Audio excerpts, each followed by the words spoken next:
This is my second entry in story. This takes place in Rusk, Texas in the 70s. This story comes from an acquaintance of mine, who is really more of a good friend of mine, of my good friends. Mike and Katie were married and had 2 children. One was a 9-year-old boy, and the other was a 5-year-old girl. They moved into a house that had a shotgun-style layout. In other words, you entered into the living room, and there was a straight hallway all the way to the back door, with all of the rooms off of this one main hallway. Mike and Katie took the first door on the right as their bedroom, while giving the children the last door on the left to their bedroom. One night, not long after the move, Mike and his wife were sound asleep when they were awakened by screams of Mommy and Daddy, and turned on the nightstand lamp to find both their children wide awake and terrified. The children claimed to have seen a man with a hat on and a beard peering into their window. Mike immediately got his gun and ran around the back, where he found an empty field and no sign of anyone having been there. At first, they were under the impression that this man had a ladder because the back of the house stood on a steep grade down, and no one could be peering into one of the back windows without a ladder. But the occurrence repeated itself, and finally, Mommy asked the kids to describe exactly what they had seen. Their stories were both told at different sessions and matched completely. What had woken the children was a strange light out the window and someone walking up and down on what sounded like wood boards. They said this man leaned over and looked down into the window, and he had a shotgun in his hands. The couple moved the children to another room, and Mike did some laborious digging into the history and county files in the house. Through newspapers and files, plus some additional info from some of the older townspeople, Mike learned that this house had once been at another location, and when it was moved, it was turned around so that what had been the front of the house was now the back of the house. He also learned that the man who had died at the house had been arrested and died in prison for shooting his wife and her lover in their bed with a shotgun.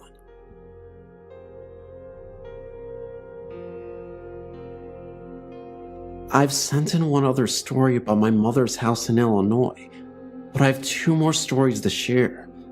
I was raised by my grandparents.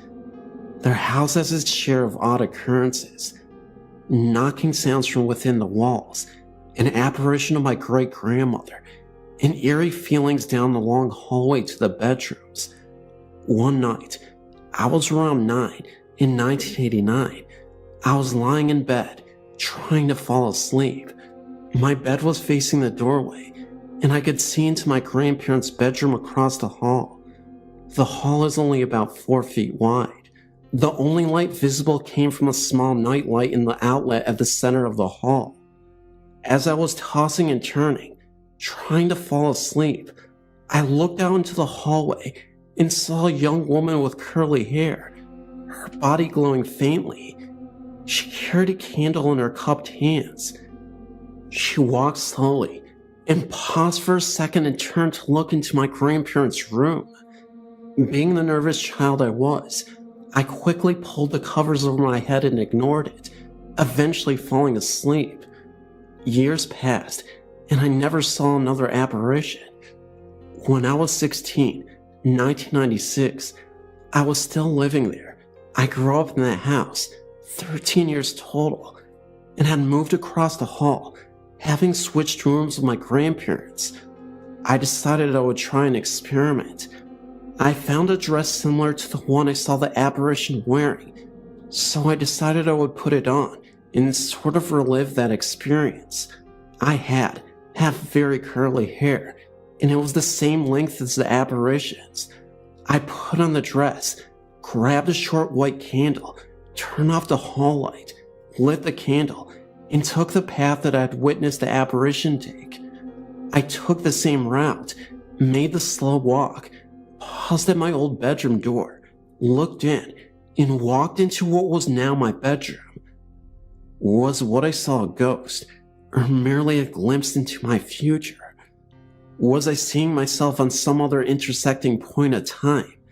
I'm still trying to figure that one out. Next story. This occurred in 1997 while I was at a Native American ceremony in the woods in Nebraska. We had been out in the woods for about a week, living in our tents and teepees. Ceremonies going on throughout that time. I'd heard the stories of spirits who lived in the trees, and being as curious as I am about the supernatural, I was nervous and excited to see what might be out there. For the first few days, things were normal, and I went about my business working in the cook shack, making large quantities of food for the huge number of people there.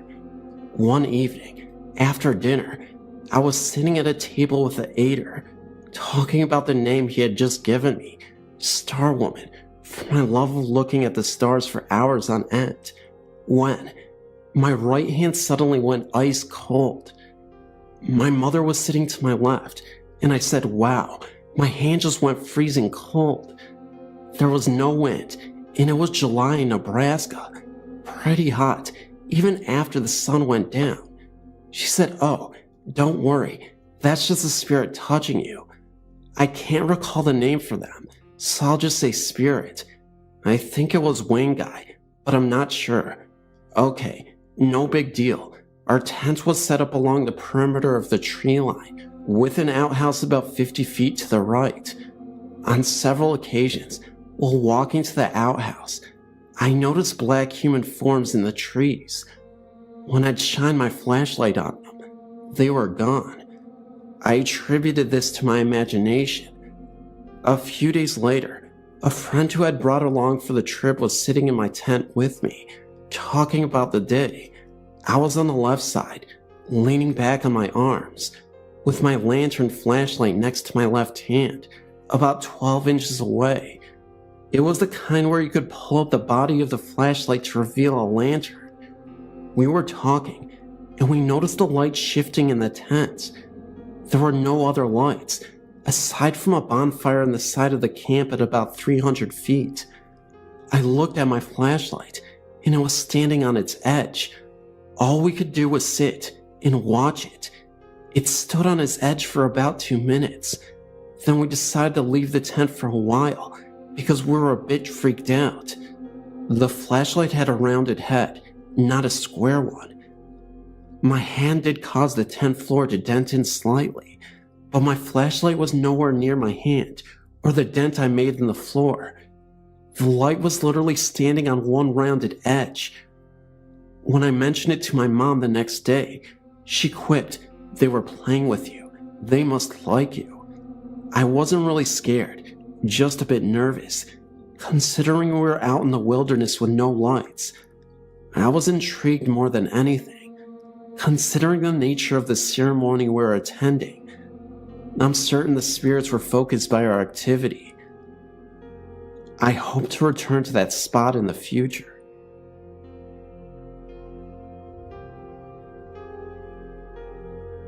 This occurred in Miami, Florida in 1980 when I was 15. I still don't know if this was a paranormal experience, but it was unsettling nevertheless. I was babysitting for the next door neighbors one evening. Their daughter was down for bed, and I was in the family room watching TV. They had a small anchor biter type dog, and it went to the double sliding glass doors that led out into the rear patio and pool area, like it wanted to go to the bathroom. All of the homes in this area had a screened-in patio pool enclosure, and when you opened the sliding glass door to step out into the patio, immediately to your left was a screen door that led into the backyard. Unlike most of the homes in my neighborhood though, the backyard was surrounded by a chain-link fence. So I go and open the sliding glass door, which was completely covered by trays for privacy, to let the dog out. The dog steps out, and I immediately hear the crunching of grass in the yard to my left, as though someone is walking in the backyard. Startled, I look to my left, and there is what appears to be a man, adult size, reaching out as if to open the screen door. I immediately slammed the glass sliding door shut, scared out of my wits. I stood frozen in fear in the living room. Silence. After a few minutes, I cautiously peered through the curtain onto the patio. No one there, just a dog sniffing around. I let the dog in, and he did not appear agitated at the least. I never thought much about it after that, until years later. If there was someone there, why didn't the dog bark? If it was supernatural, animals are known to get agitated, yet nothing. My imagination? Definitely not. Nothing like that ever occurred again in subsequent babysitting for that neighbor. When I was young, my grandmother owned a very old rustic country summer home in a small village about 3 hours away from a large city where I grew up. There was nothing particularly threatening about the outside of the house. To a casual onlooker, it just looked like an old quaint house, much like the majority of the houses in the village. During summer break from school, my parents would send me there, since my grandmother always took her vacations there, far away from the busy life in the big city where we all lived. Though I missed my parents a lot, and didn't get along well with my grandmother, I still, for the most part, enjoyed the large garden with its old apple trees, a berry orchard, and a large vegetable garden. The inside of the house had a very different feel to it. First of all, it was definitely very old and somewhat musty, because it went unused for a large portion of the year. In one of the bedrooms where the wallpapers was peeling, you could see several layers of different color wallpaper, which makes me think that the house was owned by many people before my grandmother, though she had for many, many years. Though it had a sink, it did not have a toilet or a shower. Instead, there was an outhouse outside and an outside shower for summer use. There was one room in the house, which was added sometime after the original house was built. It was a slightly newer, open space with many windows, painted in a pleasant pastel color. It was located at the very back of the house. For some reason, my grandmother insisted that this particular room is where I would stay. If you were to simply look at it, you would find absolutely nothing threatening about this room. However, for some reason, I was terrified of staying there. My parents always remarked that unlike the other children, I was scared of nothing. I always slept with the lights off, never had any incidents where I was scared to be alone, and never had any childlike fears such as a monster in the closet, etc. So, my parents found it highly unusual that being 8 or 9 years old, I was absolutely terrified of this room. I would beg my grandmother to let me sleep in the bedroom in the main part of the house, but she always told me that I was being silly and there was absolutely nothing wrong with the room.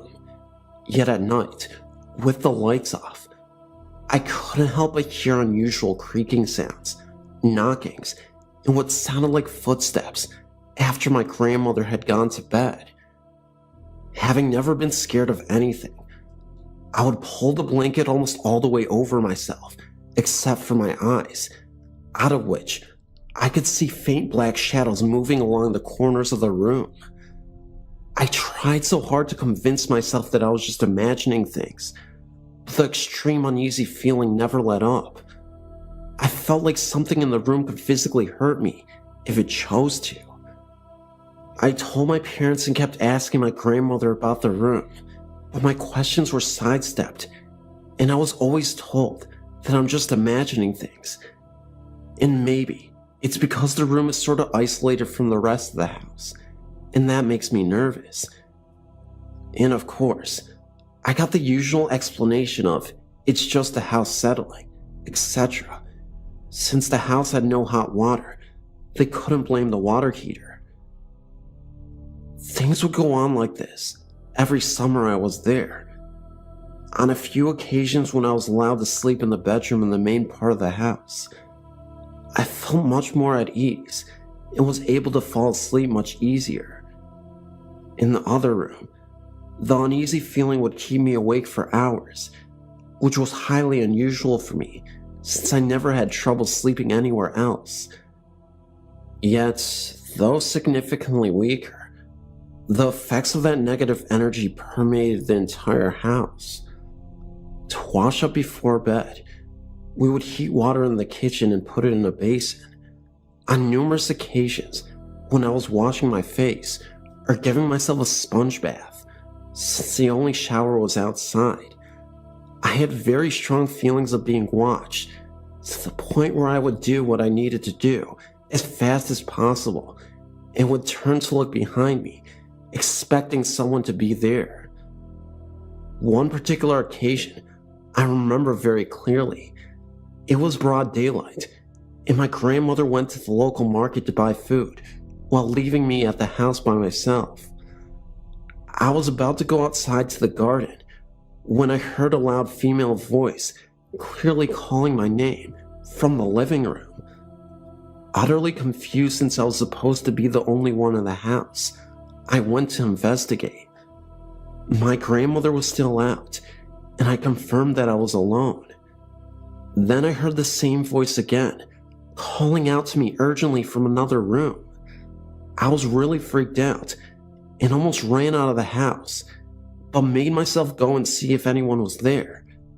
I saw no one. When my grandmother got back from the market, I told her what happened, and she told me many people imagine someone calling their name when they are home by themselves. Even then, I thought it was an odd explanation, since I never had an occurrence like that before. And actually, I haven't had an occurrence like that in the nearly 20 years since then. Sadly, since I was still a child, I never found out the history of the house before my grandmother finally sold it after she was too old to maintain it. I don't envy whoever owns it now, though.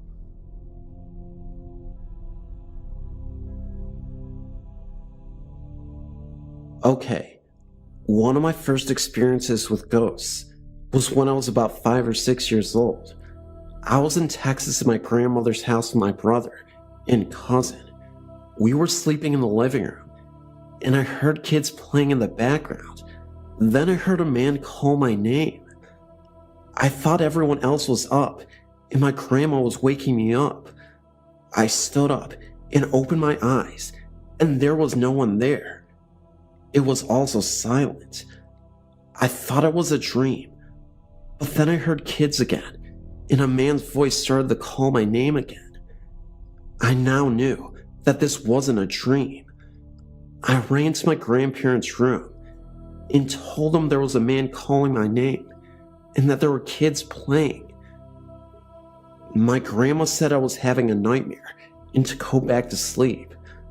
I got into bed with them and went to sleep. About an hour later, my cousin came into the room, saying that a man wouldn't stop calling his name. My grandma thought it was maybe a coincidence and told us to go to sleep. Nothing ever happened to my brother. A few weeks later, we got a call from them, telling us that they were moving. My grandpa had gotten up about 1 a.m. to let the dog outside. And when he turned around, all of the dog's squeaky toys started squeaking, and there was a woman standing right in front of him, and it wasn't my grandma. They found a house and started moving as quickly as possible. We came down to help them. We lived in Oklahoma at the time, and my grandma told us that there was a family that lived in the house, and the dad and kids all died in the house fire. We never found out who the woman was, though. Thank you for letting me submit my story to you. This is one of the scariest, but I have lots of them.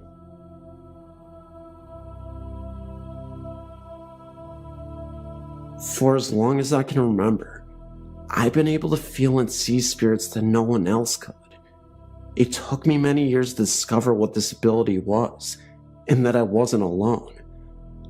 I don't remember my very first ghostly experience very well, but my mother does.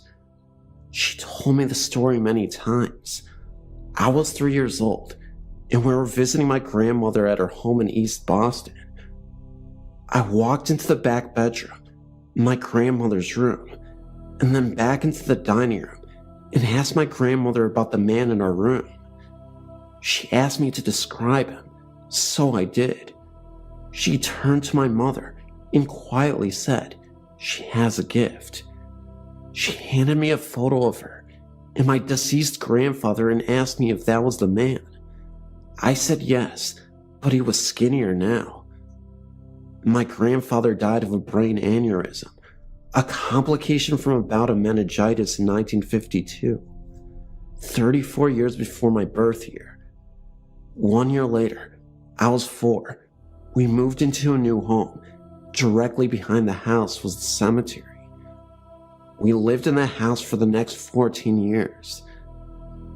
There was a very heavy, eerie feeling that surrounded the stairs. Something watched you from the base of the stairs while you were in the living room, or at the top of the stairs. Every so often, there was footsteps and the sounds of someone falling down them. When he went to investigate, nothing was there. The basement was the worst place. It felt like something like a voice grip was squeezing your chest. I could never go down there. I was apparently the only one that felt it.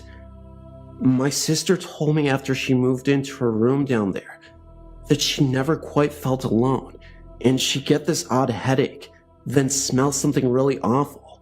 My dad made sure everything was perfectly safe before she moved everything down. There was no explainable reason for her experiences. I've had experiences outside the house as well, in cemeteries, in other people's homes. Recently, I began to investigate haunted places in New England with my friends. Since moving into my current residence in 2005, though, I haven't had any experiences at my home.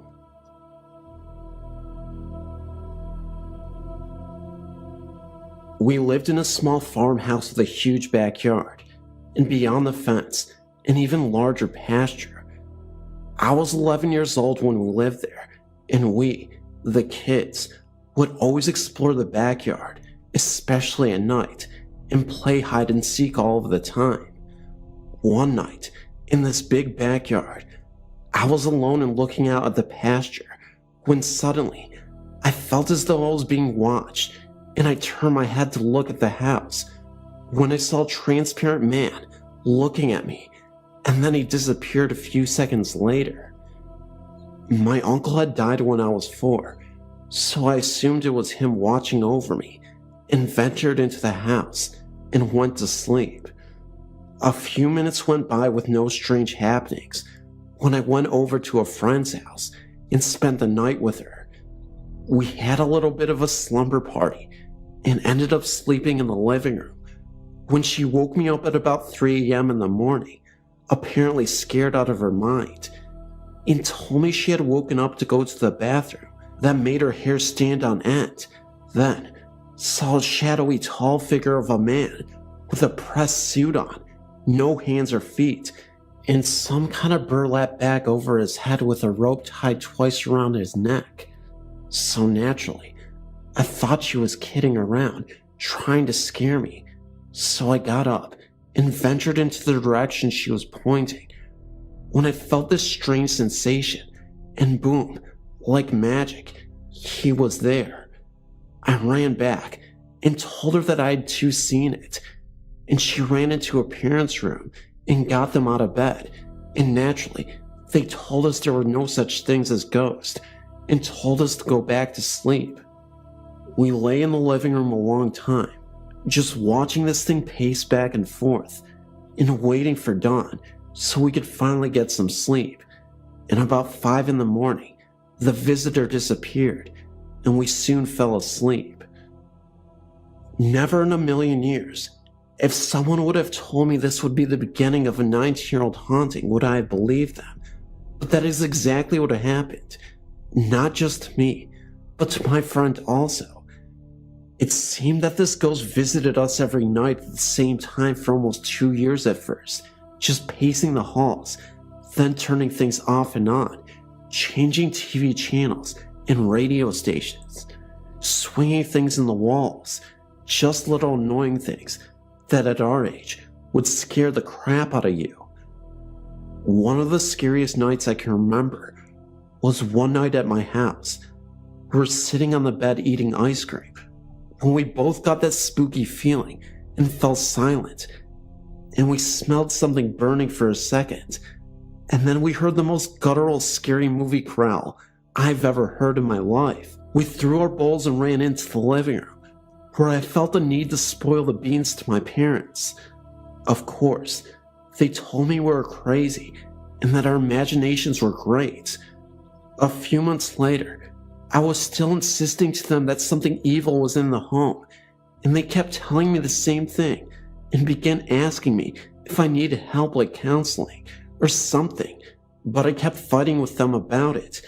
By this point, even my brothers thought I was insane. A few months later, my parents decided to move because I stuck to my story, and they were hoping that if they got me away from my friend, that my imagination wouldn't work overtime. We moved about 65 miles from that town to another farmhouse that was even older than the last one. The same thing was happening, only instead of pacing back and forth, the figure began to float to my bedside, lean its head to the side, and make noises like it wanted something from me.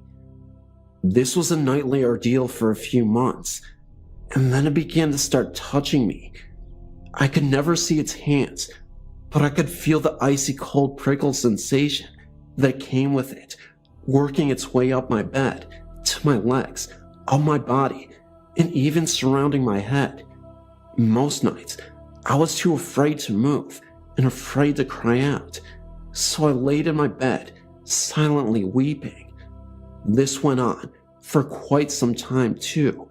Then it began to lay in the bed beside me and touch me off and on all night, as though it was testing me to see if I was scared. And trust me, I was terrified. But when 5 a.m. rolled around, proof he would vanish. After a few months of this, in a ton of lost sleep, I finally got the nerve up to throw a pillow at him and yell at him. You know, things like, "What do you want from me?" And he began to put his head to the side, even more, and grunt, as if he was replying, "What?" Remember, the figure always had a pressed-on pinstripe suit and some kind of burlap bag over his head, with a rope that showed to be strung around his neck at least 2 times.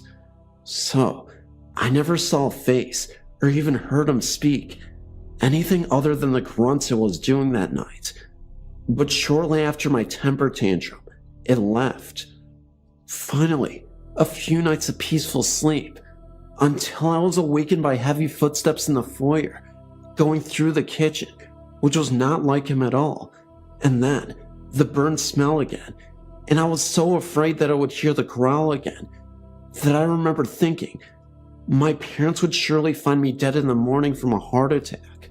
To make a long story shorter, here's a list of things that happened.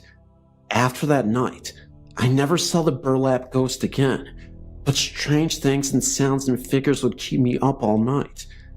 It was like an open portal in my bedroom. I would wake up scratched up, heavy breathing in my ears, pressure on my chest, racing black silvery balls across the ceiling, red eyes racing through my room and disappearing, laughter, waking with my arms bruised as if someone had grabbed me, something cold that I always assumed to be a hand, because I felt something like a huge ring hit the bottom of my foot, grabbed me by the ankle, and almost slung me out of bed. A Bible was slung across the room and landed on my bed, as I had taken to the habit of filling my room with religious items. In one night, so much activity in my room that my younger brother was awakened and came in only to turn white and started screaming. And to this day, he will not tell me what he saw.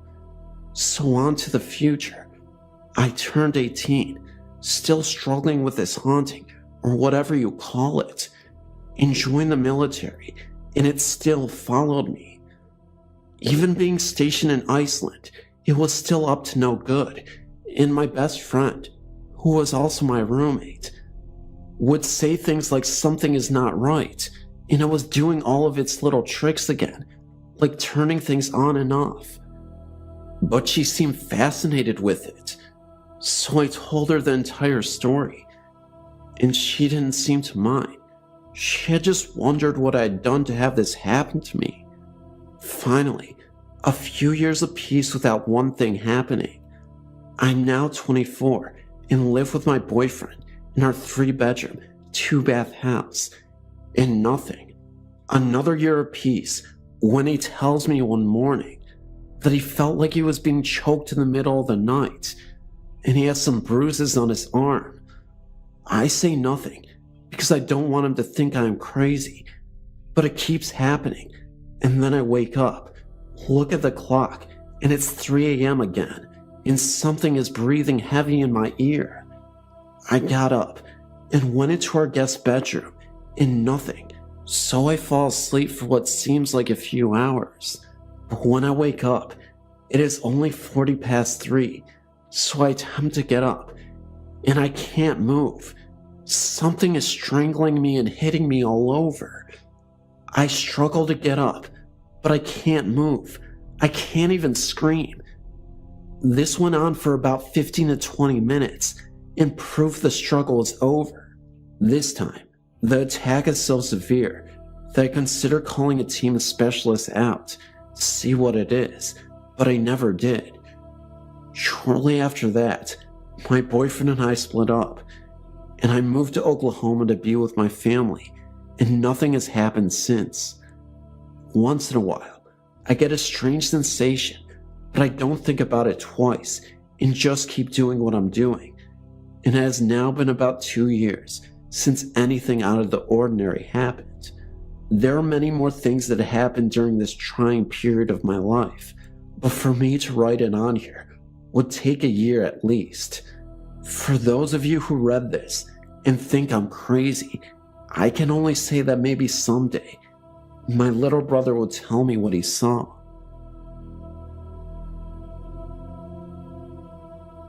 My fiance had just died in our townhouse.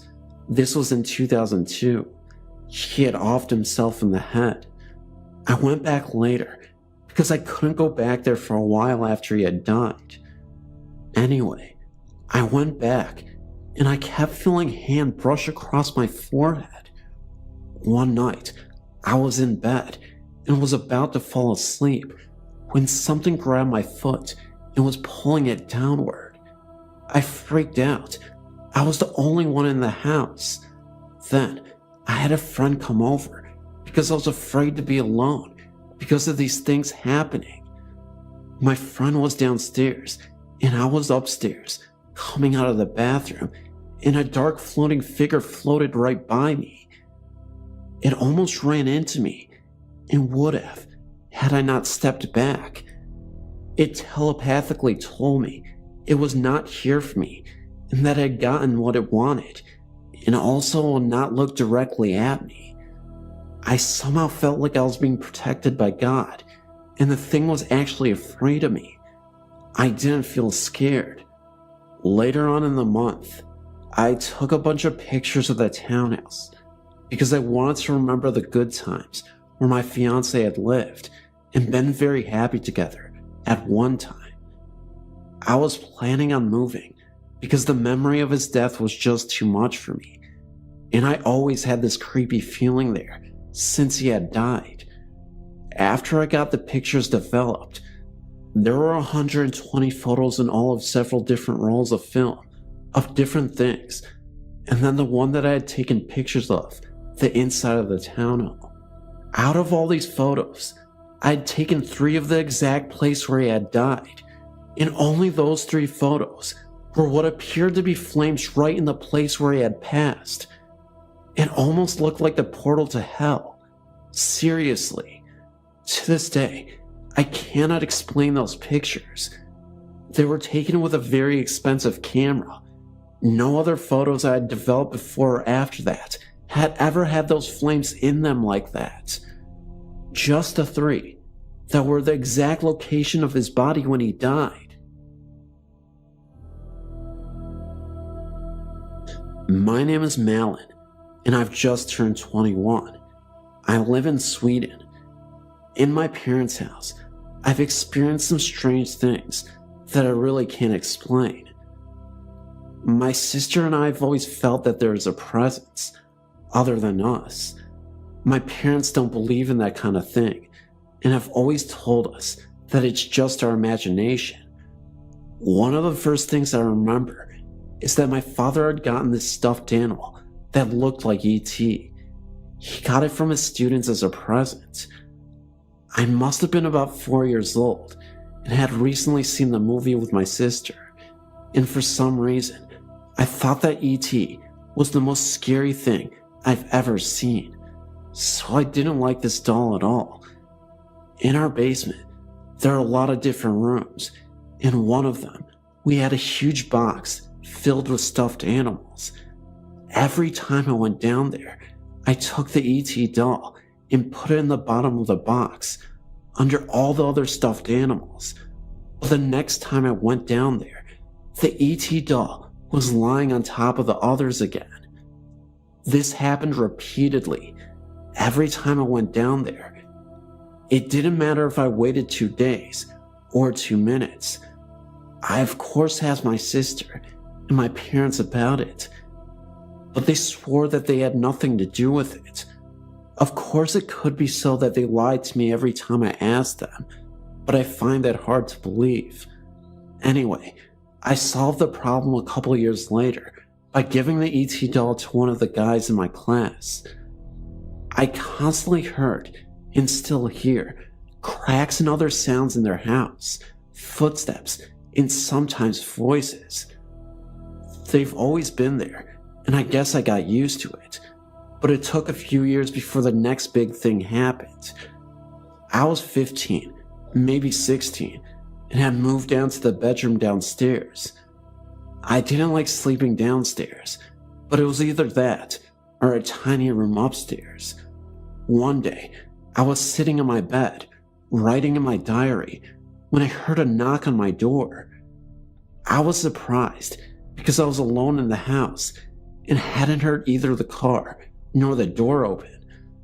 I said, "Come in," but when no one entered, I got up and opened the door, but there was no one there. I thought it was strange, but went back to my diary. I had hardly any time to pick up my pen before I heard another knock. This happened a couple times and really scared me, so I locked the door and crawled under the covers. Then I heard scratching outside and froze, just to hear meow, one of my cats. At first I thought it was my cat who had caused the knocking, but I've never met a cat that can actually knock that hard. Another time I was in the bathroom upstairs. I just finished washing my hands and was outside the bathroom when I remembered that I left my watch on the shelf in front of the mirror. I turned to go get it and took a step into the room when a bottle of lotion literally flew off the windowsill and landed in front of my feet. The window was closed and there was no wind to speak of outside. If the bottle had fallen off the windowsill because it was placed unstable, it would have fallen right down in the cat's litter box, but instead, it flew almost 13 feet.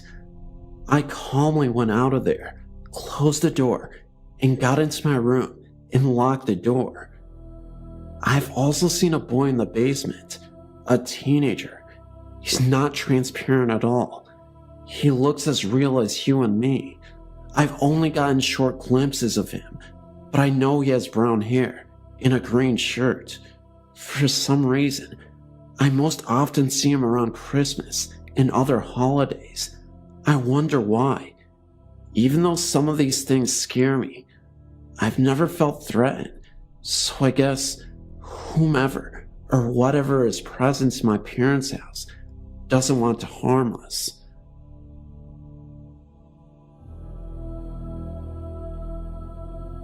I'm one to be afraid of the dark, but there are feelings I get. Feelings that tell me to get out. Almost a communication with my location. The basement has been home to incidents experienced by me and my slightly older sister. My experience is weird. I went downstairs to retrieve something for my mom, when I was near the stairs. An opaque dark shade of gray temporarily blinded me. Whilst running up the stairs and wiping my eyes, I swore I heard something. My sister heard something too. She was on the downstairs computer once. It had basic features.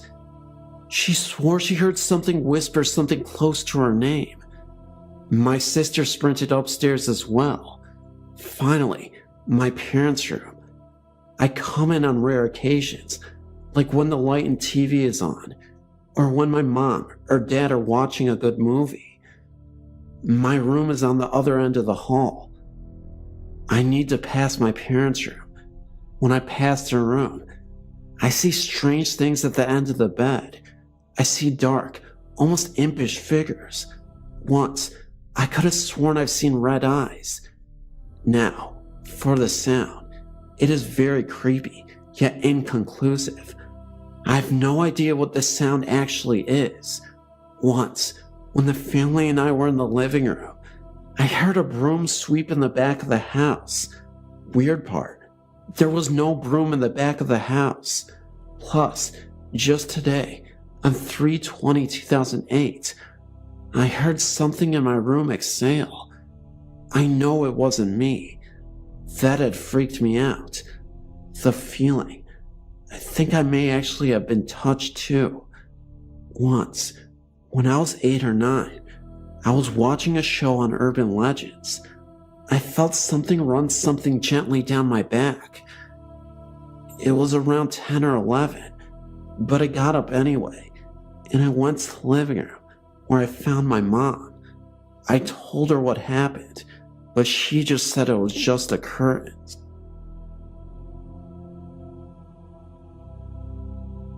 I lived in a home in North Salt Lake City that my children and myself had many experiences over the years that we never could explain other than the supernatural.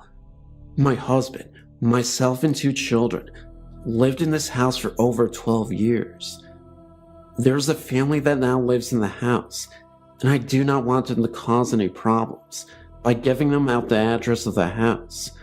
I will say that the house is located on 5th North. My children attended Jackson Elementary School when they were young and graduated from West High School.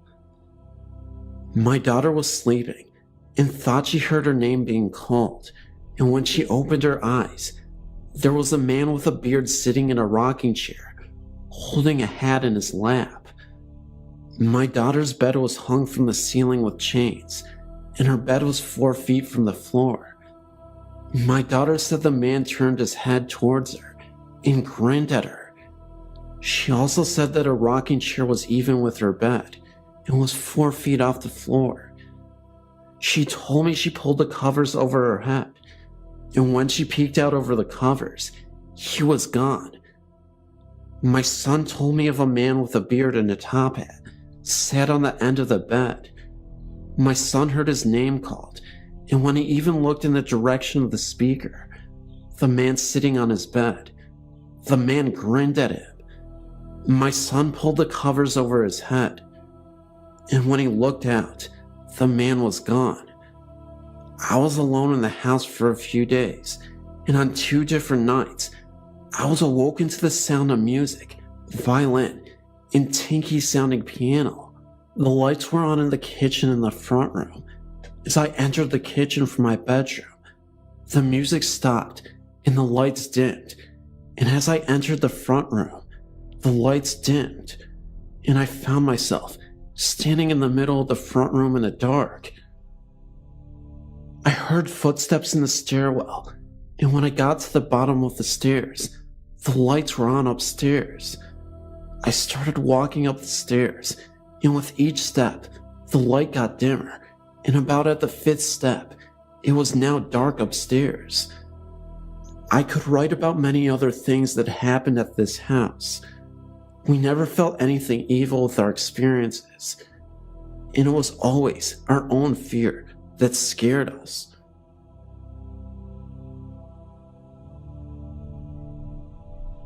I believe the house I grew up in was haunted. My family all makes jokes about how it was just all my imagination. There were several different occurrences throughout my childhood, nothing on a regular basis, but frequent enough for me to believe that something paranormal was going on there. I lived in this house from birth until 18 years old. I'm now much older, and I still believe what I saw and felt was real and inexplainable. As a child, I always woke up in the night to get a drink of water or a snack even sometimes. I wasn't overweight, but it was a running joke in my house that I always had to get up to get something to eat at night. On several of these occasions, I would walk out of my bedroom down the short hall and into the living room where we had one of those old TVs that when you turned them off, the colors would dance for a short while and then go out. My parents were early to bed, early to rise, so I know the TV couldn't just shut off, but it would go out and there would be a human face made from those colors that actually would just swim around when it was shut off.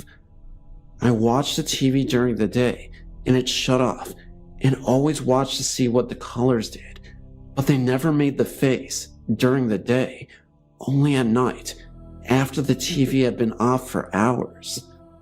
The second occurrence that freaked me out completely was on one night. I was standing at the refrigerator, which was on the same wall as the doorway that led down to a small landing, which is where the back door was, and the stairs to the basement were. I always felt watched downstairs and couldn't stand going down there at night, even with all the lights on. I could do it fine during the day, but at night it freaked me out. Anyway, the night I'm speaking of, I turned my head to the doorway. The only illumination was the light from the refrigerator, and there was a fully formed person peering around the corner from the side that would have been coming up the stairs. The horrible thing about it was that at first I thought it was my stepdad, but then I got a look at his face a little closer, and it was his face, but almost evil looking. I swear it had red eyes, but that could have been a misinterpretation of what I saw. I ran back down to see where all the bedrooms were, and I peeked in my parents' room, and he was still in bed. I've never found an explanation of why it could have been his likeness, but I know it was definitely scary. About 2 years ago, my boyfriend Luke and I were at our friend's house. He lived about a half an hour away from us in a small beachside suburb called Two Rocks. To get there from our house, you have to travel down a road called Winero Road. It's a very long winding road and has no streetlights. Lining the side of the road are white gum trees. These stretch on for a few kilometers. A lot of people have crashed their cars on this road. Most end up as fatal crashes. There are quite a few crosses, especially in the white gum area. Anyway, it was about 1 in the morning when we decided to head back home, as we were both really tired after a long day. We turned, as usual, onto Winero Road, and were chatting to each other about what to do the next day, when we reached a high-end death toll area. Luke always slowed down near here, because there's so many windy sharp turns that you have to be careful. As we were driving, I looked out of the window, and to my absolute astonishment, there was an old man walking down the road with a bag in his hand. I pointed this out to Luke, but he just thought it was some weirdo who had one too many to drink. About a minute later, Luke slammed on his brakes and we skidded around, doing a 180-degree turn. We had both just seen the same man carrying the bag, run out into the road waving his arms. We sat dead silent watching where he had come from, but nothing was there, just the trees and the butte man. Not far away from where we had stopped, there was a white cross where an old man had flipped his four-wheel drive and died instantly. On another occasion near the same spot, I saw a young girl, about 17, wearing blue jeans and standing next to a white gum tree. Luke didn't see her, but I can remember that she looked sad, almost lost. There have been a lot of claims from a lot of different people about the white gums on one narrow road, mainly about figures darting out trying to make their vehicles come off the road, or of an old man walking along carrying a bag. We don't travel down that road anymore. They've built up a new road that's more convenient for us. A few other things have happened to me in the past 18 months. I just bought a new kitten not too long ago, and she is always very alert when she is in my bedroom. Usually, she will cuddle up and purr, or go to sleep, but in my bedroom, she can't settle down. A few weeks after we got her, Luke was working a night shift, and I was home alone in bed, because I'm not fond of being on my own in a dark house. I decided that my kitten would stay with me in my room until Luke got home. At about 11 p.m., I just finished watching a movie on the TV and grabbed the kitten and headed to bed to read a book. I was a few pages in when Lottie, my kitten, started trying to hide underneath my arm. At first I thought she was just getting comfortable, but that's when I noticed she was hiding. She then started to walk up onto me, looking up at the ceiling. Her pupils were huge, and her ears were back, and her tail was wagging angrily. I tried to settle her, but she started to follow something along the roof with her eyes. I looked up, but couldn't see anything, so went back to reading, although I was very uneasy. Lottie kept following this invisible thing for about a half an hour. Then she eventually went to sleep under my blanket. From then on, when I'm alone in my room, I always feel uneasy, like I'm being watched.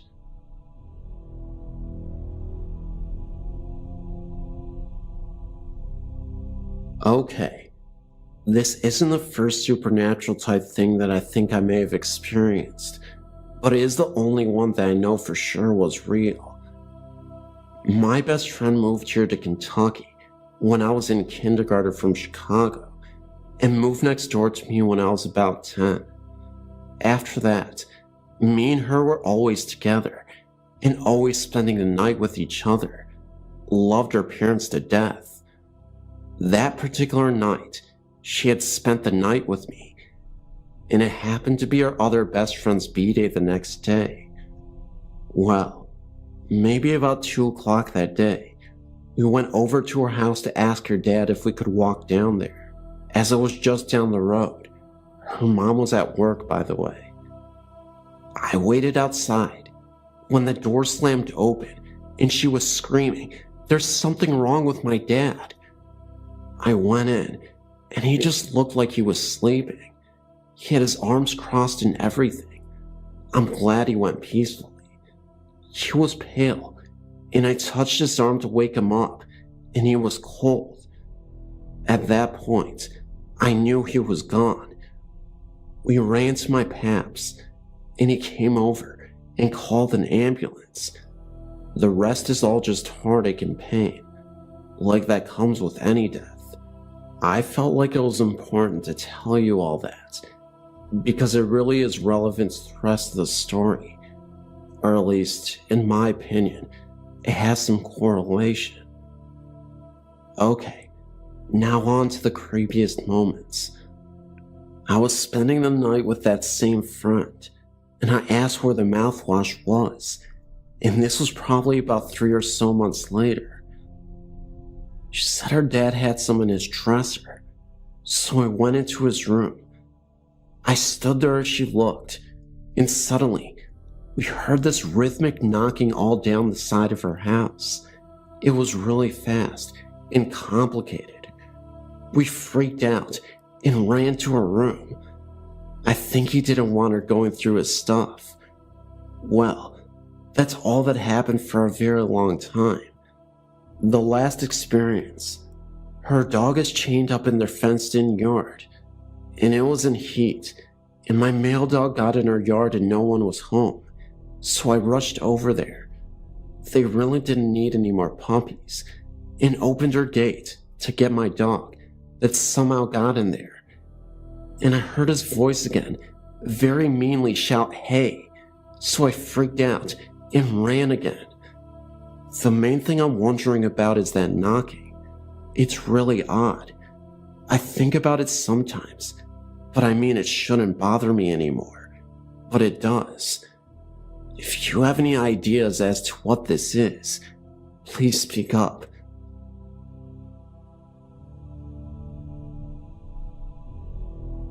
I live in a small residential neighborhood in western Kentucky. My family has resided in our home for 37 years. We're the first home to ever be built on this property, as the same with several other homes in the area. Since day one upon moving into the house, we have been plagued with numerous experiences that, quite frankly, can't be explained. They are loud banging noises that echo from between the halls, strange odors, ranging from the distinct smell of death to a light scent of lilies and roses. Strange shapes of a blackish-gray smoke clinging to the baseboards. Voices that echo through the entire house, ranging from the intensity of a deafening shriek to the softest of whispers. Shadow people walk the house day and night. Strange bluish-green bars of light extend from room to room. Balls of light that chase each other around the ceiling. Full-body apparitions, plain as you and I. Things disappearing, sometimes returning in different parts of the home, sometimes never reappearing. Cold breaths in your ear, an unmistakable touch that chills you to the bone. Several homes in our neighborhood have also stated similar events. Several of the people that have admitted strange occurrences in their homes have been very religious, God-fearing people, with no reason to lie about their situations. Something is happening here. Upon researching our area, it was discovered that back in the early 1700s, this area was an old Indian burial ground. In the mid-1800s, it was decided to put in a real cemetery. The old graves were destroyed, and the remains were disposed of. A new cemetery was started in its place. However, in the 1960s, it was decided to move the cemetery once again due to flooding issues, and a new subdivision was to be put in its place. Being a contractor for our city, my father was offered a reasonable deal on one of the first homes to be put on the land, an offer too good to turn down. Our house was finished on June 14th, 1972. We moved in on June 21st, 1972. It wasn't until recently that my father told us children that he worked for the crew who removed the graveyard. Some of the graves are so damaged by water erosion that they could not be moved, so they were left, and the homes were built on top of them. Even as recently as 10 years ago, less than 5 miles from my home, a family was putting in a swimming pool. While excavating the backyard, several Indian bones were unearthed. The family sold the home and moved. Mysteriously, when several homeowners started asking for copies of our area's records, the records suddenly vanished without a trace.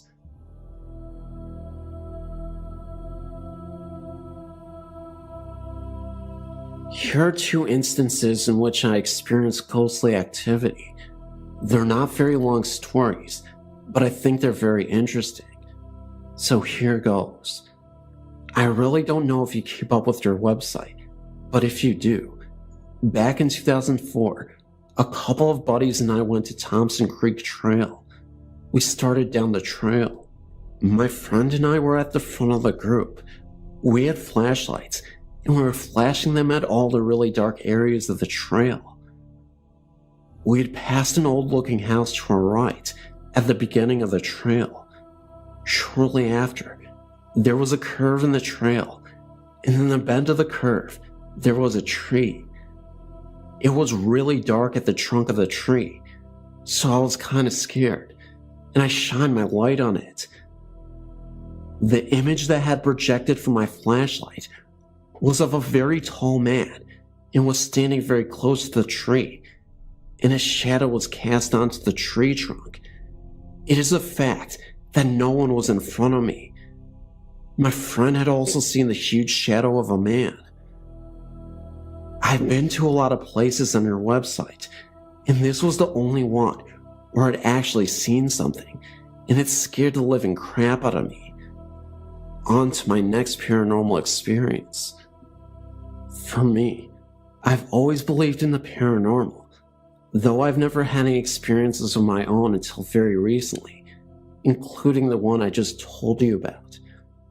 I met a new friend at school, and he told me his house had spirits in it. He and his family had all something happen to them, i.e., seeing figures, hearing voices, unusual odors, and poltergeists. They even hired a priest to bless the house, and also a psychic. I never thought I would have something happen to me, but me and my mates were watching a movie in his room, and suddenly out of the corner of my eye, I swore to God that I saw a shadowy figure in his mirror, and when I turned my head, it kind of stepped out of view. I thought this was weird, because usually I can tell my eyes were playing tricks on me, but this time it just seemed different. Another experience I had was when I was on the computer alone, and my friend was downstairs. While I was on the computer, I thought I was hearing many voices, like the background noises you hear in a restaurant. I could hear very faintly. Now, because of these experiences, I don't like being alone in this house. What I want to do next is to actually try to do ghost hunting in this house. So there you have it, my two experiences. I hope you thought they were interesting, because they scared and terrified me.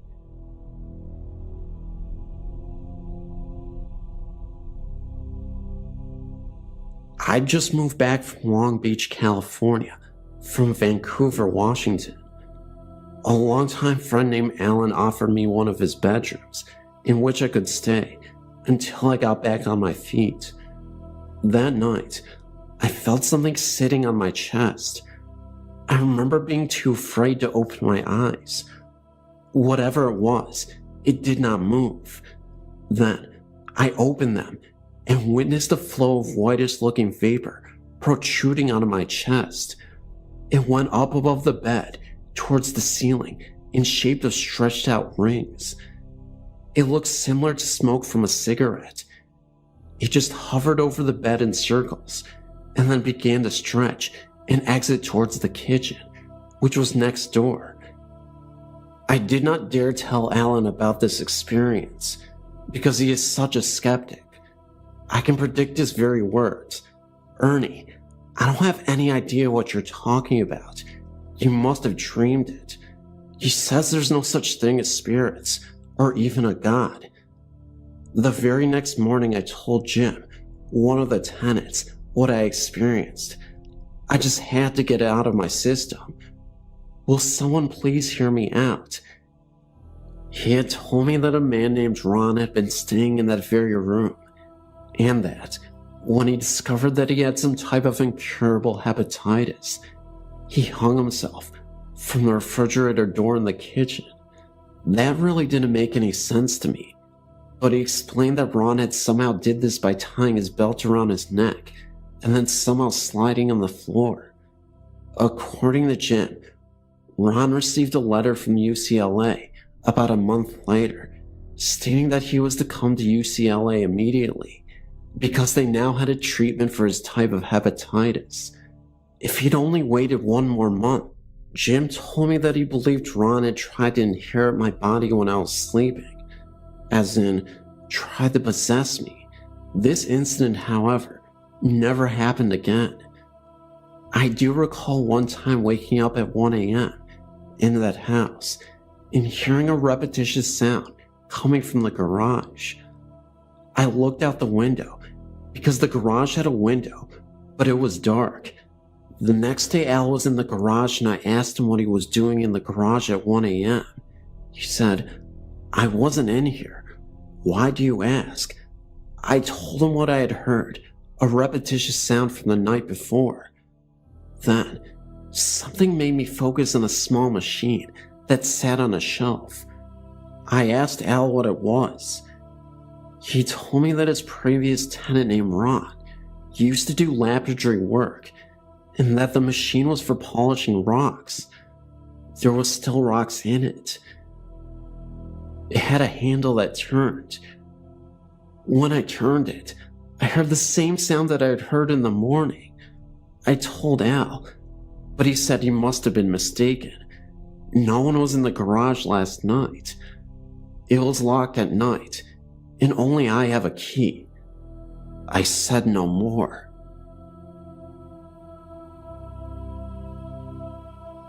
After my brother had died in his home, my family gave it to me to live in. It was an older mobile home.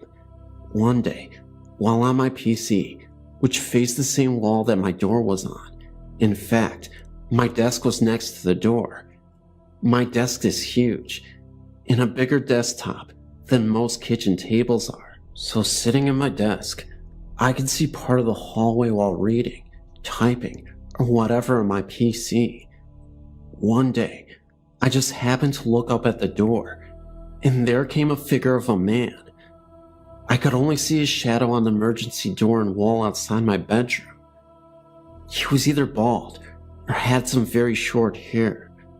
I just sat there and stared for what seemed like several minutes, waiting for him to either come into my room or say something. It finally turned and seemed to go into the bathroom, which was on the other side of the wall, or went in the wall, towards the kitchen and living room area. They're both open, with no wall dividing them. I was there alone, except for my dog Chewy, who is very large, over 160 pounds.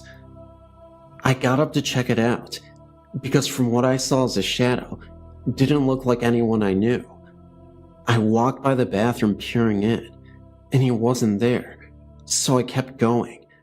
When I got into the kitchen, I saw Chewy on the couch, looking out the window at the kids who had just gotten off of the school bus and were walking home. He would have barked, even if he had known whoever the shadow was. He never made a sound.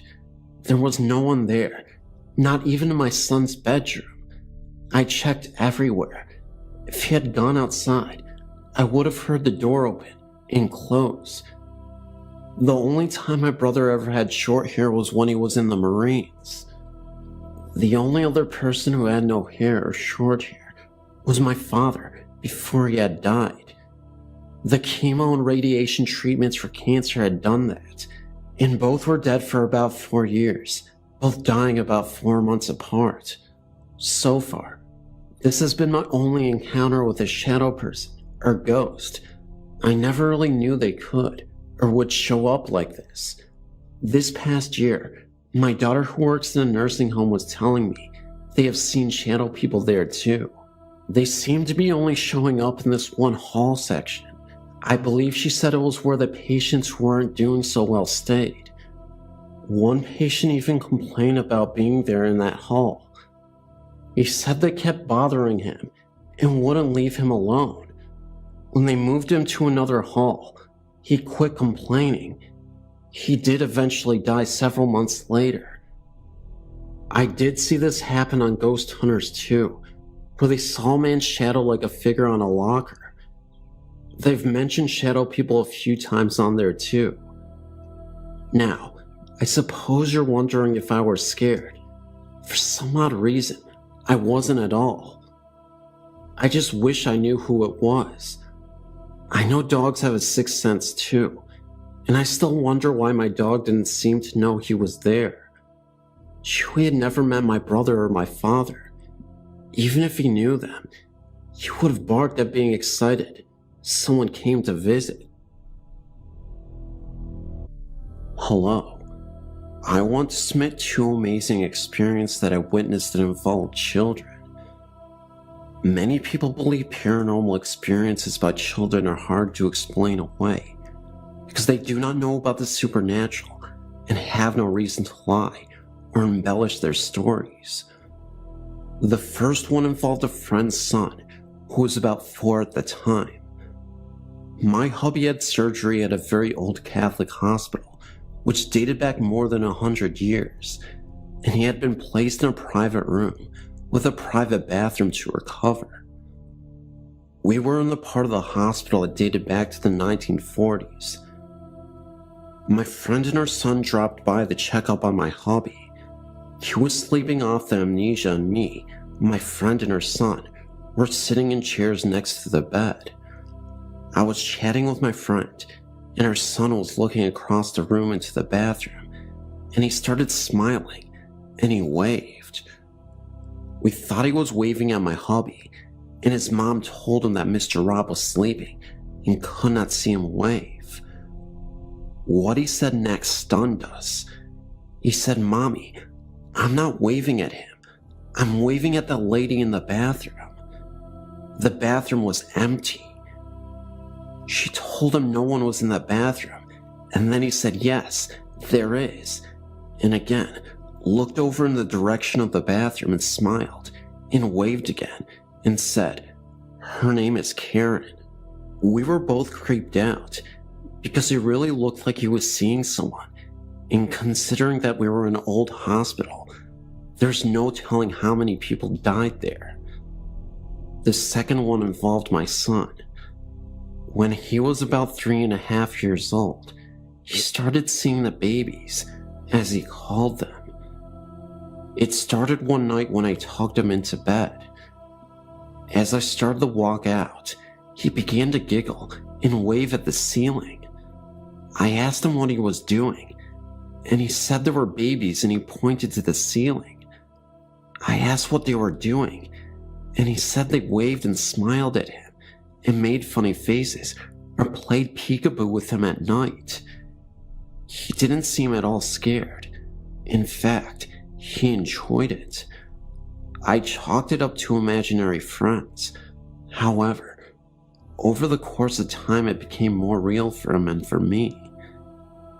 Many nights, he woke me up because he was laughing so loudly and even talking to the babies. He told me once that he never got scared at night because when he felt scared, the babies came to help him go to sleep.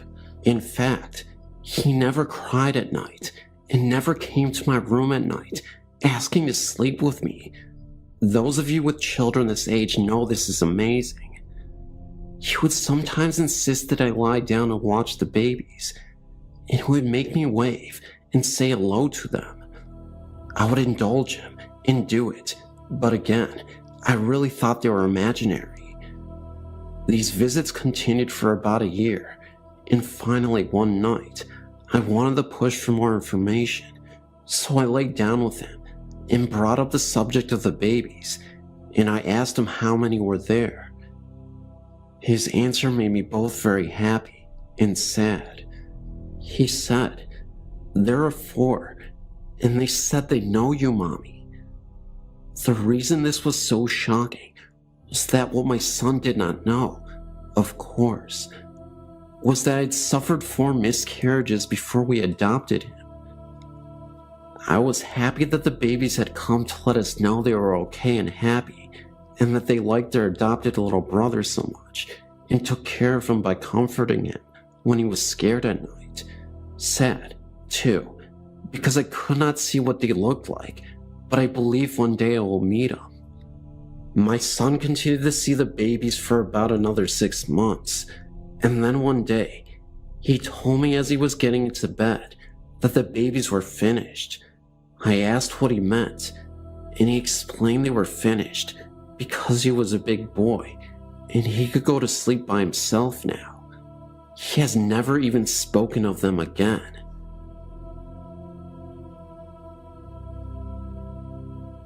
When I was about 15 years old, my dad became the manager of a pub. I won't say the exact pub, as he does not run it anymore. The pub is located near Sheffield in England and is on a county road. The pub is converted from a farmhouse and barn. To get to the pub, you come off the country road and follow a small track, only about a half a mile, until you reach the car park. The first night we stayed there, we all slept in rooms as the pub was also a small hotel, with about 6 rooms spread over 2 floors. The first night, I stayed in room number 3. When we started to go to bed, the family dog wanted to come into my room, and I laid on the carpet and would not move, even when my dad was shouting at it to leave. The dog did eventually leave, to go and sleep in the corridor, but soon after my dad closed his door, I opened mine again to let the dog in.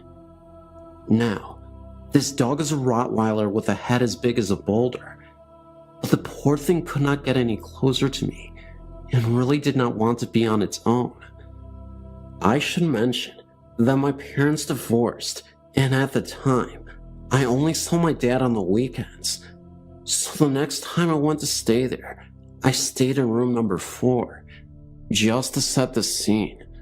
If you come out of room number 4, to the right is an emergency exit with a push bar to open the door, which leads to the fire escape stairs, and to the left leads to a staircase, which leads to my dad's room and a spare room that was not being used at the time for little more than storage. Eventually, around 3 a.m.-ish, I turned the TV off but kept the lights on. My dad started leaving the dog in the pub area downstairs and blocked the door leading up to the bedrooms. I think he didn't want the dogs in the bedrooms, as he wanted to start letting guests stay in the rooms. I was not comfortable at all in the room. I did not want to turn the lights out, and I tried to keep watching TV. Eventually, around 3 a.m.-ish, I turned the TV off, but kept the lights on. My dad had started leaving the dog in the pub area downstairs and blocked the door leading up to the bedrooms. I think he didn't want the dog in the bedrooms, as he wanted to start letting guests stay in the rooms. Anyway, the dog was going crazy, barking non-stop. I was far too scared to go down and see what was up. I then started hearing the emergency exit bar on the door outside my room rattle, as if someone was trying to open it, but they were not pushing hard enough to open it. Then, I heard footsteps really loudly running down the stairs from my dad's room, and I saw shadows pass under the door of my room. I felt relieved. I thought my dad had come down to go and see what the dog was barking at. The next day, I asked my dad what the dog was barking at last night when he went down, and what he said sent shivers down my spine. He said he had no idea. He had never heard the dog and never went downstairs at all during the night. After some research, I found out that a woman many years ago had slipped down those stairs and fell down them, breaking her neck, and she died instantly. There was one instance when my dad's partner, her son, and I came home, and the pub was in darkness. This actually frequently happened as well. The lights would go out all by themselves, and my dad, who previously was an electrical engineer and more than capable of rewiring a house on his own, could not figure out why. Anyway, we come home. I can't remember why the pub was closed, but it was. We just had a quick scan around to check no one had broken in. Don't forget, the pub is in complete darkness. There's no lights. And right at the back of the small restaurant area, we could see a man sat at one of the tables, just staring at us. He was just solid black. Other things started to get lighter. The flowers on the table, for example, and the chairs, but this figure remained solid. We panicked and ran upstairs and stayed in one of the rooms till the lights came back on. It was not a burglar. The next morning, we checked everything, and everything was still in its place, and all the doors locked. The kitchen area of the pub was a big room, which was the old barn, and that was the worst room of the house. You could constantly feel like someone was watching you and walking past you. Whoever was watching felt angry, as if they were annoyed because you were there. No one wanted to be in this room alone. My dad had a few waitresses and bar staff leave because they felt very uncomfortable working in there.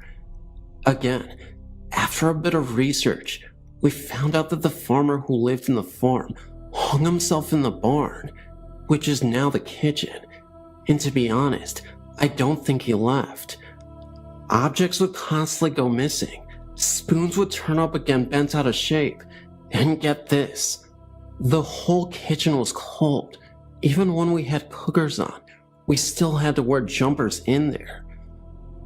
My stepbrother and a family friend were staying in room number 7, the storage room I mentioned earlier. During the night, one of them, Neil, thought that the other, Jim, had gotten up and was leaning over him as if to check he was okay. And to make it a bit more confusing, Jim had thought that Neil had gotten up during the night and leaned over him. They both said that they were half asleep, but through their haze, could see a figure standing above them looking down. A few other things happened, such as a football came rolling down the length of the pub to where me and my stepbrother were sitting. It literally then stepped on the spot, about a foot away from us. No one else was in the house. The back door to the pub was locked at night, but every morning we would find it open, but the lock was still in the locked position. The actual bar that locks into the socket was still sticking out. There is no way it would have opened. The lock was new and undamaged, but this kept happening. This happened about a month before my dad moved out. Anyway, my dad eventually gave the pub up. His partner didn't want to stay there. The dog was never the same. It became a very tame dog, but it did start to get a little better after my dad moved out.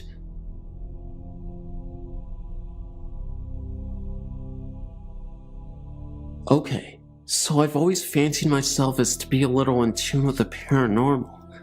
I had an experience this weekend which sort of confirmed this, as my daughter was with me and experienced the same thing at the same time, so I know I was not imagining this. A little history first. My grandfather's sister passed away at the age of 93. She still lived in the house that was purchased by their father, my great-grandfather, in 1903.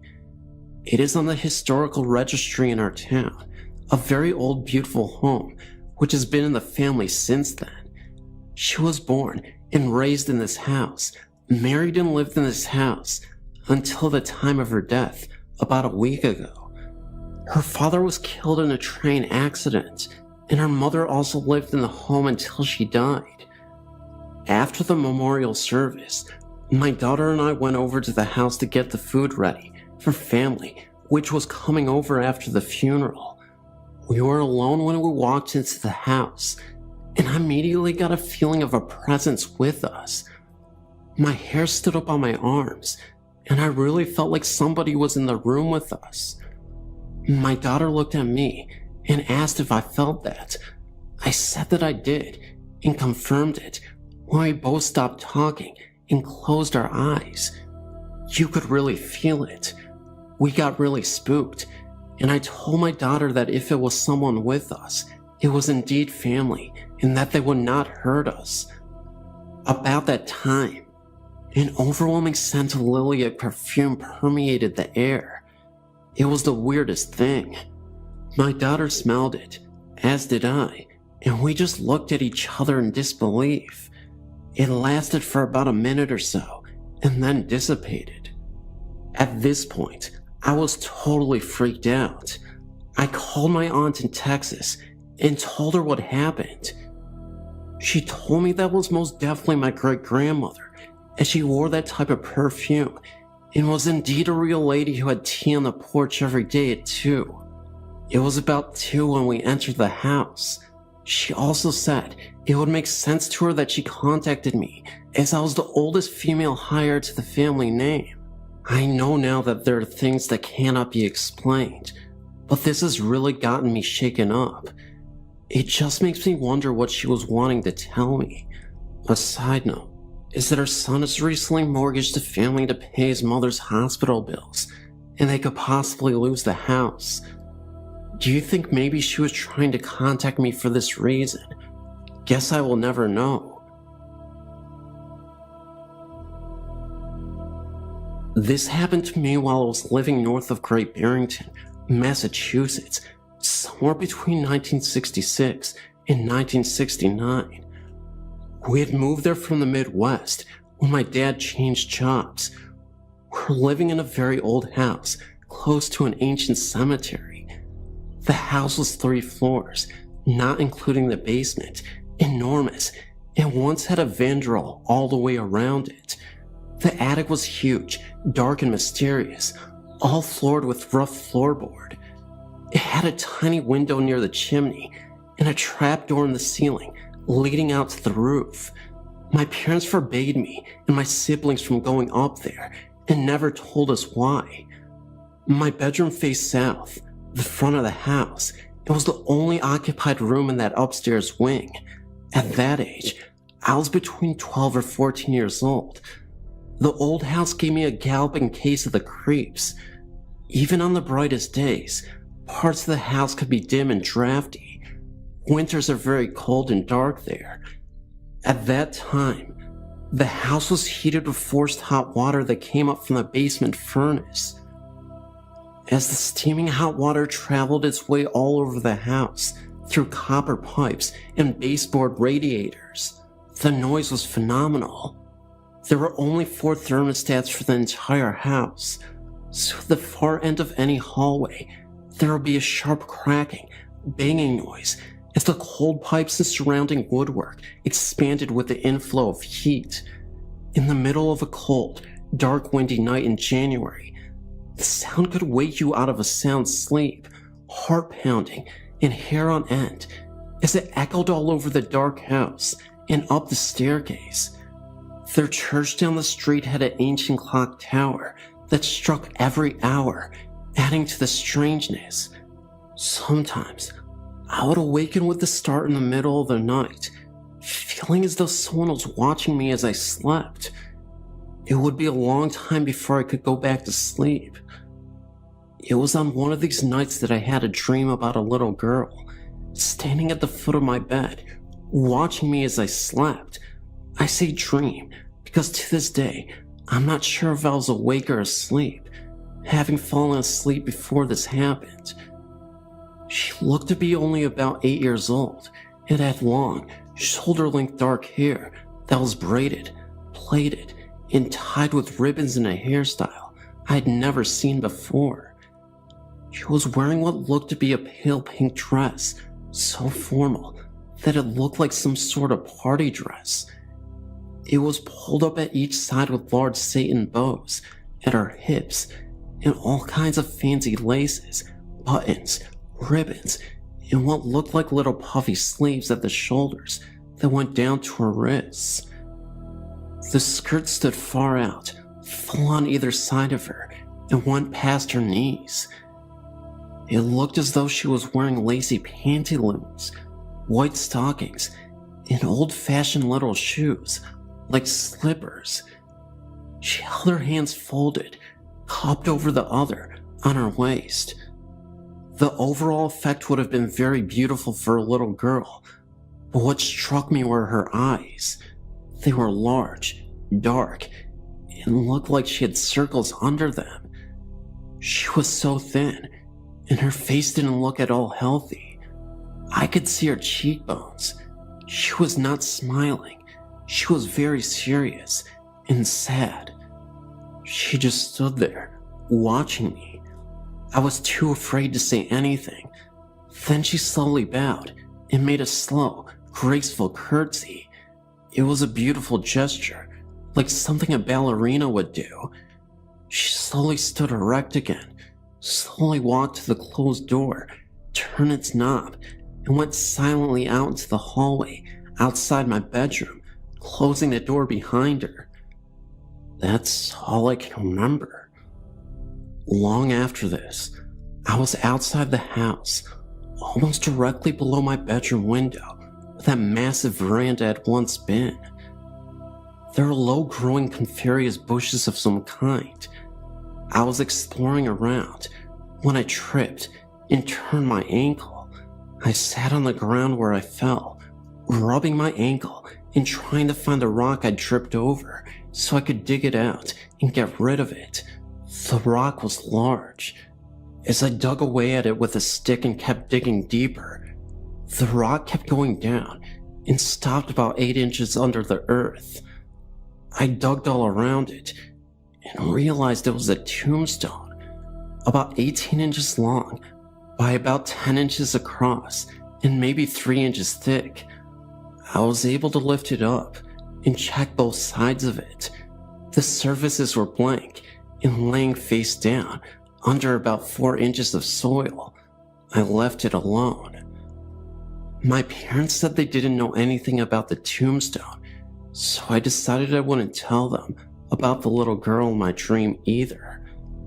It was about this time I decided to try and figure out why they didn't want us up in the attic. I went up there when no one was around to try and see what I could find. There was absolutely nothing up there from what I could see by the dimness of the one bare light bulb that switched on with the pull chain just within my reach. I'd also brought a flashlight so I can see into all the corners. Nothing was there. I was about to leave when I noticed something sticking up out of the insulation material that had been put there decades ago for the ceiling of the floor below. I dusted the layers of debris off of it and, stifling a coughing fit, looked closely at what was in my dirty hand. It had once been a hat box covered in rich yellow silk. The remains of a crushed hat in what I now realized was a Victorian style was still inside. It had been richly covered in the same shade of yellow, almost golden silk flowers. It was designed to fit a little girl. I went farther into the corner and found nothing else, but my foot scraped the heavy dust and uncovered something lying flat on the wooden floorboard. It was a round metal circle, with more round metal rings inside of it increasingly smaller diameter to the very center, which was open. It was an open space, about 10 inches across. There must have been more than a dozen of these graduated metal rings, each separately covered in what had once been white cloth and sewn with 4 long pieces of heavy cloth tape from the outer ring to the smallest ring in a large X. I had no idea what it was. I put both things, the crushed hat and the hat box, and the strange ring thing, back where I found them. Sometime after that discovery, my parents were at an antique store in Great Barrington to look at furniture. While they were occupied, I went to a lady who worked there and described to her what I had found in the attic beside the hat. She said the strange ring thing was a set of hoops for a little girl's hoop skirt, and they were common in the mid-1800s. They would have been the era in which the house I was living in was built, I thought. So, something happened to a poor, sick, lonely little girl living in the house back then. No one would tell me about it, and I never learned anything more than what I mentioned here. But she had visited me late one night, in my dream, and evidently didn't want to be forgotten. We moved back to the Midwest in the summer of 1969, and never came back to Massachusetts. It's been 17 years, but it still happens to this day. It happened on a summer night on the back road connecting Mount Clair to West Milford. known to the locals as Alfie Hill. The area had very few houses at the time, and one house stood out, a brand new gorgeous home right at the crest of the dirt road. The man who lived there built it for his wife, and they had a daughter who was, I believe, around 8 years old at the time. I remember traveling the road, more of a cowpath really, and watching the home being constructed. Once it was finished, it always looked so pristine and happy. But one night, I was coming through this patch, black stretch of land, and saw the mother and daughter in the middle of the road, both in what looked like nightgowns in a mud puddle. I could see them standing there as I approached, and the moon seemed to shine on them alone. When I got to them, they disappeared in front of me. I wasn't alone in the car, so I asked did anyone else just see that, and everyone just sat there, too scared to answer. By the light of day, early, I was crossing back across the hill and saw 6, maybe 7 police cruisers and an ambulance, crime scene tape everywhere, and one covered figure in the grass by the house, and several officers crouched by the road, beside where the mud puddle was the night before. Apparently the man had long suffered from depression and killed his wife and daughter before running to the house and killing himself. The officers said that they speculated he had committed the act the night prior to them being discovered. Still, on summer nights, you can see the girl and her mom looking down into the middle of the puddle in their nightgowns.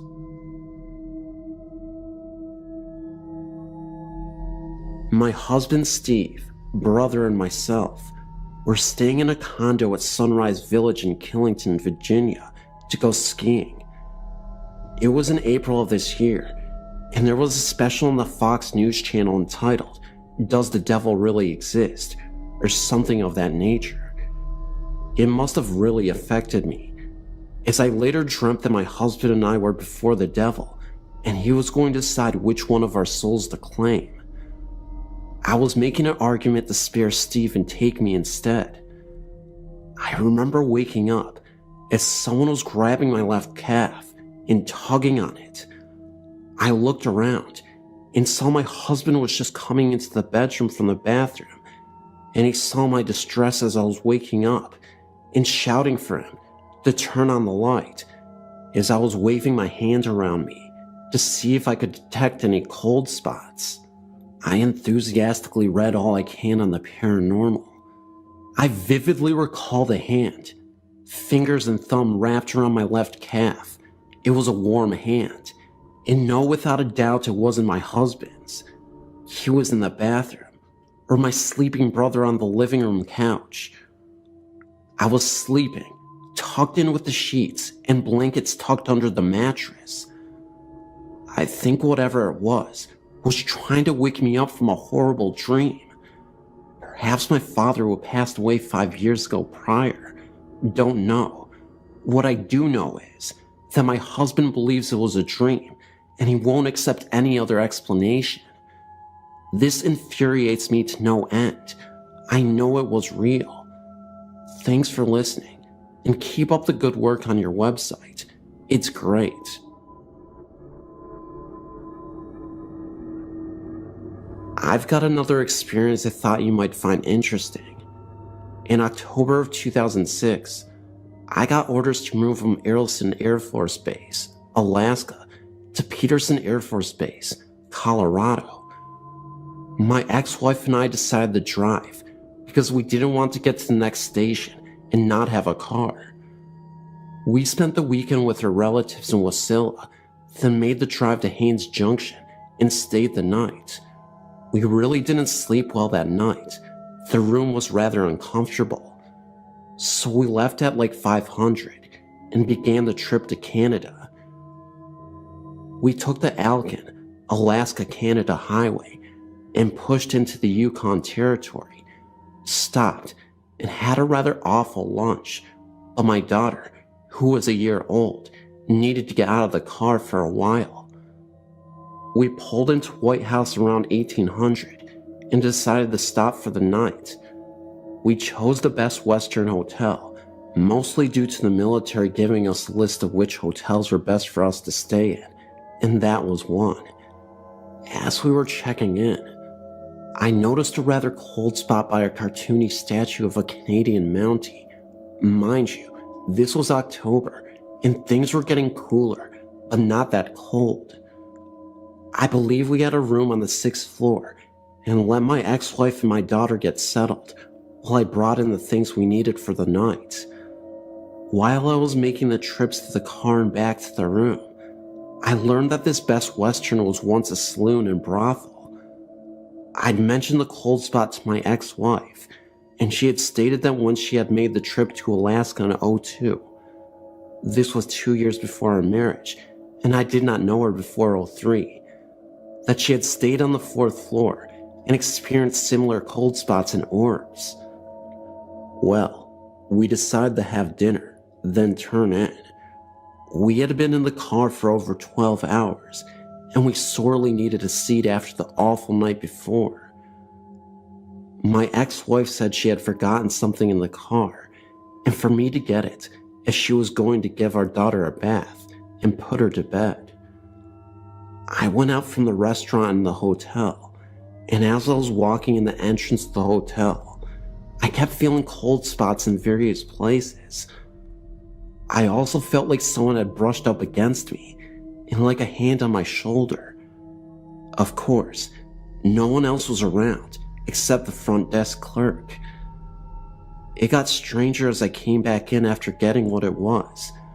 I have since forgotten, and got on the elevator again. I got this feeling like I was being watched, or something was there with me. Now, I was the only one in the elevator, but for some reason, it stopped on the 4th floor, and when the doors opened, an odor of tobacco filled the area. This is a non-smoking hotel, and what can be best described as a wet dog smell filtered through the hallway. When I finally got back to the 6th floor, these cold spots seemed more spread out than before, and I swear I saw some floating orbs in the window overlooking Whitehorse.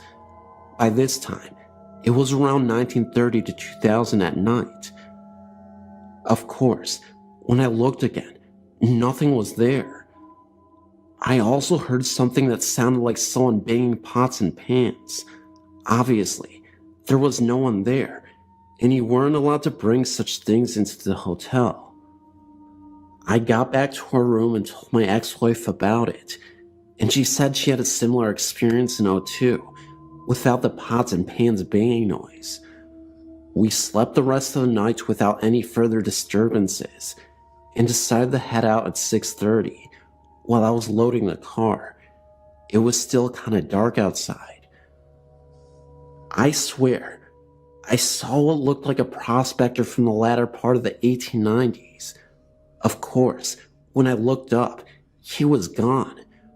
When I went back into the lobby near that cartoony Canadian Mountie statue, the cold spot really intensified, and when I got to the area where the elevator was, I saw someone out the window, and I thought nothing of it.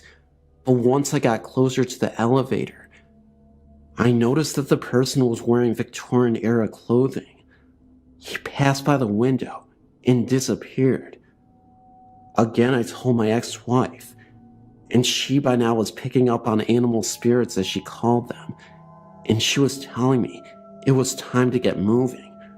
But she noticed the intense cold spot by the statue as well, and like our trip to Rika's Roadhouse in Alaska back in '04, she was quick to get out of the hotel with our daughter and get to the car, while I checked out and brought the bags out.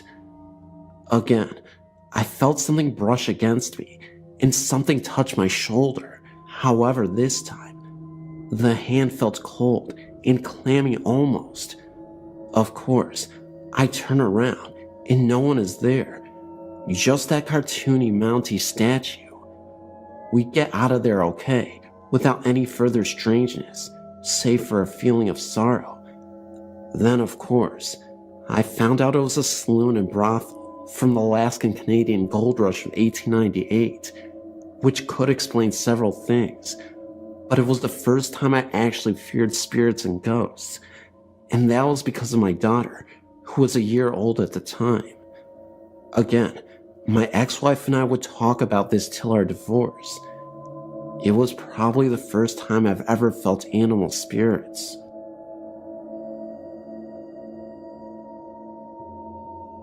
This is a personal experience that happened to me 2 years ago in Charleston, South Carolina. I'm in the Navy and had just got off the swing shift on base, leaving at approximately 11:45 p.m. from the base. The base I was at is on an old plantation's land, but I never thought anything of it. The part where I worked at was on the water of the nearby river, and the road back passed along the river for about a half mile before turning inland. Fog had a tendency to build up on the river in the fall and winter months, and the fog had rolled across the road on this particular night. As I was driving along the road coming back from work, I saw a man running on the side of the road. This was nothing special on a military base. People run all the time to keep up physical condition, but this was almost at midnight, which I found strange, and he was wearing nothing reflective at all, seemingly wearing all dark clothing. As my car came up on him, he immediately darted out in front of the car at a speed I'd never seen before. I slammed on the brakes, but it was too late. I expected to hear and feel a massive thud as I hit this poor fellow, but as the car passed through him, he vanished without a trace. I got out of the car, brights on, searching with my flashlight for a person anywhere around my car, but I was the only one as far as I could see on this road. It scared the living daylights out of me, to the point at which I started searching inside of the car to ensure I did not have a hitchhiker with me now. After getting into the car, I drove as fast as I could, with interior lights on in the car, to the nearest well-lit area, locked the doors, left the lights on, and called my father to relate the incident. After some 20 minutes of consoling me, I finally got my wits about me to drive home. However, it did not end here. From this night on, something was different about my apartment. There was a presence in that place that I haven't felt the months before the incident. I began to review sitting in the living room alone altogether because of feeling like someone was watching me. Out of the corner of my eye, I would see the bathroom light on, clear as day, but when I looked over, it would be off again. It would feel like someone would sit down next to me on the couch, but I was the only one in the apartment. Finally, one weekend my father came out to visit. Growing up with numerous ghostly and at sometimes demonic experiences, most of which he never talks about, he has become highly sensitive to the paranormal. The first day he arrived, he used the key I left him to get in while I was at work. When I got home, having said nothing of my experiences in the apartment to him, the first thing he asked me was if I ever got the feeling someone was in the kitchen area, peeking over the half wall at the television. I froze in my tracks at this. Over the course of his week-long visit, he said he also thought he saw the bathroom light turning itself on and off, and felt someone else sit down on the couch next to him, as well as seeing a shadow of a man mainly around the kitchen area, who would periodically lean over the half wall like he was looking at what was on the television. But he said he never saw or felt anything or anyone in the bedrooms. I now had a reason for my seemingly unfounded paranoia of being in the living room alone. I continued living with this feeling from the night of the incident, driving home through the following few months until I received orders to leave Charleston, and have not felt the presence of the running man since then.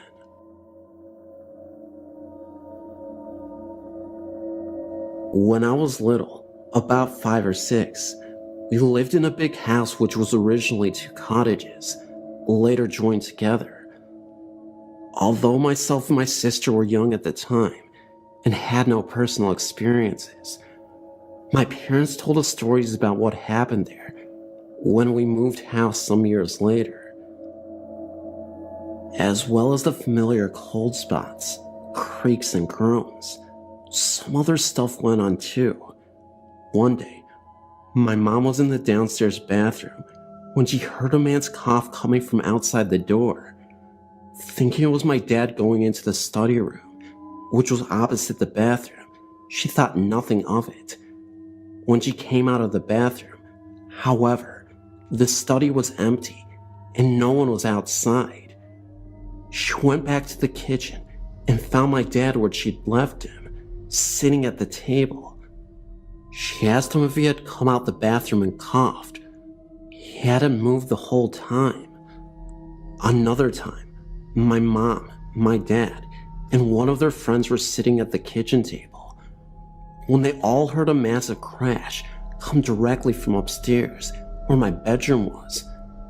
My mom described it as the sound of a wardrobe falling over or a full-grown male adult being thrown to the floor. They rushed upstairs to find me fast asleep and nothing out of place in my room. We even had the fireplace in my room checked in case a stone had fallen down the chimney.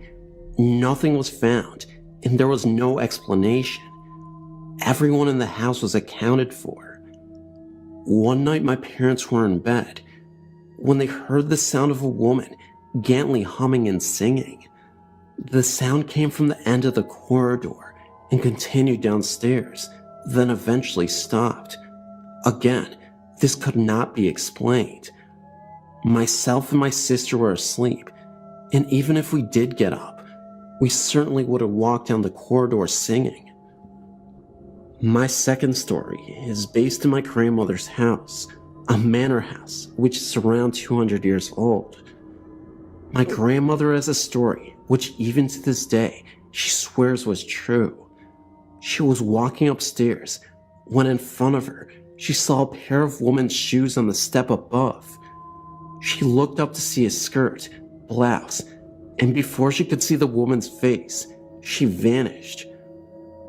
My dad's family all grew up in the house, and my uncle mentioned that from his bedroom, he used to hear the sound of gravel crunching outside, like someone walking towards the house.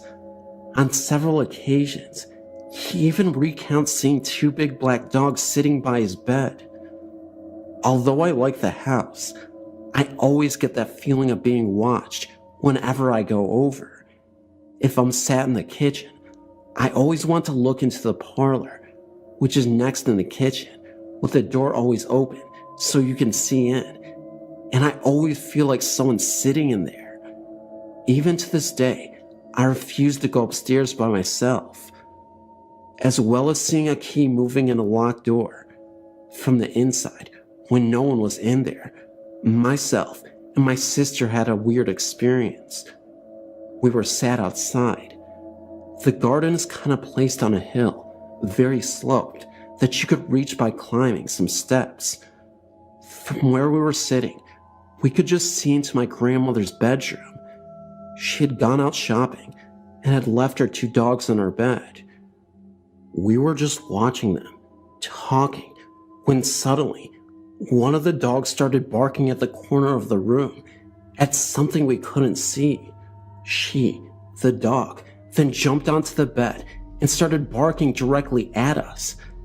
Then, at the exact same time, we both saw a white mist, sort of in the form of a hand, move gently over the dog's head. He then stopped barking. My sister and I both looked at each other in surprise. We'd both seen it, but could not understand it. It was daylight, but not sunny, quite cloudyless. There was no reflections on the glass or anything like that, because there was nothing to reflect, no trees or anything behind us. and we quite clearly seen the mist from the inside of the window. While serving at RAF, Middle and Hall, with USAF, 1993-1994, I lived with a roommate from Santa Rosa named Greg. Santa Rosa is located in New Mexico. We both originally lived in the dorms on base, but got special permission from our first sergeants to move off base together. This was due to the fact that we did not drink alcohol, and drunken parties were a constant among our roommates, and in the dorms, in general, 24 hours daily as airmen worked 3 shifts. We were both practical-minded Air Force aircraft mechanics with serious responsibilities, and not given to flights of fancy, and had no previous interest or experience in the paranormal or occult. I simultaneously dated an Englishman I would later marry named Bill. The cottage only had a coal fireplace for heating.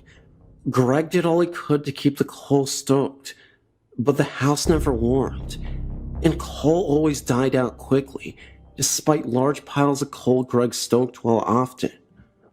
The phone rang at various hours day and night, with a loud, hissing static. There was a faint, but unmistakable sound of someone whispering loudly through the static, but the words were always unintelligible. Calls to the operator to discover where the calls came from were answered that we had not received any phone calls at all during these events as far as the phone company was concerned. The calls simply came from nowhere. Greg worked a night shift, I worked days. Every night, I heard heavy footsteps come up the stairs to the bedroom landing, 4 square feet, and back downstairs after varying lengths of pause. When I was home at night, these heavy footsteps occasionally went into Greg's room. When he was at home, he heard the steps enter my room a few times. 500-year-old stairs creaked very loudly beneath thin carpet when no known humans were using them. The human footsteps could be heard anywhere in the cottage. These phantom footsteps were much, much louder and projected a foreboding emotion to the roommate at home when they occurred. The rocking chair in the living room near the fireplace rocked off of its own accord on a regular basis. Once, Greg and I were simultaneously TDY, or assigned temporary duty, to separate bases for a few months. We locked the cottage down tight as a drum. A friend agreed to check the place from time to time, but as all doors and windows remained locked, he never went inside. I returned before Greg did. Every object in the kitchen that could be moved, such as cutlery, dishes, pots and pans, bread bins, knickknacks, whatever, were taken by someone and all dumped in the middle of the living room floor. Nothing was missing. It was simply transported to the middle of the living room and unceremoniously dumped there. At other times I was TDY, and Greg experienced occurrences more often and more intensely for him when I was gone. However, his worst experience happened unbeknownst to me while I was deep inside the cottage. One night, as Greg went out to his car to go on duty, he saw what are sometimes called a shadow figure, but in much more detail. Greg was not bothered by the unmistakable occurrences in the cottage until he met this thing. It was blacker than black, the outline of a large adult male, about 6.5 feet tall, be his estimation. No facial or other features, except glowing eyes that looked at Greg in such an evil way. Greg said he was scared to death. He claimed without hearing a sound that this thing was unmistakably evil and had ill intentions, to say the least. Greg got in his car, a true British yellow Mini, and sped away as soon as he could. There is a broken down shed directly behind the house in the backyard. Both Greg and I looked into it from time to time, but refused to enter until one day we agreed to go in together. We both experienced an unexplainable strong sense of being watched from up close, though no one else was on the property. The sensation, we both agreed at the time, was an evil one. We both thought we heard heavy breathing, but neither one of us wanted to jump to the conclusion and appeared to the other one to be easily duped by what we couldn't explain. There's a storage area on the side of the house that cannot be accessed from inside the house, only by the door outside the storage area, attached to the side of the cottage. Greg and I both hardly dared to look inside after our first time inspecting the property. There were no electrical lights in the room. There was junk and building materials scattered around, as if someone dumped everything from the ceiling, and materials changed positions from time to time. Occasionally, the taps, faucets in the bathrooms upstairs turned on and off on its own accord, yet both hot and cold tap levers were always in the off position. Every unexplained occurrence was of an extremely strongly sensed nature. It always got our attention, except for the static phone calls and the chair rocking itself. Most activity took place when there was only one roommate in the cottage. Neither Greg nor I had ever experienced anything paranormal before. At least, he had not anything to this degree. Of the photos taken inside and outside the cottage, there is nothing remarkable. No orbs, light streaks, vortices, apparitions, etc. The Englishman I was dating and later married was a complete skeptic, but strongly disliked being in this cottage. He would only state, something is wrong with this house, something is strange about it. For his degree of skepticism, that was quite a statement in itself. When a man with a young teenage girl moved into the other side of this duplex cottage, Greg and I decided to warn her, without giving anything specific away about the occurrences, so we weren't planting suggestions in her mind, knowing teenagers are very impressionable. We simply welcomed her, made chit-chat, then told her when she was alone if she was ever uncomfortable or frightened, telling us she was in her bedroom alone when she audibly heard a voice call out for her. She had no history of hallucinations, swore she did not mistake it for a conversation she heard through the walls, which would not have occurred for that night Greg was on duty at the base, and that the voice was male, not matching Greg or myself. Shortly after this, I moved in with my fiancé in a nearby town, largely to get away from the occurrences, and soon lost touch with Greg entirely.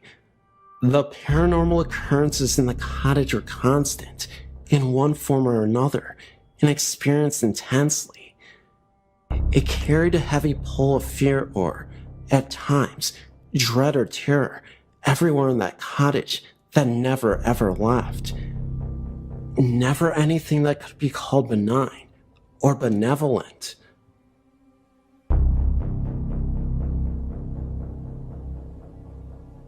In the summer of 1996, I bought a large home in a nice, older neighborhood. My fiancée lived with her parents at the time she was still in college, and I was living with my parents since I'd just gotten out of the army. We were really looking forward to getting married and having our own private place. The first night in the house felt very strange to me, but I chalked it up to being a newlywed in a new home. As time went by, the strange feelings did not abate as they thought it would. I felt more and more apprehensive, especially when I was in the house alone. The house made very strange noises when I was there by myself that it didn't make while Sandy was home with me. Also, I asked Sandy if she heard any strange noises when she was there alone, and she said she didn't. I tried to ignore the noises in apprehension, but it was getting harder and harder from the upstairs. There were just the two of us in the house, and the bedrooms upstairs were only used for storage.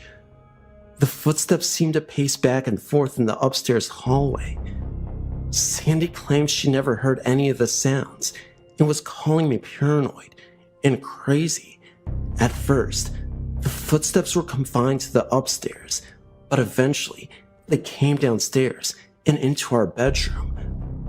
Whatever was making the footstep noise would come up to my side of our bed and stand there for several minutes before walking straight out of her room.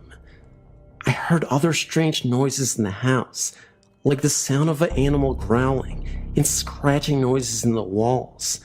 Someone or something knocked on our front door one morning at 3 a.m. so loud that I thought the door was going to come off the hinges. Of course, Sandy never heard anything and accused me of trying to scare her. I began to see small, black humanoid figures darting in and out of the corner of my vision. They would shoot behind furniture or duck into some rooms when I tried to lay my eyes directly on them. I saw them during the night and day and began to see them more often and often. I would often get this odd feeling that someone was behind me, and if I quickly turned around, I could see one or more of those things run away. One day, when I turned around to try and see the little black things, I saw a large, black thing at the other end of the hallway. It was about 6 feet tall, and though I could not make out any features, I could tell that it was a human shape under a cloak, and it did not run away. It just stood there for several seconds to let me get a good look at it, and then it slowly disappeared. I saw that apparition several more times over the next few months, always standing some distance away and just looking at me. I was really getting scared, and it came to the point that I did not want to go home at night. The experiences were taking a huge toll on our marriage. Sandy would blame me for scaring her with reports of things that were not happening in her mind, just to cause trouble in our marriage. She would not begin to convince that I was truly scared and that something was really happening, even if she did not experience it. We stayed married for a total of 30 months before she moved out of the house and filed for divorce. But here's where the story gets even stranger. The day she moved out of the house, the frequency and intensity of the experiences began to diminish. That night, the footsteps did not come downstairs like they always had in the past. I saw the large black apparition only one time after she moved out, and that time it was translucent, as opposed to being completely opaque as it had been before. It also did not stick around as before. Once I saw it, it vanished. 4 months after she was gone, all the activity ceased. The house was quiet and still, and I no longer felt that apprehension I wrote about earlier. I've since remarried, and we live in the same house with our children. I thought that the experiences might return once I brought my new wife into the home, but they didn't. If they had, I would have sold the place. It had to be something associated with Sandy. Maybe she was into the occult or something. I spent plenty of nights with her in her parents' home when they were away, before we were married, and never experienced anything like what happened in the house. Perhaps it was the combination of her and the house that was the problem, but I hope not. If it were, then that means the same thing could happen again, and I don't want my family subjected to that.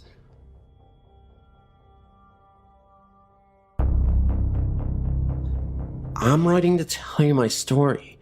I was reading Dave's story, and it's so close to the experience that I had that it actually gave me chills.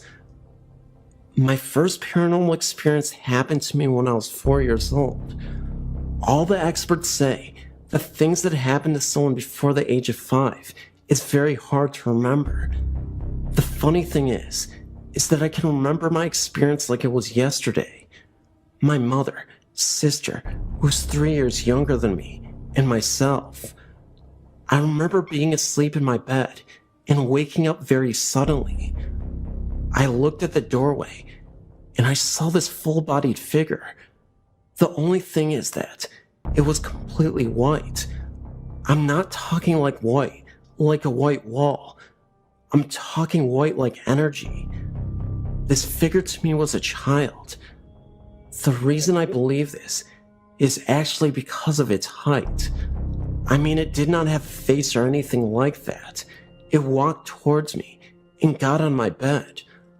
I remember pulling the blanket up over my head because I was so scared, but I actually felt it on the bed. At that point, I ran screaming and crying into my mom's room. Her boyfriend got up and walked me back to bed to show me there was nothing to be scared of. When we got there, it was gone. Now let's fast forward to the age of 17. By this time in my life, my mom had gotten married, not the same guy from when I was 4, and they had bought a house. It was a tri-level with a full finished basement and a sub-basement. From day one, something felt very odd in the house, almost like a very heavy, unwelcome feeling. The sub-basement was probably the strangest. When you would walk in there, you could see spray paint all over the walls.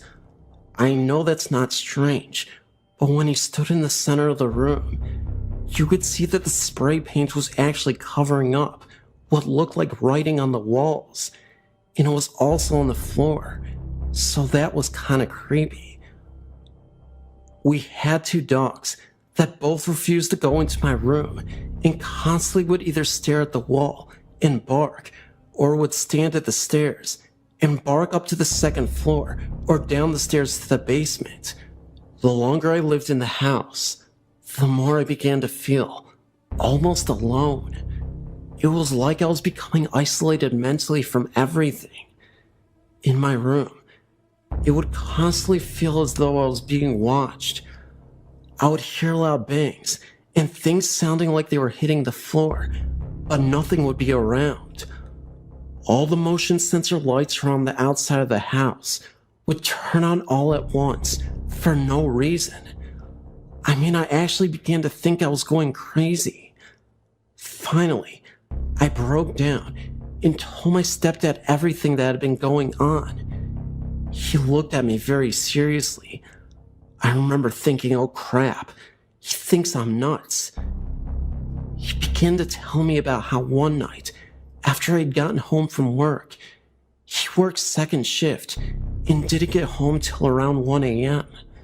We were sitting on the computer playing a game.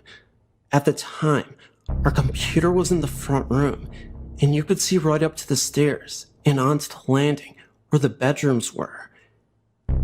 He said he saw a man walk out of my room.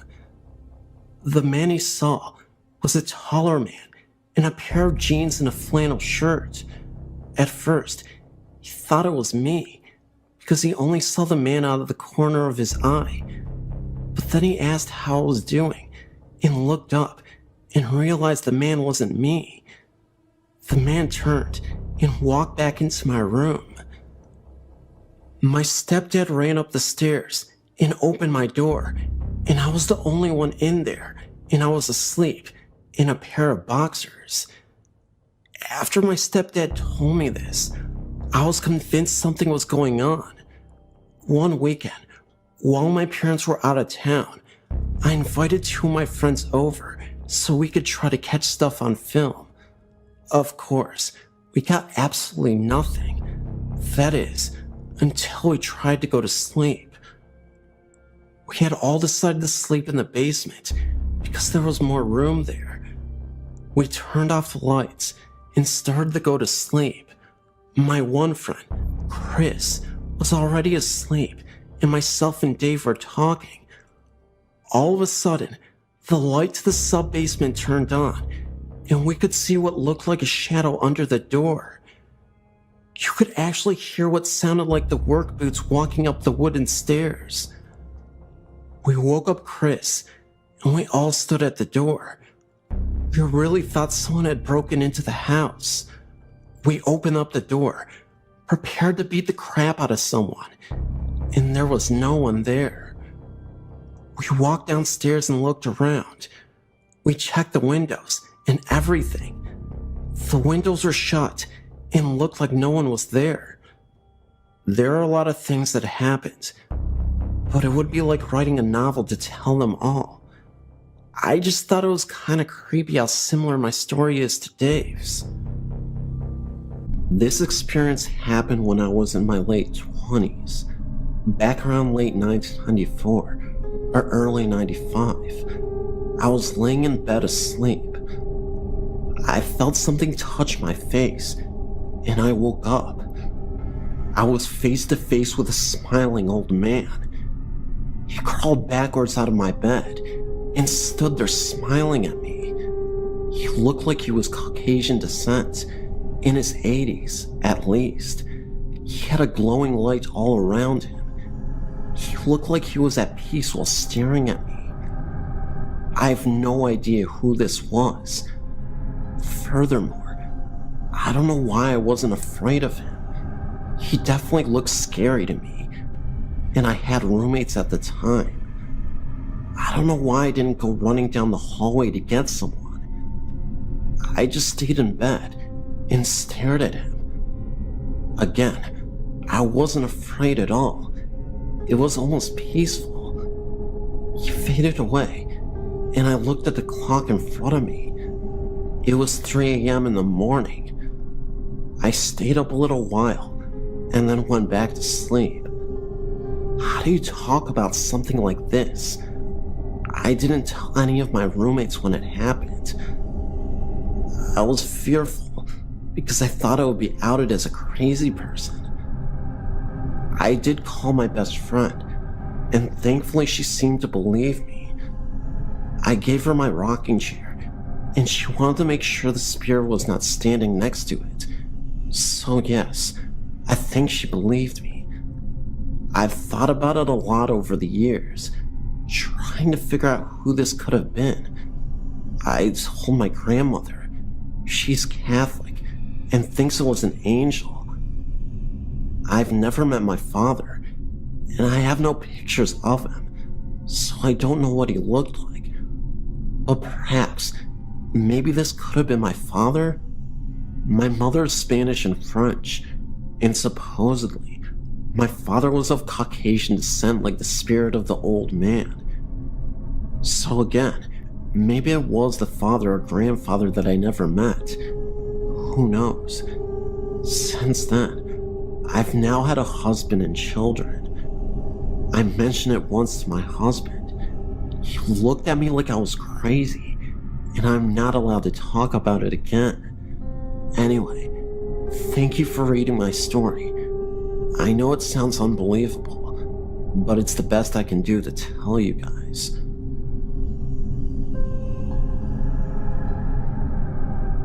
These are two experiences that happened to me about 5 years ago. Here's the first story. My house is 6 years old and has never been lived in by anyone else. This started about 2 months ago.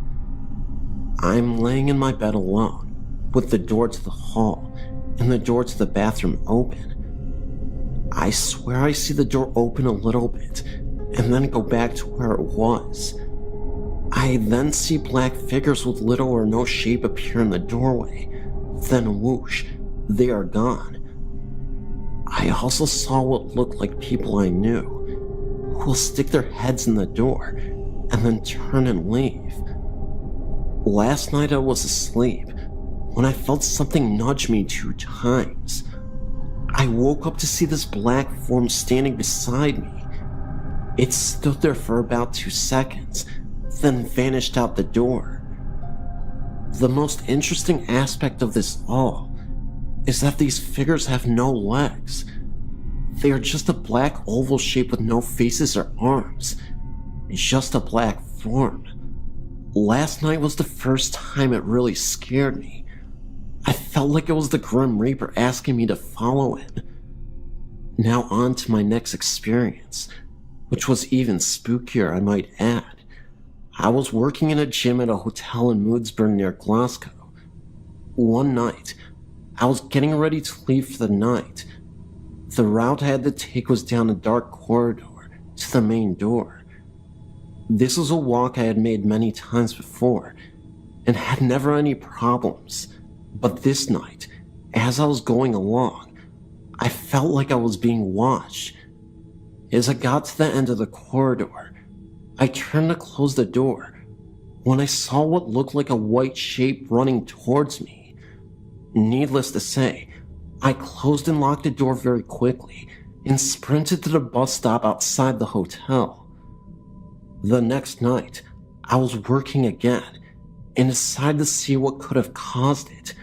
I went through every possibility I could have think of, from car headlights to interior lights, but nothing recreated what I had seen. About 2 days later, I was looking through the old accident book when I found an entry from 3 years before. A man was running on the treadmill and died of a heart attack whilst using it. What was interesting was, it was the same date and time of when I saw this incident myself, of the running man.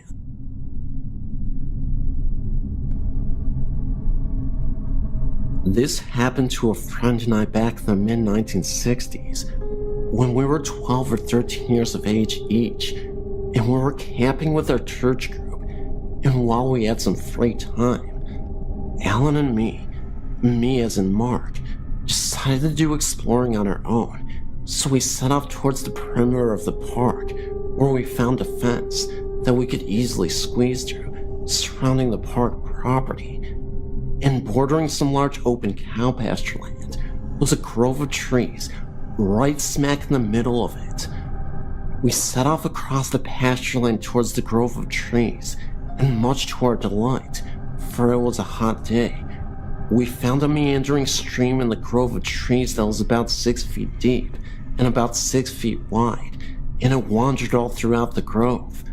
But to our dismay, Alan and I realized that we were wearing blue jean pants and a t-shirt, and had not brought along our swimsuits, since we were not planning on going swimming until later, when the springs in the park was less crowded, so we had nothing to wear to go swimming at that time. But Alan convinced me that there was nobody around to see us, and we could go swimming like they used to do in the old days, by going swimming in the nude, or skinny dipping, and nobody could tell we had nothing on. Once we were in the water, and not wanting to be labeled a coward or chicken by my friend, I quickly got undressed, and we dove into the cool water. We swam around in the water for about 15 minutes, when we were startled to see a young boy, about our age, dressed in some dusty old-fashioned looking overalls, and barefoot, staring at Alan and me from the bushes. And even though he probably saw we were both skinny dipping by our clothes hanging from the bushes, neither Alan or me felt embarrassed about it. After all of us were boys, and Alan got bold, but staying in the water, Alan said hi to him. The boy came out of the bushes, but didn't get near the banks, and he just stared at Alan and me for a solid 20 seconds. All we could think to do was ask him if he wanted to go swimming with us, but at this point, I don't think we realized it was a ghost at the moment. We just always thought it was a kid that always hung around this area and just wanted to play because we were playing around. But then, it was like he had simply vanished again. Helen and I did not wear glasses, and our vision was perfect, and we were looking straight at the boy as we climbed out of the stream, and like I said, the boy just disappeared before our very eyes, just kinda blinked out of sight, and Alan and I quickly got into our jeans and looked around for him, but he was nowhere to be found in the bushes. And if he wanted to play with us, why did he disappear? And if he had left the grove of trees, which he didn't, we would have seen him in the open pasture land. And afterwards, we talked about our experience between us, but Alan and I didn't tell anyone of this, knowing that no one would ever believe us. Alan and I both wondered if the boy might have fallen into the stream from the crumbling banks and drowned in that stream many years ago. And as the kids our age wouldn't be caught dead wearing old-fashioned looking overalls, when all the kids we knew were wearing the latest looking fashions, was it even remotely possible that perhaps Alan and me saw a ghost that day? One who was lonely and just wanted to play.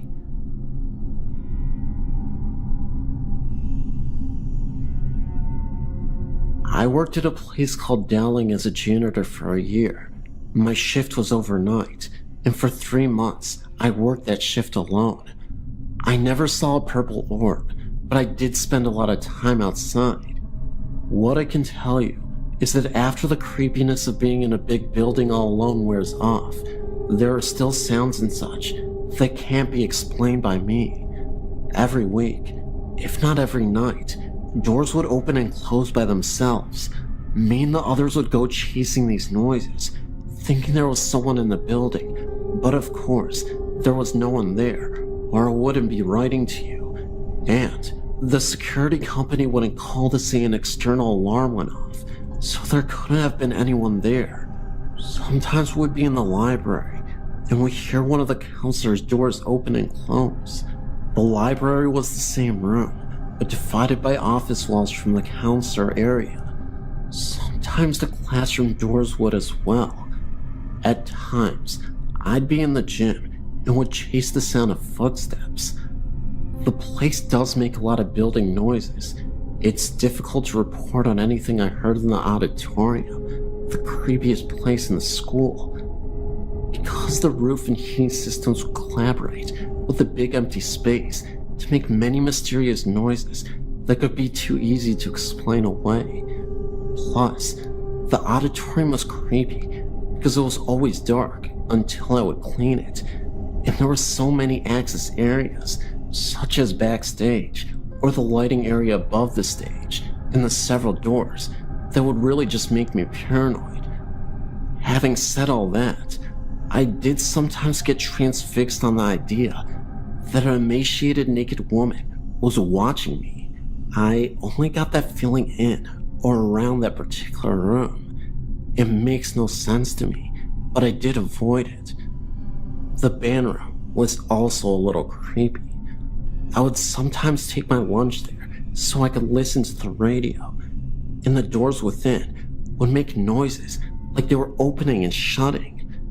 There was one definitive time that I also couldn't explain. I went into the library and locked the door behind me because I was hearing so many noises around that door that night. Then, I climbed over the wall to the counselor's area and unlocked that door so I could rush through it when I heard the noise. Sure enough, the library door tried to open because I heard the deadbolt hit the door frame. So I ran to the hall and listened for footsteps, but there were none. I ran to look down both north and south halls along the library. There was nobody, and there was nowhere to hide. I didn't think someone could have gotten away like that, not in that manner anyway, without making enough noise for me to hear it. A similar thing happened one night when all 3 of the overnight janitors were in there. We heard the noises in the counselor's area, so I climbed the wall while the other guys went to the doors, but nobody was there. I want to assure you of 2 things, even though these aren't really the most impressive tales. First, I don't really believe in ghosts. I'm open enough to the idea, I guess, but anytime I heard a noise, I would go looking for somebody because I assumed it was an intruder. There were times we had intruders, and times people who had rights to the building were found. However, there were so many times that we were sure there were noises, and so little chance for whoever was making them to escape and we still found nothing, that I thought you might be interested to hear the story of Dowling from someone who was there for a long time. The building stopped creeping me out by itself about a week after I was working there alone. I heard voices and chased them, but the air unit, the building setting, and other normal noises stopped giving me the jitters by the time they became normal for me. I don't really believe in ghosts, but I saw the purple orb listed on the website after a night of chasing these noises, so I decided to write this to you, albeit 2 years after the fact. Last thing I want to say, there are 2 creepy stories about the place from a source that I'm not sure I trust, but I'll tell you anyway. One time, this guy saw people in robes walking into the woods west of the building. Another time, a girl was taken advantage of in the auditorium. A funny, unbelievable, but true story from the overnight shift. Ninjas attacked the school one night and put one of the soccer goals in the atrium. The kids did this for their overnight prank. They seriously climbed onto the roof of the school with 2 of the school's regulation-sized soccer goals and dumped them into the atrium. I chased off a bunch of kids when they were trying to get on the roof a 3rd time. They were all dressed like ninjas. My name is Carly, and I used to live in a 100-year-old house on the Eastern Shore in Maryland. This house was on a street with about 10 other houses, all closely related in shape and size, except my friend's. She's my best friend, and the man who had built all the houses in our street lived in hers. They have never had any bad experiences in theirs, up until now. My friend's older sister came back for Thanksgiving, and she woke up in the middle of the night and saw a form of a giant man. The man closely resembled Andre the Giant, even though she thought it was her boyfriend. When she looked next to her, he was sleeping. She really didn't think too much more about it until the next day, where the rest of the family shared that they had been hearing and seeing things too. My house was only a few years younger than hers.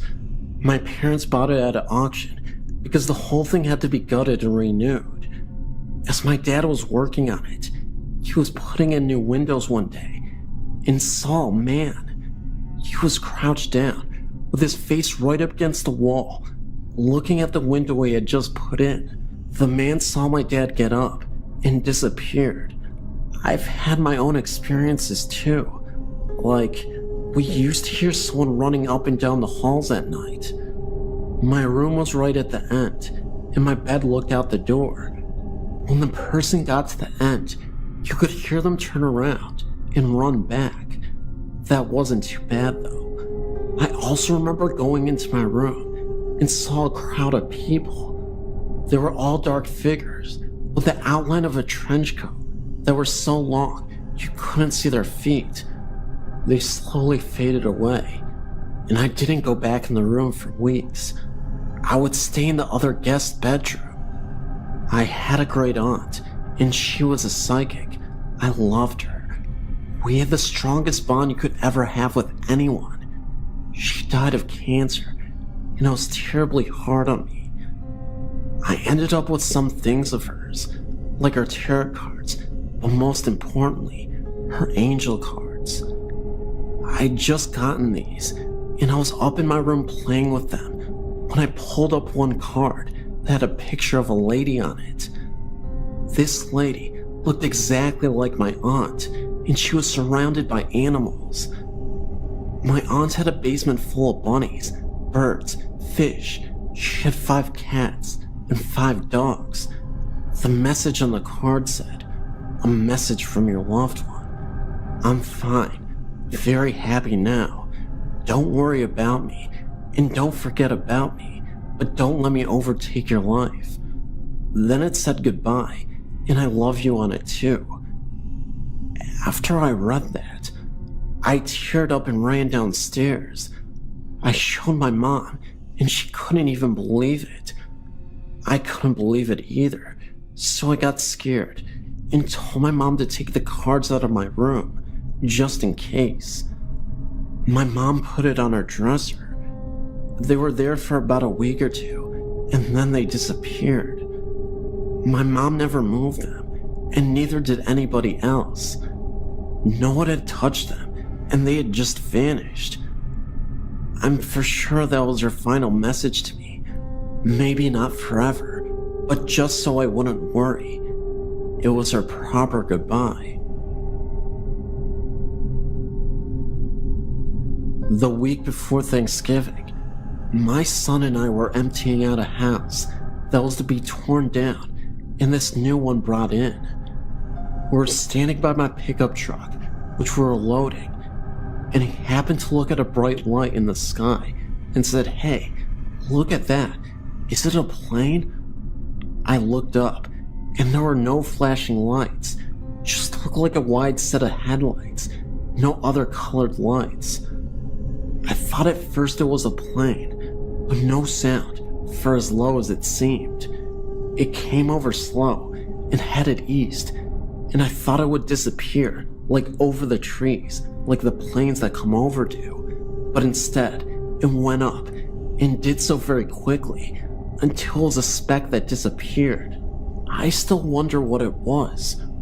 Was it a paranormal entity, like an orb or some sort? Or maybe something different, like even a UFO? It's hard to say. But back in 1990, my husband and I were talking outside and happened to look at the edge of our 40 acres. There, just above the trees, was a long cigar-shaped object that covered the entire line of the 40-acre parcel. It had flashing lights and looked like windows were along the side of it. It was reported in the newspaper, as a lot of people saw it that same night. It made no sound at all. My son passed away in August 2008, and I've had my grandson say that he sees him in my bathroom. I find that strange. Last week he came to me and his mother and said that there was a man in my bathroom and he needed to put his clothes on. When I found my son, he was naked. My grandson didn't see him that way, the way he passed away. He has told me many times that there are ghosts in my house. We have heard doors open and close, and sometimes the floor's creaking. Like last fall, I'd gone in my bathroom to turn off the lights the kids left on. I called out to him, thinking that maybe someone was still in the bathroom. Finally, I said loudly and impatiently, "Who is in here?" I heard a voice distinctly said, "I am," very quietly and clear. I didn't recognize the voice and thought one of the kids were playing a joke on me. No one was near the bathroom, which is just off my master bedroom. It didn't scare me. There are other strange things that happen in my house. We hear little kids outside talking. Most of the time, it is indirect, and you can't make out what they say, and other times, something comes in clear. We just think the land is haunted. For a while now, my sister has lived in a house a few blocks away from my parents' house. I live with my parents. I would go over there to babysit my nephew when my sister had plans. Some nights I would sleep over there. Her house always had a creepy feeling to it, a thick feeling to the air. My sister had just had knee surgery and wasn't able to take care of her son, so I was spending the weekend over there. The first couple of nights were fine. I didn't mind at all. But the last night I stayed there, I was in the living room watching TV when I caught something out of the corner of my eye. It looked like a shadow. Before I say any more, I better tell you the layout of my sister's house. When you walk in, you go to the left and down a hallway. The open doorway to the left leads to the kitchen. The kitchen has another entry as well. The first door on the left is my sister's bedroom. The only door on the right is a bathroom, and the door at the other end of the hallway belongs to my eldest sister. When she's there, that is. On the other side of the kitchen is a set of French glass doors and let out into a game room, an add-on to the house. The doors are always kept closed and locked at night. The only people in the house that night were myself, my sister, the one on the mend, and her son. So anyway, I saw a shadow. At first I thought maybe it was my sister getting up to ask me to get her something. But the shadow simply vanished before I could get a closer look at it. I shrugged it off as me being tired. I lay down to go to sleep. I woke up a couple minutes later. It was around 5 in the morning. I didn't know what had woken me. I was sweating badly, and I felt like someone was sitting on my chest. I was propped up enough to see the French doors, which were across the room from the sofa. What I saw that night is engraved into my brain.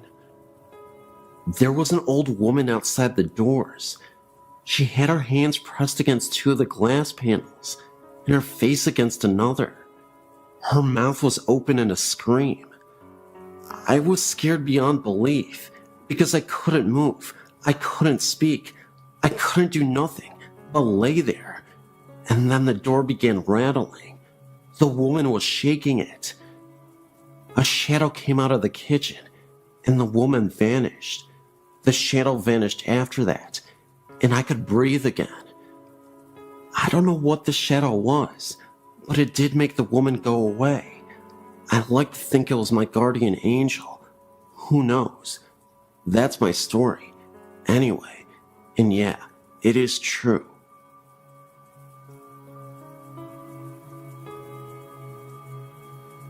My mother was born in Austria-Hungary in 1908.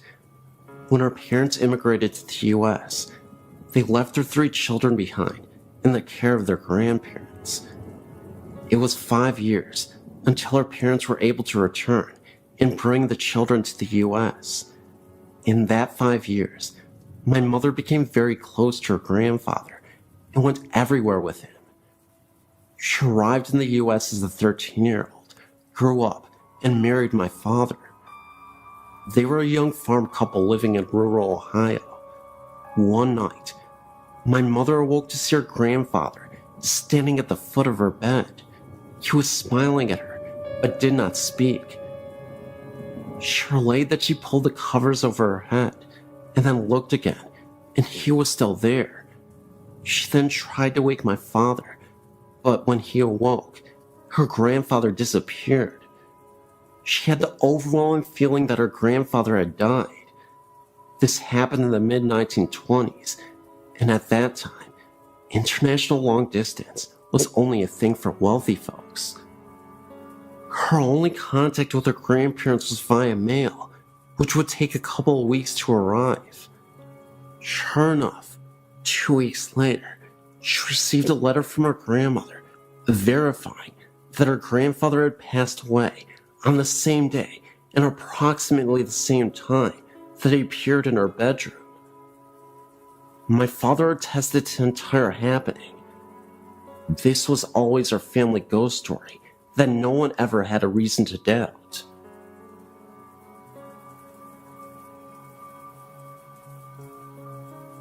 My parents live on a farm in Sugar Grove.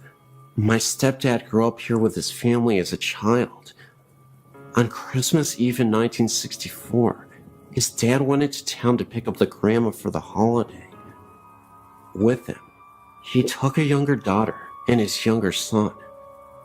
On the way home, there was a terrible accident, and everybody died except the daughter. Over the years, the farmhouse was used as rental property until my mom met her husband.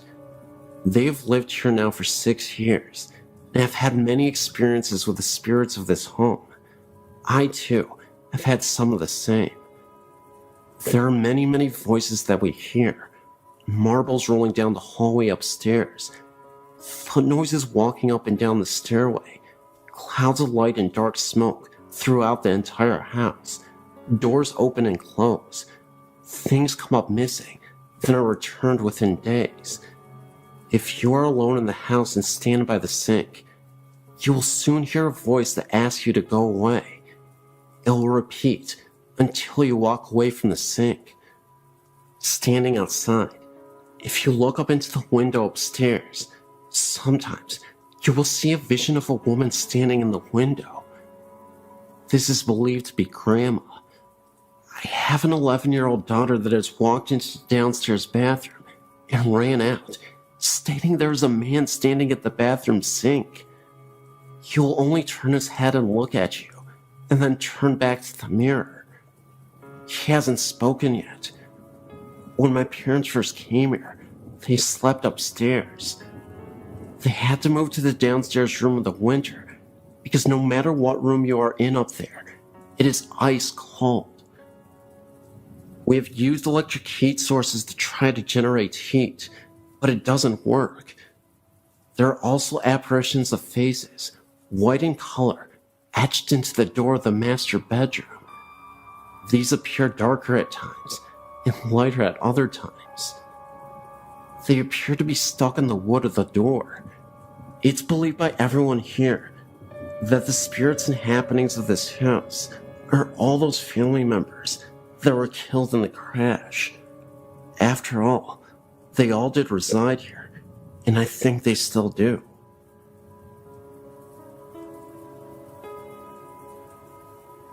My mother passed away a little over 4 years ago. Since then, we have seen her, usually in dreams, and my father has actually seen her many times in her home. My mother had been sick with congestive heart failure that took a turn for the worst for about 2 years. My dad cared for her day and night. Finally, the last trip to the hospital was supposed to be a routine trip to remove excess fluid. On the way to the hospital, my mother made a prophetic statement to him that she would not be coming home again. When she was given the diagnosis that no further help was available to her and she would be sent home with hospice, she refused and decided to die in the hospital instead of at home because my father had to continue to live there and she did not want him to find it hard to stay at their home. 9 days of excruciating pain from a failing liver and kidneys, and unable to get her breath, she succumbed to death only after the last of our immediate family visited her on that day. It was as if she had waited until she had seen her husband, children, grandchildren, and son-in-laws before she was ready to go.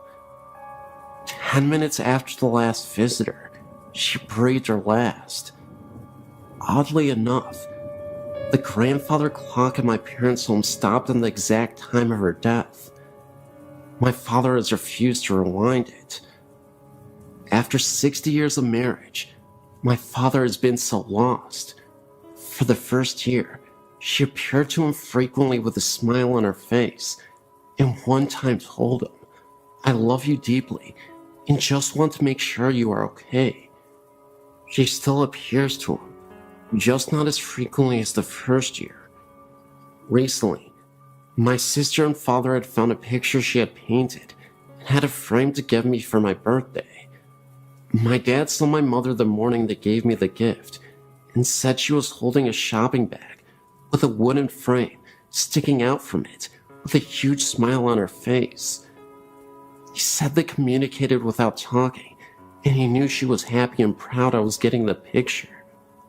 I've seen my mother in dreams, but only one stands out as a possible contact with her. In my dream, I was looking through the picture window at my parents' home and saw her sitting in her chair with my father standing over her, talking and smiling as if he was catching up on recent events. I went inside the house and she looked at me and smiled. I remember how peaceful she looked and so healthy. I remember saying, "Mama, how can this be? I saw you in the casket at the funeral home." She just smiled at me and said, "Well, sometimes these things just happened." I replied, "Well, I don't care how it happened. I'm glad to have you back. I've missed you. With that, I woke up. One other time, after an extremely frustrating day, I was walking in a corridor and thought I'd heard her call my name. She said, "Susie." I actually said out loud, "Mama?" She was not even there. My sister says she has dreamed of her, but never actually have seen her. My son slept in my mom's bed about 6 months after her passing, and said sometimes in the night, he felt her sit down on the side of the bed. He knew it was her, because he could smell her perfume. My nephew recalled a dream he had the first Thanksgiving holiday after her passing. He said that in his dream, he walked out of his upstairs bedroom, and she was in the hallway. He said, "Let's go get some turkey, Granny." He said she replied, "Now, Mark, you know I can't go downstairs with you this year, but you know I'm here." My family feels that she is around us all the time. I know she is with my father the most, because he is terminally ill and misses her so terribly. I feel comforted knowing she is waiting for his time to cross over.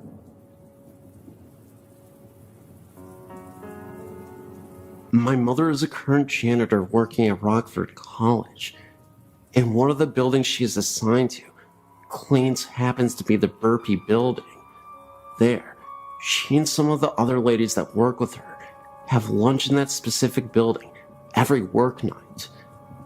A while back, she told us that during her lunch break, she saw what was a female figure walk past the room they were in. She said she wore a blue dress and had blonde hair.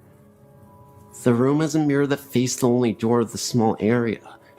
She said, and I quote, "I glanced at the mirror, a habit of doing when you're in that room a lot, and saw this thin, transparent figure walk past the door.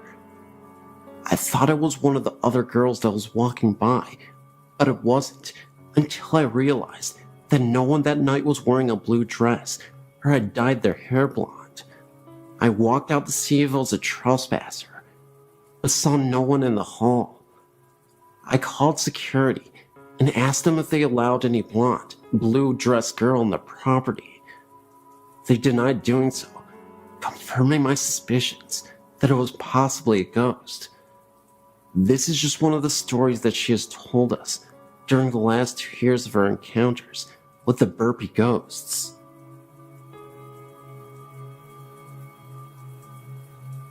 This just happened to me just recently, on February 8th, 2008, when I took a ghost tour of the Tuang Cemetery in Brisbane, Australia. First of all, I'd like to keep this to myself anonymous. Secondly, what I saw is true, for I did some research to see if anyone else experienced what I saw that night, and, as it turns out, a few people over the years saw it too. It was cold and partly windy that night when I turned up at the ghost of the Tuang Boneyard, Brisbane's oldest and biggest graveyard. There's a lot of strange stories connected to this boneyard, like a vampire. There's only 2 boneyards in the world that got fair dinkum vampires, Highgate in London and Tuang in Brisbane. The Bleeding Grave and Walking Statue. Yes, a wandering statue. Anyway, the tour barely began as our hostess was introducing herself when I saw something standing amongst the trees. It was solid and black. It was standing there watching us. I saw it, but I thought I was seeing things. Excitement that might have sparked off my imagination. But as I walked past this spot, there was nothing there to resemble that figure, but yet it was real, as you and I. It wasn't until a few feet ahead, I heard a weird clang sound right next to me, as if someone was banging in a pot or whatever. I thought it was the signpost rattling, but there was no signpost anywhere. Now that was frickin' weird. I thought, As I hurried on, looking behind me, most of the night I felt we were being followed by something, as I was tailing Charlie. Best place to be in a ghost tour at the end of the line. Things started to get a bit stranger, like the cold wind I felt touching me if there was no wind blowing. The same thing happened again 2 nights later, when I felt something touching my neck in my own home, or seeing things at the corner of my eyes. When I turn around, there will be nothing there. I thought I was ready for the madhouse at one point. I know that I saw something, so I researched it, and as it turned out, others saw that same black figure at the same spot where I saw him or her, whatever the heck it was, and heard the same clanging sound I heard, so I didn't imagine it at all. I hope I didn't. That's my story. I've got other great spine-chilling tales, which I'll put up ASAP, but this was the first experience I had in years, except for the ghost of my dog who came back for a few nights to bark goodbye to us.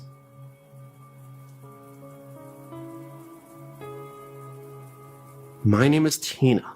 I'm 33, and I have a story I would like to share with you and your readers. I've been experiencing strange things for many years now, but I've only been sharing them for just a few people who don't believe always have the need to find something wrong with the ones who do. My mom was one of those people. She would roll her eyes and say I was crazy or I had been drinking. The day she became a believer was one of the most beautiful moments we've ever shared. This is our story. My mom had surgery in her foot and was using a walker to get around. I was at her house helping her with her laundry and such, and had laid my son down in the bedroom down the hall for his nap. Mom was kicked back in the recliner and decided she would also take a nap. All my chores were done for the time. Everybody in the house was sleeping, so I went out to get into the pool. I turned on the baby monitor at the room where my son was sleeping and brought the other piece outside with me. My mom lives out in the country. No neighbors close enough for monitor to pick up any other signals from a phone or another baby monitor. It was so quiet in my mom's house, I could hear the tick-tock ticking of the clock in the room where the monitor was. All of a sudden, I heard a woman's voice so clear and loud. It sounded like she was speaking into the monitor. It sounded like peep, as in P-E-E peep. I'm not sure what that means. Maybe it was just gibberish. That's what I heard. At this point, I start to run to the door to see if my mom is still in the chair in the living room. I got to the door, snatched it open, and there was my mom, still reclined back in the chair with a really strange look on her face. I guess I had a strange look on my face too, because she said, "What? What's the matter? Who's here? Who are you talking to?" I just looked at her and couldn't say anything.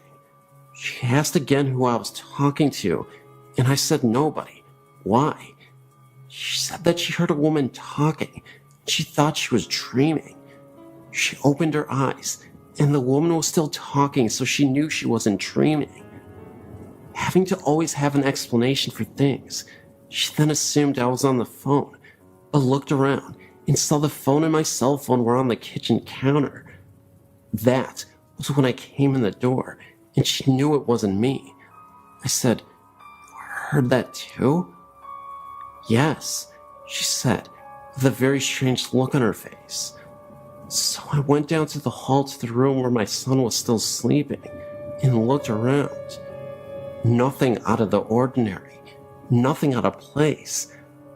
I came back down the hall and told my mom he was fine, still sleeping, hadn't moved an inch.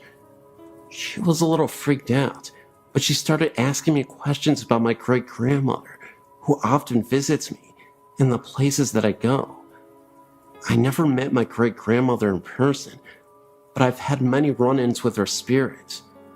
My mom didn't want to believe that Grandma visits her too, but after that day, she started to believe. Not only in ghosts and spirits, but in me too.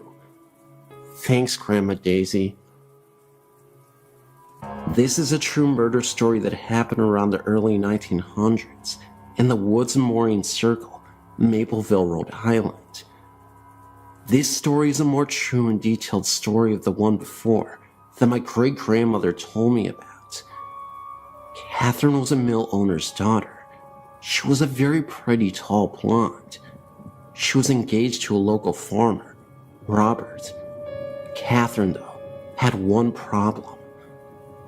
A man, who some say had mental issues, was stalking Catherine. His name was David. David would send Catherine letters of how much he loved her, and how they could have babies together. These letters disturbed Catherine. He would watch her through the window and follow her wherever she went. One day, Catherine confronted him and told him never to talk to her again. David thought this was like a game, so he proceeded to send disturbing letters and watch her at all times. As a few days went by, he gave up. With this, he had a plan. If he couldn't love her, no one else could. So one day, while Catherine was going to the woods to get water for her family, David followed. First, he stopped at Catherine's fiance's farm. Robert was working on the farm as usual, and David came in from behind and stabbed him in the back with a pitchfork.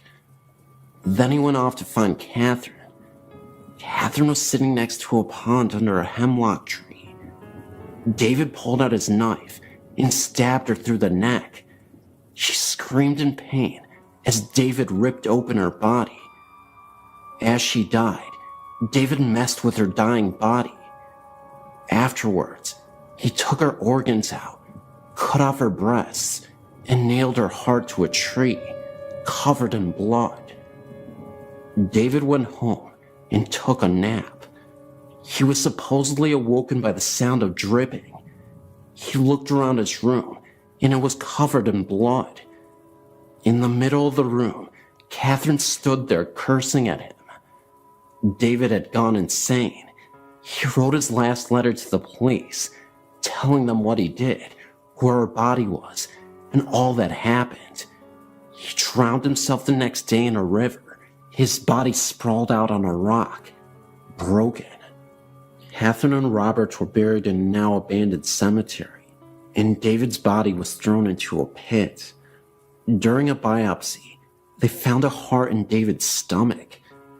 Some people think he swallowed her heart, while others think Catherine put it there. Still, rumors persist that late at night in the cemetery, you could see the couple holding hands as if nothing ever happened.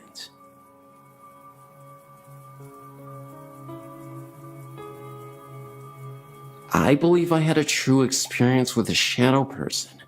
This is my story. It was maybe 11-ish at night. My boyfriend and myself were watching a movie. The lights were dim in the house. The house is more than 100 years old. From where I was seated, I could see the dining area, which was dark, and the kitchen doorway, which had a dimmed overhead light on, and the light was spilling into the dining room.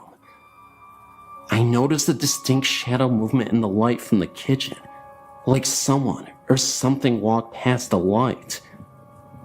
I turned my head fully towards the doorway now, and saw a solid black elongated ovalish shape towards the top of the doorway, and it quickly slipped into the kitchen. My immediate reaction was not of fear, but sort of like, okay, what the heck was that? I wasn't alarmed. I continued watching the movie thinking of explanations for what I just saw. Now let me tell you, there are 3 dogs in the home as well as the 2 of us. My boyfriend's 2 dogs were asleep on the floor by our feet, and my dog was by my side on the couch. He's small. He was acting a bit odd, nervous now.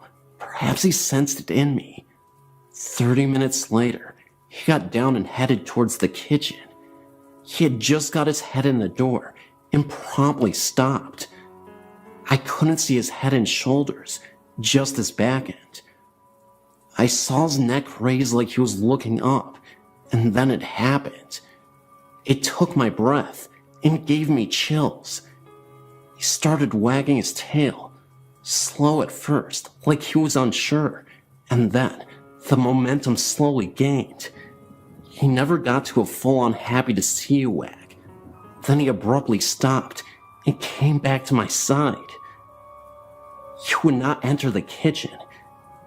And in case you think maybe he was looking out a window, no, the window was too high up to see anything.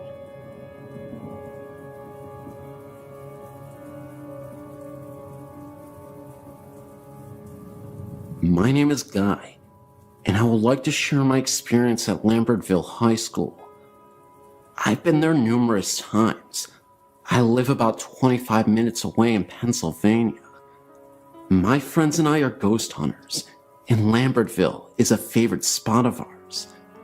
The first time I visited the school was about 2 years ago, in 2005 and 2006, and I've been curious about it ever since then. I've had many comments about history of this amazing site. I've been through some of the school, not all of it though, because the building is in poor shape. The first time we went, we didn't encounter anything out of the ordinary. Back then, we had no equipment except our eyes and ears and flashlights. We really didn't venture inside until the second trip, but that was during the day and also uneventful. The third trip back to the school was a shocker that still gives me chills to this day. We went on a summer night, around midnight, or maybe a little later than that, and not a smart thing to do, but we didn't know any better. We parked the car out in front of the steps leading up to the school. We were to go in shifts up and into the school. 2 go and 2 stay in the car to watch for cops. We were there for 5 minutes before 2 of my friends came sprinting to the car screaming, "Drive, drive!" Me and my friend, who stayed in the car, were wondering what was literally scaring them to insanity. What they told us was pretty crazy at first. They said that while they were walking up the steps to the school, they heard the sounds of little children, little girls, giggling and laughing. At first I didn't believe it and wanted to go back to experience this for myself. I'm the kind of person that has to see to believe, but it's the hope of that proof that draws me back to the school. Anyway, that incident was about 2 years ago, and between my friends, it has been just a story with no proof. No proof until now. Last week, May 2008, me and my friends met up again, thanks to school being finished, and decided to go back.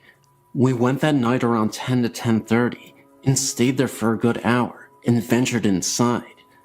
Though we heard no laughing, I'm still a believer. I believe my friend's story and everyone else's stories of little children laughing because I caught it on tape. I recently purchased some equipment to help capture paranormal activity, and the most valuable tool I had that night was my recorder. It's amazingly lucky that I caught anything at all, because I only recorded audio for about 7 minutes of our hour-long investigation. And all but about a minute of the audio has voices on it that were not ours. I also caught the voice of maybe a teacher or student saying, "Does he seem okay?" in a 2-minute long conversation with what I believe is a female and a male that answers a question that I ask. I've showed this tape to my family and friends, and they all hear talking as well, and the laughter seems to freak everyone out. I wanted to make sure that what I was hearing was, well, what I was hearing. When I heard the laughing on the tape, I thought, my God, they weren't joking or trying to scare us. They really did hear something that night, something that I would like to share with your website, if that is alright with you. I just want to know that there's something other than this life. And that is what draws me to the paranormal.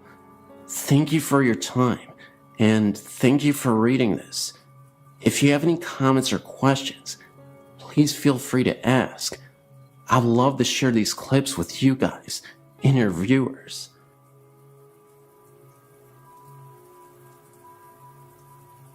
This is in reference to your listing for the Hearthstone Inn, Colorado Springs, Colorado.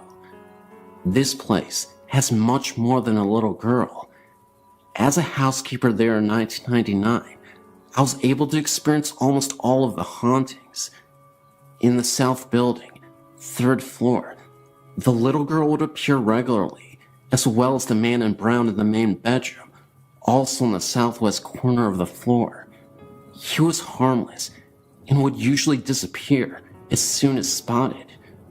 On the 3rd floor, I've never felt alone, would often hear the little girl and running and laughing. 2 of the 4 bedrooms on the 1st floor share a bedroom. I learned to prop the door open while cleaning, or I would be locked in. The first time I was locked in, I rattled the door and was screaming for the other housekeeper. I was nearly hysterical when she let me out after about 5 minutes. Also in the south building, 1st floor, there was a bedroom at the end of the hall that used to be under the stairway. The back stairway of this building, when it was a hotel, led outside. Many of our guests reported having the dreams of the woman in this room. I would feel her, but never see her. I would have trouble with the lights and an unwelcoming presence. On one occasion, the owner, David Oxhandler, spent the night in the room on having a very vivid dream of this woman and dismissing it as a dream. He was too shaken to go back to sleep. When he stepped outside to have a cigarette, he turned around, feeling he was not alone, and actually saw her, dressed as just in the dream, floating where the stairs would have been. Rumors she was the victim of a lover's quarrel and was shot on the back stairs. The last one I knew of was in the north building, 2nd floor. One room next to the stairs facing east was never pleasant to be in. The light was very temperamental, flickering and choosing when to be on or off. I would feel a presence on the floor, but really tried to ignore it until one day I was standing near the stairs with several heavy bundles of laundry to take downstairs, when I felt a pressure on the right side small of my back. Just a little shove, and I nearly went headfirst down the stairs, and not of my own volition. Last I hear, the Oxlanders were doing haunted history tours of their hotel. Shortly after, it has been sold to another local organization. Very much worth adding some info to your site, and thanks for the space.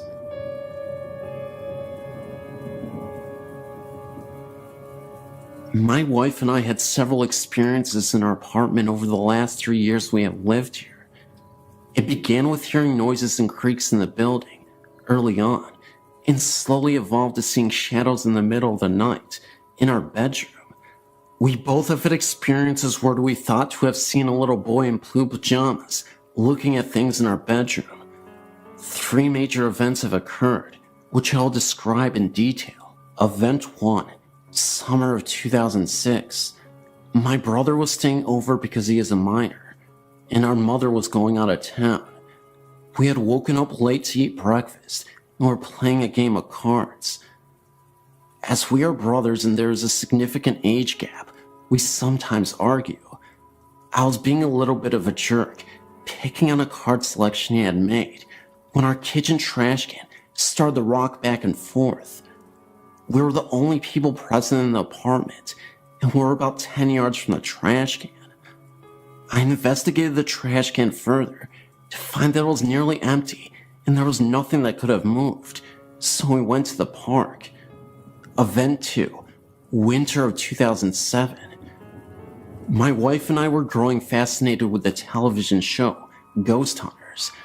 We had spent an entire day watching episodes from the 2nd season DVD. Being cocky and joking with my wife over her growing discomfort with the mood the show was setting, I began joking about talking on the ghost of the apartment, saying such things as, "If anyone is here, come here and get me," or "You can't touch me, you're just a ghost, I don't believe in you." Later that night, at 4 a.m., I woke up quite distressed and felt that the apartment was shaking from a significant earthquake. I was sure that it was the big one and rushed to jump out of bed and pull my wife to safety in a doorway. She was in a state of shock as I lifted her out of bed and was scared of an earthquake also.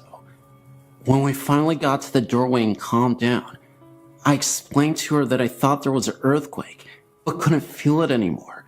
She couldn't either. I began to grow very nauseous and leaned on her for support. I told her I wasn't feeling right and I blacked out. As I was blacked out, I heard sounds of people talking very quickly. At first I thought it was my wife, and I tried to tell her to slow down. I felt the sensation of running very quickly while I was hearing the rapid dialogue. I was growing angry when suddenly I awoke lying on the floor with my wife over me. She told me she thought I was having a seizure or something because all of my muscles had lightened, and I was screaming and moaning in a sense of fear. She said that I had also grown pale. All throughout that night, I felt the bed continue to shake. Event 3, soon after Event 2.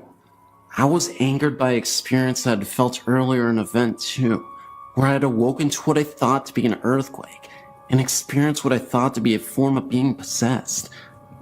I researched how to hold a seance to converse with spirits present within the room and invited friends over to help with the conversation.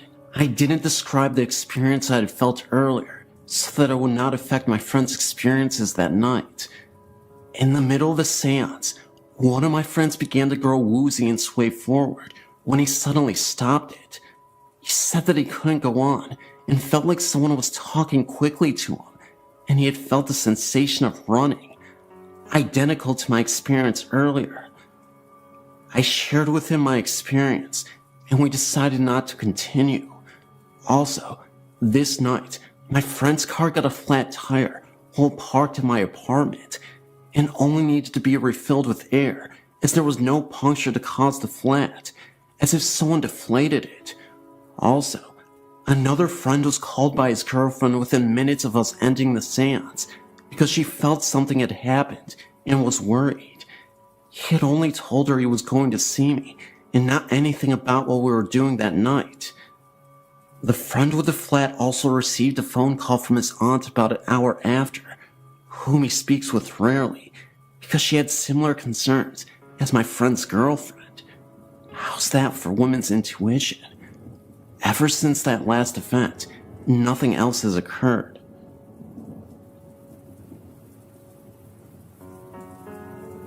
This is a personal experience that to this day has left me shaken. There's something wrong with this apartment complex. My experience centered on the apartment we were in, but from other residents, I heard other tales that made me really not want to live there, and as soon as I could get out, my husband and I certainly did. Montreal Apartments located in South Lyon. There is a huge tree right directly in front of it. Apparitions have been seen in the little hallway between bathroom and bedroom. The panel in the hallway leading up to the crawlspace had moved on its own. Personal experience was actually in the bathtub and the only one home when it happened. I'm all of 5 foot and that ceiling is a good 8 feet. There was no way for me to get up there. We figured that the only way to move that panel was to be up in the crawlspace. Each crawlspace is self-contained. EVPs have gotten into the apartment of a young woman with an accent saying, "Can't stay too long," and sleep. Both still have. If you leave the apartment door open while taking a shower, you get this feeling that you are being watched. Then look out. You see the retreating figure of what looks to be a young woman. I'd had this happen and thought I'd left my apartment door open, and it was a neighbor, and upon investigation, found my door deadbolt was locked. Numerous pictures of orbs and odd shadows have been captured in this apartment. all still have. Late at night, you can also hear someone walking past the apartment, and when you go to look, there is no one on the walkway. And considering where the apartment is, there's no way for someone to get down it quick enough without hearing the sounds of running feet. Have had an experience of having the front door hit several times while I was to peephole, and no one was there. Stories were also told to me of the laundry room in the same building is also a place of odd occurrences. Feelings of being watched and hearing a young woman's voice. Have felt the being watched part, but considering that the old furnace system is right there in the laundry room, I dismissed it. A lot of my family and husband's family refused to spend the night there just cause the place gave them the creeps, and this was prior to some of these events happening. I've tried to find out if there have been any deaths or murders or anything on that ground, and I came up with nothing. All I know is that the place was just, there was something wrong with it, and I wish I had never moved into it.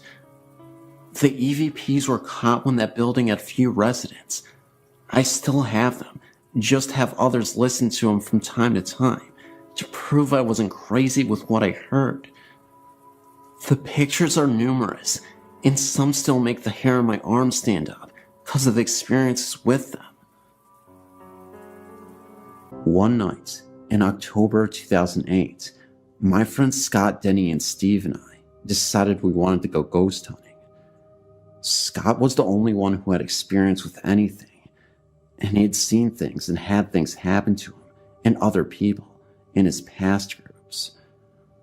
We started off by going to Peace Church Cemetery and where the murderer Billy Cook is buried. We were equipped with a video camera, me, a digital camera, a digital voice recorder, a heavy-duty flashlight, Scott, and 2 smaller flashlights with the other 2 people. We walked around for a little bit as Scott instructed us to let our senses take hold of us and guide us as they please. If we got an impulse to do something, do it. We all had weird feelings, but eventually realized we weren't going to find anything here. We left, deciding to go somewhere that Scott had experienced before, the Waco Cemetery. Once we got there, we said our opening prayer and made our way out into the cemetery. Eventually, we split into 2 groups, me and Steve in one, Scott and Denny in the other. Steve told me to get a couple of specific things on video. He thought he had seen something he said was best described as a specter, with a head that shaped into a point and a cloaked black body. We walked around for a bit longer, and he told me he had seen it again. We walked towards the area he saw it, and didn't see anything. We met back up with Denny and Scott on the other side of the cemetery, and Scott started talking about the things that had happened to him here. He had been asking questions and talking in general, trying to pick up some EVP. He started talking about what he called the prankster that had slapped him in the face and possibly put scratches down his friend's back. We made our way back to the center of the cemetery where there were no graves, just a patch of grass. We stood around, and Steve told the other 2 about the specter he had seen and where he had seen it. Around that time, Scott said lights out. He took a couple of pictures, and the rest was silent. Then, we turned our lights back on for a few seconds before Scott repeated his order of lights out. This part gets a little blurry. I can't remember if it was before or after we turned the lights back on, but Scott is a big guy, wide and tall. He fell backwards onto Steve, who would have fallen on me had I not moved in time. He had fallen hard. He laid there and just looked confused, and his face was red. His glasses had flown off of impact of the fall. He asked where his glasses were. Then he asked, "Did I fall?" We tried to explain what happened from each of our perspectives quickly, as we were pretty freaked out since this was our first experience. He had asked a couple more times as the rest of us came to the conclusion that he felt too hard to have just fallen from a loss of balance. I, for one, think he was pushed by some force. Anyway, we got him up to his feet. He looked around and said, "We're leaving." Scott was shaken, and that was all we needed to hear. As we walked back to our cars to say a closing prayer, Scott started coughing, which progressed into dry heaving. We had 8 Hardee's before we went to the first place, so we knew that he had something to throw up. We stopped to wait for him, and after he felt better, we proceeded to walk to a space between the cars to say the prayer. Scott began, "Our Father which art in heaven," and was interrupted by more dry heaving. Steve said, "Scott, are you okay?" He nodded and said, "Hallowed be thy," and cut off to some dry heaves some more. This time, it was so bad that he lost his glasses and was down on his knees coughing up something that wasn't there. He looked up, straight at me, and gave the most evil glare I've ever seen. I immediately recoiled in fear, with tears forming in my eyes. I asked Scott, "Scott, are you there?" He got over this fit eventually as Steve said, "Hallowed by thy what? Finish the prayer, Scott. You have to finish it." Scott straightened up a little and hoarsely started to finish, "Hallowed be thy name." Again, the same occurrence had just happened, and he just kept coughing and dry heaving. At this point, Scott has regained his composure enough to finish and says, "For thine is the kingdom and the power and the glory forever and ever.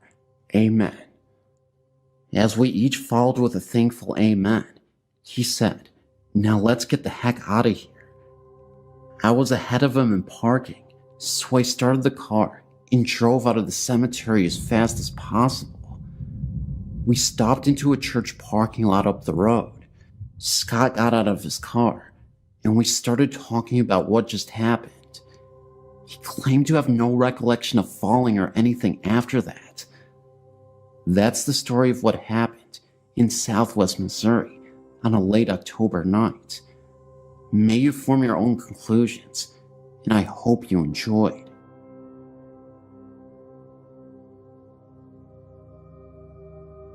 I've felt the presence of ghosts at some places I've been or lived at. I've never had an experience of seeing a ghost, but I can walk into a place and tell if there's a ghost there. I know if it's a male, female, or child. I've seen dark shadows, but not all have been black. Some are gray, like the color of a rat. One night, a very good friend of mine came over and we started watching a movie and eating pizza. I saw the dark outline of a male child peeking around the corner of the kitchen. I told my friend Dawn, who is very religious, and at first she didn't believe me. I kept seeing the outline of a head and shoulders peeking around the corner. Then, about 5 minutes or so later, we started hearing a scratching noise. I told Dawn that's the ghost. She said it was just a mouse. Then, I heard a loaf of bread fall on the floor. The bread is kept on the counter far back next to the microwave. I got up to investigate. The bread was lying on the floor, but had no holes in it from a mouse.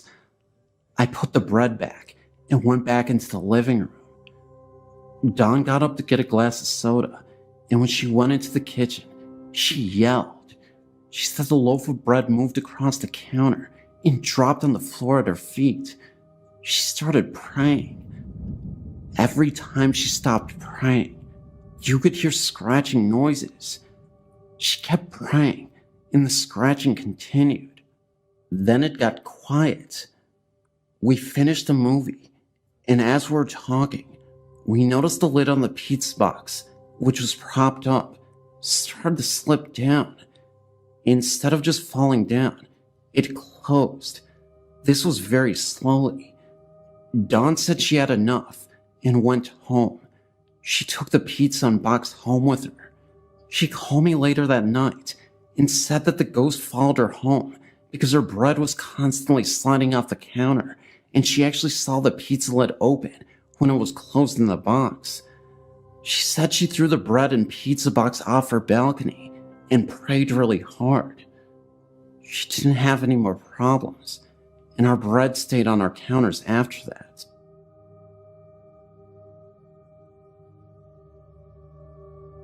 I was at the age of 12 to 13 when my grandmother bought me a rocking chair out of what she said was a yard sale. She claimed that they were very glad to get rid of it, and she never thought to ask why. She brought it home and sat it in my room with my dolls on it. It was an antique, so I was leery about anyone sitting in it. I never experienced any weird activities in it, but my brother at the age of 9 years was sitting in the living room where he could see it and claimed to have seen it rock 3 times. It scared him to the point where he just ran outside to my grandmother, crying and screaming. I was confused, and my grandmother told me to keep it closed and keep my door shut. Later, my aunt said she went into my room to get something, and she also seen it move. I was getting mad, thinking that there was something wrong with my chair, and hid it in my closet.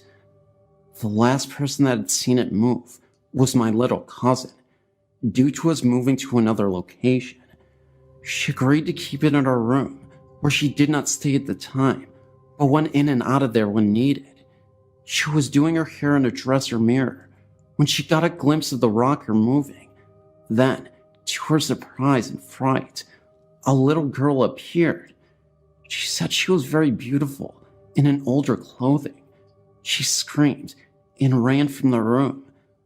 It took her some time to calm down to tell what happened, and there I was, ready to get rid of it also. The one thing I did find out about the chair before giving it away was that it hated men. Due to my family's curiosity, my great uncle was determined to see it and experience it sliding away from him across the room. He was nevertheless very scared and left quickly. I'm glad I gave it away and didn't think twice, but never had it do anything in front of me.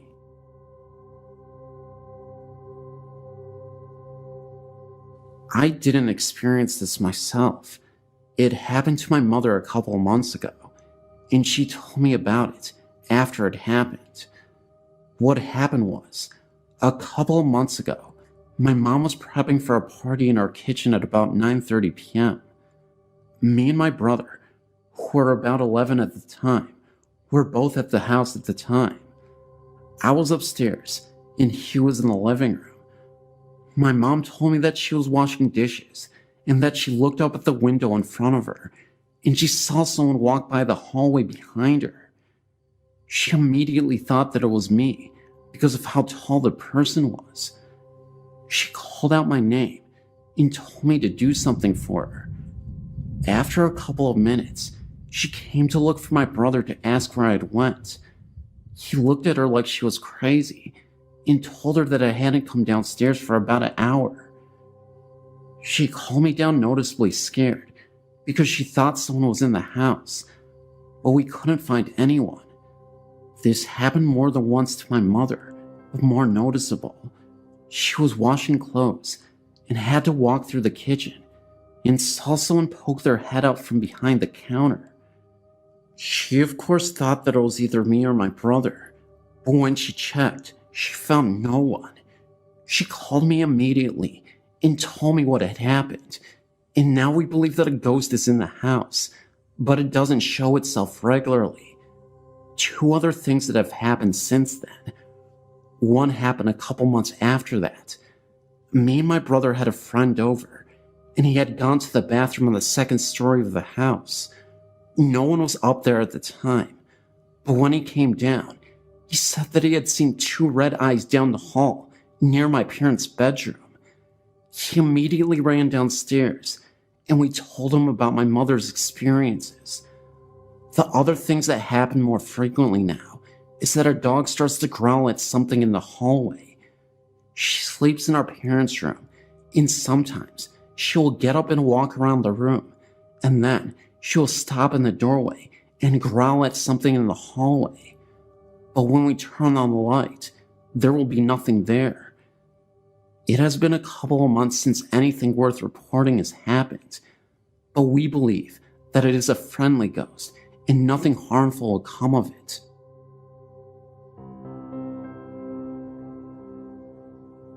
Even though I'm terrified of this kind of stuff, reading stories and watching things on TV about it is very interesting to me. I have a story to share. It's still very fresh to me, even though it has happened many years ago that it has taken place. My husband and kids laugh at me when I tell them my story, just because some of the things that went on. They find it more humorously amusing than seriously true. This story took place when I was about 5 or 6 years old, in a house we lived at, in Oregon, Ohio. I really don't even know where to begin. The house was a 2-story home that wasn't huge, but sure wasn't small. I had 2 brothers, and they shared a bedroom with me, having my own bedroom right next to theirs. In their closet was this blue plastic hanging shoe rack that was left when we moved in. It was completely empty, except for a few bouncy balls and a metal jack in some of the pockets. Every day we would check these pockets because whenever we would empty them, there was always more the next day. I never thought anything weird about that. It was cool finding things in there. My room had a door that led to the closet. I never heard anything scary in my room, but one night, my grandparents spent the night. They came from Florida and were visiting us before moving on to other relatives. In the middle of the night, everyone ran into the room because my grandpa woke up screaming. He said the cat had crawled under the mesh part of the box spring and scared him. Everyone went back to bed and nothing was thought of it. Months went by and summer was here. My brothers and I used to all lay in the hallway upstairs outside our rooms in front of a box fan my dad would put up because it was so hot. Sometime in the middle of the night, my younger brother Mike woke up, I guess to sleep in my room, and began screaming. He said my older brother's Jake's face was on the wall scaring him. Jake had been laying in the hallway the entire time with me and Mike. Still, everyone shrugged it off like the other things that had happened and figured he was sleepwalking. I've heard things throughout the night on and off after the last incident, but the last and scariest part of the house that happened to me, and I'm not sure how much time in between this happened, is one night when I was sleeping with my cat. It was sometime in the middle of the night, and for some reason I woke up. My cat also woke up. My cat was tucked under my arm at my side, and all of a sudden, it opened its eyes wide and hissed with its hair standing up on its back. Then it darted out of my room. I didn't understand why the cat acted like this, and seconds later, at the end of my bed was this figure. It was definitely human, but was all white and misty. It had no features or limbs. The only feature I remember is seeing an O-like shaped mouth. It was just standing there, but then looked like it was moving slowly closer. I kicked my feet at it, and nothing happened. I just kicked right through it. I was scared to death and ran into my parents' room and slept there the rest of the night. I thought I heard sounds coming from the drawers in my dad's dresser the rest of the night, but never heard anything or seen anything since. My husband, like I said, finds this humorous, so last year, he bought some ball and jacks and placed them on my pillow and laughed. I would love to find out if anyone living in that house after or before me ever had any experiences like that. I always wondered why that thing would want to scare us like that.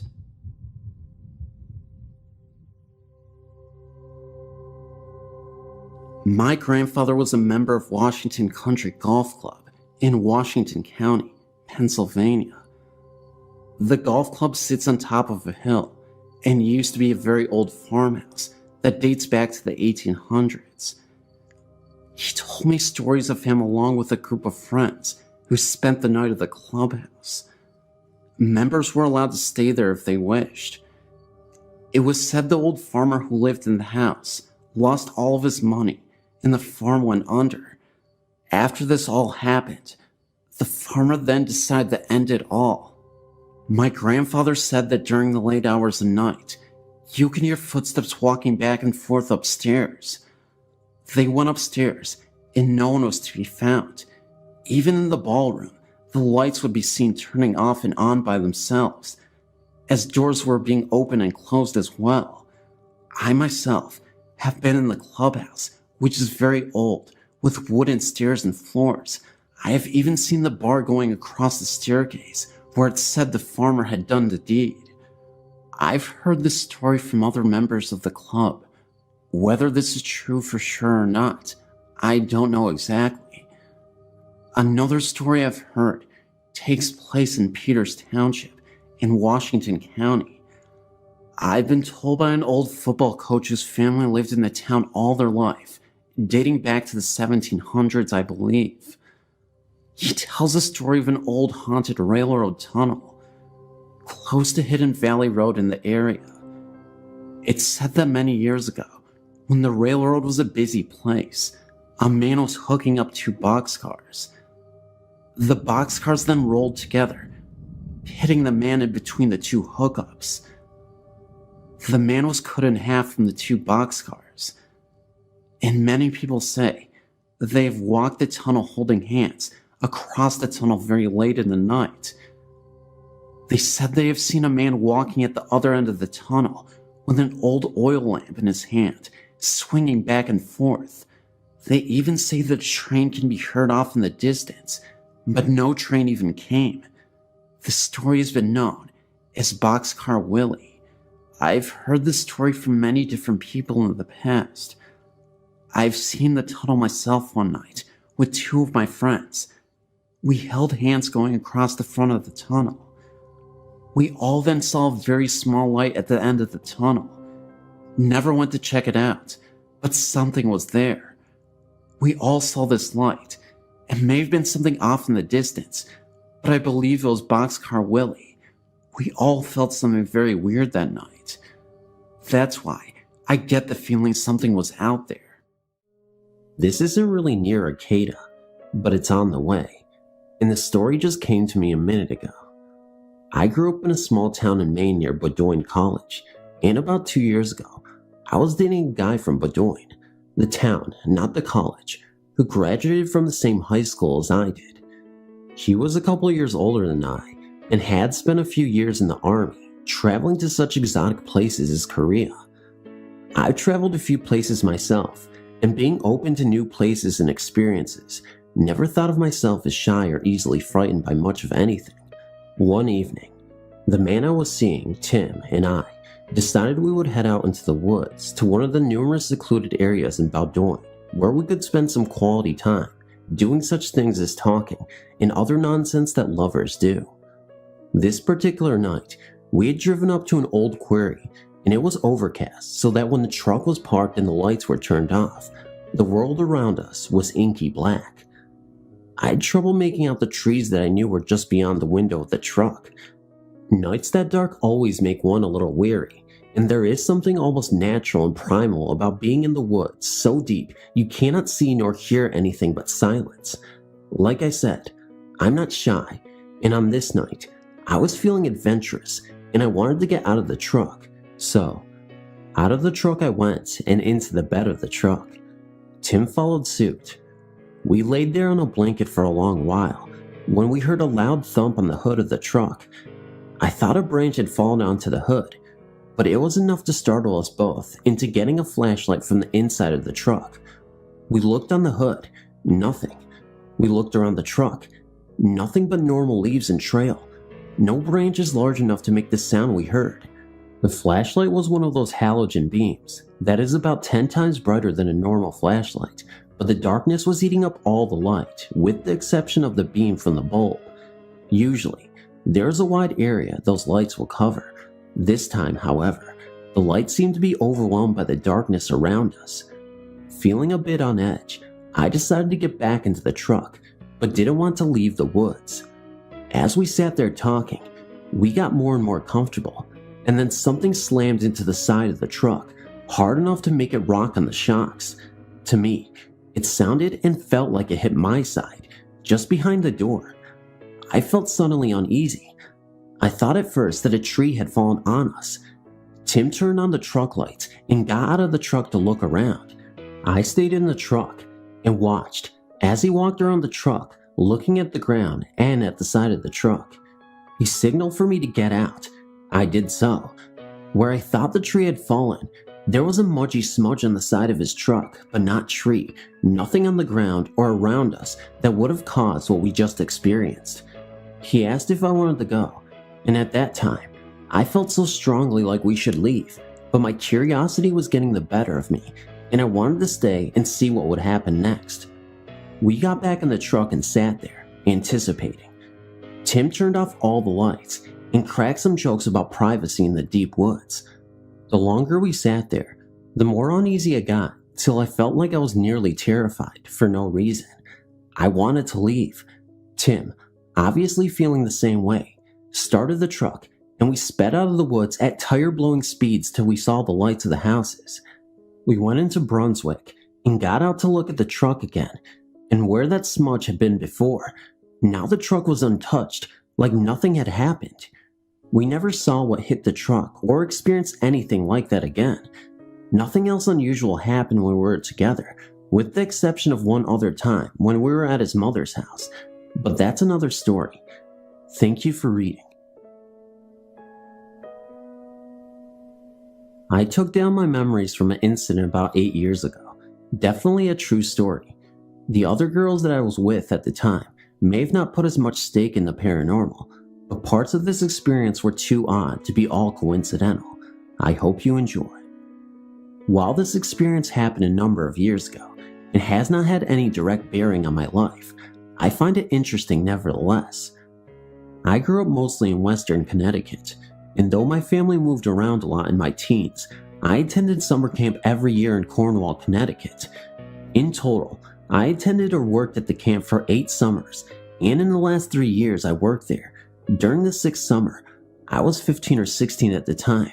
I had a strange experience with the other girls I was a CIT with. By the way, it means counselor in training. And while we were hiking outside at night. Hiking outside at night? What made you think that was a good idea, you might ask. But rest assured, there was a good reason. One class held every week culminated in an overnight camping trip, and one of our friends was supervising the overnight. We decided that since she was going to be sitting out alone in the middle of the woods, making sure all the girls actually went to bed, she might benefit from some company, and about 5 or 6 of us headed out with flashlights to find the campsite. Just to clarify, this camp is by no means large. It sits on one side of a commercial ski mountain on a large lake. The campsite our friend was at was alongside a wooded path at the far side of the camp's boundaries, a lovely walk during the day. But a couple of my friends were really timid and nervous about walking around at night, even though we all had attended the camp for years, and years obviously grown used to being in the dark alone. It wasn't a frightening place, other than the darkness and raccoons. We started out on our walk between 9:30 and 10 p.m., followed the wooded path out to a wide gravel road that led to another boat launch site, and remembered that our friend had told us not to go towards the lake, off to the right. The site wasn't far off from that turnoff. None of us had actually ever been to the site itself, and were a little on edge as we started walking away from the water, up the wide, gravel-covered road, because there were lots of animal noises around us, and it was dark, like the deep woods gets at night in summertime. There really was no reason for any of us to actually feel afraid, because the wildlife was more or less accustomed to people, and stayed scarce when people were around. Also, we were on a road, not lost in the middle of the woods. We kept walking for what seemed like a relatively short time, but didn't see any sign of a campsite. When someone would suggest we turn back, another person would suggest that we walk just a little further, and I remember feeling inclined to keep walking, because the campsite might just be a little further up the road. We had started walking uphill significantly, and eventually, someone gave an ultimatum, saying we'd be out for more than an hour walking, and she was scared to walk any further. I was skeptical, even though I too had begun to feel somewhat uneasy. We turned around. I had an odd feeling though the whole walk back that I shouldn't turn around, which probably spooked me more than anything else. We nearly missed our turn back to camp, and when we made it back to the camp center, we found the camp director and several maintenance workers looking panic-stricken. They told us it was past midnight, and our friend, who had been out on the overnight, had brought her campers back less than an hour earlier when she found out there was going to be a powerful thunderstorm hitting. She hadn't known where we were, knew we had planned to come visit her, and went straight to the director so we could be found. We explained what happened, how we couldn't find the campsite, how we kept walking, hadn't any inclination that we'd been out for as long as we had, and our friend looked confused. It wasn't possible, she explained, that we couldn't have seen her campsite. They had camped at a small site, right off of the little wooded path we'd first walked down, and had built up a large fire that was easily visible from the path for some ways in either direction. We shrugged it off as just a strange experience, but when you add everything up, the explanation that we just missed seeing you, kept going, turned off, and walked up a gravel road for a couple miles never sit quite right with me. I didn't learn the strangest part of the story until a couple of years ago. There's a small town located within an uninhabited portion of Cornwall in Cornwall Bridge, Connecticut, called either Dudleytown or Dudleyville, depending on the account. The ghost town, so to speak, is called one of the most haunted places in the country, with a long history of inhabitant mental illness, disappearances, murder, ghost sightings, etc. Some of the most poignant stories of the strange goings-ons of Dudleytown have been recently documented spirit sightings, orbs, mechanical failure, cold spots, and the most startling discovery for me was the knowledge that Dudleytown was just located a few miles away from my camp and, according to my map's readings, further along up the road we had walked on that night and down another turnoff. I've wondered why was it that we kept on walking that night, even though a couple of people were very scared, why I felt like we should just keep walking, why we missed seeing that plainly visible fire, why I felt I couldn't turn back and look behind me, and if we just continued walking along that road, what would have happened if the storm had hit while we were out? Thanks for reading. This happened 2 years ago in Hilton Head, South Carolina. My cousins and myself go on vacation every year. My cousin Daniel and I are best friends and usually stay together all the time. We got to share a room that year. My parents and my aunt and uncle had rented a house on Hilton Head Island, South Carolina that summer for a 2-week vacation. The house was huge, with more rooms on the main floor than my house has on all of the floors. My cousin Daniel and I ran through the house and picked out the coolest room in the house. The room was strange, I must admit. The far corners were made of glass, so you could see into the woods out back. I settled into my room immediately, so my other cousins couldn't take the room. My cousin Daniel left the room to get his bags, just as I finished. It had been a long day, and it was getting dark. I laid down on the bed I chose, and before I knew what happened, I fell asleep. I awoke from my sleep at exactly 3:20 in the morning because my cousin, being a chunky person, turned up the air conditioning in the room. So, instead of waking him up by turning down the air and hearing him complain all night, I decided to find somewhere else to sleep only for the night. I wandered the house until I made my way outside in the back of the house.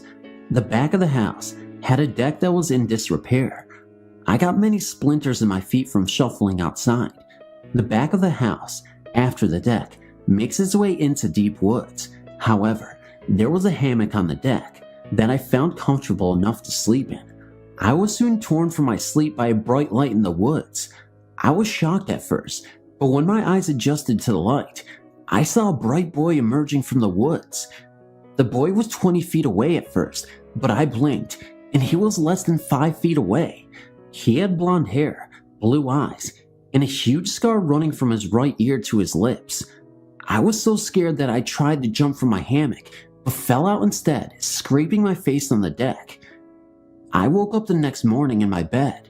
I thought it was all a dream, but when I looked in the mirror and saw the scratches from the deck on my face, I never went in the back of the house again. Thanks for reading. There have been some stories here recently about roads that appeared or disappeared or led to strange places or turned into something that was unexpected. This story is about how we almost lost some people on a trail that ended in a meadow that could not possibly have been there. I was not there when this supposedly happened, so I cannot guarantee its truth. Later investigation showed absolutely nothing. That happened long ago, and I do not necessarily remember all the details now, but at least I think that I have the story pretty much right. In a remote mountain camp that I used to frequent, a trail led down the river a short distance, I think about a mile or so, to Rotary Gospel Camp. Both our camp and the Rotary Gospel Camp, and the river between them, were in a narrow canyon with high ridges on both sides and no side canyons. Several of us had been down that canyon, also up and over the ridges on both sides, and we knew that there was no way to leave that canyon without knowing it. Although the terrain was steep, hiking was easy along the trail, and that route was considered quite safe for youth day hikes. Generally, it is hard to become lost when following a river downstream, but when following a river upstream, in some cases, there is a possibility of becoming lost by accidentally following a tributary rather than the main stream. In this case though, in that deep narrow canyon, all that they had to do was hike back up the canyon to our camp, and in an emergency, they could have gone into the Rotary Gospel Camp and used their telephone, so we considered it a safe hike.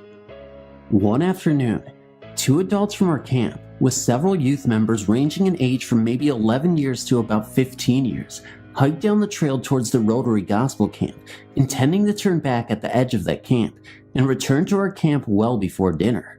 The adults and some of the youth members knew the trail well. In that narrow canyon, over the short distance to the Rotary Gospel Camp, and with several people who knew the trail, a map and compass seemed unnecessary. Several people had wristwatches, the mechanical, wind-up kind. Modern quartz crystal watches were non-existent in those days. One person had a pen light, and one youth member had a camera. This is their story as I remember it.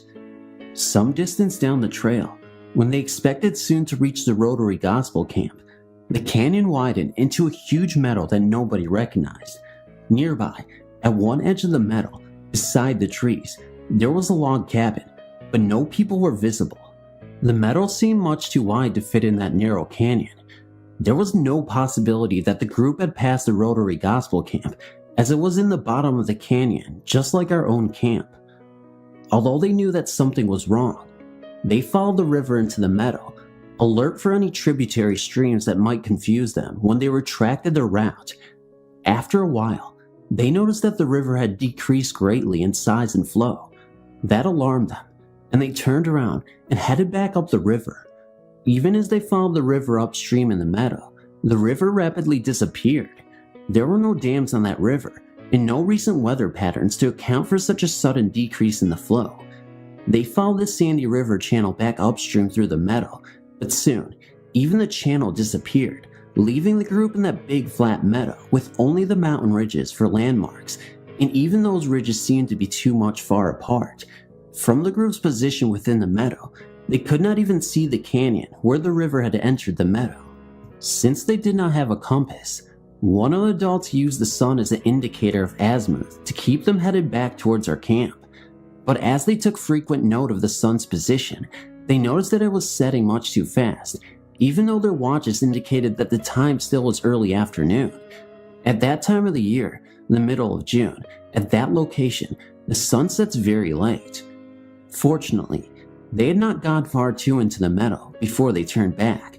They reached the edge of the meadow just about when the sun set, and there, they suddenly came upon the canyon that they had hiked down. It had been hidden from their view, or maybe it was not even there, while they were in the meadow. The river was flowing normally in the canyon, and it sank into the ground where it entered the meadow. When the group started up the river, they immediately recognized familiar landmarks, to their enormous relief. In that deep and heavily forested canyon, soon it was so dark that they could barely even see where they were going, even though it was still early afternoon, according to their watches.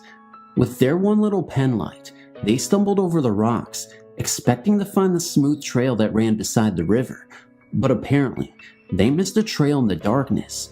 Rather than spend the night there, they decided to continue the short distance up the river to our camp. As they explained later, after having the canyon and the river disappear right out from under them, and becoming lost in the meadow, and having night come in the early afternoon, they were so shaken that they wanted to return to civilization right then.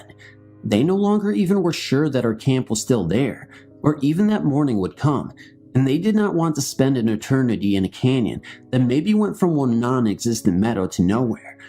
So, they continued stumbling over the rocks, even after the little pen light's batteries were exhausted. Hiking on a smooth trail is easy in the daytime.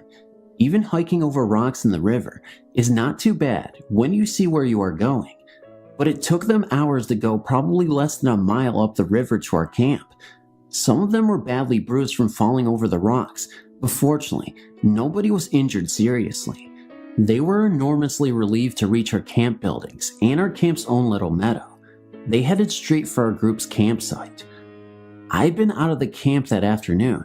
Otherwise, probably, I would have gone with them on that hike. When I returned to the camp that evening, the decision already had been made not to start searching for them until morning. The camp director already had telephoned to the Rotary Gospel Camp and had determined that our group had not been seen there. When they returned, I was almost as relieved as they were. We all stayed up late into the night with the camp director, going over their story. None of us found any significant discrepancies between their accounts. Their watches all indicated late afternoon. At first, they were not hungry. To them, it was not yet dinner time. Apparently, at least in that meadow, time had affected their environment at one rate and had affected both them and their watches much more slowly. Or maybe they still were too shaken to be hungry. Partway through the discussion, the camp director served them dinner, and we finished discussion as they ate. The next day, we had everybody who had been on the hike write their accounts on paper with no further prompting and with no discussion between them as they wrote. After they finished writing, we asked them to add their recollections of various details, again with no discussion as they wrote. I remember asking them to record details of the transition between the canyon and the meadow, and of the riverbed in the meadow, also about where the sun set over the ridges above the meadow. I do not remember now what details the other adults requested. That process went right through lunch, and they ate with one hand while writing with the other hand. No, we were not slave drivers. Those people seemed as anxious to record that incident as we were to have it recorded. Then, we turned the youth members loose, along with the two adults who had been on the hike, and the camp director and I stayed late into the evening comparing the written accounts. There too, we found no significant discrepancies. To the great regret of all of us, the people had been so shaken that the person with the camera had not thought to take the pictures of the meadow. Probably still is kicking himself for that. Or maybe it is just as well that he did not take pictures. Just possibly, recording that scene might somehow have trapped them there permanently. Of course, that is pure speculation. Wild speculation at that.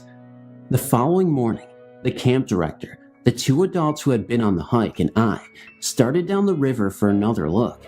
This time, we took maps and compasses, watches, cameras, flashlights with spare batteries and bulbs, and notepaper. I took a roll of brightly colored plastic tape for temporarily marking our route, both so that we could find our way back in case of difficulty, and, to be truthful, that just in case we did not return, other people could follow our route. On general principles, we took lunches. Portable two-way radios were not common in those days, otherwise, we would have wanted them. I took a small portable instrument for measuring the sun's elevation angle for any location and time of day. It is easier to compute the sun's azimuth and elevation angle. Also, if you measure the sun's elevation angle at two known and widely separated times during a day, then, in principle, you can compute your location, latitude and longitude. That is a standard procedure in celestial navigation. If we came to the meadow again, then I would compare the sun's azimuth with the magnetic compass and measure the sun's elevation angle at frequent intervals according to our watches. Then, back home, assuming that we survived the trip, I would try to make sense out of any strange behavior such as the group had observed 2 days previously. I also took a telephone in Linman's test set. That is a little self-contained telephone like you see on Lyman's tool belts, except that test set had miniature rotary dials in those days, rather than modern push buttons. Our camp's telephone line ran beside the river to the Rotary Gospel Camp, where the telephone cable ended. Along the river between the two camps, our telephone line was attached to trees at about head height, so we could be able to use it in case of emergency. I admit to some concern that if we did find the meadow, then the telephone line might neither cross the meadow nor go around it, and thus we might be isolated. In our camp, I'd asked the hikers whether they had noticed whether the telephone line crossed the meadow, but none of them had noticed the line even in the canyon. As I look back on it now, we were asking for trouble. Maybe we should have had more backup before we started investigating. Before we left our camp, I found an excuse to telephone one of my friends at the Rotary Gospel Camp, and I arranged to meet him there. From our camp director's call 2 days previously, my friend already knew that something was wrong. I begged off explaining until we met personally. Now, after all that build-up, here comes the most embarrassing part of my story. We walked down the trail to the Rotary Gospel Camp and saw absolutely nothing unusual. On the way, I tied strips of surveyor's flagging to 3 branches at frequent intervals. I also kept a close watch on our telephone line beside the river. It was there, right where it was supposed to be. There was no meadow. The river still was very much there, in the bottom of the narrow canyon. The sun was rising slowly in the sky, just like it should be doing at that time of day. We went into the Rotary Gospel Camp, and we met our friends there. As my excuse for being there, I looked at some equipment that I had helped them to build, but probably they still are wondering why we went there that day. Our camp director used their telephone to call back to our camp to let our people know that we had made it safely that far. Then we took our leave and walked back up the trail to our camp, removing the strips of surveyor's flagging as we went. We ate our lunches in the camp dining room with the rest of the camp members. We felt relieved and also a little bit foolish, but we would rather feel foolish than be lost. These mountains have changed drastically during geologic time. The river systems have reformed so extensively that it is hard to imagine how much different they used to be. But all of that happened long before there were people on Earth. Thus, even if our group somehow was transferred back in time to another geological area, which I still find impossible to believe, that does not explain the log cabin in the meadow. What was that meadow all about? And the disappearing river, and the rapidly setting sun? Darned if I know. If that group made up their story, then they did have a very good job of doing it, telling it, and writing it with no significant discrepancies. If they used a hike as an excuse for some mysterious detour, then they had one heck of a climb out of the canyon to get there. I think that all of us were basically honest, except of course, for the standard campers' practice of telling outrageous lies around campfires. My guess is that the hitchhikers were just as puzzled as I was, and also were thankful to be alive after it was all over. That was a long time ago, and I've lost contact with all these people now.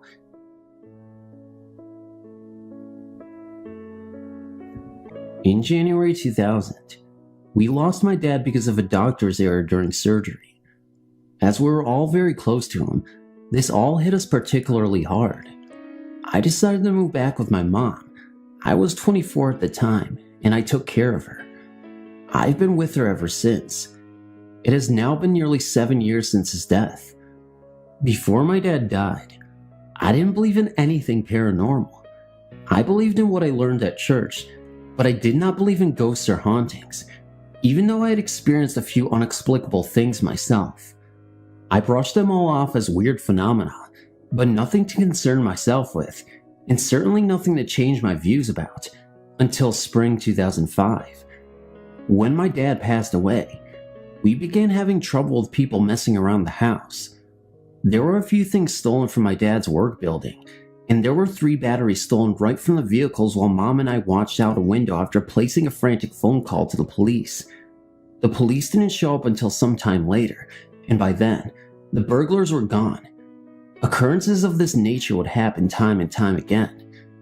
Spring 2005, I was up late one night, 1 a.m. or later, studying for finals in my bedroom. Everything was quiet and dark. The only light on in my house was in my bedroom. We lived in a very rural area, so when it gets dark and quiet, it really gets dark and quiet. I was engrossed in my studying when my dogs began barking. I sighed, realizing that someone was probably out there, but there was really nothing I could actually do about it since we lived so far away from a police station. They had already stolen most of everything of any value, and they never had tried to get in the house before, so I went back to studying. I'd become engrossed in my studying to the point that I didn't even really notice the dogs barking anymore, when suddenly, my bedroom filled with the overwhelming scent of my dad's cologne. But it wasn't just the smell of the cologne. You know how different perfumes and colognes smell different on different people because of differentiating body chemistries? Well, this was my dad wearing the cologne. I looked up, fully expecting to see him, but nothing was there. The scent was getting stronger and stronger. It was then that I noticed the urgent pitch of the dogs barking and growling, and the rustling coming from outside underneath my bedroom window. There was someone out there. Suddenly, Daddy's sense centered at the window beside the bed where I was working, and seemed to become malevolent. Don't ask me how I know this, I just do. It's like the air seemed to crackle. It was then that I heard someone running away breakneck from the house, without even bothering to try to be quiet. The atmosphere in the room suddenly went from malevolent to peaceful, and Daddy's scent lingered for a moment, and then was gone. I'm not sure how I feel about it, but I can't deny it. I would like to think that he's still here, watching over those he loves. It made me feel very safe and taken care of. Not once did I feel one bit of fear over the scent in my room. Thanks for reading. I have yet another story to tell. I guess I am susceptible to spirits and apparitions, as I've had other encounters with loved ones who have passed. This one was my very first encounter. I was going through a very bitter divorce, being only 28 and afraid to be alone with 2 very little boys. I didn't know which end was up, so to speak. It was in the summer. I had my 2 babies bathed and in bed. I decided to lay on the sofa and watch some television. I fell asleep, a pretty deep sleep at that. I was awoken by the static of the television. The station had gone off the air for the night. My baby of 10 months old had the bedroom right off of the living room. The sofa was facing his room, and he was sleeping soundly. I had a habit of keeping all of the bedroom doors open at night, so that if one of my sons cried, I would hear them. All of a sudden, the living room got so cold, like a very damp chill. A glowing light appeared at the doorway of my baby's room. Then a figure appeared, a woman, in a long white dress and dark hair. Her hair was up in an upsweep, but I couldn't make out her face. Her face was blurry, and I just couldn't see it at all. I was shocked, couldn't move, mind racing and heart pounding like crazy.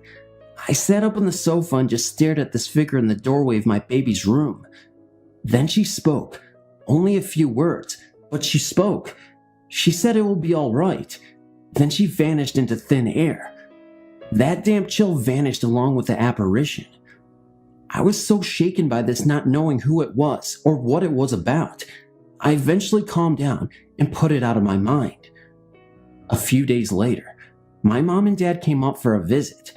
They loved their grandbaby so much, they came to visit several times a week. We were sitting at the table in the kitchen, just chatting about anything and everything. That's when I thought of the strange happening I experienced a few nights before. I told my folks about what had happened and described the figure that I saw that night to my parents. I mentioned too how cold and damp it got in that room that night and how the chill went away when the figure went away. My dad sat there, looking at me with the eyes of dinner plates, and had a stunned look on his face. I asked him if he was okay. He said that he was, but he knew who that figure was. I asked him who that could have been, and he said it was his mother. He was only 7 when his mother died. She was only 34 years old. She died a week after her 9th child was born. She had all of her children in the farmhouse where her and my grandfather lived. Dad used to sit at his desk in a one-room schoolhouse and look out at her grave. The cemetery was right next door to the schoolhouse. I asked him how he knew it was his mother. He said the way I described her, wearing a long white dress, and the color and style of her hair. Her hair was dark and always in an upsweep, but this part is what really convinced me that he was right. He told me that she would always use that expression, "It will be alright," to him and his brothers and sisters when things didn't go quite right. He said he just knew it was her. He said she was comforting me and telling me that everything would get better. I was quite amazed, not only by the fact that I never saw my grandmother, but how she came to visit me in my times of need. I never had any other encounters with her after that visit, though I felt a calmness inside of me and felt somehow closer to her after that hot summer night. Thank you for reading my story. I hope you enjoyed reading it.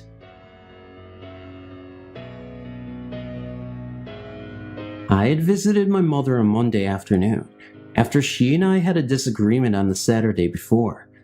She had called me on the Saturday afternoon and told me she needed to come to her house. I lived in the country at the time, and she lived about 10 miles from me. I'd just been in town with my youngest 2 sons for baseball practice. I also had just taken my only transportation to the shop to have new tires put on, so I had no vehicle to take me anywhere for the day. Our conversation escalated into an argument quickly, and I ended up hanging up the phone after she had not stopped her insistence that I come to her house immediately. She was never this insistent over me coming to pick up some fresh veggies she had gotten from her early garden. On Sunday, I was stubborn, and though I could have gone in to visit all day, I stayed at home. On Monday, I'd taken off work a little early to go to school to watch my sons in a spring sports day. I had about 45 minutes after the sports events before they would be out of school, and I went to see my mother. We talked, and our argument from Saturday was completely forgotten. She and I talked about all 3 of my sons. My oldest is 8 years older than my younger and 10 years older than my youngest, so he was in college and doing well. She told me that she had some problems with asthma lately, but she wasn't going to let it get the best of her. I told her she should really go to the doctor because asthma might not be something to ignore. She said she would be fine.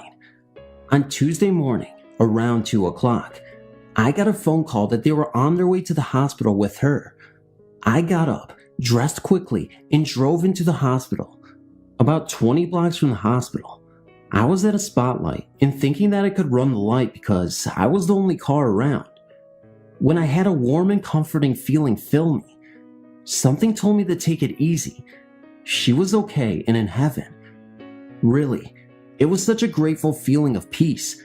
I got to the hospital, and I knew for sure the way the receptionist at the ER desk met me that she was gone. In the next week after the adjustments, I'd driven my sons to school and was on my way to work. There are some industrial sites at a cross street right before a spotlight, and it can get busy and bottled up. Also, there's a hill going down in the direction of where I was headed. I again felt a warm presence and felt her hand on my arm. Her voice said, "Vicky, look up." Far enough ahead of me was a tractor-trailer truck crossing over my lane into the side street. I'd been in deep thought about so much, but had plenty of time to slow down very preventively, not to have any problems with the truck. She has been with me many times since then, and it is always such a warm, loving feeling. In her life, she dismissed ghosts and paranormal things as if she didn't think it was real.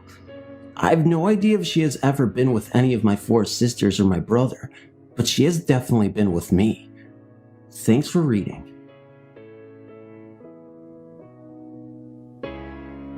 When I was about 4 years old, I answered the front door. We had one of those bells that was a knob you would turn on the outside. There, In bright daylight stood a woman dressed in all pale yellow, in a long dress and matching, colored big brimmed hat. This occurred in the 1950s, around 1959. I let her in. She asked for my mother. I told her I didn't know where she was. She was illuminated. I thought by the sunlight coming through the glass of the front windows and doorway, I was only about 4 years old. Not frightened by her, but rather I was fascinated and mesmerized. I followed her into our living room. She proceeded to sit on the antique Empire couch and kept asking where my mother was, and she seemed very concerned that I was left all by myself at a very young age. After what may have been an hour or so, she got up from the couch and said to me, "Tell your mother that Ada said it was very beautiful and don't be afraid." She then got up, walked to the front door with me following her, and left. When my mother came home, I told her about the lady in yellow named Ada and related her message. My mom almost fainted and fell down on the same spot where Ada sat. She asked me in a very unnerving voice, "Are you sure she said she was Ada?" To which I said yes. Then she said, "My cousin Ada just died a few days ago." At my age then, thankfully, I feared nothing. Ghosts were not in my brain tank, so to speak. Until about 7 years later, I was up in our attic. It was a very old house, looking for stuff to wear for Halloween, and came across the same dress Ada had worn when she showed up as a ghost many years before. It was a dress that had actually belonged to her from when she was young in the early 1900s. Also had a run-in when I was 19 years old. Old same house, with a sea captain. I was lying in my bed, daylight, and I was not asleep, just relaxing. Suddenly, I felt someone was there, next to me, and no one but me and my mom were home. My mom was downstairs watching TV.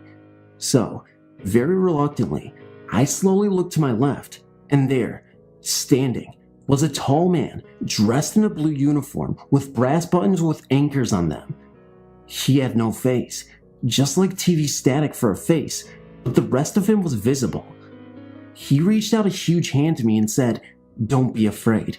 I only want to touch your blonde hair." It took me a while to not have a heart attack, until I found my voice. I screamed to my mom. She came running upstairs. I told her what happened, and she said, "You just had a bad dream." I explained to her I wasn't asleep. I knew what I saw, and I was very frightened. She then told me that my most male ancestors on her side of the family were sea captains, and some were lost at sea. She assured me that he didn't want to hurt me, but he almost killed me from fright. I've also had animal ghost visits, and those were of course sad, but that's a whole nother story. Didn't want to bore you. You may now go to sleep. Thanks for reading.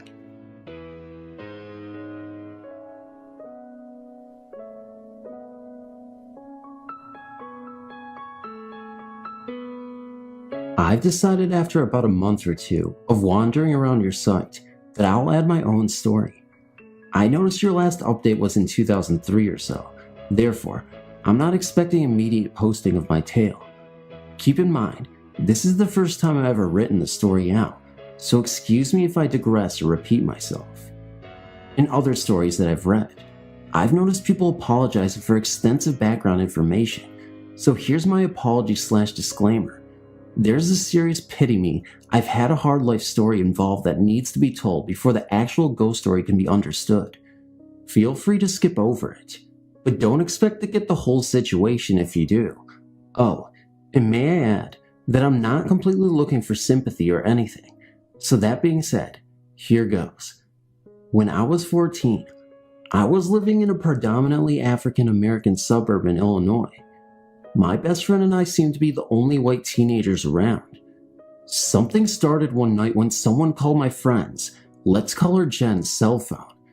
The number showed up on Jen's caller ID as private number, and Jen answered, thinking it might be her parents calling from the restaurant they had gone to. But the other person on the other end started ranting about how Jen was a slutty person and a nasty whore. The caller proceeded to tell Jen that she should just kill herself and get it over with, adding that if Jen didn't commit suicide, the caller and her friends would hunt her down and slaughter her. Jen told the girl to grow up and hung up the phone.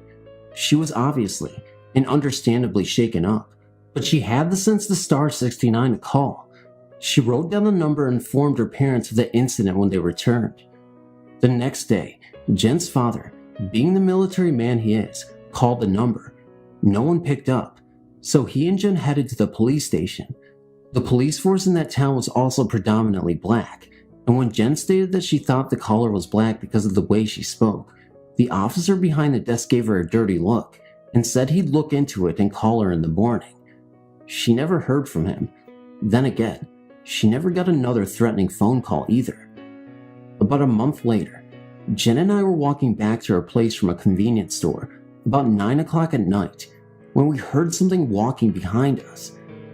We turned around and there was this black girl following us.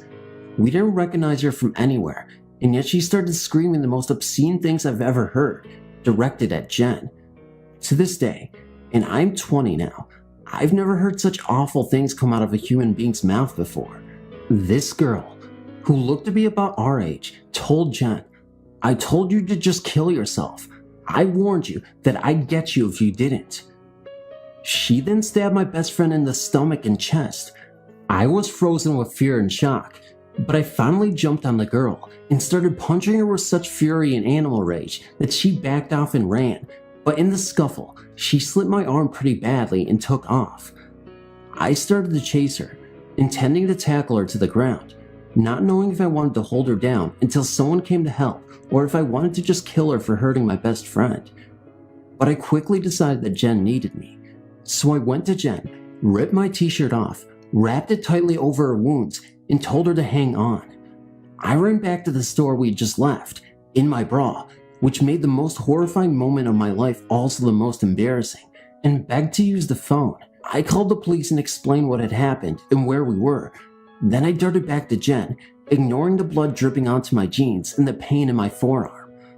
I sat there, with Jen's head in my lap, pressing the shirt against her injuries, telling her I loved her and everything would be okay, and that the police said they'd be there with the ambulance as soon as possible. It wasn't soon enough. Jen died in the ambulance. The stab wound to her chest punctured her left lung. She suffocated before even reaching the hospital. I didn't find out until the next morning. It was 2 summers later that I saw her. My family moved to New Jersey soon after the incident, thinking a change of scenery would help me forget. Wrong. Our new home was down the street from a conservation area, where I liked to go and relax on nice days. There was one specific spot that I liked. There was a neat little clearing where just enough sunlight came through the thick trees, and there was a fallen tree that I'd sit on to read or write or whatever. On the other side of the clearing, though, there was a spot I wasn't too fond of. There were 6 saplings, taller than I, forming a triangle. I never had a positive vibe from that area. It just felt wrong, not like the rest of the clearing, where I felt peaceful and relaxed. If I walked through those trees, I'd have this overwhelming urge to burst out in tears and hurt something. I never knew why until one day. I was sitting on my tree, smoking a cigarette, and reading Shakespeare when that angry, depressing feeling came over me. The feeling I only got from that triangle of young trees.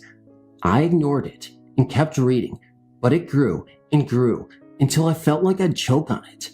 So I looked up at the triangle and waited. For what? I had no idea.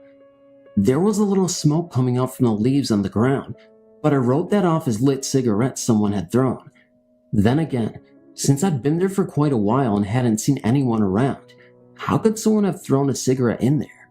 So I shrugged it off and kept reading. Then I heard leaves rustling, and the feeling of deep depression intensified. There was no wind, the trees were not swaying, my hair wasn't blowing, but leaves were moving. I raised my head and saw only leaves being pressed into the ground, as if an invisible person were walking across them, and they were coming towards me. Needless to say, I booked it out of there and sprinted home. That night, I woke up unable to breathe, with a searing pain in my stomach. I turned the light on, and just as I did, I caught a glimpse of those familiar blue icy eyes I knew and loved. My best friend. After a few minutes, the stomach pain went away, and I caught my breath and turned a light only to see those eyes again and feel presence on my bed like someone sitting down. I felt like she was sitting there watching me. The corners turned up a little and something cold touched my cheek. I realized then that the angry/depressed feeling I often got was flashing back to the emotions I had the night she was killed. Angry at the killer and myself, and so very depressed that the best friend I'd ever had was taken away from me. And the pains I had moments before were the same feeling she had when she was taking her last gasp of air. I suddenly felt overpoweringly tranquil. She was here, and she was not angry with me. "I miss you," I said, and went back to sleep. Nothing has happened since, and it's been 3 years. I think she's watching over me every day now, except I know it's her, not by a feeling of extreme sadness, but by the overwhelming urge to smile and make the most of my day. Thank you for reading. I know this was heavy-hearted, but I appreciate you sticking through to the end. Thank you so much. This happened to a friend of mine. She went to visit her mother's grave at the cemetery, and as she was leaving, she noticed the burial service was in progress. She saw a little boy of about 12 sitting by himself on a stone bench a small distance away watching the service, and she decided to join him. She described him as a very normal, happy young boy, dressed in a navy blue suit. The boy then started pointing out the people at the service, saying things like, "That's my mom, and there's my Uncle Ned." My friend assumed he was just at a family member's funeral and was told to sit on the bench, as it might be too much for young children and nothing more. Then, the young boy stood up and said, "I have to go now. My mom needs me. Bye," and proceeded to the burial service. A little teary-eyed, she watched him walk down the small grassy hill when she lost sight of him. As she was leaving, she bumped into the funeral director who took care of her own mother's service. After chatting a while, the family that she had just seen were walking from the service. "How sad," she commented to him. "Very sad," he replied. "They lost a child to cancer." It was then my friend noticed that there were no children in the group, just adults. "Was he a little boy?" my friend asked. "Yes," said the funeral director. "He was only 12. She continued to watch as the members of the service walked by to see if she could find the boy she had just talked with, but again, saw no children.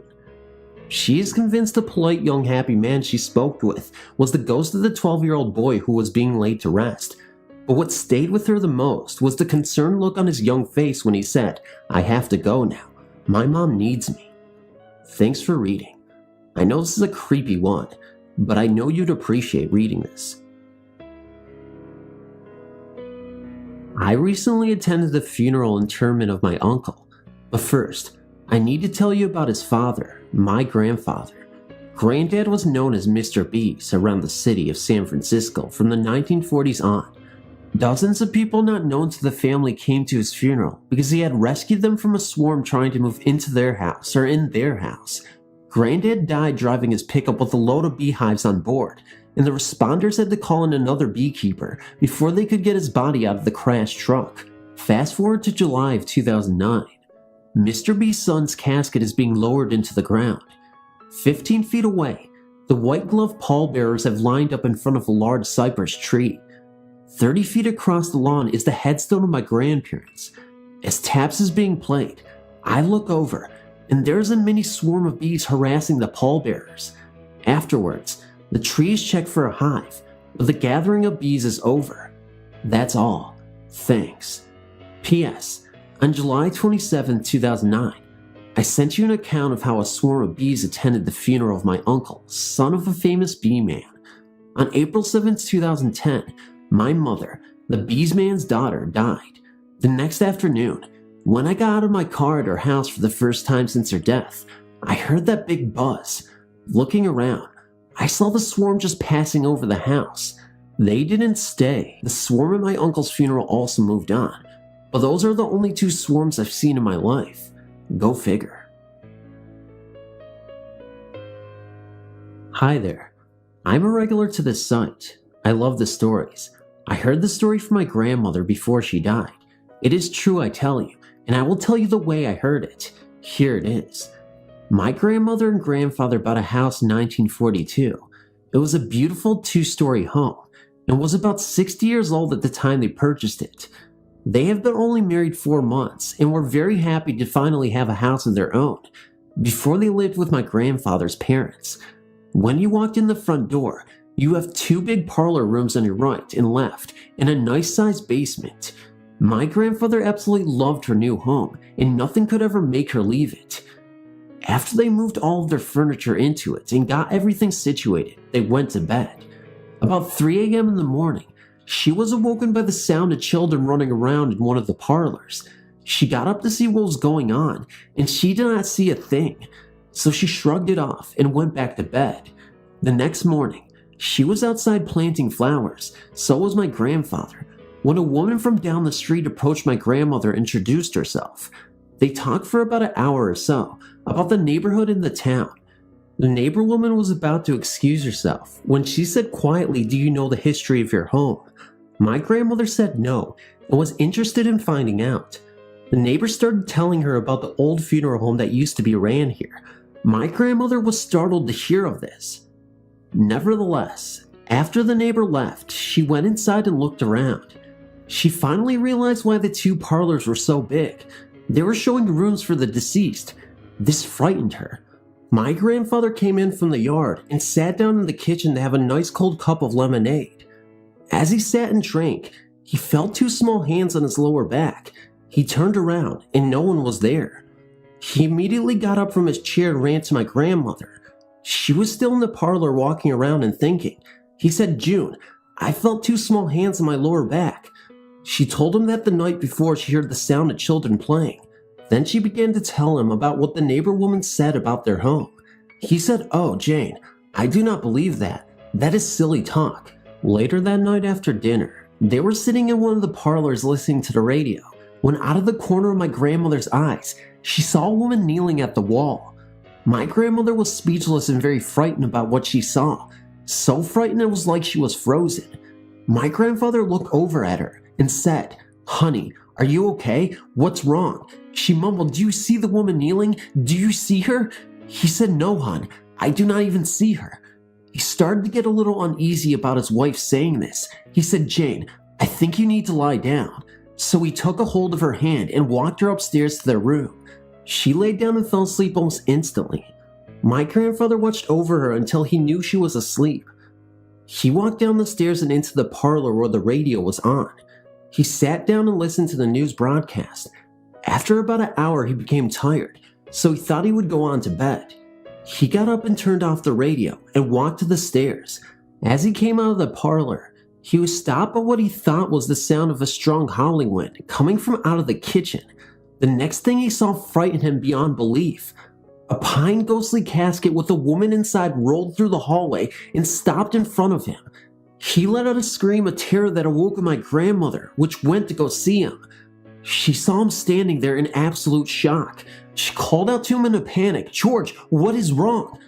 All he could say was, "I want out of this house. I want out." So they packed their things and went to stay with family about 10 miles away in the next town. They arrived at the family's house and told them about what had occurred. They looked puzzled and agreed to let them stay the night. The next day, my grandmother and grandfather and their family went back to their ghostly home. They picked up their things and moved out that very day. Sorry about the length, and sorry about the layout of the story. I bid you this the way I heard it. Hello, my name is Tana. I have a story that may or may not be ghost related, but it's strange, and to me and my family, it's something we will always laugh about. In October of 2001, my great-grandma died at the age of 94, peacefully, of natural causes. We all miss her greatly. At the funeral, I was in the separate section for all of us who were descended directly from her. There were a lot of us. Anyhow, this section had its own private bathroom, which had paper-thin walls and was the size of a coat closet. The service was rather boring and strange to me because of all the weird little Catholic chanting and such.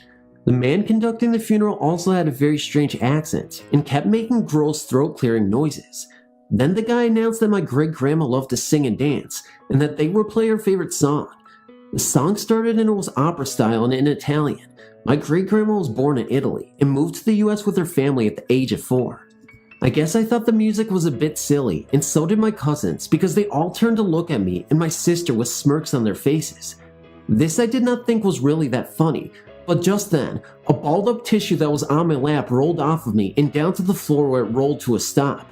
This was so out of place that I instantly burst into loud, uncontrollable laughter in the middle of the funeral. I couldn't stop laughing, so with my hand over my mouth, I ran to the bathroom, a mere 5 feet away. I had to stay in the bathroom for the duration of my great-grandma's favorite song, which lasted about 5 to 7 minutes. The whole time I couldn't stop laughing, no matter how hard I tried. The only 2 seconds in place was my muffled laughter and a woman singing Italian opera. After the song ended, I was able to compose myself and leave the bathroom. I couldn't look at anyone because I was so embarrassed, and I was afraid that I would start laughing again if I looked into their questioning eyes. I just kept my head down and my eyes closed for the duration of the service. Now you probably think that I am the kind of person who just laughs like an idiot all the time. I assure you I am not. That was the first time I've ever laughed out of nowhere, or especially at a funeral. I haven't done it since. It could have just been that I was stressed out and upset about her death, or maybe that is how I cope with death. I really don't know for sure. I've come to believe that my great-grandma wanted to lighten the funeral up a bit by causing me to laugh, or that hearing her favorite song made her want to laugh with happiness, which I picked up on. There's no proof of this, but it made me feel so good to believe it. The whole situation was very strange and left me feeling funny but overall happy.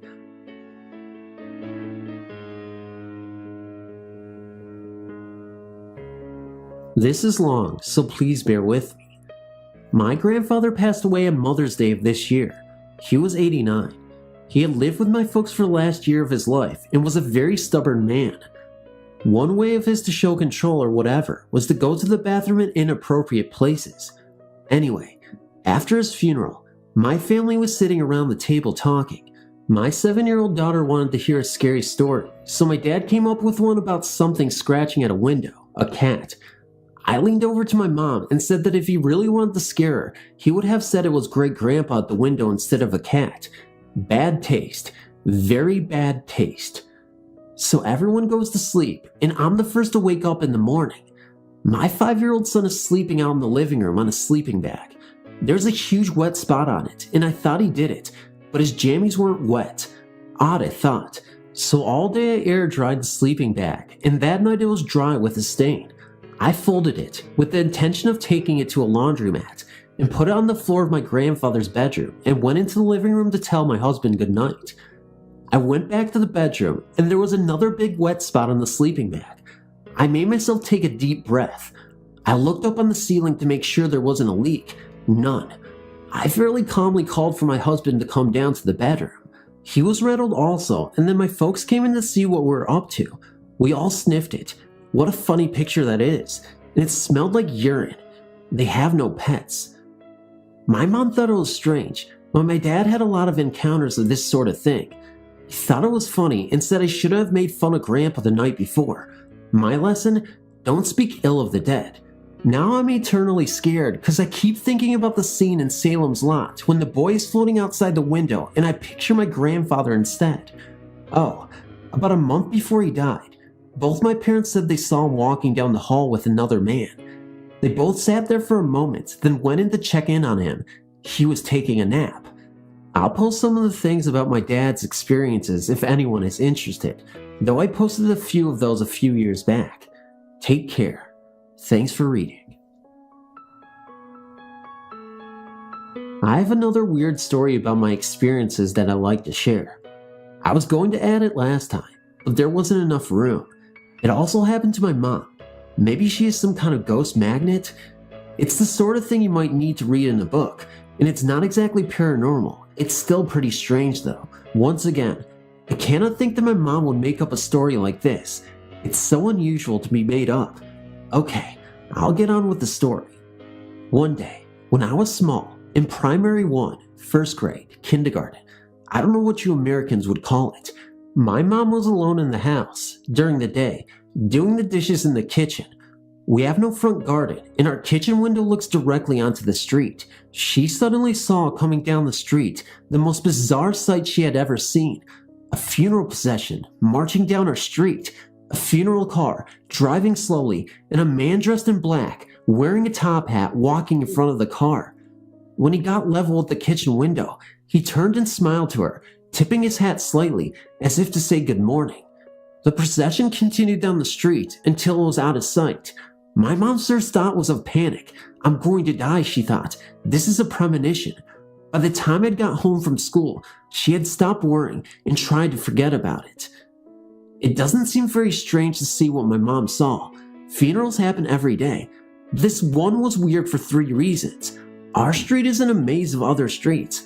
It is far from the main road, and driving down it is not a good shortcut, so why on earth would a funeral procession go down it? Why on earth would anyone, even someone who lived in our neighborhood, choose to take their last journey down my road? It's not old or very pretty. Nothing important has ever happened here. Even in broad daylight, it really is hard to see into our kitchen. It really is dark, which is why my mom was surprised that the man could see her. She couldn't understand why she was the only one he smiled at. There must have been other people in their houses. So there you go. Was it a ghostly possession from the past, a premonition from the future, or a real one? Of someone who really likes our neighborhood? Beats me. Well, this story actually happened to my younger brother a few years ago. I'm from New Zealand, from a town or suburb called Torbay, which is on the North Shore, which is basically North Auckland. This story I'm including is true, as it wasn't just him witnessing it, but a few of his friends as well, and they all claim they saw the same thing. I can't remember the exact date it happened, but it was during summer. It was a hot, humid day, and my brother and friend were so bored they went outside to play hacky sack. One of my brother's friends lives on a dead-end street, so they decided to play in the middle of the dead end, as it was just past midnight, and there were no cars around. Anyway, they were having a great game, when suddenly, they heard a roar of a motorcycle and felt a cold chill. They all stopped playing and looked to the top of the street. The sound of the motorcycle became louder, and suddenly, coming down the street at a fairly low speed, came a huge-ass black Harley. The biker was wearing full black leathers and a black helmet, and they couldn't make out his face. As the bike slowly came down the hill, going about 5 to 10k an hour, each streetlight he passed fluttered, then died out completely. My brother and friends were scared stiff and couldn't move. Each streetlight blinked out as the biker came down the street towards them, then circled around them in complete darkness, and slowly went back up the street. As he passed each streetlight, it would suddenly sputter back into life, each light blinking on again as the biker passed it. Then as he disappeared, my brother and his friends were left there freaking out at what they had just seen. Naturally, they all made a beeline for my brother's friend's house, and I don't think any of them got much sleep that night. So as far as I know, it is a true story told to me by my brother and backed up by his friends, who I've known for ages, and it's not something they will lie about. Pretty spooky, hey? Maybe Death has decided to keep up with the times and has himself a Harley now. Thank you for reading.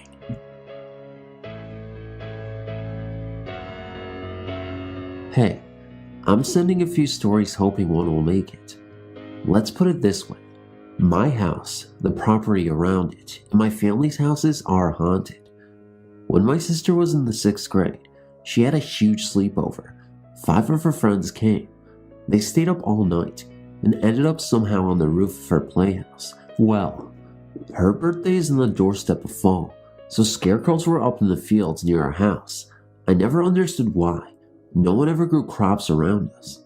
They looked at one scarecrow, could have cared less, and turned around. 5 minutes later, they look, and it's closer. Now they don't know what to think, but they figure it's just their imaginations. But it keeps getting closer and closer and closer. They finally lose it and run back into the house. Sunday, September 16th, 2001. Very early in the morning, around 6:45 a.m., I witnessed what I would speculate is my first ghost experience. Before I go and tell you what I saw, or what I think I saw, I think I should mention all the details from the night before. I live in Pennsylvania, and my fiance lives on the border of New York and New Jersey. We were driving home from his house that night at about 12 midnight, which was about a 2-hour drive from a funeral we had attended earlier that day for his grandmother. As we were driving home, we got to telling each other about different ghost stories and urban legends. At first I was scared, getting creeped out by each story.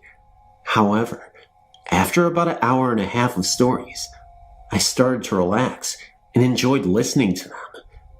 When we got to my house, we decided to look for ghost stories on the internet. We got into reading in-depth stories and looking at pictures. At about 4 a.m., I put him to bed in my guest room.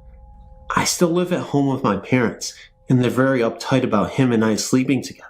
The guest room is filled with porcelain dolls, many put in the closet due to being too freaky looking for him at night.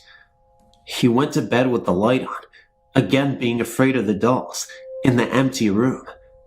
I went back to my room and stayed up for another 2.5 hours, being afraid myself. I wasn't afraid of dolls, but instead my room. My house is about 12 years old.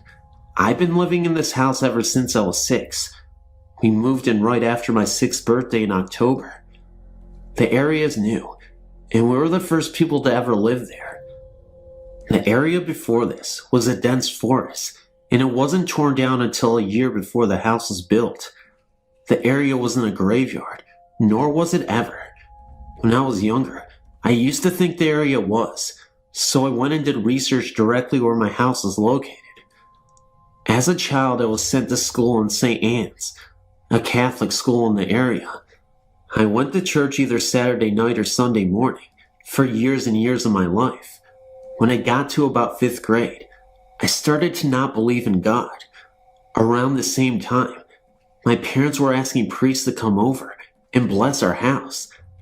I asked my parents nicely to keep the priests out of my room, not wanting it to be blessed. At first, my parents thought I was into the devil, but I explained that me not believing in God meant no devil either. When I reached 9th grade, I dropped Catholic school, and my parents no longer started to attend church. I know I've been going off subject, but I guess I should give you the background information before the details. I didn't want to go to bed at all, but I knew I should, so I waited until the sun came up and crawled into bed. My room is the hottest room in the entire house. It is so small. By the time I had gone to bed, I had gotten so cold that I had to sleep fully dressed with a sweatshirt on. I never even did this in the winter. When I was under the covers, I looked up at the ceiling. Maybe it was my imagination, due to all the fright I've been going through, but it looked like something was above me. I started to doze off for a second and looked straight up at the ceiling. What I noticed was absolutely terrifying. I noticed a spider, only had a human face. It was translucent, and it looked at me with piercing eyes. The eyes were even red. I closed my eyes yet again, and when I reopened them, everything seemed fine, and there was nothing on the ceiling. I've never in my life been this scared, and I've never in my life imagined things, even when I was scared. I closed my eyes and refused to open them. I fell asleep, from what I recall, a few minutes after. Later the next day, at around 8 p.m., Derek and I had been talking about what happened the previous night.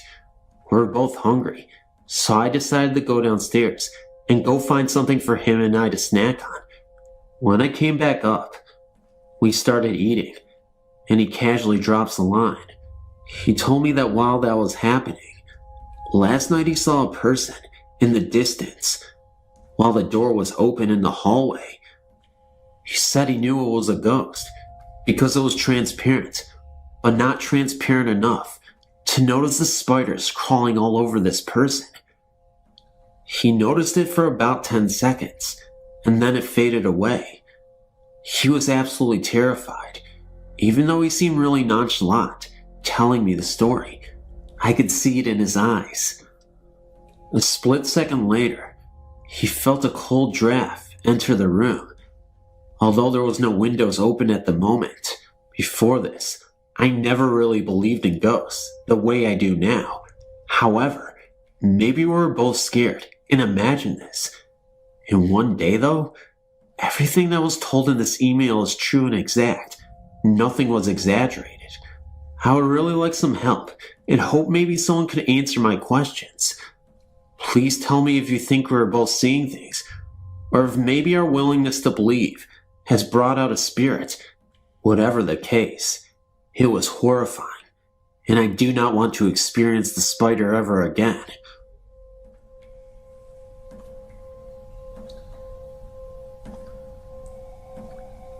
I'm an agnostic, or truth seeker. My wife is not, but both of us are open-minded people. We also believe that spirits exist, as well as ghosts, and my wife considers it creepy, while I simply remain fascinated with them. We moved into an apartment just after we were married, in 1999. I believe that there are ghosts and residual energies in various places in our apartment. The place is the standard apartment layout, and every once in a while, night or day, doesn't matter what time, she and I, or both, would hear the sounds of footsteps on carpet going down a short hallway. These were not boots in the hardwood footsteps, but more like bare feet on plush carpet. We felt that the ghost was female and very sweet. She would just walk down the hallway towards the bedrooms. If I were in one of the bedrooms, I would always have a small feeling of happiness go through me after I heard her coming. The way you would feel if someone smiled at you. Occasionally, we would feel her watching us from the front room or back bedroom. Evidently, the hallway was where her domain was. There were never cold spots, but my wife would occasionally feel the lady next to her when she walked from the bedrooms to the front room. The lady made my wife feel rather creeped out. However, she startled me once when she came running into the bedroom, eyes wide, and told me that the lady moaned in her ear, as if trying to say something to her. So for the sake of my wife, we stood in the hallway and asked the lady nicely, but firmly, that she could remain, but to not make her presence known to us. We also informed her about the light and how she could enter into it. Since we had no more occurrences with her, in the small bedroom, there's either residual energy or a passive ghost. I feel watched when I'm in there, and it's usually 10 to 15 degrees cooler, even with the afternoon sun spilling in. I don't think my wife feels it, and no one else does either, but I felt it so strongly, so I placed a micro cassette recorder in there with a sensitive mic and recorded for the duration of the 30-minute tape. The only odd things I've heard on the tape are an occasional whistle that changes in octave. The second only lasts for a half a second, but it's an audible, breathy whistle that goes up an octave, like first part of a wolf whistle. That was interesting, and I'd dismiss it if it weren't for some of our possessions being misplaced that suddenly appear in odd places. Our truck keys suddenly disappeared this morning without a trace anywhere. The truck was searched over twice, and the apartment was searched. So I made duplicates at Home Depot and gave them to my wife, who used them to drive to the doctor's appointment. When the appointment was over, we walked back out to the truck and opened the door with a duplicate key. There on the driver's side seat was the original set of keys that were missing. She would have felt them under her bum if they'd been there before. She called me at work in hysteria, telling me all about it. I don't mind ghosts being around. I consider them friends, or at least I try to make friends with them. They are, in fact, just spirits without bodies. Some are angry, some are nice, and even some are jokers. When you come across one, you should respect him or her just like you would a complete stranger. Make friends with it, or ask it to leave if you wish. But don't disrespect ghosts because of childhood, Halloween stories. They are intelligent humans who are a bit confused about where they are. If you happen to have one around you, simply ask it to walk into the light where friends and loved ones await them.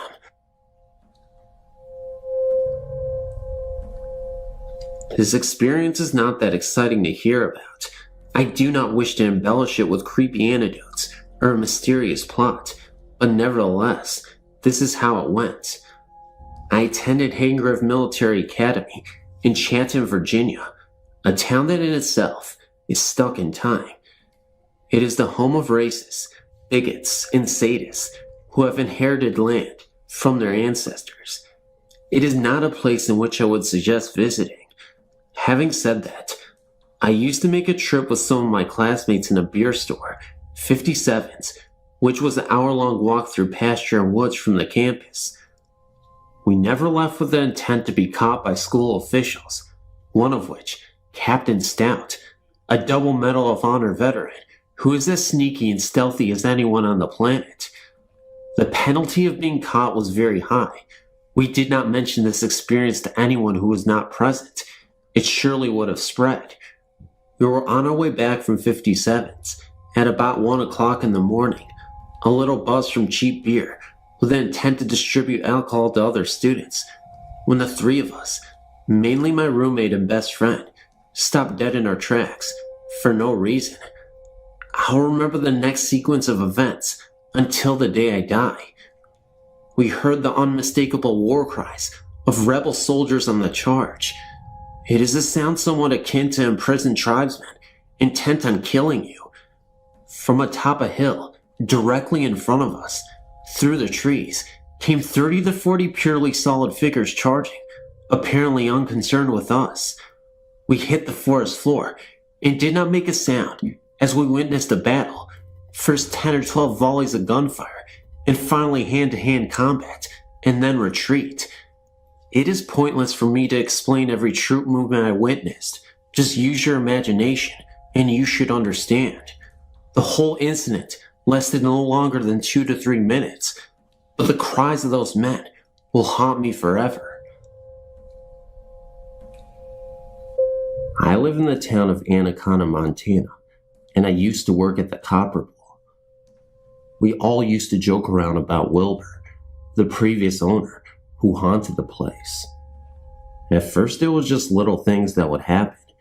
Casino machines would all of a sudden have credits on them when no one was there, which could be a mechanical malfunction. Things would move from one place to another, but nothing was as horrifying as what happened one Saturday morning. It was earlier in the morning, and it was just the cook and I. He was telling me about the reflection of a woman he had seen a few nights before in one of the windows, but when the spot where she was supposed to be was investigated, no one was there. These kind of scarier stories were becoming more and more commonplace, and we knew that Wilbur wasn't alone. That morning, we had gone over to the bowling alley, which is next door. It was always dark in there until the owners came, and always cold. In the dark, you could hear someone walking across the boards, which makes a very distinct sound. Now, what I mean by walking across the boards is that someone is walking in the gutters or on the lanes themselves. You could hear the footsteps coming towards us, but there was no one there. You could also hear the jingling of keys. A little while later, we were alone in the restaurant, and you could hear things next door getting louder. Not just footsteps this time, but other noises that we just couldn't explain. The cook had to go over to the bowling alley to get ice, and was gone for what seemed like a very long time, so I went over to find him. As I walked through the door, there was a really intense feeling, one that I've only had a few times in my life, and it was the feeling of get the heck out of there, but I had to find my coworker. When I called his name the first time, I got no answer, so I walked up towards the bar. As I walked up the stairs, I heard what sounded like a gurgling noise that comes from deep inside the back of the throat, and I got the chills. I called his name again, and this time he answered me, but it sounded very faint. Again I called his name, and it seemed to be as loud as it should be, considering he was only 4 feet from me. A little while later, we went over there again to have our cigarettes, and I saw a black figure at the other end of the alley walk across. My coworker saw the panic in my face and turned around. He then turned to me and told me we had to get the hell out of there. I found out that Wilbur had died when he drowned on a fishing trip. Needless to say, I quit not long after that.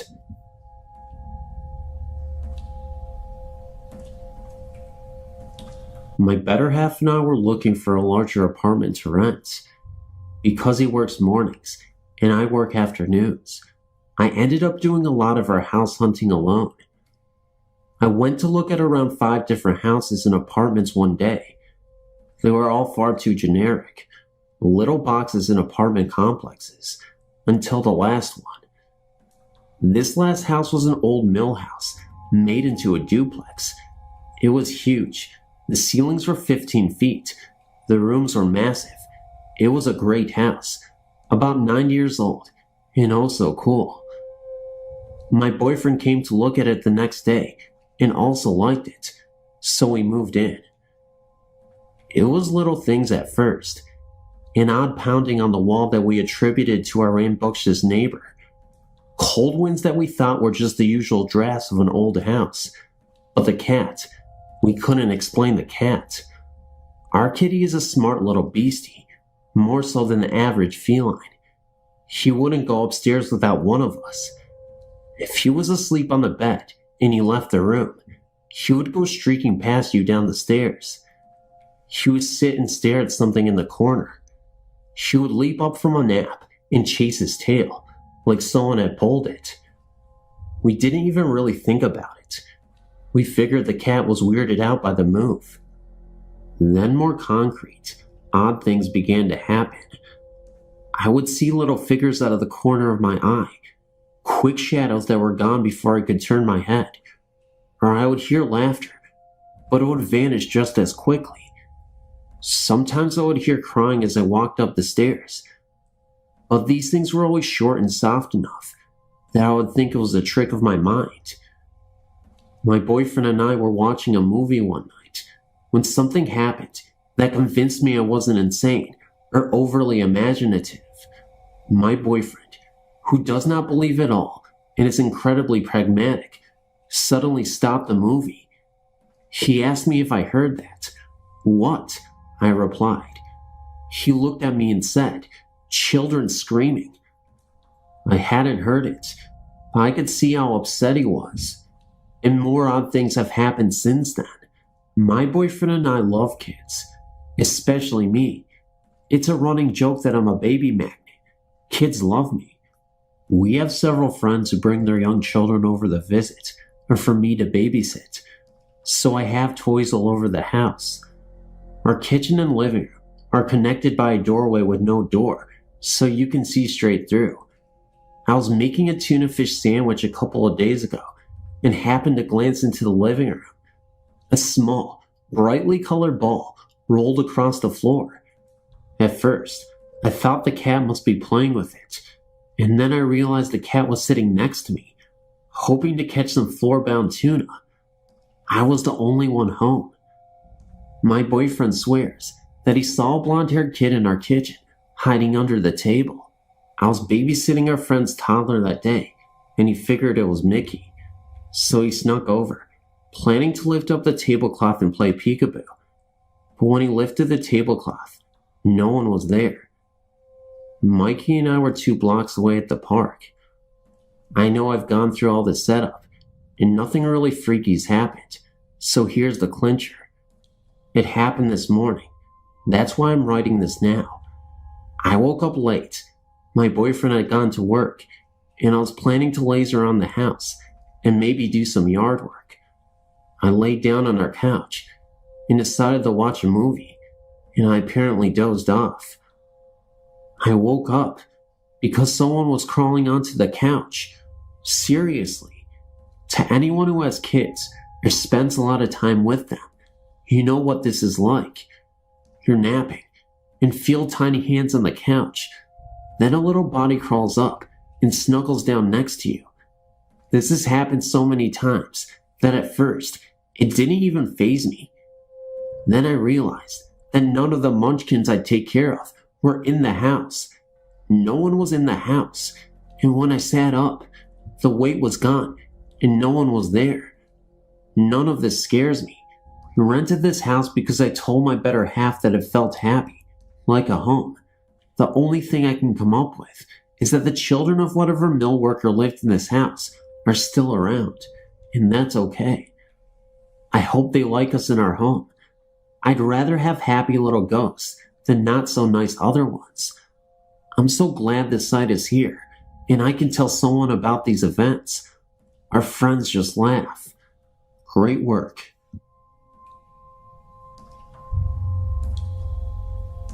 I've had a few ghostly occurrences happen to me, but two really stand out. I call it Lady with the Long Black Hair. When I was a little girl, growing up in Somerville, Massachusetts, I was around 3, I think. I would wake up every night because of a bad dream. I would then make my way to my parents' room to sleep for the remainder of the night. I would have to pass through the kitchen to get there. Lights were out, but there was some light coming in the windows from the streetlights. I would see her sitting on the kitchen counter, up against the wall, by one of the windows, a lady with the long black hair, which is how I always referred to her. She was dressed in a long black dress, pale-faced but shadowy, with illuminated green eyes. She would just be sitting there and looking right at me. It always took my breath away. I was so afraid of her. I would inch my way towards my mother's room with my back against the wall, never taking my eyes off her. Her eyes followed my progress across the room. I always thought, she's going to jump off the counter and get me, but that never happened. Years later, my mom told me she had strange things happen to her in that house too, but that's another story. In another story, my Nana came to visit me. Years later, living as an adult in Hampton, Virginia. One night, I was awakened by something. When I opened my eyes and looked around, I was startled to see my Nana sitting in bed with me. Nana had died 6 months earlier. It was kind of scary because she was gray and just slightly transparent. Also, she had a shocked look on her face, almost like she was the scared one. Then in my head, I heard her voice saying, "Shh, go back to sleep," which I did. The next day, I remembered it all quite clearly, and thinking on it, I feel like she had been surprised that I had woken up and was looking right at her. I don't think she bargained on that when she come to visit me.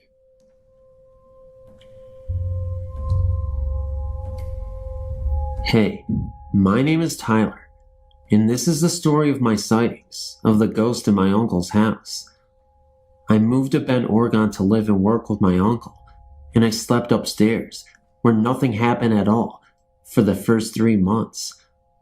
Then my dad and 2 brothers moved in also, so I had to move downstairs. Well, downstairs had like its own living room, a bathroom in the bedroom, with its door next to the stairs. Well, we used to hear 2 sets of footsteps upstairs, walking around, when there was no one up there. Sometimes we would think it was my brother and his friends, but when my little brother went up to check the door, it was locked, and they were still out. One night, my brother fell asleep on the couch, and when he woke up, he heard a very loud scream, like a woman being killed downstairs. When the scream happened, our cat ran up the stairs, hit the hardwood floors, and ran right into the room, under the bed. Also, right up the stairs, our fridge faced the window with the oven right in front of the fridge door. There was a magnet calendar on the freezer door, and one night, while watching television, me and my brother and my dad were scared when we heard a loud bang in the kitchen, and then the calendar was thrown hard down the stairs and hit the door downstairs. Thing about it is that there is no way that the calendar could have went downstairs at the angle it was. The thing that made me really believe in ghosts, though, was this one night. After my dad went to bed, I watched some TV, and it was summertime out, so it was hot, and I decided to sleep on the floor. When I was about to fall into sleep, I heard a light chuckle behind me, which I thought was my dad. But when I looked behind me, there was absolutely no one. I tried to go to sleep again, and the same thing happened, and I got a little angry. Well, again, I was about to fall asleep when I had the feeling that someone was looking at me. When I opened my eyes, there was a gray male figure about 6 feet long, and a dark figure, about 5'10", standing right next to me. And when I looked at them both, they both looked back at me. I got so scared that I closed my eyes and prayed that they would leave. And when I opened my eyes again, they were both walking. Again, I closed my eyes, and when I opened them again, they turned the corner and went up the stairs. I picked up my pillow and ran into my dad's room. He woke up right when I got into his room, and when he asked what happened, I told him in a very shaken voice that I saw a ghost. Right when that happened, we both heard 2 sets of footsteps right above our heads, and the door opened and closed with a lot of force. After that night, I believed in ghosts, and there's nothing in the future that'll ever change my mind.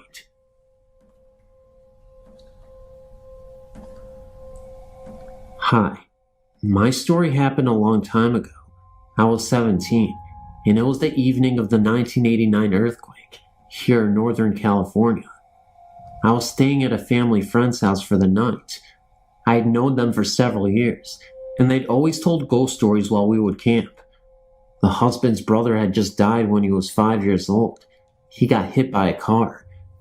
He said he thinks that his brother was still around. They still lived on the same property that he grew up on. Anyway, to get to the story, that evening, we all went to bed. They had a small house and had me sleep in the kids' room, and the kids slept in the living room. Everyone was turned in for the night. All of a sudden, the lights started flickering. The dad yelled for the kids to stop messing around. It wasn't them. We all ended up getting out of bed. The lights continued to flicker and then turn off completely. We turned the light switches on, and nothing. We looked outside, and other people's homes were still lit up, so it wasn't a power outage. I just figured with the earthquake and all who knows, I wasn't scared at the time. We all went back to bed and giggled a little and made a few jokes about the ghost. I laid back down, and before long, the lights started up again, and then the drawers in the bathroom started opening and closing, slamming hard. At this point, I was scared. I ran into the master bedroom and told them I wasn't sleeping by myself. I thought I would sleep on the floor at the foot of the bed. We were all a little scared. All of a sudden, the most horrible, inhuman sound came. Like I said, it was a small house. It sounded like the home had surround sound. It came from every corner of the house. This loud, guttural scream or moan. It was a long moment, and then it all stopped. I sat there and cried. I didn't sleep a wink that night. I couldn't wait to get out of there. I told them in the morning that I would never be back to their home. I felt that whatever it was didn't like an outsider in the house. I look back at that night and wonder about it. I lost contact with the family. It has been close to 20 years now. At the time, it made me a firm believer in the paranormal. Now as I get older and am more skeptical, I can't help but wonder if it's some kind of joke. I don't see how. At the time, I don't even think there was such thing as a surround sound. And that is the only way that sound could have come from the house. It was as if the house itself was screaming. That is the only paranormal experience that I have ever had. Just thought I would share it. Thanks.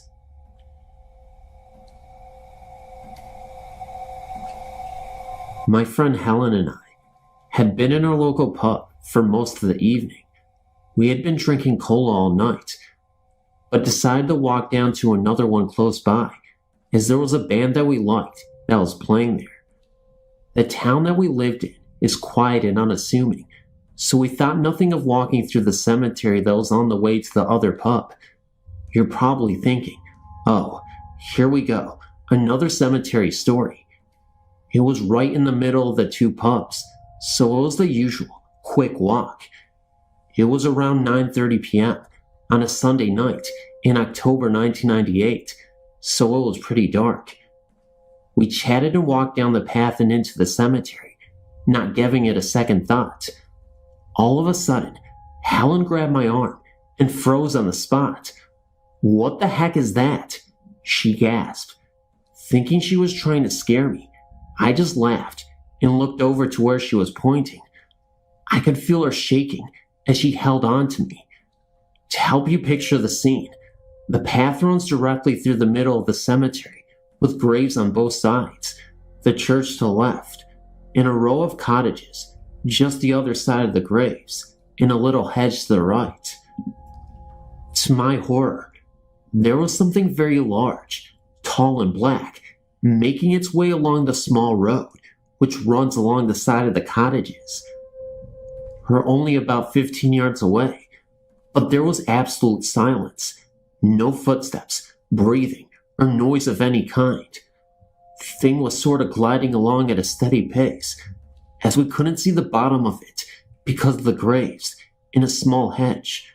We couldn't see any legs or anything, but the way it moved looked like it was on a bike.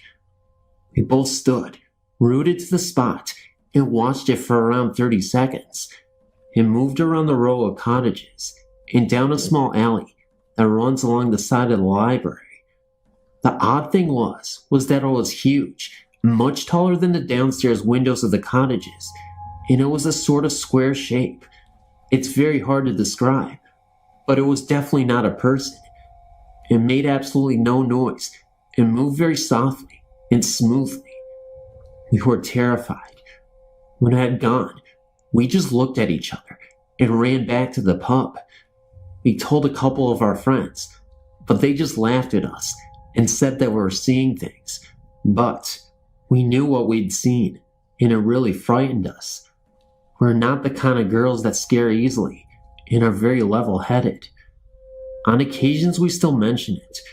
We even went along there in daylight to try and find a plausible explanation, even trying to work out how tall it must have been, but we never came up with anything. When I was a young teenager, around 13 or 14, my cousin Judy and her family had rented a home on the Tennessee and Georgia line. This was a huge house with plenty of bedrooms for Judy and her 4 siblings. It had a wraparound porch and 3 fireplaces. It was a gorgeous old home, probably built in the early 1920s, if not earlier. And there were huge oak and maple trees complete with tire swings in the front yard. Judy, who was 2 years older than me, instantly hated that house. She said that it scared her. Her mother passed it off as that adolescent dislike of anything and everything. After about a month in that house, Judy had changed. She was always sleepy and cranky, always jumpy, and looking over her shoulder as if she were scared. When I asked her what was wrong, she insisted that it was the house. She said that there were strange voices, odors, and unexplainable movement from furniture at night, that she was almost unable to sleep at all. When I tried to be rational, she snapped at me and demanded that I go and see for myself. That night, I arrived with a small tape recorder and blank cassette tape, something one of my classmates told me to do, and ready myself for bed. Just after 11 p.m., I awoke to the sound of fingernails tapping rhythmically on a wooden table. Figuring it was just Judy trying to save face, I rolled over and went back to sleep. A short time later, the radio alarm clock sounded, blaring some static-filled rock tune. I turned it off, thinking again that it was just Judy pulling another prank. Later still, I awoke freezing cold. All of the blankets were piled at the foot of the bed.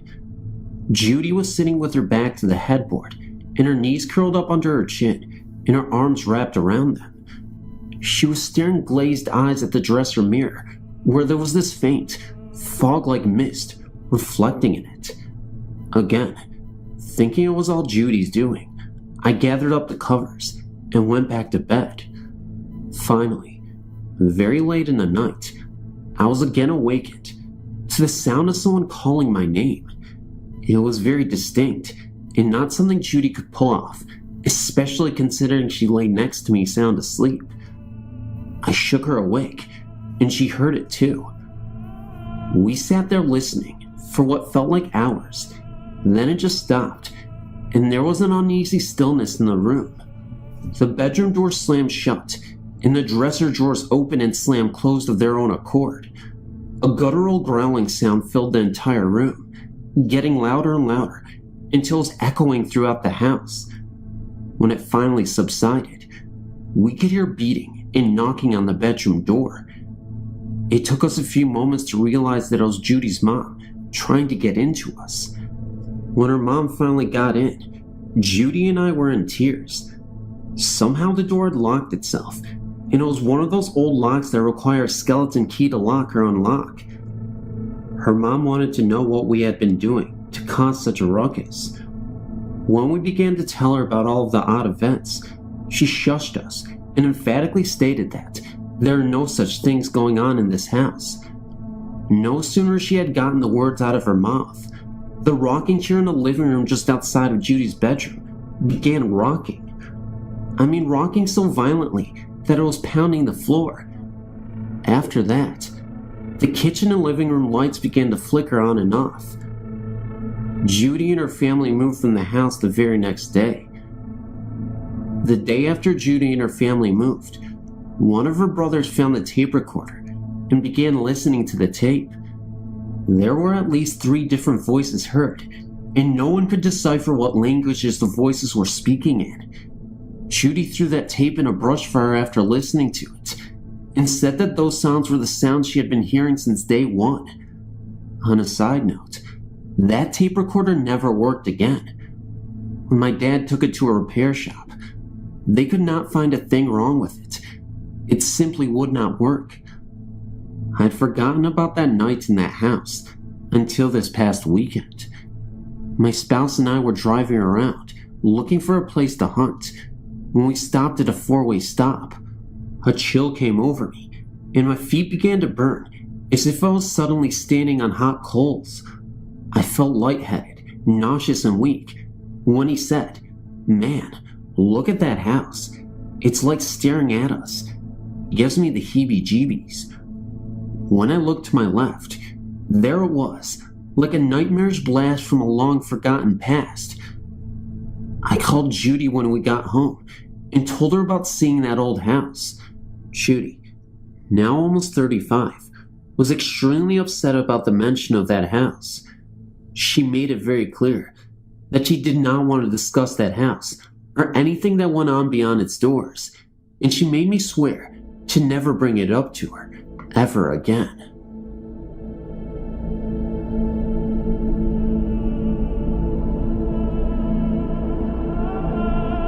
From 2001 to 2003, my grandma and I lived in a house in Boonville, Missouri.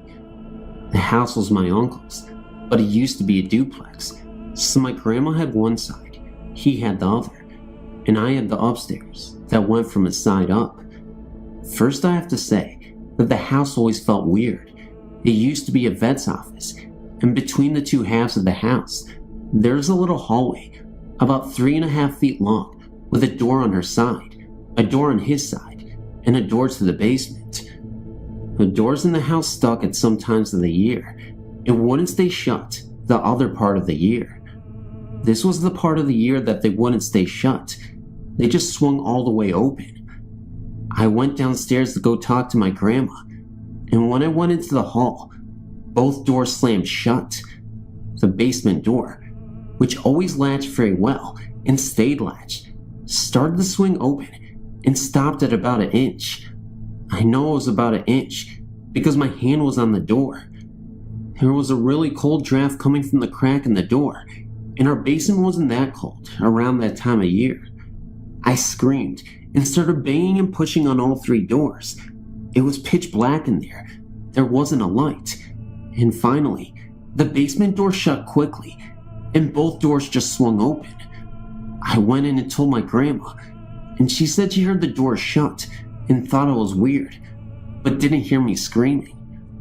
Another time, we had been gone all day, and so had my uncle. We didn't have a big ladder, and no one around there had seen anyone on our roof. I went upstairs and walked into the bathroom, which was right across from a window. I paused for a couple seconds, then turned around. The window, frame and all, were lying on the floor, There were a couple marks in the wall where the corners hit as if it was falling down, and there were linters of wood all over the floor. We checked, and there weren't any pry marks, and no marks outside, and no handprints on the window like someone had pushed it. My uncle still thinks I somehow pried it off the wall. That is the window he kept telling me to keep shut. I tried, but it was one of those windows that opens from the top and leans in. Every time I shut it and locked it, it would come open. He slammed it shut, and the next time it was open was when the window fell off the wall, as we put it. There were other things that happened in that home. Almost all of it happened upstairs. The locked doors would pop unlocked, open, shut, then relock themselves. If I put too many things on top of the filing cabinet in the corner of my bedroom, it would shake violently until some stuff fell off. When anyone went up or down the stairs, something grabbed your ankles about halfway and even tripped you. I had a particularly nasty fall down the stairs one time. The closet doors in the hallway would open and close slowly sometimes. The stairs came up in the middle of the hallway, and there was a walkway all the way around. The side that no one ever walked on had really cold spots.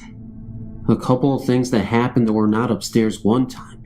I had my door open and was just laying there thinking, and I saw something come from my upstairs living room and walk down the stairs, ever so slowly. I followed it down the stairs on my rear end so I didn't get tripped, and through to my grandma's side of the house. My grandma started talking when it was still in the shadows. She thought she was still talking to me, and I was still in her kitchen. When I ran in there, she stopped and asked if I was standing there. Who was in the shadows? I told her. That was her first experience with a ghost. Also, all of the time, it seemed that the house was listening and watching everything, even from the outside. All in all, that was a very active house, and I'm glad I don't live there anymore.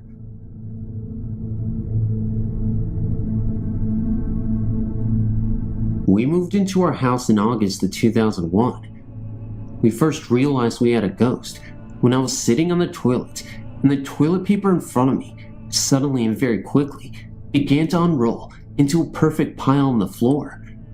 This happened once to my husband also. Soon it began. Here are some of the things we have experienced with our ghost. We have a woman who died in her son's room. Her name is Della. We know this from buying the house from her nephew. And we have a male ghost, but we do not know who he is. Her son will sit in the game room and turn his stereo on. It will turn off. He will get up and turn it back on. It will turn off again. He finally, after a while, gets frustrated and just leaves it off afterwards. Once my husband was plugging in the television in the game room, and he felt a breath on his neck and heard a female voice say, "Too hot." We do not know what she meant by that. Her son was sitting in the upstairs TV room one day. We have a bookshelf in this room. On the top shelf were 2 tall candles and plants. The candle came up over the plants, across to the middle of the floor, and hit him on his knee. One evening, my husband and I were the only ones home, and we had heard a crash in the kitchen. One of our glasses had come out of the top cabinet and smashed into the middle of the kitchen floor. One morning we woke up, and the kitchen stool, which had been under the table at the end of the kitchen, was in front of the stove, as if Della had been sitting there, watching something cook. We had several people over, and videotaped the comforter on her bed, being straightened by invisible hands. Also, at this time we asked, "What are you doing here?" A male voice whispered, "Watching." That is when we realized we had not only had Della in this house, but a male ghost as well. We have had on numerous occasions the smell of baking bread, and no one was baking bread. According to her nephew, she died in her son's bedroom in the month of June. The first June that we were there, we had approximately 7 times that the police would call and say that they just received a hung up 911 call. After a while, we figured out who was doing it and removed the telephone from that room. It never happened again. One summer evening, my husband was in the backyard. When I walked out, he asked, "Where's my beer?" I did not know what he was talking about. He said he thought it was me walking through the kitchen, and he had yelled up for me to bring a beer. I had not been upstairs. I was down in the laundry room. Her son took a picture with his camera cell phone of a dark figure of a man sitting at her desk in front of the computer. We have things like our shoes being upstairs and ending up downstairs, just small things like that being moved. And finally, we can hear someone walking around upstairs when we are downstairs in the game room. It has just become our way of life. They are like part of the family. We don't even consciously notice half of the stuff happening anymore. One of the most horrifying incidents, though, occurred one night while sound asleep. My husband had been sleeping in another room at the time, when I could have sworn I heard faint screams coming from the room he was sleeping in. Although the screams sounded faded and far away, the tone still sounded as if people were being buried alive. Naturally, I rushed to my husband's assistance in the event that he may be in trouble. Fortunately, he was completely fine, but before I could turn back completely and head back into the hallway and into my room, I saw a shadowed figure zip past me from the corner of my eye. I decided, at that point, that I was going to stay with my husband until the morning arrived. I was too scared to go back to the other room, to go back to bed.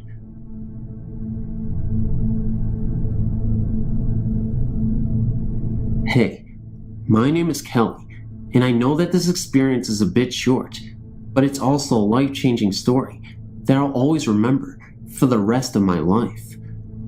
I used to frequently visit this young girl who I became a babysitter for.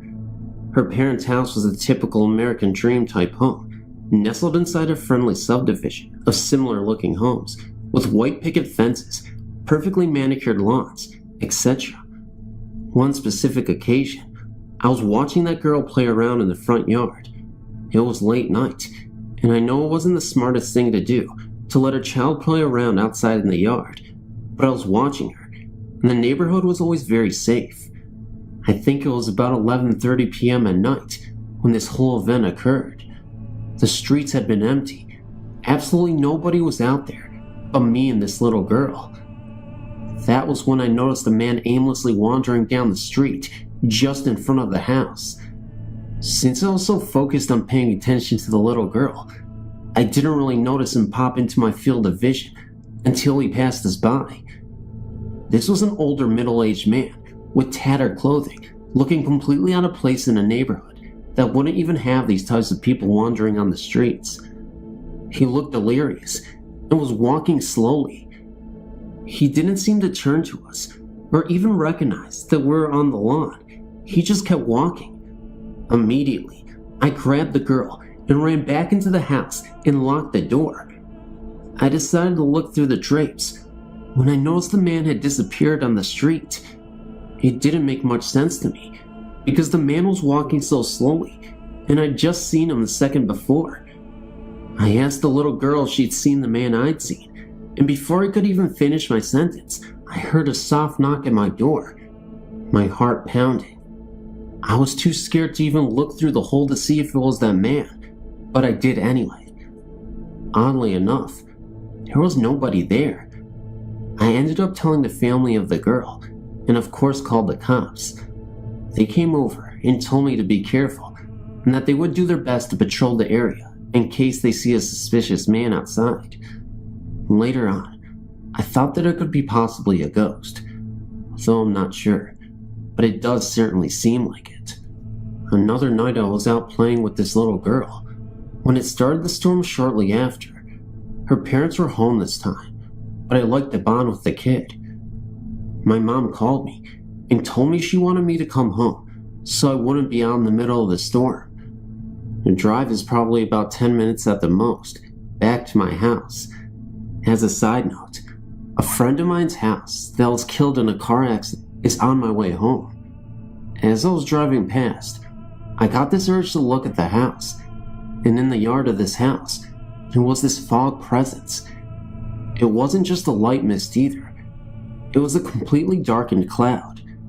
What completely shocked me, though, was that I swear it had some sort of definition or defined shape. It had the build of a person, but as I said, was still a dark cloud. I saw it for about 5 seconds, then it disappeared. It scared the crap out of me, because nowhere else around had any kind of fog. It definitely seems that this area has a lot of supernatural energy, and I'm not sure why. Thanks for reading, though.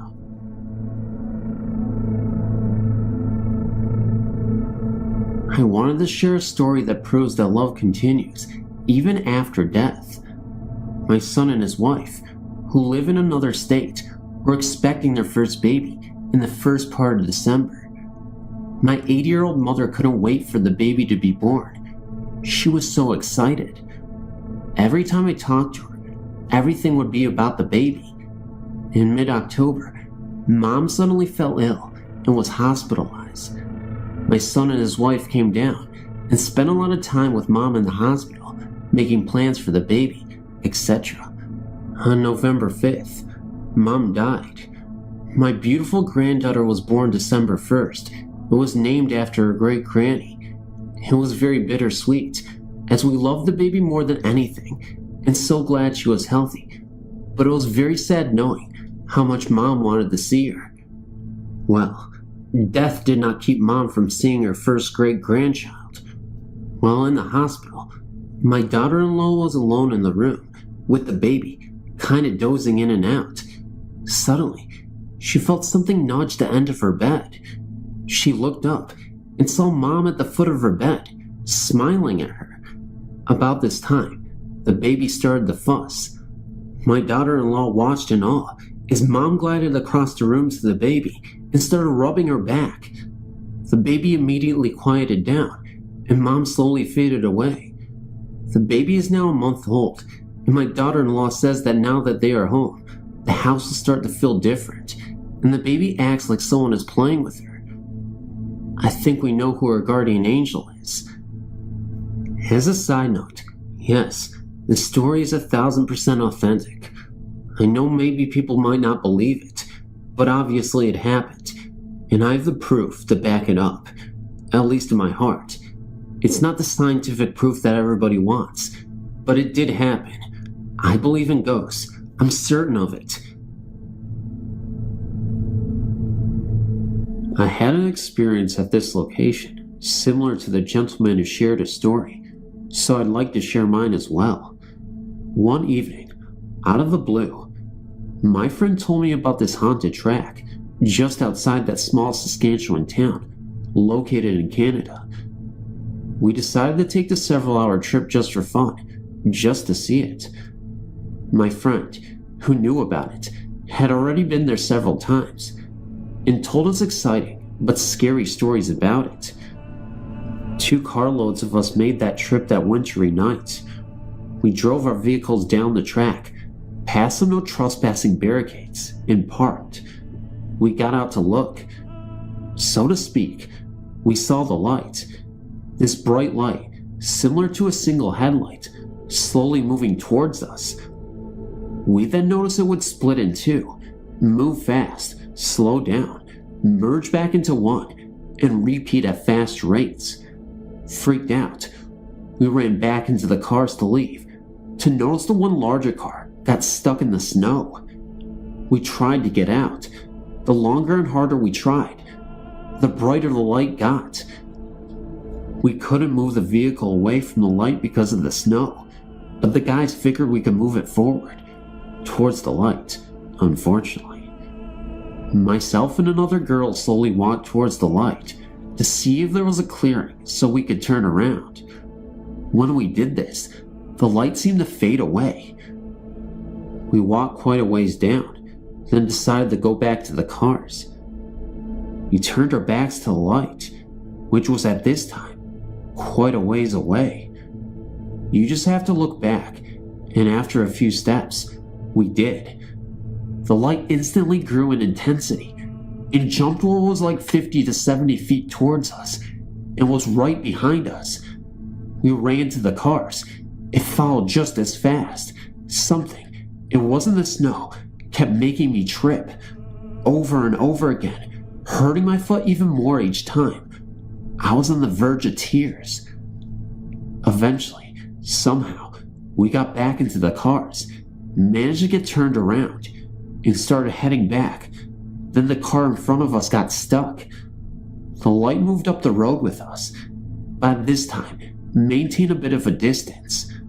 We got this car unstuck with less trouble than the first, and proceeded a few meters more when we came back to the barricade. I don't know how we got past it at first. It seemed impossible to get back. Big pieces of metal in the middle of the path, ditch with trees on the side. Maybe just enough to get a car through, if there was light. One of the girls got on top of the pile with a flashlight to show where the edge of that was.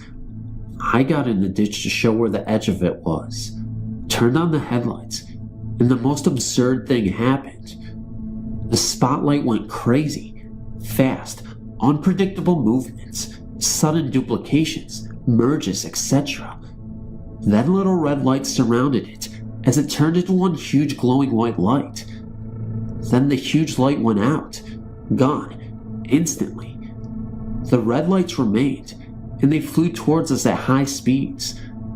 I tried to get myself out of the ditch and run to the car, but my foot felt as if it was being pulled back by someone. I yelled at the top of my lungs for help, but everyone else was spooked by the red lights, and they were running.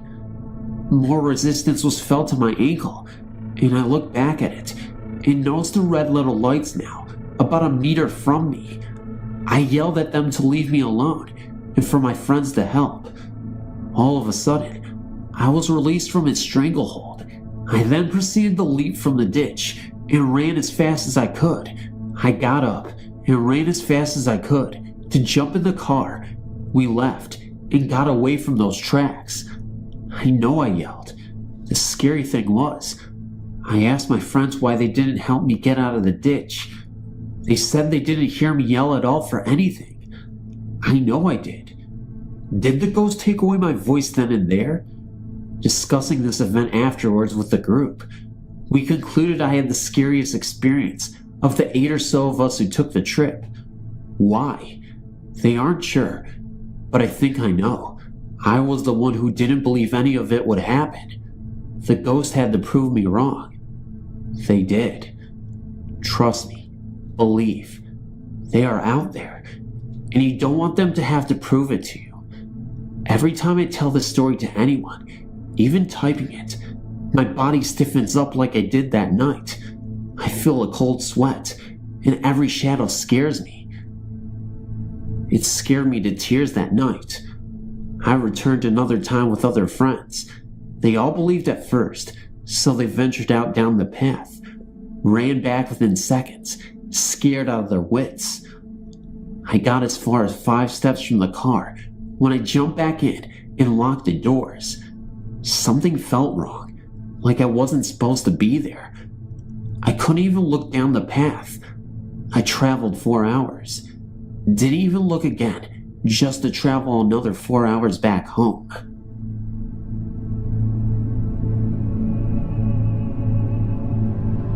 Over 35 years ago, in our farm neighborhood, there was a farm where an old woman lived alone. It was said around the neighborhood that the old lady was a witch.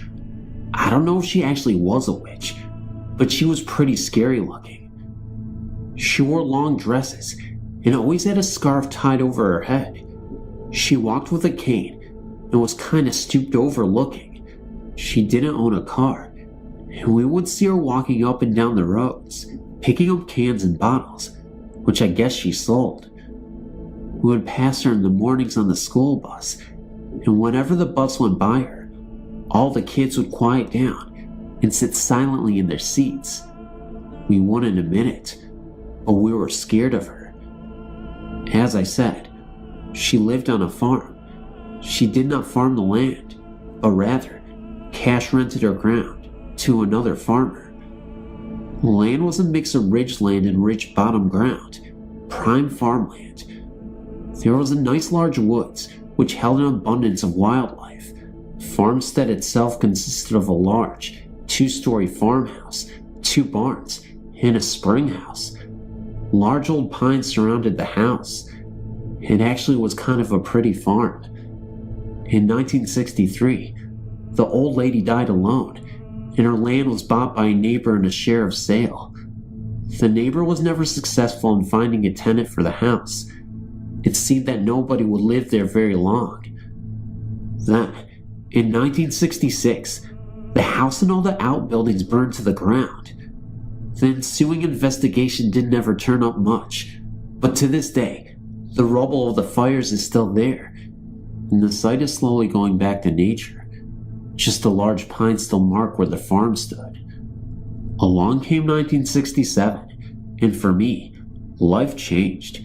Graduation, the Marines, and Vietnam, thoughts of witchy-looking old ladies were the furthest from my mind. Presently, after 2 tours, I returned to the good old USA, and for a while, traveled around, seeing the country. Soon, I became homesick and moved back home to Indiana. Having lived in the bush for a couple of years, I guess I had a hard time adjusting to life among people, so I would spend a lot of time in the woods hunting, or just sitting alone, in the quiet. Upon my return home, I asked the owner of the old witch farm if I could hunt on the ground he owned. He responded affirmative, as the ground was no longer good for farming. It seemed that after a couple of years after the old woman died, springs burst forth out of the hillsides in the farm and saturated the bottom ground, ultimately turning the farm into a marsh. Today, you can slog through the marsh and find the tops of fence posts sticking out of the ground for about 10 to 12 inches. Fence wire is still attached to the post, disappearing into the ground. Now, I started hunting on this ground, but I was always uncomfortable while I was there. I constantly felt as if I were being watched. It was kind of creepy. You could just feel something unnatural was there with you. However, having survived the NVA, I was not afraid of any creepy Indiana woodland. One rainy night, in the late 1970s, I decided to go fox hunting. I left my uncle's home and ventured out in the woods with a light, a fox call, and a shotgun. I knew the best hunting would come in the field behind the old witch's woman's farm stand, so I crossed the creek and went up the ridge to the old farm. I set up and began to use my fox call. I was not afraid. I'd learned long ago not to let my mind get the better of me. After a while, I called in a gray fox, but I was not able to get a good shot at him, so I held my fire. It was very quiet, just the sound of the rain falling. Now, I need to explain that when fox hunting, a call is used to call in the fox, and a powerful light with a red or amber lens cover is used to shine or reflect the fox's eyes, revealing the animal's position. This is a common method used by hunters everywhere. After I was convinced that the first fox I called in was not going to present a shot, I resumed calling. After several minutes, it seemed that I was hearing a noise coming from the old farmstead area.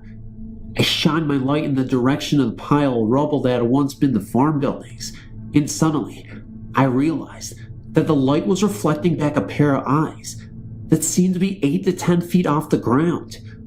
Okay, no need to panic.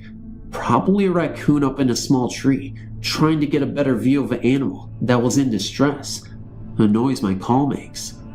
Regardless of what it was, this incident spooked me, and I decided to leave. I blew my cover and removed the red lens cover from the hunting light and turned it into the direction of the elevated eyes. Now, an animal's eyes will reflect red in light, but normally reflect with a greenish tint in white light. However, the eyes of a possum will still reflect with a reddish tint. The eyes that were being reflected in my light stayed red. No big deal, just a possum. I gathered my gear and started across the field for the wooded slope to go home. Turning my light in the direction of the red reflecting eyes, they were still there, unmoving, but closer. Now, Any animal whose eyes are being reflected in light will eventually move their head, causing a momentary break in the reflection. These eyes were unblinking, unmoving, except they appeared to be following me towards the woods. The scariest thing was the fact that the eyes were still about 10 feet off the ground.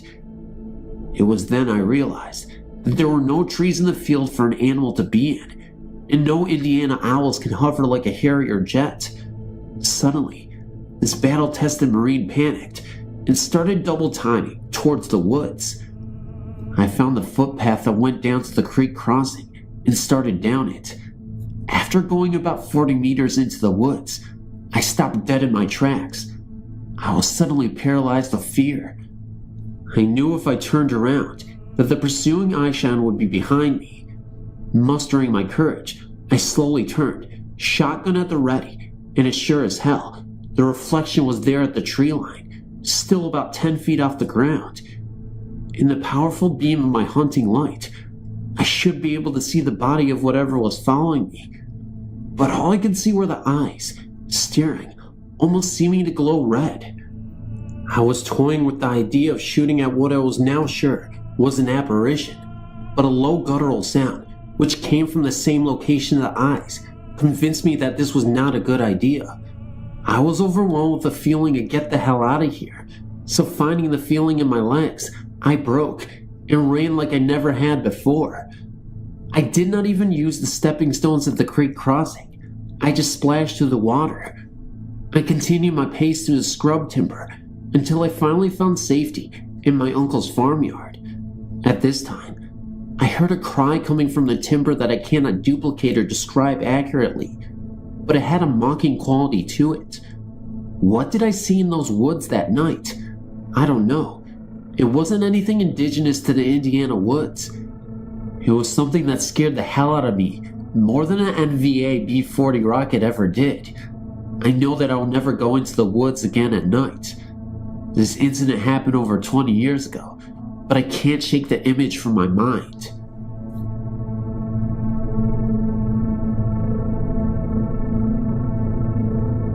I was reading the many accounts of ghost hauntings and appearances, and I thought I should share mine. My senior year, my sister, my friend Mindy, George, Joey, and myself decided to go and search for ghosts in a place that is known for many ghost hauntings. I'm from San Antonio, and some of you may be familiar with the Tracks school bus crash that killed several children and bus driver in the surrounding Espada Park. On the way to the Tracks, there is a cemetery about a couple of blocks off the main street that leads you to the Tracks. It was about 11:30 at night, and we heard about the statue of the Virgin Mary, that if you stare at her long enough, she starts to rock back and forth. This whole area is known for many ghost sightings because it is also a battlefield. The statue is located in the cemetery, near the small road that leads into the cemetery. The cemetery has a gate surrounding it and a chained entrance. Well, anyway, we parked outside the fence and sat in silence to see if this was true. Sure enough, slowly at first, the statue started rocking. She sits with her head bowed and is holding her arms as if she is carrying a baby. To our surprise, the statue started throwing her head back. We started freaking out, but weren't too scared because we had seen a ghost about 15 minutes ago, but that's another story. We sat there, and my friend noticed that the gate was completely open. I don't know how we would have missed an observation like that, since we have to pass the entrance to get to the park outside the gate to see the statue. We all decided to go in and get a better look. We were being stupid and just weren't scared enough, I guess. Slowly, George began driving, and as we kept getting closer to the statue, the harder she would rock. When we got to where we were aligned with the statue, about 10 feet, the most horrifying thing happened. The statue lifted her head and stared at us, but with no eyes and no face. It was completely black, and what made everything worse was that as soon as she looked at us, the car shut off entirely. We were in hysterics, screaming as if we were being murdered. Even George and Joey, Two 18-year-old men were screaming like girls. The car was a year old and had no problems with it. George continuously tried restarting the car, and it just would not turn on. The rest of us are looking away from the statue, and I was praying to God to start the car. Finally, what felt like an eternity, it started, and we hauled ass out of the cemetery and took a right out of the entrance, which leads us further away from the main road towards the tracks. We were in shock and decided to skip going to the tracks and go home and pray. When we got home, I noticed the TV was on and the news was blaring. It was announced that an earthquake had just hit the San Antonio area. I guess that explains what happened at the cemetery, even though I swear it was paranormal. I'm not even entirely sure what happened that night exactly, but I know it terrified me. But how do you explain the black eyes? How do you explain everything else? Maybe it was a paranormal earthquake, if that even makes sense. You know how I was talking about the ghost from earlier that I said I wouldn't mention? Well, I guess I should mention it now. A few minutes before we were heading up to the cemetery to see the statue, we saw this old guy out in the fields, just digging. As we drove by, with our headlights on, we flashed towards the guy. He looked up at us and looked absolutely frightened. Either that or angry. It was hard to tell. But as he was looking up, his eyes were black. Not only that, but his eyes were so black that they were reflecting off of the car. I'm not even sure if that makes sense, but that's what we saw. We ended up driving past that area, and that's when we went into the cemetery. Now, you may dispute this and may be skeptical about what happened, but I'm telling you, honest to God, it really did happen. I know a lot of people say that, but I swear on my life that it did. Every time I pass by that cemetery, I can't help but think of what happened that night. I don't know if I'm ready to see that thing again, once it decides to appear. But I'll tell you what, whenever someone tells me a ghost story, I'll listen and believe.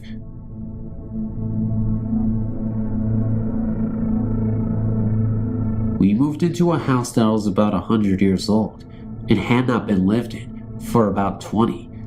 The rumor around town was that it was haunted. I did not believe this, even though I had grown up with people that had spent nights in the house and said that they experienced it firsthand. So we moved into the house when my children were ages 5 and 8 years old. The first night in the house, I was very nervous. I could not go to sleep. When I did almost fall asleep, I heard a man's voice in my head. I know this sounds very strange, but it was like someone else's thought was in my head, and it said a man's name. I can't remember the name, only that it started with a B. We finally settled in. The girls complained of doors locking them in rooms. We had gone out of town for the weekend. My youngest daughter got a virus. When we got home, she went to bed. About 5:30 a.m., I heard what I thought was one of my children calling out for me. When I checked in on them, they were sound asleep, not even stirring. I went from my youngest daughter's room into the hall to go to my room, and I saw what I thought were car lights reflecting in my window on the stair landing.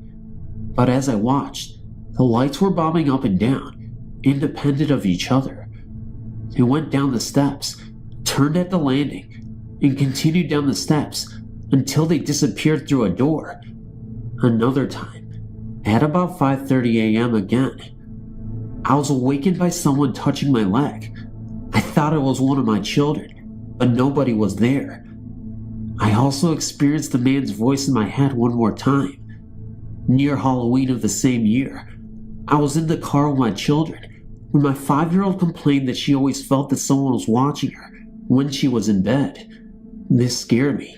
It was time to get out. We bought a brand new house and moved out. When we had moved into the old house, I had 2 cats. They were so scared in the old house that they didn't come out from under the couch for a week. I thought this was a reaction from moving. When we moved into the new house, they were at home right away. I feel that they sensed something. After we moved out, my mother-in-law confided that she had an experience in the house while getting my children off to school. It was a foggy morning and not yet light out. She heard someone come in the house. She walked into the dining room and could see someone in what was called the parlor. She thought it was my mother, who liked to get up early and walk every morning for exercise. When she spoke my mother's name, the presence went up the steps. She thought my mother had gone up to check on the children. When she never came down, my mother-in-law went up looking for her, and no one was there. She became concerned and called my mother to make sure she was all right. My mother confirmed her calling. She said she wondered why she called so early for no apparent reason. My husband also experienced hearing what he thought was the children calling out for him, and they were asleep. For about 6 months after this, I had nightmares about the house. I hope I never experience this again. Some people think that we are crazy, but I believe that you believe that it is real. In 1972, my parents purchased a house and we moved in. I was 5 at that time. During the 5 years that we lived there, so many strange and terrible things happened. Right after moving in, we had a sense that we were not alone. Late at night, my sister and I would see a man standing over us while in our beds. I got accustomed to sleeping under the bed for years. We would lock our door, and he would unlock it. We would put things away, and he would take them back out. He was always taking things and placing them in the exact same spot a week later. We asked neighbors about the house shortly after moving in, when we arrived home from shopping, and it sounded like there was a party going on inside. When the door was opened, there was nothing, just silence. That was when we started asking questions about the property. One neighbor, who lived next door for over 50 years, told us a heart-wrenching story. It seems that a family of 4 had lived in the house in the late 1960s to the early 1970s. Man, wife, and 2 sons. In 1969, one of the boys was crossing the street and was hit and killed by a speeding car. The other child was also killed in the same spot, same time, same way, 1 year to the date. The mother was so upset that a few days later, she hung herself in the living room. The father came home to find his wife, and he shot himself in the kitchen. This was 2 years before we purchased the house, and had been on the market since the tragedies. I cannot say as to whether the spirit was content with us or not. For instance, at the age of 8 and my sister 11, she got sick and was admitted into the hospital as dead on arrival. Thank God the doctors did not give up. They saved her life and gave her back to us. She was diagnosed with encephalitis, a deadly disease during that time, and still is. She was in the bathroom when I found her that night, and in the mirror appeared a shadow of a man's head. We have since destroyed that mirror, but the shadow was never there before her sickness. Second instance, we moved and rented the house out to my aunt. One evening my uncle had went to retrieve some items he had in the garage. 2 of the items were antique shotguns. We have never been able to find shells for these 2 guns, and they're in shadow boxes now. As my uncle picked up one of the guns, the other slipped and went off. He was shot in the neck and shoulder and almost died from the injuries. Thing is, there was no proof either gun had been fired. Police could not find any powder residue anywhere, but they concluded that the shot came from that caliber of gun. Third instance, I moved back into the house in 1986, shortly after the birth of my son. After being there a week, it was extremely hot that summer. I had a feeling something was wrong with the baby. I went into the room and noticed that it was blue and ice cold. As I rushed him to the hospital, he was coming around. At the hospital, they said nothing was wrong with him, and he sent me home. I moved that night. I only go into the house if a renter moves out. Nobody ever lives there long. I still get locked into the rooms. I feel his presence all around me, and the hair stands up on my arms. We have never been able to get a minister to go in the house. We always get told that evil lurks there. There are many other instances, but these are the ones that really bother me the most.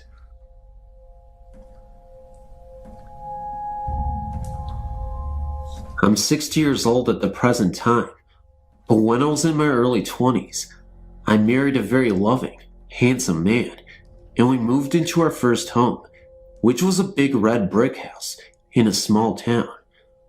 The house was separated into two halves, an upstairs and a downstairs. We lived in the bottom half. Soon after moving into the house, we gave birth to a beautiful daughter. Our life was fulfilled. Back then, I was still very much in love with my husband, and even today I am. And he was ever so proud of his little Joy Lynn, our daughter. Our life couldn't be better at this point. Until one day, during a hot summer, the family above us had to move due to work, and I was asked if I could clean and paint the upper half and tried to find a new family to move in. I cleaned a little one day, and then decided to start again early morning when the sun wasn't beating through the windows. And so I did. I started at 5 a.m. and decided to take a break and do one of my own chores that needed tending to. I left the door open that led to the upper half of the home and began to wash some clothes. When I went out in the yard to hang them, I thought nothing about my very curious 5-year-old daughter being alone in the house. I was only right outside the door. I went back in the house to make lunch for her before I began to clean again, and called for her and got no answer. I began searching for her, and she was nowhere to be found. After searching the streets, I called my husband home and then contacted the authorities. They found her daughter. She had explored through the door that was to the upper half of the house and climbed up into the attic. And when they had found her, she was dead. I was in shock. I was only outside for a short time, and she had no marks on her body to show cause, and the medical people couldn't even explain what the cause of death was. This was the hardest thing I even had to endure. One night, while lying in bed, trying to reenact the day out in my head and figure out what could have happened, my husband made a strange noise and yelled, "Did you see her?" I sat up and asked what he was seeing, and he swore my daughter had entered the room. I assured him no one was there, and that his mind was playing tricks on him because he missed her so much. That was one of my many long tearful nights, and it happened several times a week, until exactly 8 months to the day that our daughter died. When I was leaving to go to the mill, I found my husband's lifeless body lying on the basement stairs that led to the outside, and in his hands, tightly clutched, was the doll my daughter lost the day before she died. The doctors say it was a heart attack, but at the young age of 30, I think he had too much strain on his heart over the loss of his daughter. I began to blame the house, and it took my only happiness from me. I moved out shortly after, but rumors have it that the families that lived there soon after swore to see a man and a little girl walking the house in search of each other. This is my true but sad story, and someday we will be together again. As for the house, it still stands, and every so often I drive to see if I can get a glimpse of my family it took from me. I've submitted to the story on the site before, but since then, I've had another experience. Here it goes. I'm in my late teens, and during the summer, I stay home alone. One day, around 11 a.m., I used the computer, and out in the hallway out of the corner of my eye, I saw a completely black figure, about 6'5" tall, and very skinny. When I glimpsed around to make sure no one was in the house, the figure was gone. It has happened to me about 4 more times over the next 2 weeks. I started calling them the Shadow Woman. Then, one day, When I was in the kitchen, I saw another shadow man, but this time, when I looked around my shoulder, a can of soup fell onto the floor and the window was closed and the cat was in the basement. Then one day, I was with my friends in the woods. Keep in mind, these are small woods and there have never been any hunters or trappers there. We were talking about ghost stories and I told them about the shadow woman. A minute later, we heard a rustle in the bushes, and out of the corner of my eye, I saw a shadow woman out of the corner. Then when I turned around to catch a glimpse, it was gone. I asked my friends if they saw that, and one of them said yes, and the rest looked at me like I was crazy. I'm not sure if these are spirits or just an overactive imagination, but usually, I don't imagine things like that. Since the experience in the woods, I haven't seen a shadow man since, but you never know. I can see one again anytime.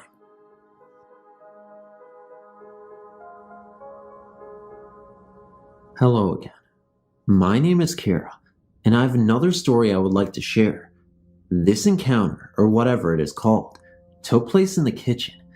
It was about midnight, or 1 in the morning. My mother was asleep. I was on the computer playing Brain Teaser or something, and my dog Susie, a collie, was lying next to my chair. As I was playing my game, Susie started to make a noise in between a bark and a growl. I looked to see what she was staring at, and she was looking in the kitchen. Our house is little, but cozy. I couldn't see anything, so I took it as attention-seeking and hushed her. About 10 minutes later, Susie was sitting in the corner directly across from where I sat, and she made a deep growling noise that was unnatural to me, and she showed her teeth. Not at me, but towards the kitchen. Honestly, I didn't even want to look. I admit, I was very fearful at the time, and I thought I would see someone, like a burglar of some sort. I looked out of the corner of my eye. I saw a very, very large white dog. Looked like a wolf dog to me because it was so large. It had eyes as blue as the sky, and fur as white as snow. It didn't look threatening, but intimidating. It just laid there by the recycling bin, staring at me. Susie whimpered and caught my attention. I looked at the corner of my eye, and the dog was gone. That night, everything was so still, quiet, freaky the way nothing seemed to be able to move, like a pause button had been invented to freeze the noise after the dog had vanished. I went to my room to lay down, but my room was piled with clothes, books, etc. So I decided to go to my mother's room to sleep, since her bed was a king size and clean. The time passed by me as I laid there. 1:30 a.m., 2:30 a.m., 3:30 a.m., all the way to 4:30 a.m. I just stared at the wall with a background of my mother's snores. I glanced at my mom's door for a second, and there, perched on the door, was a dark cat figure. It had evil green eyes, fur as though I'd caught the dark glistening of nighttime. I stared at it for what seemed like 10 minutes. I rubbed my eyes, and it was gone. And it seemed as though one had played the sound again, like the mute button wouldn't work. I looked out my window, on my left, and saw a cat crossing the street, and I decided to doze off. But something didn't seem right. It was like the temperature dropped 20 degrees in the room. I didn't like it, and neither did Susie. She sleeps at the foot of my mother's bed. She gave me a very low growl and came over to lay next to me. I pet her for a minute and glanced at the hallway and saw what appeared to be an overgrown house cat. I fell asleep 10 minutes after that. I still don't know the connection between the dark cat figures and the white dog, but if you happen to know, I'd like to hear from you. Sorry if this was too long a story, and I hope you enjoyed reading it.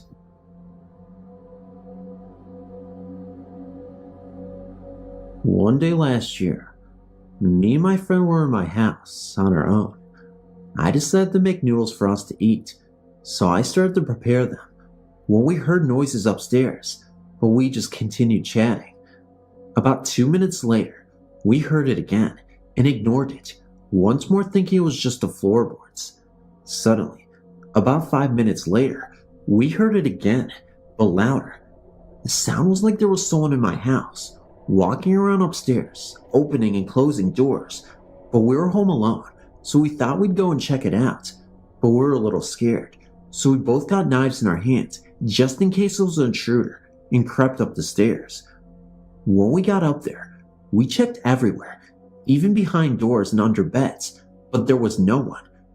We were now really freaked out, so we went downstairs and turned some music on, but we turned it up really loud and started to eat. Again, about 10 minutes later, we heard footsteps, but this time coming up and down the stairs, but not actually walking into the kitchen, just on the stairs. Now we were getting really scared, so we went outside with knives in our hands just to check our neighbors weren't in. I live in a semi-detached house, just in case it was them making the noise, but then I checked and remembered they were at their caravan for the weekend, so it couldn't have been them. So, we went inside again, and immediately after we sat down again, we heard a loud drop, as if someone had dropped and hit the floor. We decided we were going to go upstairs again, so we went outside again and found my friend's mom, and she came in and checked the house with us. We checked everywhere for about 5 minutes. When we were convinced there was no one there, she asked me if anything was missing, and I said no. Later that night, I was going to bed, and I noticed one of my cuddly toys was missing. Yes, I still have a cuddly toy. But what happened earlier that day didn't cross my mind, and I just assumed it was down the side of my bed, but I was too tired to look, and I just forgot about it. The next day, I was in my attic looking for something when my eye came across another thing. I went to look, and to my amazement, it was my cuddly toy. I am convinced that I'd never had it up there in the first place. I'd only been up there a few times before and never took my toy up. I'm still convinced to this day that it wasn't just me and my maid in my house that day, but another person as well. Just recently, a new boy moved in and has since become my friend. I never told him about that day, but one day, he came up to me and explained that he was sitting downstairs the night before and had heard what sounded like footsteps upstairs, and it stopped. But 5 minutes later, he heard a bang that sounded like something had been dropped and landed on the floor. Then, he went up to check and noticed his computer was turned on and logged him in, signed him into MSN, and started downloading a song. The only problem was, he had never heard of the song before, and he was home alone. He asked his parents if they knew anything, and they both had never heard the song either. His sister is disabled, so she couldn't have done it. We checked the internet and found a site that had death records of our area. We checked it out and typed in our street, and it found results of 3 people. 2 of them were mother and son, and the other was a girl who lived with her parents. But the boy, the girl, and the boy's mother had been out walking one day when they had been hit by a car, and all 3 died. The son and mother lived in my house, and the girl lived in my friend's house. This was very interesting to them, and we checked them out, and one of the children's interests had been listening to the band whose song had started to download on my friend's computer. We now believe our homes were haunted, but now the spirits have moved on, and they only stayed because they wanted to have one last look at what used to be their childhood house. Thanks for reading.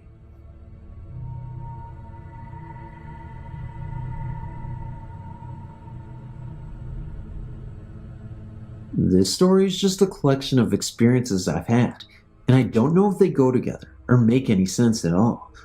The first was when I was about 8, and me and some of my friends were out in my backyard telling ghost stories.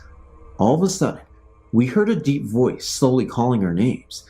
It seemed to come from behind a shed in the backyard, and we all ran away from it. We ran into the house and then calmed down, thinking it might have been my father, but then I realized my father was at work, and all of our neighbors were pretty up there in age, and I doubted they even knew our names. We were calming down in my room when I looked out the window, and about 200 feet away, in an empty field, I saw the outline of what seemed to be a man, but was totally black. But it was in the middle of the day. I couldn't even speak. I finally yelled as if I was walking away, and I think when I yelled, it turned and looked back at me. I never saw it again, and even writing about this is bringing tears to my eyes. The other experiences I've had were in the same room in my grandma's house. When I was young, I used to sometimes go to my grandmother's and stay for a weekend or a night.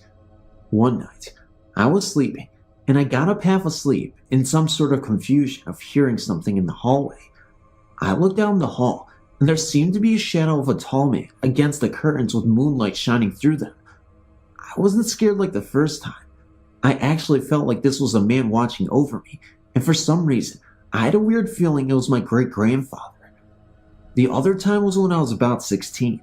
I was actually living in that room because I moved out of my parents' house temporarily. It was a typical night. I laid down to go to sleep, but was having some trouble. I finally started to get drowsy, and I rolled over onto my other side, and then, out of nowhere, I hear my name whispered urgently into my ear. I even felt the air. I jumped up, and no one was there. I had the door closed, but my grandpa was somewhat of a jokester, so I thought maybe he was pulling a prank. So, I got up and looked down the hall, and I saw him and my grandma in bed watching TV. He may be a prankster, but I doubt he can run that fast. I'm 18 now, and I haven't seen or heard anything weird since, but I also don't spend very much time at my grandma's house anymore.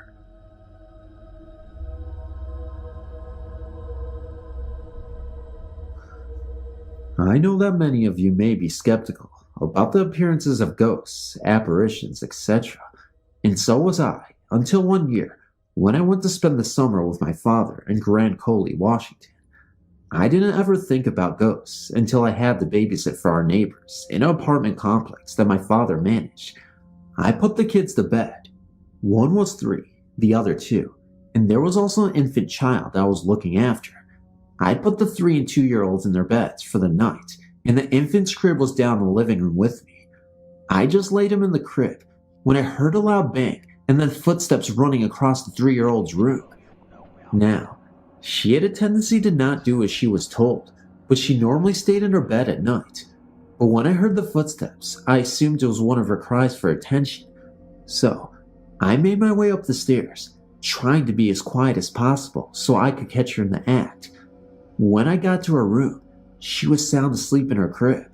So I went back downstairs, thinking it was my imagination. But about 10 minutes later, I heard the same thing. When I went back upstairs, she was still in her crib, only this time, she was sitting straight up, talking to someone on her windowsill. When she saw I was in there, she turned around and lifted her sippy cup up and said, "Kenny wants a cup too." I started feeling a little uncomfortable about this, so I called my dad from the upstairs phone. It's not what she said that made me do that though. It's what I saw. Now, the setup of the house has a light in the stairs hallway, so that the only shadow cast is at the bottom of the stairs. I was seeing shadows of a little, what looked to be a boy, at the top of the stairs, and I was the only one in the house besides the girl and the baby boy. The girls all have fairly long hair, and the shadow had very short hair. This shadow kept on dancing in a ritualistic Indian manner. There are a lot of Indians in Grand Coulee, and the people I babysat for are Indians. Anyway, my dad told me to get the kids and go outside, and he would meet me there. He was skeptical as he might be, but as soon as he stepped foot in the house, he heard what I was hearing. He checked things out, and when he and my stepmom got upstairs, she admittedly noticed something that made all of this a little scarier. You see, Roma, the lady I babysat for, was Catholic and hung crosses above each bedroom door. When I was up there, they were fine, but when they got up there, all the crosses were turned upside down. Now, what many don't know is that an upside down cross is a sign of the devil or his demons. Later, when she got home, she informed us that she had been trying to get rid of the spirit for years. She tried moving, but the ghost must have attached itself to something in the house, or maybe to even one of the children. So, she finally had a priest come bless her home. That only made it angrier than it already was, I guess, because about a year later, her new house caught on fire, killing the infants I once babysat, who we like to call Puddles, and her newborn child. The police could not find the cause of the fire, but the only thing that survived were the crosses above each door. The 2 girls in Roma doorway crosses were fine, but the crosses above the infant's room were turned upside down once again.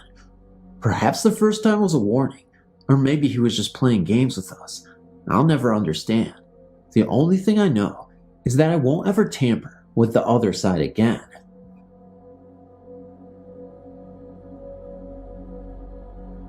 I've not told anyone this before, due to the fact that it is hard to believe, and plus, it happened to me when I was young. I do not know if you would consider it a ghost encounter or not, but I'm going to tell you the happenings to me anyway. I live in West Virginia, and when I was 9 years old, my brother and I shared a room. We had 2 beds in the room, separated by a window in the middle of them. We had settled down for bed this particular night to go to sleep. I could not have been asleep long when I awoke to a rapping-like sound at our window. I laid in my bed, not moving a muscle for some reason, and I just could not move. I tried my best to move, and even scream my brother's name, but could not. And the weird thing is, what was going to happen had not even happened yet. While I was going through this state of mind, I guess I could hear knocking on the window from the outside. Whatever it was would knock twice on the window, wait a minute, and knock twice again. After this went on for a while, I was finally able to move on, and when I got up to look out the window to see what was knocking, all I could see were these 2 big red circular eyes looking right back at me. I was petrified. I went right back into the state where I could not move. It was like those eyes had me hypnotized. When I was finally able to move, I just laid back down. The whole night the knocking continued, 2 knocks at a time, and a few minutes later, the same thing. This went on for nights, and the same thing was there. Every night, when I would look out the window, there would be these 2 red hypnotizing eyes. This went on for about a week, and then all of a sudden, it just stopped, and it never happened again after that. When I got older, I started hearing stories about a creature in Point Pleasant, West Virginia. They called it the Mothman, and every time I would hear one of these stories, it would be described as having big red eyes. Then there was really no doubt in my mind that what was visiting me and my brother all these nights was in fact this creature, because when I was 9, we lived in Bluefield, West Virginia. To this day, I've never forgotten those nights when I was visited by what I believe is that creature.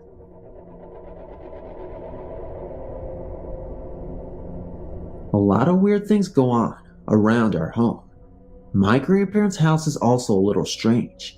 I've experienced many things numerous times at both my house and my grandparents' house. First of all, when I was 6 years old, I was awakened by a raspy humming sound. I sat up in my bed, wiped my eyes, and looked to the left of my bed. Sitting there in a rocking chair with a baby was a woman dressed in an old-fashioned type gown.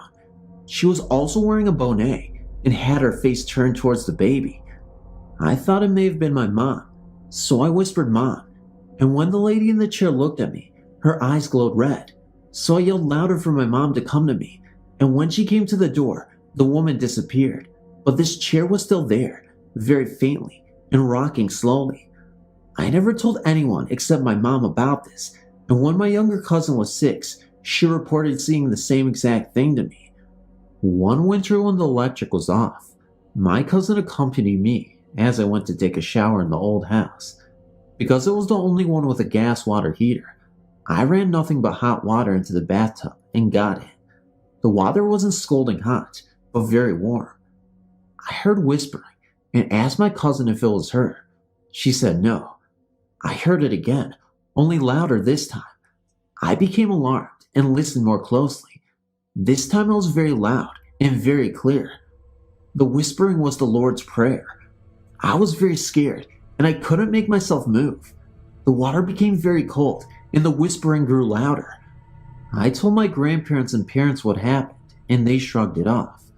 My grandparents reported hearing gospel music, preaching, the Lord's Prayer in the old house. My papa was going to take a nap one day and felt the bed move and saw an indentation as if someone were sitting beside him on the bed. Many other things happened, but these are only a few. If anyone is interested, I'll post more later.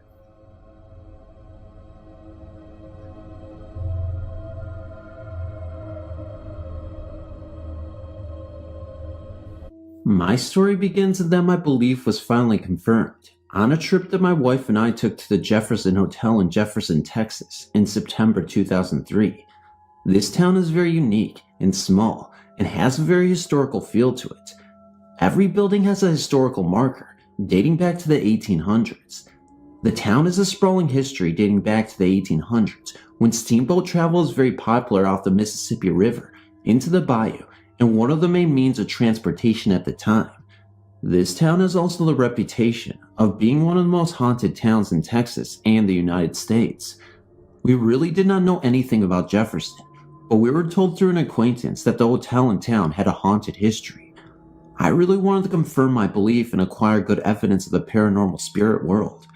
I've always believed that ghosts are indeed spirits or entities of people who for some reason have not passed to the other side, that they are stuck in limbo between the physical dimension world that we live in our physical state, and the spiritual world that we pass on to. We traveled from San Antonio, Texas to the Jefferson Hotel, which is about a 440-mile trip. We arrived on a Friday afternoon and planned on staying 3 days and nights. We had booked 3 different rooms in the hotel that were rumored to be very haunted. All these rooms had recent paranormal activity in them. The hotel was very plain looking from the outside, but the inside was very exquisite due to the way they had decorated with many antique pieces of furniture spread around the hotel. All the rooms are decorated differently to where you feel like you're in another hotel. The hotel has, I believe, 23 rooms that you can stay in, and about half of those are rumored to be haunted by spirits. I had heard a story that a psychic had once ventured into the hotel and said that there were 7 spirits in the hotel.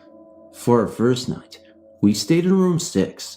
The room was very quaint. It had a queen-size bed in it, along with an antique tub that stood by itself in the bathroom. At first, nothing happened, which dampened my hopes, but then at 11:30 p.m., things started to happen. However, they only happened to myself. We were lying in bed with the lights off and the television on. The television was located on a dresser at the foot of the bed facing us. I was lying on the side of the bed, closest to the one window in the room. There was enough distance between the bed and the wall for someone to walk. I had exposed my right arm, resting along my side and slightly off to the side of the bed. Suddenly, something began to pull the hairs on my arm. I felt an electrical sensation, such as that when you acquire static electricity. I looked down in disbelief, but I could not see anything. I then nudged my wife and told her what was happening to me. She started to laugh, thinking that I was trying to scare her or something. Just then, while she was talking, I felt a small woman's or girl's hand and fingers drag itself all the way up my arm, from the tip of my fingers to almost my shoulder. It felt like a woman because it was a small hand. This really got my attention. I then jumped out of bed, telling my wife what had just happened. She of course could not feel or see anything, and thought I was making up the whole situation. I then had the feeling that someone was standing in the corner, between the bed and the wall, staring at us. I had the distinct feeling that the ghost was a woman or girl, because it seemed to be small and unobtrusive. This lasted for about 5 minutes, and then it stopped with me no longer having the feeling that the ghost was in the room with us. I remember it upset me that my wife was not encountering anything. Nothing else happened that night, even though I had expected it to. The next morning we moved across the hall to room 12, which had a very grandiose king-side poster bed in it. The room was also quite larger than room 6. I really was waiting for the opportunity for something to happen so that I could look at researching it more. I have to admit that I'd been slightly alarmed from my experience in room 6.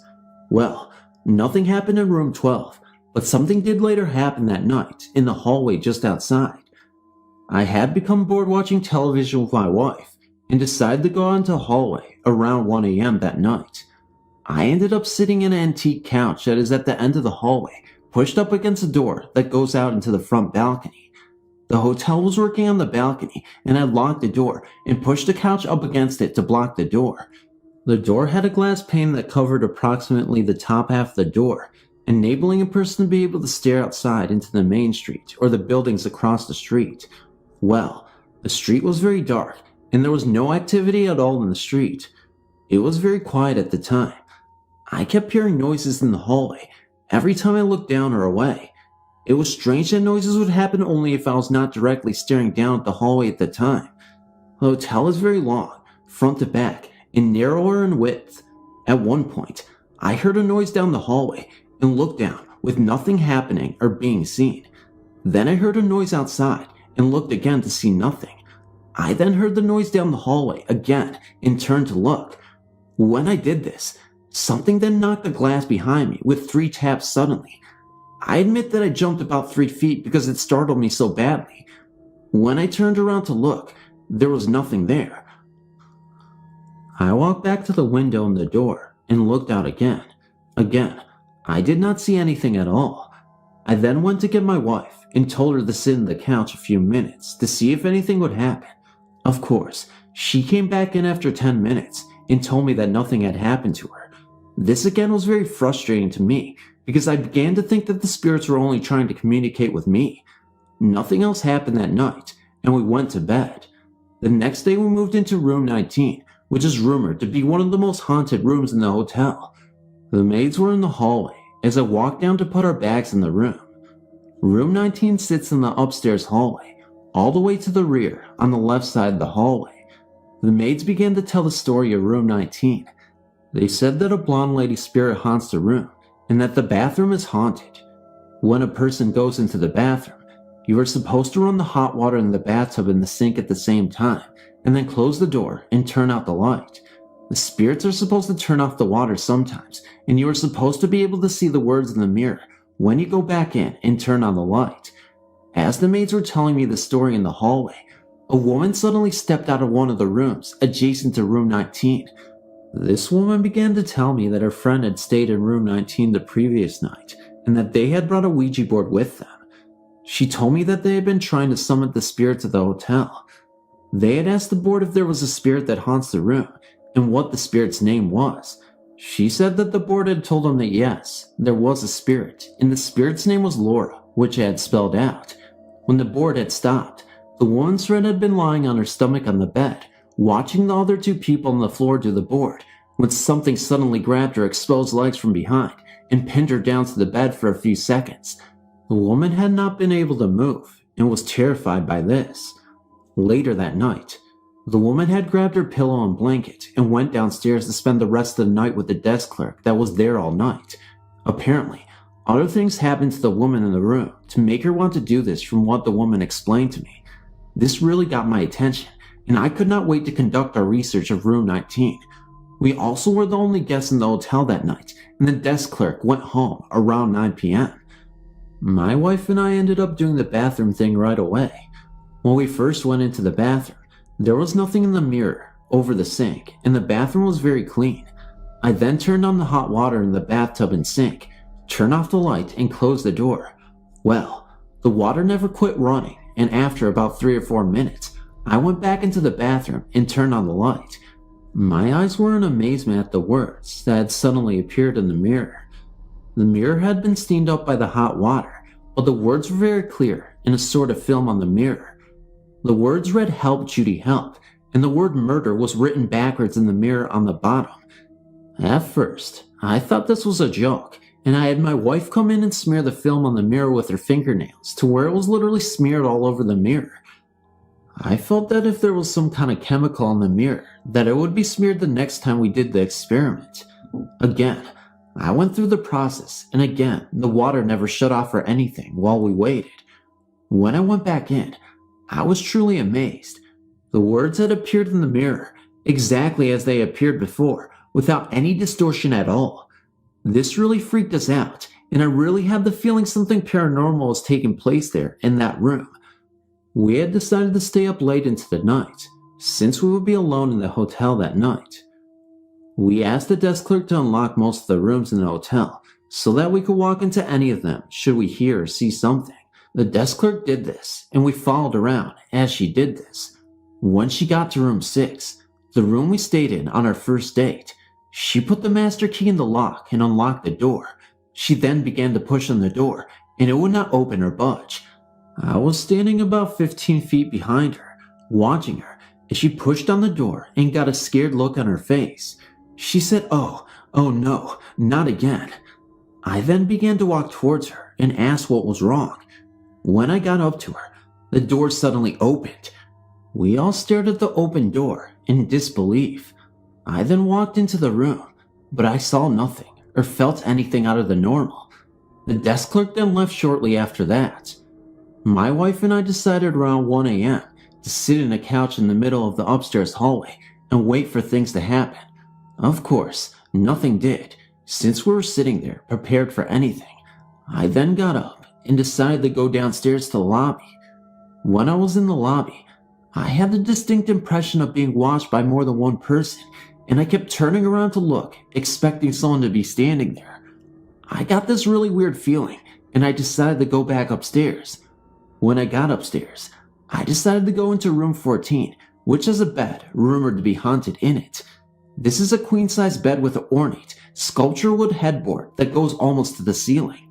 The bed is actually kind of spooky the more you kind of look at it. I did not turn on the light when I went in because the hallway light was bright enough under the door for me to see. When I got into the room, I immediately got a chill from the room. Something then seemed to draw me to the bed. For some reason, I went and sat down on the edge of the bed. Nothing at first happened, but then the bed suddenly began going up and down as if someone were pushing on the mattress underneath me. It felt like the mattress were breathing as if a person were lying on the bed, breathing heavily. This really alarmed me because beds are not supposed to do this, per the realm of science. I asked that my wife come in the room and sit on the bed. I remember my wife saying when she entered the room how cold it was. She did lie down on the bed and said that it was really cold on the bed, but she did not feel anything. She did not lie there that long. We both went back outside in the hallway. I had the feeling that spirits were around us, watching us, even though nothing else happened that night. The next morning, I got up around 9 a.m. before my wife did. I ended up sitting in the rocking chair in the room. I started to read a journal of other people's experiences in the room of the hotel. The hotel lends itself to patrons if you're interested in seeing what other people have seen. I decided to do the bathroom test one more time, for old time's sake, to see if anything else would happen. I went in and did the same thing.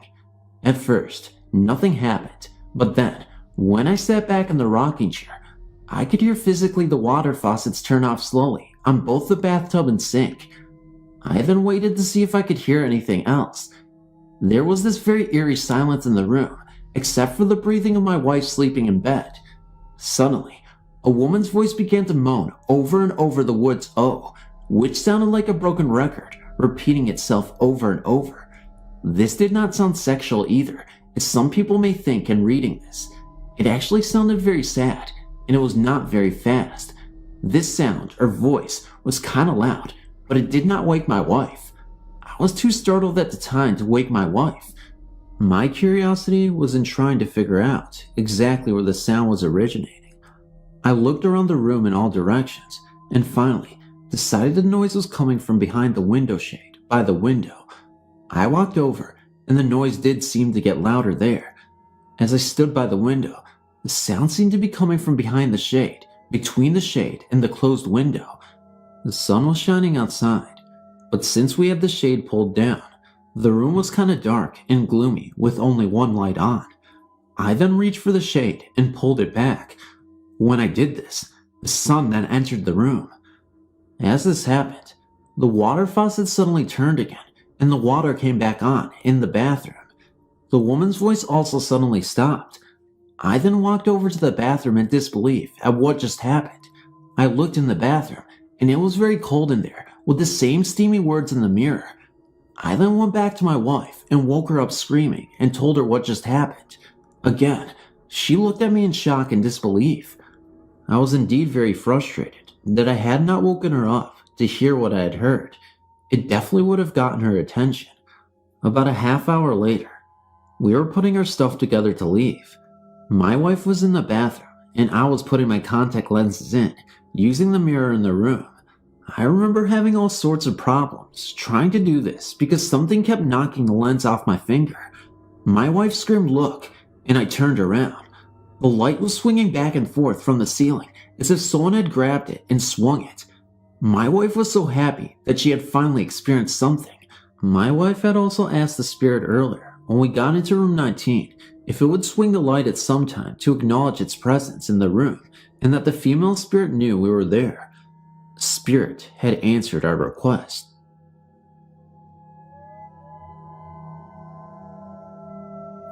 My name is Jamie. It was late May, and I was at my friend's, Anna's birthday party. It was a sleepover. Around 5 or 6 giggling girls showed up for a night of pizza and movies. Although we were all excited and jumpy from eating pizza and consuming vast amounts of pop and ice cream, I decided I would turn in, as I was really tired, and they were watching a movie I didn't really enjoy much. They were all in the TV room, just down the hall, and to the right, from where I had set my sleeping bag in the family room. The floor was hard, and I was uncomfortable, but I tried my best to drift off. I was closest to the dining room, which was an extension to the family room, and ended in a dead end. I'd stretched myself right in front of the entrance, so there was no possible way anyone could get into or out of the dining room without stepping over me. Also, once they had stepped past me, there was no way out again without stepping over me a second time. I sat up for a moment because I thought I heard someone breathing. I looked around the room, but it was empty. Across the hall, the basement door was slightly ajar, and I heard my friends laughing and talking in the TV room. I sighed and lay back down, finally able to close my eyes. I awoke only minutes later to a thud in the room. It sounded as though someone with heavy boots was deliberately stomping on the floor towards me. I assumed it was Anna or one of the other girls trying to scare me. I heard them stomp to the edge of my sleeping bag and step over me. Whoever it was, they were clumsy, because they stepped on my arm and a few strands of my hair, causing me to wince in pain. I heard the boots stomp to the corner of the dead-end dining room and stop. As I said before, there was no way a person could go into the dining room and then step back out without having to walk over me, and, judging by the person's boots, they would make a lot of noise doing so. I opened my eyes and was startled. No one was in the dining room, behind the table, or under the chairs. In fact, the whole living room area was empty and silent, except for my heavy breathing. At that, I picked up my pillow and bolted towards the TV room, where my friends had fallen fast asleep, the movie credits rolling by, lighting the room a faint blue. I laid down, far as I could from the hallway, and after stealing a blanket from a sleeping Anna, fell asleep.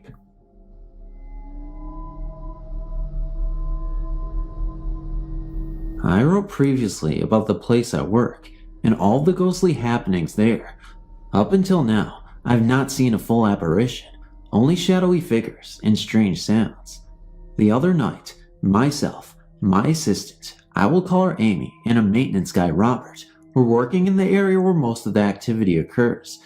It was 11:30 p.m., and we decided to take a smoke break. I need to explain the layout of the building for this to make sense. Our building is smoke-free, so we have to go outside to a smokehouse. In order to get there, there's a long-tiled corridor, about 50 feet long, leading to the door. There are no fences or areas along the corridor. The three of us headed to the smokehouse and exited the heavy safety door. Amy was first, I was second, and Robert was last. Just as Robert came through the door, Amy turned and gave a startling scream. I turned, and right behind us was a woman. What made her appearance so shocking was we had not seen anyone walking behind us down the corridor, and there was no place for her to have come out of. Also, as she walked on the blacktop, there was a loud, sharp clicking of her high heels. I fell back against the wall of the building and was speechless as she walked by. What scared me the most was one, her clothing. She dressed in all black. Black skirt, shoes, coat, gloves, and a large 1940s style hat with a veil covering half her face. And two, where did she come from? And why did she not acknowledge us? Amy had screamed, and yet she did not turn her head, look at us, or acknowledge us at all. After she had walked by us to the parking lot, I told Robert to see if she got into a car.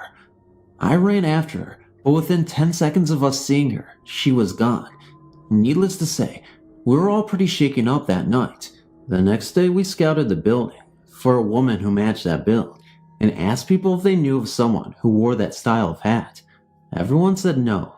This is not the first supernatural occurrence in this building, but it is the most intense to date. I should add that one of our old employees said our description of this woman sounds like the founder's wife. She died in 1957.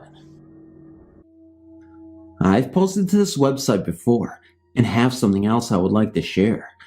It was 1986 and I was 18 years old when this occurred. My sister and I were on our way home from a Bruce Springsteen concert and I'd fallen asleep in the car. I had a very vivid dream that my boyfriend at the time was involved in a car accident. So vivid, as a matter of fact, that I dreamt that there were 4 people in the car. Him and his friend Sean and 2 girls that I did not know. I woke up and said out loud, "Bobby's been in an accident." I didn't get the impression that it was fatal, but that they were hurt. My sister said that it was just a dream and to not be upset, but I knew in my heart that it wasn't. When I got home, it was pretty late, probably about 1:30 a.m. I went into my bedroom to get changed, all the while resisting the urge to call Bobby and confirm what I already knew.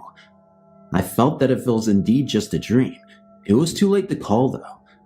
As I was wrestling with this, my phone rang and it was Bobby telling me that he and Sean had been in a car accident.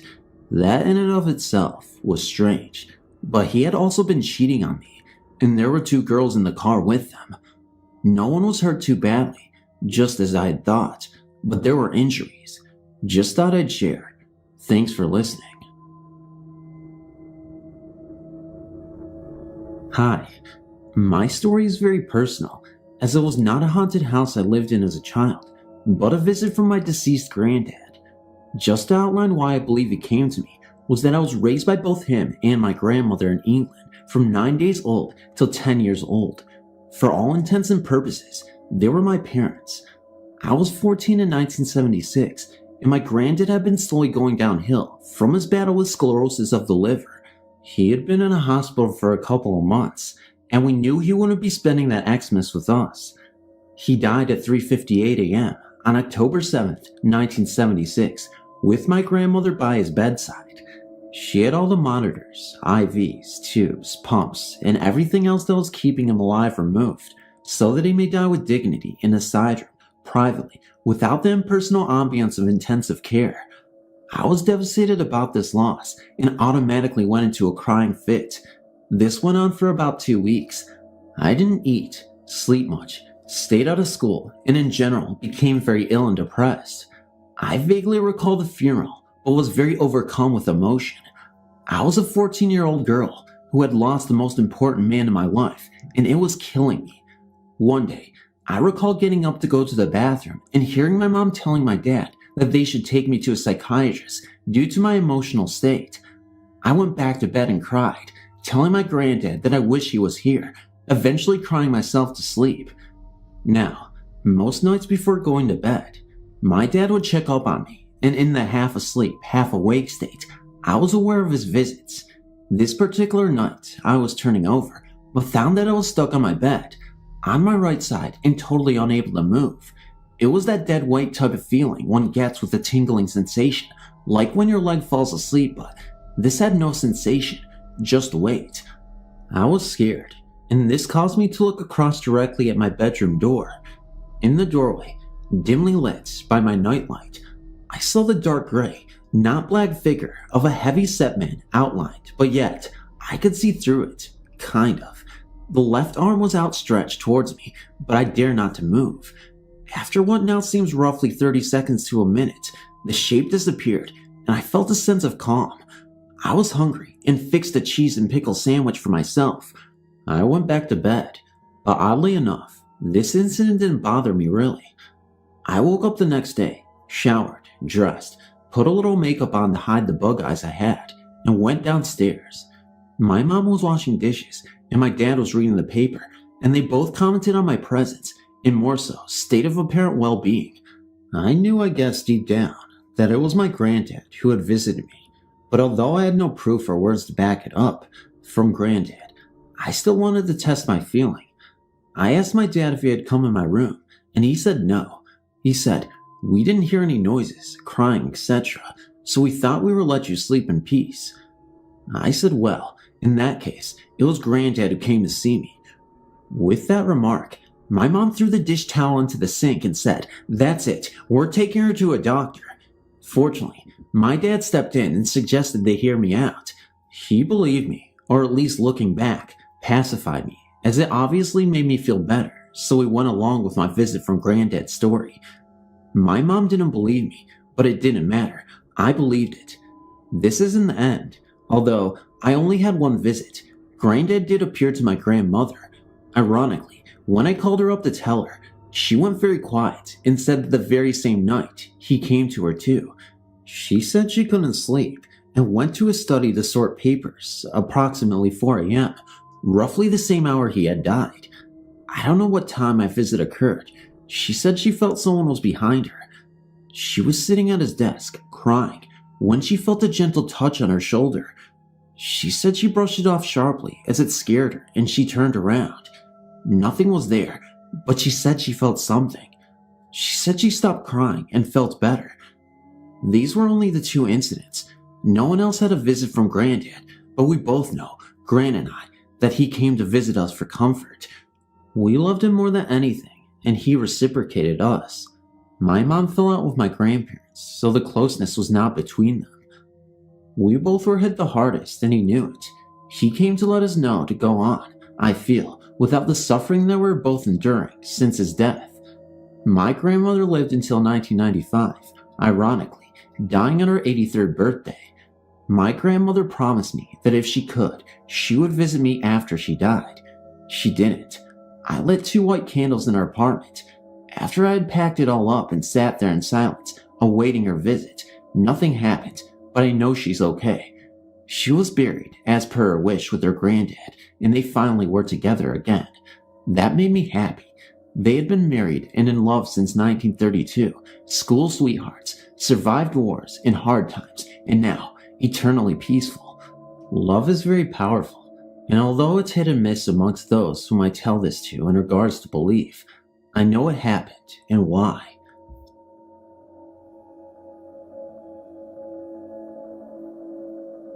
I've seen 2 of these things. They're called green orbs. I've known people who have seen them, and I've seen videos of them on TV that people have filmed and say that they are ghosts. First time, I was at my grandparents' house, which they seem to think is haunted. They joke about it because they are very religious and have trouble incorporating their beliefs with their senses. I was going to bed and was having to share a bed with my grandfather, who was already long since asleep. I crawled into bed and laid there for a while, my eyes adjusting to the darkness. Eventually, my eyes focused on the brightest object in the room, what appeared to be a reflection. I stared at it for maybe 15 minutes before a realization hit me. It was the brightest thing in the room. I considered maybe there's something outside brighter that it's shining off of, but my grandparents live in the sticks and have only one light outside, and it's quite some ways from the house. I had originally thought that it was a reflection from the brass hinges on a door. After deducing that the light was of its own source, I investigated. I got out of bed and walked up to it. The closer I got, the more apparent it became that this was not a mere reflection.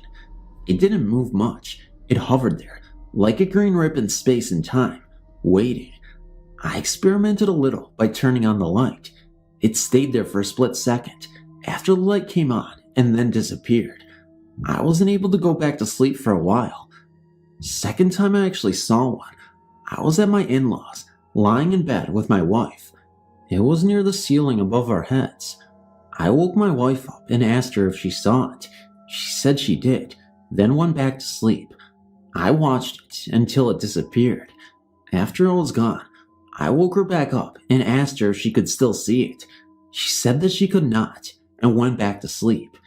In between those times, I was at a known haunted house, unknown to us, but known to the occupants. We were staying the night, and while some of us were in the kitchen, 2 of my friends burst out of their rooms, asking for flashlights or candles. They refused to go to sleep without them. They told us of an object we originally thought was a glow-in-the-dark mini frisbee, only it didn't move like a frisbee. I don't know what these things are, but I would very much like to study them.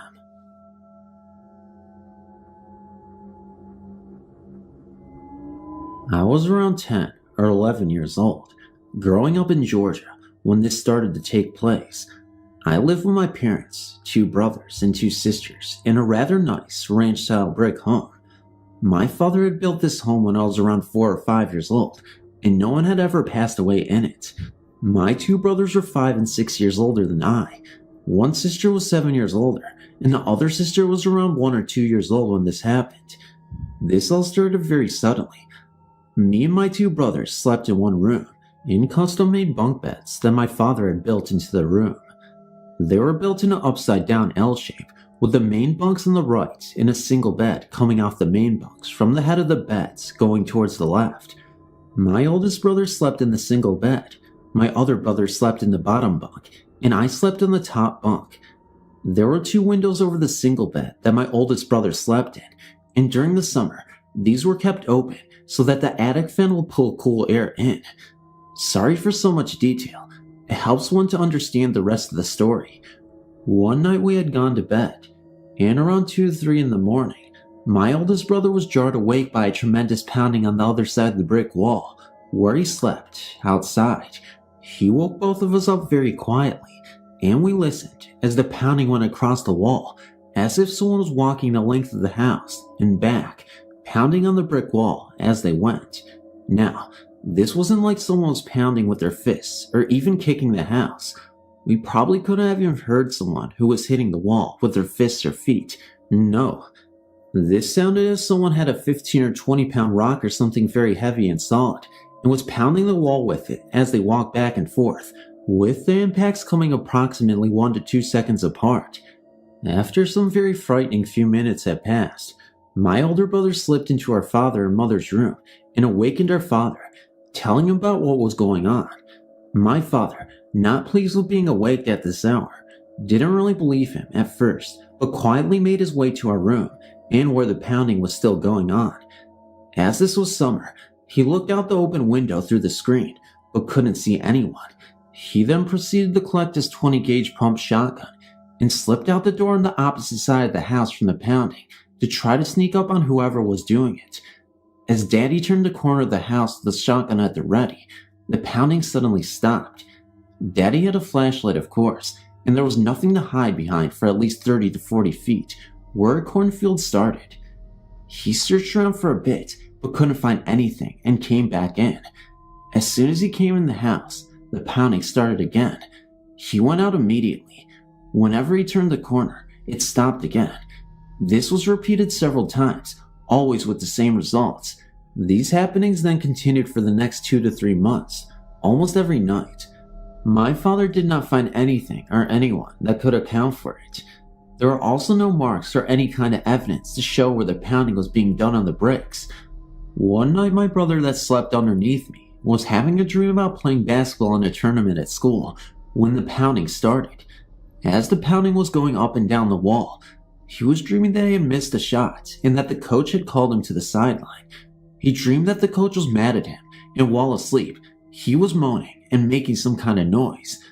My oldest brother, who slept under the windows, was trying to listen to the pounding to figure out where it was at during that time, and when my other brother started moaning, he reached over and grabbed him by the hair of the head and started pulling his hair to try to shut him up. At this time in the dream, my other brother was dreaming that the coach had grabbed his hair and was pulling it for him, missing the shot. We had always laughed about this happening. Anyway, my father never did catch anyone or anything pounding on the wall, and we still wonder to this day what it could have been. If anyone out there has had anything similar happening with pounding on the walls and moving back and forth, I would appreciate hearing from them.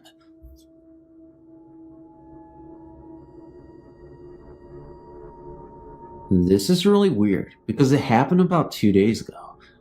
My house doesn't have any history of weird stuff or hauntings. That's what made it strange. I lived in this house for about 6 years now. I'm 17, and I've yet not experienced anything like this. It's not really a haunting, but I thought it was really weird. It was about 1 a.m., and I was in my room on the internet. Both my parents were asleep, and nobody else was in the house, other than me. My parents were in their room, which is all the way across the house. The living room, the kitchen, the family room, and a small hallway separate my room from theirs. The only lights that were on were the lights in my room because I was on the computer. As I was looking through the website, I heard my name whispered in my ear, so I stopped and looked around to see who had whispered, but saw nobody. So then, I tried to get chills and decided to go to bed. So I turned off the computer, and this was now about 1:20 a.m. As I was getting ready to go to bed, the phone started to ring, so I turned on the lights of the hallway to go to the living room. As I went to go see who it was in my caller ID, it read unavailable, so then I picked up the phone. When I picked up the phone, I said hello, but nobody answered. Again, I said hello, but again, nobody answered. I started to get pissed, but I tried to listen to see if I could hear anything. What I heard gave me chills. As I started to listen, I heard whispering that sounded like mumbling. I couldn't make out what was being said. It was like someone or something wanted to tell me something, but couldn't. It was really freaky, so I hung up the phone and I just sat on the couch looking around for anything unusual. When I finally got up to go back to my room, I got the worst feeling that somebody or something was watching me. As I got to my room, I went straight to sleep. The next morning felt like if nothing had happened.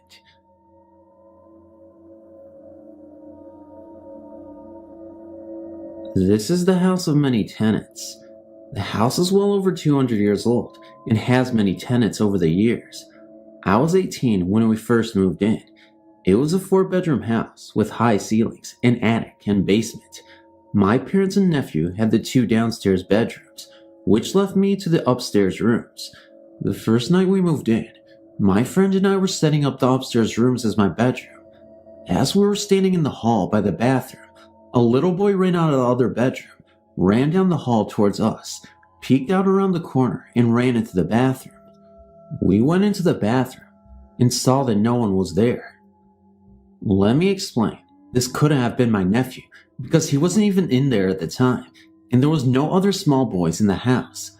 Also, sometimes I've seen a man who dressed in what I can only call colonial walked up the stairs and walk into the attic. The weird thing is, I've never seen him walk up the old wooden stairs. Sometimes you could hear someone moving boxes and stuff around in the attic as if they were looking for something. All the people who had stayed in the house in the span of 6 years that had lived there would never sleep upstairs by themselves, and many reported the feeling as if someone was going to push them down the staircase as they stood at the top of the staircase. On more than one occasion, you could hear a woman crying, the toilet flushing, and doors slamming. My older sister stayed with us for a short while. During her stay, she had the shower doors cave in on her, pinning her to the wall, and a fan cord lightly wrapped around her neck during her sleep, in which she had found the following morning. Foul smells and shadows were a constant reminder of the ghost's presences. I was glad when we moved from the house because I found it very unnerving and somewhat frightening. I don't think I've ever had a sound night's sleep.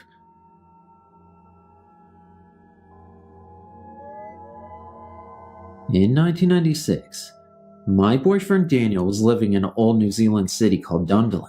This city has a lot of old houses and a lot of history.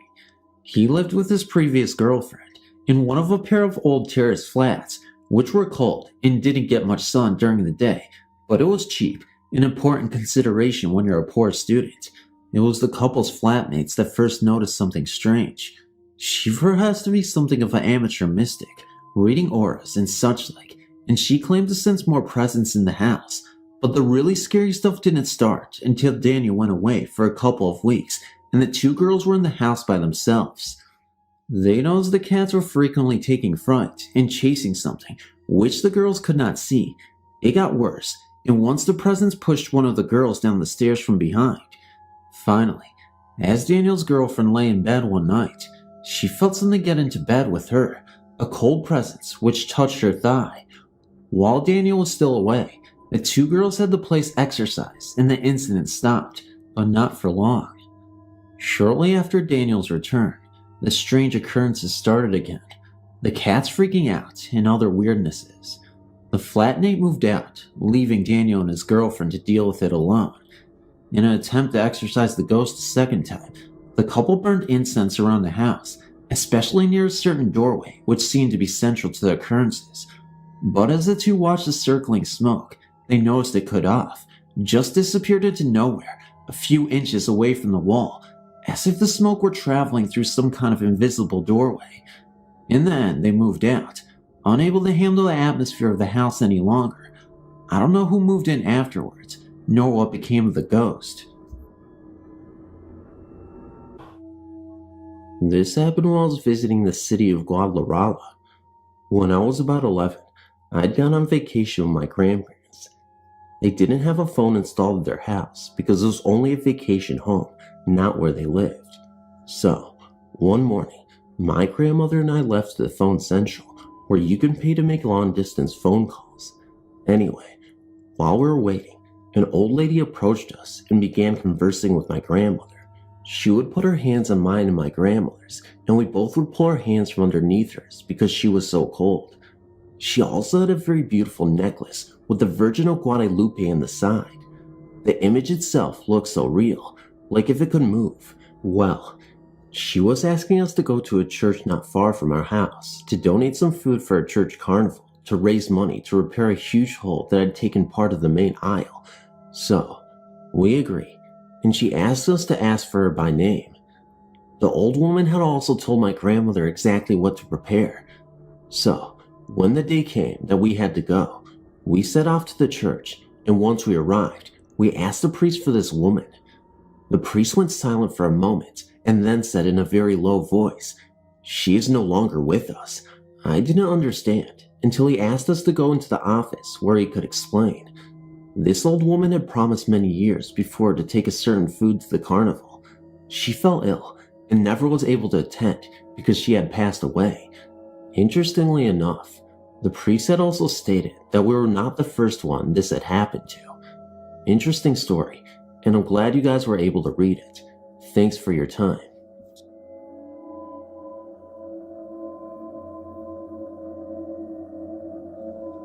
I've always believed in ghosts, and now I live in a 100-year-old haunted building. I moved in with my boyfriend a year and a half ago in July. The night I moved in, I had an experience that was a bit unnerving in the light of day. I received a call from a friend that evening, and she asked if I could take her kids to the airport in the morning. I said sure I will, and set my alarm to go off at 5 a.m. so I could go get her and get to the airport on time for her. Well, my alarm went off, but I was so tired from the move, I forgot why I was going off and fell back to sleep. An hour later, I felt the bed shaking as if someone were trying to get me up. I remember thinking, what now, and then fell back to sleep, only to be woken up 20 minutes later by the phone ringing. My friend said she would get a ride from her sister. After the call, I looked over to the kitchen and saw a gray figure in the door that seemed to shake its head at me. I immediately knew he was what tried to wake me up, so I could keep my promise to my friend. He seemed to have the best intentions, and I didn't see him again after that. He seemed very friendly. We then moved down to the second floor, and I soon found out we have a ghost here too. This one likes to pace up and down a short hallway between the door and the living room. He also paces along the southwest wall of the living room sometimes. I get the impression that he's a man in a brown pinstripe suit and bowler hat and has a mustache and deep-set eyes. He stands about my height, around 5'8". When we first moved in, he would pace the hallway, coming further and further out into the living room and bedroom. It's a studio apartment. He seemed highly agitated. My boyfriend saw him more than me, and a few times he would arrive home from work and the top deadbolt would be locked. We never use that lock, as it is very difficult to open with the key from the outside. My boyfriend works graveyard at a 24-hour store, and I am alone here at night for 4 nights a week.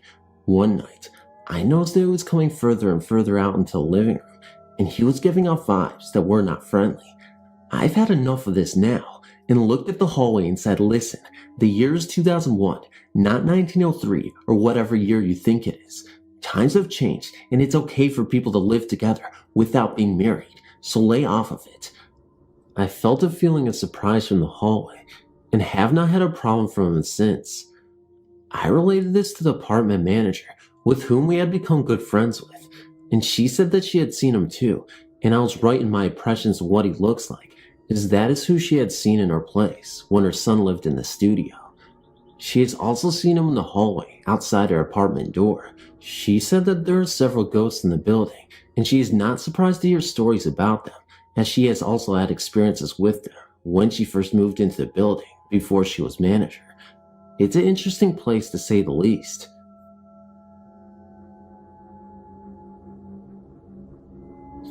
The incidents that you're about to read happened to me when I was a college student several years ago. We had inherited an old apartment from my grandfather, and 2 years after his death, our family moved in. The fact is that it was okay in the beginning. Weird things started to happen soon after my dad transferred to another town, and my parents left both me and my sister in the apartment. During the day, we could hear noises coming from the ceiling, and we wondered what the neighbors upstairs were up to. We didn't give much thought to that until we started hearing them in the middle of the night. It sounded as someone was dragging chairs and tables around the apartment. We knew our neighbors upstairs. They were an old couple and had one son who occasionally paid them a visit. One night, the noise went so wild that we decided to run upstairs to complain about it. I rang the bell several times and banged at the door. No one answered it. Apparently, there was nobody home. This situation went on for months, and we finally talked to our neighbors. The old lady was baffled and claimed she would never do such a thing. That was crazy. Anyone who came to our home would hear the noises. One morning, my maid was working in the kitchen when she heard someone open the living room door and walk along the hallway. She was scared to death, but she never thought it could be a ghost. She quickly took out a knife and searched the whole apartment for a burglar. Again, there was no one there. It was not uncommon to sense someone watching us or in the room. Just a presence. Once, I was writing a paper and I clearly felt someone behind me. As I turned around, I saw nobody. My sister was so afraid to stay alone in the apartment that she would wait for me downstairs. The most frightening thing was to come. We were sleeping in our bedrooms when we heard bangings inside my closet. They were so loud that I woke up and jumped out of my bed immediately, thinking the shelves inside had tumbled. When we opened the door, we saw nothing. The closet was in the corner of the room, and we didn't have neighbors next door. It couldn't have come from outside the apartment either. The noises were so real that we didn't doubt that they were there. When we sensed someone around us, we didn't wonder if they were ghosts because the whole thing was so real. The ghost idea only dawned on us on some time later after the incidents. We are not ghost freaks. Well, after that last incident, I grabbed my mattress and slept in my sister's room. On the next day, I went to a church and brought some holy water with me, which I sprinkled all over the place. Things calmed down for a while. A year later, we moved out, and we heard that the family who had bought it moved out 1 year later. Hi, my name is Lisa. About 3 years ago, I was in a rehab for about 2 months. It was up in Lafayette Hills, Pennsylvania. The place was an old 1800s huge mansion where the owner's daughter Eugenia was mentally ill. Back then, they did not know the things they do now, of course, and her wealthy father donated the house and its land to the people in the profession after his daughter hung herself in the main foyer from the grand staircase. The name of the rehab is Eugenia House, and it was, in every way, still her house. The house itself is now used as offices and meeting rooms, some of them original. In fact, most of the house is still original, except the actual rehab, which was built off of the house. Anyway, being very into the paranormal, I was extremely interested in the history and to know firsthand if it was in fact haunted. Every time I could, I went in there, listened to the people who had worked there for years, and believed these stories. Some of them would not go in there after dark. Now, I was determined to know. One evening after dinner, me and my friend Brian sneaked off to investigate. It was totally empty. As we walked up the main staircase, I was hit with this very cold air all around me. I was really scared, but went up anyway.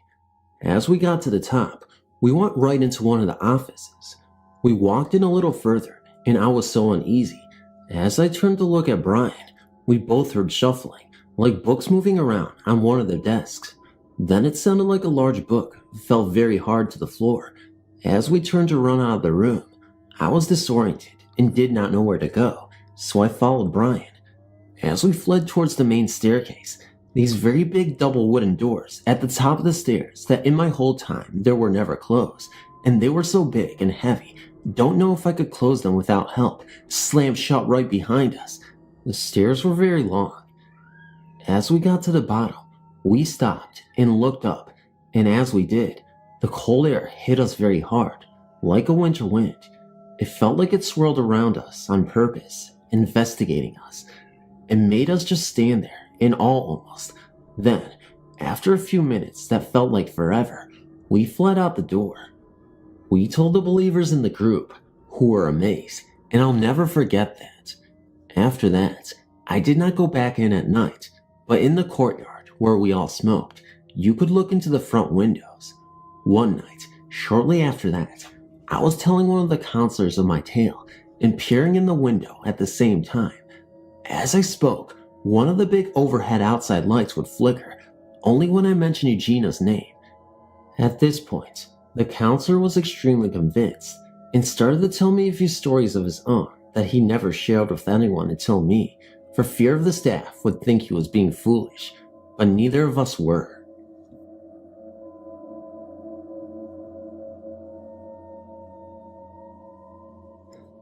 Hello, my name is Rob, and a few years ago, I lived in St. John's, Michigan. While I was there, strange things would happen, all centered around the very old school called Paranormal. I think there was more than one ghost involved in these hauntings, and they weren't benign. It all started with hearing strange music near these old mobile units. It all came from a small group of them, and I could always hear it after school, and everyone else could too. No one was there at the time, not even the janitor. So one day, my friend and I decided to investigate.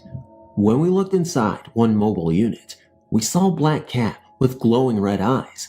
We ran and never looked back. About a year later, the school demolished and a new one was built. Whatever was haunting this school didn't like having its home destroyed. Oh yeah, did I mention the entire school used to hear a train whistle, and no train has run in the town for 100 years. There are no trains within 20 miles of the town. When we were first at Gateway North, the new school, we thought we could get rid of the ghost, but we didn't. At first, all it was sightings of black cats around the premises of the school, but then more harmful things began to happen. One morning I woke up to deep scratches on my arm. It was like a cat had scathed my arm. Then, on a swing at school, a kid fell while in mid-swing. The kid was pushed. She didn't slip.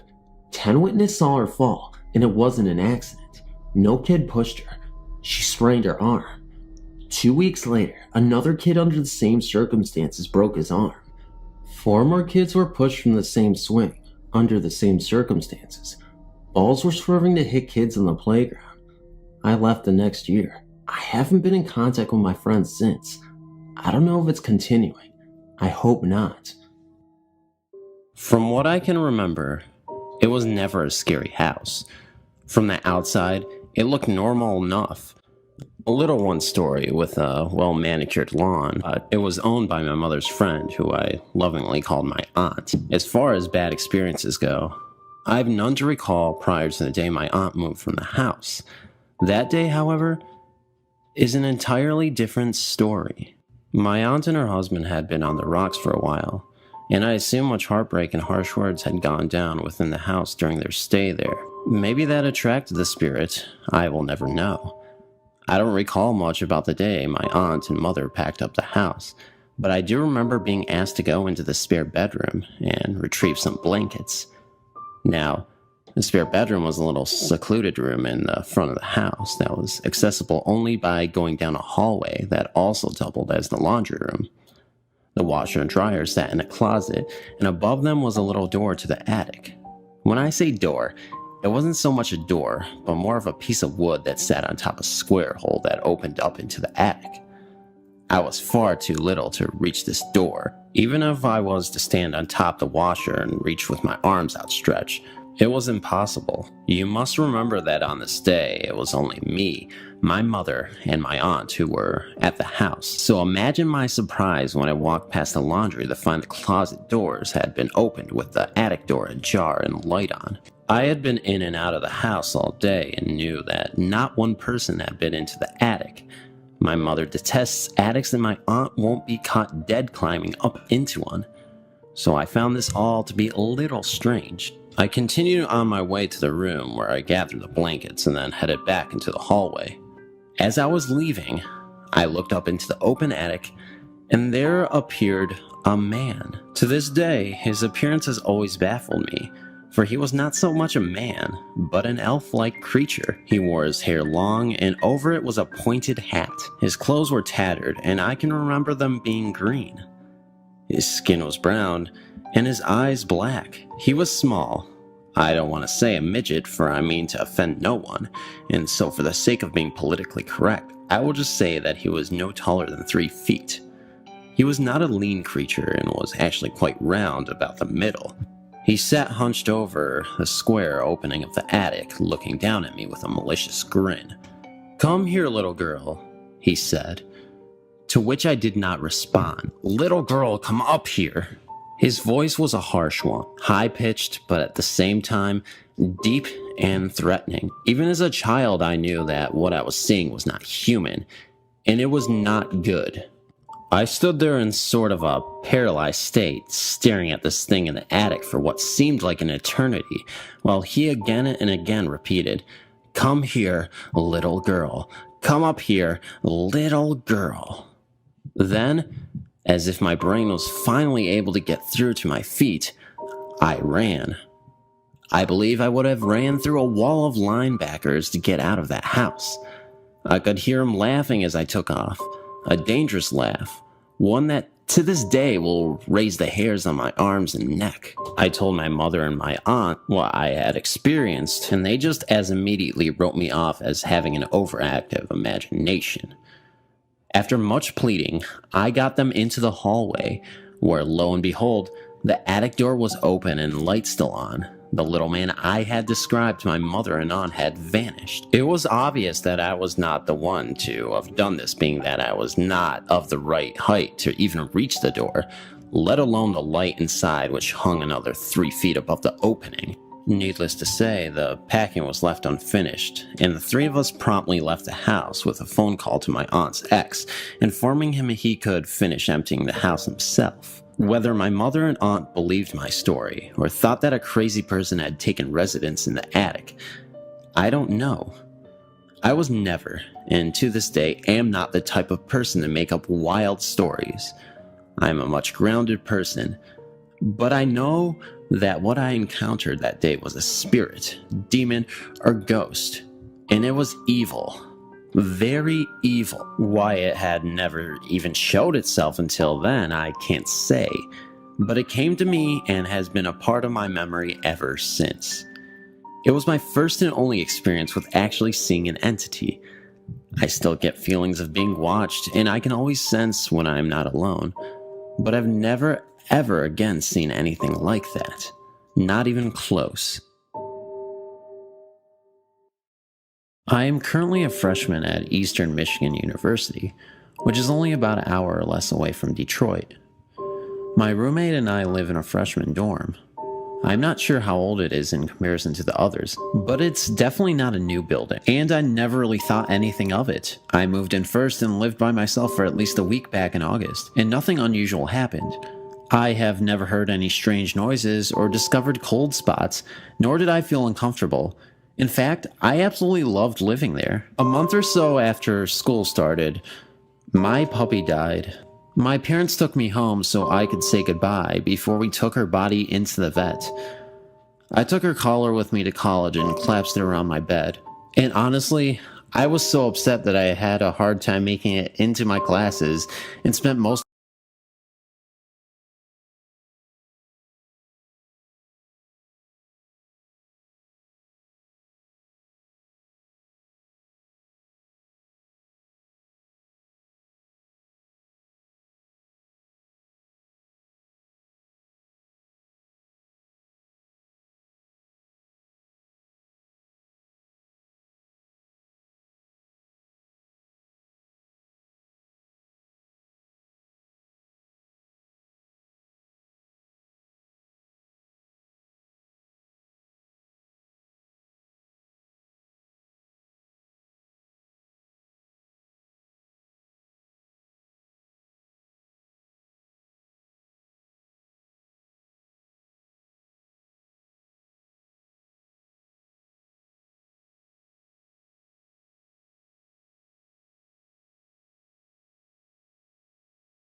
morning.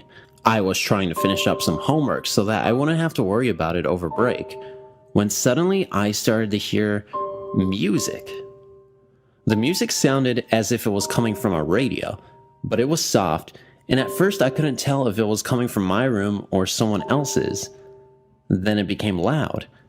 It was loud, and it was coming from my roommate's radio alarm clock. Who Knew by Pink. I went over to her dresser to turn off her alarm clock, but the switch was already off. My next idea was to unplug it, but one soft tug and the plug was in my hand. My roommate had unplugged it before she left. I thought that maybe there was something wrong with the switch, so I turned it on in hopes that maybe it would shut off, but instead, the music became so loud it was stinging my ears. I took that battery out and it stopped. The next day, I told my roommate not to be surprised if she finds that the battery to her alarm clock is lying on her dresser. I told her that it went off when I was studying, and that was the only thing that would make it stop. I assumed that something might have been fired wrong or that there was a mishap, but then she said this: "That's strange. The battery isn't strong enough to power the radio, just the alarm. I thought the radio was broken because it wouldn't turn on unless I had the entire thing plugged into the wall." When I was a kid, my sisters and my mom and I lived with my grandparents. The house itself always felt safe. One day, our neighbors got a new dog. It was an average-sized black dog, but since I was a kid, I guess it seemed bigger. My neighbor and I were friends, so we played a lot together, but his dog never seemed to like me. Every time I would go near the mesh fence, the dog would start to growl and show me its teeth. So eventually I stopped going to my neighbor's house. But at night, I would hear it barking at stray cats or other wildlife, and it would freak me out because it would sound so close. The dog was frightening to me. I just sensed something dark about it. The one day after school, I had heard from my mom that my neighbor's dog had died that morning. I was sad for my neighbor, but a little relieved. The rest of the day went by like normal. But that night, things got very strange. That night, after I fell asleep, I had strange dreams about that dog. In my dream, the dog was still alive, and it had jumped the fence and started to attack me, just out of everyone in my house. I remember being so terrified. I woke up, freaked out. Then I heard a noise at the side of my bed, and I turned to see what it was. And it was my neighbor's dead dog sitting next to my bed. I can still remember those growling, solid yellow eyes staring at me. I started screaming, but I couldn't move. It's like my body was paralyzed by the dog's stare or something. After what felt like hours of horror, my mom finally rushed in the room to see what was wrong. As soon as my mom got to the bed, the dog growled and backed into the wall, leaving only its head and front legs exposed, and then just melted into the ground. My mom asked me if I was okay, and I asked her if she saw the dog. She told me that she didn't see it. She assured me that it was only a nightmare. But I knew it wasn't. I was fully awake when I saw the dog next to my bed. I never saw the dog at that house after that, but as the years passed, I knew that its presence was there at times. I lived in Georgia very briefly one time, and while I was there, I went to a psychic. I didn't actually tell her about the dog, but she told me that my intuition is strong, which I agree with. Sometimes I just know certain things, like who is going to call, or come ring the doorbell, or more recently, I've noticed that when I let my mind wander at work, out of nowhere, I will start seeing certain TV programs in my mind, and sure enough, when I get home and turn on the TV, the same program is on. I'm not saying that I'm psychic. I just think that the dog is somehow tied to my intuition. I've seen the dog recently. I live in Austin, Texas now, and almost a week ago, I was talking on my phone while walking home around 3 in the morning. Then I looked to the house at the end of the street and I saw its shadow against the white door of the house. I could clearly make out the shape of the dog sitting face forward, and very briefly, I saw those same glowing eyes. I kept my conversation going to keep myself from freaking out. But as soon as I got home, I went inside and locked the door. The very next day, my mom called me and told me that my great aunt was going to pass very soon. I didn't know what to think. Is the black dog a harbinger of death? Do I possess supernatural abilities that can't be seen by most people? Or am I just losing my mind? Please help me.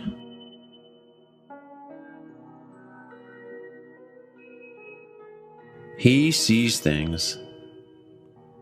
This story isn't really about me, but about my boyfriend and his family. To start, let me tell you a little about his family and where they live. My boyfriend Jackson has 5 siblings. He is the oldest. The second oldest is his brother Jake, who this story is mostly about. Jackson's family moved here when he was about 7 from Atlanta, Georgia, and they now live in a very old house where odd things always happen. I myself have seen a very distinct, non-human shadow in their home. Their home is very old, as I mentioned before. It was once owned by Al Capone's lawyer, which may have been something to do with the hauntings. There's also talk of someone having hung themselves in the house, along with a lot more history that they are currently unaware of. Jackson's brother Jake has seen a ghost of a little boy in their house on several occasions, but this is not the story that interests me. Of course, I would like to investigate their house further, but what really gets to me is what Jake has claimed to see in the trees. The first time this happened, Jake was in his room lying on his bed with a teddy bear. He was about 11 at the time. He looked out of his bedroom window and saw a green, ugly, goblin-like creature sitting in the tree outside his window. They live in the woods. The creature was apparently hanging somewhat limp and looking down, but after a few moments, the creature suddenly looked up and startled Jake. When Jake looked away, he also noticed his teddy bear was gone. The first account is not nearly as interesting as the second. My boyfriend Jackson had gone outside because the dog was barking and growling up at a tree. Jackson went outside and tried to calm the dog down, assuming it was a squirrel or raccoon or something to that nature. Jake then came outside and started screaming for Jackson to get away from the tree. Jackson repeatedly told Jake that there was nothing in the tree, but Jake said otherwise. According to Jake, there was a green, goblin-like creature climbing down from the tree and heading towards Jackson. Jackson had looked up the tree and all around it multiple times and saw nothing. I don't really know what to make of this.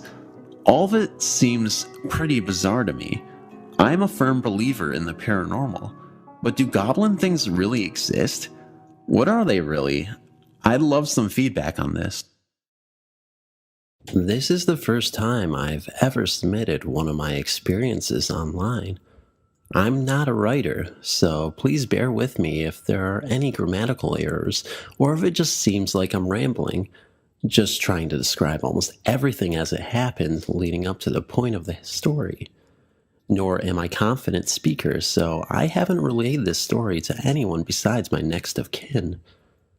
I'm putting this story out there in the hopes that someone in my area has had the same experience and can shed some light on the matter, as it has plagued my thoughts for over a decade now. I live in Ipswich, Queensland, a smallish but steadily growing town on the outskirts of Queensland's capital of Brisbane, Australia. Just outside of Ipswich, entering into Brisbane, is the suburb of Wakel. Wakel is home to the notorious Woolston Park Mental Asylum. It has had a few different names before, but now I believe it's called the Park Central for Mental Health or something like that.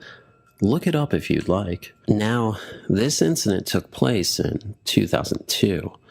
I was with 2 of my cousins who are brother and sister, and our friends who were 3 other girls from our church. We were all Samoan and come from families who attend the Church of Jesus Christ of Latter-day Saints, Mormons, so any talk about the paranormal is laughed off and quickly hushed up in our households.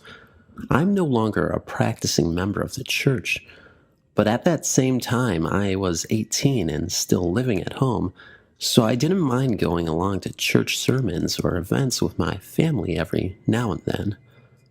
That night in 2002, at about 6 p.m., my cousins came over to my house to pick me up to go to a Mormon church dance for youth adults. They held those dances quite regularly.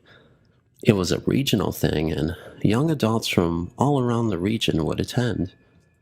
Anyway, the dance was in a northern suburb about 45 minutes from Ipswich.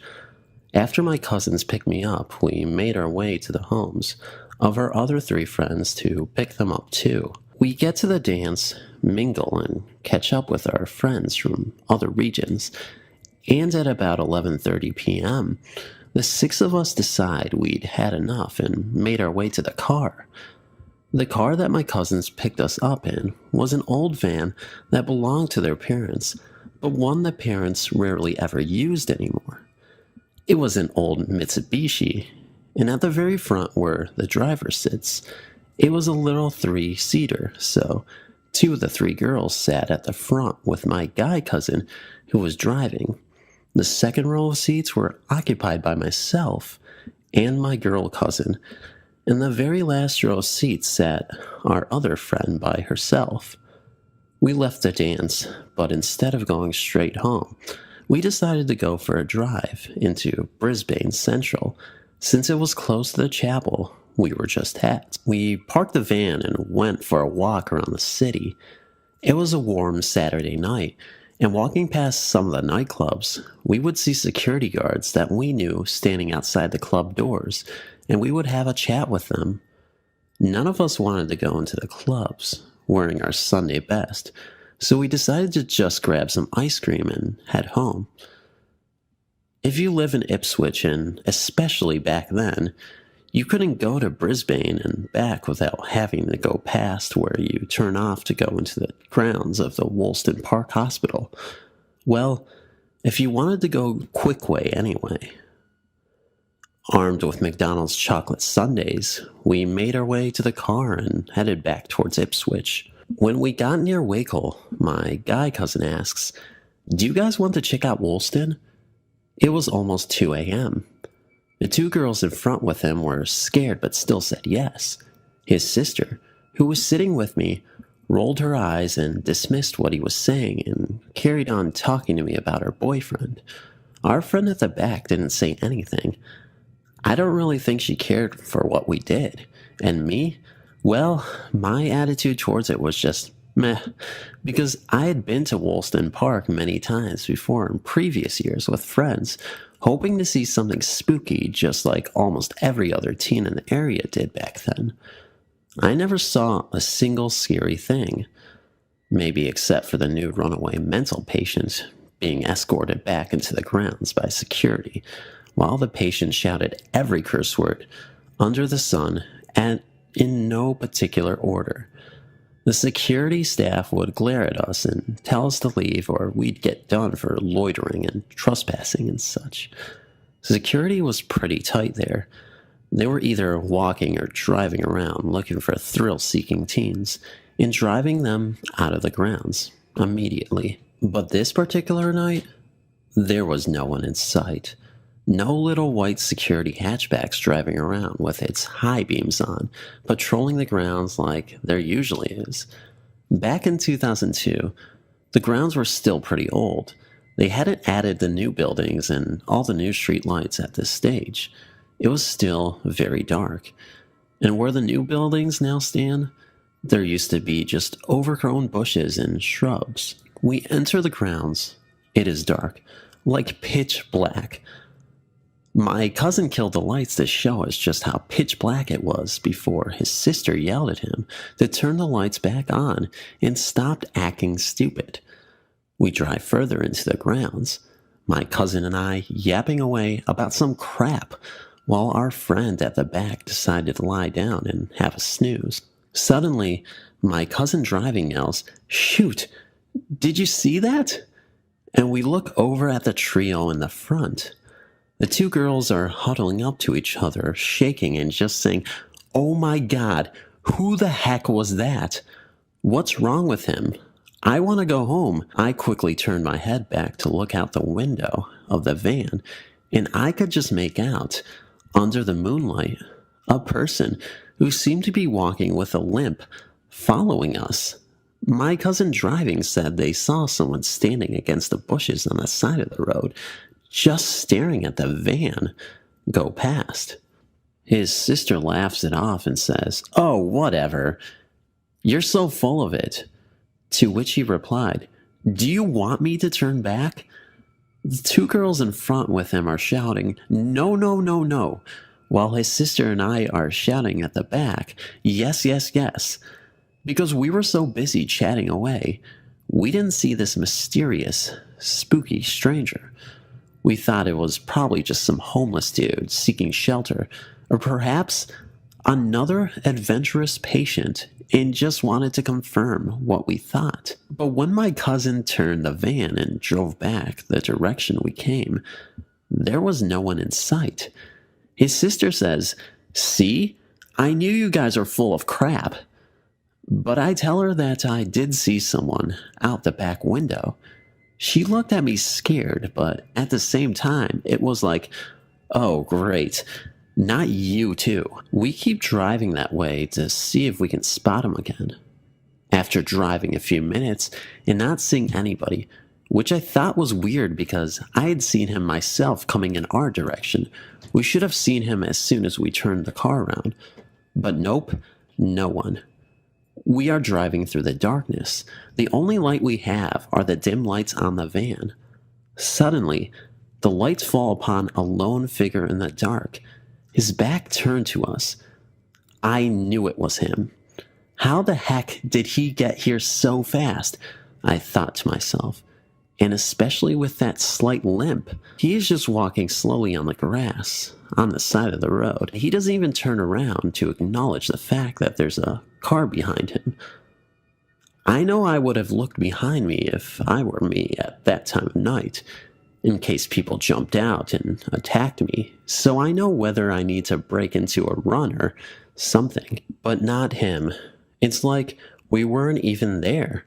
From looking at the back of him, I kind of sensed that something was not quite right here. His clothes were tattered, dirty, and looked dated. Like early 90s style when some guys are trying to dress like Nirvana and various other grunge bands. Something just seemed so off about the whole situation. Like, yeah, I get that we can see people anywhere wearing old tatty clothes, but something about this just had a very weird and scary feeling I can't put into words. I remember that he wore those light-colored jeans and a flannel shirt, or what remained of those clothes anyway, and carried a corduroy backpack, which also looked like it had seen better days a long time ago. He was Caucasian, and as we got closer, I saw that his matted blonde shoulder-length hair was clumpy, stringy, just messy like it hadn't been brushed in a long time. Some of it tied back in a long, low ponytail. At the front, he had more of his ratty-looking hair coming down, framing the front of his face. He looked like he was in his early to mid-20s. We pull up beside him. My girl cousin told her brother to slow down, stop beside him. I think she was trying to prove that it was nothing scary. She scooted up to the window beside her and slid it open. You know how old van windows have to be slid across to open instead of being wound down? Sticks her head out and asks him, "Excuse me, are you all..." She didn't finish asking her question because by then he had turned around and was fully facing us. My God, I have never seen a living person look like that. She didn't finish asking her question because she slammed the window shut and just screamed her head off. And so did the two girls at the front. Just the loudest and most terrified screaming I had ever heard in my life. I was freaked out too, but couldn't scream as my cousin was pushing back away from the window with so much force that she was crushing me against my side of the van. I couldn't even let out a little yelp. When she moved to hit her brother in the front to make him snap out of what we were witnessing, according to our friends that sat at the front with him, he was just staring at the guy with his mouth open and just frozen while they are yelling at him to get us out of there.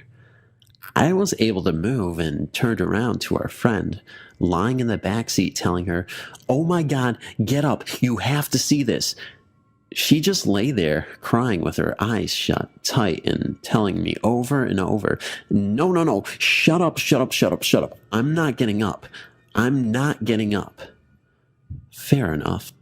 I remember that, even though there was barely any light, his face stood out so much. Even though he was Caucasian, I've never in my life seen a person that color. I have friends who are super pale, and even they look like they've spent a few hours in a tanning bed compared to this guy. He was white, but frozen white, if that makes sense. But at the same time had a bluey, purplish tinge about him. I think it was his bloodless veins showing through his white skin. So hard to put into words, although I can see him clearly in my mind. His eyes, the rims of his eyes were red raw, but the whites looked glazed over. He might have had light blue eyes because you could have sort of make them out underneath the milky film that had now covered his pupils. His eyes were lifeless, for lack of a better term, but that's the word that comes to mind when I think of him. He had marks on his face, deep pink scratches that would have been bleeding but had since been washed. You know how in the movies when they pull those steel drawers out of the morgue so a person can have a look at the corpse? Very much like that. No, exactly like that. My cousin screamed because when he turned to face us, we realized it wasn't a typical living human face we were looking at. He didn't say a word, just opened his mouth and made a groaning sound. Then he extended a pale white hand towards the car, and then we just sped off. Now that I am older, I feel terrible for the way we reacted in driving off like that, screaming like lunatics. But we were a bunch of kids, and we were terrified. Now, I wish we had been so much more calm about it and had tried to communicate with him. And being back in 2002, cell phones with cameras were still rare. Most teenagers still didn't even have a cell phone, so we couldn't get a photo. I tried to search for any info related to this. Sadly, I found nothing. I tried searching for things like missing persons or unsolved murders around the area. But even if I did find his photo, I probably wouldn't even be able to recognize him, as he would look nothing the way he did that night. Was he a hitchhiker who met with foul play? Was he trying to make a shortcut through Woolston and came across a deranged patient? And if he was murdered there, is his body still buried there somewhere never to be found? The place has an awful history. After we left Woolston, we were still shaken. We went to the patrol station to fill up, and it wasn't until we got into the well-lit patrol station that our friend at the back finally sat up. I still remember her asking for a cherry-ripe chocolate bar with a quiet and scared voice.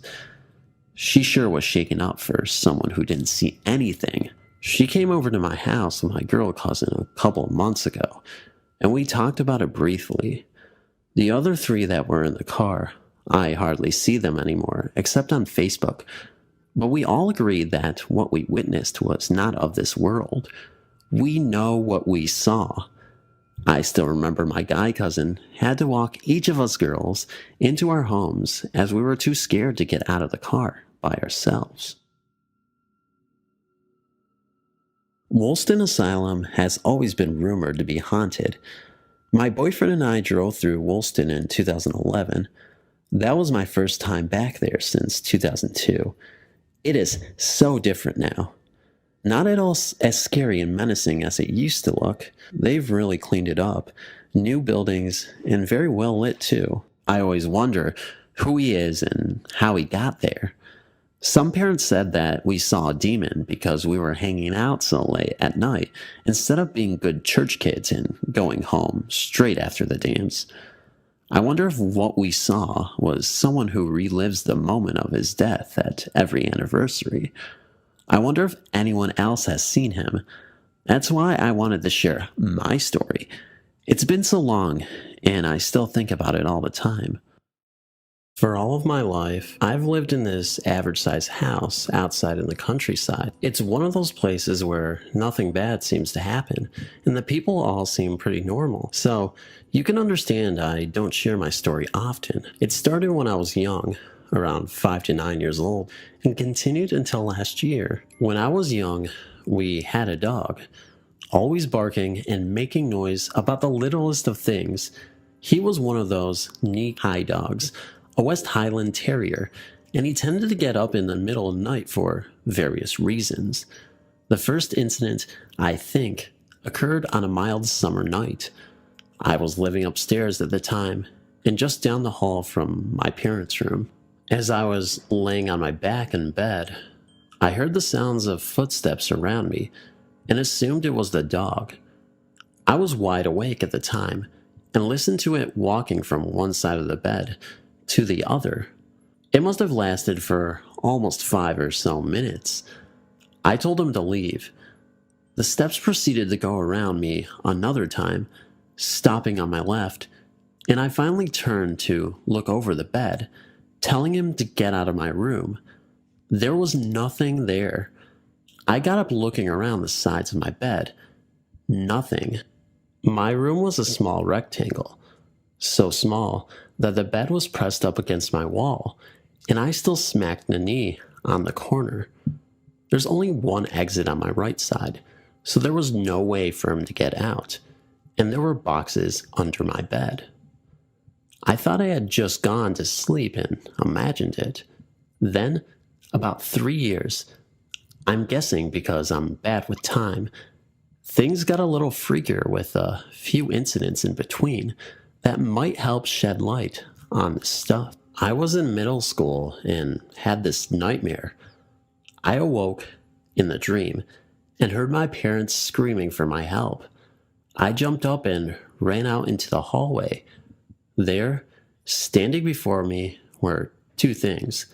They were black shadows of a tall man and a dog. The dog looked like something that I would draw if I was 5, and the man had grossly elongated limbs. Still creeps me out to this day. Anyway, my parents kept screaming in agony, and I approached the figure. The dog walked up to me and passed me in the hall. It seemed disinterested in me, but the man stood there. I tried to run around him, and he reached down around my waist. The pain felt like something stabbing and cutting under my skin, and I woke up in the middle of the night, eventually falling asleep again. That morning, I went downstairs to take a shower, and when I removed my heavy plaid pajamas, I saw a thin scratch that ran from under my tricep, down through my armpit, and across my stomach. It was nearly unbroken, and that's what scared me the most. I guess that's why I pretended it never happened. Maybe a year later, 8th grade, the footsteps came back.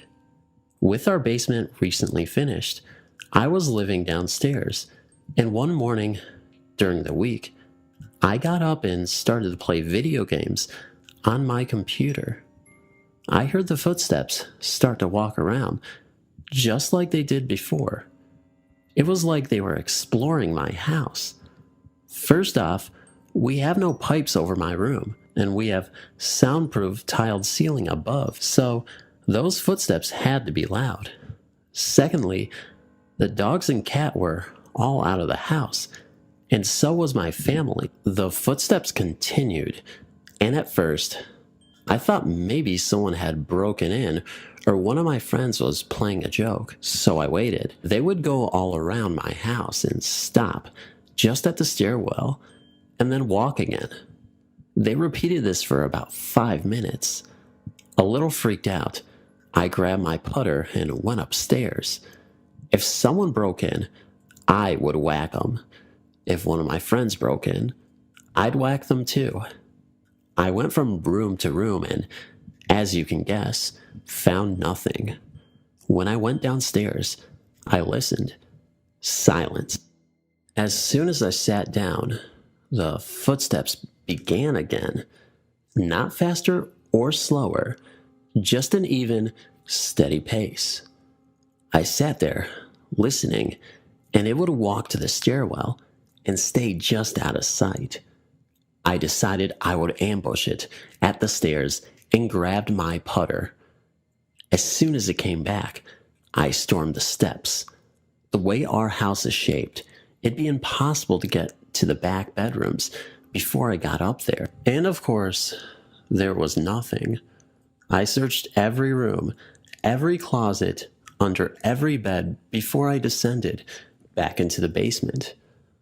I thought how pissed I would be if the footsteps returned, because I always thought claims of physical events and the like were nonsense. Sure enough, I sat down and they came back. From 9 a.m. until noon, the footsteps kept going, trying to pretend it wasn't happening. I ignored them and continued to play video games. When my father came home, they stopped altogether. I have never heard them upstairs again. After that, I started looking into the paranormal more and more. I became interested in tarot cards, crystal balls, and all that stuff. I made a few friends in high school and left for college and came back home to work. After a year or so later, I started talking to this girl I had been friends with in high school. Let's call her Cass. Cass and I had fought and stopped talking to each other, mostly because she had feelings for me, and I didn't have any for her. She's coming to my house all the time after I let her back, and we have a few great times, but I still can't shake the feeling that she still likes me. Anyways, I finally let spill. I have tarot cards and stuff. She tells me that she has the ability to feel and see spirits, and I found that interesting. She was my friend, so I had no real reason to doubt her, but I will admit it was pretty dumb to just blindly accept what she was saying out of thin air. It started one night after I had a crystal ball out and she was in a trance. She pulled out her hair, pretending to be possessed, and then broke her trance. I started to get ill. My stomach just felt like it was churning, and I got up for the bathroom. As soon as I left the hallway, I felt better immediately and came back. As I turned the corner, the metal folding chair shifted and she seemed scared for a moment. It was dark and I thought she kicked the chair. I sat down in it and we talked for a moment, and then she left. I say pretend to be possessed because I talked to her mom privately and found out she would rip her hair out all the time as a kid. Eventually, she started making threats about demons taking her, especially when her new boyfriend came into the picture. He was one of my best friends, and we used to tell ghost stories together. Anyways, I told her his ghost story, and she used it to make him believe her. Her claims became much more wilder as we went on. On one particular claim, she stated that there had been a strange ceremony done in the basement, and I went down with her boyfriend to investigate. I didn't believe her at this point, but it was kind of fun, so I kept with it. We were in the room and I touched the floor where her boyfriend claimed his father did some sort of ritual. I could believe it, to be honest. There was no pentagram or anything strange at all. It was the same cracked blue floor when I first came over years prior. I double-checked to make sure there wasn't a double coating of paint, and stood up. I told him I couldn't see anything, that would indicate what she said, and he told me it was true. At that moment, there was this growling sound, and I thought it was from the vent above us or behind us. Then he jumped and swore, pulling up his sleeve, and a red mark started to appear. I'm not sure if this was faked. It would be fairly hard to time, or not, because I have always been skeptical by nature. Finally, the footsteps made their grand return after we started to part ways. I was lying in bed one morning, sprawled out under a heavy blanket and pulling back the covers. I saw something at the foot of my bed. Had to be 5.5 feet tall, or taller. Black streaks in gray fur and a distinctly canine face on a humanoid body. Being 23-year-old man, I probably covered my face desperately, trying to convince myself that it was my blanket. The colors were very similar. Then, there were footsteps around my bed, like when I was a kid. They got really quick, side to side. I finally decided to attack it. Throwing back the covers when I was at the corner of my bed, I jumped forward, nearly off the bed, but there was nothing there. On all fours, I was dazed, and I was trying to figure out what the hell had happened. There was the thunder slap, side to side down the hall, up the steps, and the front door banged hard. A few minutes later, my father came in, and I was still in shock. I yelled up to him if he had heard anything or did anything. He didn't, and eventually, I got back to sleep. Later, I called Cass and her boyfriend, telling them about the events, and they called back later that night, reporting the sounds of scratching all over the house. There have been no events since then. Seeing as these incidents have been happening 3 or 4 years apart, I may be due for another visit this year or next.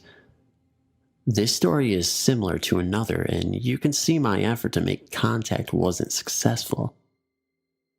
I was around 4 to 5 years old, living in the same house, where I saw my first ghost, my guardian.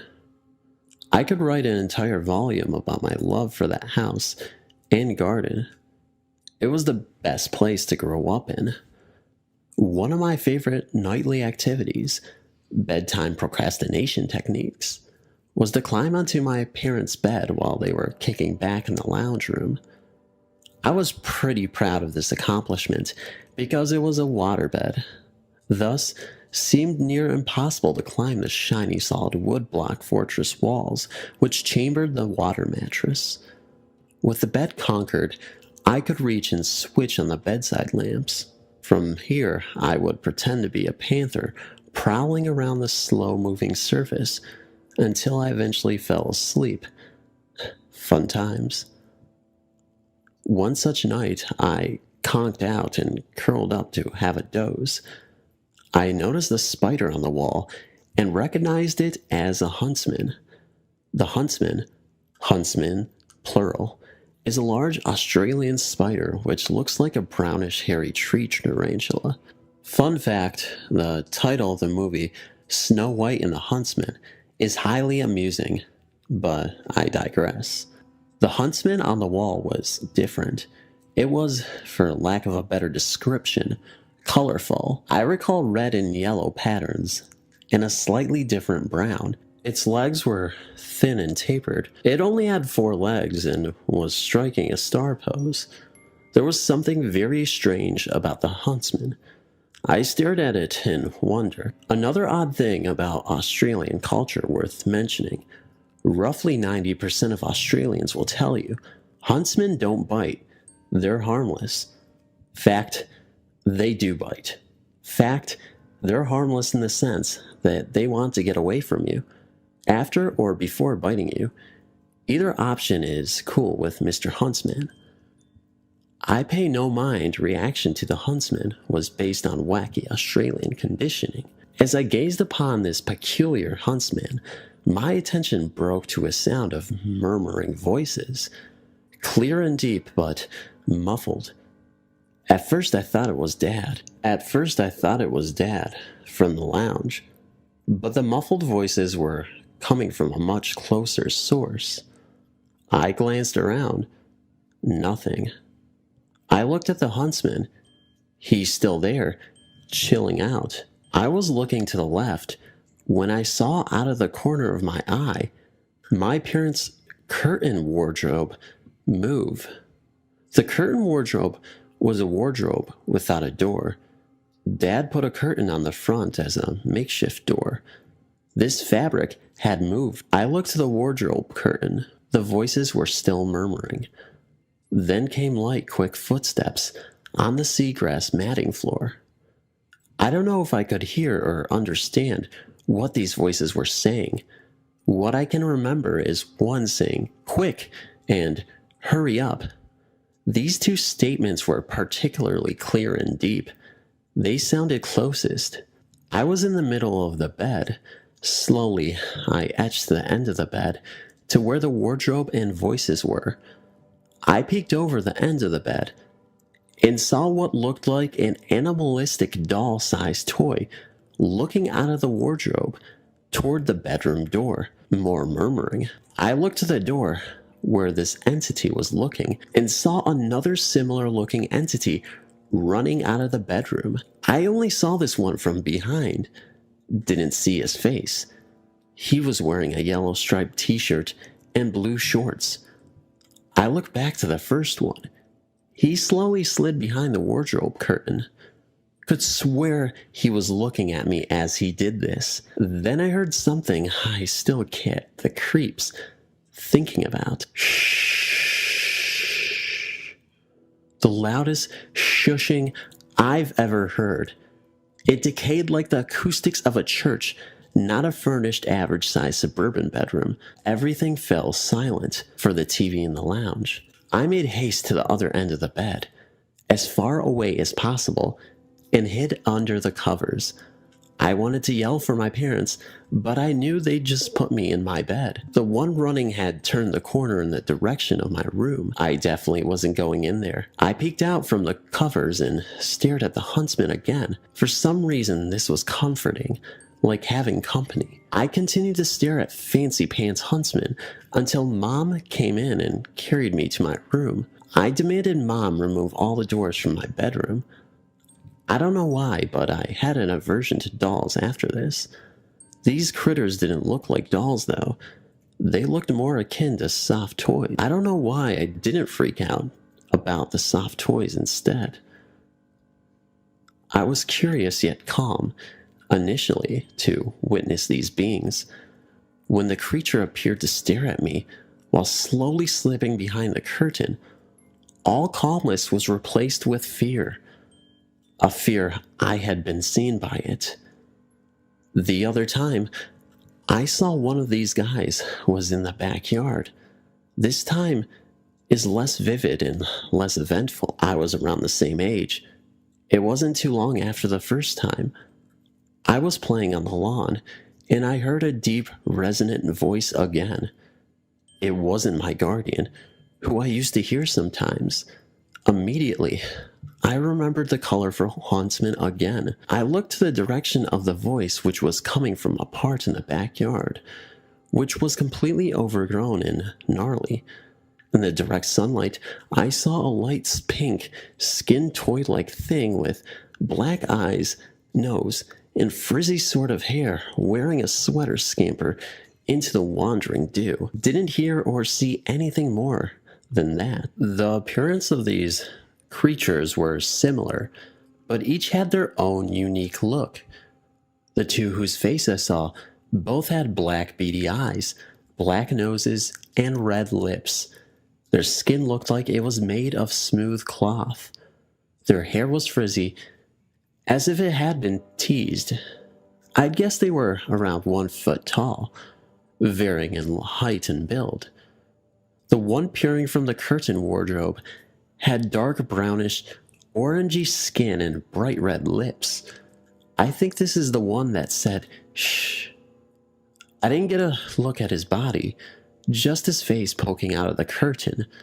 I'd say he was slight of build, going by his gaunt face. His nose was pointed. The one running out of the bedroom had darker brown skin. He had a heavier build and a much larger head. Didn't get a look at his face. The one outside was much lighter skinned, very pale pink, with a droopy red mouth and flatter nose. These weren't toys of mine. Never seen them before or since. I'm sure they weren't no howdy-doody possessed toys either. These guys had limb mobility, expressive faces, dexterity, and motor skills. The murmurs I'm not sure about. It could have been a language or just groans. My memory is vague on that. They all sounded male to me, all very deep, not what you would expect from a small cute toy. While I read the story Puppet People, another story similar to mine's, I shouted at the screen, "No way, this can't be true. Those were dreams I had," in similar self-affirming statements, because that encounter echoed mine, and both seemed insane. I've thought about these toy-like creatures a lot ever since, teetering on obsession, really. I decided to look into the huntsman from the first time. There's no such thing as a colorful four-legged huntsman.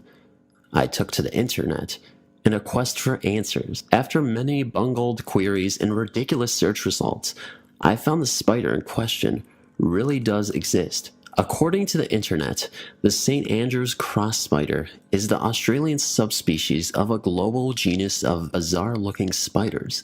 The St. Andrew's cross spider is similar in appearance to a thin, wispy-legged huntsman with bright yellow and red marking. The St. Andrew's cross spider rests by placing its front and rear legs together, resulting in the appearance of a four-legged pose. X, like that. That's where it gets its name. That's how it looked on the wall. There was more info on a matching X design, which it builds into its circular web and rests upon as a matchmaking center pattern. Aw, little spider got flair. As a side note, the moment I clapped eyes on photos of this St. Andrew's cross spider, that night came flooding back in torrent of profound snapshots. It's been quite the momentous payoff finding this unique arachnid and staring at it again, all these years later. Now I credit autonomous toy puppet weirdos as more than an odd dream or two. Of all the entities, these guys fascinate me the most. Thanks for reading. For as long as I've known, I have always had unexplained experiences, along with my mother, grandmother, and siblings. I'm starting to think this is a genetic trend, although I feel I have these occurrences more often than they do. I'm now at the age of 29. Most of these experiences happened when I was younger. I'm going to tell you an experience I had in this story when I think I may have visited hell. I remember this night very vividly. My parents were harshly arguing with one another, as usual. It died down after a while, but I still went to bed a little overwhelmed.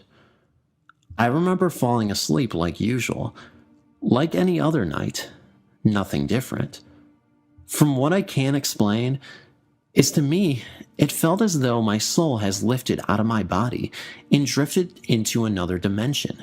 It felt like I was flying through the air bodiless and then promptly landed in what I thought to be a dimension of hell.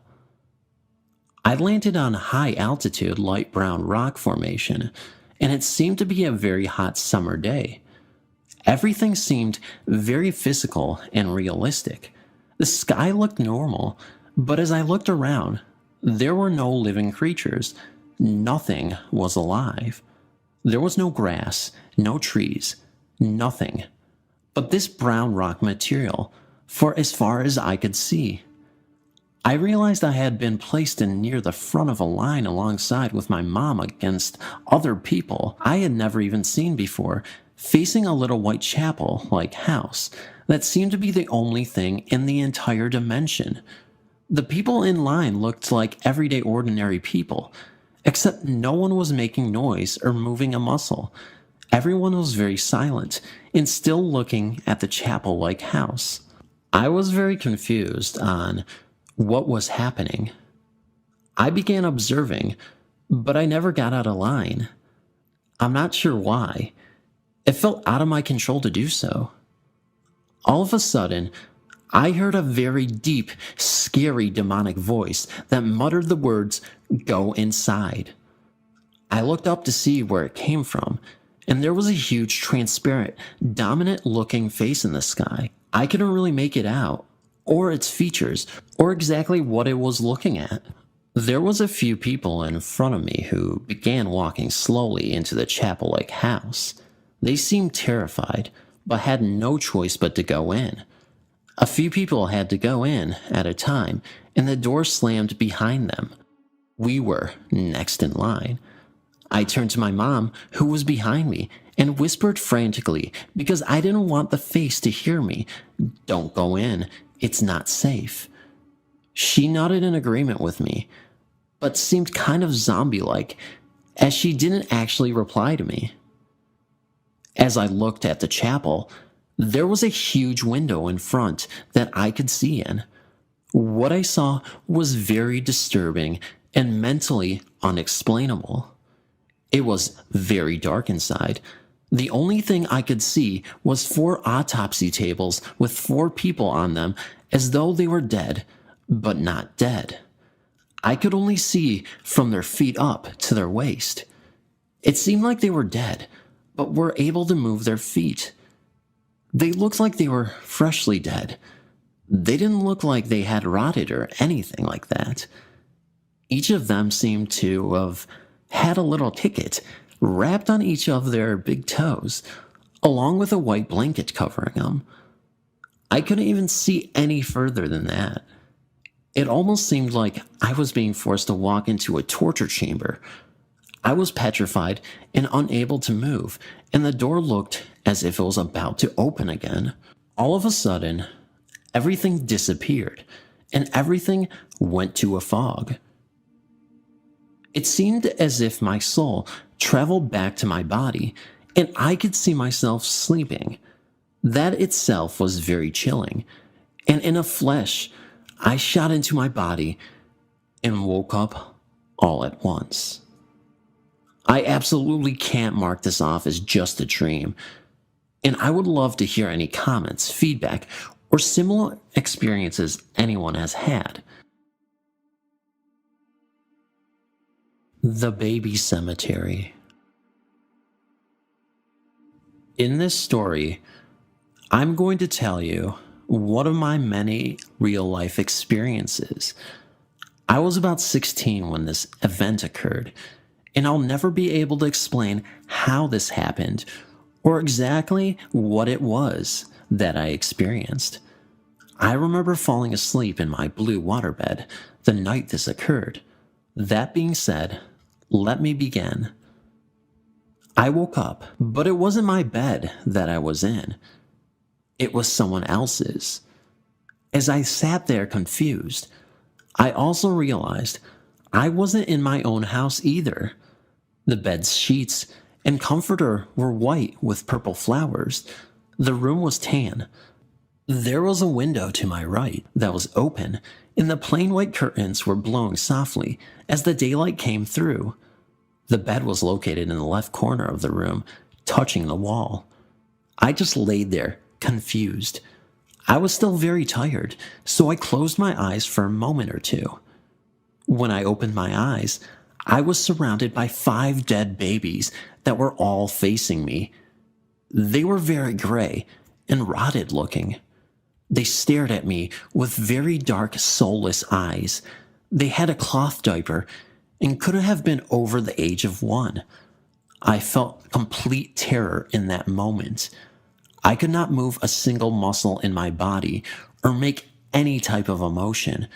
It felt like the dead infants were there for hours. Suddenly, they disappeared, and the day became night in the blink of an eye. I remember finally getting up out of the bed and walking through the house. I could feel the physicality of everything I did, and I was very observant. I remember feeling like the house was very sad and lonely, like I was there to help somehow. I walked outside of the house and looked at the front of it. I couldn't put it together in the dream, but it looked very familiar. Suddenly, I woke up again, but this time in my own bed and in my own house. The dream was still very vivid in my mind, and that's when I remembered why the house looked familiar. A few weeks earlier, I had dropped off my friend's 13-year-old brother's friend at his home, but I never went inside. The house was the exact house I had seen in my dream on the outside. This was something that I had to tell him about. The next day, he was at my friend's house, so I told him I had a dream that I was in his house. When I first told him this, he was laughing and denying it, until I started explaining his entire house in detail to him. I told him about the room I woke up in, everything that was in it, how many stairs he had on his staircase, and everything I had seen in exact detail. He looked completely shocked. He knew I had never been in his house before. He started crying and explained to me that his mom has been experiencing similar things. Apparently, it was his mom's room that I had woke up in. The backyard to their house had a very small yard, and then nothing but woods. He told me that he and his mom had walked deep into the woods once and found a children's cemetery from the late 1800s, and the graves were all for babies. Thanks for reading. It's that thing again. Jeez. So one day, my mom had made a bottle for my brother, and she checked it and everything. Then went to get my brother. When she came back to the kitchen, the bottle was gone. We checked everywhere, and we didn't find it. So my mom just gave up and made another one. She fed my brother and bathed him. Then we went to sleep. The next day, everyone woke up and got ready for church. When we got to the living room, the bottle that my mom had made was in the middle of the living room. I, being my dumb self, went to grab it. Just as I grabbed it, the bottle turned really hot and it burned my hand. My mom was scared, and my dad was trying to stay stable. When I screamed, I felt a pressure on my chest, and then my brother started babbling, then started crying really hard, and then my dog looked at me, then started barking extremely loud. Then I felt the pressure come off, and at the same time, my brother stopped crying, and my dog stopped barking. When that happened, I just fell to the ground and started crying. My mom was in shock, so my oldest sister ran to me and just held me there for like 10 minutes. Another one is that when my cousin was a baby, she would fall asleep in the living room, and when we would take her to her room, she would cry, looking up at the ceiling. My uncle told his coworker, and his coworker told him to take a picture wherever my cousin was looking. He did, and when he looked at the picture, it was a huge skeleton head, and it didn't stop there. They had so many things happen, but I'll tell those stories later. Thanks for reading. The Wood Street Years. This may be a little long and oddly written, as I had to write it all down quickly. It's not exactly a single story, but more of a collection of experiences from my old house that I wanted to discuss with you all to see what ideas and theories you all had. My family moved into the house in 1987. It was a 1950s council-owned property that they were renting. The village was an old place that housed a lot of miners that would go to and from the local coal pits, and also had mines under the most of the streets. It was an odd but lovely place, but there were always stories of hauntings throughout the village. It was as if the whole place was a hotbed of activity. Ever since the move to this new house, my family experienced odd things. My sister would complain of people sitting on the edge of her bed during the night. My father was followed by a hooded figure, even outside in the streets, and my mother had personal items vanish. Over the years, the activity became more and more intense.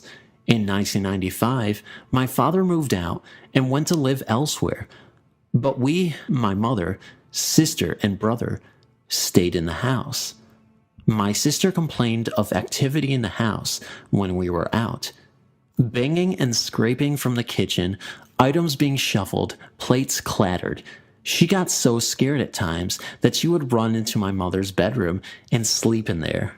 The stairs and landing area always held some nasty element to it, and on the whole, the entire family hated it without any reason to. It was just something we all felt and never really voiced to each other until many years later. If we had to turn off the light in the hall, we'd run out and run back in. If we had to turn off the landing light at night, we'd do the same. We'd run out of the bedroom and quickly turn it off, only to hurl ourselves back into bed as fast as we could. And heaven forbid we needed the toilet during the night. My sister eventually moved out and got married, and so did my brother. This left myself and my mother alone in the house. My mother got a job after years of being unemployed, so I'd often be on my own from 5 a.m. to 12 p.m. It was then I began to really notice things. One morning, I had decided that instead of staying awake from 5 a.m., I would get some more rest. I settled back down into bed and closed my eyes. The next thing I knew, I heard a banging sound, followed by hurried footsteps coming up the stairs. The thing was, I knew it was our stairs, as they had a unique and distinct squeak to them. The top step would creak, and the next 2 steps up would make a lighter squeak, then a thud. It was definitely them. I thought Mom had come back, due to forgetting something like keys or her purse even, but there was silence. We had a break in a couple of years previous, so I was naturally on edge. It was actually my first thought, so I grabbed my phone and called my mother, who was almost at work, so it couldn't have been her. She also had assured me that she had locked the door, as normal. I was on the phone when I heard the exact same footsteps again. I have no idea how I did it, but I got back to sleep about a half an hour later. A couple of years passed where nothing much happened. Just the odd thing, like items vanishing and reappearing, noises from the attic, and odd smells. Then, we started noticing it again.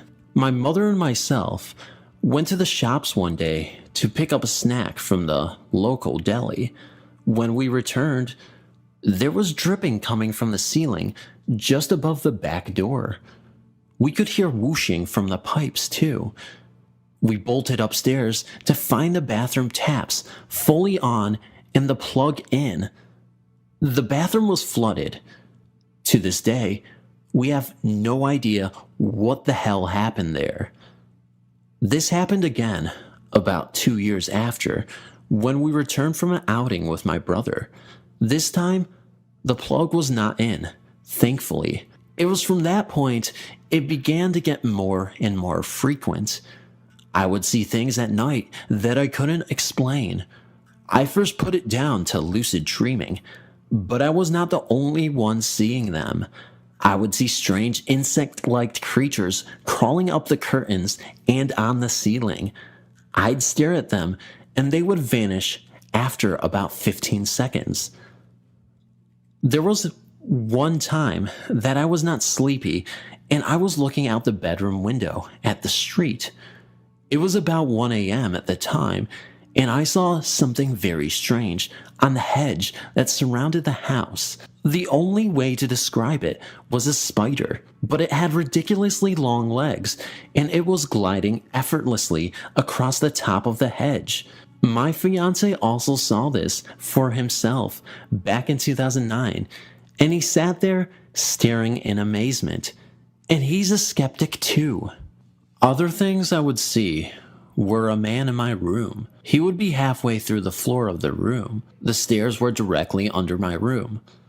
Sometimes I would open my eyes and see a face looking back at me in close proximity, only to fade in a second or two. I admit that was very unwelcome. The last few years of living in the house had more physical things happen. Objects would be thrown across the room, things would stop working, or randomly activate by themselves. My laptop, which, by the way, does not do it anymore now. I live elsewhere, and we, my mother and myself, would have our covers pulled from us when in bed. I remember one night literally having to battle to keep the cover on me. There were also random and vile smells, almost like rotting meat, and an invasion of flies. Thankfully, this only happened once. It only lasted 3 weeks or so. We even checked for dead animals, but of course, we found nothing. Now keep reading because it gets a lot more freakier. My fiance moved in with me in the house not long before we moved out. He was the type that didn't believe in ghosts. He had been taught from an early age that when you die, that is it. My mother began to date again and was out of the house frequently, leaving myself and my fiance alone. We decided to clean the house up a little, as we wanted to make my mother feel happier. She had been suffering from severe depression. I don't think it was approved of, as things kept going wrong. The vacuum would randomly overheat, even though in this new house it never has. Things would fall on us. Items would vanish. I even had the unit of our old computer literally fling out from under the desk and hit me square on my shin, even though there was no way it could have. I also had the vacuum cleaner itself chucked at me. We would also hear loud thumps from inside the wardrobe, as if someone was punching it from the inside. We'd joke and say, enough of that. Probably not the best of ideas, but we didn't intend to be scared by it, whatever it was. Another thing we noted was that when the door to my brother's old room, which had been used for storage over the previous few years, was left open, the toilet light would turn itself on. We would be out during the day, return at night, and it would be on. Or we'd wake up in the morning, and it would be on. But it didn't happen when the door was shut. One day, I recall the door being left open, and I saw a stack of my drawings get lifted and flipped through right in front of my eyes. This was in the dead of winter, with no doors or windows open. Needless to say, I was not impressed and slept with the covers over my head that night. One night, my fiance was upstairs shaving while I was amusing myself playing a Facebook game. It was midnight, so naturally I was hungry. I always get hungry for some reason after midnight. So I went to the kitchen and started making myself a snack. I was addicted to omelet and cheese bagels at the time, so I started making one. After it had finished cooking, I took it into the living room and continued messing about on the game I was playing. I'd almost finished it when I heard Lee shout from on the landing. We had no bathroom light at the time, as the bulb had gone, and we couldn't get the light cover off to replace it, so Lee was having to use a mirror on the landing. I went up to see what he wanted, and he said that he had seen a man in the mirror looking back at him. I was naturally confused, but my gut did flip-flops. I asked what kind of man, and he said it was a short, bald man. He even said that he stared at him and could see him out of the corner of his eye, looking over his shoulder, as if it was a real person present. Remember, my fiance is a skeptic. I admit, I was a touch unnerved. The door to my mother's room, which we had taken as our own by that point, was open a little way, and for some reason, I daren't look in. I also felt a little horrible cold feeling that felt as if it was wrapped around my ankles. I didn't want to stay up there at all. I went downstairs and called my mother up to see if there was anyone in the family who had died that fit the description.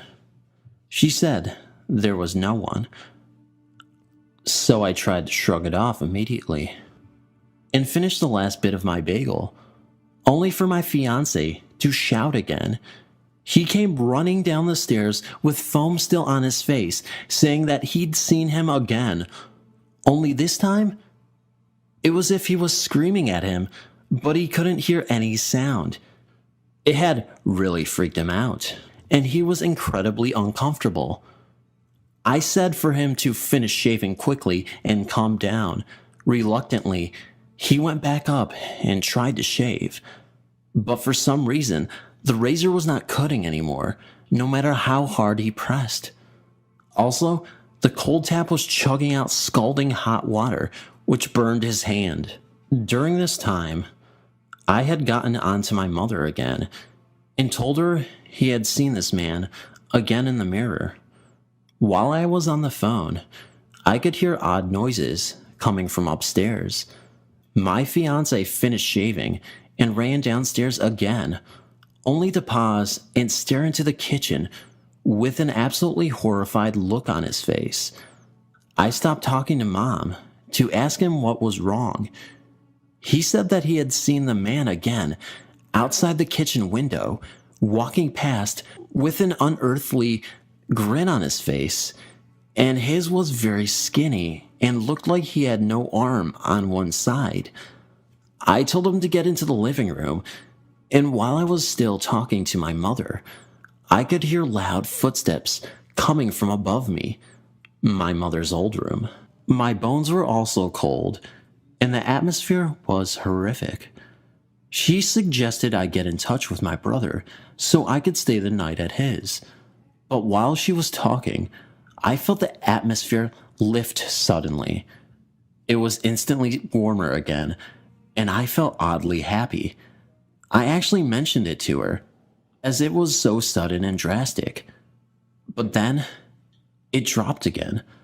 The feeling of dread and the cold returned, and it felt as if something was circling us. I got off the phone with her and called my brother. In a state of panic, I explained what was happening and the fact that we couldn't just stay in the house. We ended up at his place, sleeping in his living room. And now my fiance is more open-minded about the paranormal. The house was never right from the start. I would love to know just what was going on there, but I guess I will never truly know. The day we moved out was interesting too.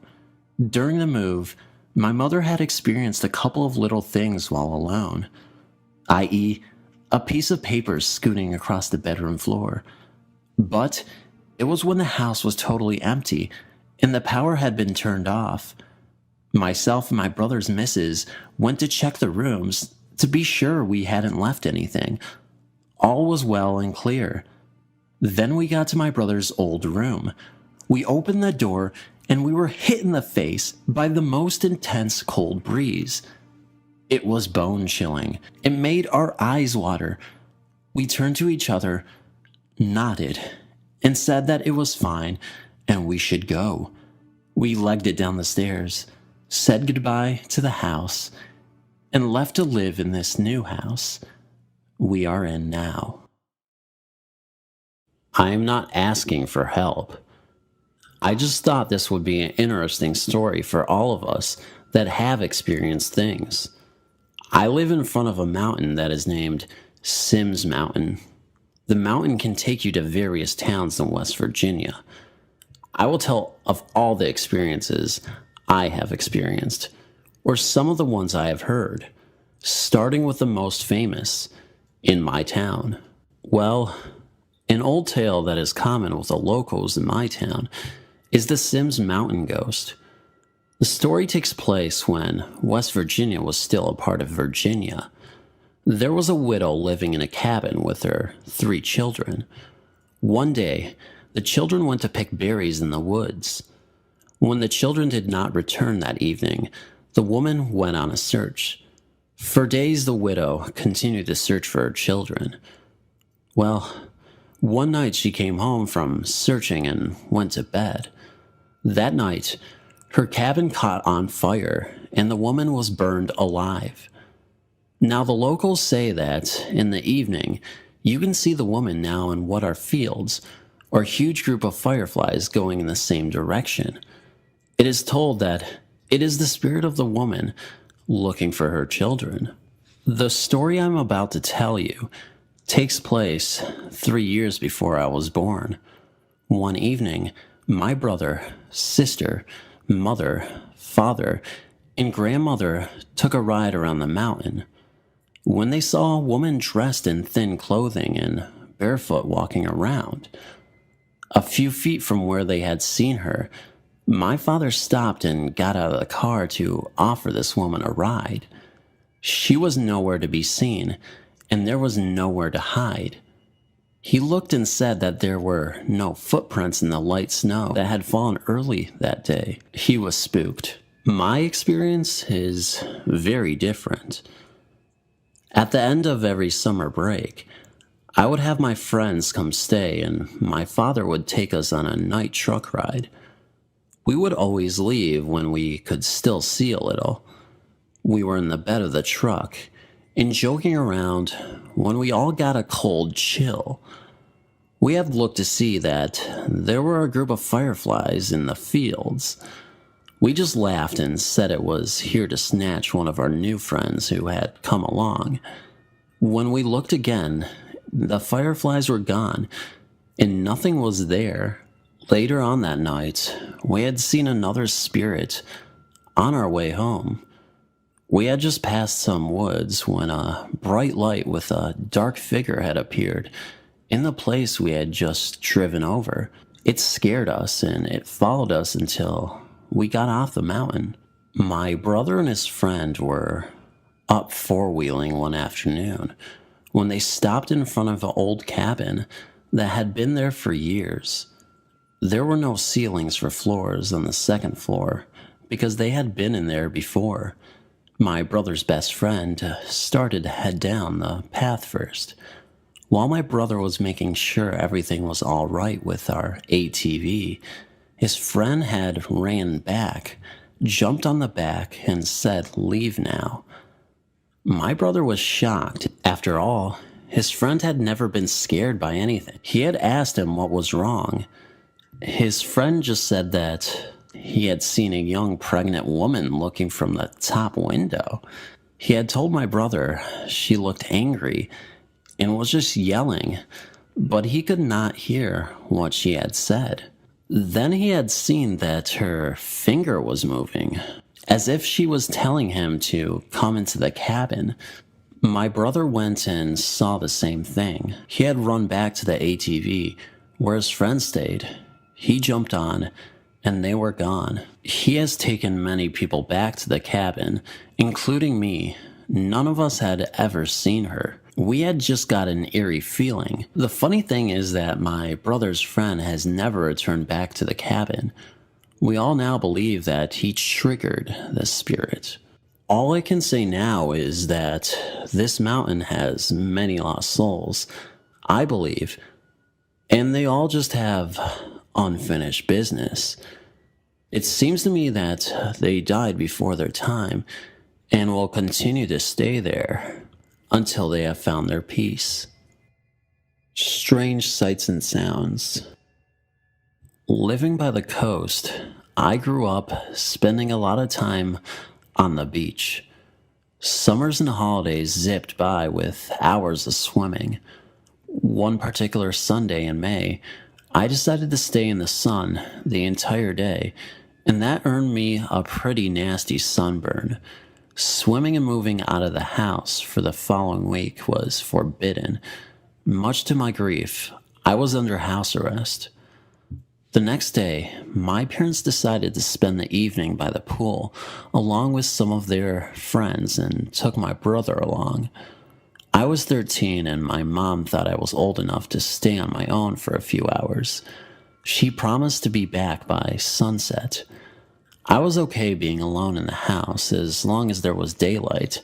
The big sprawling house would turn into a nightmare once dusk turned into night. There was a huge neem tree just outside the kitchen. For some reason, it would instill fear in me. I switched on every possible light downstairs and waited over anxiously for my parents to return home. I walked to the kitchen to get a drink of water. It was a sultry summer night, not a hint of breeze. I heard the neem tree shaking violently. I left my drink on the counter and rushed outside. My next door neighbors were out as well, and the street I lived on was empty. Chanting prayers in my head, I walked gingerly to the streetlight. I slowly turned towards the incinerator. Earlier in the evening, I put out every single mark there was by chucking fistfuls of sand into the grid. A few seconds after staring at the incinerator, it suddenly was alight. The flames danced 4 feet high. Now, I was really scared. It was close to 8 o'clock. The fire had been put out at 5:30. I stared in disbelief at the fire, watching the flames grow higher and shrink, and then grow higher again. I thought the garage wall would turn black by the way the fire kissed the walls. As mysteriously as the fire was started, it disappeared. There was no trace of it. I convinced myself it was my imagination. The prayers did not seem to be working. I tried distracting my mind. I was hoping for some summer breeze, but the night was as still as a church mouse. My eyes stared ahead of me at the entrance of the sprawling mansion I hated. My heart was pounding painfully against my ribcage. My mind was racing faster than a locomotive. I heard the rustling of leaves, as though branches were being shaken rather violently. The night was still not showing any signs of any wisps of wind. I, very reluctantly, turned my head towards the neem tree. The tree was still, but I could still hear the leaves rustling. I turned my head upwards, and I saw a small, shadowy figure on the top of the tree, shaking the tree with all its might. The shadow turned my way. By this time, I was so frightened, I didn't know whether I wanted to stay rooted to the spot or run away.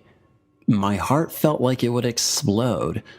I had goosebumps all over my body. A chill ran down my spine. At the top of the road, heading towards me, was a pair of headlights.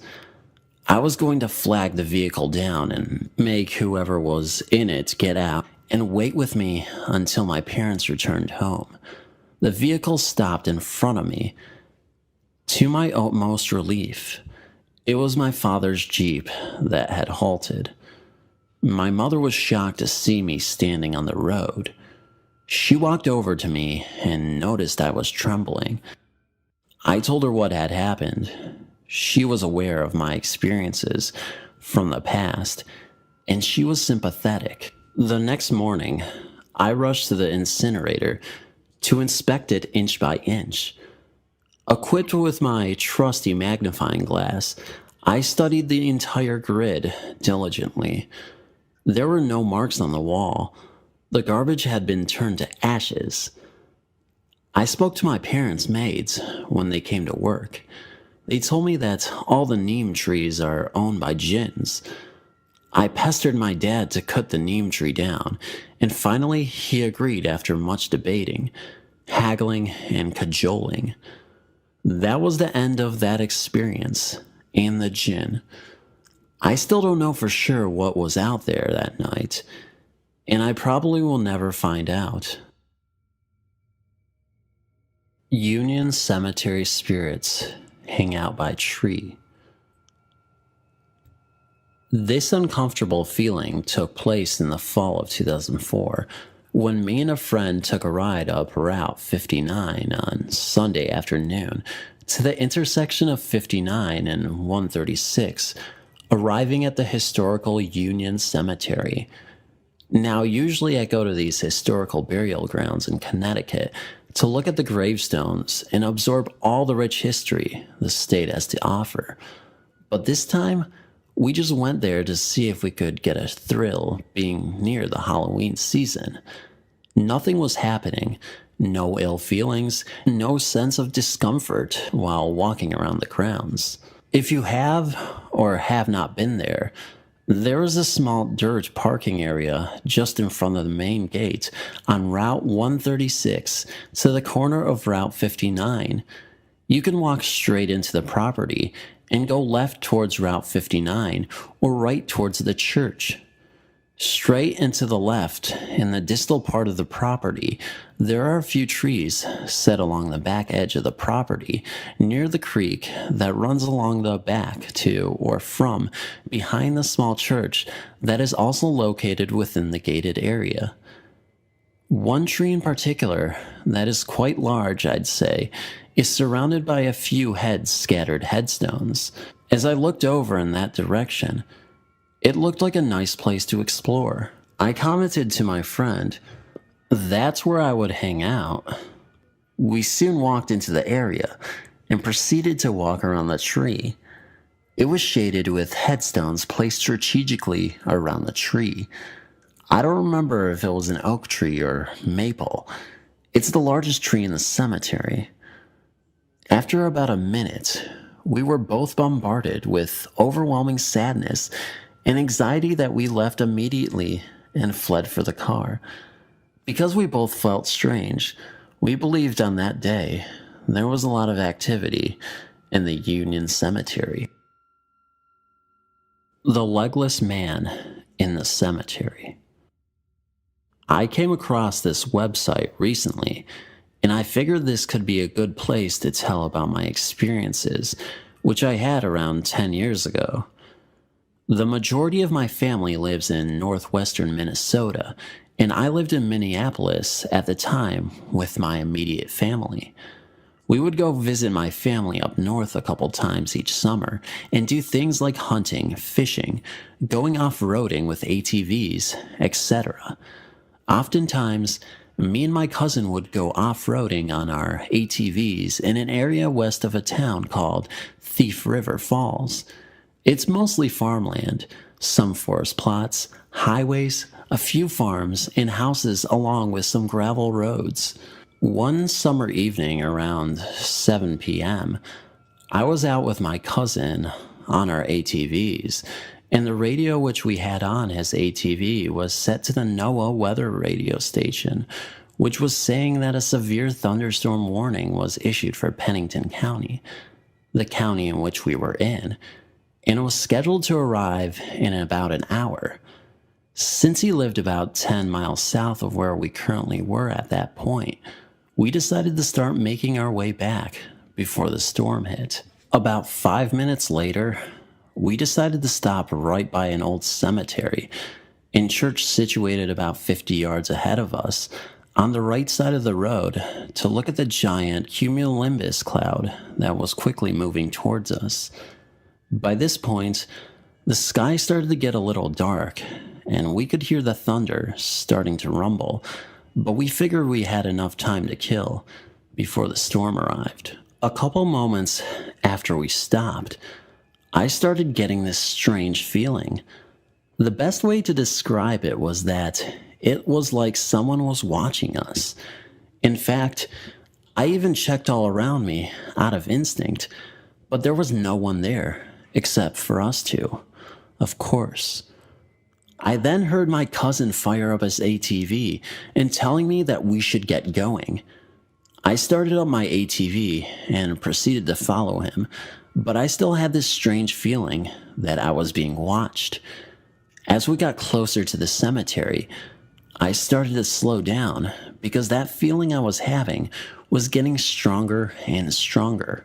As I passed the cemetery gate, I see a man in his 50s or 60s wearing a white short sleeve button-up shirt and a pair of black slacks standing next to a grave looking south, which is the same direction we were headed.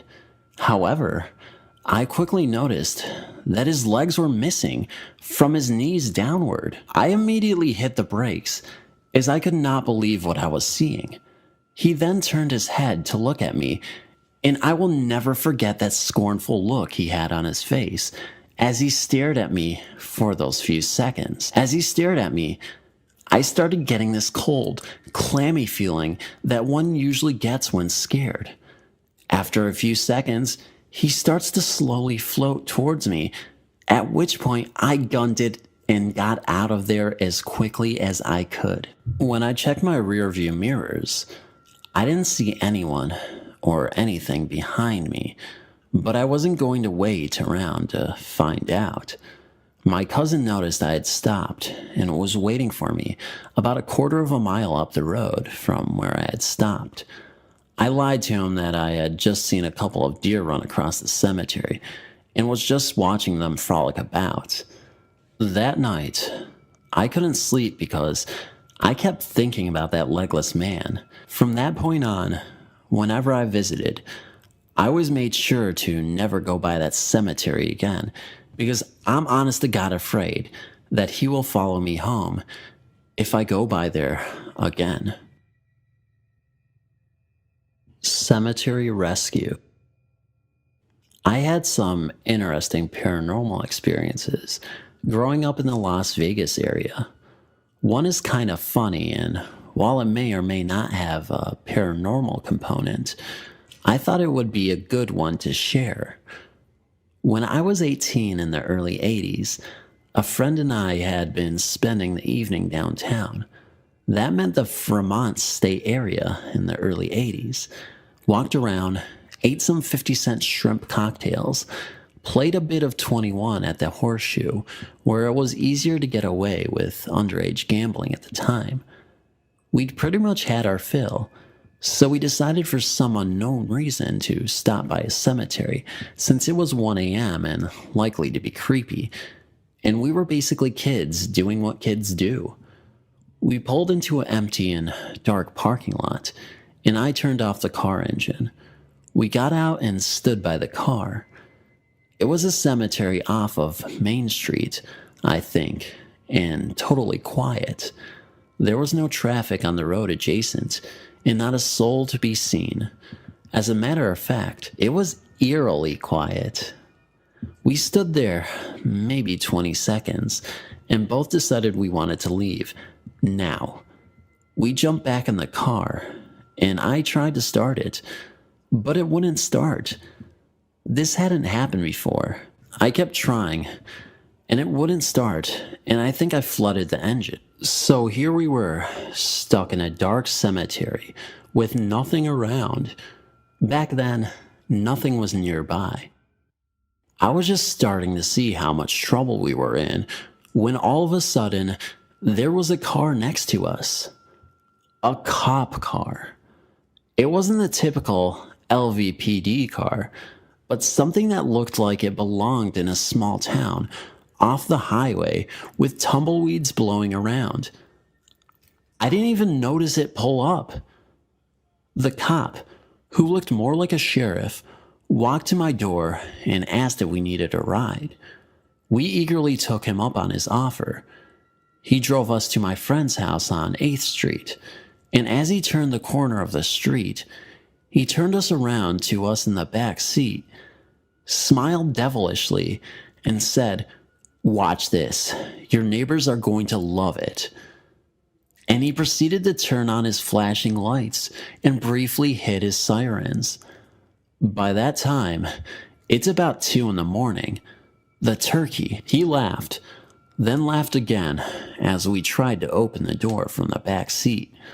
Finally, he let us out. We thanked him and ran inside. His lights were still flashing in the driveway of the house. I went back for the car the next day, and it started up on the first try. Why did this cop show up right then and appear out of nowhere? Why were his uniform and car so old-fashioned looking? Was he for real, or was he somehow sent to save us? And last, why the heck did my car pick that moment in time to stop working? I'll never know, but I'm thankful to this day for the rescue. Living in Vernon was very hard on my family. My dad decided he was tired of being a parent and gave my mom 2 years to get a job and get out of the house, unbeknownst to me and my youngest sister, of course. My brother left the house as soon as he turned 18, and he was always getting drunk or high, or having relations with certain seedy women. My older sister was caught up in her own drama and had no kind words to offer her younger siblings. So I suppose it's no surprise that my little sister and I had paranormal experiences there. First, allow me to explain the layout of the Vernon house. The front door opened to a small foyer, then the dining room and kitchen, which are connected. The hallway to our bedrooms was to the left, while the kitchen was to the right. Standing in the foyer, you could almost see the entire house, including the huge family room down a couple of stairs connected to the dining room. Now, before I begin, I'd like to explain that I had a problem with sleepwalking as a child. I would go to sleep in my bedroom, then wake up in the living room, kitchen, etc. Sometimes, I even interacted with everyone who was still awake while I was in these states. My first encounter with the entity seemed like just another horrible nightmare. In the dream, I walked down the hallway from my bedroom into the living room. I was wearing the exact pajamas I had gone to sleep in, and the house was exactly the same as we'd left it at bedtime. For one reason or another, I felt the urge to look into the kitchen. There he was. The static man appeared in the doorway between the dining room and kitchen. He was tall, barely touching the ceiling, and he appeared robed in black. Instead of a head upon his shoulders, there was this great ball of static. The sound buzzed constantly. I stood there, frozen with fear, staring up at the static man. After perhaps a couple seconds, he reached out his long, dark arm towards me. Then he seemed to kind of float, closer and closer. The buzzing got so loud that it hurt my ears. I remember closing my eyes, screams stuck in my throat, and then I woke up on the couch in the dining room, facing the kitchen. I told my parents about the dream, but they weren't overly concerned about it. No, for a while, I just brushed off the dream. But I wasn't the only one affected by the static man. Apparently, my little sister, Catherine, was woken up one night. When she opened her eyes, the static man was standing between our beds. He seemed to be looking at her. Catherine, despite her fear, got angry with the man. "Get out of here! God will be angry if you don't leave us alone." Then, in a flash of bright light, the static man was gone. Catherine settled herself back into bed and slept peacefully the rest of the night. It should be mentioned that Kat would hear and see things in the Vernon house. Shadows would play in her peripheral vision, and voices would call our names. One time, when we were playing in the backyard, she looked into the alley behind our gate and saw these kids standing a ways away. They called to her, promising her a good time. She ran into the house and didn't tell me why until years later. For many years after Kat's bravery, I didn't have any encounters with the Static Man. My mom moved us to Wichita Falls, where she finished her degree in nursing. Dad moved to Albin. We started going to a Catholic school. My sleepwalking stopped completely, and for the first time in years, I was able to sleep peacefully. Everything, for a while, seemed great. A couple years later, we moved in with my dad. My mom was trying to save their marriage. A few months after settling into the house, the Static Man appeared again. I woke up in a cold sweat. The man was standing beside my bed, leaning over me. All of a sudden, I was tossed a few inches straight up from the surface of my bed. I would later try to recreate this movement on my own. I couldn't get off the surface of the bed from my position. Then, something pinned me down by my arms and legs. I felt hands wrap around my neck and start choking me. Trying to fight off this attack, I desperately looked around, hoping Kat had been awoken. She hadn't, of course, but I did notice that where I felt fingers grabbing my limbs, there were deep depressions in my flesh.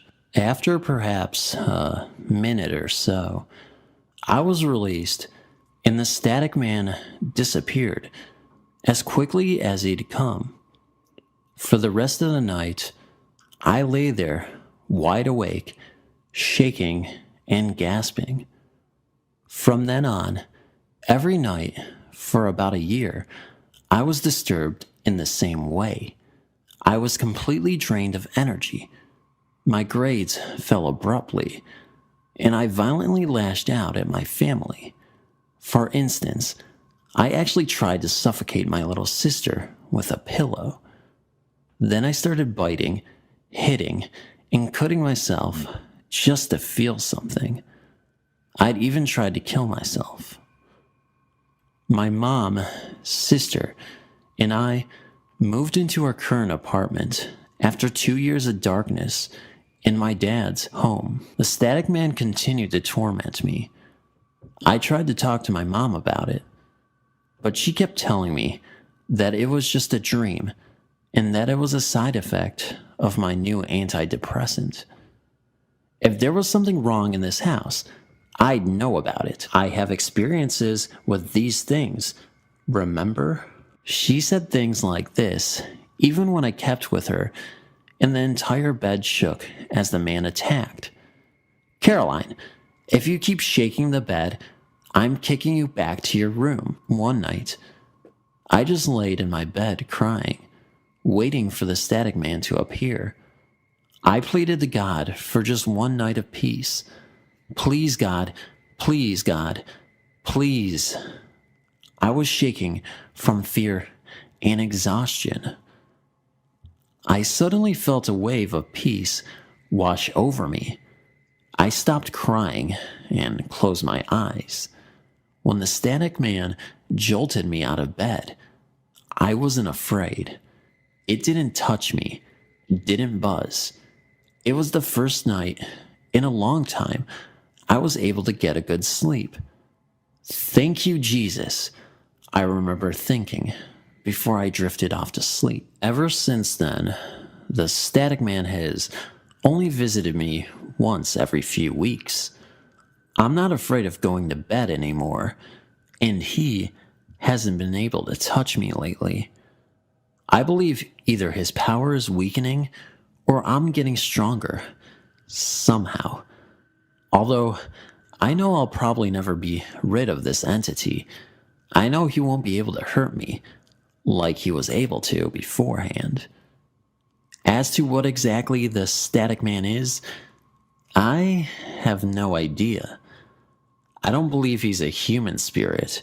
and he most certainly doesn't resemble any of the nature spirits I've encountered.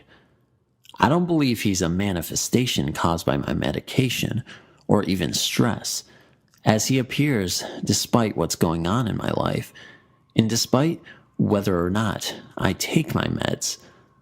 I've tried, and continue to try, to research our old house, but all attempts have proved fruitless. I do know that 2 boys, one of whom lived in the house after we moved, committed suicide for mysterious reasons. Perhaps they're connected, perhaps not. I don't think I'll ever know.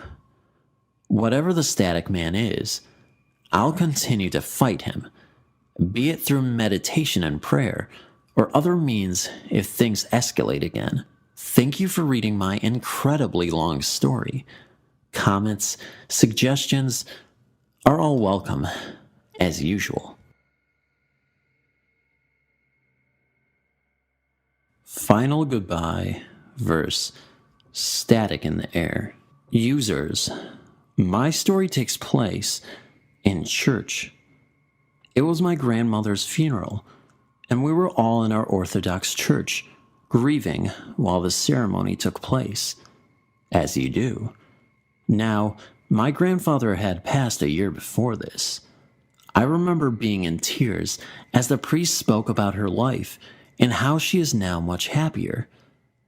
As I stared into nothing while looking down at her coffin, it's like my brain had tapped into the world of the supernatural. There he was, my grandfather, standing with one hand on her coffin, looking down at her. I don't know for sure that it was him, because I couldn't see ahead. My abilities are obviously not strong enough, but I just knew it was him. I felt safe and happy. After this experience, we had driven down to the cemetery to say our final goodbyes. As we lowered the coffin into the ground, the sun came out and shone on her coffin. When we could no longer see the coffin, the sun was gone. I was extremely happy. I knew it was my grandparents saying goodbye for the last time. Ever since I had tapped into the supernatural realm of the world, if I concentrate hard enough, I can see what appears to be static in the air. What is this? Am I looking into it too much? Or is this a common thing first-timers see? I often feel eyes on me in my own house, and am scared to be home alone. I hear footsteps and jingling like change, and I know it probably shouldn't scare me, but it does.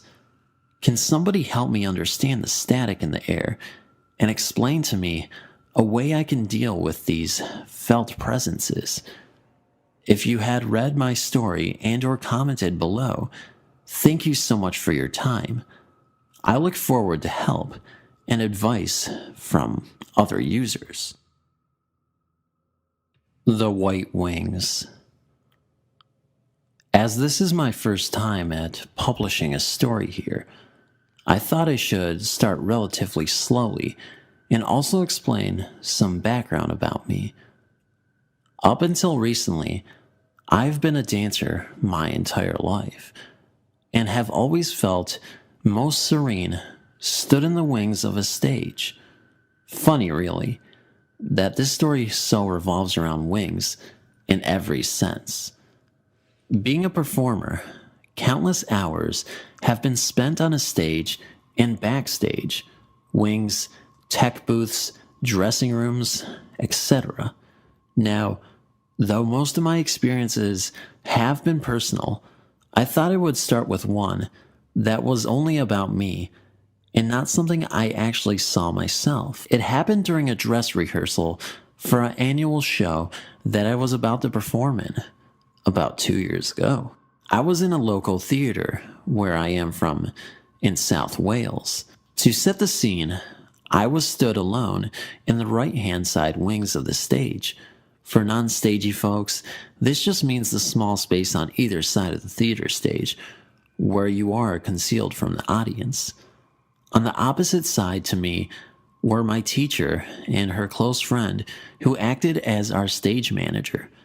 It is important to note that both of these women are very spiritual and I believe quite in tune with the unexplainable. There is usually very minimal light when you are in the stage area, as was the case now. I was waiting to rehearse a routine and was also acting as an assistant teacher at the time, so was spending 90% of that dress rehearsal right where I was when this event apparently occurred.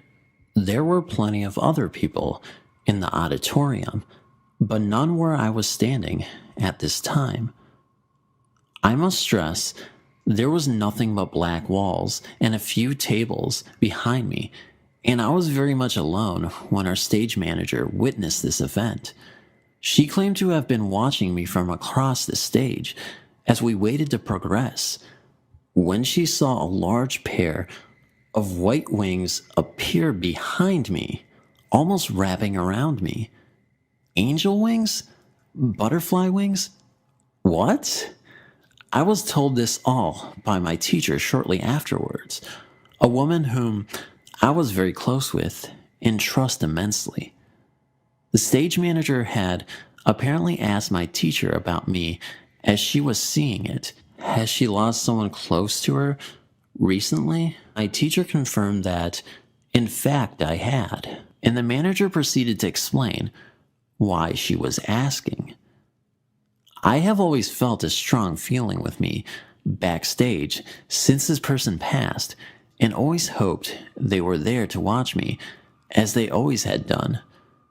One more mentionable detail would be that a while later that day, while the show was in full swing, the same stage manager said I had walked past her in the wings to go backstage, and a huge gust of wind seemed to sweep after me.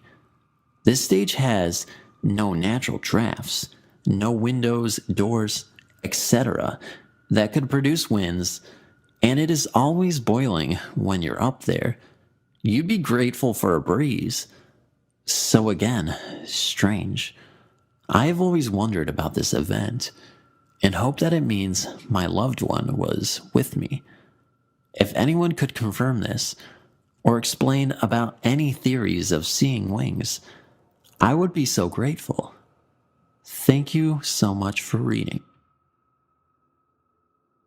At the end of the hall. Anyone who works in the medical field knows the wise tales, such as opening windows when a patient passes, or they come in threes. Given my background with my house, I tend to shrug things off my shoulders and ignore little incidents, telling myself I'm seeing things.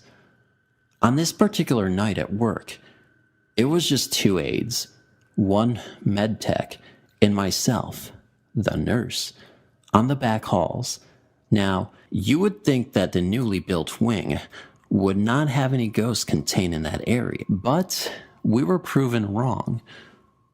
Around 1930, I was beginning my med pass. As I went to each door, I made sure to keep my card against the wall, so everyone can get through and to see out of my peripherals if anyone needed me. I go into 228 with their medicine, come out, throw away my gloves, and prepare to start pulling meds to the next patient, when I see someone standing in the doorway at the end of the hall. I pause, turn to see if someone needed my help, but no one was there. I continued to pass my medicine, coming out each room, closing the doors behind me. Again, out of the corner of my eye, I see someone standing at the end of the hall, in a doorway. I turn to check, and no one was there. At this time, I only had 3 more rooms left. Inching my way closer to the spot, I kept seeing something. When I get to the last room, I go in, do my routine, come out to my cart, and notice the room I was just previously in. Door is open. Now, knowing the history of the patient and knowing I was the only person down the hall, it kind of took me by surprise. But I didn't react. I just simply closed the door. I go to my last room, and again, when I come out, the same door is open. And can you guess which room it was? The exact room I kept seeing someone stand at the end of the hall. So I played nice, left it be, and started wheeling back towards the nurse's station to start my charting. It's about 12:30 now, and all the rooms are asleep.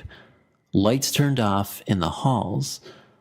My teammates sitting in the living space, so I guess you can say it's pretty quiet, which every nurse never wants the word uttered on their shift. Now, where I sit at the station, I can see down 2A and courtyard, which is relatively new. I'm almost finished with my charting when I started hearing footsteps coming from the courtyard. So I quickly glance over to see if my patients are walking the halls. And nope, sure wasn't. I go back to charting when again I hear footsteps, but this time was a little bit more noise with it. We have a few patients who like to wander into other rooms, so I get up, let my workers know what I'm doing if they need me, and headed up the hall. Stopping outside each room, I patiently wait, listening, and then take a few steps to the next, and so on. I inch further towards the end of the hall, to the room I kept seeing someone stand in the doorway. Of course, I'm thinking, awesome, just my luck. As I start raising my arm to turn the light switch, a loud crash came from within the room. I hoofed it down the hall, not looking back. My coworkers looked at me, bug-eyed and saying, "What the f?" As I'm gasping for air, I'm trying to explain what just happened, and of course, they don't want to go check the room. So, we all go, and to our surprise, whole room was cleaned. Nothing on the floor, nothing misplaced, no one and nothing. Want to know the creepy part? A patient had been staying in that exact room for about 2 months and finally was okay to go home a few days prior. That morning of my shift change, we got a phone call saying the patient who used to be in there had fallen in the early AM and had passed away due to severe hemorrhage of the brain. What the heck did I just see under my bed? When I was 13 years old, I had an experience that I can't explain, which gave me a horrible scare. Shortly after my grandpa passed away, I lay awake in bed one summer night, thinking of him, as I listened to my sister snoring across from me. My dad had left for work, and my mother was in her room with the door closed, wearing her usual set of earplugs so as not to hear our nightly chatter. As I lay there with my covers up around my chest, I could hear the traffic outside and people making all kinds of noises. Suddenly, my covers were yanked all the way down to my ankles. My first reaction was to just lay there and not move. I didn't know what to do.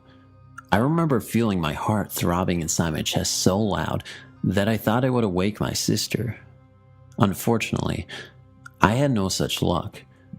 After a few minutes of lying so still and not moving, I decided to try and pull my covers back up to where they had been. Slowly, I reached down, barely moving, and with both hands gave a yank, but to my surprise, the covers were stuck as if something had a firm hold on them. The covers didn't even budge an inch. Oh my god, I thought to myself, what is under my bed? I tried 2 more tugs on my covers with no luck. At this point, I was so scared that I couldn't even speak. I was trying to yell, "Help!" but nothing came out. What am I going to do? I wondered. I thought maybe I could jump off my bed and make a dash for the light switch, but I imagined this hideous creature under my bed reaching out and grabbing my ankles as I sprang for the lights. At this point, the thought was just too much to comprehend. I was literally paralyzed by fear. By now, I was soaking wet from nervous perspiration and shaking inside from fear. I thought of all the bad things I might have done to make me deserve this night of terror. I decided to give it one more shot. Just give a big yank with all my strength, maybe the covers would come loose. So with a last-ditch effort, I gave a big yank. To my surprise, the covers came flying up over my head, as if they had never been stuck at all. At this point, I wasn't going to waste any time. I tucked those covers underneath my legs, covered my head, and held the excess covers in my hand. Nothing was going to get me now. I was safe under the covers. Shortly after hyperventilating, I fell asleep. Unfortunately, my night did not end here. I began to dream. I was in my room again, in my bed, but this time, my sister was awake. She was standing next to my bed brushing her hair at our vanity. "Will you please reach under my bed and get Tilly, my ragdoll, for me?" You see, I had this great plan that whatever was under my bed was still there. However, my sister was going to see it, not me. As my sister bent down to reach under my bed, she let out this terrible scream and backed away from my bed. I was startled by this reaction, and without thinking, I flung my legs off the bed to run away. As I did this, a golden clawed hand came out from under my bed and grabbed my ankle. The next thing I knew, it was morning, and it was all over. I ran out of my room, happy to be alive, but when I told my parents what had happened, they just blamed it on a overactive imagination. I was upset because I knew it happened. I don't know what it was that was under my bed that night, but to this day, I still worry about it coming back for me. The hand under the bed. Growing up, I was always a chicken when it came to scary stories. My family and I attended church, but back then, as my sisters and I were younger, we were not as spiritual as we are now. The first experience I had was probably when I was in 5th grade. It was a long time ago. I remember it was a Sunday evening when my oldest sister's boyfriend came over. After watching a movie, my siblings and I all gathered together with my oldest sister and her boyfriend as he told us many ghost stories. As the stories got deeper and scarier, I began to cry because I was too scared. That following Monday, my 2 oldest sisters, me, and my younger brother got up to get ready to go to school. I had 2 younger sisters who weren't in school yet. In our house that we were currently living in, our bedrooms were all upstairs in the 2nd floor, while the kitchen and living room was downstairs. Right before my oldest sister was going to head out for school, she'd asked me to go upstairs to her room to go grab her jacket that she had forgotten. Without hesitating, I did as I was told. My sister's room was very well organized, since she was the only one out of all our siblings to have her own room. Her twin-size bed was centered in the middle of the room against a wall, and her bed sheets were nicely fixed. As I began to look around for her jacket, which was hung onto the back of her chair, that's when I saw it. I saw an arm, just from elbow down, to the hand slip out from under her bed. The hand did a half a circle slide on the ground as it went back under the bed. At the moment, I thought it was my 2 youngest sisters who might have woke up early and decided to play in my older sister's room. I walked around the bed to the other side, bent down, and lifted up the bed sheets to discover nobody under the bed.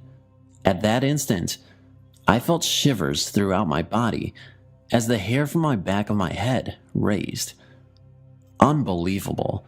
I ran crying out of her room, back downstairs to tell the rest of my siblings what had just happened. Until this day, I can still remember the image of the hand sliding out from under the bed. It might have just been a quick 5 seconds, but those 5 seconds still scare me until this day when I think about it. I don't know what might have triggered me to see that arm, but I tend to tell myself that it was just my imagination playing with me because of all the ghost stories I heard the night before. But I know for a fact that this really happened and not my imagination.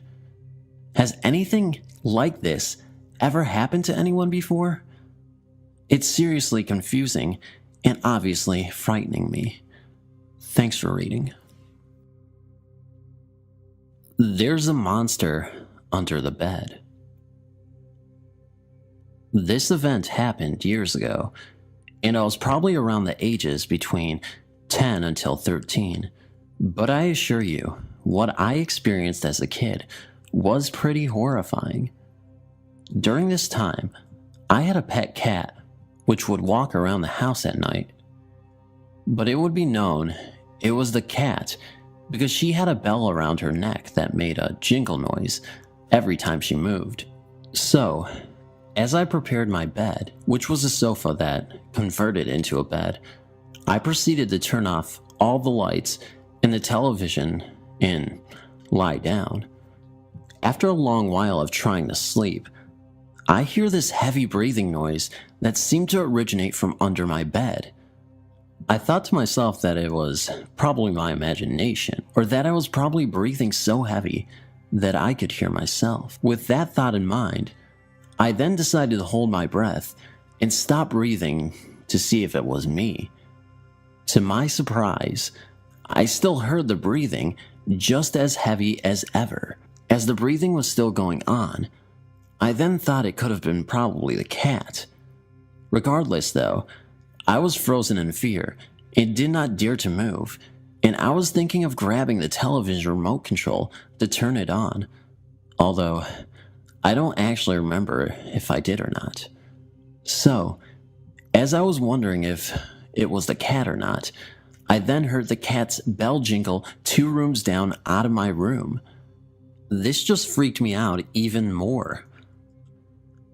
Since this happened so long ago, I don't actually remember how I spent the rest of the night. Anybody have any ideas of what it could have been? I just remember the next morning when I checked under the bed and the couch. I found nothing. What's under my bed? We lived in a little trailer court in Bigler, Pennsylvania. I was about 5 years old when myself and my sister started experiencing unexplainable things. There were always a lot of strange things happening. We would see and hear things. There was one occasion when someone or something said my sister's name and laughed in our closet. Every night we would hear what sounded like boots walking back and forth through the trailer. But the thing that really scared me the most is the night me and my sister looked out the window and saw a black thing standing there. As quickly as it appeared, it was gone. Every night, I would get ready to go to sleep. My bed would start shaking very slowly.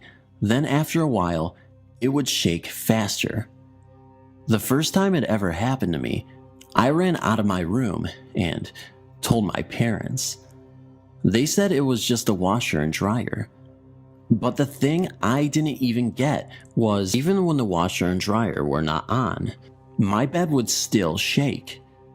Eventually, I started to sleep on the couch, but the same thing started to happen, which resulted in me sleeping on the floor beside my bed. I slept on the floor for over 2 years.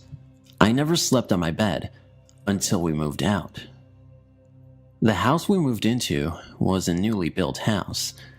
Even though we moved, I still did not sleep on my bed. That was until a few months ago.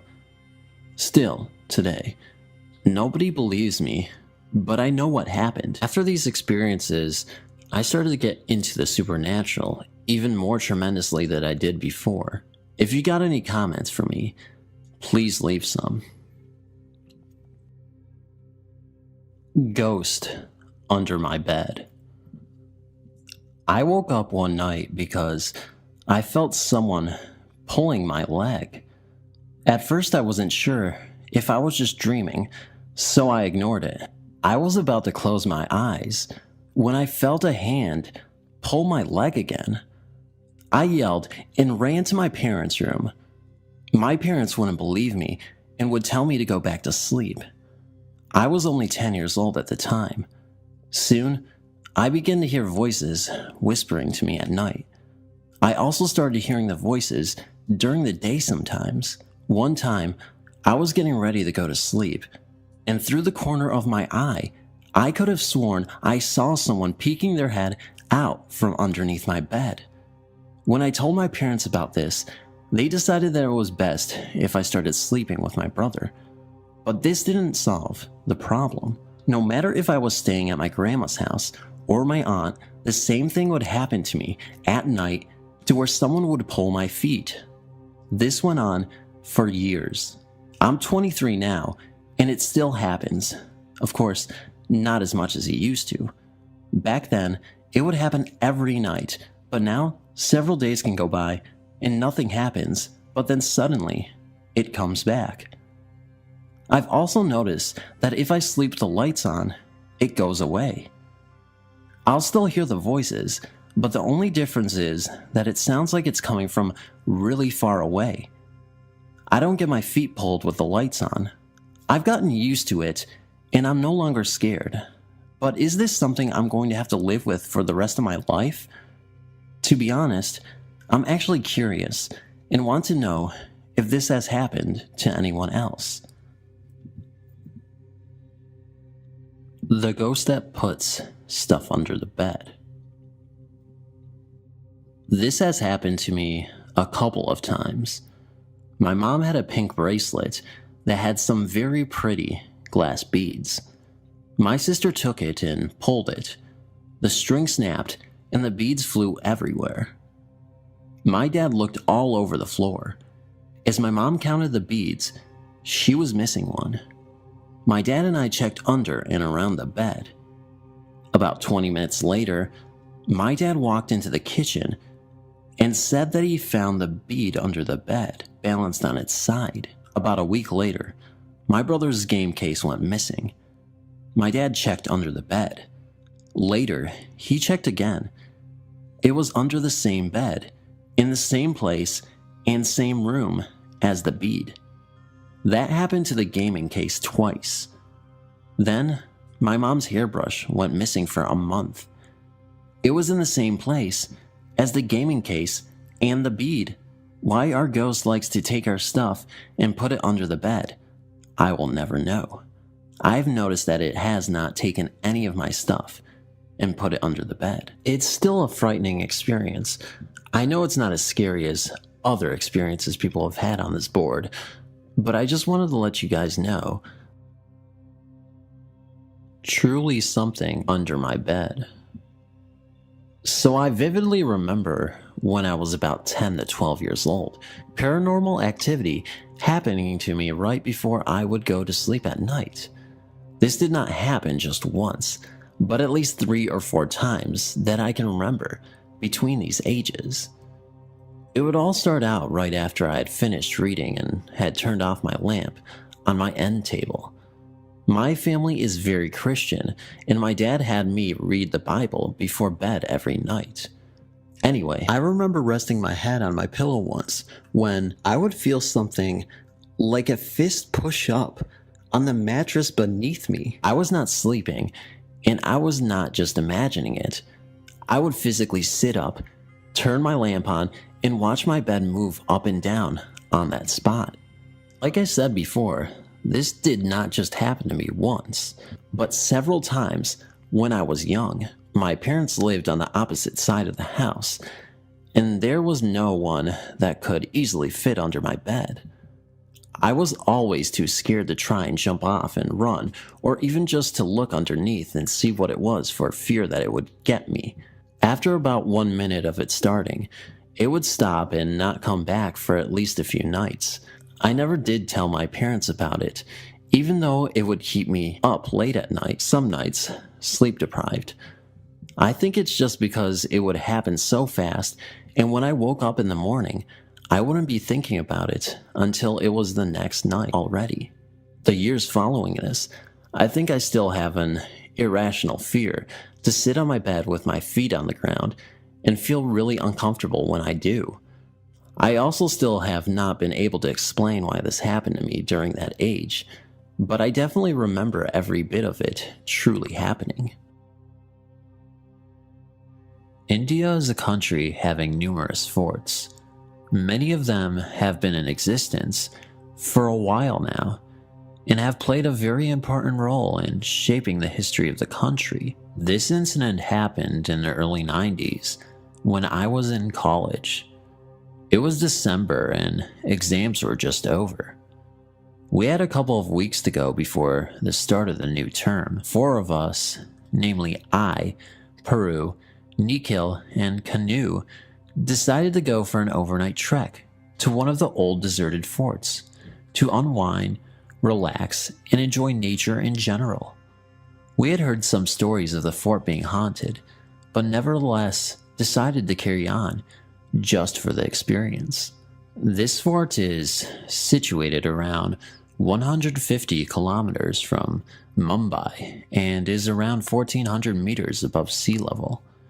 It is a 6-hour trek to the fort. We started at around 7 a.m. in the morning and were fully geared up to spend the night on the fort. Nikhil had brought a gas stove and other food items required for cooking. We had even planned a barbecue later that night. The weather was very pleasant, and the cool breeze really refreshed us and made the trek less tiring. We reached the gates of the fort at around 1 p.m. in the afternoon. There were a couple of other trekkers like us on the fort. They were very friendly, and we soon began chatting. They told us that they had trekked to the fort a couple of times before, but always left before sundown. When we told them of our plans to stay there overnight, they looked concerned and told us about reports of spirits and hauntings which were reported earlier. When they found that we were determined to spend the night there, one of them insisted that we stay at the temple located at the entrance of the fort, which was considered safe by locals. The scenery from the fort was breathtaking, and Peru, along with Nico, had a great time photographing nature at its best. After a great lunch, we rested for some time and began looking around. The fort was huge, with a lot of items of historical significance. We also located a pond, which would fulfill our requirements for water, required for drinking and cooking. It was 6 p.m. and the sun had nearly set. Our trekker friends had left an hour back, wishing us the best of luck. We had already kept our stuff near the temple, where we could cook and spend the night after dinner. My friends suddenly had this crazy idea of going to the pond and enjoying a nice swim. Though I am a good swimmer, I was apprehensive since it was getting dark and the waters were unknown. The element of risk involved prevented me from joining them, and I sat outside, enviously watching them splashing around. This is when something strange happened. Canoe felt something grasp his leg and pull him into the water. He immediately shrugged himself free and looked a bit shaken.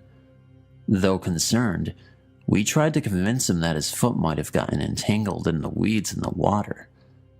I asked everyone to come out immediately so that we could head back and start preparations for dinner. While walking towards our camp, Canoe told us that he was suddenly feeling very cold and started shivering. All of us were surprised to see this since Canoe is a robust guy who seldom falls ill. We quickly prepared a bed for him inside the temple, covered him with a blanket to keep him warm, and gave him some medicine. Canoe was delirious for some time, talking gibberish, but soon fell asleep. We then started preparations for our dinner. The plans for a barbecue were canceled, and we decided to have a simple dinner consisting of rice and lentils and hit the sack.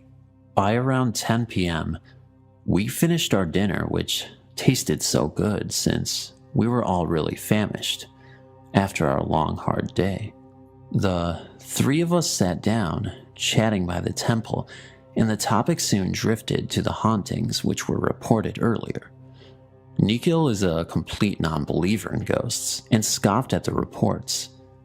He also told us that he could go to the pond right away, enjoy a smoke, and spend half an hour there without any fear. Despite my pleas, he left us, promising to return in exactly half an hour.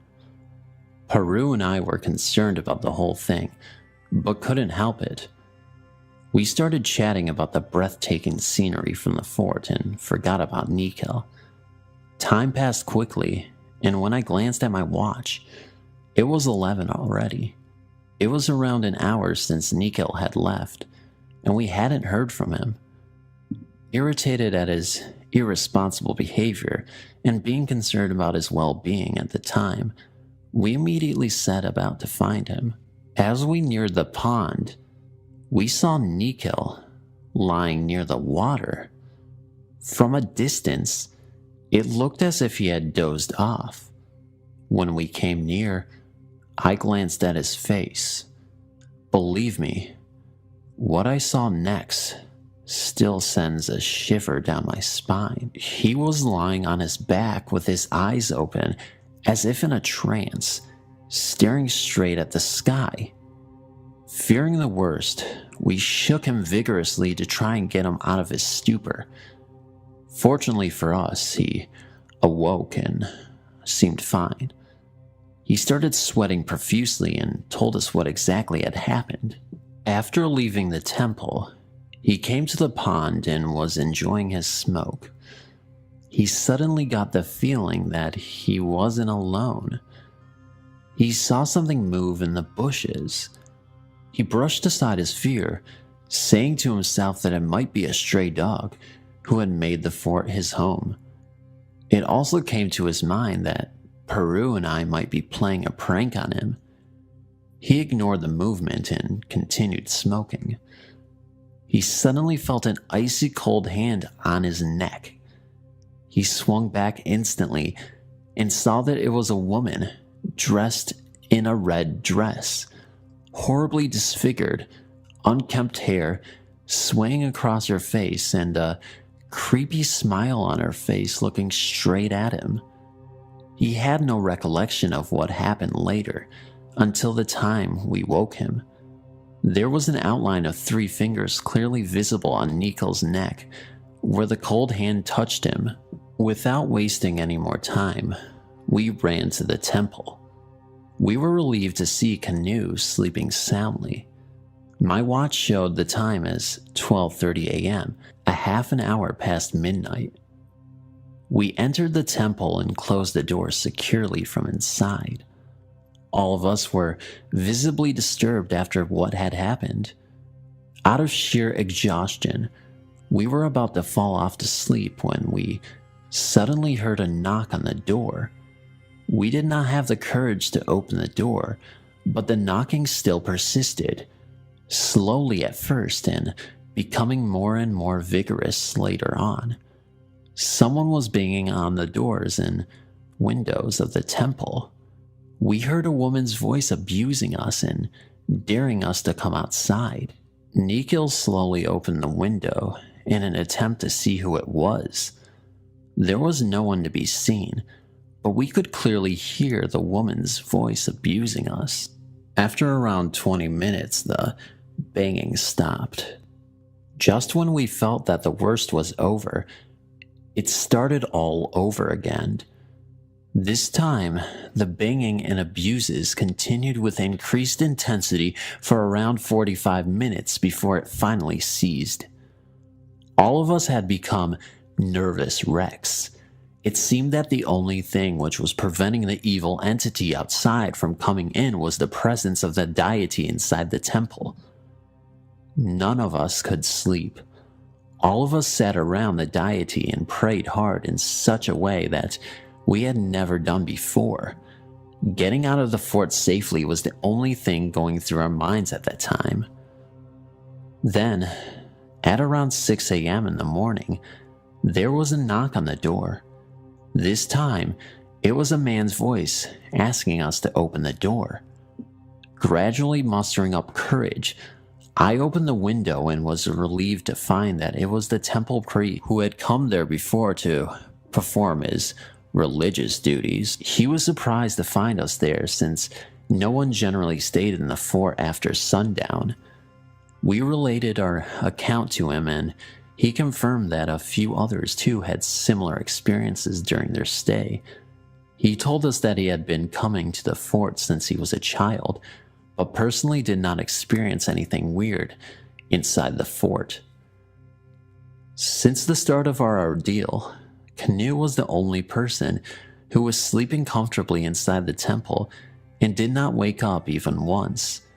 In fact, when we woke him in the morning, he was feeling fit and fine, unlike the previous day. He had absolutely no recollection of our ordeal inside the temple. We quickly packed our stuff and immediately started back. Nikhil was lucky to have escaped unhurt. This incident left a deep mark on him and completely changed his perspective of looking at paranormal occurrences. He recovered soon and the marks on his neck vanished within a week. Canoe still doesn't remember anything from the time we came out of the pond until the next day. Peru and I still meet up occasionally and sometimes discuss as to what might have happened if we had opened the door of the temple that night. I'm an Ohio State Police patrolman, and on July 23rd, 2009, I was on patrol in Clark County. I was on my way to the Clark County OSP barracks to deliver paperwork on a case that was continued from Union County. While en route, everything flashed on my unit and my car stalled, but I was able to coast to a farmhouse on this county road I was traveling on. I coasted my unit into the driveway and saw an elderly gentleman walking out by the barn. He looked my way but continued into the barn. I tried to get my unit started, but it was completely dead. After trying to reach dispatch on the radio with no luck, I noticed a high-powered pole transmission line adjacent to the property. I knew my handheld was useless unless I got far enough away, so I opted to try to use the farmer's phone since I couldn't get a cell phone signal either. I walked out to the barn where the old man had entered and hollered hello. As I was opening what appeared to be the door to the milk parlor, looking in, I again hollered hello, a little louder than before. Not hearing anything, I turned to walk to the house to see if maybe I had missed him. But as I turned around, he was standing behind me, which, I'll admit, startled me a little. The man had no expression on his face when he asked if I was having car trouble, to which I replied, yes, and asked to borrow his phone. He pointed towards the house and told me we could walk there, or use the milk parlor if I wasn't going to be long because he was getting ready to milk and asked me if I wanted some water while I waited. I said yes and thanked him, and then proceeded to tell him that the parlor would suffice. I followed him into the barn and he walked out through the barn while I used his phone. I told dispatch where I was and to dispatch a wrecker and was told they would have a wrecker out in under 60 minutes. As I hung the phone up, the farmer was coming out, wiping his hands on a grease rag where he said he was working on the pump motor for the milking machine. I told him what dispatch had said, to which he said, let him push my car to the road so they will find it. I told him if it wasn't in the way, they could grab it there, to which he replied, nay, they never look in the driveway, so we best push it to the road. He told me I could set my glass on the picnic table, then to get in and steer and he would push. Since it was on a downhill slope, he pushed it fairly easily. Once, on the edge of the road, I sat with my cruiser until the tow truck shows. The driver gets out of the truck and is looking up at the farm, all nervous, and says, we need to hurry and get out of here. I assured him all was okay. When we arrived at the barracks garage, everyone was standing around outside. Everyone acted concerned about my well-being, asked how my adventure went at the farm. I said it went fine. Well, did you talk to the old farmer? Everyone wanted to know. I said he didn't chat very much, and he helped me push my unit to the street. Everyone went and looked at the patrol car, now released from the wrecker. I said, what's the big deal?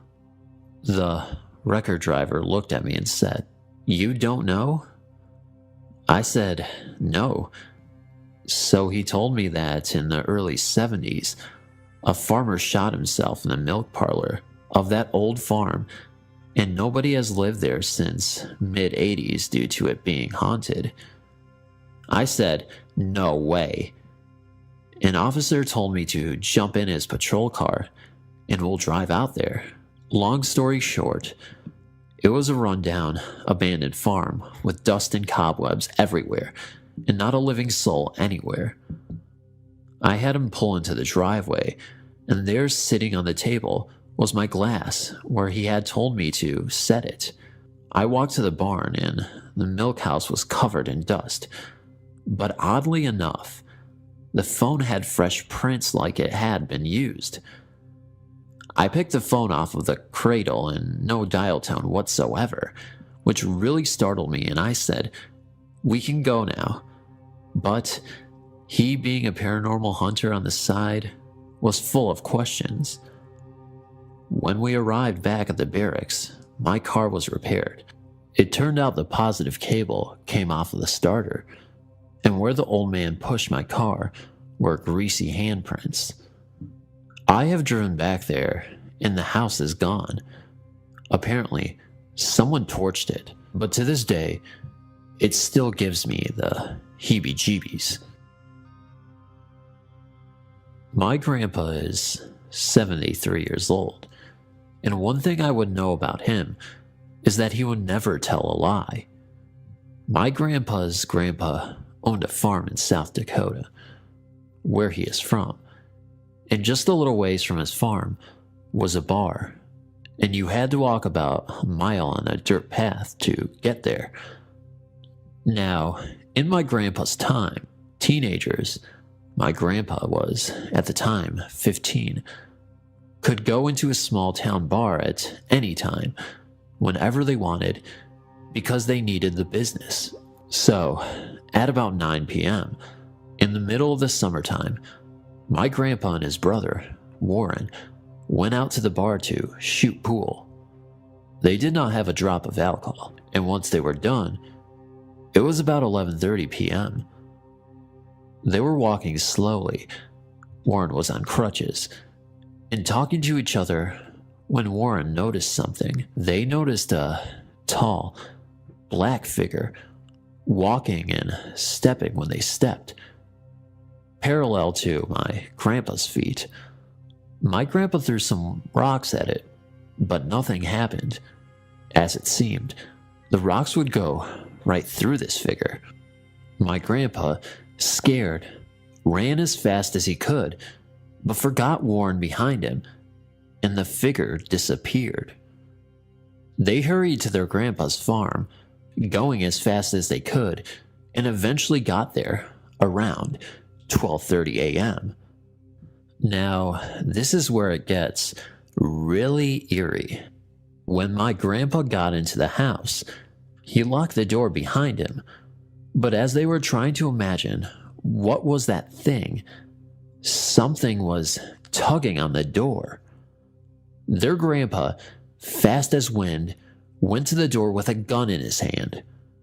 But as he opened the door, nothing was there. Tomorrow morning, they found small footprints exactly where my grandpa saw this figure, which is abnormal for how tall this thing was. Oddly enough, there wasn't any footprints next or in front of the house. Their house was in the middle of nowhere.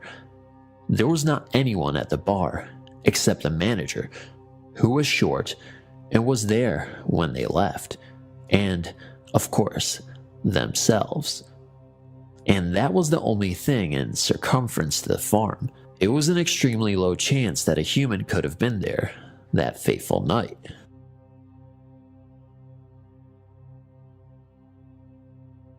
I have always been a skeptic when it comes to believing in ghosts, spirits, and the paranormal. Raised in a family of doctors and scientists, such ideas were never encouraged at our home. I'm currently living in Mumbai, working for a large corporate firm, and my parents live in Bangalore. Of course, this is all located in India, which I live. A couple of months back, I took a 2-week leave to visit my grandmother, who has not been well and lives in a village in a mud house. She just refuses to come to Bangalore to stay with my parents. The urban air stifles her completely. It was June and hot, the typical Indian summer. That particular night, it was a full moon and exceptionally quiet. 7 p.m., and the entire village was already tucked into their homes, with not a soul in the streets. My childhood friend, who lives in the same village, had come over to see me. We were talking about how the grass is always greener on the other side. She's married with a baby and me, a single career woman who lives alone in the big city. Somehow we fell into talking about spirits and ghosts. She narrated a legend of the ghost of 2 lovers having been taken place about 70 years ago. India was in the middle of turmoil, fighting for independence from the British. My grandmother's village, however, was, and still is, largely unaffected by changes happening outside its borders. Although cell phones and computers can be found now, thank God for that. The village is predominantly inhabited by people of a certain community. Only the fringes housed believers of other faiths. It so happened that around the year of 1942, the rich headman's teenage daughter fell in love, madly and passionately, with a young farmer boy of another faith. The boy, too, reciprocated her feelings, but was too scared to take any step for the sake of the both of them. In India, interreligious marriage was, and frankly still is, taboo. Still, for the sake of their love, they decided to elope to the city and be together. Unlucky as it was, they were intercepted at the train station by the girl's brothers and brought back. The girl was locked up and forcibly married off to an old man, while the boy was beaten to death and his body left in the rice fields to rot. Having got the news of her lover's death, the girl hung herself in her bedroom and vowed to return every full moon with her beloved haunt the village. From that year onwards, every full moon night, the spirits of the young lovers are seen holding hands and roaming in the rice fields. Once my friend narrated this story to me, I burst out laughing, pretty sure that if The lovers are still seen. It is the only handiwork of people alive who want to keep the legend going. She seemed offended by my outburst and challenged me to visit the fields that night. It was coincidentally a full moon. Initially refusing, I agreed later. Sharp at midnight, we took off. We had no lights. She insisted that it was for our own safety. As we left the village and walked towards the rice fields, I could feel a heavy air descend on me. I don't know if she too felt it or not, but we didn't talk about it anyway. Before we reached the rice fields, we encountered sugarcane fields. The grown sugarcanes were taller than me. Walking through them has the same sounds as someone walking over dried leaves. I could see my friend walking beside me, but I felt there was someone behind us as well.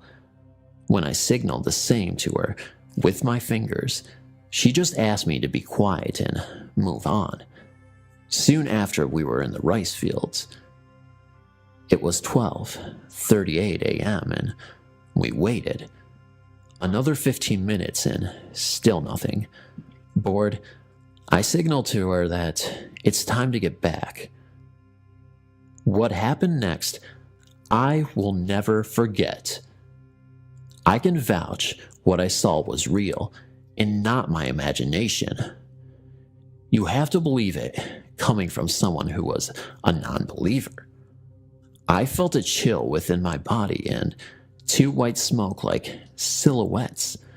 One, a girl, the other, a boy, holding hands, appeared in front of my eyes. It was like they were walking on their own way, and I happened to be walking in front of them, rather them following us. They walked on and through my body, hence the eerie chill, and moved ahead to the rice fields, very much in love. I was stunned into silence and was mesmerized to see the smoke silhouettes gliding around the fields. I knew what I saw was no human, who was just trying to keep the legend alive. My friend showed me her watch. It was 2:30 a.m. We walked back in silence. I left for the city the next afternoon, having mentioned nothing to my grandmother. But as I left the village, I could swear that I had a nasty feeling, as if I am leaving someone behind. It's been more than a year now, and believe it or not, I want to go back and see them again. Thanks for reading. I've lived in the same town all my life. It's small and in the middle of the countryside, south of England. Around 2 years ago, me and a friend of mine called Lisa decided to go for a walk to this place we called the cow fields. To get to the cow fields, you have to go down a long, thin road that hasn't been used for years, surrounded by trees either side. The reason we go there is because of how beautiful it is, with all the rolling hills and streams. When we got to the fields, it was around 3:30 p.m. in the winter. We had about 2 hours of light left to explore around there. We sat on a small hill that has a stream to the right, and it curves round in front of you where there is a bridge to some fields to get back to the roads. I was looking over to the trees behind the stream in front, talking to Lisa and having a smoke, when I saw a figure. He was holding on to the trees, swaying back and forth in the wind with them, but it was more jaggedy. I didn't say anything to Lisa because I thought it was just my imagination, but it wasn't like I looked over and he disappeared. He was in the trees always, never left my sight. He'd sometimes move from tree to tree, hunched over and limping as he walked. It was quite far away, but I could still make out that he was wearing some kind of cap. It just looked like the shadow of a man. I noticed Lisa was looking over in that direction. I was panicking, but due to my mental health history, I didn't put it past just a lapse in my recovery. Lisa seemed to quiet down and started staring over in that direction. That's when I suggested we left. I wasn't sure what would happen, as we had to walk towards the figure to leave the fields. Both me and Lisa were hesitant. As we walked towards the bridge, the figure faded away. I was now 100% sure it was just me, and I had been making myself thinking Lisa had seen something, when in reality, she was just looking at the trees and daydreaming. We walked through the remainder of the fields and got back to the road. As soon as we stopped on the road, I saw faces. I don't know how to explain it, but they were in the trees next to me.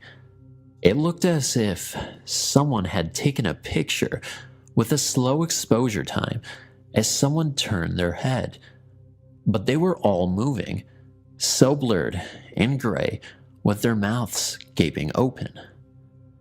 That was the last straw for me. I turned to Lisa, who was frantically looking side to side. I couldn't not say anything. I remember just thinking and talking so fast, like it burst out of me. I said, "Are you seeing this?" Without saying anything, she started sprinting down the road. I followed. She was in front of me by far. I looked behind me, and I saw the figure from the trees standing around 15 meters away from me. I ran faster. I turned around again a minute later, and there was nothing there. I slowed down because I just couldn't keep that pace up.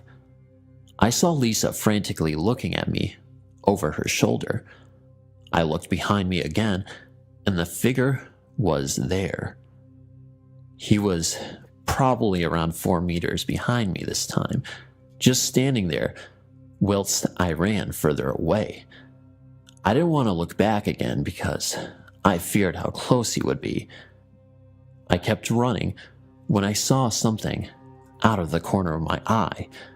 Whatever was standing behind me now was now running next to me through the trees. I could see the cap on his head. The strange thing was, I couldn't see him if there was a gap in the trees, only when it was close to the trees. I finally got to the end of the road, and we were under a lamplight when we had started running. It was only just starting to get dark. Within about 3 minutes, it was almost pitch black. Before I had a chance to tell Lisa what I had just seen, she was crying hysterically, saying, "It was right behind you. He was standing right behind you."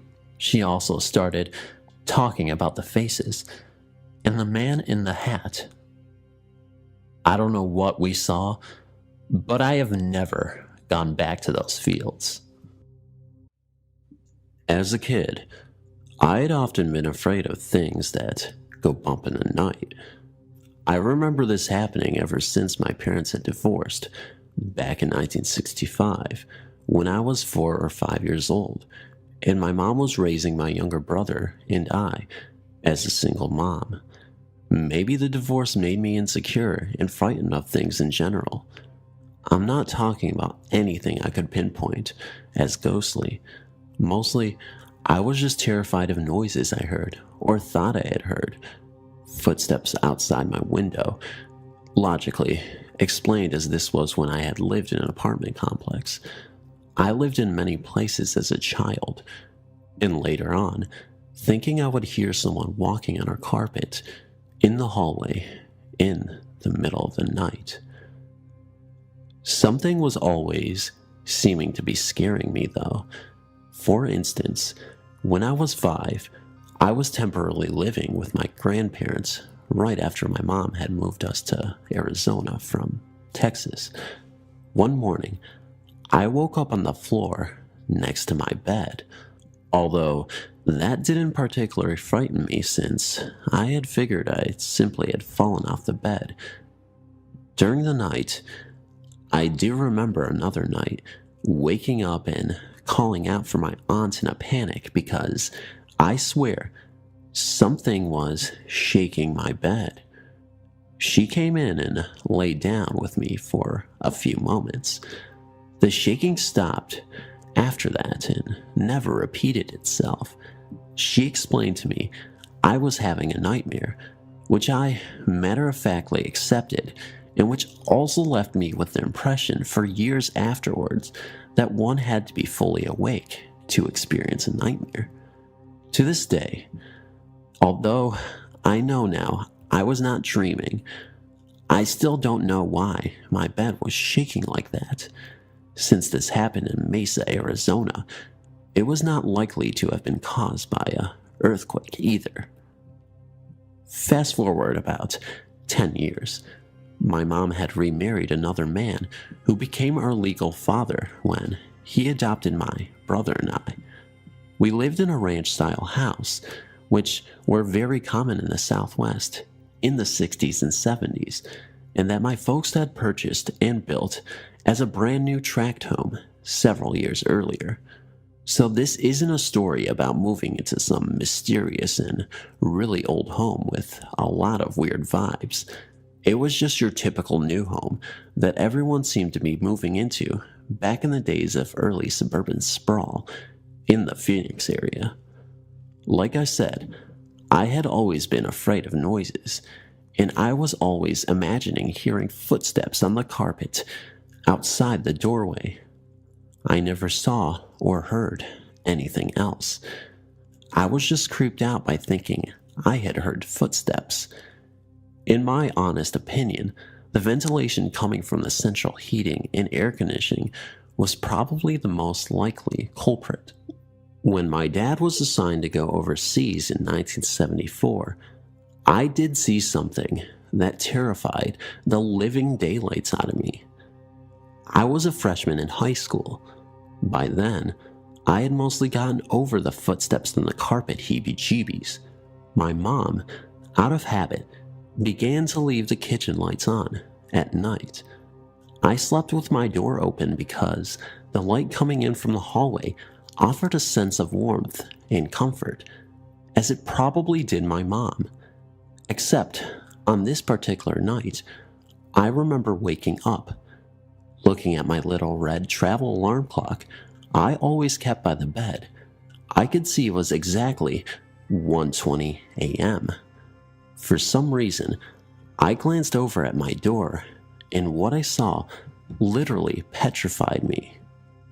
From the diffused kitchen lighting, I could see the distinct shadow of a human form cast onto the hallway wall outside my bedroom. What was even more particularly frightening to me was that this wasn't just a shadow that happened to look like a figure. It was actually moving slowly towards my bedroom door. And to make it even more terrifying, I could hear footsteps on the carpet as it came closer. I could only watch in utter horror because I was not in any way thinking that this was a ghost I was seeing, but a real flesh and blood intruder that had broken into our home and was sneaking into one of our rooms to attack us. But I was way too scared to scream or do anything but watch and wait for this person to show up in front of my doorway. But that didn't happen. The shadow just stopped advancing and faded away. I could only sit and stare at my doorway for what seemed the longest time, but nothing else happened. Finally, all I could do was jump out of bed, run across the hallway, which was empty of any intruder, and into my mom's room and wake her up to tell her what I had seen. In her half-asleep state, she brushed it off to my overactive imagination. I fell into a fitful sleep next to her, and when I checked the doors and windows the next morning, everything was secure, so I pretty much didn't think about it much after that. Except, that isn't quite the end of the story.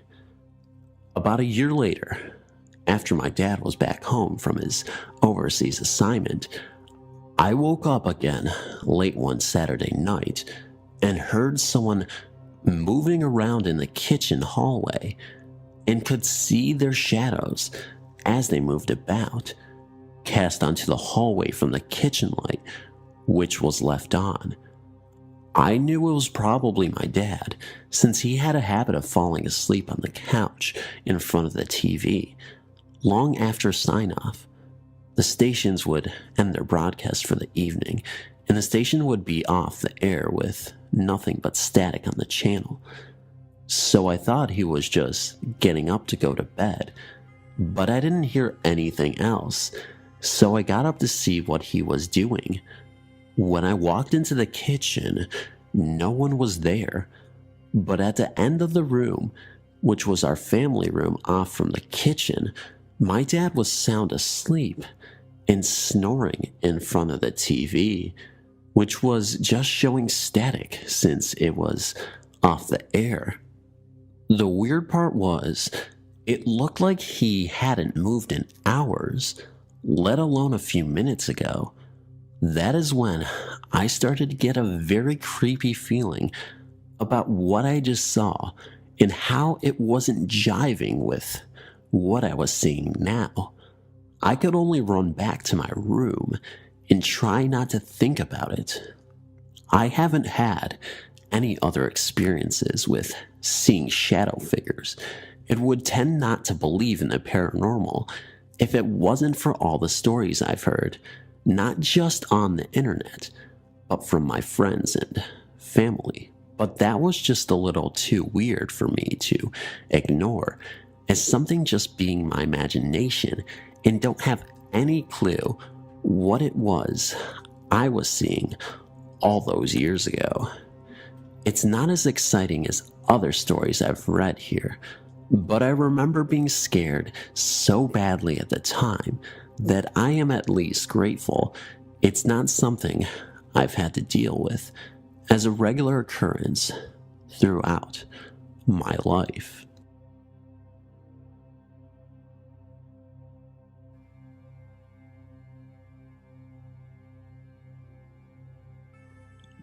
I encountered this entity quite a few months ago, close to the beginning of the month while walking my dog, but the experience stays fresh in my mind no matter how many days come to pass, for it still leaves me uneasy. It was on a clear night with a full moon that I decided to take my dog on a walk due to not being able to fall back asleep. I pulled on a simple jacket to keep me warm in my shirt and pajama pants, let my dog out of her kennel to clip on her leash, and left my home quietly as my family slept. It was in the early morning hours that I had woken up, but it wasn't the first time, so this was a somewhat normal occurrence for me at that point. I thought that it was just going to be a simple walk down the street to the mailbox and back. Boy, was I wrong. It was silent as I made my way down our dirt road. Not even the birds were making noises in the trees as I walked past and would have normally woken them up. My dog Tess would let out an uneasy whine every now and again, but I just took it as her being the scaredy dog she was, and probably was whining about her own shadow. As we neared the end of the street, only about 10 or so feet away from the mailbox, she suddenly started moving in closer to me, and I felt my vision almost vibrate As I turned my head due to suddenly feeling like something was pressing down on me while a loud buzzing filled my head. I don't know why, for it was sort of instantaneous with the sudden buzzing and pressure I was feeling in my head. But I glanced to the side and saw something standing in the bushes on the side of the road. It looked like a man, and yet not. It had no clothes on and was tall with rather long limbs and sickly white skin that just the sight alone almost made me want to throw up. The thing's face is what scared me the most, I believe, for it had no nose but piercing yellow eyes and a leering grin of a smile on its wide mouth that looked like it almost split from ear to ear, though not quite. Other than these features in its body shape, there was nothing else to identify it as a male. Not that I really had time to double check, as it disappeared and the pressure and buzzing noise went away. Once it did, I could hear Tess freaking out as she tried to slip out of her leash while backing up and whining loudly. But I quickly turned and ran back home with her following, then running ahead. Once I was home and in my room, I instantly jumped back into bed and pulled the blankets over my head to feel safe again, as I realized just how much that thing had scared me. To this day, I don't know what I saw, nor have I seen it again, but thinking back on my experience, I don't think I want to.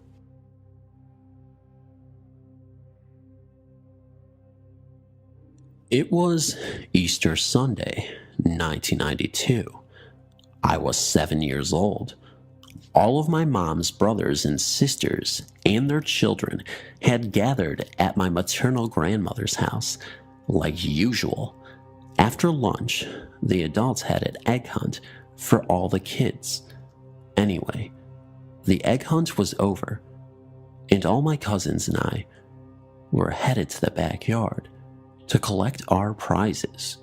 For some reason, I stopped about 20 yards short of the group and stared at the hillside. The back of my grandmother's backyard was, and still is, lined with forsythia bushes. The bushes were not in full bloom, but were starting to bloom.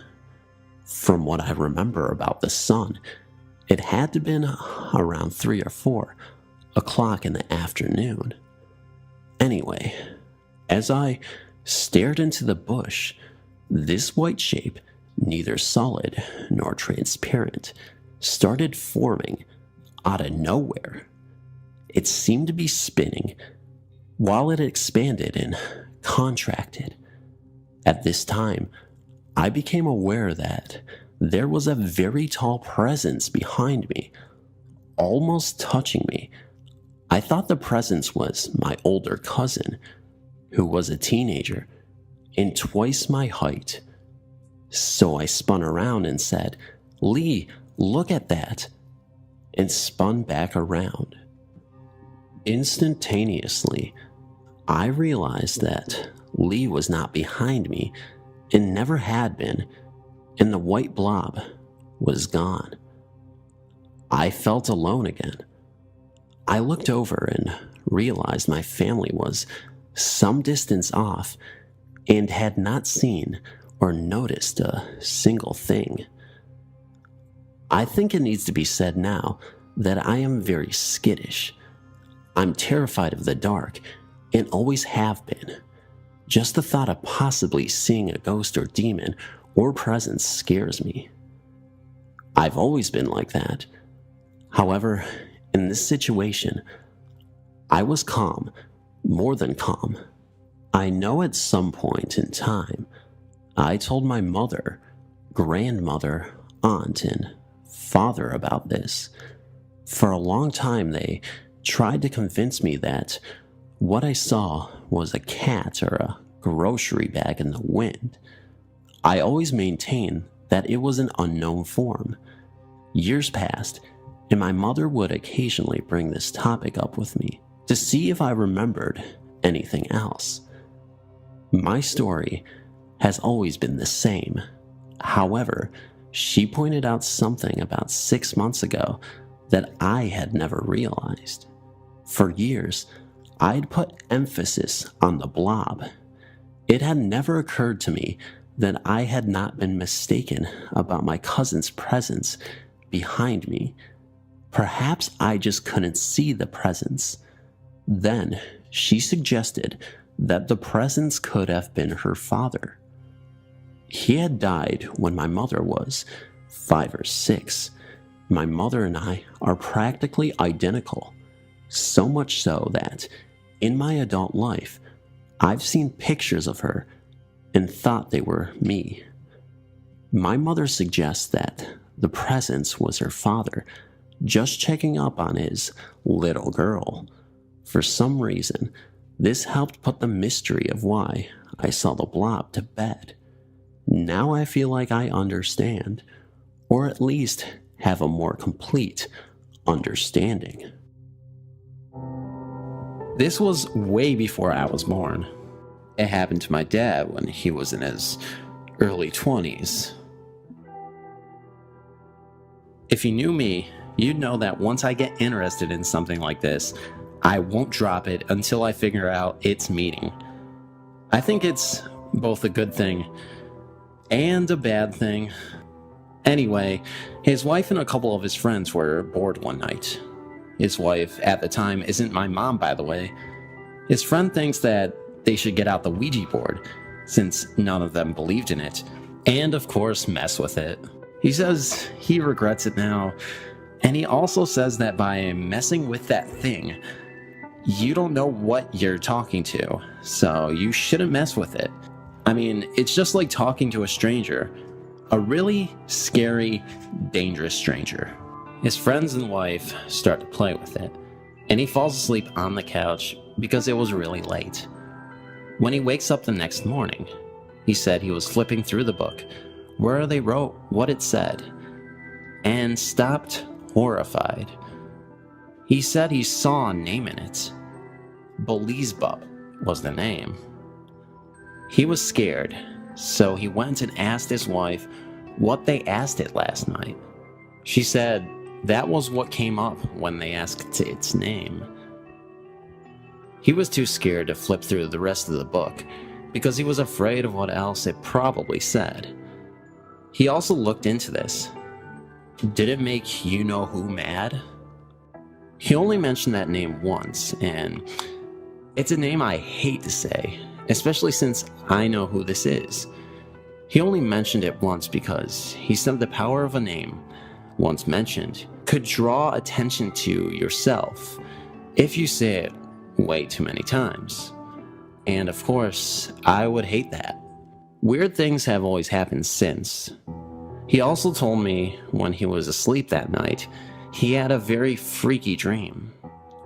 He said he'd rather not describe it to me, but it was a terrible nightmare. Weird things have happened to me as well. In the middle of the night, I would get this weird feeling I was being watched. Then when I would try to look, it would look like something quickly fleeing. And also another time, not too long ago, I was lying in my bed thinking, and I heard something say to me, "Hi, Carrie." That's my name. If you didn't know, it came up close to my ear and whispered it. It freaked me out pretty bad, and it was when I felt like I was being watched. When I looked back to see, something did that weird stalk and flee thing. I don't think I can ever remember being harmed by it physically though.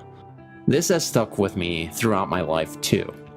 This happened at our old house as well, and it's followed me to my second house where I live today. I've looked into these things before. Any tips or advice? I don't like things that I don't know, that are watching me in my room or when I sleep.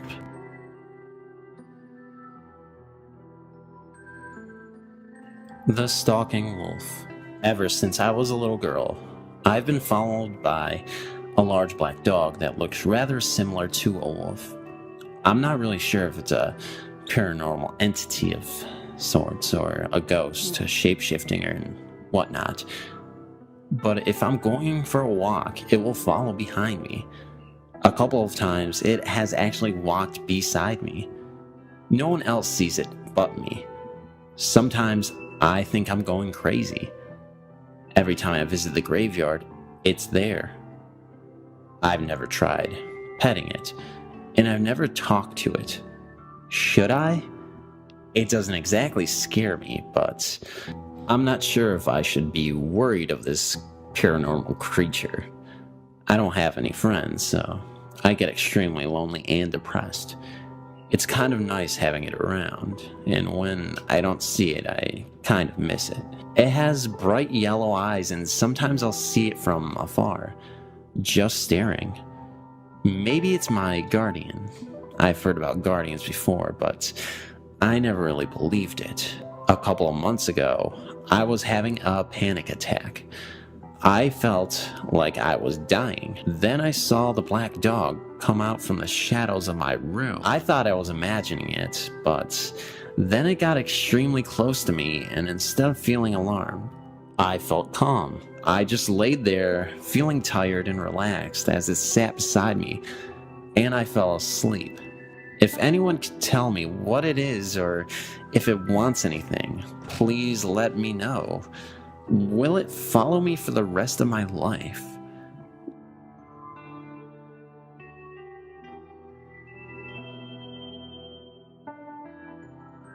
Do ghosts follow you from house to house?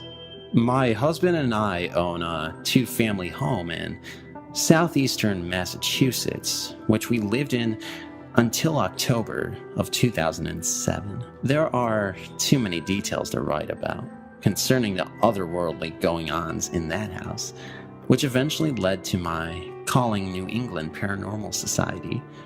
And in early 2005, they did investigate, in fact. We received confirmation of 2 ghosts in that house. Note, it took me almost 3 years to contact investigators. I kept thinking there must be a logical explanation to what was happening. Fast forward to 2007, my husband and I bought a house a mile away and moved into it. We began to experience similar activities, lights being turned on when we weren't home, bathroom water running when neither of us had turned it on. About a month ago, August 2009, I went to the spare room to have a phone conversation with my daughter. When I entered the room, I noticed that, once again, the stand-up fan in that room was running, and per usual, my husband's son denied having it turned on. I unplugged the fan from the wall, sat on the bed, and continued on with my approximate 10-minute conversation. When the conversation ended and I hung up the phone, I noticed the fan was plugged back in and running. I thought to myself, did I get off the bed during that 10 minutes? Plug it in and not remember? Some months ago, my husband went upstairs and noticed the water in the bathroom sink was running. He turned the faucet off and came back downstairs to ask that I please turn the water off when I'm done. However, he never did mention it because we passed like ships in the night, as I went directly upstairs to take a shower. When I went into the bathroom, I noticed the water was running and turned it off. I brought this to the attention that he had left the water running and to be more mindful to turn it off. He then explained to me that the water was running when he went upstairs, right before I did. He then turned it off, and he had meant to tell me to be more mindful to make sure I turn off the faucet. Neither of us had turned the water on, and there was no one else. Is this just all a big coincidence? But how could it be exactly? that wouldn't make much sense.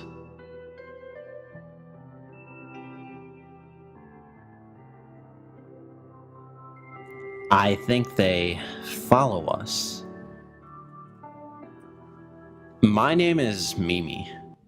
For a while now, me and my family have experienced a lot of ghost-like situations in which my sister's mother and I have all seen things that cannot be explained. We have moved due to different complications, but it never fails.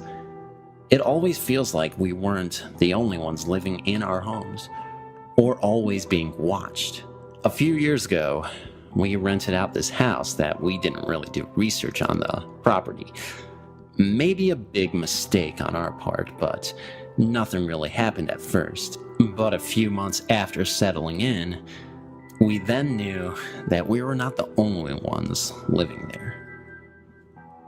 My sister, who is 5 years younger than I, would complain that she heard voices and seen shadow-like things walking through the walls or from the corner of her eye. My youngest sister had an imaginary friend who turned out to be evil. She said her name was Jeetus. My sister would say wild things that Jeetus would say, like, "Jeetus wants to kill you." We later found out from our neighbor who has lived next door for like 30 years that a male had passed away in the house. Myself personally have been woken up by this man, which his old room was my room actually. He was turning on and off my TV. After a few times, he was standing in the doorway and said, "Okay, I'll let you sleep now," and walked out of my room. I moved out with my husband, who isn't really into these kind of things, so he always thinks that I'm overthinking or that I watch too many movies. At our apartment, when my husband would be at work, I once again start feeling like something is watching me. One night, I was asleep and woke up to this little girl in my room. As soon as she sees me awake, she runs out the room. That is the second time I have personally seen her. Me and my husband move into my mom's new house to help around while she works nights. The whole house feels the same thing as the previous house. My husband and I moved back with my mom to help her with my sisters while she works nights. We always see shadows and see things from the corner of the eye. We hear voices and people walking around the house and playing on the stairs. Last night, for example, my mom got home around 12 a.m.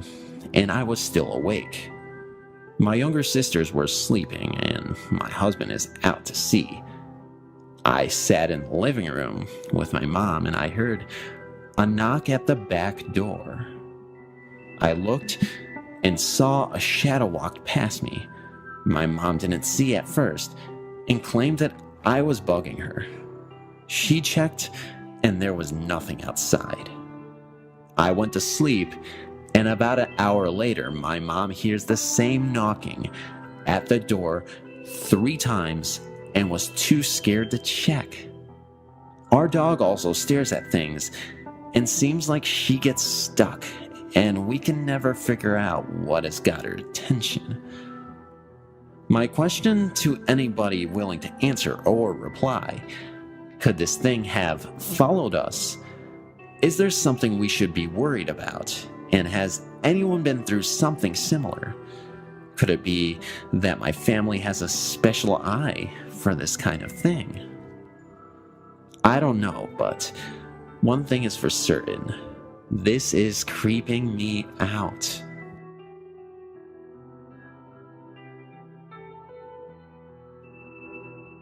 The ghost that follows. I guess it started when I was 4 years old, with a bad fever, and very, very sick. My mother says I popped up straight and stared at the end of my bed and asked, "Who is that lady on my bed?" Since then, I've always felt a presence my entire life.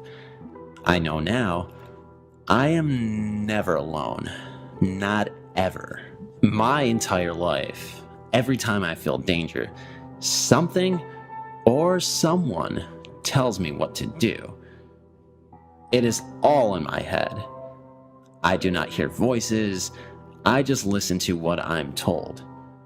I get warnings regularly and most of the time follow their lead, but sometimes I do not. I'm often given the answers to many questions in my head, questions I would have no idea of knowing. This entity has followed me my entire life, even going so far as to hiding my keys in coffee cups. The entity I feel is a friend. They joke and play. I have never felt threatened by any means, but more comforted. The funny part is, I am atheist, and so I find myself somewhat mystified by the behavior and reason for this attachment. I am not afraid of it, but have gotten used to it. I'm just wondering if anyone else has had a following of spirits of sorts, or if anyone had similar stories. It only spoke to me one time when I was walking down a street, and the only word it said was stop. I looked around and saw no one that seemed to be paying me any attention, but I stopped anyway. I saw a bench and went to sit down, just to relax for a moment. Nothing happened. I saw nothing. I waited about 10 minutes and then stood up on my way. To this day, I do not know why I was supposed to stop, but I did, since learning to trust the entity that has bound itself to me for so many years seems like a logical thing to do at the time. I'm 51 now and the entity is still at large. I suppose I should or will not know what it is there for, but I just thought I would share.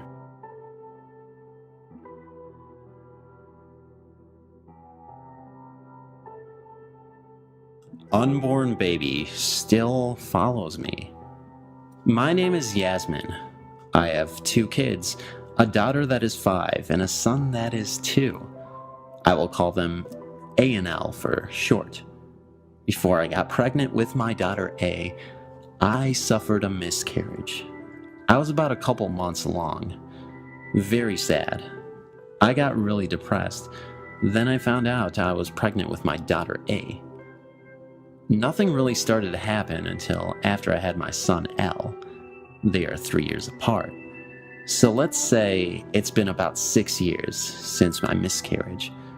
After I had my son L, weird things started happening around my house. Sometimes I would hear a child say, "Mama, Mama," in a whisper. Sometimes, when the house was real quiet, I could hear a child running in the hall, when in fact, I know they were sleeping. Miscarriage happened in a different place, not the same house. Then, I started to hear a baby crying. I thought it was my baby, so I would rush to check on him, but he would be sound asleep, practically snoring. I started to think, why, at that moment, did my baby that I lost start reaching out to me? Was it because it was a boy? And that's why I didn't hear anything with my daughter. I also felt as though a little person would fall asleep in my arms, touch my hand, and kiss my cheek. This was when my baby was barely even born. It stopped for a while, until now in 2014. I was driving, and my kids were in the back. All of a sudden, I hear someone whispering, but I can't make it out. I thought my daughter was trying to tell me something, so I asked, "What is it?" She said she didn't say anything, so I brushed it off, but I kept hearing something. And then I heard someone, a child, say, "Mama." Is my child trying to communicate with me? This is a story about what happened to me and my husband about 3 years ago. We had 2 small children, a boy and a girl. Our son died of a bad illness. Soon after is when the story began. We had just returned from retrieving our son's ashes, which we kept in an urn atop our bedroom dresser. Earlier that evening, we had just put our infant daughter to bed and were lying in bed watching TV. Our son's urn slowly started moving from the back of the dresser to the front, then started shaking from side to side as if he wanted out. I was very scared, as this was my first experience with actually seeing a spirit. I hid my head under the covers and told my husband to move his urn to the back of the dresser so it wouldn't fall off. I didn't think I could actually stand to have to see his ashes. My husband got up and spoke to our son. He was much braver than I was at the time, telling him it was okay and he needed to be careful not to fall off the dresser. My husband had just returned to bed when it started again. This time, he removed our son's urn and placed it on the floor. That's what started it all. For then, we heard a loud crash come from the bathroom. My husband went to investigate. Returning to me, he had found nothing broken or moved. Then the noises moved to the kitchen and then to his bedroom, as if he was still going about his play. We then realized that our son must not know that he had passed on. My husband tried speaking to him and telling him it was okay and he should go on to heaven. The noises stopped. We thought he listened to him. But then there was a knocking at the door. It was our best friend and was also our son's godmother. We sat on the living room couch and told her what had just happened. She in turn told us what we had assumed. He was too young to realize he was gone. From our friend's vantage point on the couch, she could see partially into the bathroom. We heard her gasp and then cry out. "My God," she said, "look at that." We all went into the bathroom to discover what made the loud crash that came from the bathroom earlier. There was a small handprint on the cabinet under the sink. It was just the size of our recently departed son's and looked as though he had been playing in the dirt, for it was brownish, black in color. I know that it was not there earlier, for I, my husband, and our friend had spent the few days cleaning the house, removing all his clothes and toys, giving them to our friend. That was the end of it, for the night. But it started again the very next morning. I must tell this about our son first, so you will understand what happened. Our son slept in the room on the other side of our bedroom wall. When he awoke every morning, he would play for a little, walk quietly. Then he started to get hungry. He would knock on the adjoining wall. This would wake me up. The very next morning, I was awakened by the knocking on the wall and have just woken up. I was still disoriented, got out of bed to go and tend to my son, not remembering that he was gone until opening his bedroom door to find it empty. I was not so scared this time, and I spoke to him. I told him that we loved and missed him, but that as he passed on, I could not give him his breakfast. I went back in my bedroom and woke my husband to tell him what had happened. Later that morning, I received a frantic call from our friend, telling me of the very real dream she had the night before, after leaving our house. Her youngest son was only 2 months old at the time, and still woke in the middle of the night for a bottle. So when she awoke to her son's cries, she just got up and went to the kitchen to heat him a bottle. She was turning the lights on as she went. As she turned the kitchen light on, there was her son standing in the middle of her kitchen. She was shocked at first, but then started to speak to him. Our son and friend were very close before he died, and went to her house frequently to play with her 3 children. She was a strong believer in the supernatural. It didn't bother her at first. A game that they used to play was my son would run around her house with a beach ball, and she would chase after him. In this dream, he had the ball and was calling to her to chase him. She went after him, calling his name. After a few minutes of chasing him, he ran into her youngest son's room and disappeared. That's when she woke up to, you may have guessed it, her son's nightly feeding. So she was very frightened, then thinking she had dreamed what was about to happen. It didn't though. It was her son's best way of telling his best friend goodbye. All that day, we heard noises, much the same as the night before. Only his spirit was no longer in his urn. so it didn't move anymore. But the strangest of all was to happen to me that night while I slept. My husband and I were babysitting our friend's 3 children at her house, while she and her husband were out at a restaurant. We were in the living room with our daughter and her 2 older children playing video games. Her youngest son was taking a nap. A few minutes later, he awoke from his nap and started to cry for a bottle. So I went into his bedroom, and there, in his doorway, was my son, the exact spot that he had disappeared from in my friend's dream. I yelled for my husband to come to me. Just as my husband was coming down the hall, our son ran out of the bedroom and down the other end of the hall. When we started to walk towards him, he showed us he had the beach ball in his hands. Then he spoke, "Mama, Daddy, want to play ball?" So we all sat down in the hallway and rolled the ball back and forth. After a few minutes, he got up and went out into the living room to watch the other kids play video games. That is where my dream ended. Later in the morning, I called my friend to tell her about my dream. It was like she had the first half of the dream and I had the second. Nothing like that had ever happened to either of us before, or again. Over the next couple days, the noises continued.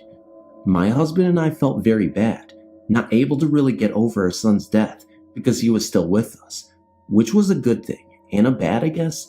Our son had a little bit more time with us, but we knew we had to help him move on. We just didn't know how. Later that night, after my husband had left for work, I was home alone with our daughter. I'd just put her down to sleep. I was sitting on my bed, watching TV, when I heard a noise coming from the living room. I looked out my bedroom door and out into my kitchen. It was a very connected apartment. I saw a man standing in my kitchen. I was very scared at this because it was not my son and I had no idea who it was. Then, just as quickly, he disappeared. Then, I saw my son run by the bedroom door. I got a very cold feeling of dread. I just felt such anger coming from the kitchen and fear for my son. It looked as if my son was running from the man. That made me mad. Who was this man to scare my son, even in death? I knew that right then and there that I must do something. I called my husband and friend, and they both came to me. My friend said that we should get a Ouija board and try to contact this man and find out what his problem was with our son. So, she left, and my husband and I went to buy one. We came home and went into our son's bedroom and sat on the floor. It wasn't that long before the man came through. He explained to us that he had been cremated right before our son, and some of his ashes had been left behind, and now were in the same urn as our son. He wanted the rest of his ashes. We told him that there was nothing we could do about it, but that we would help him and our son move on, so they could be at peace. The man explained to us that since he was trapped with some of his spirit in our house, and the rest of it elsewhere, that I would have to guide him through the Ouija board. So I did, and our son followed. That was the end of the man. But our son still comes to visit us occasionally. We feel him with us always. Losing a loved one, especially a child, is very difficult. But by our son hanging around for a while, it did help us by getting to say goodbye one last time.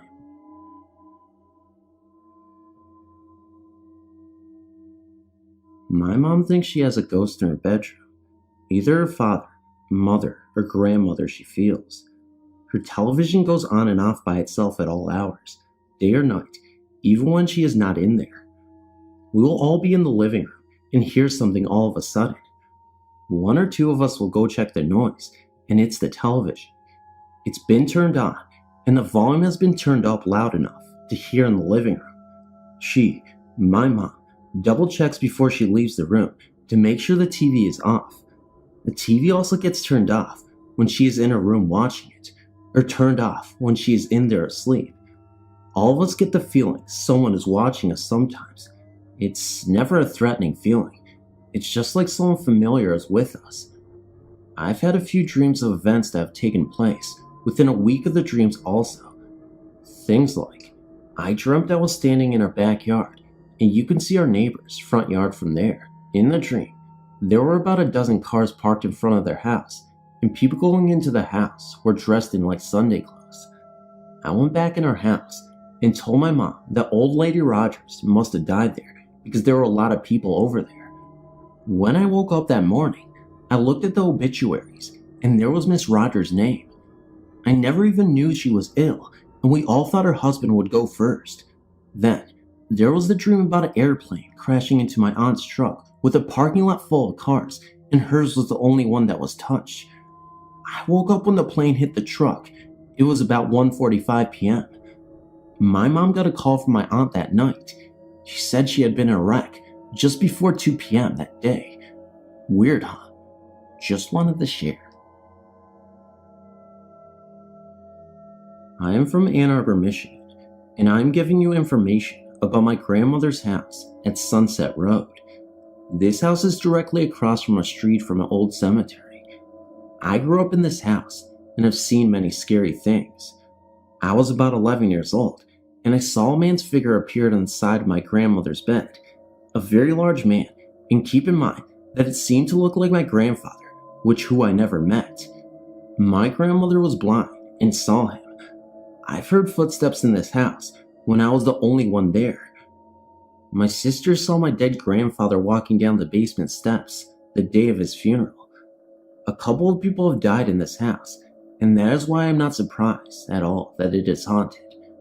Thanks for listening to my short story, and I hope you appreciated it. Okay, so here goes my story. I know it sounds really impossible to some, but either bear with me or quit reading. About 2 to 3 years ago, I lived in a very old apartment complex in Maryville, Ohio.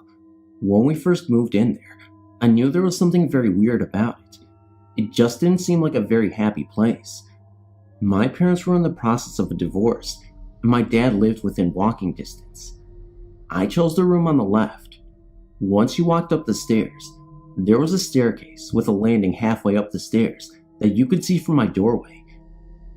My mom's room was right on the other side of mine, and the bathroom right across the hall. Well, back to the story. So I was being babysat by my best friend's sister, and we were downstairs listening to music, and suddenly, all the lights and music went off. We figured the power had just gone out, so we just started talking. After about 10 minutes, the TV came on, and it was all static. Lately, I had been seeing a man in a black cloak run from our kitchen out the back door, and I looked over and I saw it again. Nobody in my family believed me, so I looked at Constance and asked her if she had seen that, and she said yes. So we were a bit freaked out and decided to go upstairs. At about 3 in the morning, Constance went back to sleep, and I stayed up because I could have sworn I was hearing people downstairs and that the stairs were creaking. I turned to switch the stereo on. The power had come back by this time, and I heard a voice right behind me. It was a guy's voice, and it said, "Don't scream and don't be afraid." I slowly turned around, expecting to see a guy with a rope or something, ready to tie me up, but there was nobody there. I quietly asked who was there and where they were, but nobody answered. Constance was babysitting for a week. I decided I had imagined it, so I just decided to go to bed. The next night, we were watching a cartoon in my bedroom, and I heard the same voice. I turned the TV off and asked Constance if she had heard that, and she said she heard a man talking. So I asked who was there, and they were there again. This time it answered me. It said its name was Willie, and that he wanted to be friends. He said he was sitting right beside me. I turned to look, and I couldn't see him. Will said that he was my guardian angel, so I wouldn't be able to see him. I think it was a mistake, but I agreed to be a friend, so me and Constance talked to him for the remainder of the babysitting stay. After about a month, things started to turn for the worst. I had a problem with one of my friends, and I told Willie, and he, or it, asked me if I wanted him to hurt him. And that was when I decided he wasn't very friendly and asked him to leave. That night, I had my friend that had made me angry. We made up, spent the night as a way to say I forgive you. Well, I thought something might happen, but I took my mind off of it. At about midnight, we decided to turn the TV off and just talk until we fell asleep. I heard something on the stairs and went to look, but I couldn't see anyone. But I thought I heard my name and Willie's voice, so I went back to my room and shut my door. Right after I shut my door, I heard someone laughing, and this freaked both of us out because my mom was at the neighbor's house. I ran over and locked my door, then ran back to my bed and grabbed my baseball bat and stood by my closet, ready to hit anyone who came in. Then, my doorknob started shaking and my door rattled violently. I seriously thought I heard Willie's distinct laugh, so I hollered at him and told him to go away and never come back. Right after that, the door stopped, and we both vowed to never tell anyone who knew what happened. Of course, if we seriously considered it first, then we might tell someone. But seriously, are we nuts? Am I nuts?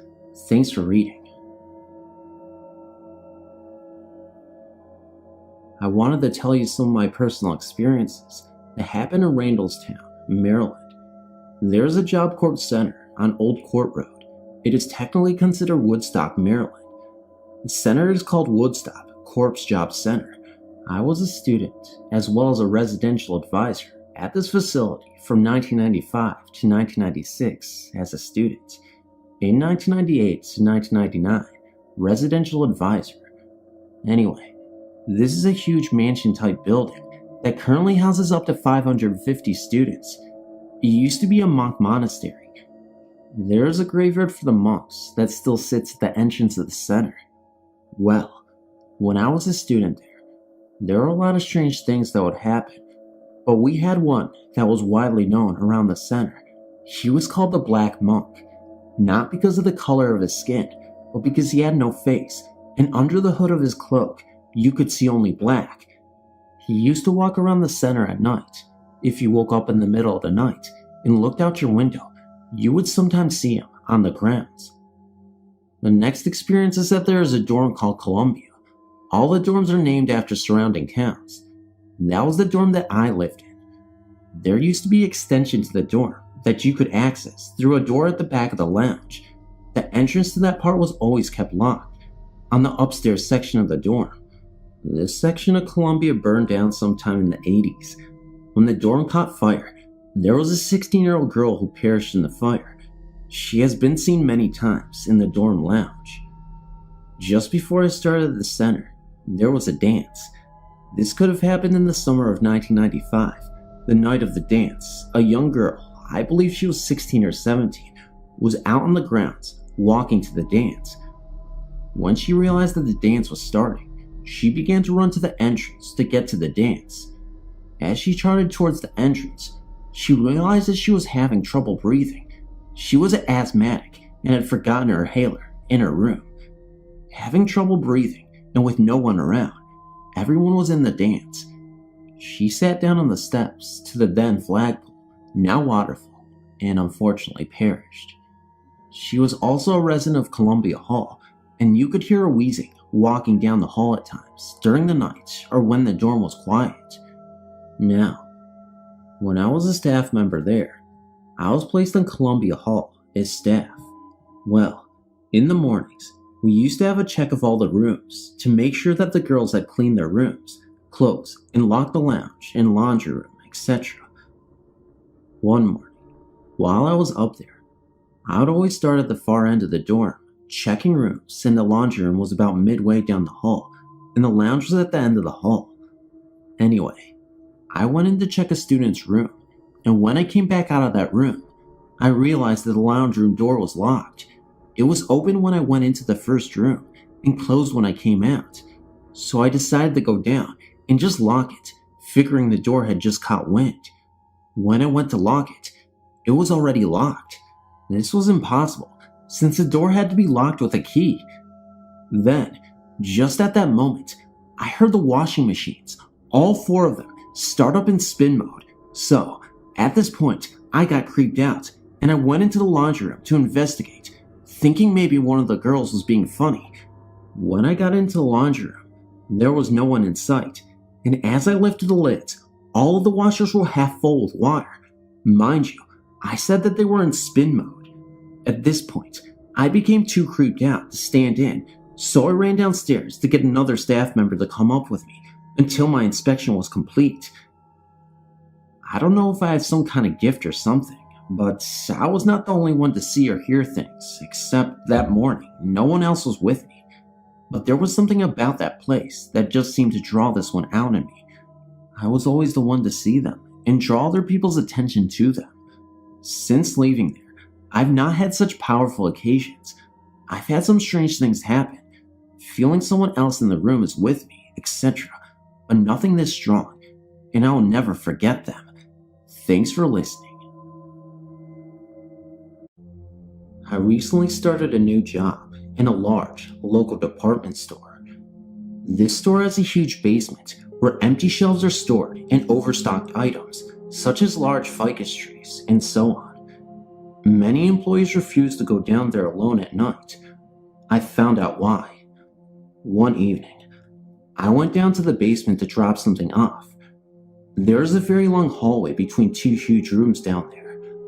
I walked to the far room, going through the hallway. As I neared the end of the hall, I thought I heard the click-click of high heels. I turned, saw nothing, and walked on. I was standing at the counter down there doing some work and heard the sound again. I looked, and I swear, I saw what looked like to be a woman literally walking into the ficus trees and disappearing. Yes, I saw high heels. Well, I went upstairs rather quickly. After talking with many coworkers, I discovered they all had the same experience. Come to find out, the woman who used to handle the incoming trucks died suddenly about 2 years ago, and yes, she always wore high heels to work. The woman who replaced her main management moved the warehouse desk upstairs, as she always felt so creepy sitting downstairs. Did the former freight manager love her job so much that she hates to leave? Who knows? I just know I've joined the ranks of, I'm not going down there by myself.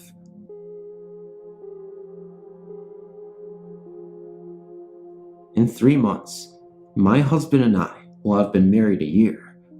A few months after we're married, we moved to this house here in Minneapolis, and since we have gotten here, I've never felt comfortable. My husband's best friend was kind enough to let us share this huge house with him after some of my new in-laws sold the house out from under us and kind of left us standing. Anyway, I have an extreme fear of basements, and when I say extreme, I mean extreme. Our washer and dryer are in the basement, so come time to do laundry, it took me weeks to build up the courage, telling myself you are 30 years old, grow up. So my first venture to this basement, I swallow the lump in my throat and continue on with my mission. Under our stairs, there's like a triangle place that most people leave open to store things, only on these stairs, the entire area is blocked in, like boarded up, so I tried not to notice, but my fear had me on my toes. I was alone, except for our 2 pit bulls who are larger than average, so you would think I would have no fear. As I was putting the clothes in the washer, our male pit comes downstairs and was lying on the floor beside me. While I loaded the washer as fast as I could, he suddenly gets up and goes into the spare room in the basement and starts this deep growling he only uses when he is protecting. Just like kids, you get to know their different sounds. Anyway, I looked up from what I was doing and saw something out of the corner of my eye that looked like another dog's hindquarters in the doorway to the room. In this area, we have a lot of idiots who think it is cool to fight their pits, and we have ours for family dogs, only they are loved and protected, just like children, but they know it is their job to protect us. Several people have approached us wanting to fight our dogs, and we always turn them away, so they get angry. So the first thing that comes into my mind was someone found a way to get one of these fighting pits into my house, so I panicked and grabbed the pipe beside the washer. As I went to approach the other dog, my male came bolting out of the room and straight up the stairs. I got this feeling someone was behind me, so I ran after him. When my husband got home, I told him what happened, and he finally broke down and told me there's some stories to this house, and one is for sure that right before his best friend moved in here, some idiots kept a dog on a 12-inch chain. It was attached to the wall downstairs in the spare room, and sometimes our dogs seemed to see him. Then he says he might as well tell me the rest that goes with this house. Seems that back in World War II, an older lady had lived here and had fallen madly in love with this house. Her husband had been killed at war, and she was just living alone, and she had made the request to be buried with this house. I thought he was crazy, as he told me to wait, and I would see things. I'm a skeptic, and I made this clear. I was sitting on the couch one afternoon, facing the stairway, which has no windows, no reflections, no nothing. There's a window on the landing, and one at the bend, but the stairway itself has no windows. I looked up at my husband to say something, because I had just seen him walk down the stairs, and something was floating down my stairs. It wasn't a form, just a haze, just something was there. I told my husband again. After that, things have only been worse. I was sick in bed, sitting up one night, when I felt something rub my back. Thought it was my kitten, but it was not, so I sat back down, and it happened 3 more times, like someone was trying to massage my back with tiny hands. Instead of crying out to my hubby, which I do so often, I just turned on my light and fell asleep. The next morning, I told my husband, and he said something had been missing with them. He let the dogs out. When they came in, he shut and locked the door. We never leave our doors unlocked, no matter home or not. Then he sat back down in the family room to finish his show, and he felt freezing air. When he got up to check the door, it was standing wide open. I should know, to lock this door, you need a deadbolt. I said to my husband, I don't care if anything is here. I don't mind sharing a house. I just don't want to be touched again or see anything else. Being touched by something not there is too scary. It has happened to me in my sleep, in the tub, getting ready for work, a lot of times. Since I've said that, I don't see too many things. After the thing I've seen in the dining room on all fours, I'm thankful. Now, however, I heard someone outside my bedroom door whispering, making those noises, and a woman's voice kind of moaning like she is tired of something. There's so many things I could go on about. I just wanted to know I'm not the only one experiencing these things. Thank you for your time.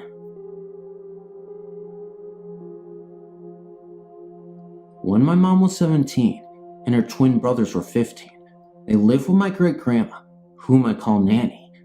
My nanny lives in this old house that once belonged to her mother and her mother's pet bird, who had both passed just 8 months before. Her mother because of sickness, and the bird because no one really paid any attention to it after her mom died. I must say myself that this house is weird. It is shaped like a barn, and it's 2 stories high. My mother's incident happened on the 2nd story. My mother was downstairs watching TV, while their brothers were upstairs asleep in their bunk beds. This was around 11 p.m.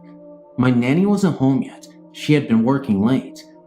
While my mother was sitting on the sofa, debating whether to go to bed or wait for Nanny, she heard a loud screech that sounded like her great-grandma's bird. She shrugged it off and got up to get a snack. From the kitchen, you can clearly see the twins' bedroom. She was walking towards the kitchen and looked up to see the twins' light on in the room and went up to investigate. When she got to the room, the light switch was flipped down, but the light was on. She flipped the switch a couple times, and the light still would not go out. About this time, she heard the TV downstairs get very loud. She ran to the stairs and looked down and didn't see anything and walked back to the twins' room. The light still had not went off, and it was still flipped down. My mother then heard her deceased great-grandmother's voice say, "Scotty, Scotty, wake up." Scotty, who was on the top bunk, then started rolling towards the side of the bunk bed, opposite of the wall where the rail should have been, but he refused to put it there. He was getting ready to roll off when my Uncle Stephen, who was on the bottom bunk bed, dead asleep, threw a body pillow from the side of him and onto the floor. Not a second later, Scotty rolled off and hit the pillow. The light went off, the TV turned down, and my mother, who nearly passed out, heard the bird screech again and heard her great-grandma say, "Calm down, Femi," the bird's name. Hello. I thought of sending a peculiar occurrence that happened to me, but I hadn't found the right place. Here goes. My grandma was diagnosed with cancer in 1996. She was treated, and we all thought she was cured. In my case, I really didn't know much about cancer, and when the doctor said that the cancer was out, I never thought it would come back. In December 1999, I was living out of town. It had been a month since I had seen my grandma, a really long time for us. I was supposed to come pick her up and take her to my house for the holidays. On the 18th, she felt sick and went to the hospital. I arrived on the 19th, and she still wanted to go back to my house for Christmas, so against what the doctor thought, she checked out. Her bladder was no longer working, and she felt weak all the way. To be fair, now that I'm writing this, it sounds that she was pretty bad already. I always thought it was going to pass. I mean, she had overcome cancer, hadn't she? I know, it was stupid of me. But anyway, after an 8-hour trip, we arrived to our destination. I had to take her to the hospital. She stayed there until the 31st, and Aunt and myself would take turns in staying with her day and night. All through this, I thought she was still okay. On the 30th, my grandma had been in a great mood. She had been joking and playing with me all day, and so when my aunt arrived, I headed home. I would arrive at home and start cleaning and preparing next day's supper. I was pretty occupied with what I was doing, and my 2 children were sleeping. As I was mopping the kitchen, the back door had a sort of mirrored glass. I was in front of this door when I felt someone walk behind me. I looked up and I saw a shadow walk by. The feeling was more intense than what I actually saw. What went through my head as I saw this shadow was the memory of my grandpa, deceased for 5 years at the time. I dropped the mop, forgot about everything, ran up the stairs, and cuddled in between my sleeping children.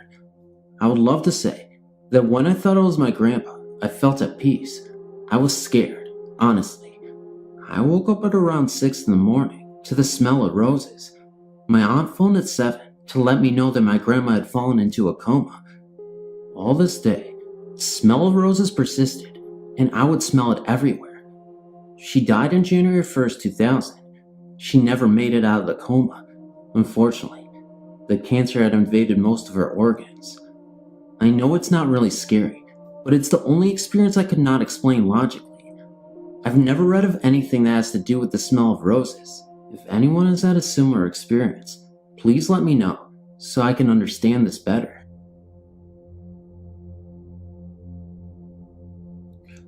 Hi there, my name is Phil. I used to live in a bungalow in Surrey for 13 years with my parents.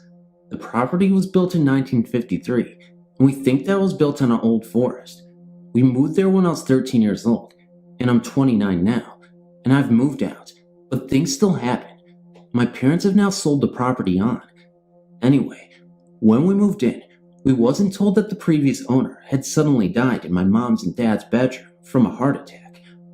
We were there about 3 months before we started noticing odd things, like objects that were put in safe places we would find like elsewhere, like keys and pictures would move, strange cold areas that normally would be in the hallway, creaking floorboards at night, and strange shadows that the cat would sometimes avoid. The cat would stop dead in its tracks and not go into that room.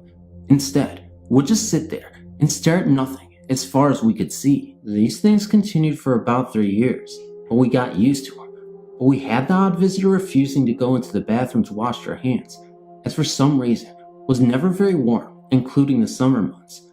A chill would run down your spine, and you wouldn't like being in there for very long. I remember one morning, it was a Sunday. I was 16 at the time. I was lying in bed relaxing. Now, I was definitely awake because the TV was on and it was 7:30 a.m. I was lying on my back, just deciding whether to get up or not, when the cat jumped out of the bed at a very high speed and ran from the room. Just then, I felt this pressure on my chest as if someone was pushing down on me. I couldn't breathe that well. I couldn't shout out for help, nor could I move, as if I was paralyzed. This must have lasted for about maybe 2 minutes. Then whatever it was lifted off of me. I jumped out of bed and went into the kitchen where my mom was making breakfast. She said I looked very pale and white, and when I told her what had happened, she told me that she had a similar thing happen to her, only that she felt as if someone was trying to strangle her, and at the same time, I told a friend of mine who at the time was heavily into the paranormal, and he suggested that the person who died of a heart attack in the house was feeling something bad, and he wanted us to feel the same thing. He wanted us to feel the pain he went through, but I wasn't sure about this thought, as I think that someone or something in that house wanted us out. A few strange things happened for us the next few years, but generally it was quietish, but things started happening to me again. When I was about 20ish, I had the same experience as someone pushing down on me at the same time as before. Also, I'm sure it used to follow me about, is sometimes I would get this feeling of someone being right behind me.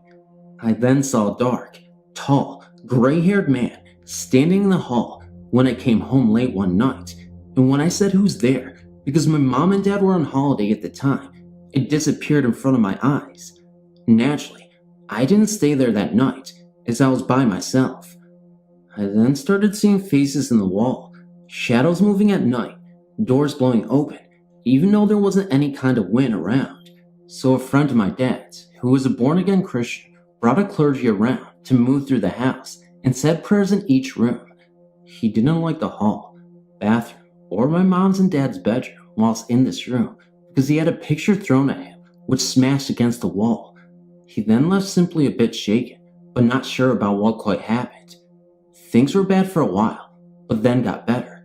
I stayed another 6 years in that house, but had to leave as didn't quite feel happy there.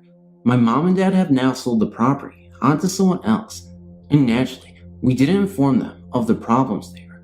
My old neighbors have said that the new owners have asked who the dark, tall, grayed hair man is, and we just say that it is the previous owner who died there, but they are not sure. I was just wondering what sort of ghosts or ghosts we had there, and why I has not found peace, and why I was not happy.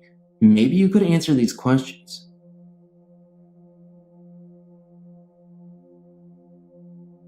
I have a best friend named Mandy, and she has always said that there was a ghost named Jack that watches over her, and at the time she told me this, I was about 9 years old. I was invited to her house on a Saturday just for the day, but I ended up staying there till after dinner. She told me Jack likes to hang around in the basement of her house and likes to open this old refrigerator, freezer door. I never thought about it until we went down to the basement to play. I felt like someone was watching me. Later, we went upstairs and her mother told us dinner was ready and told us we were eating outside. So before I went for dinner, I told my friend Mandy that I'll be out in a second, and she said okay, and she went out to have dinner. I forgot my toys downstairs, and I remembered when I looked downstairs, the lights were off and the freezer door was wide open. At this time, I was thinking of whether or not I should go down there, so I just stood there for about a minute. All of a sudden, I heard someone call my name. It was like a soft whisper voice. I thought it was my friend Mandy. I knew she was outside with her parents having dinner, but I thought maybe she came back to get something. So I went downstairs. I looked all over for her, but couldn't find her anywhere. Now, I felt very scared, and I grabbed my toy and ran upstairs, thinking someone was watching every move I made. I went outside and saw my friend Mandy and her parents out there having dinner. I didn't want to bring up anything about it in front of my friend's parents. So after dinner, I told my friend Mandy what I heard and felt, and she said that it was our ghost Jack. Then she started to bring up how Jack communicates to her, and she sometimes sees him walking around down there. She doesn't seem to be startled at this, because she believes that Jack is there to watch over her. This past September, my sister and I visited this place. I've noticed it is no longer on your website. The place is truly haunted. I'm no ghost hunter, but we thought we would give it a try on our vacation. This place I'm referring to, of course, is Knoxville, Tennessee's Evil and Copper Ridge Road. When we got there, no sooner than we got out of the car and crossed the street, I was overcome with fear. We went into the graveyard and was looking around. I looked at the building and saw a glowing light. I just thought it was from a street light on the other side of the building, but my niece was standing beside me and never saw it. I was taking some pictures of headstones when my sister started running towards me, yelling, "Did you hear that?" I then proceeded to tell her that I didn't hear anything. So we all ran scared, and she said she even heard a dog growling. We left and went back to our motel. We got brave and decided to go back. When we got back, we went into the building and not the graveyard. This time, it was like I couldn't breathe. After a few minutes, I was okay. We walked around the outside of the building. My sister wanted to go inside, but only if one of us went with her. I said I wasn't going in there, so we ended up back in the graveyard. We start looking around again when we noticed something really strange. What we saw in the distance of the graveyard, all the way in the back, was the faint image of a black shadowy figure approaching us. I started yelling, "Run, it's going to get you." Everybody sees this thing, so we run for my car and refuse to get back out. Now, my sister, for whatever reason, wanted to get back out there and investigate, out of curiosity, I guess, but I told her not to go out there. We drove away, and that was that. I live in a small town in Texas. For as long as I can remember, everyone has told stories of our high school being haunted. Before I begin, I will give you some background info. The high school was built, I believe, in the 1920s.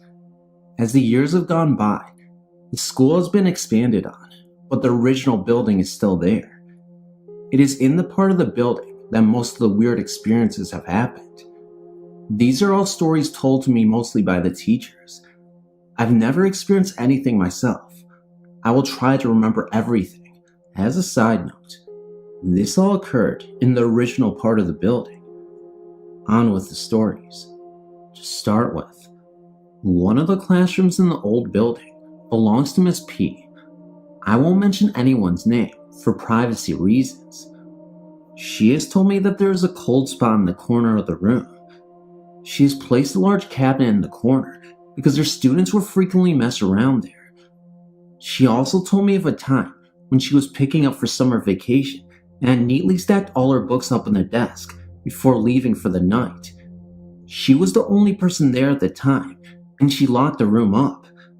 The next morning, she returned to her room and found all the books she had stacked open, thrown throughout the room. I've taken her class, and sometimes without warning, the mobiles on her ceiling will move, but there is no breeze to move them. Also, the smell of lemons can be smelled by everyone every once in a while. Sometimes when she has her own scented candles, of which are never lemon. The main hauntings, I guess you could say, come from the gym. For years, people have had strange things happen. About 4 summers ago, we had a teacher bring in some paranormal investigators to have a look at the high school gym. They told us that the center of energy, I guess, is located under the gym in the girls' weight room. This made sense on several occasions because the punching bag down there, which is very heavy, will swing violently on its own. Also, in pictures taken of the girls' basketball team, a white haze can be seen in the top corner of the picture near the basketball goal. I've seen this picture. My friend is a photographer for the yearbook, and in a lot of her pictures taken in the old high school, white balls called orbs can be seen floating around, and even my teacher has seen them floating around as well. Anyway, the investigators took video of the gym while they were walking around, and twice, when they crossed the gym, they were followed by a burst of light, I guess is the best way to describe it. They also left a tape recorder in the weight room during the investigation, and upon listening to it, heard voices that sounded raspy and so far off of what a usual voice would sound like. I will never forget what the voices said though. The reason we view the tape and listen to the recording is because the head of the investigation has a website that she has posted this on. They said, and I quote, "No one hears us." I just thought I would share this with you all after reading the many experiences of others on this website. I attend this high school currently. Many rumors fly around about who the ghost can be. The most reasonable is that of an old janitor who died, and also some of the high school students who were involved in a car crash. I don't know what year that was, but many people believe that they could be there as well. The investigator doesn't believe they are harmful, but she also recommended not trying to contact them as well. She believes they inhabit the gym because that used to be a high source of energy with pep rallies, athletics, and such. That is all I know.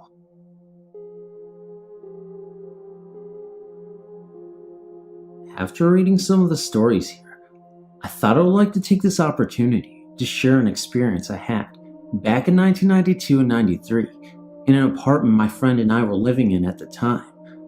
It was a relatively new apartment complex at the time, only 3 years old. Things were innocuous enough to begin with, so neither my friend nor I really thought anything was odd. Items of food, jewelry, or clothing would disappear and reappear frequently, days or weeks later, in strange places, other than those where they had originally belonged. We each thought the other person was misplacing these items and forgetting we'd moved them.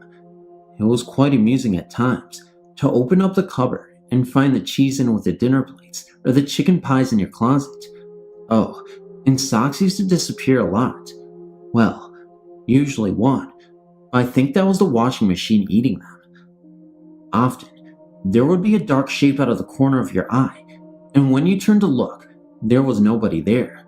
I mean, you could feel someone there too. Laying in bed at night, I would hear the front door open and footsteps walking across the living room, and thinking it was my roommate coming in from her night out, I would call out to her and get no reply. She hadn't come home. No one was home except for me. I was woken up one night by voices whispering very close by. I thought it was someone chatting outside my bedroom window at 3 o'clock in the morning, but when I woke up more fully, I realized it was coming from my bedside radio. But the radio was not turned on. It was not even plugged in. The TV would turn on by itself. Usually when we were in bed, it would come on really loudly and startle you awake, and it wasn't even on a channel we even liked to watch. One night, my friend had volunteered to sleep in the living room on the couch because my friend and daughters were over for a visit. Another long story, and my daughters had taken her bedroom over. Lynn told me the next day that during the night, she had been woken up by the feeling of someone standing over her. She said the feeling was very intense, and at this point, she had not opened her eyes, and she just knew someone was standing over her, watching her. She at first thought it was either myself or one of my daughters, but for some reason didn't want to look. Eventually she said she had to look, and as soon as she opened her eyes, the feeling was gone, and nobody was there. My family and I were all fast asleep. Then, over a period of time, things became even more weird. We had some fresh skim milk in the fridge, just bought that morning from the local 7-Eleven, which was only across the parking lot of where we lived. A short time later, we went to use the milk, and it was curdled. No harm done. We took it back to the store, and they gave us another fresh carton. We took the carton, and it sounded normal, so off we trotted home for our tea. We opened up this carton to pour into our tea, and lo and behold, curdled again. I mean thick, lumpy, sludgy goo. Not weak, watery, skimmed milk. So, thinking this was just bad luck, when all we wanted was a cup of tea, we took it back again. The store clerk must have thought we were boiling it or something, but gave us another carton, and after we shook it a few times and squeezed it to try and determine if it was fresh, we took it home. But that one was curdled too. We gave up on having our cup of tea at that point. Not long after that, I awoke one morning, and my ring finger felt sore.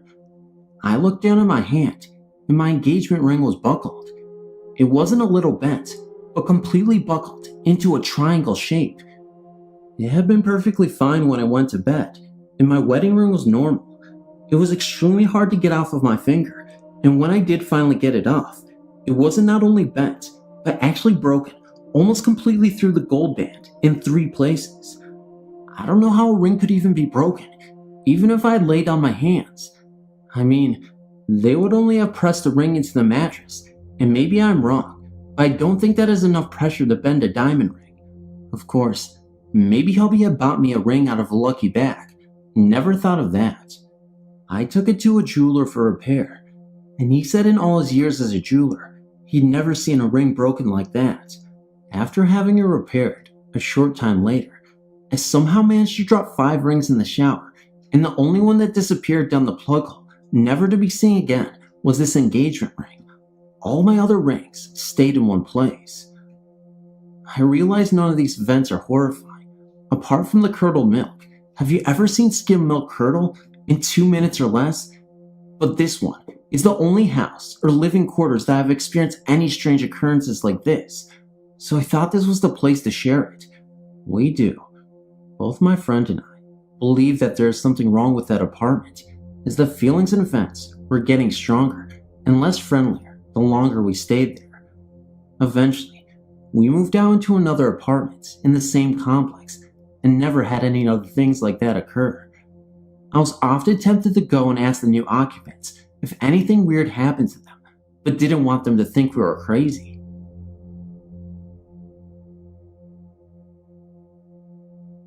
A couple of years ago, me and my dad moved in with my new stepmom. Everything was going just fine. I just got a new horse, so everything was perfect. Well, one night, when I went to bed, everything was normal. And just so you understand the story better, I'll explain what my room looked like. I had my rat cage by my bed, and at the foot of my bed, I had my computer that I always left on. And on this night, I had an extra blanket on my computer chair. Well, I just turned off my bedside light and was staring at my screensaver until I fell asleep. But while I was staring at the computer, something seemed different. It seemed closer than usual. It seemed to be getting even closer. So I looked at the opposite wall, and it seemed to be getting closer. Then it stopped abruptly, and everything seemed to be back to normal. I just thought maybe I fell asleep. So I shook it out of my mind. Then everything seemed to be not normal again, and somehow I seemed to know what was coming, because all I could think of was to keep an eye on that door, the bedroom door. Then, a black-shaped, shadowy man came in. Well, of course I was scared. Then he walked to the side of my bed and just stood there, did nothing but stand there. He then walked back to my doorway and then turned to stare at me again. So my thought was run past him and get to my parents' room. I thought this was all a dream. So I got out of bed and started to run to my door and get past this man. Well, I wasn't able to get past this man because it felt like an invisible force field, and I was frozen there, like I couldn't even move. I tried moving, but I was paralyzed. The man just stood there for about 2 minutes. Then my light turned on, and my dad walked into the door, and the man vanished. He asked me what was wrong, and I told him about the man that was in my room. Then I asked him if he saw me paralyzed and that I couldn't move, thinking maybe it was a dream, and I dreamed I walked into him. But he said no. He woke because he heard me scream, "Please, Daddy, help me! Dad, help!" I can bet my life I never said that. This isn't the only time I've seen this man. When me and my family were vacationing in Mexico, I had a nightmare, and my parents woke me up and brought me over to their room. This hotel room had 2 rooms and a bath to calm me down. The lights were off, of course, but they had the bedroom light on, so there wouldn't be too much light in the room. And I was sitting on their bed. Then, I looked over at a couch that was in their room, and there was a shadowy man sitting there, laughing at me. So he started screaming, because of course, I was scared, and my parents didn't know why I was screaming. But the man was still sitting there and laughing, and I was trying to point this out to my parents, but they couldn't see him.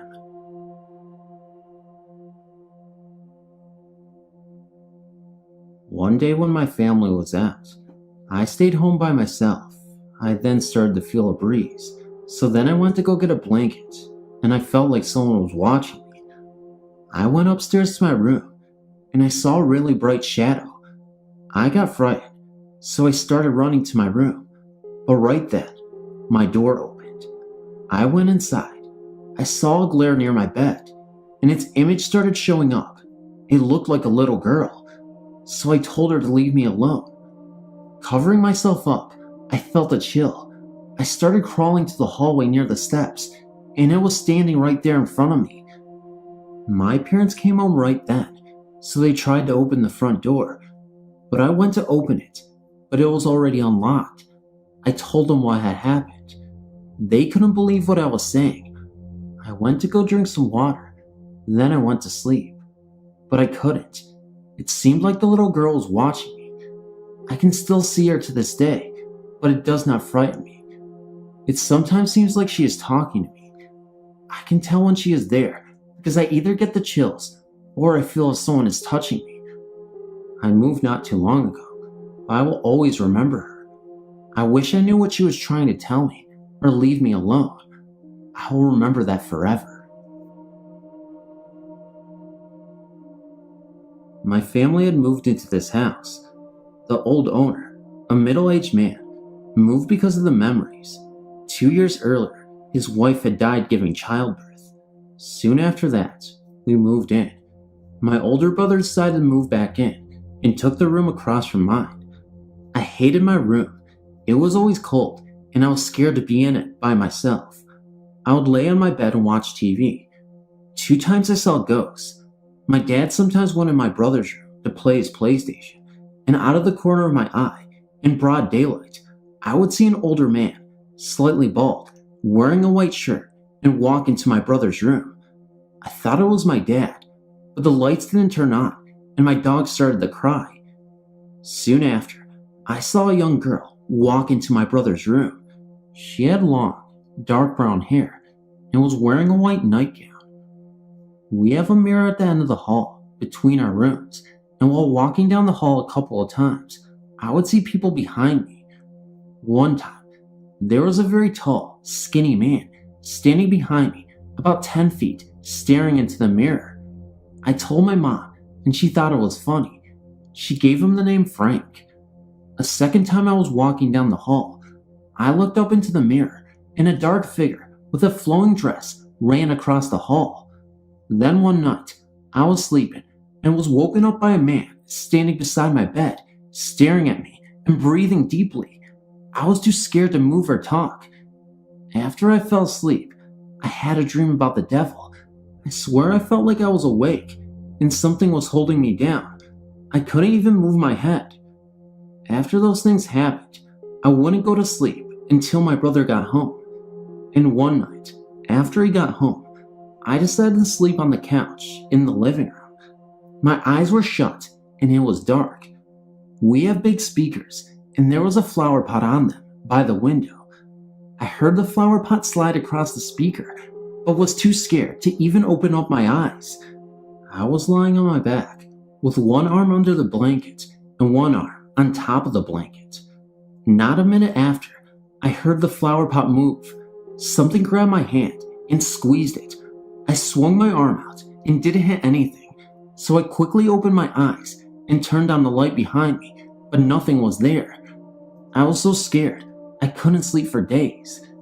My brother moved out soon after, and I took his room. Ever since, I've been told in his old room, strange things stopped happening. My family moved into our LA, Orange County home about 18 years ago. So I've been here all 16 years of my life. When I was little, I always fancied my invisible friend, who I've recently called Eric. I talked to him up until I was about 5, so my parents told me. Then I stopped. When I turned 15, I started seeing things. Out of the corner of my eye, while I was on the computer, I would see a figure in black standing in the doorway to my room. My computer is in my parents' room, being they have the alternate phone line. Their door is directly down the hall from mine. You can look through my door from theirs. I would also smell odd smells, like death or some sort of fish, when none is cooking. There will also be cold spots in the same part of the downstairs hallway, where most of the activity has taken place. Occasionally, even, I will feel a hand on top of mine while I'm waiting for something, such as when my parents were yelling on the phone when they found out my mom was unable to get a much-needed surgery. Luckily for me, that's not all. There was an instance where I actually heard something. I sat in the salon, doing my homework as I normally did. I was home alone. Out of nowhere came a thud, thump, thump, repeatedly from our den. It was rhythmic and rather loud. I let it run its course, and for a moment, before becoming frustrated, I yelled, "Eric, please, I'm trying to do my homework." It stopped, and I swear, that was almost regretful sigh afterwards. I've also seen the same spirit in several places, which has led my friend to believe he's my guardian. He has startled me once at school by appearing in the doorway to our recreation room. Naturally, only I could see it, which caused me to move from the line of running freshmen who would have otherwise run into me. I'm planning to do an EVP as soon as I get an external mic for my recorder. In another story, a small home located in the suburb of Chicago houses a very strange spirit. The room I stay in while visiting my grandparents' house is across the hall from what used to be my uncle's and now deceased. Every now and then, the hanging doors in the closet will sway, even when there is no draft nor air conditioner. In the night, there will be occasional whispering. The spirit has never appeared to be malicious, which has led me to believe it is the spirit of my uncle.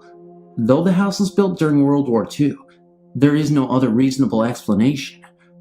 Another story I have is a story I'm sure many people have. It begins on a warm summer day upon the Queen Mary, which is permanently docked in Long Beach, California. I was visiting with my grandparents from above story, and my parents and brother, since I've been begging to go for a long time. My grandmother and I just passed the closed-off fitness room, which my parents, brother, and grandfather had stopped at to gawk at. Gran had gone ahead a bit, so I was walking virtually alone. I descended the stairs at the end of the hall, slowly, half because I was tired, half because I was waiting for the group of four to catch up. As I went down, I felt a violent jerk on my backpack, as if someone didn't want me to progress any further. I turned immediately, believing it was my brother being a jerk. There was no one there. As we left, I turned back to the boat to take a final snapshot before departing, knowing it would be a long time before I'd see it again. On the highest point of the boat, closed off to the public, I saw a woman in white with dark hair, her dress blowing in the wind. I thought it was an employee until I looked again, and there was nothing there, and no door through which she could have gone through. Now this last story, I'll refer to as Purple and Gold. Luckily for me, this has only happened today, so the details are easy to remember.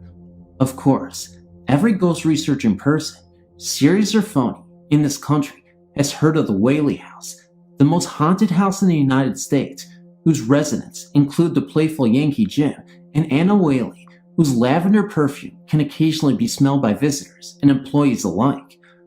I had gone upstairs long before my family did, eager to view the house I had heard so much about. There were only a few of us upstairs at the time, one woman and 3 men, only one of which was wearing any kind of body spray. I sniffed as I passed them. Don't ask why. Impulse, I suppose. Which was Axe, worn by one of the men.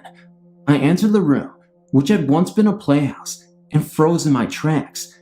The unmistakable smell of lather perfume hung in the air for a moment, then disappeared. This happened in several points in the house, which can also be confirmed by my mother, who later smelled it in a different area. We also witnessed a moving curtain, which I checked for a draft. There wasn't any. No one had been in the room for a while either. I would have seen them, being I was in the room when the curtain started moving. And those are all my stories. I've wrote to you before about my other experiences. I've one about a haunted house a friend of mine lived in a few years back. A bunch of us used to hang out there. He had a lot of bonfires over the summer. The first time I'd ever went there was a few months after he had moved in. I was dating his best friend, and he told me that he thought it was haunted.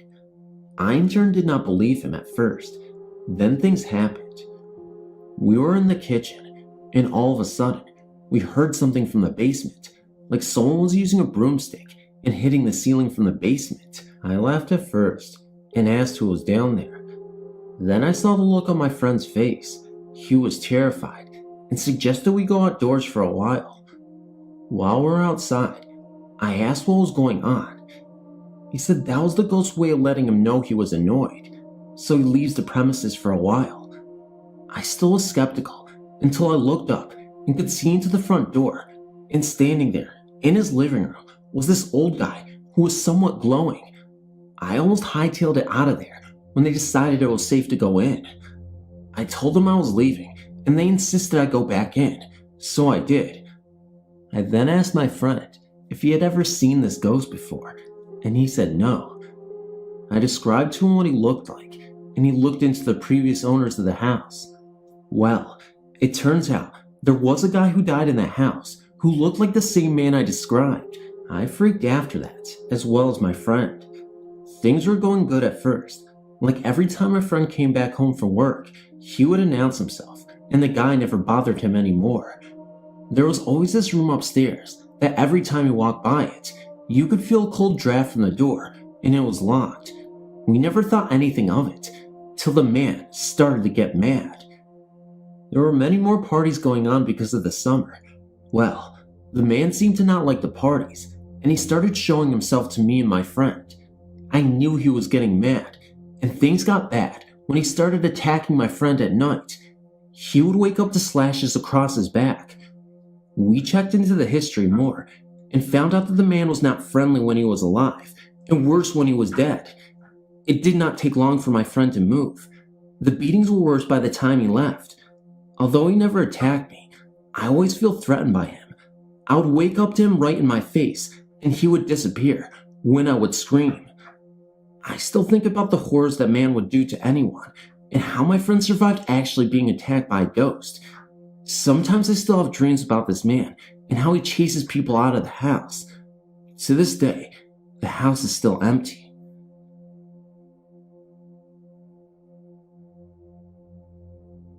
My name is Billy, and I would like to share a supernatural story of mine.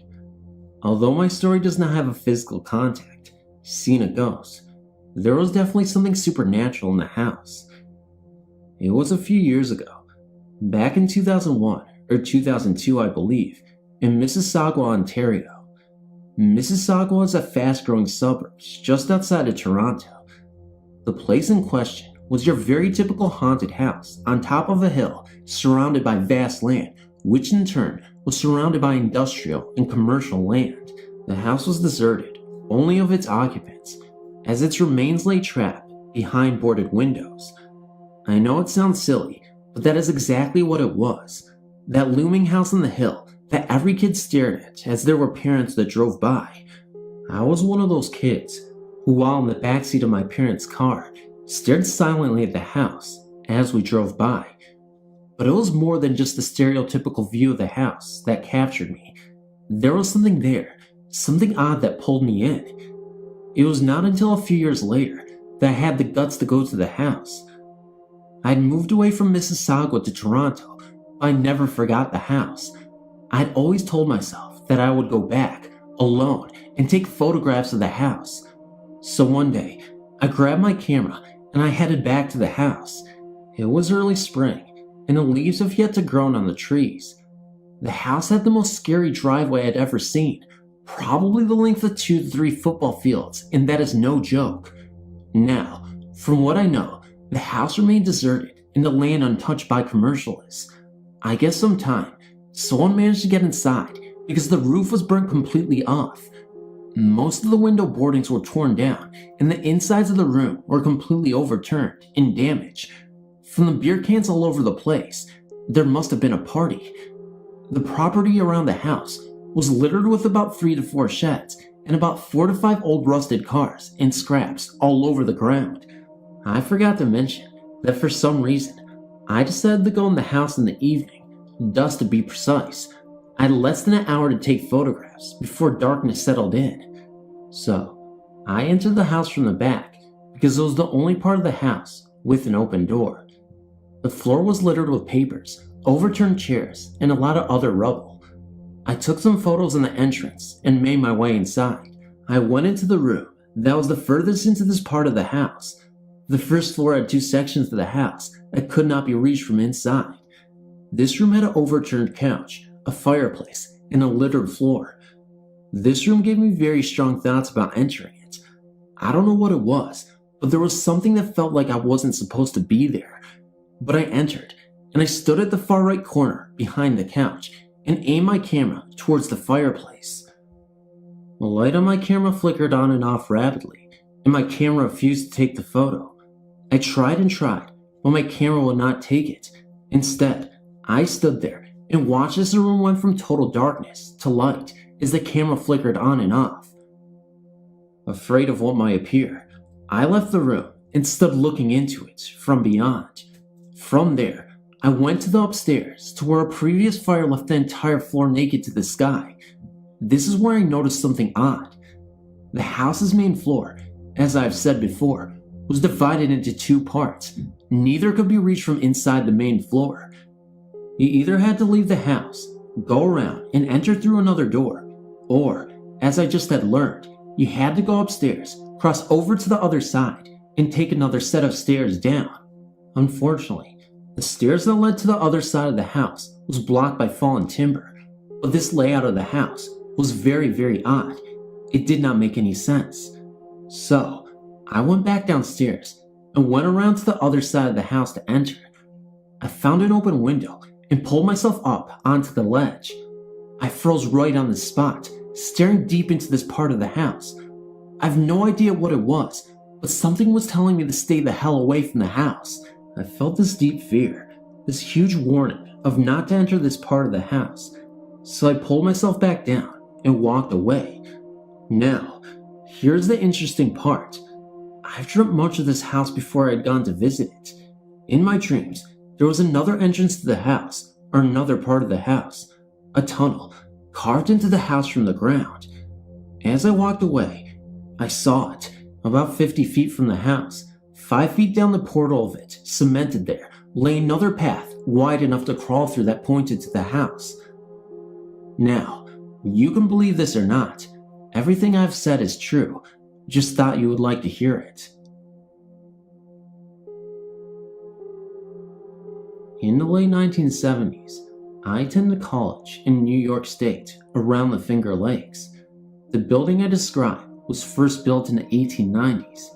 Since we were in the middle of the first oil crisis, students who remained on campus spent the short winter term in the old main dorm to conserve energy. As it happened, some friends and I were assigned a large, empty room on the top floor. It was 4 floors up and one below the attic, and one end slanted along the roofline. The room had been primarily used for storage. The gloomy winter sun had a hard time shining through the one ice-upped window facing the lake. Dark as it was, we cheerfully shoved a desk to one side and slept on the floor to give us more room.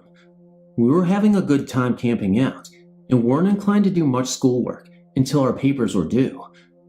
After 3 weeks or so, a winter storm was approaching, so we decided to stock up on necessities and have a little party just amongst ourselves.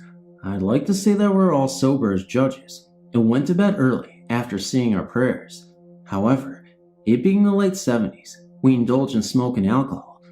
We had the stereo up loud, but the music couldn't completely cover the growing sound of the wind. Our window was frosted up, and a tree branch scratched the glass. Every now and then, someone wondered whether we'd be snowed in. Someone said we would at least be able to get down on the tree. Eventually, we turned in. Unsurprisingly, that night, I had a very spooky dream. A woman hovered over me and was trying to say something to me.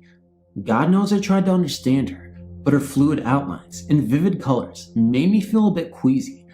I woke up, certain she was still in the room. I saw nothing, just the shadow of the tree limb swaying outside. Too much party, I thought to myself, and went back to sleep. We were quiet the next morning. I suppose it was due to too much of a good thing the night before. The snowdrifts were impressive, as the wind had been so wicked, but the sun was out, and the sky was clear, and the snow was pristine. It was so much different than the storm that I felt up to sharing my spooky dream. It seems that 2 of the others had strange dreams as well. Since we all dreamed different things, I was certain nothing occult had happened. I was very relieved, since we still had 3 weeks to live in that room. Being a Florida girl, I was still curious about snow still, and wanted to have a look around. I dragged a willing soul with me, and we make a quick trek around the yard. Finally, I wanted to see about our tree. My companion was bitching about the cold, and she ran into my back. When she saw why I had stopped, she said, "Son of a gun." You may have guessed by now that there was no branch, no tree, no vegetation within 15 yards of our window, and nothing was 4 stories high. We dug in the snow a bit to see whether it had fallen. Nope, no trunk, no hidden limbs in the snow. We ran up to the room to look out and make certain we had the right window. When we heated off the frost with a hairdryer and we looked down and saw nothing but our tracks, every one of us marched back down to try and find our tree. Nothing. We went back upstairs and talked a bit to get over the shock. We were all skittish, but managed to sleep in the room, but with our mattresses shoved much closer together. After that, we never mentioned much. Why bother? There was no rational explanation. I'm just glad I wasn't the only witness. That would have been crazy making. Hi, I live in the United Kingdom and have had a few ghostly experiences. My first was when I was about 7 or 8, just after my dog had passed away. He used to sit with me at the top of the stairs when I was younger, as if to protect me from falling down. He would let me be till I made it all the way up or down. After he was gone, I used to sit on the same top stair, pining for my best friend. One evening, I watched as a cat walked from the dining room door, which was open, through the living room door, which was shut. This wasn't the only time I met the cat. I always slept with the door shut to my bedroom, but felt a cat pat and paw its way to getting comfortable on my bed. I also remember it purring as well. We did have a cat at the time, so I thought it was her. I reached down to stroke what I thought was my cat. Instead, there was a small indent in my mattress. When I turned the light on, there was nothing there. My door was still shut, and my cat wasn't in the room. During my teens a few times, I woke to find my light on and television turned on. This stopped when I moved out of the family home while I went to college. I suppose more disturbingly is what has been happening to me for the last few years. In 3 different properties I've lived in, my bed has been shaken.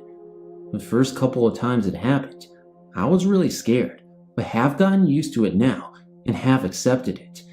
If I had the courage, I would ask it what it wants, but it's never hurt me, and I believe it is there just to let me know it's looking out for me.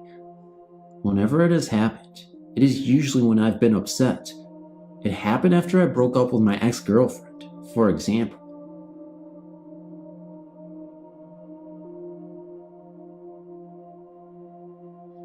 I lived in a small, cramped apartment in a building that was built in the 1940s in Kokomo, Indiana.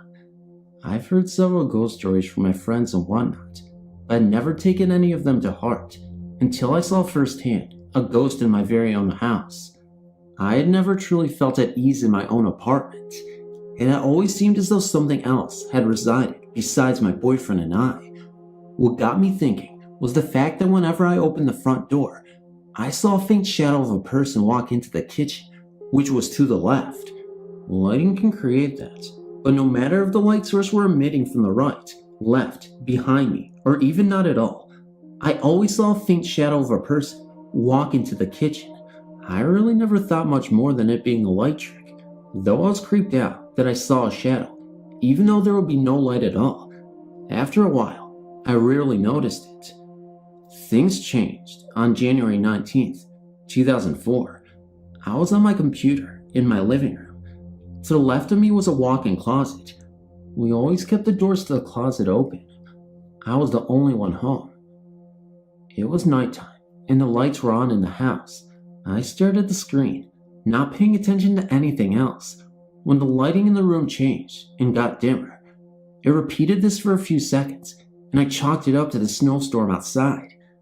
A few minutes go by, and then, to my left, I see what appeared to be a person outside my field of vision. I wear glasses, so I don't see way off to the side too well. Anyway, I turned my head, and I saw, as clear as anyone could ever see, a young man walk straight into my closet and then disappear. I remember exactly what he had looked like. About 6 feet tall, short, Straight blonde hair. He never looked over at me. I only saw him from the side as he disappeared into my closet. Strange, I know, and I could not make sense of it either. I was so scared that I immediately jumped up from my chair and drove to my mother's house, where I stayed for a couple of days. Later on, after I had moved out a month later, I found out from my landlord that the last resident was a young man who had committed suicide by hanging himself with a noose in the walk-in closet.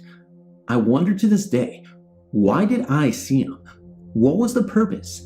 I don't know if I'll ever know, but I've been both fascinated and frightened by my experience, and from the day it has happened, it has always captivated me. The story that follows is a true account of an 11-year experience that I'll never forget. When I was 6 years old, my family moved into an old Victorian home in Pontiac, Michigan. The house still stands today. It has changed owners several times, but is in a state of disrepair. The house had been built in 1892 by Mr. Newsbringer for himself, his wife, and children. My parents had purchased the home from Clara, the last living daughter, in hire.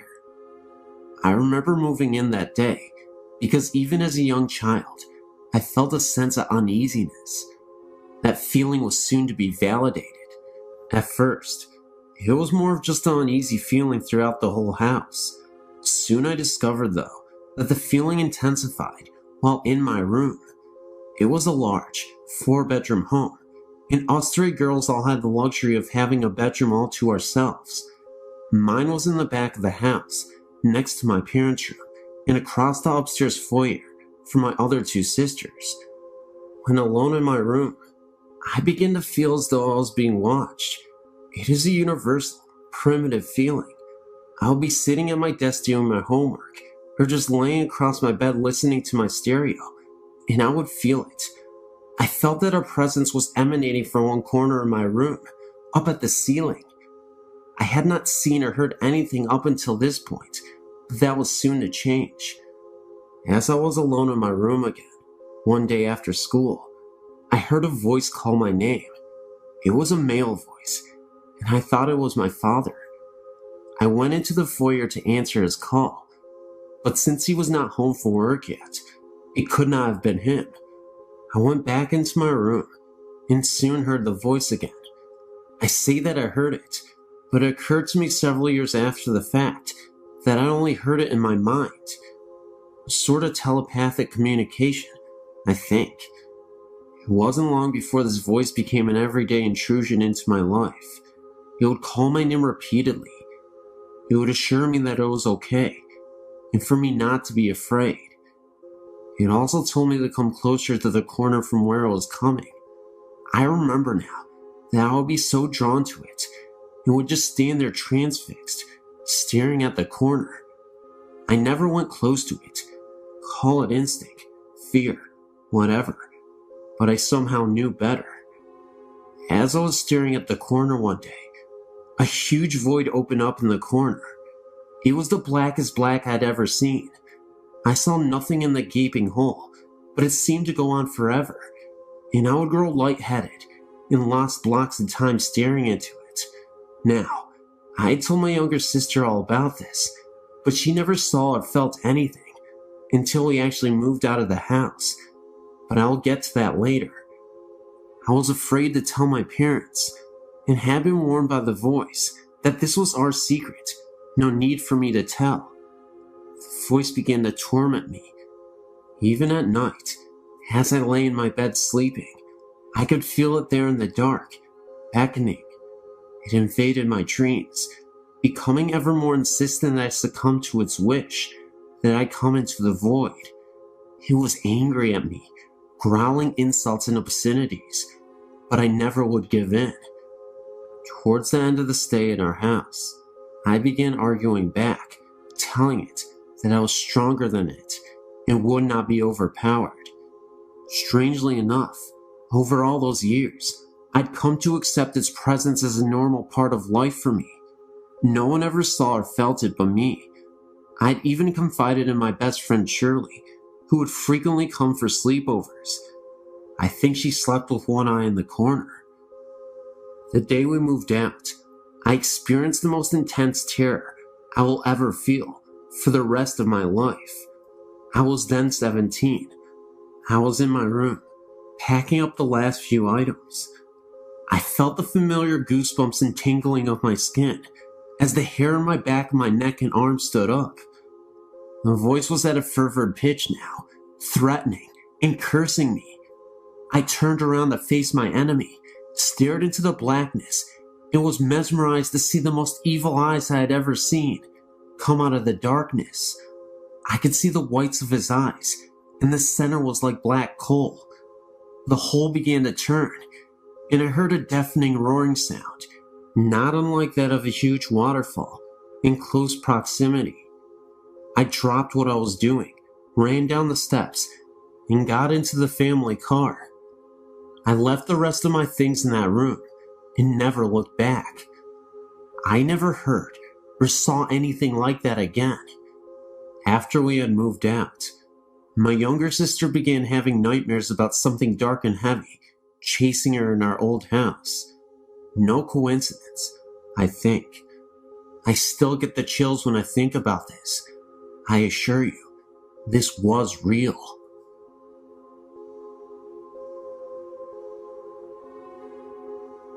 My family and I lived on a farm in Manistee County for 11 years. It is a log home built sometime in the 1860s. We had numerous experiences, such as the older man talking to my toddler in her bedroom, while knocks on the front door in the middle of a snowy night with no one there, and no footprints in the snow.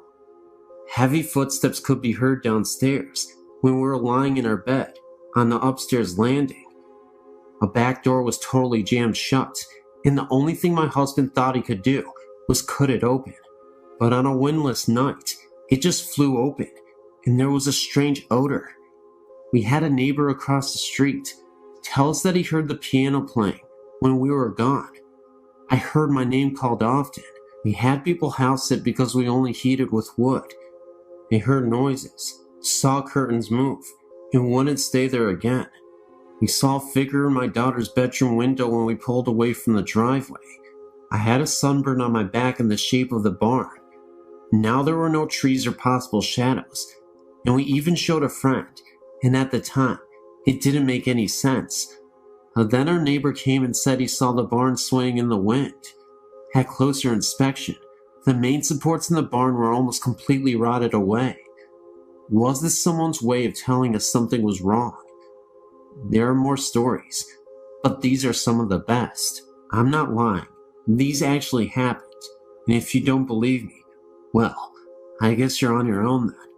But these did happen. Thank you for reading.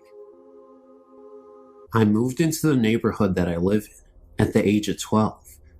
I'm 20 now. Ever since I moved in here, I was told of the woods and the strange things that went on in it. Sounds of drums, voices, screams, etc.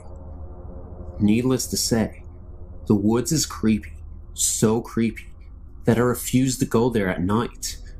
Let me explain. The woods consist of two sections, the front and the back.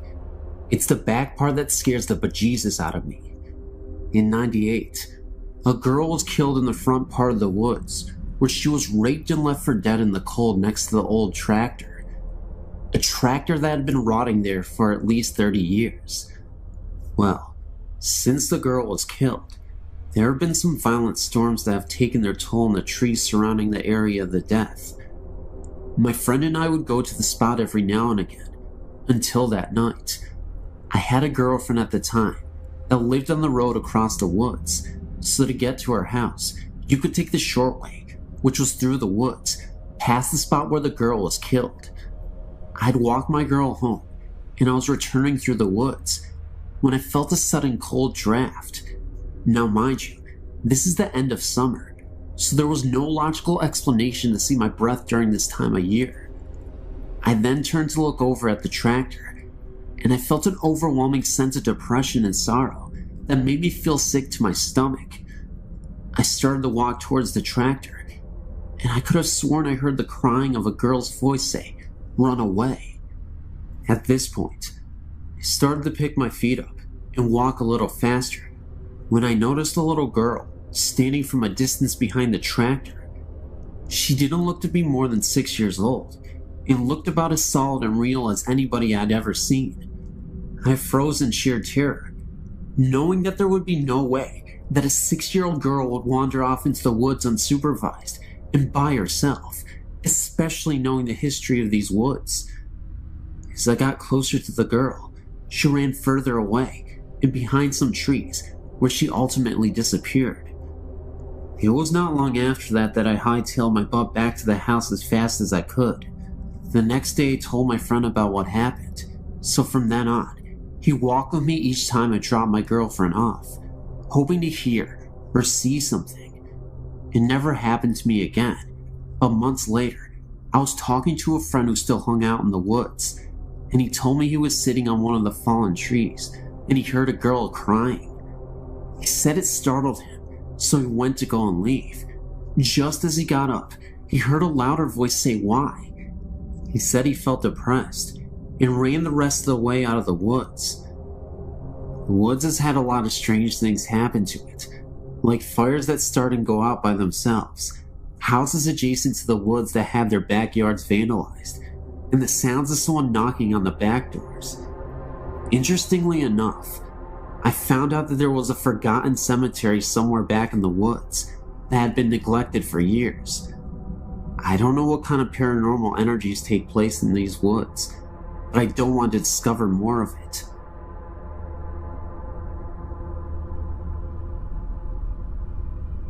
My parents still live in the same house I grew up in with my older sister. My experiences with ghosts began at about age 8. One night, I'd just gotten into bed and was waiting for my dad to come tuck me in. The lights were still on, and the whole family were upstairs. I wasn't alone or anything. I was wearing a nightgown.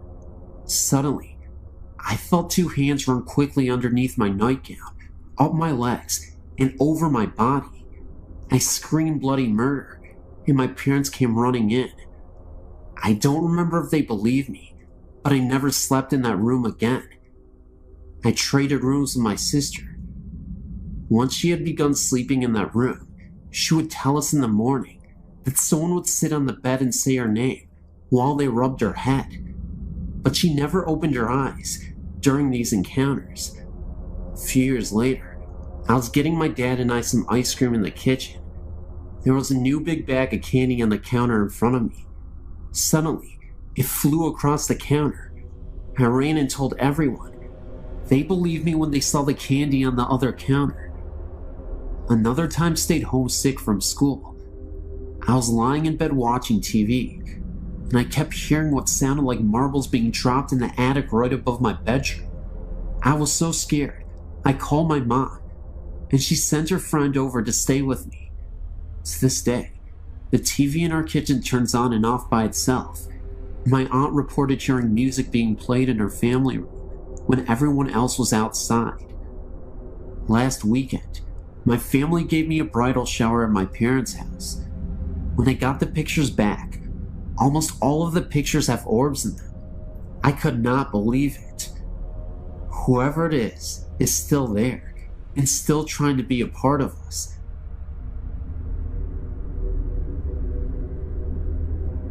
It was my first time going to the Gettysburg War site.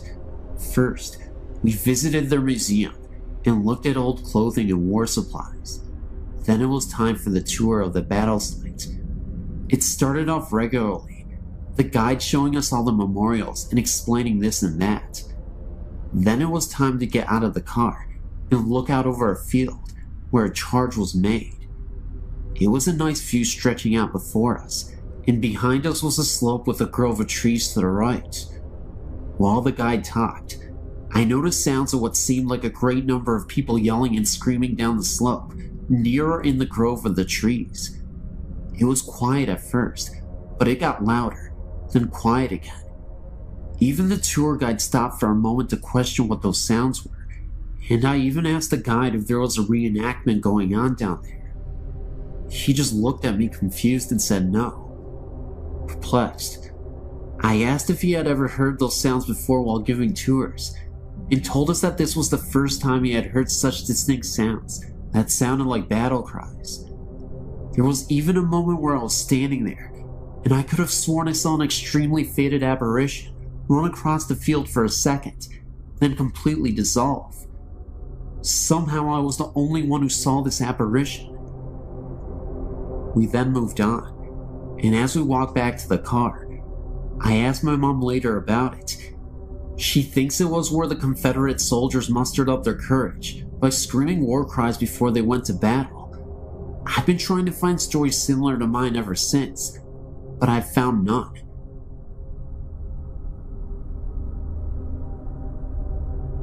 My name is John, and I've been a Civil War reenactor for about 4 years now, attending living history events and reenactments throughout the mid-Atlantic states. I'd like to tell you about an experience that my reenacting group had at Antietam National Battlefield, Maryland. My company, Company G, 96 Pennsylvania Volunteers, annually has a living history event at this famed Civil War battlefield. It was here that in September of 1862, one day's casualties amounted to 23,000, more killed, wounded, or missing in one day than the casualties in America's previous wars combined. At one point during the battle, one American was injured with every second ticked by. I'd like to note that this was the ground upon which we were camping on. To continue my story, we traditionally take a walk into the battlefield to a small lane known as the Sunken Road.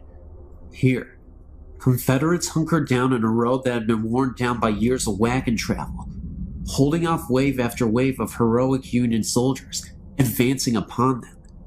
Eventually, the Union forces swarmed over the Confederates' right flank and fired into the rebels from down the road, driving them off. This is where we annually took a midnight tour, hoping to catch a glimpse of energy left from 1862.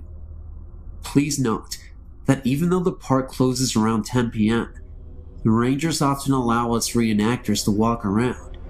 This is because if we found anyone defacing a monument or even shifting a pebble, that person will be praying for a ranger to come by and save him. So this night, about a dozen of us strolled down the sunken road and eventually came upon a monument located in about the center of the lane's length. We sat down along the banks of the road to relax and take in the atmosphere. About 20 minutes passed with silence and a few pictures taken here and there of us around the monument. Soon, 4 of us, myself included, chose to walk the remaining distance of the road to an observation tower, climb it, take a few snapshots, then head back. So we decided to walk down to the tower, ascend a few flights of stairs, and took a look around. Meanwhile, back at the monument, our captain decided that everyone had better get back to camp, so he sent 2 men to go retrieve us from the tower. No sooner had those 2 began to walk down the road, when the remaining few men heard shoes and heel plates, horseshoe-like plates we wear on our leather shoes, on the gravel and earth down the road. First 2 pair, then 4 pair, then 6, and so on. Equipment could be heard rustling around on the body: knapsacks, canteens, cartridge boxes. If anyone knows what it sounds like to have men marching on a dirty road with full gear on, it's us. The sounds continually crescendoed until one man sat up, looked down the road, and stirred the other men to listen. Just as they began to sit up and peer into the darkness down the road, the sounds faded away just as quickly as they came in. Another man jumped up, went down the road and looked over the fences and banks, only to find weeds and small shrubs. He figured that if this was some sort of ghost regiment, it may have followed those 2 men who had begun to walk down the road to the tower to fetch us. I also had another story I experienced firsthand during a sleepless night in an old gun mill. We also used to have an annual event at Jacobsburg State Park, Pennsylvania. On the land is the Henry Homestead, including a mansion and a house whose basement was the gun mill. The house now is a museum to the Henrys, and the mill below it is open to see the machinery and processes of old-time gun making. The history of the homestead dates back to the Flintlocks.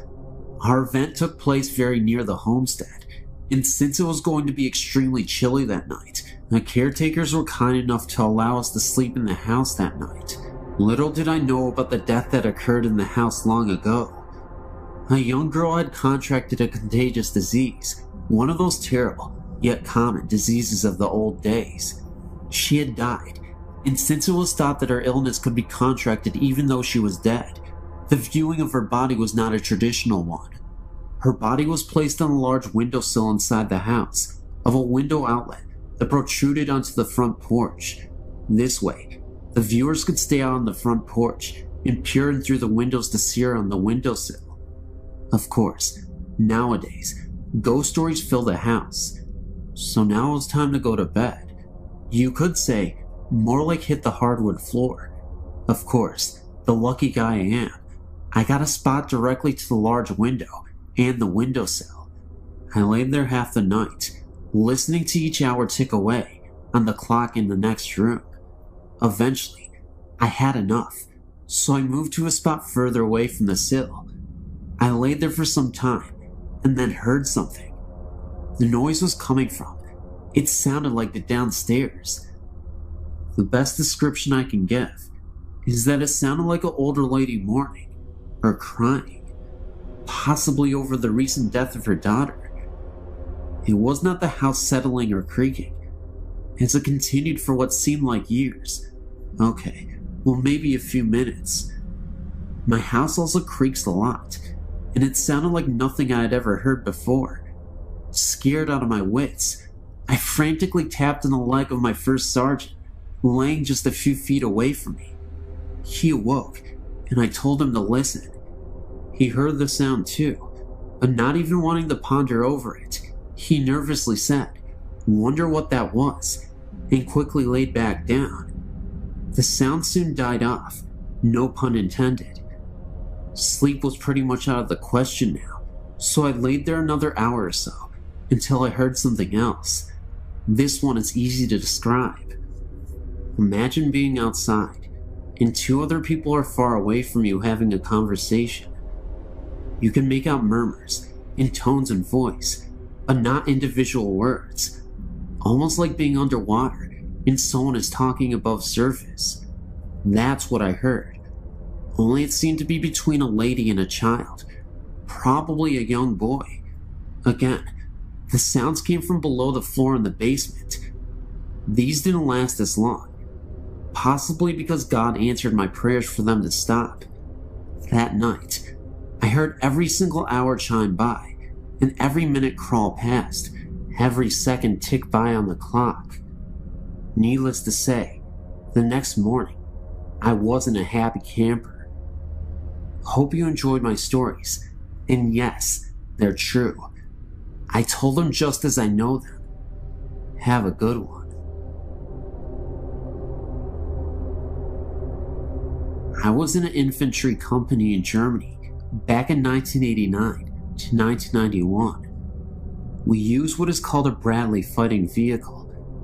It weighs about 51,000 pounds and looks like a tank. We were doing live fire exercises at night, and we finished about 2 a.m. I was driving a Bradley in a convoy of about 10 other Bradleys, returning to the motor pool. The drivers used a large night vision scopes to see by. It's like watching green TV, and the Bradley commanders use that one that attaches to their helmets. While driving, a commander is to stand on his seat so that half of his body is outside of the vehicle, so that he'll have a better view of the surroundings. At about 3 a.m., I saw a man standing by the dirt road we were traveling on. I figured he was one of the German range patrolmen, and that he was just waiting for us to pass. Right after the Bradley in front of me passed, this man walked right out into the dust of that Bradley. I hit the brakes to avoid hitting him. At the exact moment, my commander said watch out, but it was already too late. I knew I must have hit him. I didn't even see him come out on either side. My commander then asked me if I'd seen a man walk out in front of us too. I said yes, and then he said that he had too. But when he turned around to check for a body, there wasn't one anywhere on the road. This dirt road was about 50 feet across, and when we returned to the motor pool, we took a flashlight and checked the whole front end and found nothing. No blood, no piece of clothing. There was nothing.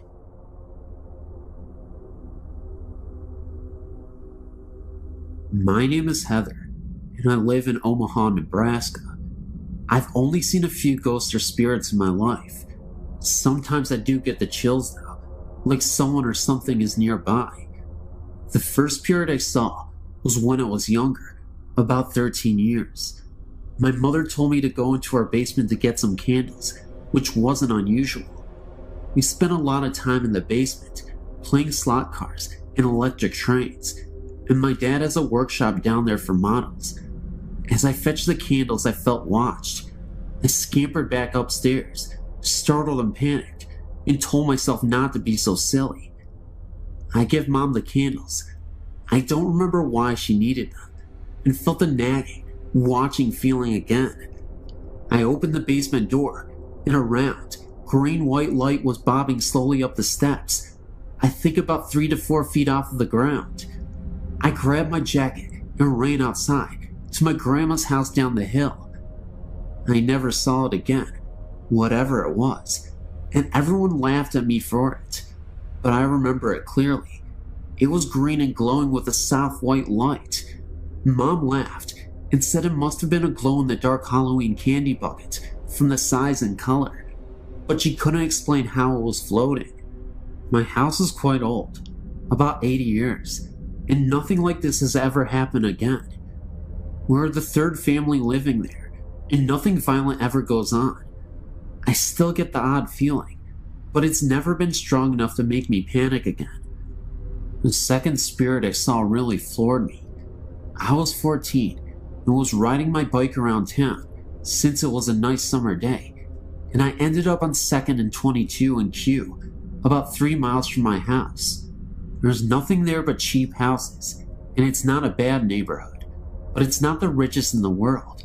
But it's not a cheap, run-down area. Just relaxed, second-hand. Nothing violent ever happened there before.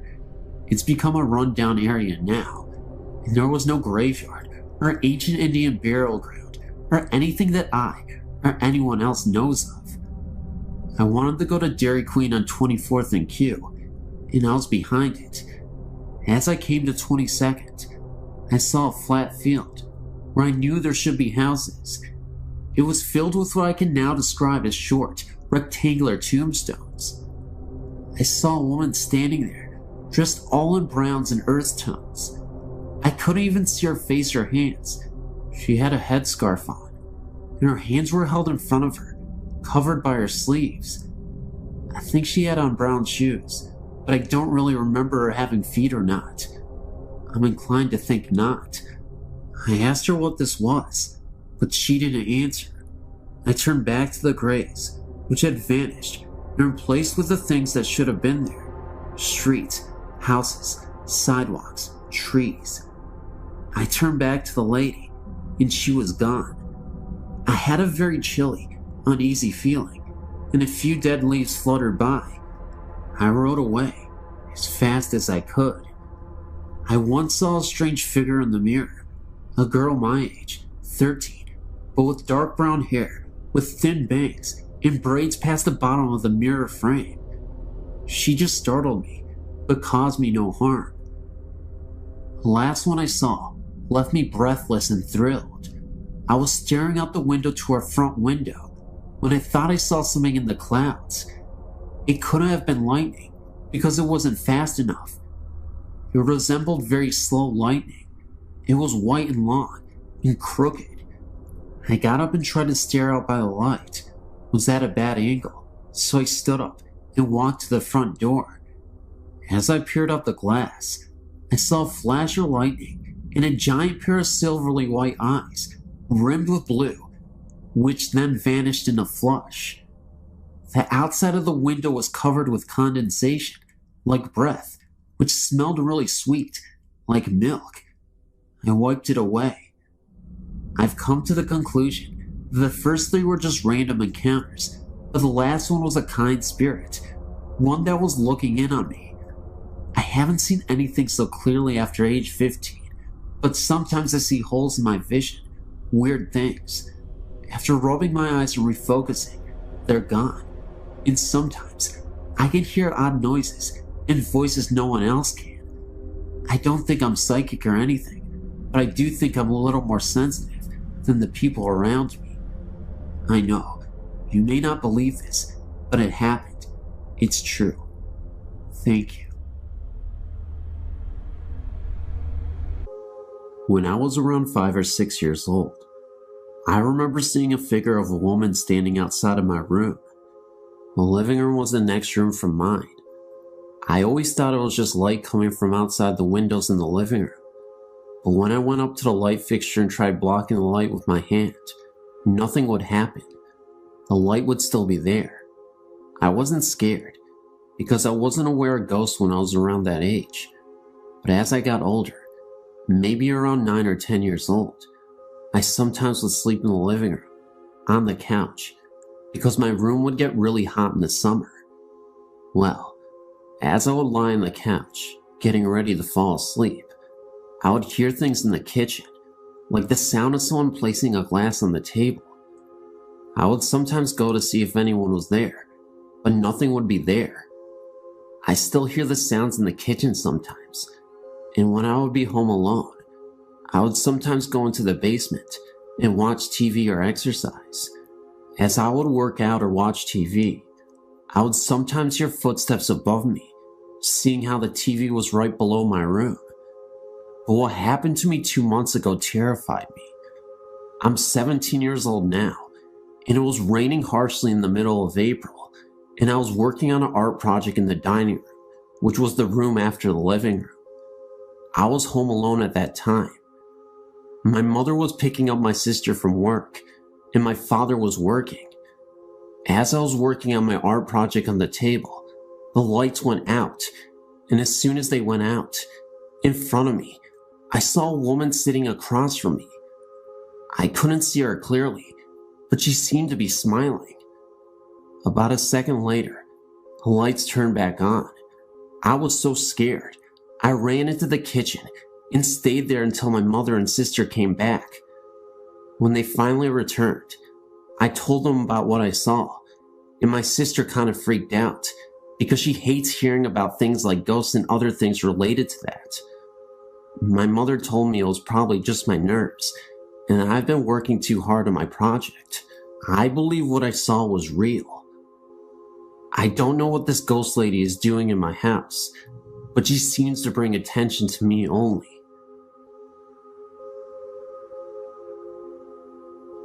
This is just one account from over 40 experiences I've recorded in my ghost journal. It was a very unusual day in Chicago, only 4 days to the new year, and in the middle of winter. It was 63 degrees, yet the skies were dark, but there were tons of fluffy clouds. My friend Christine and I decided to enjoy this rare day and go walking around the park. We watched as the clouds seemed to spread across the sky and realized the storm was near. Somehow, the conversation switched to cemeteries. She told me of an old German cemetery that was near the park that she had gone to. They have a section of infant graves from the late 1800s to early 1900s. She knows the babies died in groups around the same times. After hearing this, I wanted to go see for myself. She told me where to go, and as I drove into the cemetery, I pointed to a corner and asked her if that was where they were. She said yes. I'd never been there before. I don't know how I knew.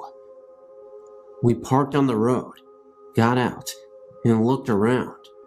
Some of the graves were old and worn, the names and dates hardly visible. The baby section was so sad to see, and we figured there must have been a plague of some sort in the area. It was beginning to get dark, even though it was about 4 p.m. in the afternoon. The cemetery closed at 5, so we wanted to hurry and see everything before they closed and before the storm came. We were walking through the cemetery when it felt like the temperature had dropped 20 degrees in a few minutes. I stopped in my tracks and noticed a familiar smell. The scent became stronger, and I realized it was roses. I asked my friend if she smelled anything. She said yes. I asked her what she smelled, and she said roses. I was bending down to smell the flowers on a grave, which were not roses. I wanted to figure out where the smell suddenly came from. Suddenly, my friend told me to look up, and in the distance was a flower girl. And you guessed it, she was holding onto roses. Both me and my friend were in disbelief. We couldn't even fathom what we were seeing, but yet here was this flower girl holding onto a rose, which had a strong perfume smell. Her attire was in a Victorian-style dress.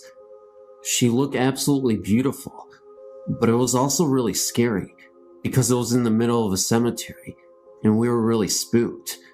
Even though it felt like forever, she momentarily appeared and then she was gone, just like that. It must have been about 15 seconds, if that, but we both saw her, and we're not making this up. We're totally sane individuals who actually go out and try to see these things on purpose. I know that sounds crazy to some of you, but we get such thrills about ghost hunting. Anyway, we're not even done with the story yet, because right after, we heard the most blood-curdling scream I've ever heard in my entire life. It was a scream right after she disappeared, and I'll never forget it for the rest of my life. It sounded like a human trying to imitate a wolf, as in, a human howling, but in a wolf style. I know that sounds ridiculous, and maybe it could have been a real human being trying to play with us. However, we did not stick around long enough to find out, and we bolted all the way home. I guess the moral of the story is, yeah, you can be interested in ghosts and whatnot, but even if you are interested, be very wary, and just remember, ghosts can't hurt you. If that was real, I have no idea what to say, but if it was a human being, I guess you gotta stay clear of the cemeteries. I'll tell you what though, the roses, the girl, and the scream, they were all very real to us. We did not hesitate to leave, because we did not know what to expect if we stayed longer there. Just remember to be very careful. Ghosts are crazy, but humans can be just as crazy.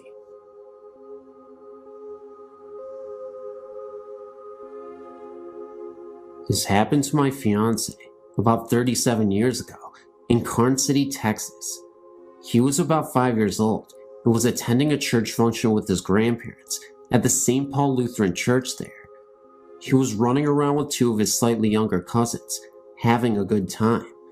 This function was taking place outdoors. Now, there were actually two church buildings there. A new church had been built, and the older wooden structure was still standing close by and being used exclusively for storage.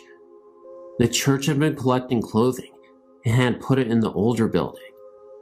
Anyway, my fiance and his cousins had been told to stay out of the churches, but being little kids and the adults having their attention taken up with visiting, the boys decided to explore the old church. They went into the older building and looked into the large room where the clothing was piled on 3 tables. My fiance said the first thing he noticed was the clothing on one of the tables agitating violently, and he could see a lady who just happened to be transparent, sorting through the clothes that were shaking. All that she remembers of her appearance is that she was a motherly or grandmotherly looking figure with a high-necked dress and her hair pulled back in a bun. She did not pay any attention to the 3 little boys, but they ran out of the room as fast as their feet could carry them.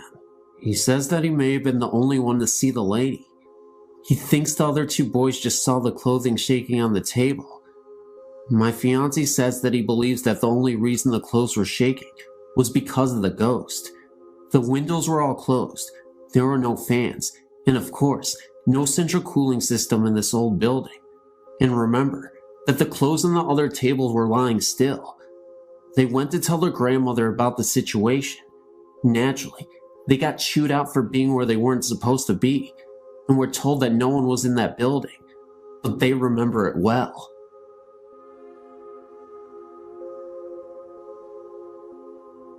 This story is one that may or may not scare you. It's more of a mystery to me and my friends. When I was young, me and my cousin were always together and trying to scare each other. It just so happens that there was an old house which my grandfather had built in the early 1900s, which we thought may be haunted. It should be mentioned that I am from a small town in Virginia, and in the early 1900s, it was a pretty isolated town from the rest of the state. My grandfather was a pastor of the local church. Being that the church was very big, and my grandfather's house was, he would have wakes and funerals in his den. The house was very big, and there was plenty of room for people to attend these funerals. Anyway, my cousin and I used to see things through the windows which we could not explain. The house had not been lived in many years when we would see these unexplainable lights. They were blue in color, and they seemed to go from window to window when we were looking at them. We finally got the nerve to sneak into the house, which probably wasn't too smart. Anyway, we had to enter through the basement in order for my father not to see us trying to get inside. This was very scary because there was no electricity, and we had to try and make it through the dark and up the stairs to the entry of the den. We did this several times, and on some occasions, we heard and seen strange things, and sometimes we didn't. On one occasion, we lived in the house, and we heard a tapping on the ceiling upstairs, as if someone was hitting it with a cane. This was very odd, because my father lived in the house as a child, and said his uncle lived with them, and he had a cane. When he needed something, he would tap on the floor for someone to come and help him. This scared the living daylights out of us, but my cousin was a little more courageous than I, and he persuaded me to go up the stairs. When we got there, he asked whatever it was that we were seeing and hearing to leave us alone in the name of the Lord Jesus Christ. The sound stopped, and we left the house. My father was a little skeptical about the whole thing, but he felt that there may be some truth in it. He himself now saw a ghostly apparition which he can't explain. This is coming from a man who himself is now a preacher, and I don't think he doubts seeing this at all. I really feel that there is some connection to the noises and sightings with the funerals that were held in that house. There are other occurrences which have happened, but would take a while to tell them all. I've read in other experiences about blue lights being represented with the supernatural. This story may not be that scary to you, but to me and my cousin, we know that there is something paranormal about that house.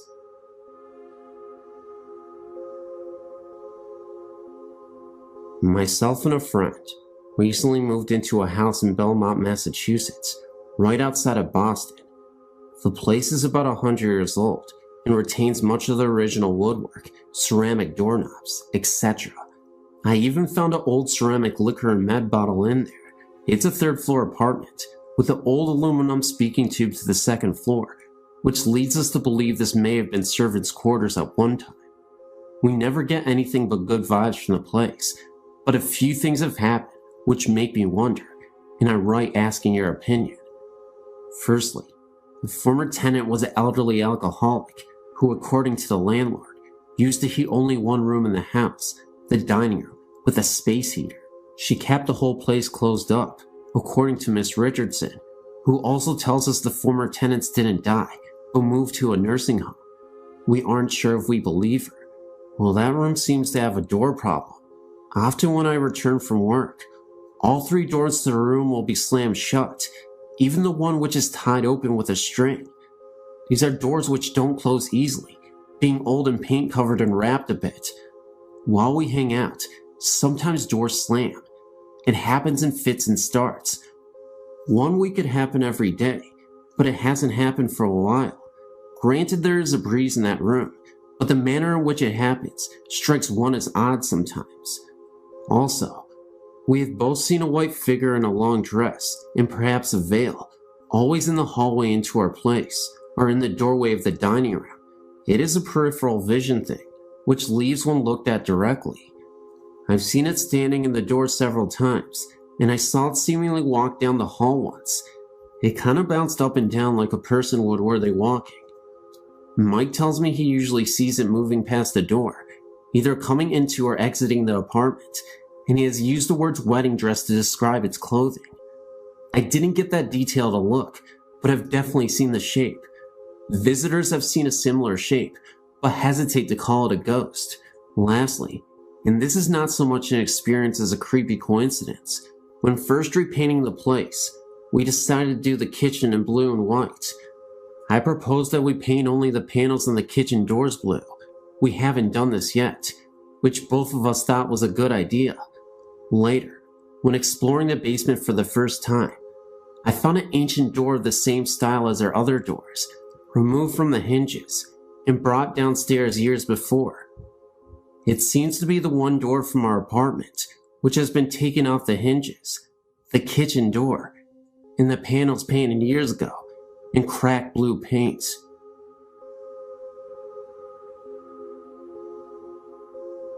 Yesterday, my husband and I toured the Whaley House in San Diego. I think I may have been present to a supernatural occurrence of sorts, but I wanted to ask you about it.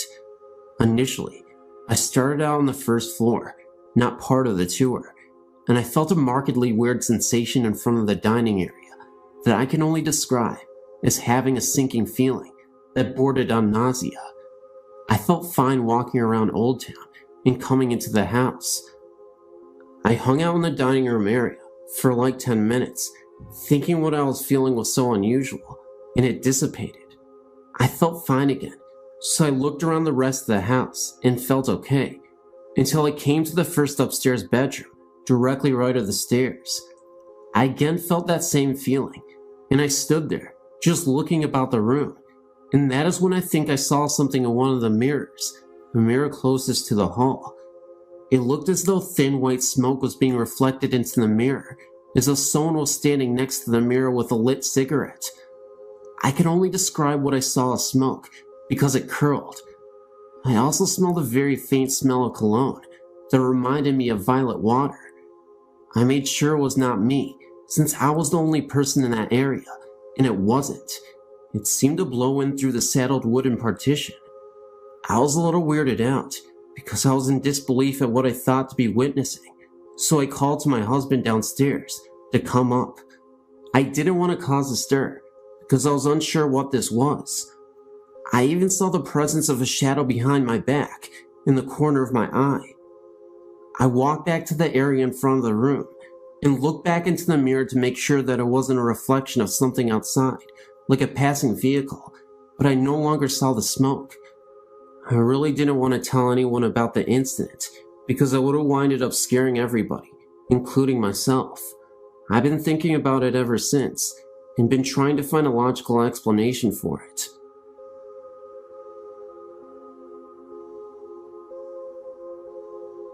I've always been very interested in the subjects of ghosts and the paranormal, but never thought I would have a direct experience with them. Although I'm currently part of a theater group that is renovating an old theater, and we definitely have some spectral energy in the place, but that's another story. This story is about the first time I had something strange happen to me. I'm originally from a small island off the coast of Italy. The community dates back to 700 BC, so you can imagine they have their fair share of ghost stories. I was 15 and staying at my aunt's house with my sister. Our grandmother had died 3 years before, and as part of our week-long stay, we went to visit her grave. The experience was unsettling to say the least, and I think I was most affected emotionally by the visit. Trying to remember a woman who I love very much now, reduced to nothing but a picture in writing on marble mausoleum. Although it was a very hot and humid summer day, the cemetery seemed to have an unsettling chill about it, and I couldn't wait to get out of there. However, anyone who is Italian or knows of Italian cemetery visits is that they are family events that take a long time. Feeling very sentimental and depressed and somewhat bored, I couldn't help but look around and read more grave sites. With each name and picture that I saw, I thought more about the people behind them, their lives, and who they have been. The atmosphere seemed more oppressive, and I started seeing flashes out of the corner of my eyes. Nothing definite, but it was almost as if something had passed in front of me very quickly, and the experience left me somewhat disturbed. We left not long after, much to my relief, but still with this heavy, depressed feeling. Later on that night, I had fallen into a deep sleep, but was awakened at 3 in the morning by a male and female voice arguing. I was very groggy, but I immediately thought the voices were strange because they didn't sound like they were coming from anywhere, in particular at least. They sounded as if they were right in my ears. The room I shared with my sister was directly over a busy main street, and being a summer resort, there is always some activity going on. However, the street this night was totally quiet, with no one in sight. The voices continued to argue in Italian, and though I spoke it, I couldn't make out what they were saying. Also, the intensity of the voices didn't change as I moved around the room.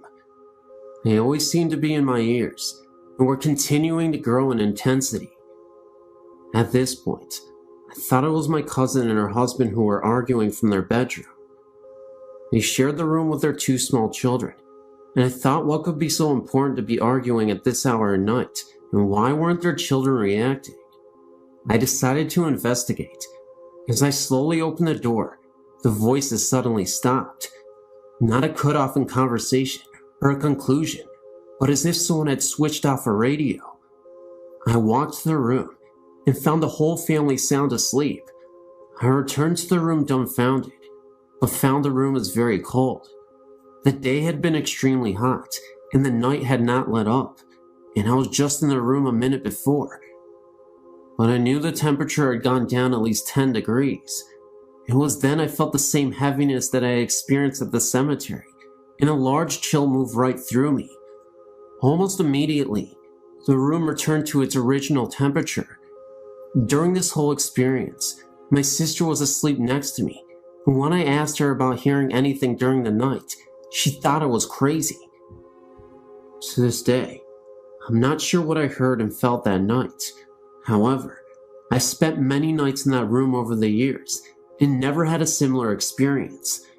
Did I touch something or someone? And did they follow me back from the cemetery? I don't know. I never shared this story before, but this seems like the right place to do it. When I was born, my parents rented a portion of a 3-family house. The house was huge and previously owned by an old German woman.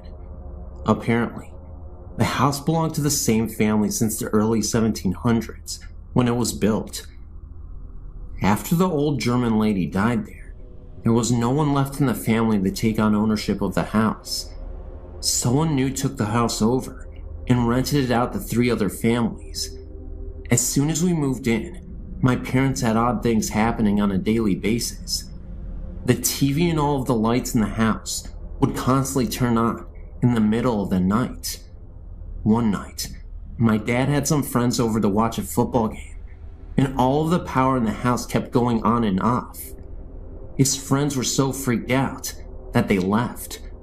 What bothered my mom the most was that all of the rooms in the house stayed warm, except for mine.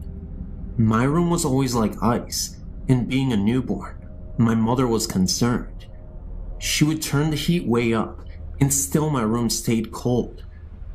One night, she heard a woman's voice coming from my room. As she neared, she could hear an old lady singing a lullaby. When she opened the door, the rocking chair was swaying back and forth, and my room was warm. After this occurrence, my room remained warm. This became an ongoing thing in the house. The rocking chair would constantly rock, no matter where in the house my mom moved it to, and oftentimes she would hear a soft voice coming from my room. The lights continued to go on frequently in the middle of the night. As I got a little older, into the toddler years, I can still remember certain things happening. My parents found it odd that I am able to remember things so clearly. I can describe my bedroom in distinct detail, as well as the other rooms in the house. I only lived there from newborn to 2.5 years. One night, I woke up and felt absolutely terrified. I remember climbing out of my crib onto the little table and chair set and stepped onto the floor and dodged for my parents' room. As soon as I climbed into bed with my mom and dad, I heard my aunt, who was asleep on the couch, screaming. My mom woke up and ran into the living room to see what all the fuss was about. My aunt kept crying, I saw her, over there by the lamp. Apparently, my aunt says that she saw the old lady standing at the foot of the couch by the lamp. When my mom reached over to turn the lamp on, she disappeared. All of my parents' old friends remember the house, and everyone has a story of something that they experienced there. We know that the old lady died in the house, probably in the section where we lived. At first, I think she was angered that the house no longer belonged to anyone in her family. She was harmless and just wanted to make her presence known. We only lasted there for 2.5 years. Sometimes we drive by the house and contemplate stopping in to see how the current owners are making out, but I never had the courage to go back. Here's some spooky experiences that I remember from my childhood. The first one didn't happen to me. It's something that my mother told me about. Her mother died in 1959. A few years later, she remembers waking up in the middle of the night and hearing her mother calling her name. This always gave me the chills, especially if I thought about it at night. When I was maybe 6 or 7, something happened that scared the living daylights out of me. I can still picture it in my mind. A short time after I went to bed, I was lying there awake, and I looked up at my bedroom door, which was closed. There was a window across the room from the door. The curtains were open, and the moonlight was shining through the window, making a square of light on the door. In the middle of the square of light, I saw the shadow of a hand slowly moving back and forth. I was so scared that all I could do was just stare at it. I was trying to scream, but no sound would come out. Finally, I managed to get my voice to work, and I yelled as loud as I could, "Mom!" My mother came running in, and I told her what I saw. I don't remember if she saw the shadow too. Probably not. She didn't see anything outside, and she shut the curtains. Now, there were no trees right outside my window that were close enough that they would make a shadow. Not to mention that this did not look like a tree branch. It was definitely the distinct shape of a human hand. Looking back on this as an adult, I realized that this was most likely not anything supernatural at all, but someone actually trying to break into our house, which, quite frankly, is more scarier than a mere ghost. When I started screaming, the person heard me and ran away. Shortly after the previous incident, I asked my parents if I could move into the room across from that one. Gee, I wonder why. My new room had a little trap door in the closet, leading to an attic of sorts. My parents never used it for storage, as it was too hard to go up there through the trap door, and it most likely wasn't even high enough to walk upright in. When I was about 10 or 11, my best friend and I were playing in my room, and we noticed that the trap door was open about an inch or so. We slid it closed. Every once in a while, I'd look up there and find that it was open again. I'd keep sliding it closed, and then a few days later, it would be open. My friend and I naturally assumed that we had a ghost in the attic. I really don't remember if I actually heard anything up there or not. Around the same time, this same friend would occasionally spend a night with me. Several times, we'd be lying in bed and hear the sound of a newspaper or some sort of paper being crumpled up in the living room when we knew no one else was up. We called this the newspaper ghost. Another time, I think I was about 7. I was riding my bike around in circles in the street. This was in a housing development where there was very little traffic. My aunt, uncle, and cousins were visiting, and I recall looking at the bathroom window on the side of our house and seeing my aunt's face looking out the window. Later, I mentioned it to my aunt, and she said she hadn't been looking out the bathroom window, and neither had anyone else. Now, I realized that this could have easily been a reflection of something in the window, but at the same time, it seemed pretty spooky to me. In the summer of '69, I was about 13. We had some relatives staying at our house for about a week. One evening, after everyone had gone to bed, I was still awake. As a child, it always took me a long time to get to sleep. I was always too wound up, I guess. Anyway, all of a sudden, there was this loud crash that came from my closet, like something metal or aluminum falling on the untiled floor. The thing that came to mind was a metal vacuum cleaner hose. There was no vacuum cleaner or any other large metal object in my closet that could have fallen and made such a noise, and even if there was, what would have made it fall off the shelf? I was too scared to get up and look in my closet or go and ask anyone if they'd heard it. Now, this was a small 3-bedroom house in Levittown, Pennsylvania. If anyone is familiar with the houses, if a loud noise occurs in any part of the house, it would be impossible not to hear it all over the house.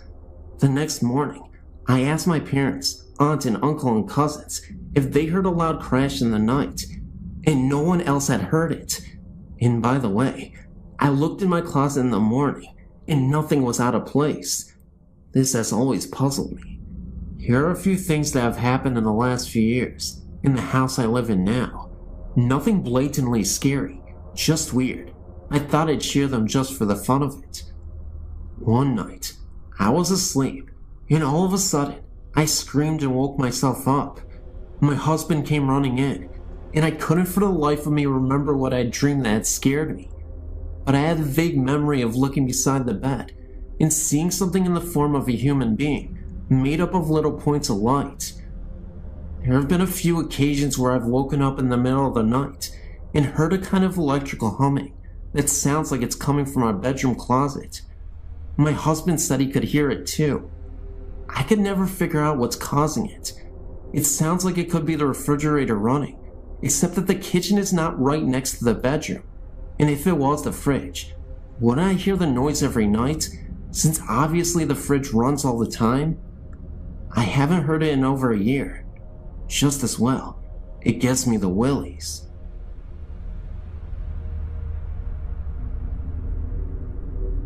I want to say that I can sympathize with your situation, although other than apparitions, my experience varies greatly from yours.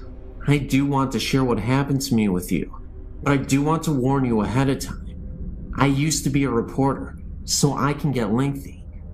My first experience happened when I was a child. I was 7 years old and lived a completely normal life. My parents didn't smoke dope or dabble in the occult, so I really had no knowledge of ghosts, other than the traditional Halloween experiences every child encounters. When I turned 7, my family moved from Metro Memphis, Tennessee, to rural Independence, Mississippi. We moved into a house that my father renovated. Rather than trying to draw a diagram that may get scrambled in transmit, I'll try to describe the layout of the rooms involved. The way the home was originally laid out, you walked in the front door into the living room. To the left was the kitchen, open without walls to the living room. To the right was a bedroom door.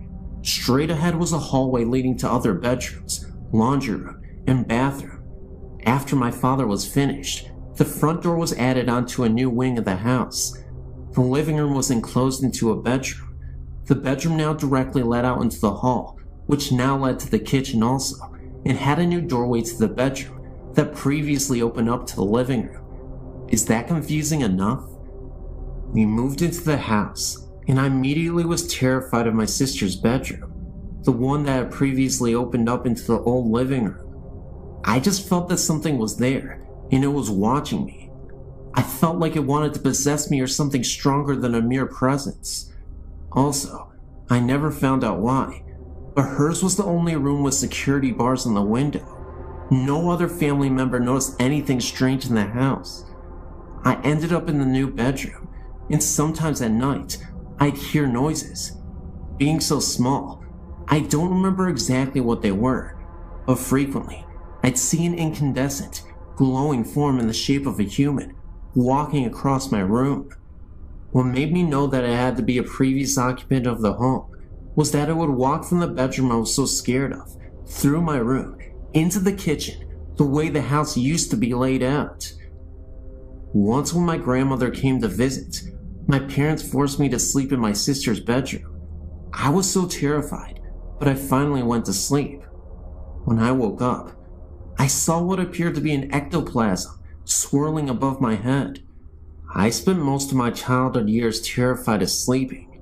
Being a middle child of an older sister and a younger brother, I'd hide my prized possessions, jewelry, money, whatever I thought I didn't want them to get a hold of.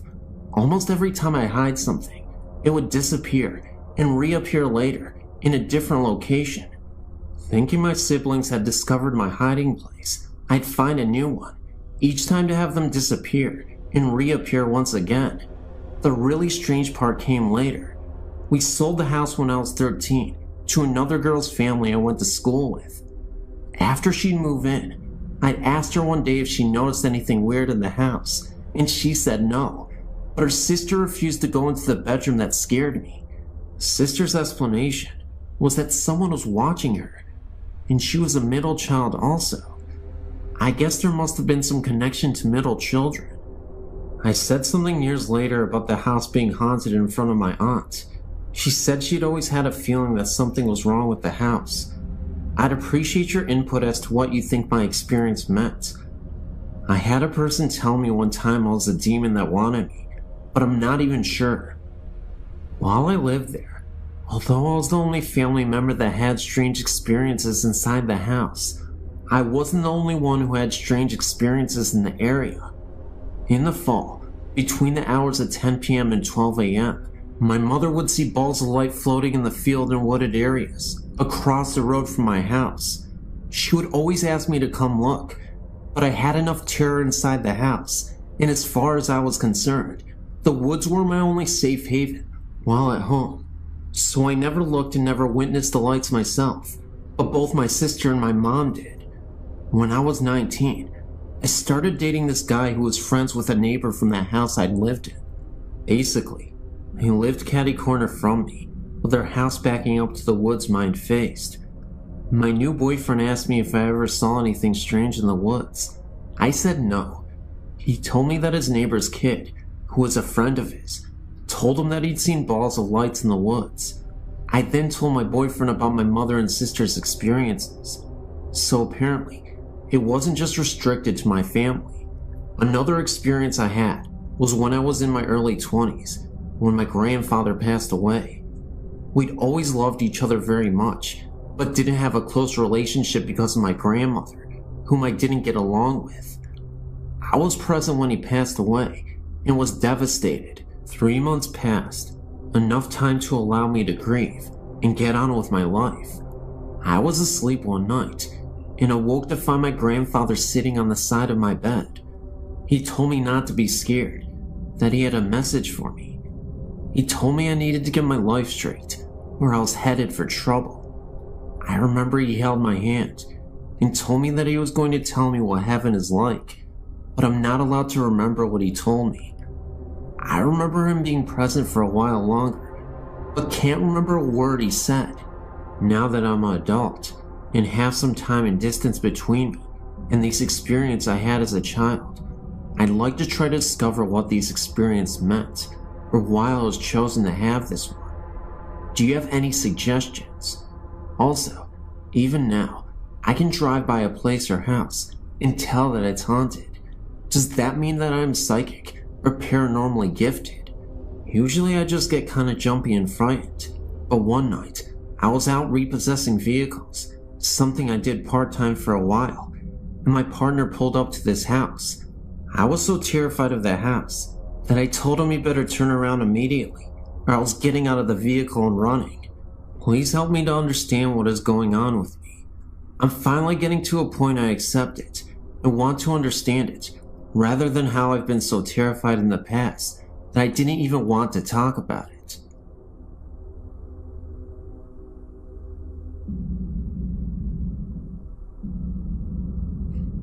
In 1983, when I was 18 years old, I was severely ill. I woke up one morning and my face was badly swollen. My mother took me to the emergency room. I was placed in the ICU the next day as I went unconscious. It would take a team of doctors over a week to finally diagnose me. It was a rare disease. There was only 2 case histories. They both died from it years before.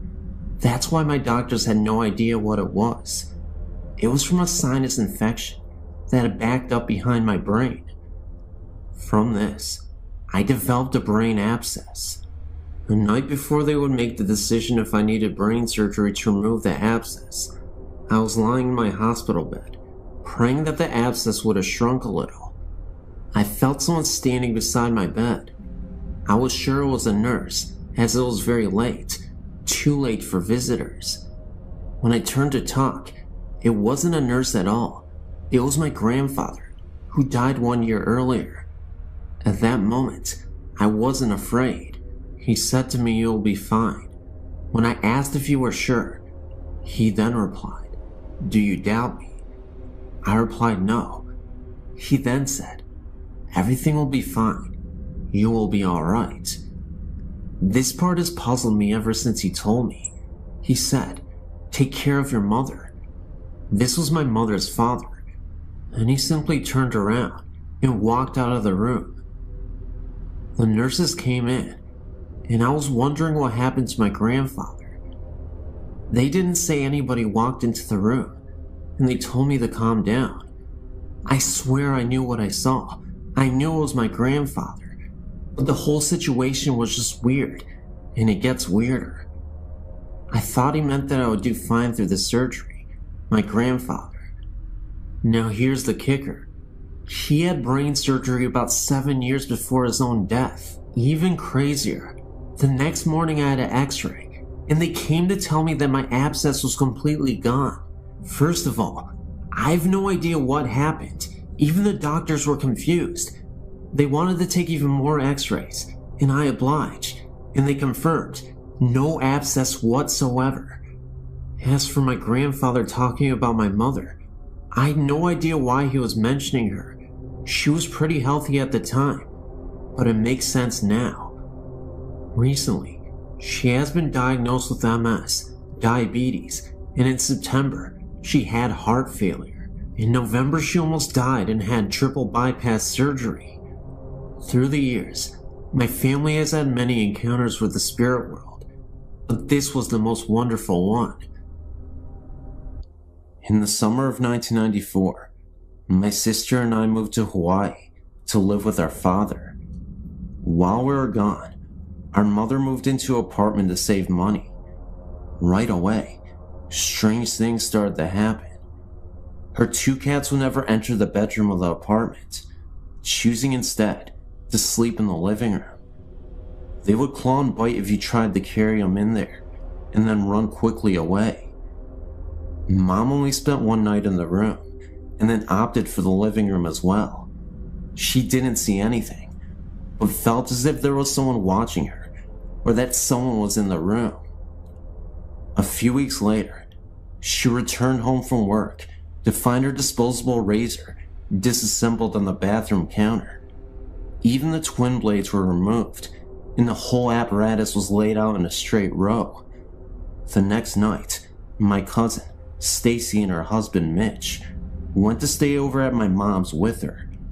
They were in from out of town, not going over to ease her fears. She wasn't scared yet. The 2 of them argued with Mom over sleeping arrangements, and she assured them that they never slept in the bedroom anyway. That night, my mother woke to hear Stacy and Mitch screaming in terror. Mom ran into the room to find Mitch trying to pull Stacy off the bed. She was screaming to get her off the bed, so Mom started pulling too.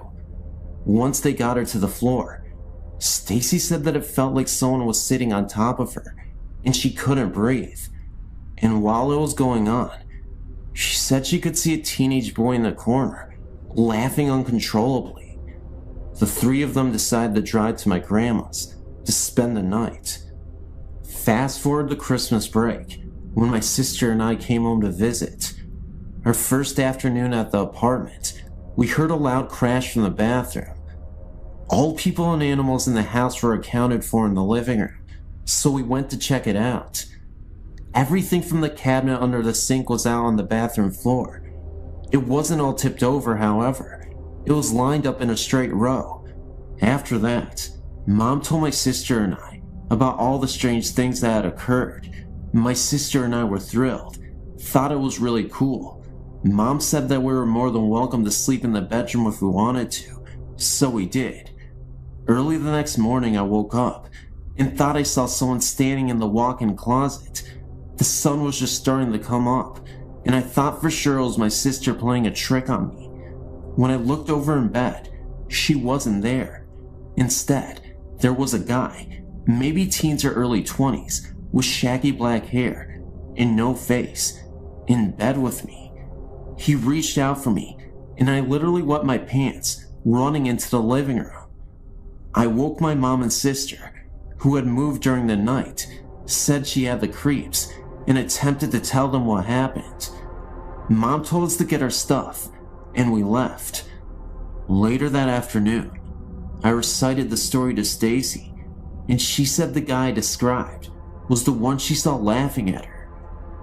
Mom went to the leasing office a week later and asked to be moved to another apartment. All the leasing agent had to say was that no one had lived in that apartment longer than 4 months.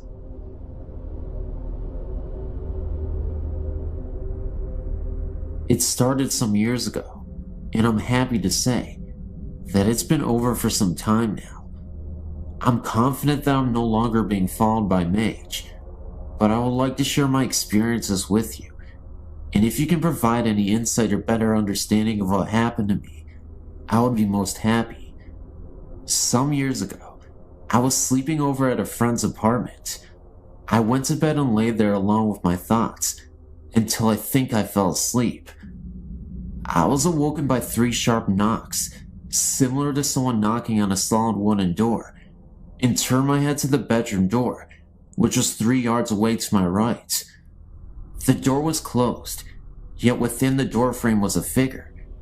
To my eyes, the figure was shimmering and vivid with colors, without any real human form, yet to my senses, I was certain that it was a woman, that she was extremely tall, and that she was wearing jewelry. I perceived her with the absolute clarity that my eyes were unable to support. I opened my mouth to yell, but could not. It lasted only a few seconds when the door opened and my friend entered the room. The vision was gone. I said to my friend with a detached calmness that I'd just seen a ghost, but this of course was met with indifference. I did not press the matter, as I was already beginning with self-doubt. By the end of a mostly sleepless night, I'd managed to convince myself that it was a dream, or at least a product of that period between sleep and wakefulness. Within days, the whole episode was forgotten. Some 6 months later, I was at home with my parents and decided upon an early night. I had a lot on my mind that night and needed some space and some quiet for contemplation. I was lying on my single bed in my small bedroom, lost in thought, when I heard the 3 knocks again. My heart leapt. From my bed, I could see ahead of me, and to the right, the bedroom door, which was open, and the landing is accessible by 3 ascending steps. Through the door, I can see about 3 yards of the landing until the angle of the door frame cuts off the view. There, just at that farthest point, was the same vision, the same shimmering colors. She was much clearer this time, and there was no doubt that my eyes were seeing a woman. She was so tall that she had to bend her head to her left until it was almost resting on her shoulder, like a body hanging without the noose. But she was looking at me.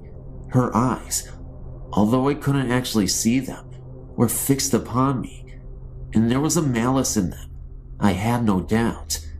Then, in an instant, she came along the landing, down the 3 steps, and right up to my face. So quickly and so aggressively, she brought her face to within an inch of mine. I could make out her eyes and nose, but to this day, I cannot be sure if I saw them or experienced them. I could not separate her emotions from her visage, which seemed to be one and the same in my mind. It is difficult to describe, but I saw her face and features, along with her hatred and despite. I opened my mouth to scream, but nothing came. Eventually, she disappeared. I've never been so terrified in all my life. Never has fear removed any capacity to utter or to move a single muscle, and yet this was the case. I lay rigid for some time, at least until the room was light from daybreak. I was absolutely sure that I had not fallen asleep, but yet over time, I managed to convince myself that this was indeed the case. This is how I came to terms with it. Over the next year, I saw no more of her, and she was reduced to an entertaining story for friends. Then I married and moved to set up house with my wife. The third, the last, and the unequivocal sighting was during the early days in my new home. It was a bright, warm Sunday afternoon, and I was sitting on a chair to watch a television program, an old episode of Bonanza, as it happens, when I became aware of another presence in the room. I turned to the door behind me, fully expecting my wife to be there, but she was not. As I turned my head back to the TV, to my right was a settee, and, sat in the middle, was the woman again. This time she was sat on the edge of the settee, with her hand forward, cupping her chin in her hands, and her knees were also together under her chin. She was leaning forward in this position, contemplating me amusingly or mockingly. I cannot decide. There was so much clarity about her features, and the room was bright, which she seemed to reflect.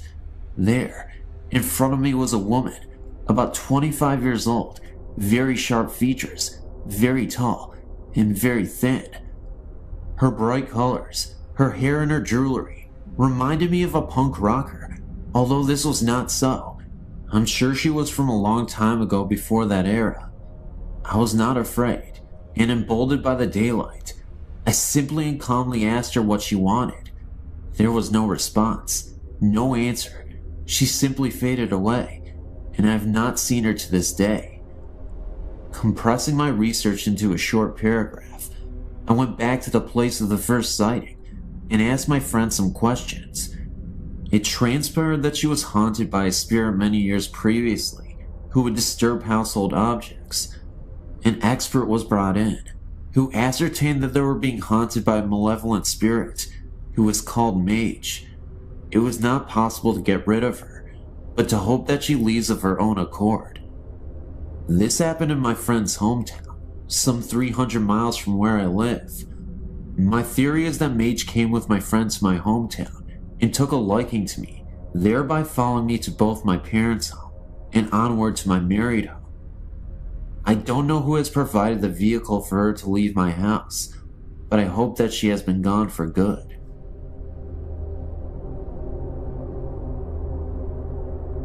When I was in my early 20s, a friend and I decided to rent a house together. We found a lovely old house near the Mississippi River, and I was immediately drawn to it. After we moved in, we both began to notice banging on the walls and lights blowing out constantly. The lights we attributed to bad wiring, and the banging, I truly believed, was my friend, and she truly believed it was me. The layout of the house was one we had never seen before. There was a hallway that led from the front living area to the back bedroom areas that was at an odd, slanted angle. I always felt uncomfortable going down this hallway and found myself going around by way of the kitchen. After months, my friend and I decided to take in a third roommate to help with expenses. During the next month or so, after this third roommate moved in, we noticed an increase in frequency to the noises, banging, and lights going out. We also began to notice that every month, and this is really weird, right around the time that all three of us began our menstrual cycles, a very large stain began to appear in the middle of our living room floor. We tried constant shampooing, but it would always reappear immediately. Then after our cycles were finished, the stain would disappear on its own, only to reappear the next month. Our third roommate then became very withdrawn after only a short time of being in the house. She began to go directly to her bedroom and never came out except to go to work. Her personality has also changed drastically. She went from being very funny and outgoing to a complete loner. She would also say very inappropriate, weird things to us. We had known this girl for some time, and her behavior was quite unsettling. She finally told us that she was not comfortable in this house and was moving out, and she did so that very day. Shortly after she moved out, the banging noise began in earnest, and we started noticing our things being rearranged.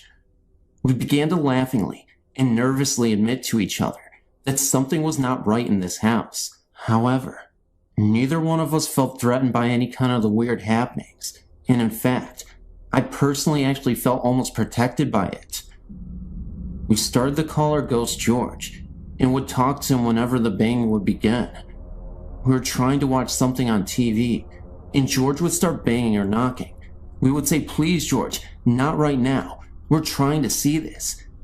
And he would actually stop, at least until the show was over. Unfortunately, no matter how much we begged him to stop putting the stain on the floor every month, that never ended. In fact, it got bigger and darker the longer we lived there. One kind of amusing episode happened to us one memorable evening. I decided to let my boyfriend at the time stay overnight with me, although I usually didn't do this.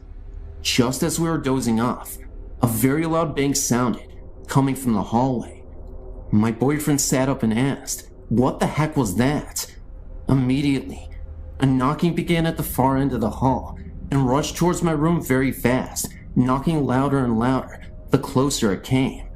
My boyfriend said, "That has to be your roommate being funny." I just laughed and tried to explain about our ghost, and that I thought he might be angry that I had a male friend overnight. He said that was bull and got up to investigate.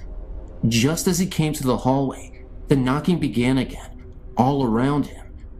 Needless to say, my brave 6'4" boyfriend ran straight out the front door and never came back in the house. Anyway, after a few years, my roommate and I decided we were going to move to a cheaper apartment, closer to where we worked. As soon as we started packing, the noises, and especially the lights going out, began to get really bad. I was even starting to get a little frightened. One day, as we were finishing up packing, we decided to go check in the basement and see if we had anything left down there. While we were down there, we decided to go in the old fruit cellar, since neither one of us had actually looked in it. We found some old fishing equipment. We also found an old shirt box that was sealed with tape and felt kinda heavy, so we brought it upstairs and opened it up. Inside was a bunch of old pictures. Most of the pictures were of a young man of about 25 or 30. In many of the pictures, he was in our house and standing on the porch of the house. There were also some antique glass slides with pictures of him in the military uniforms. We dated the stuff around World War II. We decided to call our landlady, an elderly woman, around 80 years old, to tell her we had found the box. When we called her and told her what we had found, she hung up on us. We called back, and her daughter answered and said that they didn't want that stuff anymore, and we could have it or throw it away. We thought it was very strange, since normally our landlady was a sweet old lady, so we decided that some of the stuff in the box might be worth more money, and we would sell some of it. Some war medals, and even an old stock certificate. That night, I put the box on the kitchen table, and we went to bed. In the morning, we were going to move the last of everything, and as we were preparing to go, I asked my roommate what she had done with the box of stuff. She said she hadn't touched it.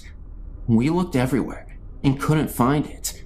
Finally, around lunch, we got hungry and decided to cook a frozen pizza. We turned on the oven and immediately began to smell something burning. When I opened the oven, there was the box. Okay, I swore my roommate did it, and she swore I did it. So we left the box on the table again and left to move some things to the new place. When we got back, the box was gone again. This time, we found it immediately in the kitchen pantry, so we kind of laughed it off and put it back on the kitchen table. About 10 minutes later, I walked into the kitchen and it was gone again. I decided the heck with it and decided to just go finish the bedroom closet I had just minutes before been working on. When I stepped up on the chair to wipe off the upper shelves, there was the box. That did it. I said out loud, "Okay, George, we promise not to take your stuff," and put the box back in the fruit cellar where we had found it. We left that day and have never been back, but I've always wondered if the next tenants ever heard from George.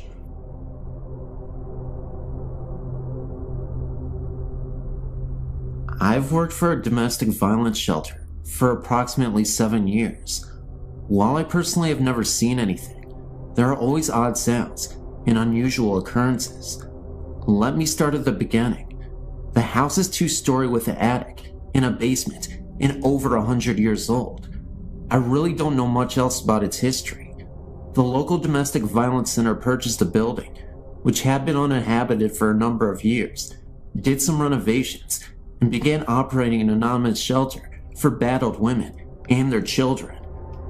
Over the years, there have been numerous sightings of a young couple. A woman in a long flowing dress can be seen periodically walking up the long staircase. A man in dark, old-fashioned clothing has been seen in the living room and at the top of the stairs outside the attic door. It is usual for all who went into the attic or the basement to feel uneasy and not alone. Recently, the sightings seem to have increased. A church group came over to the holidays to sing Christmas carols to the residents, and a young boy pointed to the ceiling and said, "Look, there's an angel." The only thing seen by the others in the room was a hazy, grayish fog that wasn't in any particular shape. A few months later, one of the employees' daughter was in the living room, alone, working on a school project, and looked up to see a gray, transparent figure looming in the doorway. She screamed, and her mother raced in to see the figure moving slowly upstairs. It was as if the ghost was checking in and didn't mean to frighten the young girl. Perhaps the most interesting aspect of this haunting is that the couple together, fitting the same descriptions of the man and the woman seen in places of the house, have been seen in one bedroom upstairs. To my knowledge, at least 3 residents in the last year have been awakened at night to see the woman sitting on the edge of the bed with a man standing behind her. The couple has been described as comforting and reassuring to those who have seen them in this manner. And these apparitions have seemed to know when these residents were about to face a particular trying experience. One woman was going to court the next day for an order of protection. One lady was facing a decision about the custody of her new little baby, and one woman was about to embark on the dangerous underground trying to change her identity in order to hide from the husband who tried to kill her. All 3 of these women felt as though the ghosts were trying to tell them that everything was going to be alright, and, as it turns out, the dire situations facing each of these women worked out in their favor. I personally find their presence reassuring as well. Women and children who came through the shelter are very often depressed, sometimes hopeless, scared, insecure, and anxious. I think that the fact that they are comforted by these spirits is a sign that these are good spirits who seem to approve of the work being done in their house. They've never tried to scare anyone. Sure, lights turn on and off by themselves, and the dishwasher is forever turning on by itself. Maybe they are just trying to figure out what these gadgets are. I do not know anything about the history of the house, but I assume these spirits were once residents of this house. Based on their actions, they seem to be good and well-wishing. I hope they continue to watch over the shelter and help the current residents. Hi, my name is Tariq, and this is my supernatural experience. It happened to me when I was about 5 or 6 years old. I seem to remember it was quite a sunny afternoon. Nothing particularly unusual about that day. My mother asked me to go upstairs and wake my father, who often took afternoon naps. I remember feeling quite lazy, and I could not really be bothered going all the way upstairs to attempt to wake my dad sleeping. However, my mom insisted, so I did. I was about to walk up the stairs when I suddenly was overcome with fear, as what I had saw made no sense to me. There, at the top of the stairs, was the biggest dog I'd ever seen in my life. It appeared to fill the whole space of the landing and was near the height of the ceiling.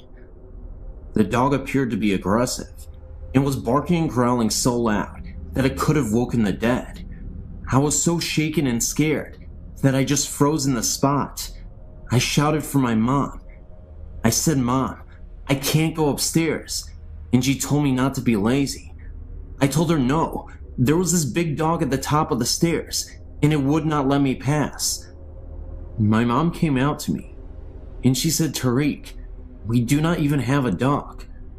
Of course, this is what I already knew. I quickly told my mom to get over here and see what I was seeing, but by the time she arrived and looked up the stairs, it was gone. This perplexed me even more, and being the age I was, I couldn't even understand it. I started to doubt myself, wondering if I ever even saw it at all, and I trusted and believed in my mother. So if she didn't really see it, maybe I was just hallucinating, and it really wasn't there. Obviously, the dog disappeared, and after a while, I forgot about it, and never resurfaced again. However, these memories came back when I was about 12 years old, and I spoke to my mom about it. Looking back on it, I do believe I saw something paranormal, but any ideas on why my mom or dad could not see it or hear it, and why was the dog being so protective, beats me. I don't know, but it was sure a scary sight. It just sucks that I feel like I was the only one who had saw it, and it makes me crazy. But what can you do? I don't know.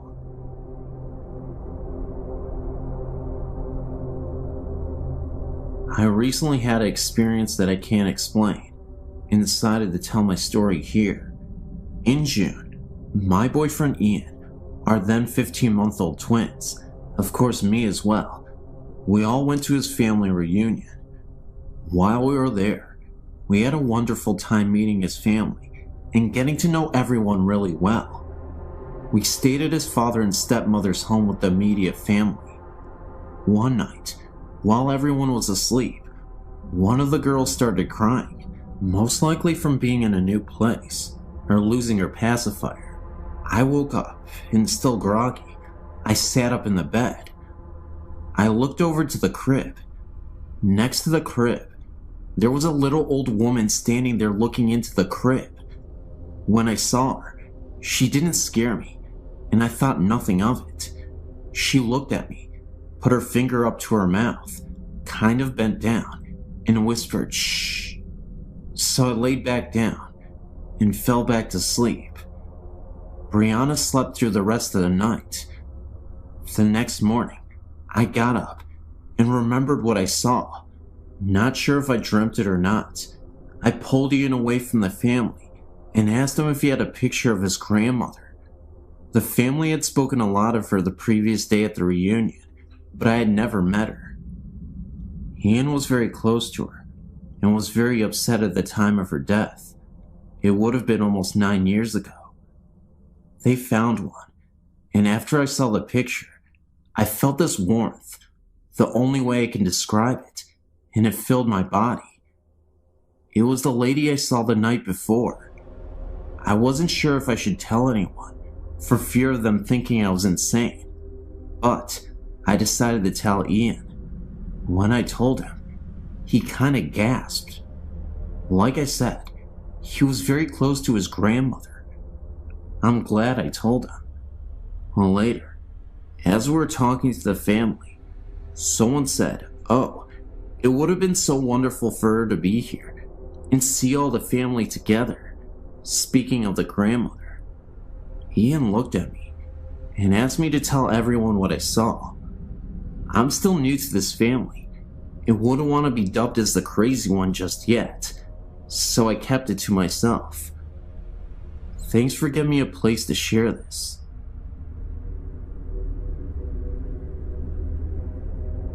In 1983, we moved into a home that had suddenly been vacated by the owners. The man had suffered a heart attack at the front door and died. His wife went into serious shock and suffered some emotional distress. After the funeral, her children decided to take her back to Missouri. I'd personally known the couple in 1971, as I had lived in a house on the connecting street. Our backyards were contiguous. Mr. Williams had been the water superintendent for the city for many years. He was an upstanding citizen, a loving family man, and a friend to many people. Shortly after moving in, he got the feeling that Mr. Williams had never really left his home. At night, after everyone had turned in, footsteps could be heard throughout the home. It sounded like heavy footsteps stomping up and down the hall, outside the bedrooms. I would get up and check to see if the children were awake, and would find them sleeping soundly in their beds. Once in a while, doors would open up wide, as if someone was entering a room, and then the door would slam shut. One night, my wife at the time awoke to see the form of a man standing at the end of our bed. He woke up on her side and leaned over a little. She laid there terrifying, knowing that I was very hard to wake up, and that if this were a burglar, I would not suddenly spring into action against the intruder. She maintained her position and just peered through her eyelids. Suddenly, the figure just faded away. These occurrences persisted for about a month. One morning, at around 2:30 a.m., we were suddenly awakened by the bedroom door slamming open with a violent force. We were very tired of Mr. Williams' nightly tirades, and I was running on my last nerve. I got up and decided to try to talk with this confused soul. I addressed him as Mr. Williams and told him that he had suffered a heart attack and had died. I told him that his wife had gone to Missouri to live with his children. I told him that we were paying rent to his children to live in this house, and we worked hard for our money. I started to get angry with him and told him that if he wanted to rant and rave and stomp about the house, he needed to do it when we weren't there, as he was disturbing our sleep. If he continued, we would be forced to move, and his children would have to find other renters. I suggested he go to Missouri, because that is where he would find his wife. After that, we never heard from Mr. Williams again.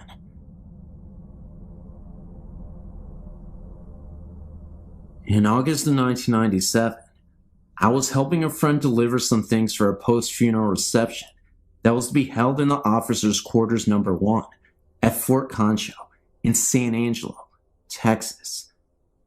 Fort Concho is the best preserved and reconstructed cavalry fort in America.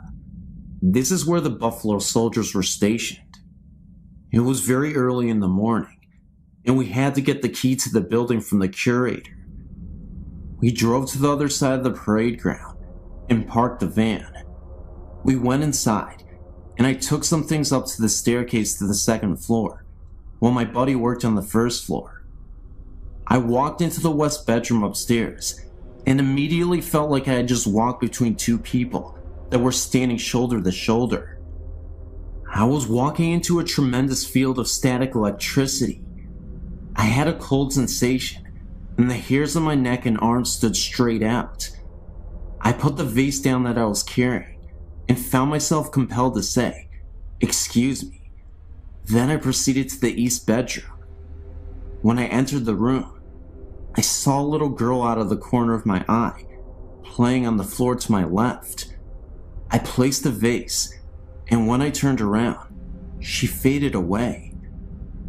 A couple of days later, I was again with my friend. We stopped by the house of the lady who was responsible for financing the restoration of officers' quarter number 1. My friend mentioned that I had felt a presence and saw a little girl. I told her that I'd seen her in the east bedroom, and she told me that a little girl had died in that very room. Maybe it was her parents that I felt in the west bedroom, or just someone else watching over her.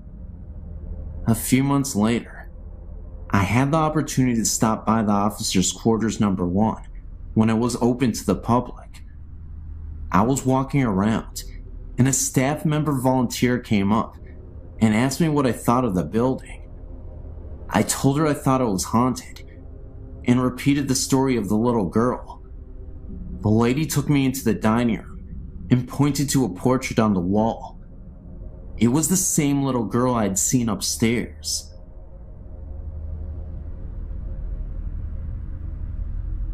I would first like to say, I was not a believer in ghosts or spirits. I was in the Navy at the time, and had been just transferred to Japan. My family and I arrived there in August of '91. I felt very lucky because the Navy had just opened Harrio, a new housing complex about 9 miles from the naval base. This meant that my family and I would not have to live off base. My wife and I were taken out to the Harrio to pick out a house. Being newly opened, we basically had the pick of the litter. My wife and I chose a nice 3-bedroom room townhouse in the center of the housing complex. We moved in within 3 days and began to settle down. Nothing much happened for the first month or 2. Then one night, my daughter, who was 3 at the time, started waking up at night crying. She would point at the wall and tell me to make the snake lady go away. This happened about once a week. Of course, I thought she was just having bad dreams. We let her sleep in her bed when this happened. My wife became pregnant at the time, and we were allowed to move into a 4-bedroom house. I was hoping this move would solve the snake lady problem. As we moved into the new house, I assured her the snake lady was gone forever. Boy, was I wrong. It was about 2 weeks before our encounters with the snake lady started again. This time my wife and I could actually feel some sort of electrical charge throughout the house. These encounters intensified, and my daughter started to see more and more apparitions. She would tell me that the snake lady wanted to take her away. I, being a skeptic, thought the electrical charge was sort of funny, but never gave much thought about my daughter's nightmare being real. Then one night, my wife and I were awakened by my daughter screaming at the top of her lungs. We rushed into her room to find her pressed against the far wall, her feet approximately 1 foot off the ground. My wife and I both grabbed her arms, and with one of my feet pressed against the wall, I pulled with all my might. She wouldn't budge. I'm not a small man, 5'10", 191 pounds, and I worked out all the time. I could not get her off the wall. All the while she was screaming that the snake lady wanted to take her away. Scared to death, I started praying in my head. My daughter started to slide down the wall, and she fell into our arms. I don't know what it was, but I believe there is something out there that we don't know about. The next day I blessed every room in the house with olive oil. This seemed to do the trick, because my daughter never had another experience. My wife is Japanese, and she did some investigating of the area's history. Harrio was once an internment camp for the sick and dying Japanese soldiers of World War II. There is a shrine just outside the back gate for the soldiers that died there. And that's what we found out. Thanks for reading. It's funny, really, because I've been reading your site for quite some time and have marveled over the experiences people have had, but never, ever thought I would be emailing you my story. This experience is mainly my 2 friends, but I experienced it firsthand last night. They live in RAF, Royal Air Force Quarters, in Middlesex in England, and have never really mentioned anything before. A couple of weeks ago, Susie and I were chatting about various things when the subjects of ghosts came up. Funny enough, the handprints have come back since Elena was born, said Susie. Handprints? What handprints? I replied.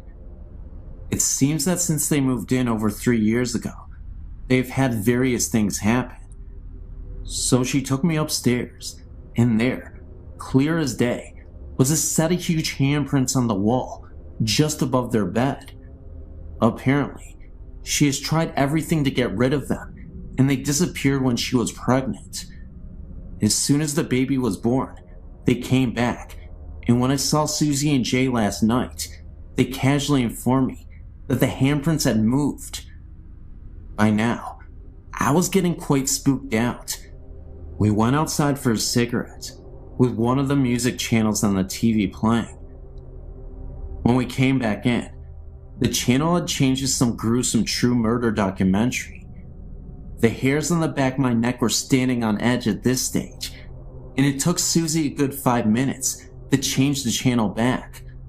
Also, they've both watched a candle that stood on top of the telly very casually move from the middle and drop off at the end. Things have been moved around, never hidden, and the TV also turns on and off. Susie and Jay were very relaxed about this, and the ghost obviously means them no harm. Last night, it was Susie, Jay, and me, and they told me what happened last Sunday. Apparently, Susie had gone up to change Elena, and had set out her pajamas and nappy out in the changing mat in the bedroom. She was bathing Elena, and thought that perhaps she could use one of the smaller nappies instead of the big one that she had pulled out. When she went back into the bedroom, the pajamas and the big nappy had been thrown onto the chair, and in a perfect arc were 3 of the smaller nappies on the changing mat. Poor Jay got it right in the neck for that, until he explained that he hadn't been upstairs at all. Again, the hairs on my neck were standing on end, and when I had to go upstairs to use their toilet, Susie had to come with me. We then went out for a cigarette, and as we were sitting there, I saw the shadow of someone walking to the kitchen. Didn't think anything of it until I realized that we were all sitting outside. I told them, and Susie said that she sees shadows out of the corner of her eye all the time. We then went back in, and I was sitting on the sofa next to Susie, talking to Jay, when I noticed that she was staring at something right behind her. I asked what she was looking at, but she said nothing at first, knowing how freaked out I was getting. She then began to tell me that she noticed a transparent man with an axe lodged into his forehead casually move from the room we were in and into the kitchen, then disappear. She had told me that when she was alone in the living room, another time, that she also saw a man sitting down at the kitchen table, as if he was writing on a piece of paper, then disappear shortly after. Apparently, they are not the only ones to experience things. It seems that quite a few people in the row of houses had strange things happen, and the couple on end have seen a shadowy figure. She asked me to babysit Elena next week. Must admit, not too keen on having the extra company though.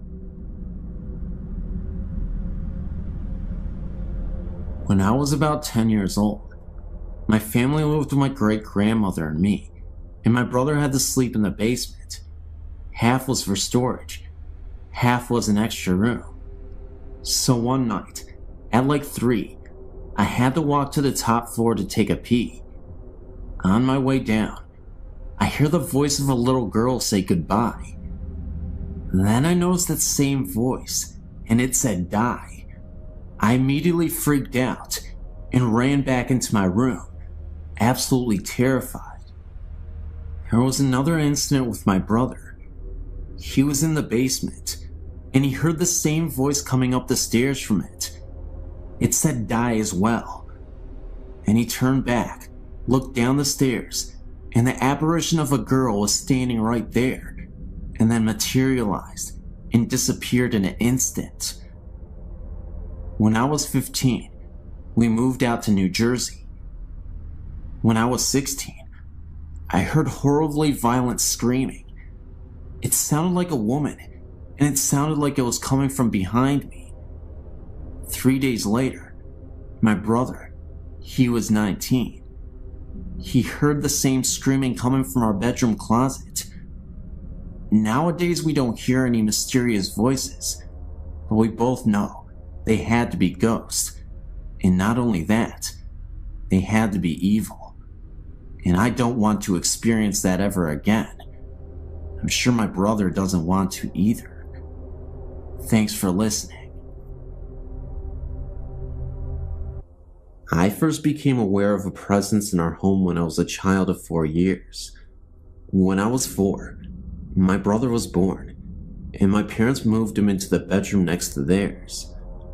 I was moved into my very own room, upstairs. My older sister occupied the room next to mine. It did not take me long to realize that there was something odd about this new room I was in. I would wake up in the night, chilled, with the overwhelming feeling that someone was watching me. Sometimes, I caught fleeting glimpses of what looked like a shadow on one particular wall. When I mentioned the shadow to Mom, she attributed it to light play from the moon and other rational explanations. I tried very hard to believe her explanations and to make the shadow sightings go away, but I simply couldn't take the vision of a man in an overcoat, wearing a fedora. I could never actually see this man, just an outline, a shadow, but I knew he was there. I can't even say I felt threatened by this figure. I just felt watched and not alone. I suppose I should describe our family home. It is a large, Cape Cod-style home, built in the 1940s, just after the war.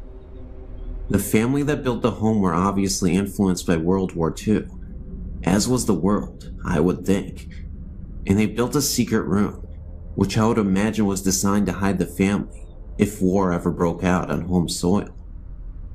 This room was only accessible via a trapdoor in the kitchen floor, and it led to the secret room in the basement. My dad sealed this room off before I was born, although I know exactly where the trapdoor is. There is also a secret passageway that leads between the closets of the 2 upstairs rooms. This passageway has been sealed before my parents bought the home. This house was the second built on the foundation. The first was a farmhouse dating back to the late 1800s, which burnt when my mother was a child in the 1930s. The family that originally built the Cape Cod didn't live there long, and it became a rest home for the affluent elderly in the community for many years. My parents bought the home in 1954, and I was born 11 years later. There were other strange occurrences in the house in my younger years, such as doors opening and closing by themselves, and doors locking when there were no locks, and the piano playing by itself. But I will fast forward to 1974, when my older sister got married. I took the opportunity to move into her larger room, and that is when the strangeness went into overdrive.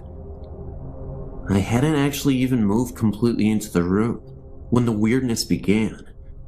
I'd moved my record player into the room, along with a student desk. I was showing the room to a friend one afternoon when the door slammed shut behind us. When we turned to look at the door, the shade in the opposite window flew off the hinges and landed at our feet in the middle of this room. We both screamed and ran to the door, only to find it locked, and there wasn't a lock on the door. We managed to finally get it open and run down the stairs. My friend would never even go into the room again, let alone spend the night with me. I didn't let it bother me, however, and moved the bed into the room and took up residence. The room always stayed incredibly cold, even in the heat of an Ohio summer. My dad installed triple the insulation into that room to try to help with the chill, but it remained downright cold. There were countless nights when I would awaken to knocking on the walls. Sometimes I would knock back, and it would knock back at me. When I told my parents about the knocking, my dad said it was a tree limb scraping the house. the knocking became so intense that I ended up cutting the tree down, but the knocking continued. My parents installed an intercom system into my room next to my bed, so I could page them when the knocking started. Dad seemed convinced that it was the neighborhood boys throwing rocks at my window. It didn't sound like that though, and the knocking was coming from an inside wall, not an outside one. One afternoon, I was lying on the bed reading, and I got the overwhelming feeling that I was being watched. I sat up on the bed and said out loud, "Stop it, there's no such thing as ghosts." And no sooner had I uttered the words, a figurine on a shelf began to wobble and then flew off the shelf and across to the bed, hitting me on the forehead. I slept on the sofa for a month after that. My family was even beginning to notice strange things happening by this time. The television would turn itself on and off, or alternatively increase the top volume, without anyone being in the room. Dad said we had a bum set and bought a new one, but it did the same. We had the wiring replaced, but it still happened. My mom declared that if it was a ghost, it certainly wasn't going to run her out of the home she loved. This is true. She still lives there with the ghost. Other things that would happen in the house included radio switching on and off, lights flickering, the washing machine switching on and running a cycle, and of course the shadow wandering around upstairs. It was all beginning to frighten me quite a bit, especially the knocking noises. If the knocking started, I would buzz Mom in the intercom, and she would race upstairs, but as soon as she reached the top step, the knocking would stop. I began to think perhaps I was going a bit crazy. I went away to college, and something strange happened in my old bedroom about a week after I had left. I still had the same clothes hanging in the closet, and there were a few posters still hanging on the wall, but otherwise, it was empty. My mom heard a funny noise upstairs one afternoon and went up to investigate. She checked the first bedroom and saw nothing amiss and went down the hall to my room. She opened the door and discovered that the mirror tile on one wall had exploded all over the place. There were shards of glass sticking in the opposite wall and had scraped across the ceiling like claw marks. My posters hung in shreds. She noticed my closet door hanging open and shreds of glass sticking in the clothes, still hanging inside. She shut the door and waited for Dad to get home from work. He decided that it must have been a freak lightning hit, although the day was sunny and cloudless, and rang the insurers to come out and investigate. The investigator noted that the point of impact seemed to be the upper corner of the wall, where the mirrored tile met the adjoining wall. Oddly, he also noticed that the broken wood in the corner was pointing outward, as if the lightning had been inside the room and went out, instead of the lightning hitting outside and coming in. The insurance company still paid for the damages, although they could never find the point on the outside of the house where the lightning had come in. When I heard about it, I came home to view it, and noticed that the wall in question was the one where I had always heard the knocking. As I said, my mom still lives in the house, and strange things still persist. She keeps the washing machine unplugged, but unless the water is cut off, it still fills up. This is the third faulty washer we've had. The TV still plays tricks too. My dad passed away in the house 2 years ago, and on the night after he died, I was staying with Mom, although I wasn't about to go upstairs ever again. And in the middle of the night, we both heard faint music playing upstairs, bluegrass music, to be precise, which was Dad's favorite, and we reckoned that there must have been a party going on to welcome Dad to the other side. Mom has since sealed off the upstairs and only lives in the downstairs part of the house. My brother has had plenty of strange things happen to him in the house as well, as did my sister, and as a result, none of us want Mom to bequeath the house to us. She can't understand why.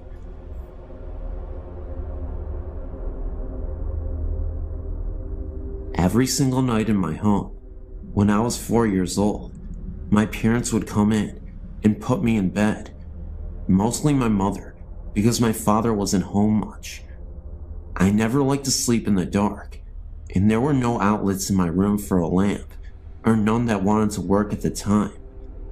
As I laid in bed, almost every night, I'd look out into the hall, and I would be able to see the hall light on. Almost every single night as I lay in bed, a boy would walk past my door several times and then stop. It was a white glowing type thing that I remember perfectly well. It scared me a bit, but I never got an evil aura off of him.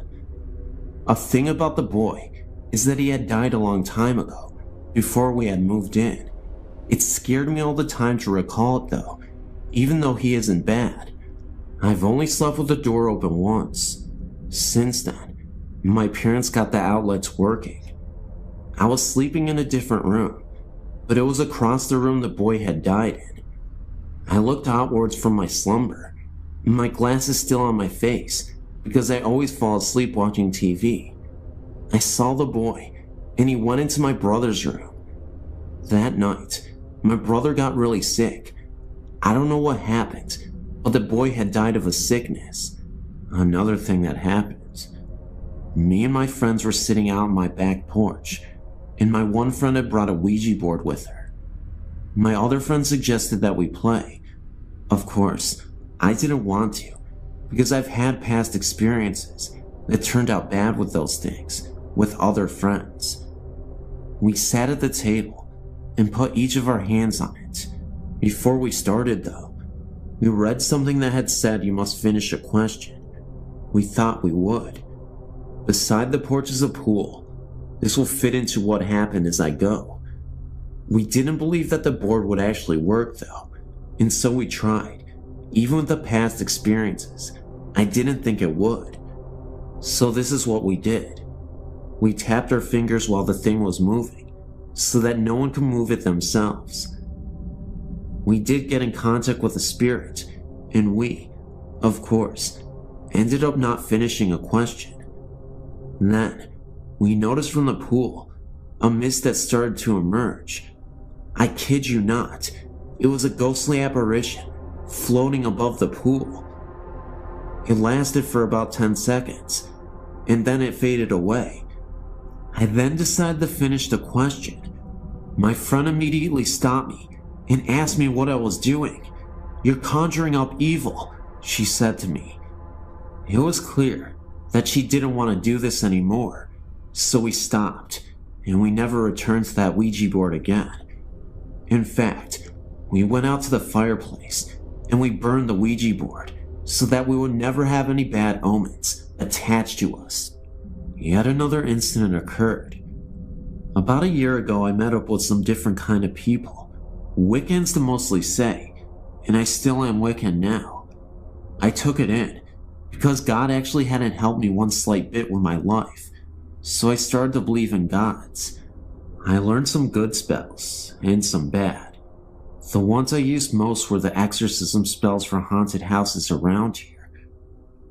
My house I knew had quite a lot of ghosts in it, and I decided to get rid of one particular one that would scare the entire family as we slept. At night, if you were to turn the light off in the living room, the room would turn a deep dark blood red, and the windows to the place would disappear. When you looked to one corner of the place, you could see a black figure walking out of it. This is the ghost I decided to rid the house of. It never spoke during anything. It would only appear, and nothing more. My sister and her friends hadn't believed me when I told them of what was going on in the room, and they tested it for themselves. As we did it, they saw exactly what I was saying, and screamed for me to turn the light on. I actually sleep in that room still. The ghost is still there, but it doesn't bother us anymore. When I had tried the exorcism, the ghost had gotten angry and thrown the lamp at me. If not for me dodging it and then grabbing it before it hit the wall, I would have been in trouble. It glared at me and disappeared. You're probably thinking, this is absolute bull, but I can assure you, it was not. And I tell you this, not because I really want you to believe in some fantasy story, but because this actually happened. I couldn't even believe with my own eyes what was occurring. When I returned to the room that night, and from then on, the ghost never came back, or didn't bother us anyway. There are other ghosts in my house, ones that are in the cellar, but I've only heard them, not actually seen them. Anyway, this last event occurred outside of my house. Anyway, one night I was out with my friends, against my parents' will. We had left when they were asleep. It was around 3 a.m. in the morning, and we wanted to see what was around the area. We went up to the graveyard near, and sat down by some of the older graves, deeper into the graveyard. As we were sitting there, I looked up to see a dark and black figure standing by one of the trees. He wasn't looking at me or my friends, but something else. I had been leaning up against a grave. I didn't have much respect for the dead at the time until after this. I turned around and looked up to see a white figure standing there, looking at the black figure. They then turned their eyes towards me. I tugged on my friend's arm, but she didn't reply. She was asleep, along with the 2 other people that were there with us. I backed up off the grave as the white one glared at me. When I got completely away, they had turned their eyes back to each other and had vanished.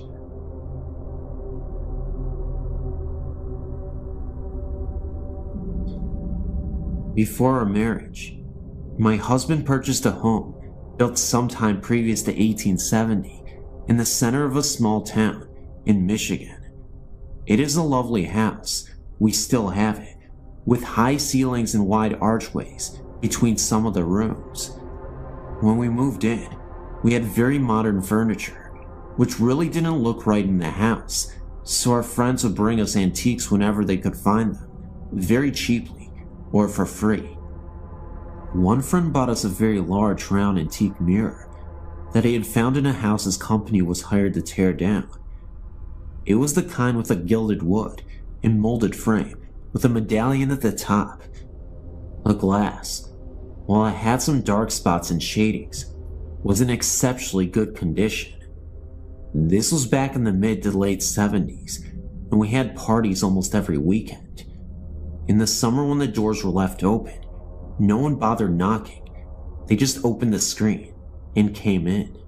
Late one Friday or Saturday evening, shortly after receiving the mirror, I was sitting on a low sofa against the east wall of the living room. Also on this wall was a large archway leading into the dining room, which is where the main entry door that we used was located. There was also a door leading into the living room from the front porch, but no one used this one. The mirror was hung on the north wall, right next to the couch where I was sitting. Everyone else was sitting in the middle or at the opposite end of the room, large room. I was looking to my right and noticed in the mirror that a young man was walking through the archway into the living room and stopped right at the threshold. At first glance, I did not recognize him, so I turned on the couch to look at him directly, and there was no one there. I looked over at the mirror again, and there he was. He was not a big guy, about 5'8" or 5'9", thin build, dark hair, short for the times, and wearing what looked like one of those blue-gray work shirts. I looked towards the archway again. No one was there. I shot off the couch and into the dining room to see if anyone was playing a trick on me. There was no one in any part of the house other than the living room. It made me very uneasy, and I could never sit in that area again. In fact, I moved that couch a week later, and even though the mirror still hangs there all these years later, I tried to avoid looking at it. A couple of years after this happened, I joined the local historical society. I met a wonderful tiny old lady in her 90s. She told me that she had been in my home many times during her youth, and I found out from her that during Prohibition, the people who owned a house would have parties with bootleg liquor. There was an argument late one evening, and a young man was killed by a blast from the barrels of a shotgun at close range in the area of the front entrance to the dining room. I'm not sure if it was him or not, but for 3 or 4 years after that, every night at 3:10 a.m., I would hear slow but steady footsteps on the creaky wood floors walk from the archway through the living room and up to the bedroom door. They always stopped right there, thank God, and I tried to make sure they would come no further by hanging a crucifix on a hook inside of the bedroom door. After a few years, it either stopped or we grew so accustomed to it that we didn't notice it anymore. So, do you think my spirit came with a mirror, or that the mirror just enabled me to see him? I don't know. I guess we'll find out sooner or later. Early March last year, my husband and I had the most terrifying night of our lives. Avid campers, we had never been scared sleeping out in the middle of nowhere in our tent. We went to a campground called Weldon Springs in Illinois, about 45 miles from our home.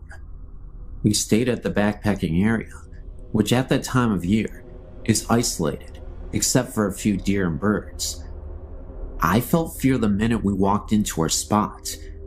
We had camped in that spot several times before, with no weird occurrences. I felt like we were being watched. I tried to pass it off as dead trees and grass, and a lack of other people around. By evening, sitting around the fire, I was scared.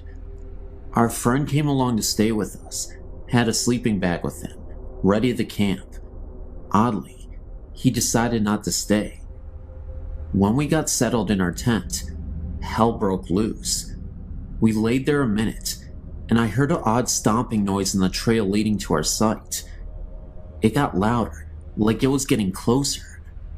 I asked my husband after we discussed it ourselves, and he said he felt an evil presence there.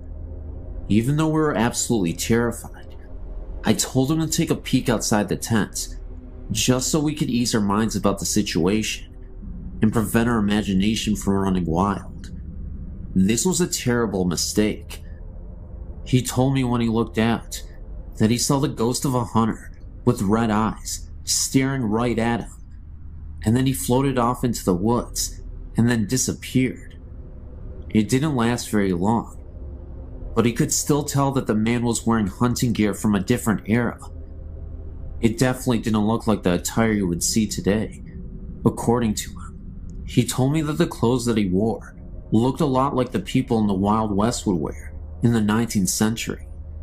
My husband even said that it looked as if he didn't want to be seen, like he had the look of pure shock on his face.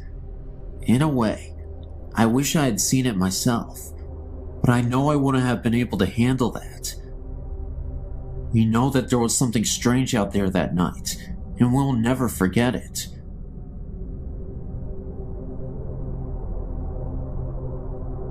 There's this camp that I know of. It's referred to as Camp Connecticut, and it's a rundown camp.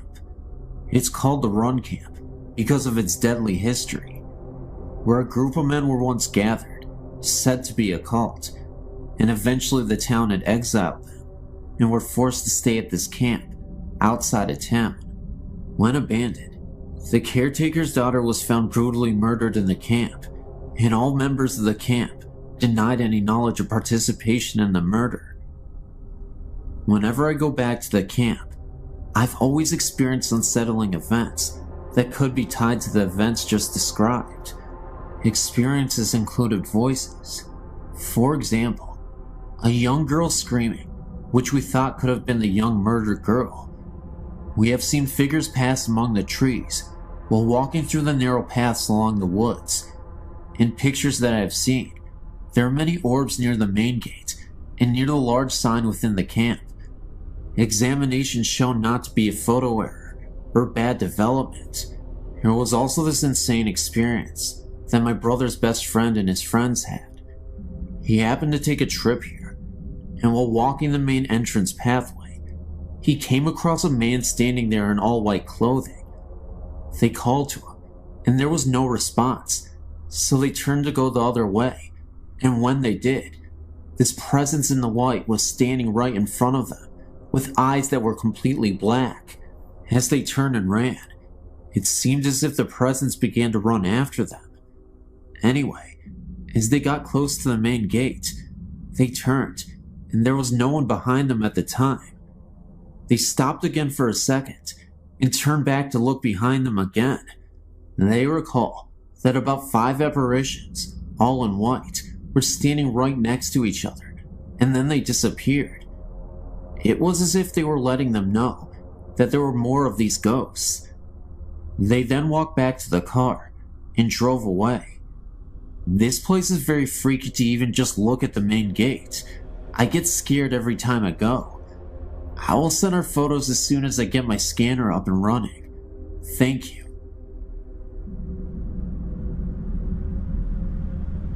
I've been tempted to write about what happened to my family many times, but it seems far too unreal.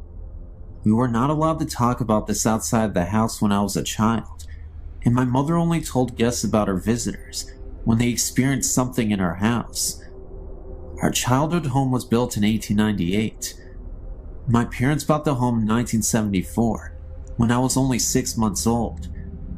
The house was very large and had been converted into a double.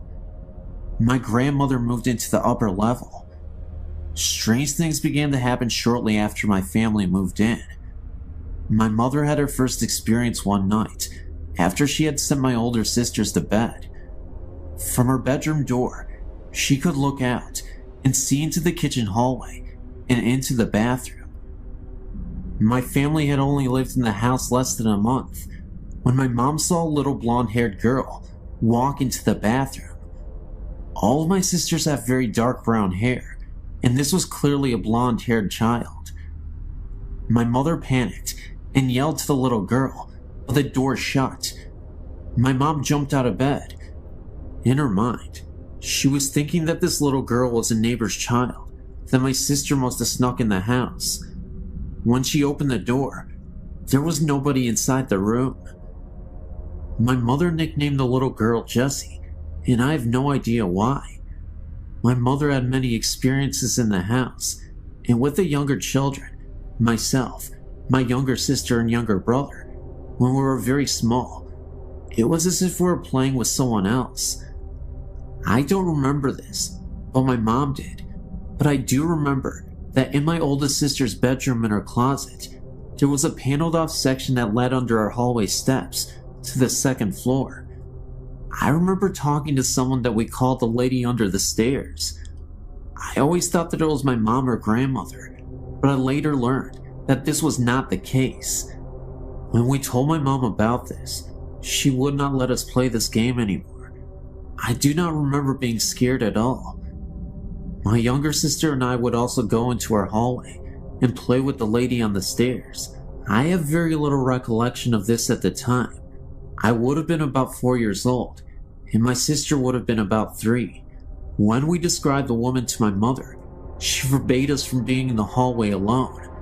I never took the ghost stories to heart and was very carefree as a child. I always felt safe. However, I did finally have a bizarre experience that I could not explain or rationalize away. My grandmother had a stroke when I was 15, and my mother gave my older sister's bedroom to my grandmother since it was on the first level and was safer for her. She had no control over what she was saying and was rapidly deteriorating. My parents didn't lay any ground rules down for us kids that summer, as things were in havoc, and my brother and I had stayed up all night, watching Nick at Night in the living room. I could see into my grandmother's room, and we also kept an eye out for her, should she use the bathroom or want something to drink. I was just starting to doze off when I thought I saw someone in my grandmother's room. It was a blonde-haired girl who might have been 10 to 12. I have no idea the age. I thought I was seeing things, or that I was just really wiped out, and my mom's stories were starting to get to me. I walked out into our kitchen, and my oldest sister was eating a sandwich, and I told her what I saw. She laughed at me and told me I must have been dreaming. I thought maybe she was right, because I just never believed what my mom had been saying about the girl she had claimed to have seen on several occasions. Now here's where I realized I wasn't a complete nutcase. I said before that the house was very big. Well, my grandmother started screaming, and my sister and I ran into the room. My grandmother was up and headed for the front door. She was screaming about fire and the little girl. We could barely make out what she was talking about, but she kept repeating, "The little girl said I was going to hurt the baby, and I have to go before I cause a fire." That was the most intelligible sentence that my grandma had said in over a month. My sister kept saying, "What little girl?" and my grandmother said, clear as day, "The little blonde-haired girl." My grandmother was 72 years old and short of hearing. She was also 3 rooms away when I literally whispered this to my sister. We woke my mom up because we did not know what to do. My grandma ran out of the house and refused to come back in. She stood on our porch. My parents took her to the hospital, and she was placed in a nursing home because even the mention of our house sent her into hysterics. The baby she was talking about is my younger brother, who is the baby in the family. My mom decided to turn the house into a one-family home again and had us kids, there were 6 of us, do the work. We did not mind, as we wanted the help, and it was a good way for us not to think about my grandmother all the time. My younger sister and I would be the only 2 sharing a room, but that was fine, as we were very close, and we were excited. Again, I was up and could not sleep, so I went up to the room that would be ours. It had been my grandmother's, and I was scraping wallpaper off the walls with a putty knife. We had started this project the night before, and I was bored, so I went up to get some more done. I was scraping the walls, and had been doing so for about an hour, when I heard a funny noise that sounded like the scraping noise I was making with the knife, but different. It's hard to explain. I thought someone was playing a trick on me, so I began to scrape the wall, and very quickly, I stopped. However, the sound that I heard continued, and it was the sound of scraping, but it was coming from across the room. I do not know if whatever was in the room was mocking me or playing a game, but the scraping kept going on. Whoever or whatever did not care that I heard them. I screamed. I thought it was one of my older sisters. I ran down the front steps and opened the door, and the house was completely quiet. Everyone was sound asleep, snoring. I woke up everyone in the house. I was terrified, and I never slept in that room. I would continue to hear things in that house until I was 18 and moved out. As for our house restorations, my mother began working on the kitchen and back hallway that led to our attic. While doing so, she found where the house had burn marks and was scorched. My mother mentioned this to one of our neighbors, a woman who had lived on our street from the day she was born, in the early 1920s. Our house had been burnt very badly and had been rebuilt. At that time, it had been converted to a double. A little girl and her parents lost their lives in the fire. My other sisters had things happen to them too. One of my older sisters was looking out at the living room windows. Something grabbed her shoulder and called her name. One more thing, please don't think I'm nuts, but I've not had this happen in any house or apartment I've lived in since. And one thing I did notice is that whatever was in the house is not frightening to me in my youth, but only became frightening when each of us hit a certain age. I have no idea why. This was also something I thought that was so weird.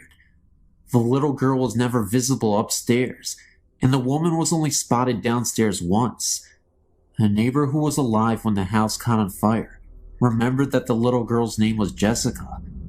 My mom had been calling her that for years, and had never known what the little girl's real name was, but I just called her that because it seemed right.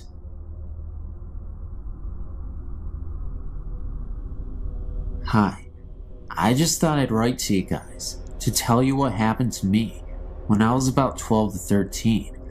I'm from northwest England in a county called Cheshire. I was staying with my father in a small village called Wrenbury. He used to live in a large country house that has been around for many years. I think, but I'm not certain, that the house is in Victorian. I was staying for the weekend. The house does look spooky, but I never felt any kind of presence there until Sunday afternoon when my father popped out to the local store. He was only gone for about 15 minutes. It was about 9:30 p.m. and I decided that I needed the toilet. There was a downstairs toilet, but that was full of boxes and tools, so I had to go upstairs. I walked upstairs and went to the toilet. After flushing the loo, as the noise from the loo had gone and I was washing my hands, I heard the sound of a baby crying and screaming. Sound was coming from a nearby bedroom. This scared me a lot because I knew there was nobody in the house, and it was not coming from the outside because the house is stuck in the middle of nowhere, just miles of farm fields around. I walked out of the toilet and headed towards the direction of the crying.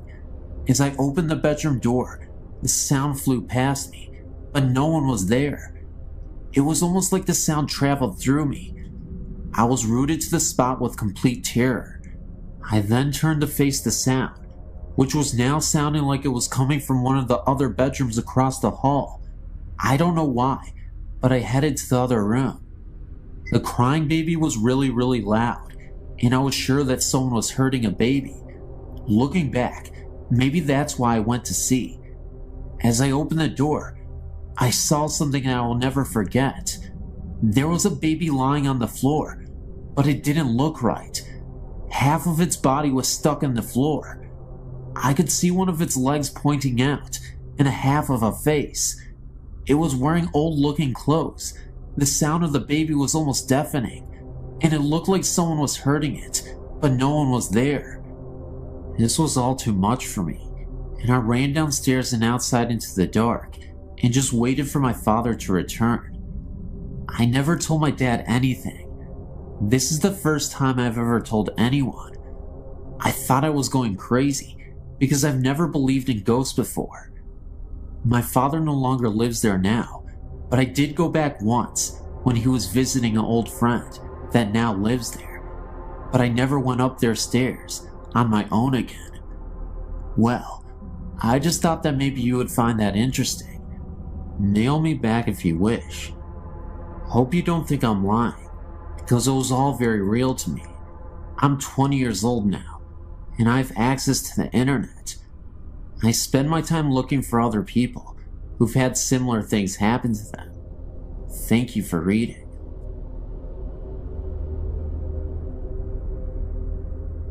Many years ago, my family and I lived in a lovely Queen Anne style home.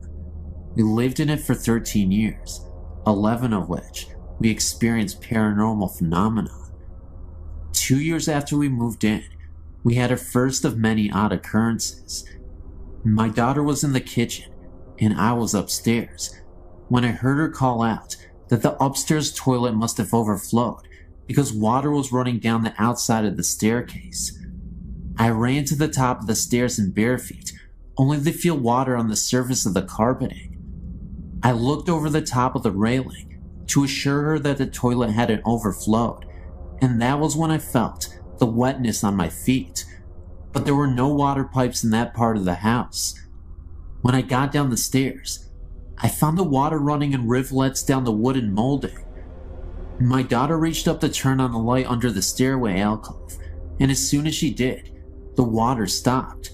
We had to wipe the trom down, and we never found any reason for that activity.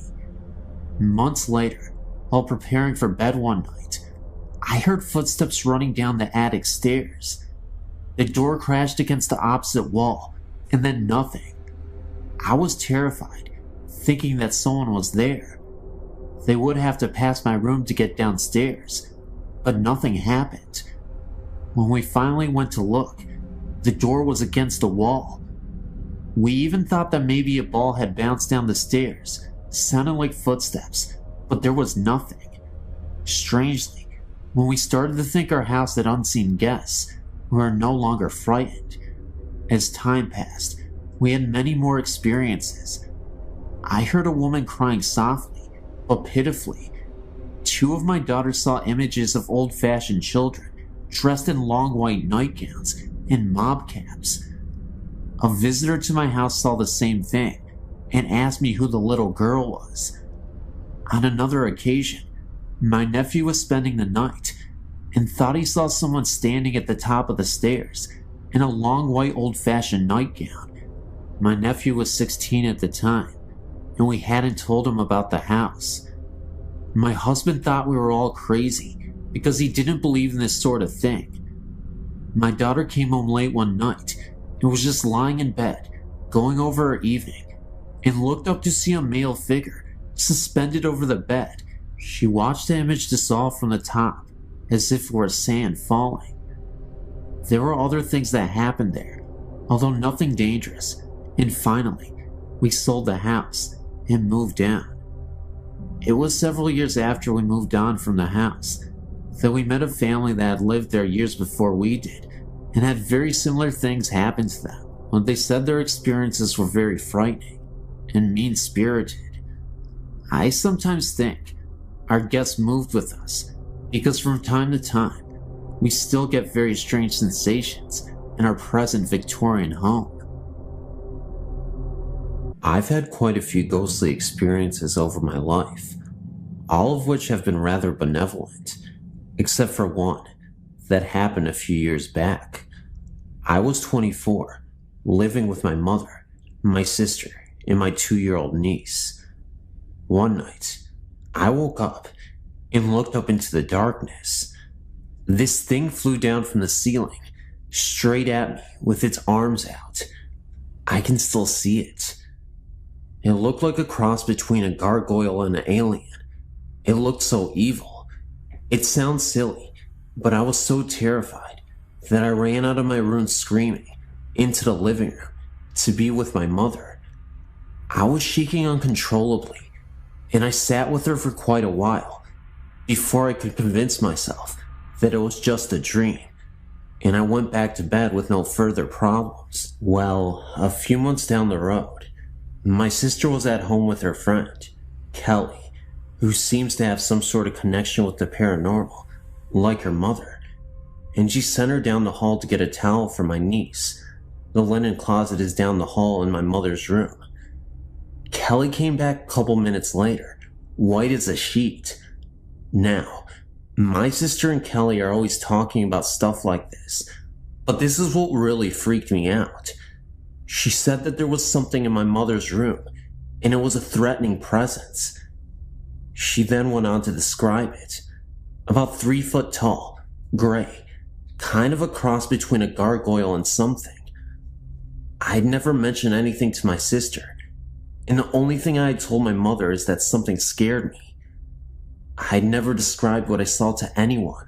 In another related incident, prior to my sighting, my mother was trying to sleep one night in her room, and as she was about to fall asleep, something breathed near her, kind of like a sharp exhale, right into her ear. She woke up the next morning with scratches in the middle of her back, and the freaky thing is, she slept alone, and there were only 3, long, about 6 inches thin, scratches on her back. Needless to say, I'm very happy to be out of the house.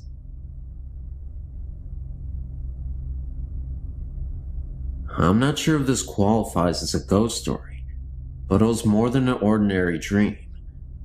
My cat Johnny, my sweet silver bad boy for 10 years, died at home of aggressive cancer in March.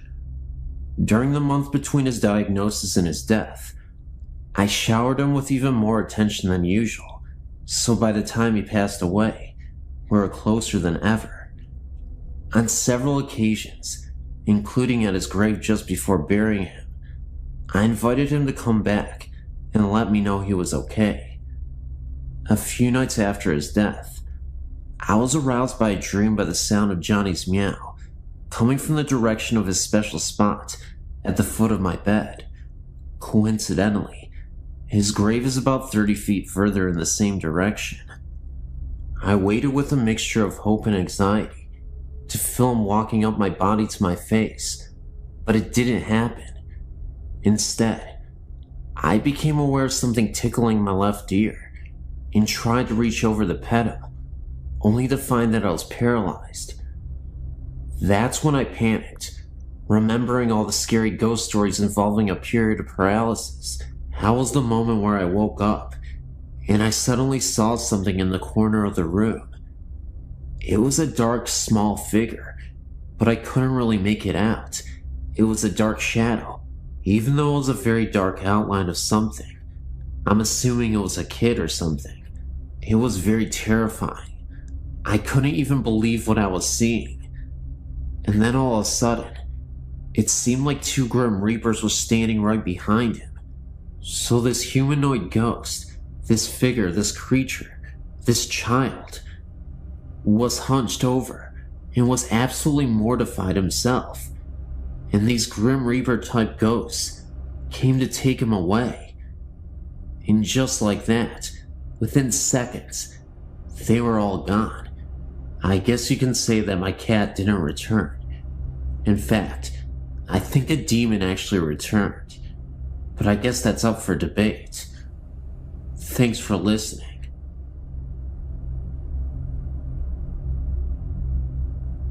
After you read this experience, you might think I'm crazy or something, but believe me, it was the most terrifying night in my life, and it has taken me a lot of time to get over it. Before I moved out, about a year ago, I lived in a 100-year-old house. It had 2 floors, and my family only lived on the top floor. We barely ever went into the basement, because the floors were all rock, and there were no lights down there. One day, when I was about 15, I had a friend sleep over, and we thought it would be cool if we slept in the basement and told ghost stories. We gathered up our sleeping bags and our candles and went down to the basement. As soon as I entered the room we were going to sleep in, I immediately felt as if we were being watched, and I told my friend that I thought we should maybe sleep upstairs. She just told me to quit being a wimp and to set up my sleeping bag. As soon as we stayed up and talked and laughed, we never did tell ghost stories. I felt more comfortable and fell asleep easily. In the middle of the night, I remember this so clearly because this scared the crap out of me so bad, and I'm absolutely positive I wasn't dreaming. I woke up to knocking coming from one side of the house, and slowly getting louder and closer, and right when it was so near that it was shaking the ground, there was a big crash, and it went away. I sat up straight in my sleeping bag, and my whole body was trembling. After I calmed down a bit, a figure appeared at the foot of my sleeping bag, and I froze. I couldn't move. I couldn't scream. I couldn't do anything. The figure was of a man dressed in rags that were covered in coal. He stared at me as if he recognized me from somewhere, and then his eyes widened, and he exclaimed with a gasp, "Mary Beth, Mary Beth, help me." He then disappeared with a flash of light. Apparently, my friend had woken up right when he disappeared and saw the flash of light. The next day I told my parents, and they said that they had felt a presence down in the basement earlier. I read up on the history of our house, and found out that the mistress of the house was named Mary Beth, and her picture resembled myself. One of her servants had been trapped in the basement, and tried to climb out of the coal chute without succeeding, and after being trapped for about 3 days, he died in an unexplained fire accident while in the basement. Thank you for taking your time to read this.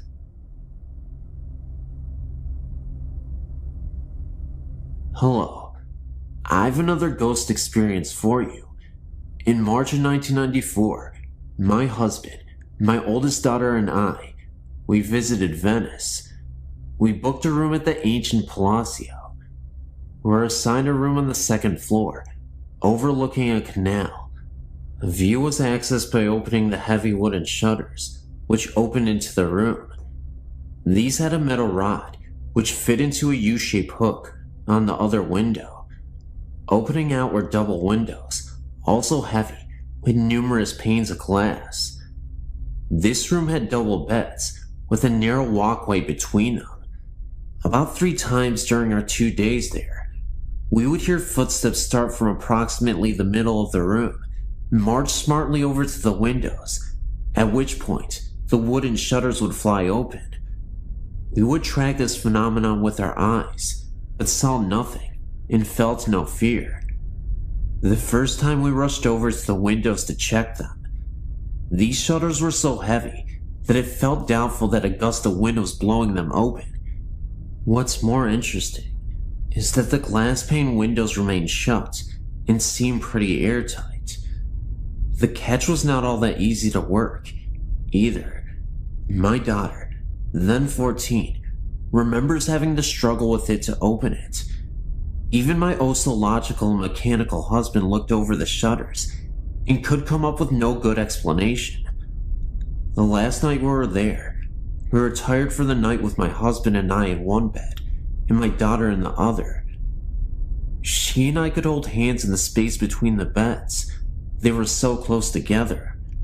Right after lights out, we heard the footsteps, this time walking up between the beds to where our heads were.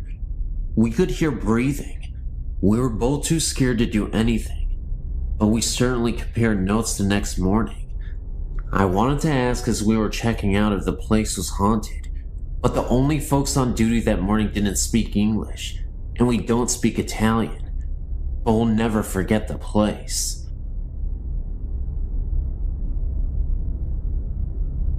About 10 years ago, when I still lived in Pennsylvania, a group of friends and I took a joyride out to the Quaker Cemetery, just for a good night scare.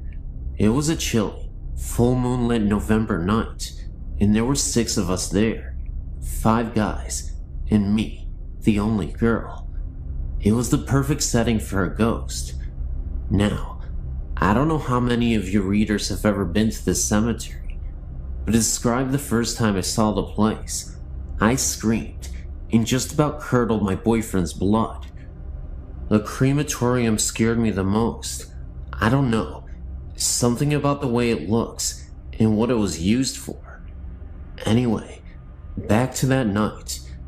2 of the guys were acting like morons and jumping all over the place and around the markers inside the cemetery.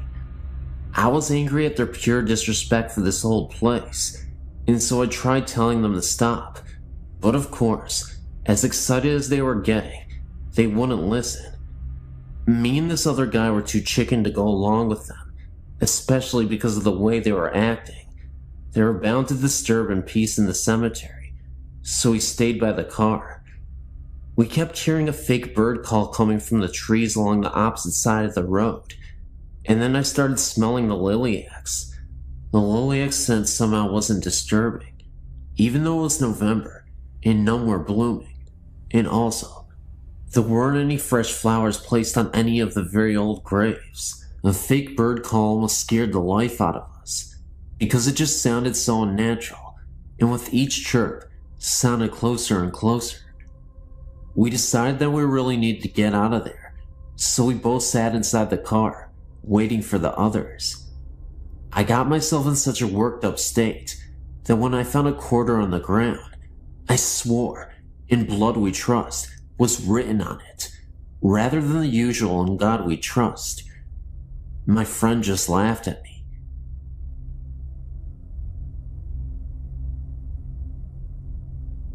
The story that I'm about to relate to you took place when I was about 11 years old.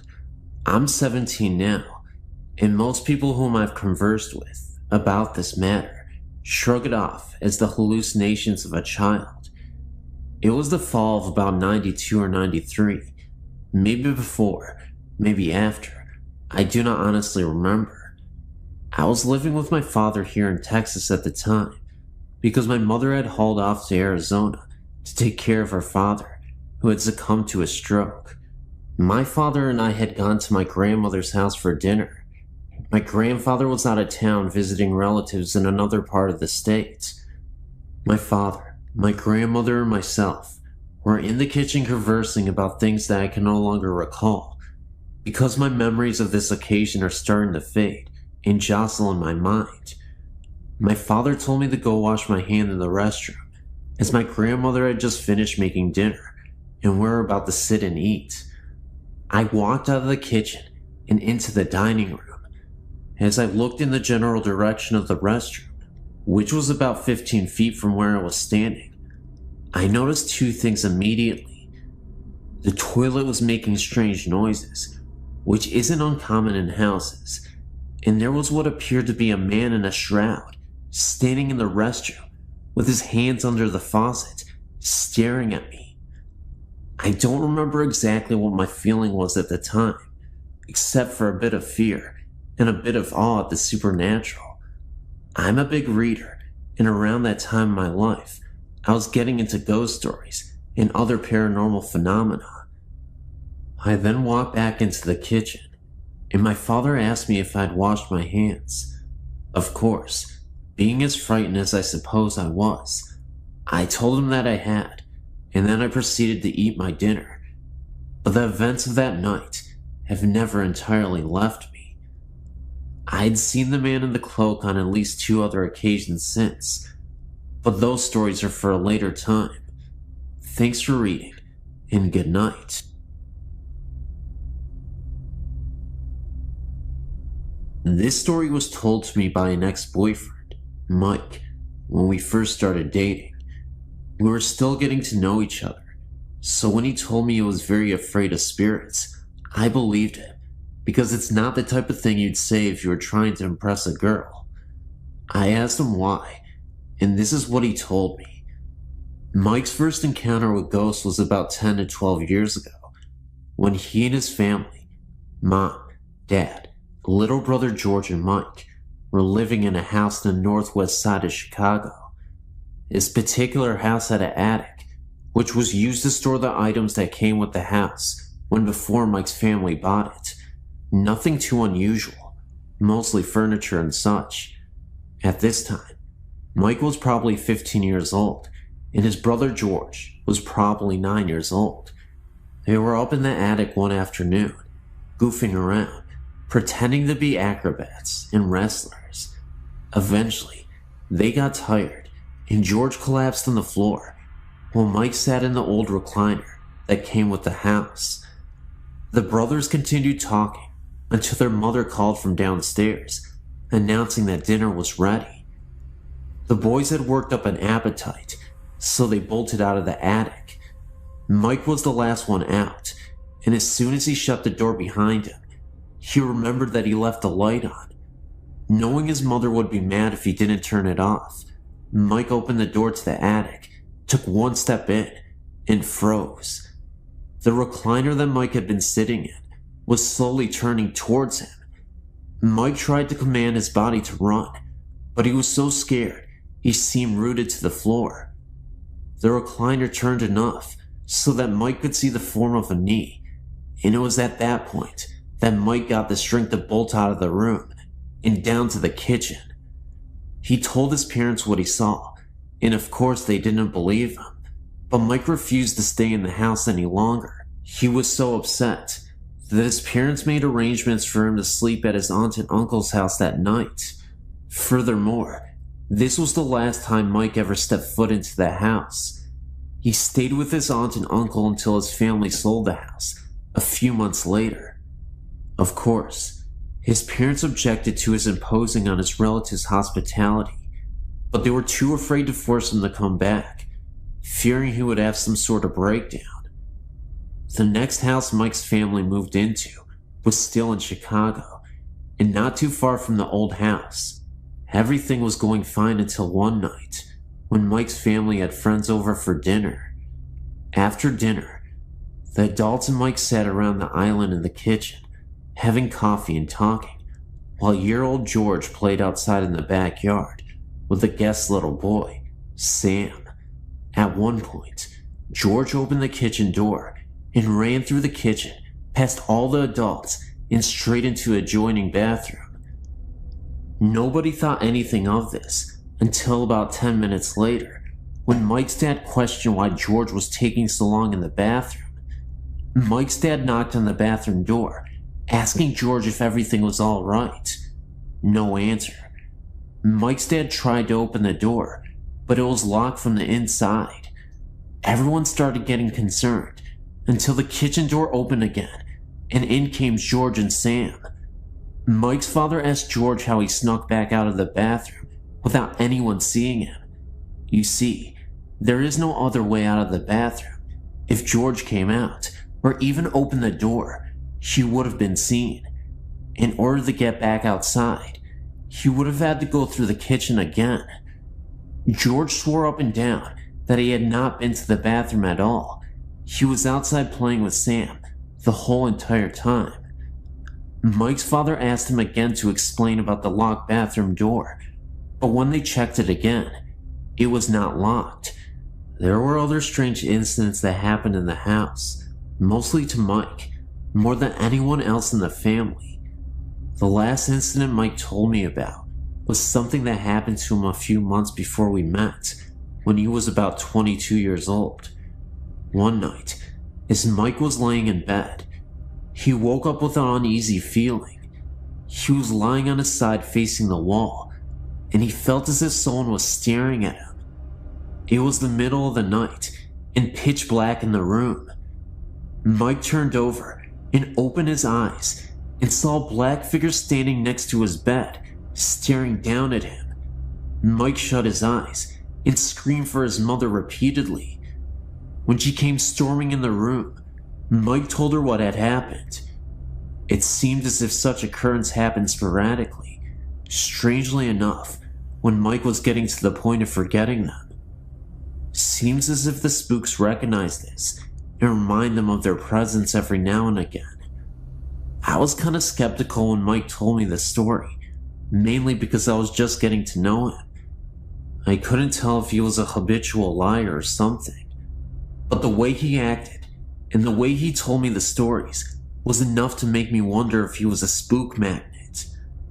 We only dated a couple of months, and maybe that was for the best. I might be younger than some of you, but I've had a lot of experiences. I'm 18 years old. About a week after my 10th birthday, my uncle had taken his own life inside my grandparents' house, the one I'm currently living in now. After his death, I would refuse to go down into the basement where it happened. I would always hear unsettling noises, to the point in which I would feel so uncomfortable being in that home. The odd part is, it would only happen when everyone was in bed, and I was home alone. As creepy as it was, I still had somewhat of a morbid curiosity to go down there. Though, of course, I could never bring myself to do it. There would be times I would hear very faint snarling and growling sounds. Other times, I would hear weeping. It was very disturbing. Then about 6 months after my uncle's death, my 17-year-old cousin had died in a car wreck. One night, I was so upset over the deaths that I had stumbled down there without thinking about where I had went. I was so overcome with grief of emotions that I was bawling my eyes out. It got to the point where it was too much for me. I was sitting on the couch thinking about ending it all so I could be with them.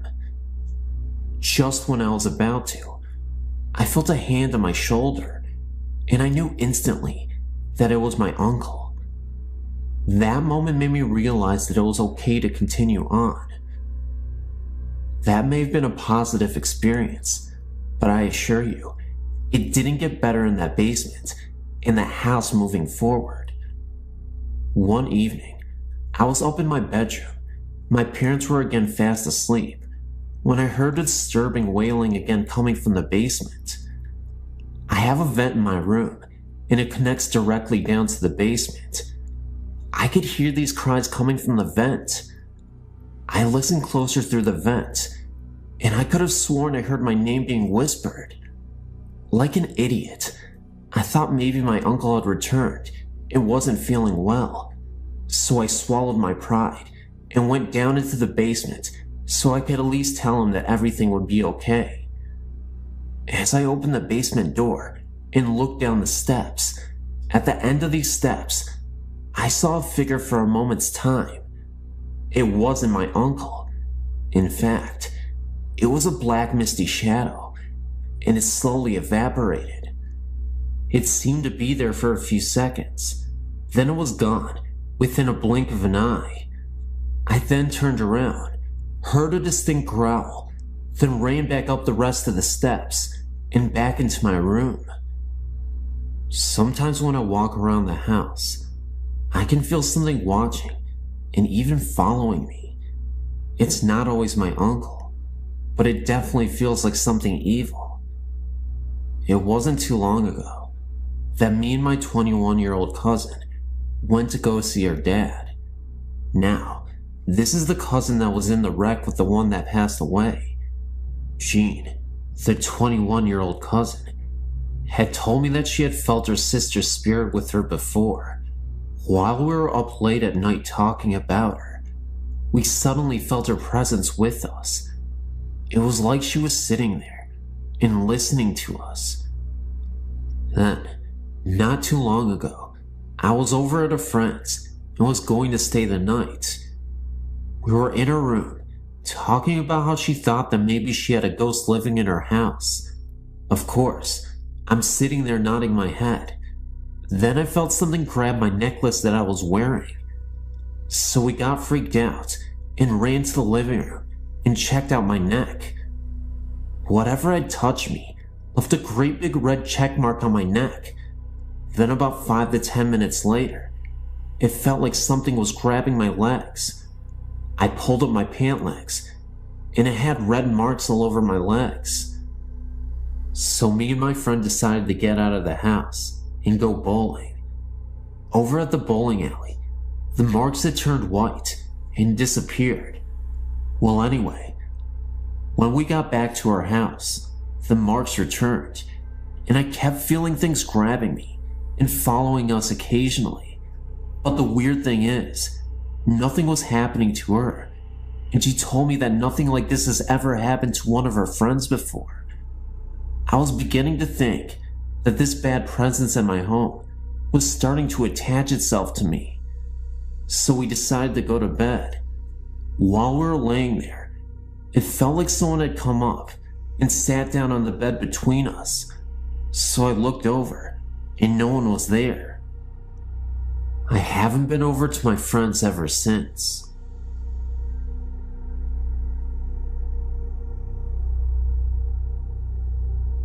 A friend sent me this and suggested that I tell my stories, so here's one of them that I hope you enjoy. I have more if you'd like to hear. I live in Clinton, Illinois, which is a small town. We have a lake, and that's pretty much about it. One night, I was out joyriding in the cemetery with a friend, as I like to do from time to time, and I had to go to the restroom. So, I went to this accessed area that is out in the country. I went to the restroom and then walked through the pavilion to look at the lake. I then came back to my car and then crawled into the driver's seat. I looked up, and there was this little boy ducking behind a garbage can. He had red eyes that glowed like a demon's and teeth that were jagged and white. A black figure that looked like a medium-sized dog was beside him, and it was black. All that you could see was its red eyes. They both stared at us in the car, and I felt fear overwhelm me. I quickly started the car and left. The next day I told my mom about it. She grew up in the area, and she said that they often had Satan worshippers out there, and that rumors were that a little boy was drowned and used as a sacrifice many years ago. My aunt, she says that the little boy was evil, and therefore was put to death in that spot. I've tried to research this, but there are no records of any murder of a child taking place in this area. But I will never go there again, night or day. This is just one of the countless stories that I have. I have some photos too. I don't know if you can use this, but if you can, feel free to. You may also edit if needed.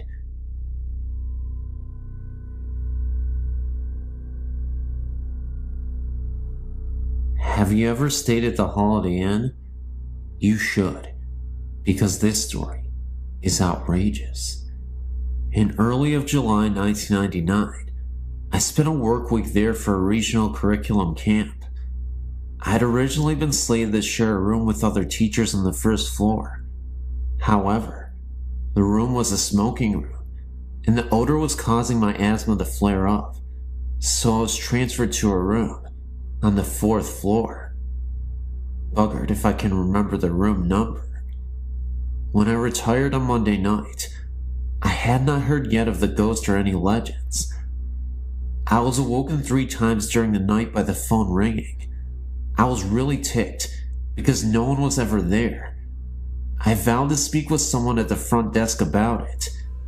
In the morning I learned about Tanya, the ghost. We all laughed at the story, thinking it was something to amuse tourists. Being WNY natives, we weren't going to be suckered by any such nonsense.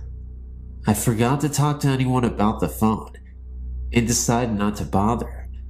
I fell asleep very quickly that night.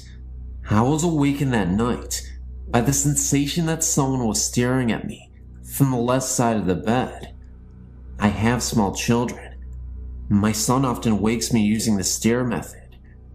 Now, I might have thought the ghost story was crap, but I wasn't going to test the theory by looking to see what was next to me. I said, "Go away. I'm not going to look at you. I need my sleep."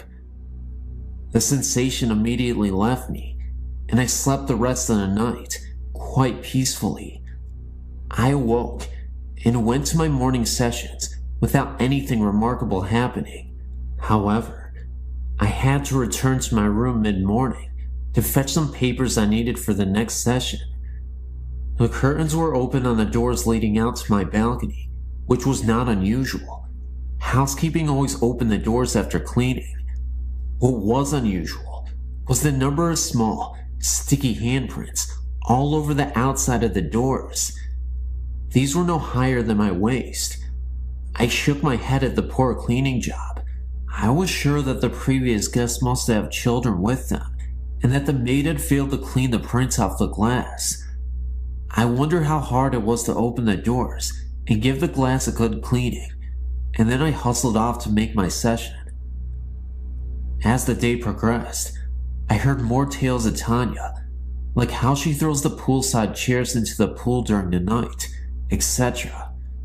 We giggled amongst ourselves, like good campers should when hearing ghost stories. None of us was going to admit we believed any of it, especially when our principals were listening.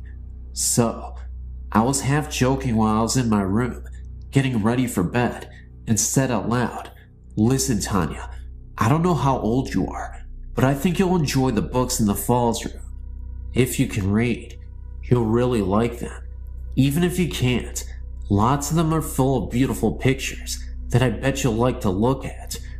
Go there instead of bugging me." I slept like a log without any interruptions that night. When I went to breakfast the next morning, I told a colleague about my chat with Tanya. I mentioned that it must have worked because I had slept so well. I stopped talking when I saw my colleague's jaw drop and her face go white. I asked her what the matter was, and she took me over to the professor who was leading the sessions in the Falls room. My colleague said to the professor, "Tell us what you found in the room this morning." I listened in stunned silence as the professor described what a mess the room was. Books were thrown all over the place. The display table was in shambles, and her boxes of supplies had been unpacked and poorly repacked. In her own words, she said it looks like a kid went through everything and tried to put things back together, but couldn't manage. The professor had questioned the hotel staff about who had access to the room, and all swore that no one had been in the room after we had left, and that the door had been locked until the staff let the professor in the morning. I apologized when she finished and explained that it had probably caused the mess by inviting Tanya to go there. We all laughed uneasily at that. Some other teachers on the fourth floor admitted the strange things, like the ringing phone, no caller, and the sensation of being watched. Suddenly, we weren't so sure if the story was something just to amuse the tourists. Were the phone calls, stirring sensations, sticky fingerprints, and trash conference room related? There could be logical explanations, like incorrectly routed calls, poor cleaning, and staff mischief. Maybe Tanya was drawn to all of us warm, female, motherly-like type teachers. No male teachers that I know of on that floor, and yes, all of us are moms too. One thing is for sure, I'm far less skeptical of the paranormal than I was before, and I will admit, even to my principal, that something odd happened in that hotel. If you really want to check out the paranormal, then you have to go to the Grand Island Holiday Inn. You can pretend you came here to see Niagara Falls.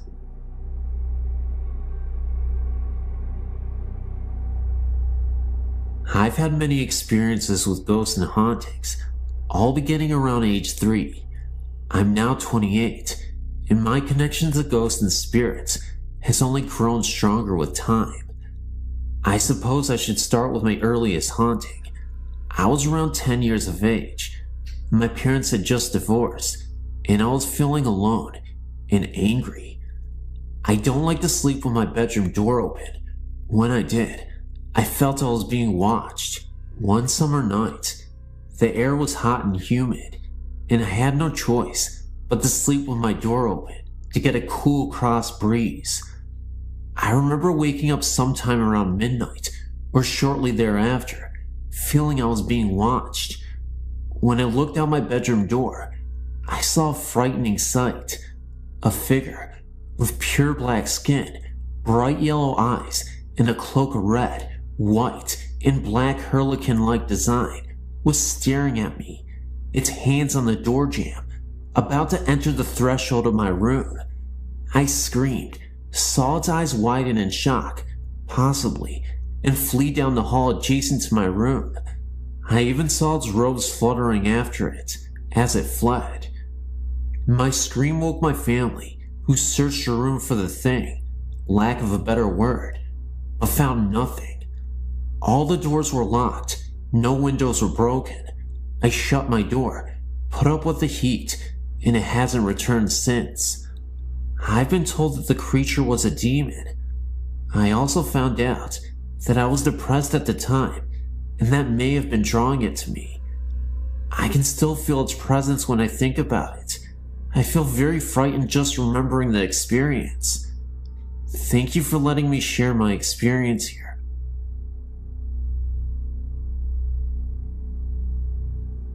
I wanted to share my own personal experience with you regarding my beloved Nana. She passed away in 1984. I took her death very hard and would go to visit her grave often. After my now ex-husband and I married in 1998, I became pregnant within the year.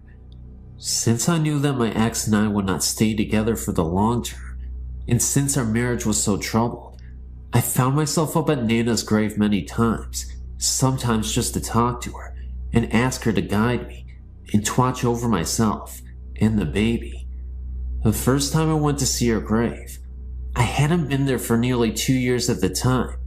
I was pretty certain of what row her stone was in, but not completely sure. I asked her out loud to help me find her, and so help me God if I'm lying. I ended up parking directly in front of her row.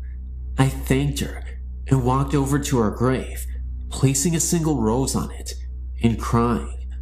I was about 6 months pregnant with my daughter at the time, and I was very certain that her love for us would get us through the rough months ahead.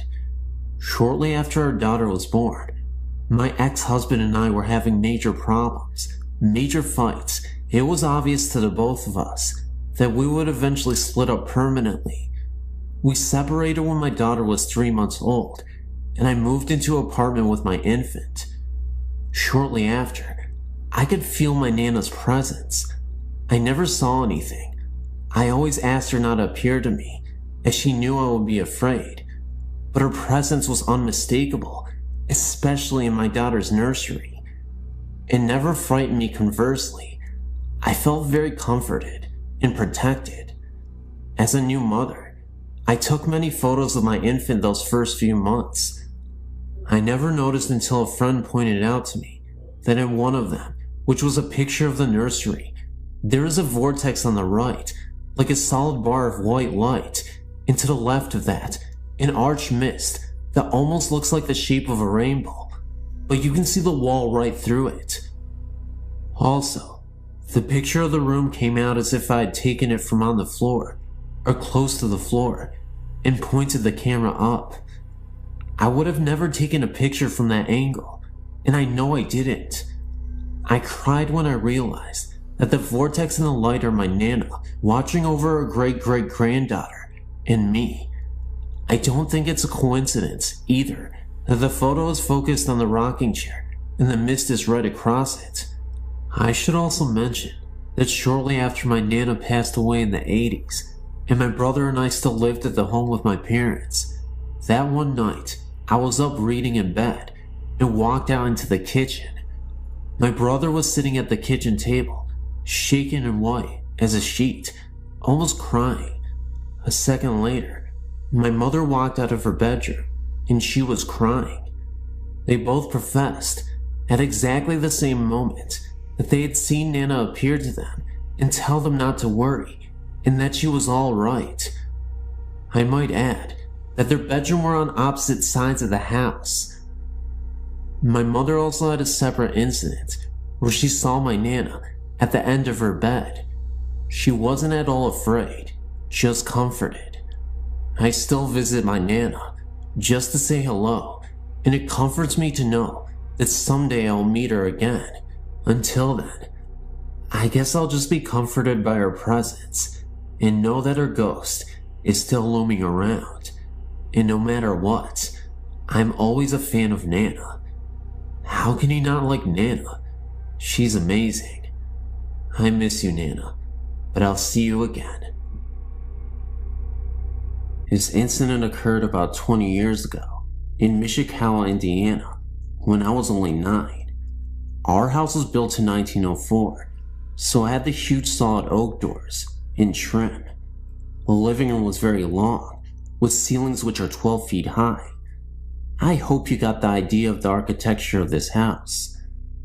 The basement was a full one, divided into 2 rooms, and this is where most of the presents seem to be. I'll get to that later. Back to the house though. The master bedroom was downstairs, with its entrance being oak sliding doors. All of the fixtures were of the early 1900s also, so the living lights were hanging chandeliers, one at each end of the living room. The upstairs had 3 bedrooms, with a landing at the top with a banister guarding the stairs. The stairs were enclosed and curved, and this will be important in a minute. The house upstairs wasn't insulated well, so in the winter, it was cold, and in the summer, hot. As a consequence, my 2 brothers and I slept on the pull-out couch downstairs. One night, my younger brother and I went upstairs to get ready for bed, and as we were going down the stairs, I looked back up due to the feeling something was there, and I saw an apparition coming towards us. I screamed and told my brother to look up. He did, and saw the same, so we flew down the rest of the stairs and yelled at our parents to go look for the man. They did, and of course, nothing was there. Now, let me describe the ghost. He was not opaque, he was complete in his form, and he was dressed in Catholic priest clothes. I noticed this because we're not Catholic, but my friend next door was, and I visited her church just down the road. I thought this was very peculiar, But what I thought was even more peculiar was the fact he was holding a gun, and he pointed it directly at us, or so what I thought was a gun. Of course, my parents told us we were young and had very vivid imaginations, and it was nothing. Years later, however, my mother confessed that she knew the house was haunted, and also because when she was the only one home, she would hear something walking up the stairs and on the stairs. We always had German shepherds, and our dog would growl at the ceiling. It would never go in the basement. Now, onto the basement. I knew there was a presence here in the back room where the water heater was, because it was much colder, and felt wrong. It felt evil and bad, and didn't want anyone there, because it felt you, and you just had to leave immediately. I want to say that the upstairs didn't have this feeling to it, even though this is where we saw the man. I'm not sure of the history of this house, and soon after this incident, we moved to Florida on my dad's company transfer. I just want to give my opinion on this. After researching different types of hauntings, I feel that this was a replay of some kind, and I was a witness to it. I do feel that there might have been more than one presence, because the evil in the basement was different than the other, and the one in the basement didn't want anyone there. He did other things to give us this feeling. Mostly, the noises were harmless and no bother to us, but it was the basement that we avoided for whatever reason. I would love to hear what you all think of this, and the type of haunting you feel it is.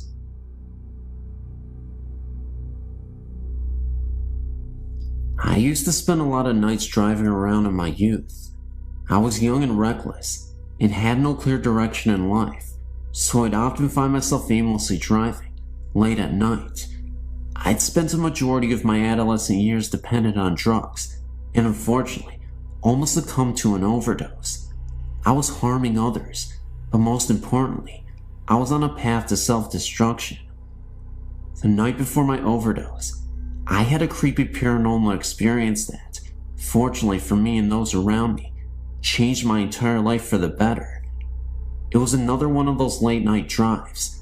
I'd gotten into a verbal altercation with my parents. Words that weren't meant to be said were exchanged, and I ended up running away from home. I took the keys and headed out driving for hours until I ended up in an unfamiliar town. I was starting to get a little exhausted, was 6 hours away from home, and was running low on gas. What happened next will always be embedded into my subconscious for the rest of my life. I pulled up to a gas station in the middle of nowhere. Now, like I said, this area was completely isolated from the rest of the world. It had a last house on the left kind of feel. Until I ended up at the gas station. I'd driven past miles and miles of just cornfields and farmland. Woods all around, nobody in sight. I ended up walking to the gas station and bought myself a pack of cigarettes from the station attendant. He noticed I looked a little confused and asked if I was lost. I said yeah, I was. This was before GPS and cell phones, and I didn't have a map with me. He told me there was a bridge in the distance that was visible from the gas station less than a mile or so away, but said if I crossed it, I could pass another town nearby and find a highway that could take me back home. I thanked him, pumped my gas, and went driving towards the bridge. As I started to make my way through this road, and on my way through the bridge, rain started to pour down, and I could barely see through my windshield. It had rained so much that it almost obscured my vision, and there was no source of light anywhere along the dirt road I was traveling on, except for my headlights. The guy at the gas station told me the bridge was very close by, and even though I could see it in the distance before it started raining hard, it felt like it had been forever before I could see it. Just then, I finally came across the bridge, despite the downpour. This is the part that really startled me. I was driving across the bridge, absolutely nobody in sight, no other cars. It was late at night, 3 a.m., and nothing but trees and bushes scattered around the bridge. I kept driving across this long bridge, and that's when my headlights shined onto this small child who suddenly appeared within my field of vision. All I could remember was that his eyes were glowing, almost like an animal in the night. I was unable to stop in time, and I thought I had hit him. I immediately panicked, stopped the car in the pouring rain, got out to check to see if he was okay, and the kid was nowhere to be found. It confused the hell out of me, because again, what kid would be playing around in the middle of the night, in the middle of nowhere, and in the pouring rain? I didn't even hear a thud, or any noise besides the sound of the rain falling down on my car. At the moment of impact, I looked under the car. It was as if this child didn't even exist. I remember distinctly that the boy was wearing overalls and a hat. It looked like a completely real boy.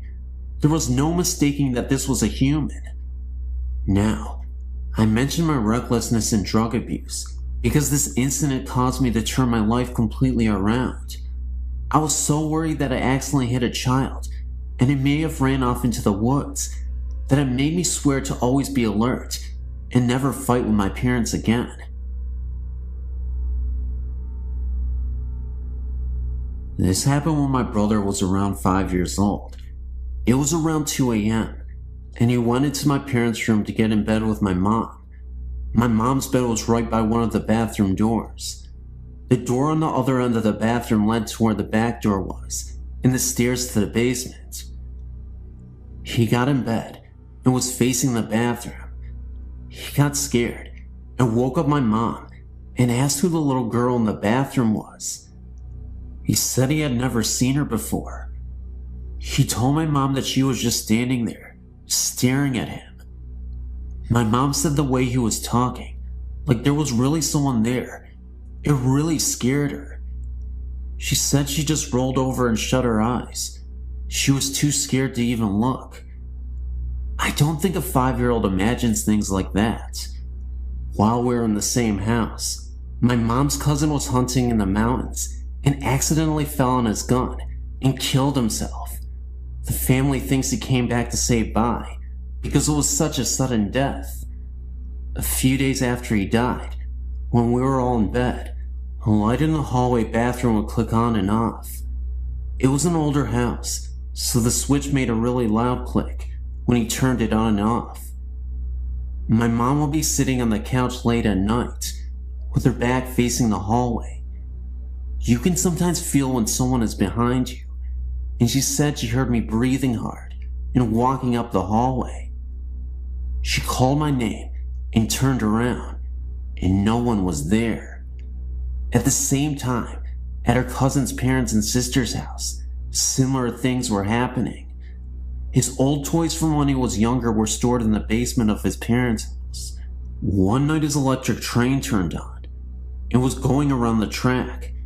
No one knew this was happening to other family members until my mom called his parents and told them what was happening to her. The next day they went somewhere and tried to contact them.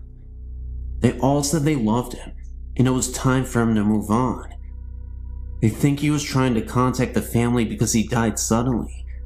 After they talked to him, everything stopped.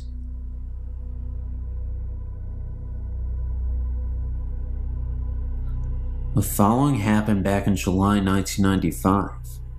Me and a friend traveled around the UK by train. It was about 4 p.m. Then we checked in at a bed and breakfast in Manchester. All double room was occupied, so we got the 2 single rooms, which was located next to each other. We were quite tired after a long day trip by train, so we rest for a moment. Later we went out to eat something, had a beer in the hotel bar, and then headed up to the rooms for sleeping. The time was about 11 p.m. I closed the Vatican blind, turned off the light, and almost immediately fell asleep. The room was pitch dark. Then, after about 2 hours, I woke up and found the room bathed in light. The light almost blinded me. I had a strong emotion to walk towards the window, just like I was enforced to do so, and then I went up. I heard voices and music, like old folklore or something. The voices was only like a murmur, so I actually couldn't hear what it says. It was like being in a full-up restaurant or a pub or something. I was not actually scared, but it was an uneasy and confusing experience. Then, I reached the window and opened the Venetian blind. Everything turned to normal again, quiet and pitch dark. I went back to bed again, and to my surprise, I fall asleep after only about 10 minutes. The morning after, we met up and headed down the stairs for breakfast. Afraid of being regarded as a fool or jackass, I told him it was only a dream. Then, I almost dropped my coffee pot when he told me that the exact same thing happened to him. He has always been quite skeptical to the paranormal things, but I think this experience has changed his mind a bit. I would be very glad if you could give me your opinion. I have apprehension about what really happened that night. I know I was fully awakened, and it can't be my imagination, because the same thing happened to him. As I said in a previous mail, I'm not so good with English, so I hope you understand me. You may publish my story if you want, but you better circumscribe it before.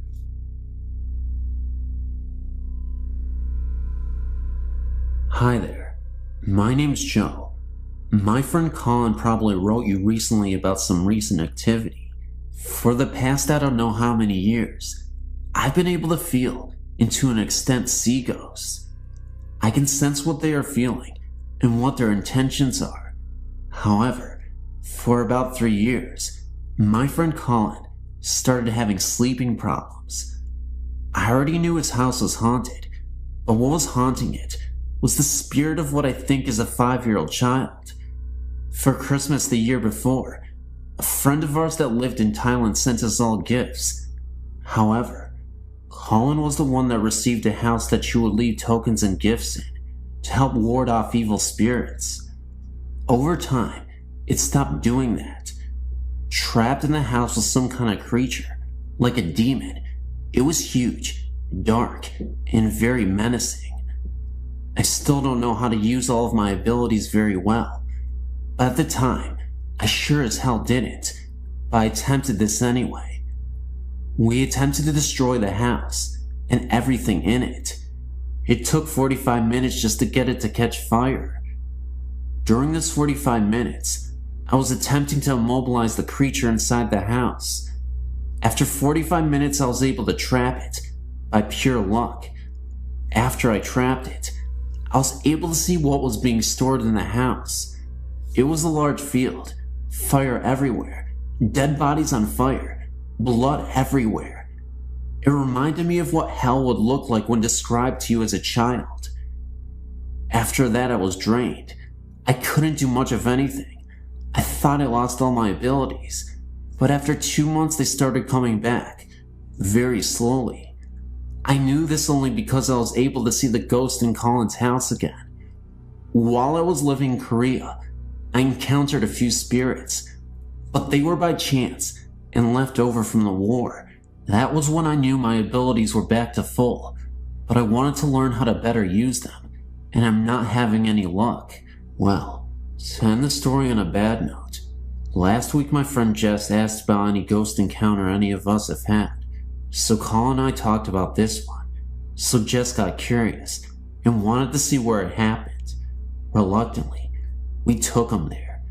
Surprisingly enough, development has been going on in the area for the last 5 years, but at the spot where we destroyed the house, nothing is built. We went to the spot, and I was able to feel it out from residue from when we first destroyed it, but after a few minutes, it wasn't just that. The feeling I was getting became stronger until it made me sick. I almost passed out, and I doubled over dry heaving. It turns out it was still trapped there until that night. Somehow, it got loose. I don't know how or why, but now I have to get rid of it for good, and I don't know how.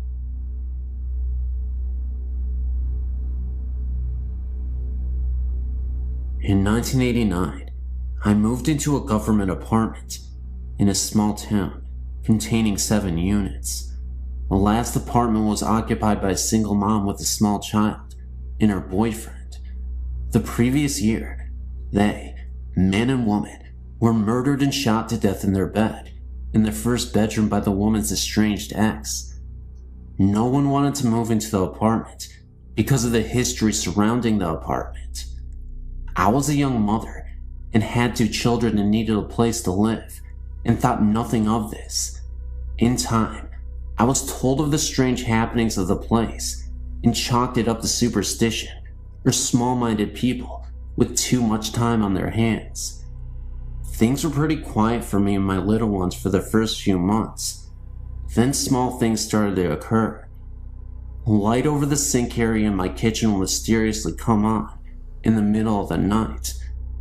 Being the only adult in the house, and the only person who would actually reach the switch, this had me worried that I had an electrical short or something, and promptly had it checked out.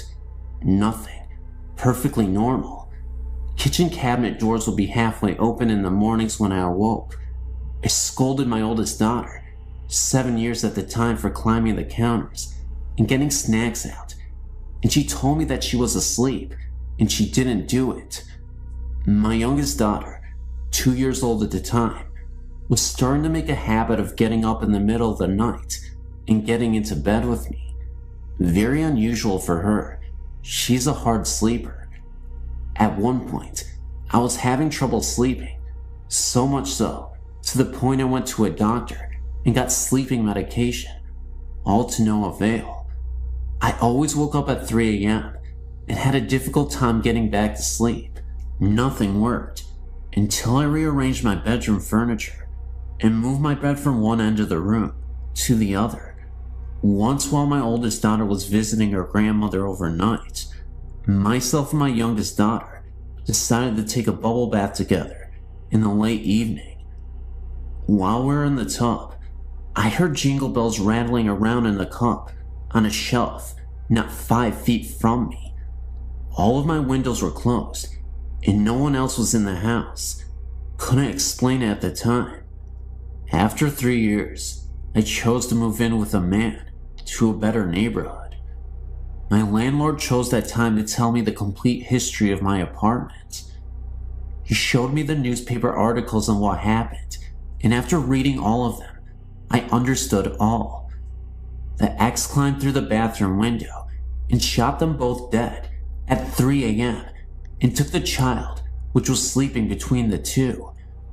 Her bed was in the exact position as I had my bed when I couldn't sleep. The mom was a stay-at-home mom and was always in the kitchen fixing stuff for her little child, making homemade cookies, snacks, and such. She always left the kitchen sink light on for her boyfriend when he came in late at night. My daughter always getting into my bed late at night was quickly understood by me. The other bedroom was never used by the child. She always slept with her mother and the boyfriend. No other tenants have reported any activity in this unit. Of course, they didn't have a smaller female children either. Time will tell if this ghost will ever find peace or her final rest. Before moving out, the last night there, I made my peace with her and told her I understood why she did the things she did. I understand she wasn't trying to scare me or my little girls, and I wished her peace. One afternoon of 1995 or 96, I was dusting our bedroom, the master bedroom, in our apartment. Right beside our bedroom was a small hallway leading up to the bathroom into the other bedroom. I remember being in a very good mood. I'd been doing a few changes in the decoration of the bedroom and was now dusting. I was happy with the results, and as I was dusting, I was talking about the changes with my husband, or what I thought was my husband, standing in the hallway. All smiling and happy, I started to tell him, or what I thought was him, "Hey Frankie, look at what I've just done. Isn't that nice?" I advanced in the hallway to bring him in the bedroom, and as I neared him, he disappeared. I nearly jumped. Now, as I was dusting, I happened to turn my head towards the hallway, which was on my right, and there stood a man who very much looked like my husband and who was dressed in modern clothes, a short and a t-shirt. When I saw him, I was sure he was my husband. That is when I started talking to him, and as I was cheerily and happily explaining the changes to him, he had this most beautiful smile of encouragement. He seemed to be happy for me. What a surprise when I realized that I had been speaking to someone or something else than my husband, and when I saw it, it disappeared. It is when this being disappeared that I realized that my husband was lying on the couch and watching TV. He was very surprised when I told him what happened.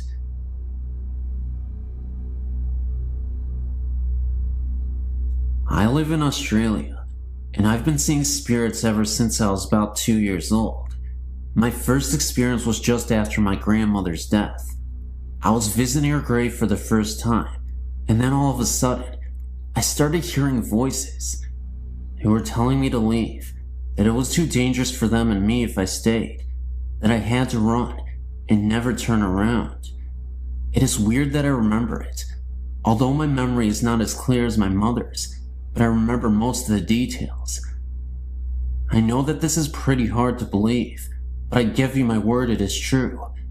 Although I think about it now and realize that I wasn't scared, at the time I knew that I had to leave, so I told my mom and dad, and we left. My dad didn't believe me, but my mom did. Since then, I've had many experiences with spirits, all of which have been good, except for one. This happened when I was 15. I'd been roped into a swimming carnival, and I can't swim too good, so I was practicing in my pool. The pool is down the very back, and you can't see the house from the pool, as it is behind a shed. I've often seen spirits down the back, but it has never worried me. It was getting late, and I've been swimming for a while, so stopped for a break. Whilst I was standing in the middle of the pool, I seen a baby sitting on the fence that surrounds the pool. I tried to look away, but I was in a trance. I finally stopped looking at it, but it was good, as I was suddenly dragged under the water. I struggled for about 2 minutes before it would let go. When it finally did, I ran inside. I told my mom, and she never believed me, but I've never been down there on my own ever since. My name is Evan, and my friend's name is Scott. We're making a trip to North Carolina for a concert in August of 1996. After the concert, we drove for a long while, finally making it to South Carolina, and were in need of a place to camp, as it was getting pretty late. We found the Kings Mountain State Park entrance, but being almost 2 a.m., the gates was locked. We both got out of the VW camper to see if we could get the gate open. The road was completely deserted, and being at the entrance, we were not even close to any campsites. With the headlights of the camper as our only source of light, a woman appeared out of nowhere. She had dark hair, thin white dress, and was barefoot. She asked us if we were with the wedding party, and we replied that we were not. As quickly as she appeared, she was gone. Scott and I thought it was kind of weird. No evidence of another car on the road, and the fact that she was barefoot in the middle of nowhere at 2 a.m. in the morning. Entertaining the thought that we may have had an encounter with a ghost, we forgot about it. Recently, I was reminded of the incident and thought I'd surf the web to see if there was documentation of some similar experience when I found your site. I was blown away when I found an entry for Kings Mountain State Park and the woman in the white dress.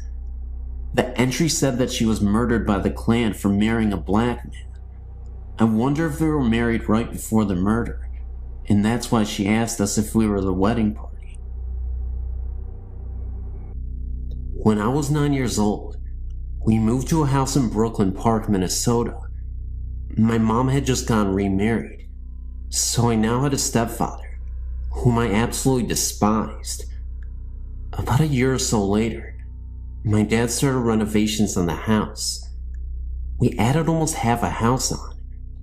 There was a 3-season porch, a mudroom, a bathroom, and 2 basement bedrooms. My sister moved out of her bedroom to the new one in the basement. A few days later, I was in my bed. My bed faced the wall by the door, but I couldn't look out down the hall. I had only been in bed for a few minutes. I looked up because it felt as someone was in the room with me. That's when I thought there was my stepfather standing at the foot of my bed. He was wearing what appeared to be a hooded trench coat and appeared as a dark silhouette. Looking back, it didn't really initially terrify me, because I just thought it was my stepfather playing tricks on me, as I said. Boy, was I terrified. I yelled, "Ken, get out of here." Suddenly, my mom, who was in her bed at the end of the hall, yelled back at me that he was asleep in the bed next to her. Suddenly, the figure disappeared. I ran as fast as possible into her bedroom. There was my stepdad, sound asleep and snoring right next to her. I told her what I saw, and she just told me to go back to bed. The next morning, at the breakfast table, I started telling everyone. My oldest brother described the man in the hood. He also said he'd seen the man in his bedroom at the foot of his bed. His bedroom was in the basement, located right under my parents' room. He also thought it was our stepdad, until it vanished. He just thought he was hallucinating or something, and didn't tell anyone. Honestly, now, I really wish it was my dad. Hi, I'm a 21-year-old student in Chicago, Illinois. I'd like to tell you my story, and if possible, ask for your professional opinion about a few things. I've experienced spiritual and ghostly activity for about 11 years now. I used to be frightened by these experiences, but now I'm quite intrigued. However, one incident stands out in my mind and still bothers me to this day. This is the story that I would like to tell you about. About 5 years ago, I lived in an apartment on the 2nd floor. It was an unusually warm summer's night, so I decided to sleep on the couch, with the sliding door open to let in the breeze. I woke at about 2:30 a.m. to a horrid stench and a strange coolness.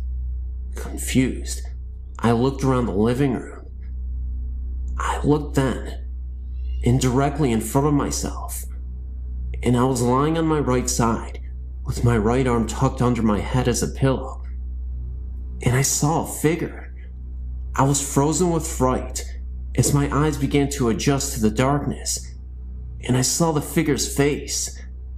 At this point, I was thinking that someone broke into the apartment. However, this was no person. This ghost had a human-shaped face, but it was a grayish-white color. Its eyes were darkened, and what I remember the most was the huge prominent cheekbones. Furthermore, this thing only had a torso and a head, nothing else. Suddenly, with great quickness, its head descended, positioned its face directly in front of mine, stared at me for a moment, and as quickly as it descended, it pulled its head back to the original position. I began crying at this moment, and that's when I felt a sort of punch on my chest. It then seemed to kind of run off into the kitchen, and then I heard the door slam. I jumped from off the couch, turned the lights on, and checked the door out. The door was locked from the inside, so there was no possible way that someone had broken into the apartment and left through the kitchen door. To say the least, I was badly shaken. I took a moment to collect myself. When I realized my chest hurt, I went to the bathroom and pulled down my pajama top slightly, which revealed a large red mark, as if someone had punched me. This mark eventually developed into slight bruising as the morning came. Needless to say, I didn't sleep that night. Since this event, several other experiences have occurred, none as frightening as this, thank goodness. However, a cluster of events did occur directly after this experience. For what reason? I'm not sure. I did go to the library and search for possible causes for such an occurrence. The closest I got to a logical answer was something called a night terror, which I'm sure you are familiar with. But I've excluded this as a possible explanation, for many reasons. The only thing I can think of is that I had seen a ghostly entity. As to why there was a stench or a cold chill associated with the experience, I can only guess. Also, I've always been under the impression that spirits cannot harm the living, but I simply cannot believe this to be true anymore.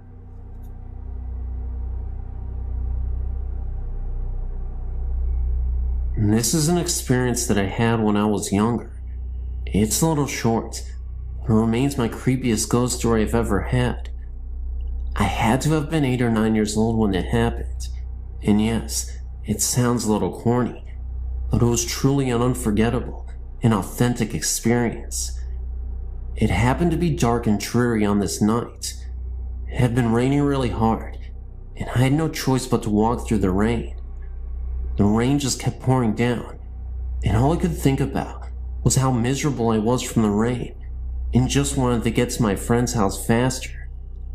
I think it was around 10 p.m., and I was walking through the neighborhood park to my friend's house on the other side, when all of a sudden, I saw my dead grandmother appear from out of nowhere. Oddly enough, it was a year to the day of her death from cancer. She just looked as she did before she got sick though. She looked wonderful. Of course, I wasn't sure if it was really her, so I walked up to her and called out her name. The wind became harsher and the rain fell harder, and as she reached out to me, I could see she was in pain. It was at that very moment that her face changed, and she became scared, and looked as though she needed my help, and it was then that she disappeared. I had to have been 3 to 5 feet away. Needless to say, I ran as fast as I could to my friend's house, and didn't say another word that very night.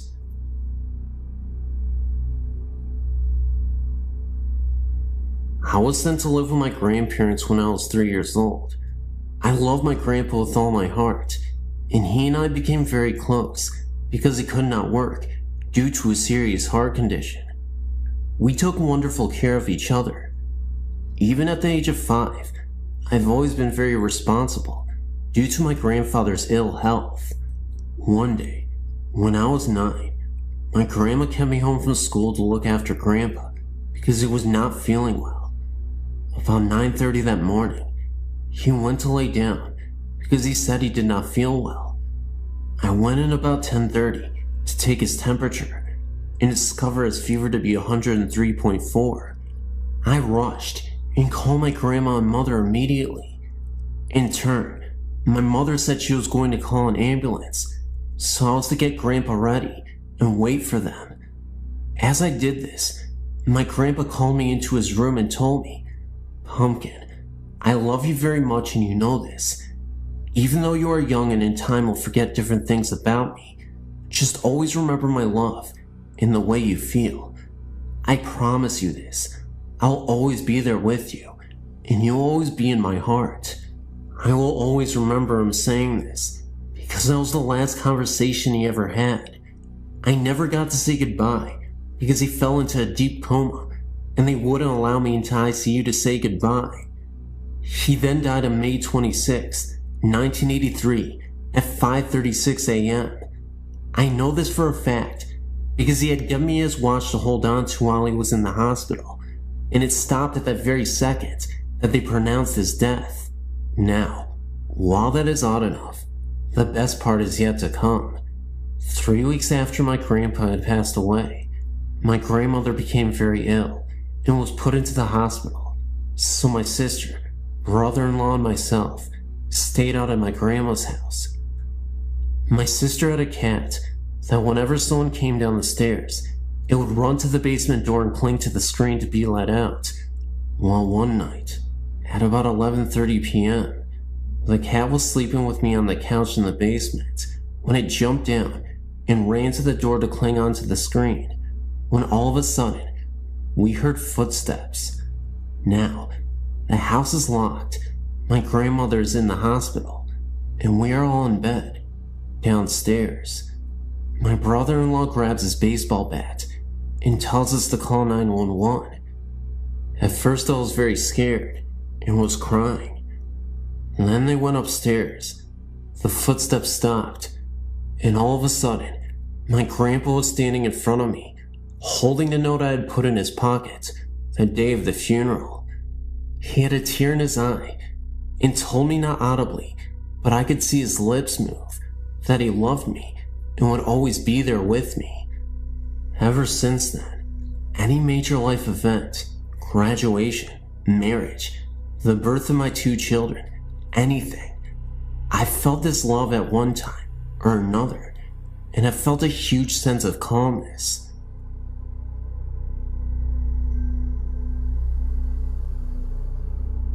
I guess this would be a second account of a previously encountered ghost story. I had the same thing happen to me as in the story below on Denton Road, Ypsilanti, Denton Road Bridge. The story goes that a group of kids were playing chicken near Denton Road Bridge, and one of them proved to be Chicken. His car swerved off the road when they reached the bridge, and they crashed into the river below. Many people claim to see a light come out of the river and chase their vehicle to the end of the road if they stop at the center of the bridge at night. I'm a racer and have a very fast, very built up 1969 Dodge.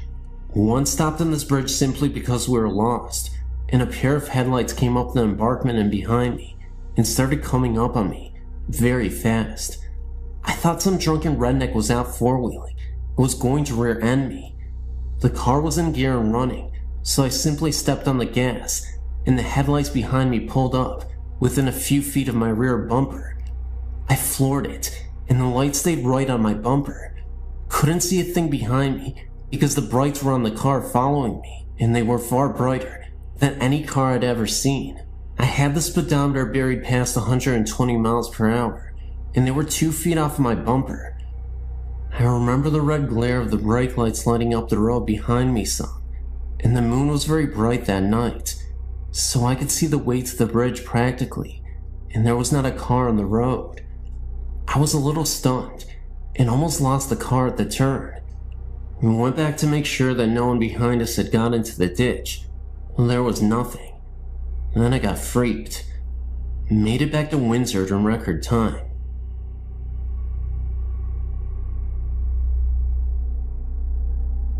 I don't know how to start this, other than saying several years ago, when my children were small, we moved out into the country on the Washington side and lived in a home that I feel has some strange paranormal or ghostly things going on in it. I would have to say that during that time, there was something in there causing all havoc in our home. To make it short, I used to on a regular basis have something come to me, and I'm not sure what, but let me explain what it looked like. I would wake up from a sleep most of the time, but sometimes I was fully awake in bed when it would happen, but for the most part, I would wake up from a sound sleep and notice this lavender-colored smoke, or whatever you want to call it, coming from the corner where my closet was, and it would do different things at different times. It would wrap around my perimeter of my room, and then go to the end of my bed, and separate into 5 different lines, and then dart at me, and then would go away. Sometimes it would wrap around the room, and then come down from above, into 5 different lines. The first few times that this happened to me, I was very frightened, and would wake my husband up, and of course by the time I could wake him up, there was nothing there. He slept very hard. This went on for a whole 7 years that we lived in this home. During that time, my husband also became very mean and violent. Also, in the room adjoining where my closet and my son's closet connect, my son was having these horrific nightmares that we could not wake him up from. We would sit there for sometimes 20 to 30 minutes, trying to wake him up, and he would be begging for his mother or his father and crying out, asking them to go away and leave him alone. He would describe them as ugly and short, very ugly and mean looking in the face, and they would torment him and scare him and try to hurt him. This was heart-wrenching for me to see him go through this and not be able to wake him up. I would cry right alongside of him when I was holding him, rocking him, trying to wake him up from these nightmares. All of my children used to tell me that in the house, they would see a ball of light sometimes that would move quickly through the home. I saw that occasionally as well. Our television was something quite interesting as well. It would turn off by itself while we're watching it, and then it would turn back on with the remote, and then it would turn back off again. We could play this game for a few minutes, and then it would stop. This only happened a couple of times through the TV. I do feel that there was something evil in that home, because many things went on in that home. What the lavender-colored smoke was, or the ball of light, or even my son's terrifying dreams were, I have no clue. I don't have a great deal about that kind of stuff. I do feel that I have many experiences though, and had some in other homes as well. Who knows, maybe they follow me, but the home in Washington was not a good ghost, if that is what it was. Our family went through some of our hardest times in that home. Can you tell me what the lavender smoke was, or what the ball of light was? I would be very interested in knowing. You could respond to me. Thanks so much.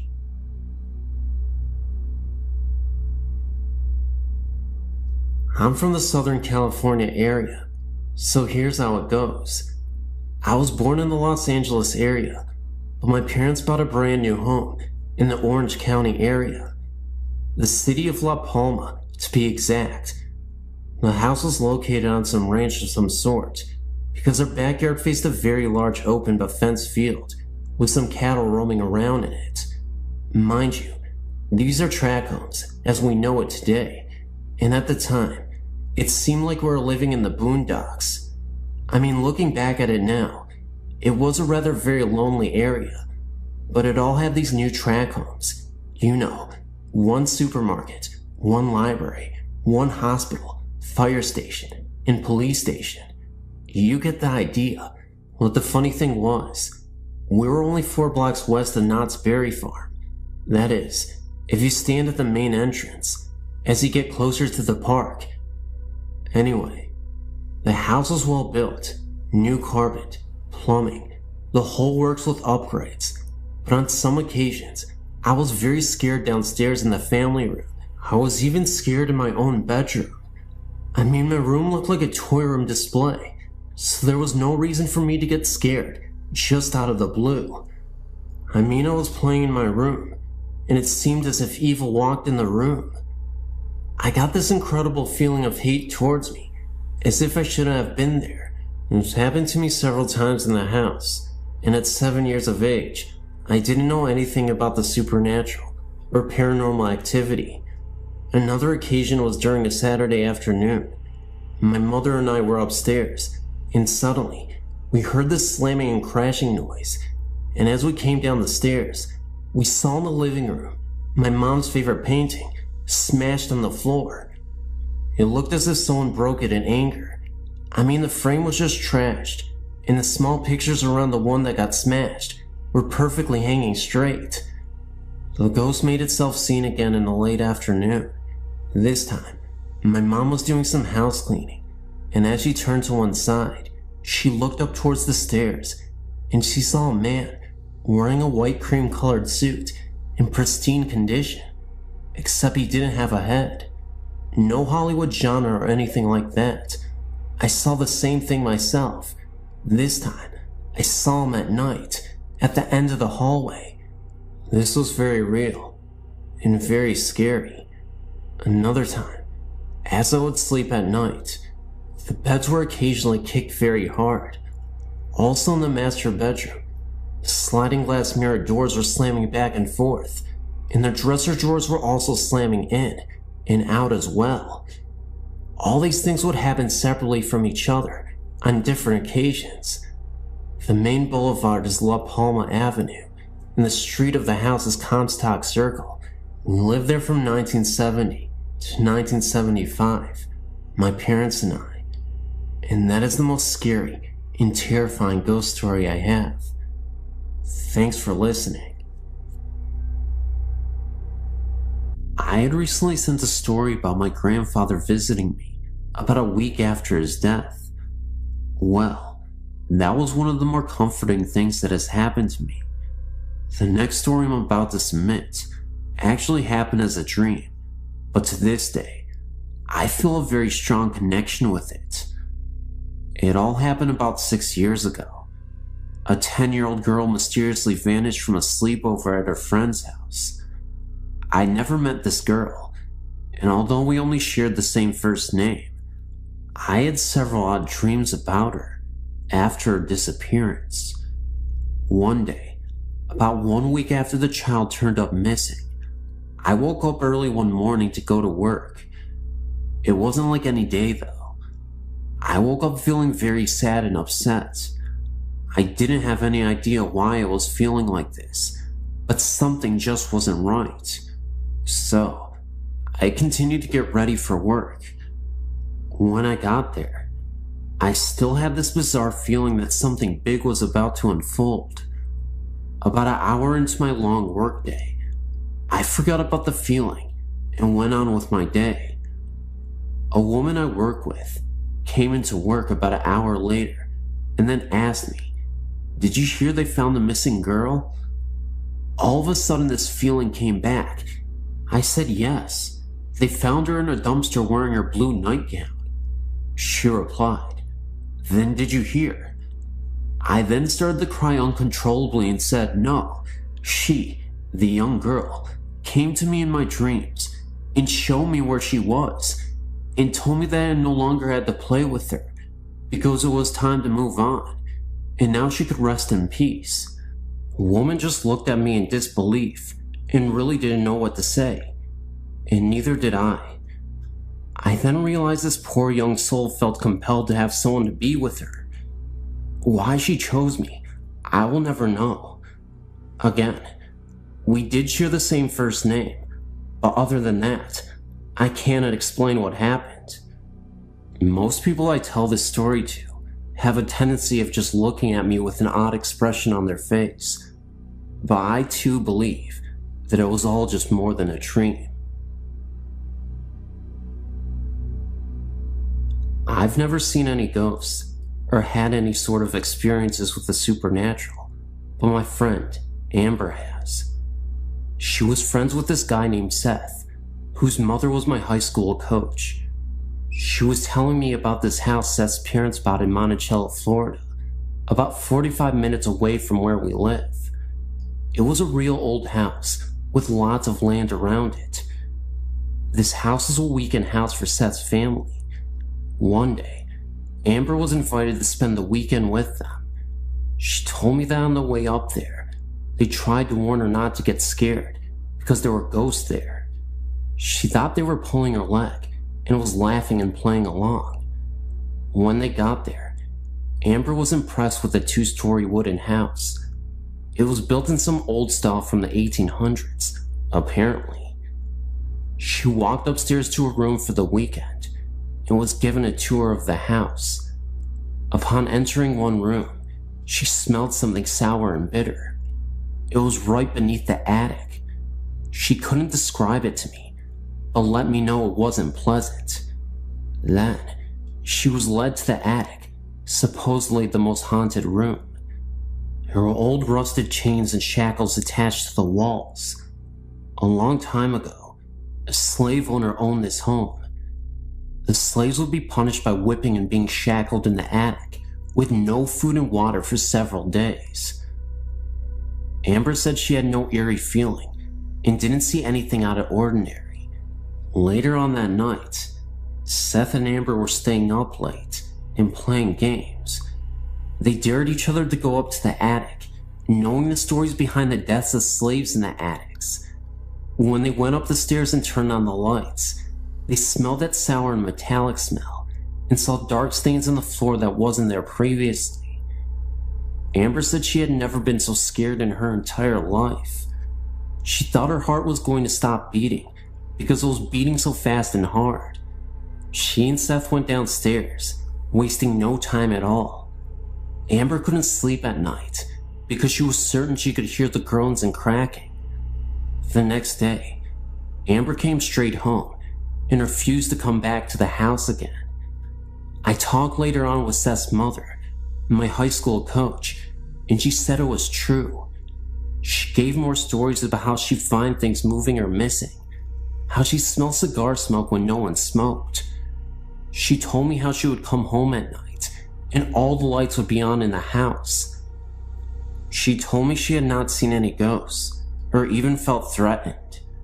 She actually thought of them as her friends because they would turn on the lights for her at night when she came home. I wouldn't be able to stand it. Weird, huh? It makes me leery of my own house, even though my parents originally built it. I have a few experiences. In 1976, I was living in an old building, and every night I would hear footsteps, heavy ones, walking on the floor above me. I then asked the apartment manager, who lived upstairs, and learned that no one did, and there was a crawl space. He checked it, and no one was there. So on a weekend when I knew no one was in the building except myself, I decided that if I heard the footsteps again, I would not be scared. Then the footsteps began pacing all night. I kept my wits and made plans to leave. I left the building. Second experience, about 1985. I was at work early one day, 9th and Market, and was going into the bathroom. A woman went in before me, not less than 1 foot in front of me, and so when I walked into the bathroom, no one was there, and I looked under all the stalls, and still, no one. Yet there was one way into the bathroom, and the same way out. The woman just looked like a solid body. The same thing happened once again late one evening, when I was going into the bathroom, and I just rushed in just behind her to see her, and when I got in 2 seconds later, no one, not even in any of the stalls. Later I learned that the cleaning staff in the building saw the same thing. They saw the woman enter the bathroom, and they waited for the woman to leave the bathroom, but no one left, and when they went in to find her, she was not there. In 1977, a friend committed suicide. All that weekend that she had died, I was depressed and could not shake the feeling.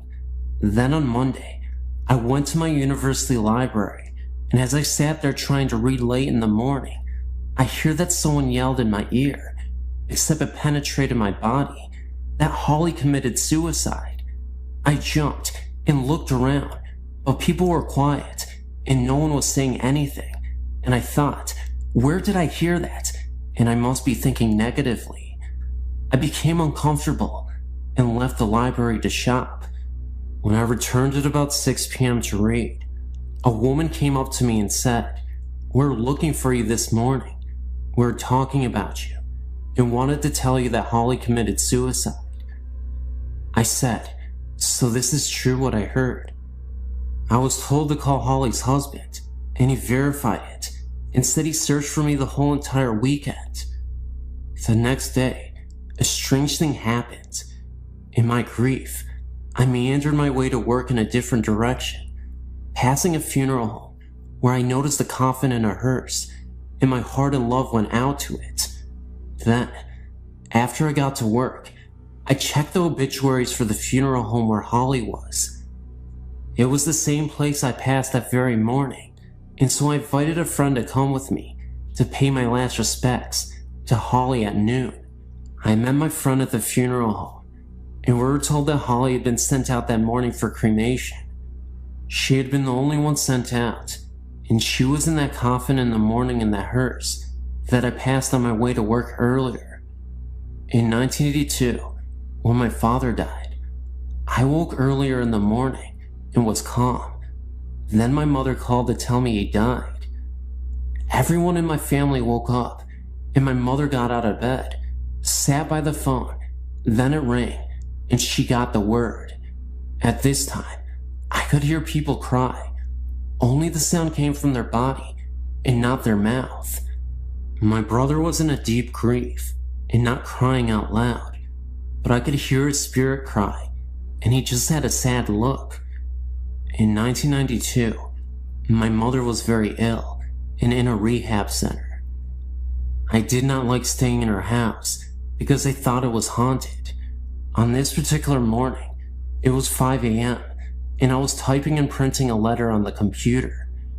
I typed most of the letter, got up and stuck a mug of water in the microwave, and set it for 1 minute. Also, I prepared a plastic cone with filter and coffee in it. Then I rushed back to the computer to print the letter. I added a few lines to the letter, and then began to hear the microwave beep and beep. I ignored it, then the beeping stopped. I got this creepy feeling, but I ignored it, and then I thought the microwave had a timer, and so the beeping stopped because of the timing, not because anyone opened the microwave door. I printed the letter, ran to the kitchen to get the mug of water out of the microwave, and poured in the cone. I found instead that the mug had been taken out of the microwave, and the coffee was made, waiting for me on the ledge of the kitchen counter. Yet I know I did not get up from the computer to make it, because I made a conscious decision to ignore the microwave and finish my letter. My mind worked overtime to figure it out. I grabbed the letter and left the house that morning, and told whatever did that it was taking the coffee. I didn't really appreciate it.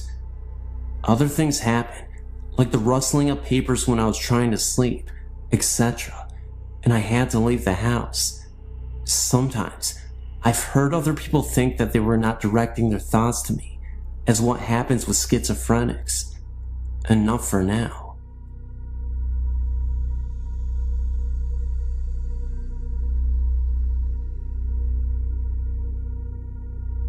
This isn't my story, or even the story of the person who told me, but I thought I'd share it anyway. This was told to me by the music teacher at my high school. The college he attended, which I won't mention the name, is up north. I'm not sure when it was built, but the main building of the college was a Catholic monastery. There have always been stories around the college that a monk went crazy and killed himself in the monastery. People in the college have reported strange happenings and sightings of what appeared to be a monk. The story that I know comes from a janitor who works at the college. On the weekends, one of the custodian's jobs is to break down the classrooms. This means that they have to stack up all the desks and chairs up against one wall. The janitor had just finished doing this and walked out the door and locked it from the outside. There is only one door into the classroom, and it is the one he had just locked. The windows in the room can only be opened from the inside, and the janitor was the only one in the room. As he turned to walk away from the door, he hears loud crashing and banging coming from inside the room. He immediately unlocks the door and steps inside. What he finds is that all the desks and chairs have been thrown all around the room. Drawers from the teacher's desk were ripped out and papers strewn across the room. There is no way any possible human could have been in that room and done that damage in a matter of seconds, then run out without the janitor noticing.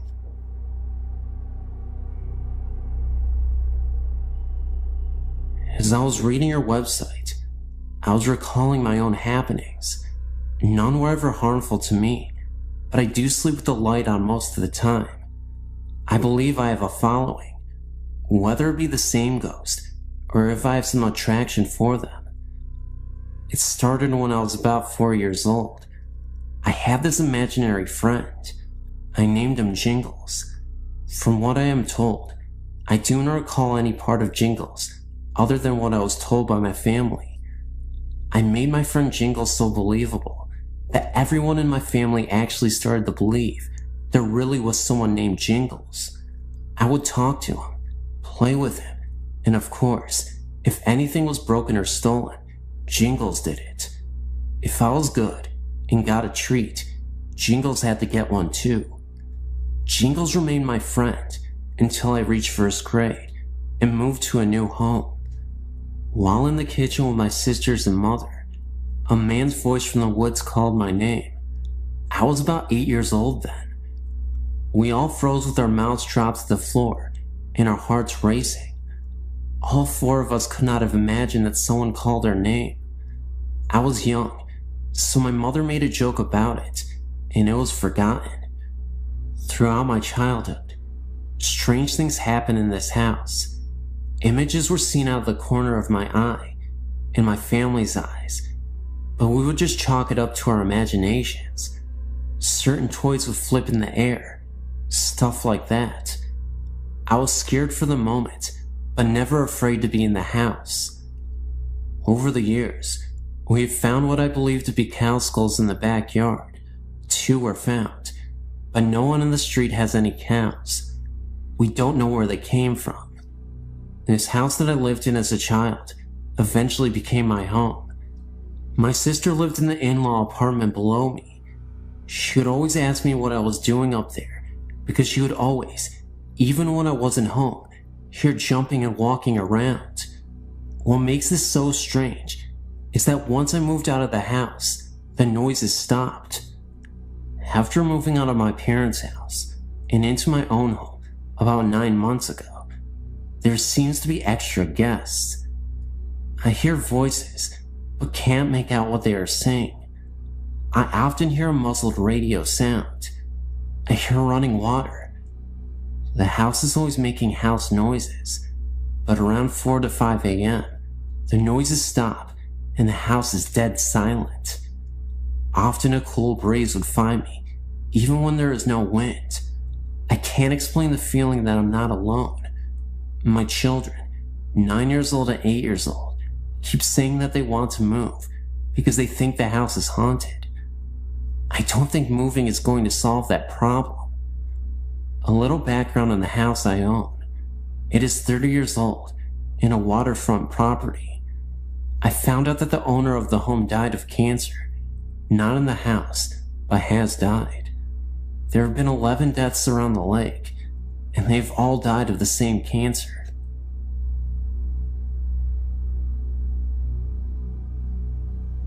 When I was 9, my grandfather died in the dining room of his house. It was not unexpected. He had been very ill and was bedridden. Shortly after his death, we moved in with my grandmother due to the fact that she was also ill. She was a very unhappy and hateful person. She blamed all life's injustices on my late grandfather and hated him for dying. After we had moved in with her, we realized how serious her illness was and took her to the doctor. She had Alzheimer's. As her illness progressed, my parents could no longer take care of her, so they placed her in a nursing home. Big mistake. She transferred all of her anger from my late grandfather onto my father. During the last stages of her illness, she would repeatedly tell us that she did not want to be buried near my grandfather, that she had spent all of her living years with him, and she did not want to spend eternity next to him. Well, as fate would have it, my grandmother passed away. Funds were tight, and we not only had to bury with my grandfather, but her casket was placed on top of his. We had no other choice, because all of the extra money we had for her funeral was used to care for her in the home. Anyway, on with the story. After my grandmother's death, strange things began to happen. During dinner, the back door would just fly open, or at night, the sheet would be tucked around my body while I slept. We always made jokes that say that grandfather was home, or he was looking in on us. Then, things took a turn for the worse. One night, my father awoke to the sensation of his legs being pressed into the waterbed mattress. Once he was fully awake, he realized he could not move, and whatever was pressing him into the mattress was continuing up his body. He glanced over to get my mother's attention, but could not speak. This entity was now cutting off his breathing. Finally, he thought, "Mom, I am sorry. I had nowhere else to put you." And then it all stopped, as fast as it started. The next morning at breakfast was when Dad told us about his experience. The next night I had a similar experience, but chalked it up to dreaming. I figured that I heard my dad telling us about his experience, and that I was just dreaming based on that. Now, let's jump ahead 9 years. I'm married, and have just given birth to my first son. It was morning time, and my husband already left for work. I thought I would just take a short nap and rest, while that baby was not fussing. So I dozed off to that place between sleep and wakefulness, where you're not fully totally asleep, but resting. The next thing that happens is something that I'll never forget. I began to feel my body being pressed down into my waterbed mattress. I could not open my eyes, but I knew I was awake. I could hear the television and my son cooing. I could not move, and then I began to hear this voice, a horrible, evil voice that not even a word can describe, saying, "You know I love you." This went on for what seemed like an eternity, but was only probably about 2 minutes. Then, in my mind, I thought, "Dear God, what is my baby seeing?" And just as quickly as it started, it stopped. I've not had many experiences since then, and that was just 2 years ago. My question is, was it my angry grandmother or something else? If anyone has any suggestions, please email me. I'm on your website because my boyfriend runs a theater in downtown New York City and has otherworldly occupants. The building has been around since 1897 and was a school until 1978, where a fire killed a little girl. Now, it's an arts community with theaters and artists that occupy the studios and occupy the whole of the building. My boyfriend and a couple other people who run the theater have seen and heard things. I myself have felt the cold associated with presence in a particular room. All my hair stood up on end, and in my gut, I felt we needed to leave the room. These are 2 particular events which solidify my suspicions. I got a call from my boyfriend one night to tell me he was coming home early. In the background, I heard male laughter, like someone was playing a joke on him and really enjoying it. I thought nothing of it. He works with a couple guys down at the theater. When he came home, he told me he had been dumping the evening's garbage. The dumpster is at the bottom of the stairs on the north side of the school.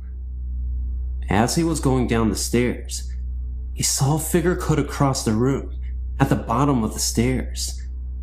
He called out, thinking it was the building's handyman. No answer.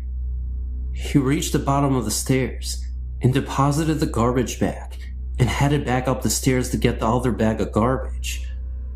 At that moment is when he heard what sounded like someone dragging the bag he had just deposited. He stopped, turned and called out. The noise stopped. He dismissed it and brought the other bag down. He headed back up, and the same thing happened. This time he did not go back down, but instead called to tell me he was on his way uptown. Later that night, in bed, he told me what had happened. I asked him who was with him when he called me, and he said he was alone. All my hair stood on end. "Who was that laughing then?" I asked. He said he was alone when he called. I think he thought it was my imagination or a bad connection, but now I know what I heard. Now last night, I was at the theater, some fashion show going on there. My boyfriend tells me what happened the night before. He'd spent the night at the theater in a pull-out mattress the guys kept there for late night work. It was around midnight, and he was not asleep. He was staring up at the ceiling, rethinking his day. He heard his name called out. Then the door to the office slowly closed, as if someone was closing it from behind. He responded and peeked out to his desk, see if somehow a cat had found its way into the building, which is ludicrous. One doesn't see cats around there. And of course, he found nothing. All the windows were closed, so no breeze blew in. He said he then heard what sounded like whispering outside the office door. Lots of whispering, stage whisper, of gibberish with some strong hissing sounds, almost like a snake. He called out again and banged on the door. He went back into the adjoining office and went towards the door. He then felt a cold coming in from under the door. He placed his hand in the crack at the bottom of the door and felt no breeze. Then, a scratching sound, fast repetitions, like a dog scratching to get in, started. This was too much for him. He packed up and calmly walked out. He said he was a little afraid to walk back once he left the theater office, afraid of what he might see. I think being a theater, and many actors who love the space left parts of them when they died. The founder died of leukemia and loved and lived for this theater company. The little girl who died in the fire also stands my hair on end. Last night, I also found out the other guy who hears and sees things, that he hears that same playful laughter in the theater, just like I heard on the phone that night. Also seen figures sitting at the bar, footsteps heard. And that's my story. Thank you.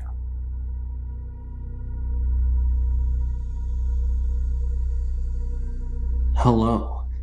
I'm writing about a few experiences I had at my home. The home is called Edgefield Manor. First, I want you to know that this may sound like the classic haunting in a big old mansion. Well, believe me, what lives in this house is no Casper. I moved in the fall of '86. The estate is huge, gardens and rooms upon rooms. It was originally going to be condemned. Well, anyway, here's a couple of my experiences. One day, I was in one of the parlors. I got up to turn the light on, and as soon as I did that and turned around, I saw a whitish figure glide across the other hallway. Another thing there is poltergeist activity. Explain this to me. The home has a ballroom. I went inside like usual. The grand piano was in the same place as it has been when I moved in. I walked out for 5 minutes and then came back inside. The grand piano was moved across the floor, pushed to the other side of the room. No indication of any noise. It was just moved. There are many others, and I have pictures. If you want more stories or pictures, just email me. I know this is kind of short, but it's always terrifying. I would like to share my story of what happened to me during my encounter with the paranormal. I always knock on wood when I say, please show me a sign that everything is going to be okay. And that's where my story begins. My husband, my son age 3 and daughter age 1 and myself lived 1.5 miles in the woods. This was many years ago. My son is 16 now and my daughter is 12. I became sick and had a few financial issues I was concerned about. One day, I just said out loud, please show me a sign that everything will be okay. 2 days go by, and my husband and myself are watching TV around 11 o'clock. That is when I believe it all began. Our microwave that we had for a while made a noise, and the numbers were pushed to the start microwave at 5 minutes. We turn our heads to see the numbers going down, 459, 458, 457, and it keeps going. We stop it. I said, maybe that was my sign that everything was going to be alright. I highly believed in the paranormal, in angels and spirits, so I brushed it off and we finished watching our show. The very next night, around the same time at night, we heard a faint knock at the front door.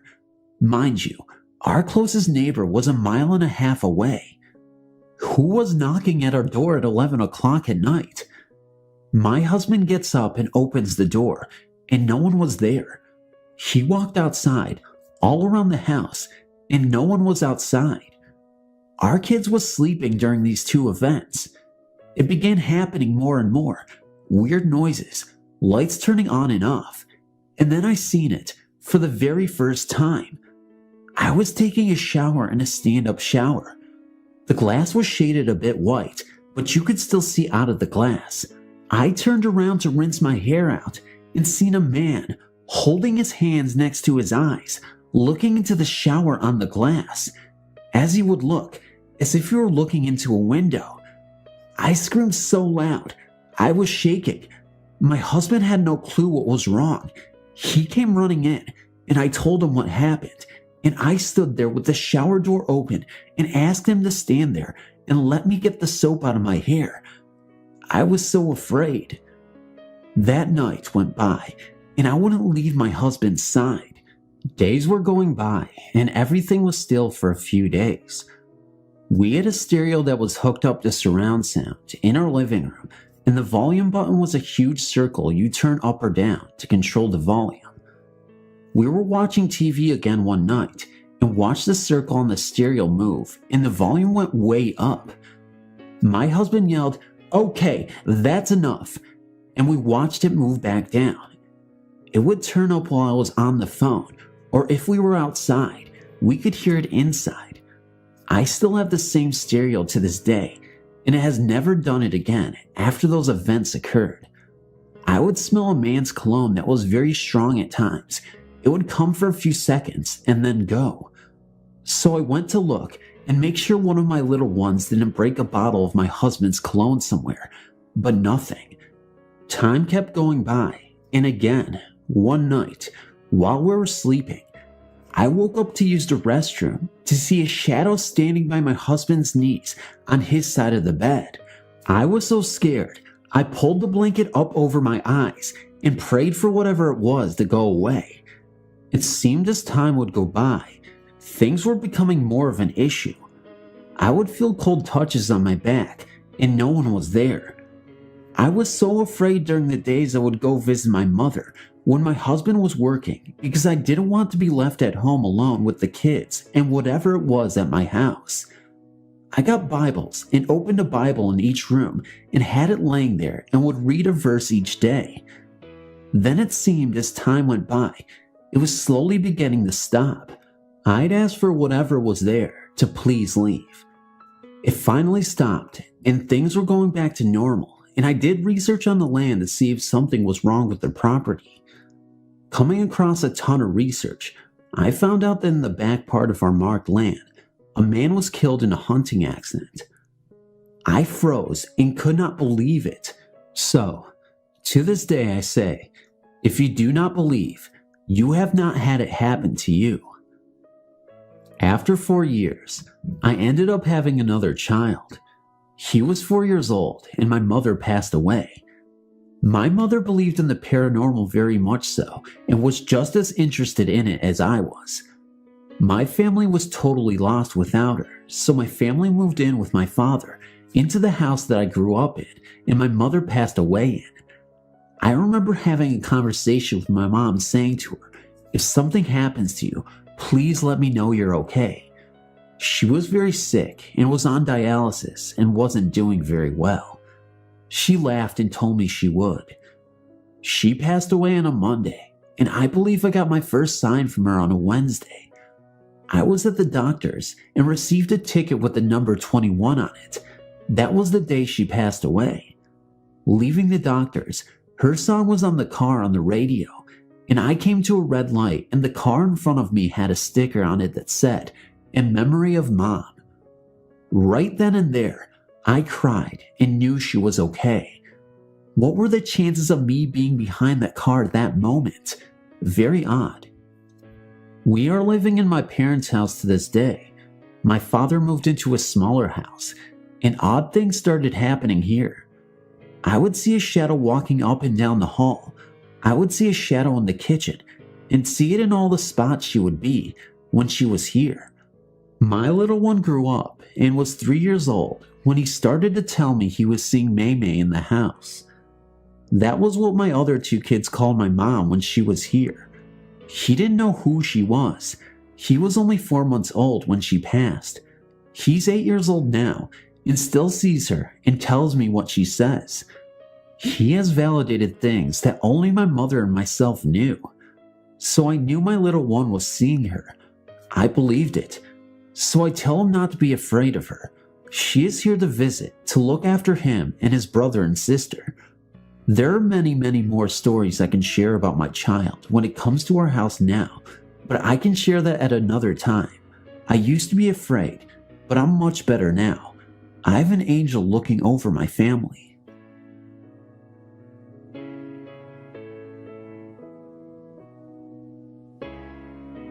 This story takes place back when I was around 17 to 18. I'm now 33 years of age. It all began with my brother Shane and his obsession with a Ouija board we owned at the time. We bought the board more for me since I was the big Ouija freak, but somehow I ended up using a lot less than everyone else. My mom wouldn't even touch it, fearing something evil would happen, but my kids couldn't help keep their hands off of it. You know how teenagers are, defiant and ignorant. My brother Shane, sister Misty, our cousin Christy, and I would sit down and play with the board. Lots of times we were acting silly, laughing as we played. I guess we figured they were fake and not much to them. I wish I had been right, but as it turns out, I was more wrong than I had ever imagined. As these little get-togethers on weekends went by, most of us became less interested in playing with the Ouija and more interested in other things. However, Shane had an obsessive thought that he wanted to investigate. He wanted to see if the board would work with only him touching the planchet. I warned him not to do it, but of course, he didn't listen. Shane found out after about 2 or 3 times that the board worked with just him playing it. It was slow at first, but the more he played with it, the faster the planchet would move and spell out answers. These sessions served to only draw Shane deeper into his fascination with the Ouija board. Furthermore, he would spend hours by himself with the board. He started to withdraw and became antisocial. The Ouija became his best friend, or should I say, his only friend. He would sit in his room, door closed for hours on end, even missing meals.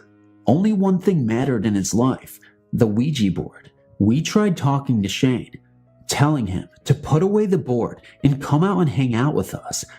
I even tried putting the Ouija back in its box and hiding it, but he'd wait until I was asleep and hunt it down.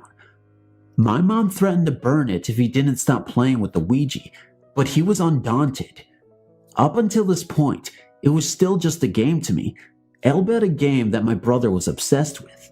However, things were about to change as Shane would turn our normal family life into a nightmare.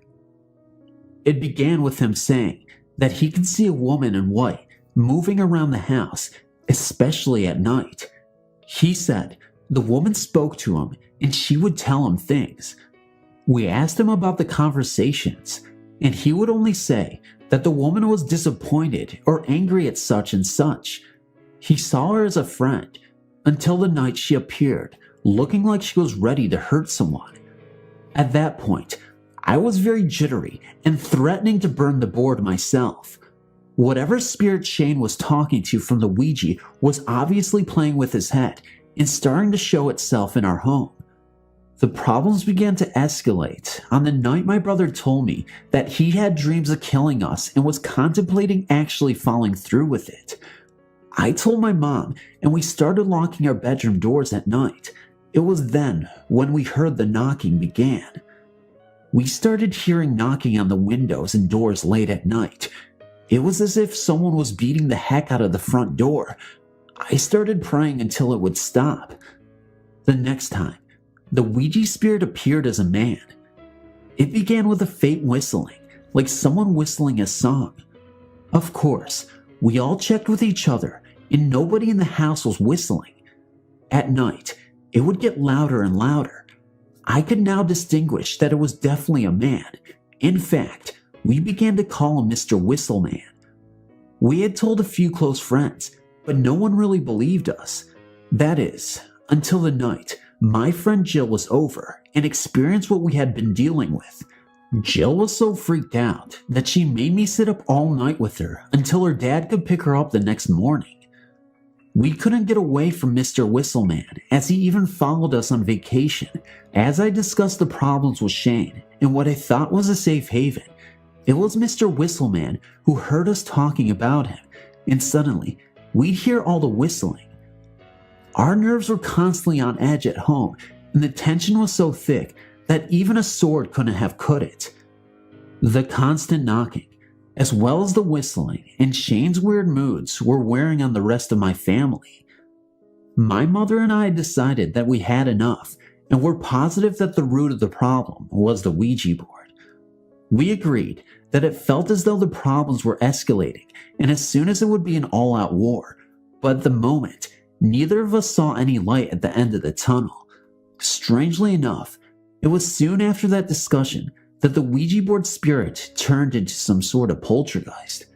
On one occasion, my sister ran screaming from a back bedroom, saying something tried sitting on the bed. She had been in there napping when she heard what she insisted was the sound of heavy cloven feet coming towards the bed. Then, she felt as if someone or something was sitting down and putting pressure on her. Needless to say, she was terrified. My mom was scared too, and I didn't help matters as I went into panic mode. This thing had already gone after Shane and Misty. Now I was convinced that I was next. In fact, I didn't have to wait too long to find out. It was after midnight of the following night, and everyone was asleep. I suddenly awoke from a nightmare to see my brother sitting on his bed looking at me. I asked him what he was doing, and he said he awoke to see a black shadow with its arms pointed towards me.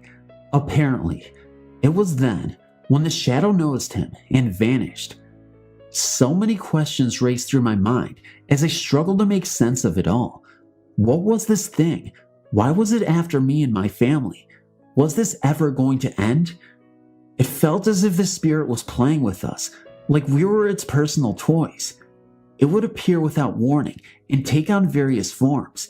It was constantly rummaging through the house, unnerving us with all the noise, especially at night. We were exhausted from lack of sleep and always on alert, wondering when and where the next appearance would be. Then came the night it talked to us. More specifically, it spoke directly to me. I'd been talking to Shane, just making conversation, and we got into a disagreement. Suddenly, I heard a voice, plain as day, angrily growl at me. "Leave him alone," it said. It was as plain as if another person had been standing right there with us. My biggest fear was that this entity would possess my brother, but had other prey in mind. My sister Misty was the target now. One night, my sister hadn't been feeling too good. She went to lie down on the couch, and it seemed like she was sick. Suddenly, she made an odd request. She wanted me to remove my Bible from the couch before she would lie down. I asked why, and she said she had the urge to throw it or rip out pages. Well, I felt an urge of my own as I grabbed the Bible and put it against her forehead. Misty started screaming and cursing. Foam was coming out of her mouth, and she threatened to kill. She used language I'd never heard come out of her mouth before, profane and blasphemous things. My mom held her while I held the Bible to her head and prayed out loud. After what seemed an eternity, she finally began to subside. Afterwards, she was completely confused as she asked what we were doing to her. We knew we had to do something immediately, so we ran out into the middle of the street. It was well after midnight as we tried to find someone with a phone. We were all worn out and scared, and definitely not wanting to go back into the house. My dad wanted to take us all and just leave, but we were afraid the thing would just follow us wherever we went. Somehow, we had to fight this thing, and we knew we couldn't do it alone. At this point, we called our pastor, David, last name omitted, and his wife, Patty. They were a Pentecostal preaching husband and wife. I knew they believed in demons and spirits, as there had been many times at church when they explained to us how they turned their lives towards the Lord after dealing with some dark times, including an encounter with demons. We explained what was going on, and they said they'd be there the next day. When they arrived, they instructed us to stay outside as they went in and attempted to clear the house. Although they weren't exactly sure what they would be dealing with, their preference was for us to be safely away from what they thought would be a demon. Of course, we were fine with standing on the sidelines cheering them on. In other words, we were so terrified that we had no intention of even stepping onto the welcome mat outside. After it was over, we asked them what they had seen. They told us they had seen something bad, but wouldn't say what it was. Maybe they didn't want to scare us, I don't know. I do know that the house felt lighter, and I was so happy to have it leave my family alone. Shane hasn't touched another Ouija board since my mother has forbidden having anything of that nature in her home.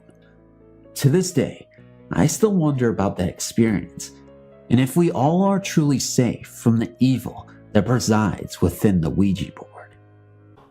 I have a few stories to tell.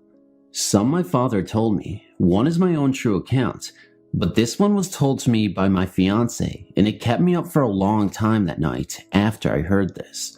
He said that when he was about 8 or 9 years old, his family moved into a 2-story home that was maybe about 20 years old at the time. His parents slept downstairs, and he and his 4 sisters had bedrooms upstairs. None of the kids wanted to sleep up there because they had nightmares every night about a skeleton woman in a black robe coming out of the closet. This closet was located in the girl's bedroom, but he had the same dreams. He said one night, the girls woke up screaming about the thing in the closet, and their mother raced up the stairs with a broom, beating something in the closet. She said she doesn't remember doing it, even though all the kids watched her do it. One night, not long after, Charles awoke from a deep sleep because he knew something was in the room with him. He tried to yell for his mom and dad, but he couldn't make a sound. He had his knees up to his chin with the covers pulled around him, trying not to breathe. Then something pulled his toe, and then bit it. The covers were shuffling like someone was trying to get in bed with him. He screamed and bolted from the bed. He ran downstairs and spent the rest of the night in his parents' bedroom. Even though his toe hurt for days, there was no bite mark or redness at all. The girls were also having a hard time staying in their rooms. They were so frightened that they spent the whole summer at their grandmother's house. Charles refused to stay one more night in his room, so he started sleeping on the couch. The couch was located off to the side of the staircase.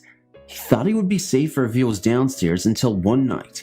He was about ready to doze off when he heard something chewing the carpet on the stairs. Then the chewing speeded up so fast that he could feel the vibration from the staircase. Once again, he was too scared to utter a sound, so he lay there, heart pounding, hoping his parents could hear it. They did and called up to him, "Charles, what are you doing out there?" Then, all of a sudden, it stopped. "Mom, hurry, something's eating the carpet." His mother and dad got up, and when they turned on the light, they could see where something had ripped up the threads on the carpet. Each step was almost bare, and the ripped up carpet was nowhere to be found. His dad searched the whole house looking for an animal that may have gotten into the house, but there was no way an animal could have done that in such a short time, and at that speed. They made Charles go back to sleep on the couch. He didn't want to, but finally, after some time, he was getting sleepy. Almost asleep, he suddenly was wide awake. A cold, dead line went down his back. Even though he couldn't see it, he knew it was the skeleton woman running her bony finger all the way down his spine. He thought that he was going to die.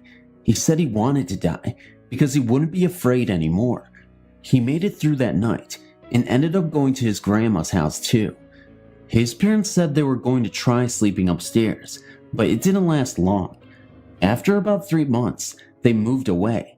His mom and dad do not like to talk about the house. The only thing they will say is they always had a bad feeling when they were in the house. His sisters also confirm his stories and swear something was in that closet, and if they would have stayed there any longer, it would have gotten them all. The house remained empty for about 3 years before it was sold. I would love to do some research on this house and find out what happened, and I wonder if the next tenant had a problem.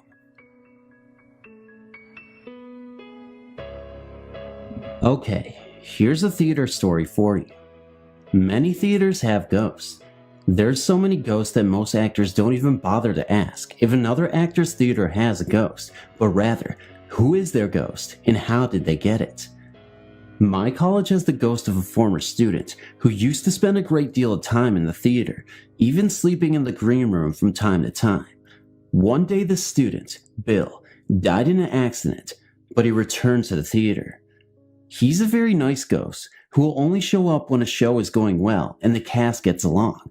One day, when the stage was completely clear of a set, I was on stage with 2 of my friends. One was singing a song from the Brady Bunch when suddenly a nail, one that was in perfect shape and has never been hammered, fell from above us and landed right next to our foot. It has always been common around the theater to have Bill's name always up on the call board with his peg in the in spot. One day, a new member erased his name. My friend and I noticed when we came in the next day, so we rewrote it and moved the peg back in before proceeding to the dressing rooms. We were the only people there that day. We commented on some makeup we had forgotten to buy as we settled into our usual spaces in the dressing room and checked to make sure the drawers were empty and clean, which they were. The next day, when we came in, my friend was going to put a box with her jewelry in her drawer and noticed a plain brown bag in it. During the run of that show, there was a long period of time where I had to stand with my back leaning on the railing of a staircase. Even though every member was out on stage in front of me, there were 2 or 3 nights when I would feel the staircase shake as if someone were running up and down it behind me. And one night, while this was happening, the sounds of someone walking on it were heard by several of the cast members, but none of the audience members. The green room is often freezing, but is warmed up whenever someone asked Bill if he would mind leaving us alone so we would catch a nap before our next show or class. Many people, and myself included, have been warm 1 minute and then suddenly freezing cold while the next person next to them remains warm. When this happens, you can walk around as much as you want and you would still be freezing. A few times, people who have been standing next to each other have both been freezing on only half their bodies. Bill has also been seen several times by different people. The director, who was his teacher when Bill was a student, has seen him several times, as well as an ex-technical director and several students. One time, when the TD and a student were working late on a set, a man in a plaid shirt and overalls appeared in the room, even though all the outside doors were locked at the time. They called out to him, but he didn't turn around, so they walked over to him, and he vanished before they could get to him. During one of the rehearsals for a play, another friend and I were sitting in an aisle and talking when a movement in the light booth caught my attention. Since no one was supposed to be up there, I glanced up at the booth and saw a man in a plaid shirt leaning over the ledge of the open window, watching the rehearsal. I motioned to my friend who also saw the man. When we looked back again, the booth was vacant and the window closed. Thinking the door was unlocked and maybe someone had gotten up in there, we told one of the boys, well actually men, they're in their 20s, to check to see, but they returned a short time later because the door to the booth was locked and the TD had gone home long ago, and the TD was the only person other than the director running rehearsal who had a key. Another time, during an outside show, the boy running lights from the light booth in the theater heard a sound level with the booth, several feet above the floor of the theater, and when he opened the window to the theater, he saw a flashing light in the air and no one in the building. There are many, many more stories, ranging from objects being hidden and reappearing to the lights going out during performances for unknown reasons. Thank you for reading.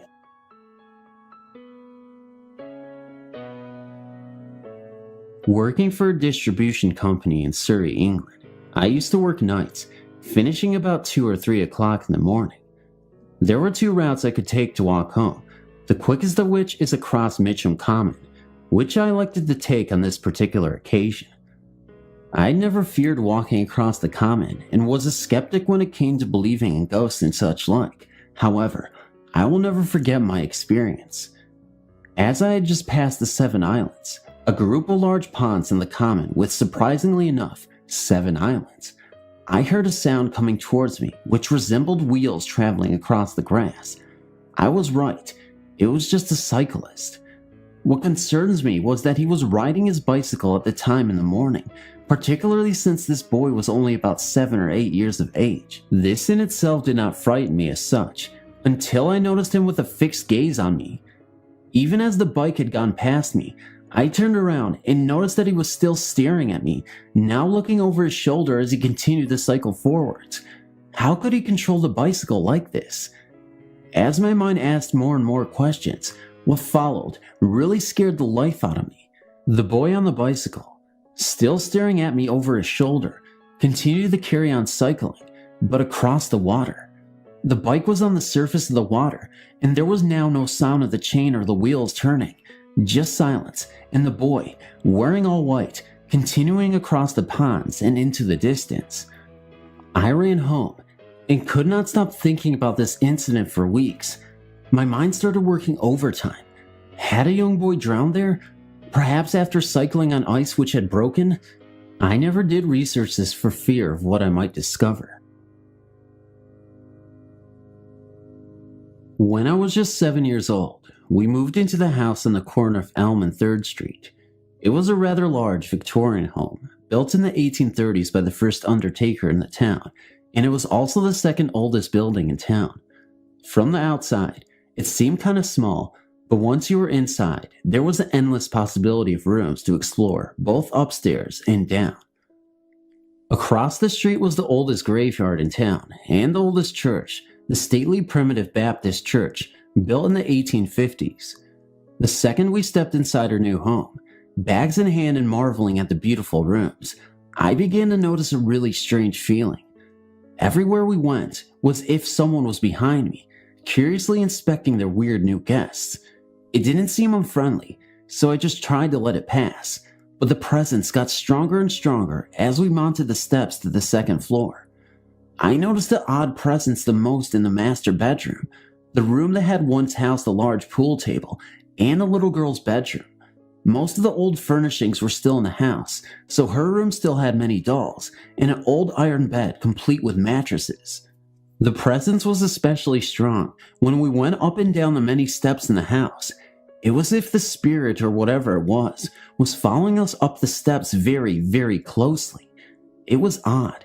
It was like I was the only one that could feel it, as my mother and sister continued to jabber aimlessly and drag me in and out of every room they happened upon.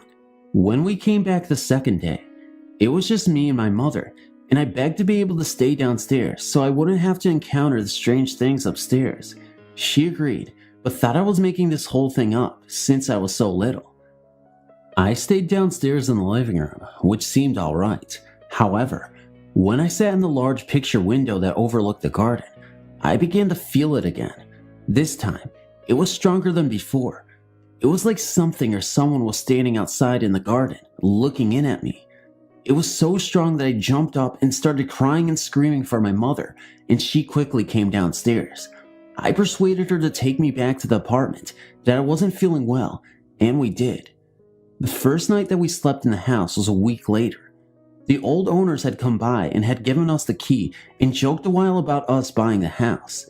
My mom could not understand why they thought it was so funny that we would actually want to live there. That night, I was awakened by the sound of footsteps coming up the steps next to my room. I jumped out of bed. Since my mom worked all night, I thought it might be her coming home from work, so I ran out into the landing to give her a surprise hug. The footsteps continued closer and closer, but no one was there. I turned on the light to get a better look and still, no one. I screamed and ran into my sister's room, which just happened to be the master bedroom where I felt some very strong presences in the first day we visited the house. She was sitting up in bed, shivering, and I said, "Did you hear that?" She replied, "Yes, yes, yes." She told me that before the footsteps had started, she had been awakened by the sound of something or someone going through her algebra homework and throwing her books to the floor. Each time she had gotten up and turned on the light, it had stopped, and when she turned off the light and tried to go to sleep, it had started again. We huddled together the rest of the night and didn't say anything to Mom in the morning. The next week or so, my sister got a job, and I was alone in the house almost all day.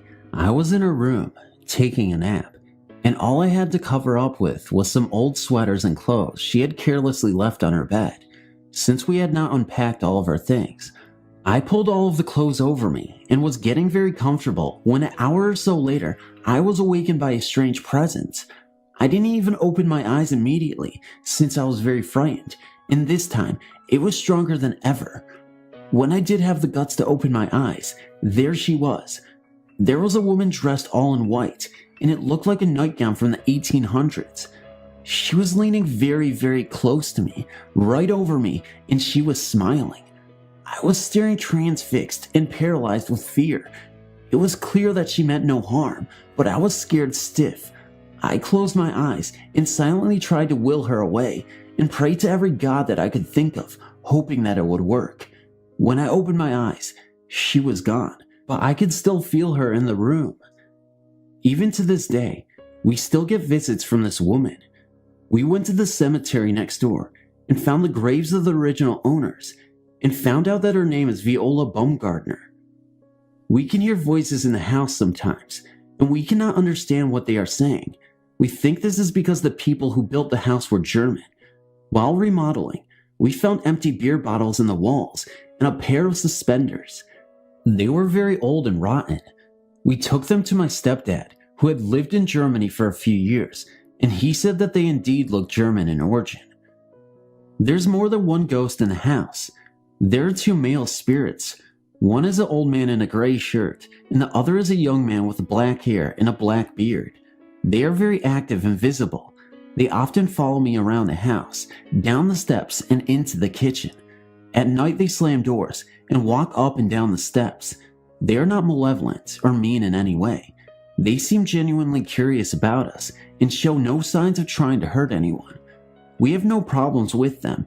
After all, this is their house. They built it, so why not let them stay? This is all true, mind you, and this still happens to this day. When my parents moved to the apartment my mother still lives in today, I noticed that it had some quirks. You see, the apartment has a few mischievous occupants I call gremlins. They tend to take items for a while and then relocate them later on. I will explain. One day, my mom left $20 in the front pocket of her jeans. She realized sometime later that she needed to run to the store, so she went back to her room to get the money. After a few minutes, she called out to me, saying that she needed help. She couldn't find the money, so she asked me to look in the pocket. I didn't find it either. I searched quite a few times before I turned to her and asked if she was mistaken. Had she taken out the money before? Was she wearing a different pair of jeans? Was she sure she placed the money in her jeans and not in a jacket? And she replied no to each question. All right, Mom, you know how this house is. We'll wait for about 20 minutes and look again. Mom did, as I suggested, opting to read a book in the kitchen for a while. After about an hour, she went back to check. Where was the money? Where did she find it? In the same pocket I had checked at least 6 times 30 minutes before. She is not the only victim to these little practical jokers. One night, my best friends, Coralie, Mia, and Ralph, came over to chit-chat. Sometime later, I felt the need to smoke a cigarette, Newports at the time. Unfortunately, being a college student, neatness was not my forte. My coffee table is cluttered with everything from magazines to jewelry. So, knowing I put a pack on this mountain of stuff, I continued to talk while I searched. Frustrated after a few moments, I pleaded with my friends to help me take everything off of the table so I could find the Newports. We shook out magazines, cleared off the table, even threw out some stuff, but the pack just simply was not there. The closest thing that matched the coloring of the pack was an empty Noxum carton. Well, I figured I'd just grab a cigarette from my mom. So, we straightened up the table and continued to talk. After some time, while puffing and chit-chatting away, I managed to look at the table, which of course was right in front of me, and saw my pack of cigarettes nestled between the pages of a magazine. I said, "Oh guys, you are not going to believe this," and I picked up the pack. The look of shock on each of their faces was undeniable. Now, before this episode, I had spoken to them about going-ons in my house, but each time I received a polite, "Sure, whatever you say," coupled with a "I don't believe you" eye roll. To this day, my friends are believers, and I'm positive that these little guys are not the only ones sharing living space with my mom. One night, Corley was over for dinner. Doing our usual thing, we sat in my living room talking of nothing and everything. Suddenly, it hit me. I smelled fried fish. "Don't you smell it too?" I asked. Of course she didn't, until a few minutes later, when the smell left me. Back and forth, for over an hour, the smell drifted between us, changing once in a while to the scent of fresh flowers. After a while, it faded until we could no longer smell it. I don't know who it was or what it was trying to say, but it certainly was an interesting experience. Thanks for reading. I was 14 when I first saw my apparition. It was my grandfather. Almost 2 years later, I saw my second apparition, and it was my last. It was an early morning late in January when I was awakened by cold air on my face. There's nothing unusual about cold air when it was January in Pennsylvania, especially back when half the homes were still heated with coal. As I struggled to open my eyes, I remember thinking, this isn't a draft. Someone is breathing on me. What I saw when I opened my eyes terrified me and still gives me chills when I'm alone late at night. There, in the sparse light of a winter's dawn, I opened my eyes to see a black-robed, hooded figure leaning over me. I couldn't distinguish a face, but truthfully, I didn't want to. I was absolutely paralyzed. After what seemed hours, I finally was able to move enough to do the only thing I could have thought to do: pull the covers over my head. That is how I awoke several hours later. I remember noticing my bed was nowhere near any windows, which would have explained the concentration of cold air. I was, and still am certain it wasn't a dream. The whole experience shook me so much that for months every night before I fell asleep, I'd pray that I'd never see that or any other supernatural being again, which I haven't. I didn't talk about it until I mentioned it to my sister-in-law a month later. She believed in the supernatural, and I knew that she wouldn't laugh at me. I thought that she'd tell me that I probably had dreamt it, but after I'd finished, she looked at me thoughtfully and said she had seen the figure shortly before her mother died. Then she quickly added not to worry about it. 2 months later, my father died of cardiac arrest. At that time, the illustration of the Grim Reaper wasn't as popular as it is today. As a matter of fact, it was several years later when I saw a depiction on TV that I realized that was the figure I saw. Almost 20 years later, my teenage daughter and her friends were on their way upstairs, not the house of my early morning visitor, when suddenly, my daughter called me. Judging from the urgency in her voice, I knew something was wrong. Her friend stood at the top of our open staircase, staring down in horror. The story was, as she followed my daughter to her room, she felt compelled to look behind her. She claimed that halfway down the stairs was a black-robed, hooded figure with no visible face, leaning on the outside banister, its head on its arms as though grieving. Hiding my panic, I tried to calm her. After she went home, I questioned my daughter whether she had told her friend about my experience. She swore up and down she hadn't, and I know I had never told the girl. Less than a week later, her grandmother died. Whatever it is, I don't care to see it again. As I said, that was the last thing I've seen, but, and this will get a big laugh, I've heard voices and unexplainable noises. But that's another story. Thanks for reading. This is a true story that my mother told me a long time ago, and is one she would like to forget. My mom and a couple of my aunts decided to take a well-deserved, or so they say, holiday, and arranged to stay in a supposedly beautiful cottage. But when they arrived, they knew something was wrong. It was as if the house was the very definition of gloom. The old building towered in front of them, giving off a sense of darkness despite the warm, sunny summer day. No one spoke, all stunned. My mom led the way inside, the beginning of a day of terror.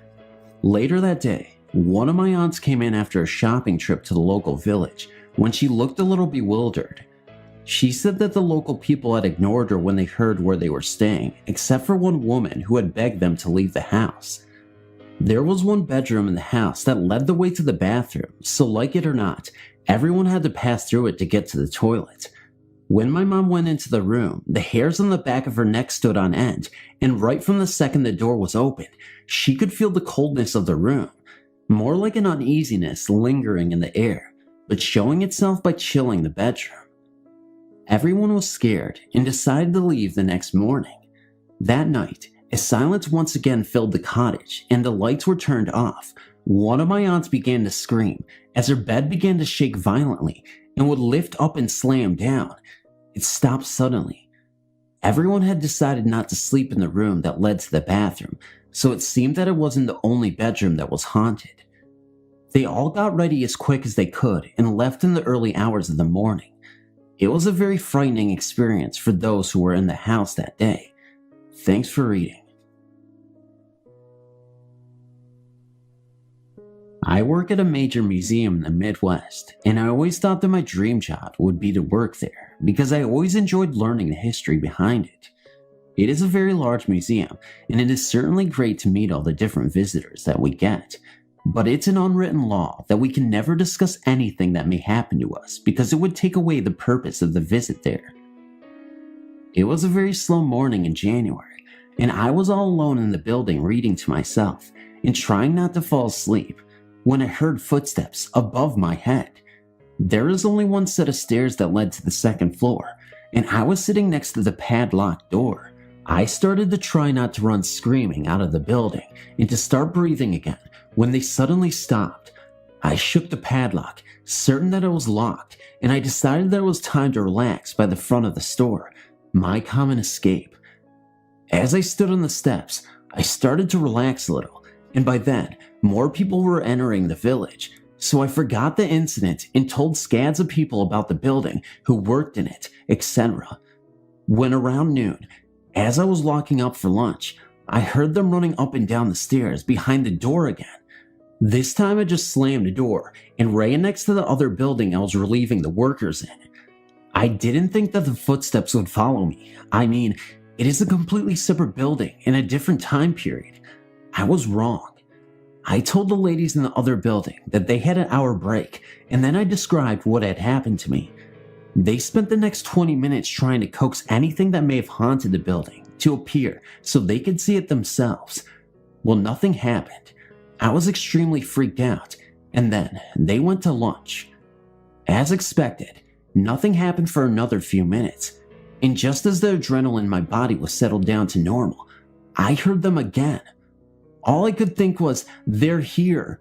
So now, I was sitting across from another set of stairs that again led to the second floor of the house, but these stairs had a velvet rope across them because of fire codes, so no one could go upstairs. So, I'm staring at these inaccessible stairs, watching the window curtains sway. There's no heat in any of these buildings, so it couldn't have been a register or a door. They were all closed. I felt as if I were going to have a heart attack and die. I started to feel faint from fear when a family came in and asked me to show them the house. I did, and they quickly left, but I did have enough presence of mind to notice that when they were in the house, the curtains stopped swaying and the footsteps stopped. I also had asked if anyone in the groups had had a child escape and run upstairs. Every group said no, but I just couldn't believe what was going on. Needless to say, I spent a majority of my time that day on the porch of the home, waiting anxiously for the other employees to come back so I could leave. I don't work in that division of the museum anymore, but I did work those buildings several more times, and the footsteps never happened again. I wonder why they decided to on that particular day. This story did not happen to me. It happened to my mother. I did check with her and verify the details, so it is accurate. Unfortunately, I must be a little vague about the details of time, place, and names in order to honor a promise made by my parents at the time these events occurred. When I was an infant, my parents lived in the same mid-sized, Midwestern town they had both been born in. They had a circle of friends they had known collectively and respectively for years. Part of that group was my dad's best high school friend, whom I will call Bill. My dad and Bill were very close, and to this day, my dad gets a little quiet when his name comes up.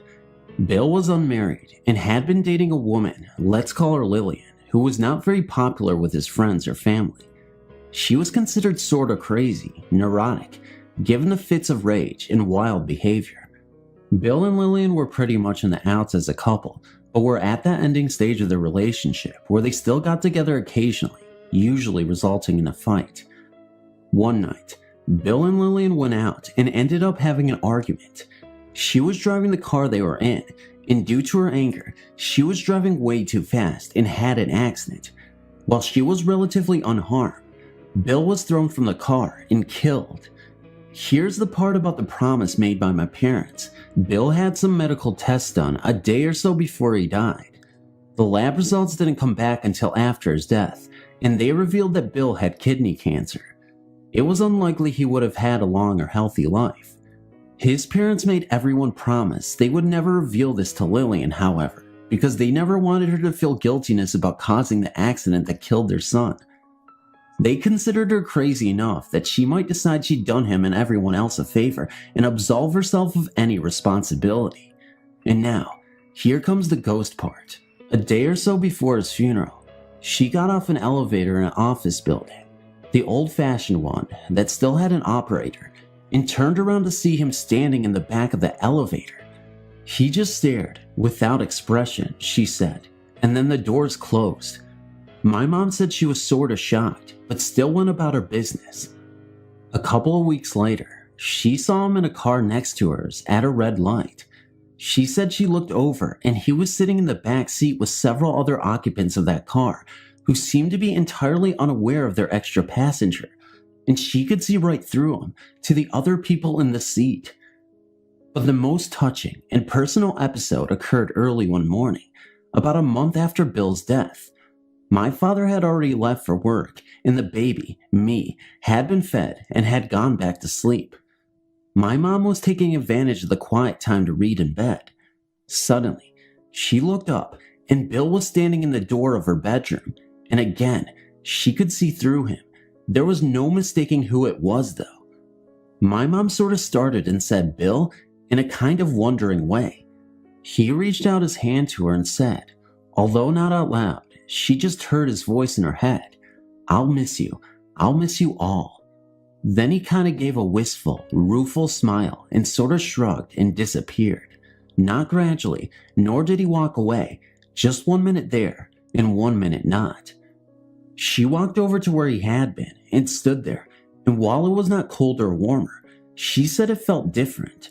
She was not in the slightest bit frightened, just sad about the way things had turned out. This was the last sighting she had of Bill. We hope he knows how much my father cared for him. My name is Daniel, and I'm 15 years old. I was born and raised in Maryland, but we moved to Kentucky 2 years ago. This story is about when my mom and I went to visit my 20-year-old sister in Baltimore. She had a roommate, and 4 kids lived there. My sister's daughter, her roommate's 2 daughters, and my other sister. We arrived late at night, around 9 p.m., and on the way, everyone was trying to convince me and my mom that the house was haunted. Well, I believe in the paranormal, but it takes a lot to frighten me. Well, that night, we were all playing around and I fell asleep on the couch downstairs, while everyone else was upstairs. My sister and their roommates were late birds. They never went to sleep till 3 a.m.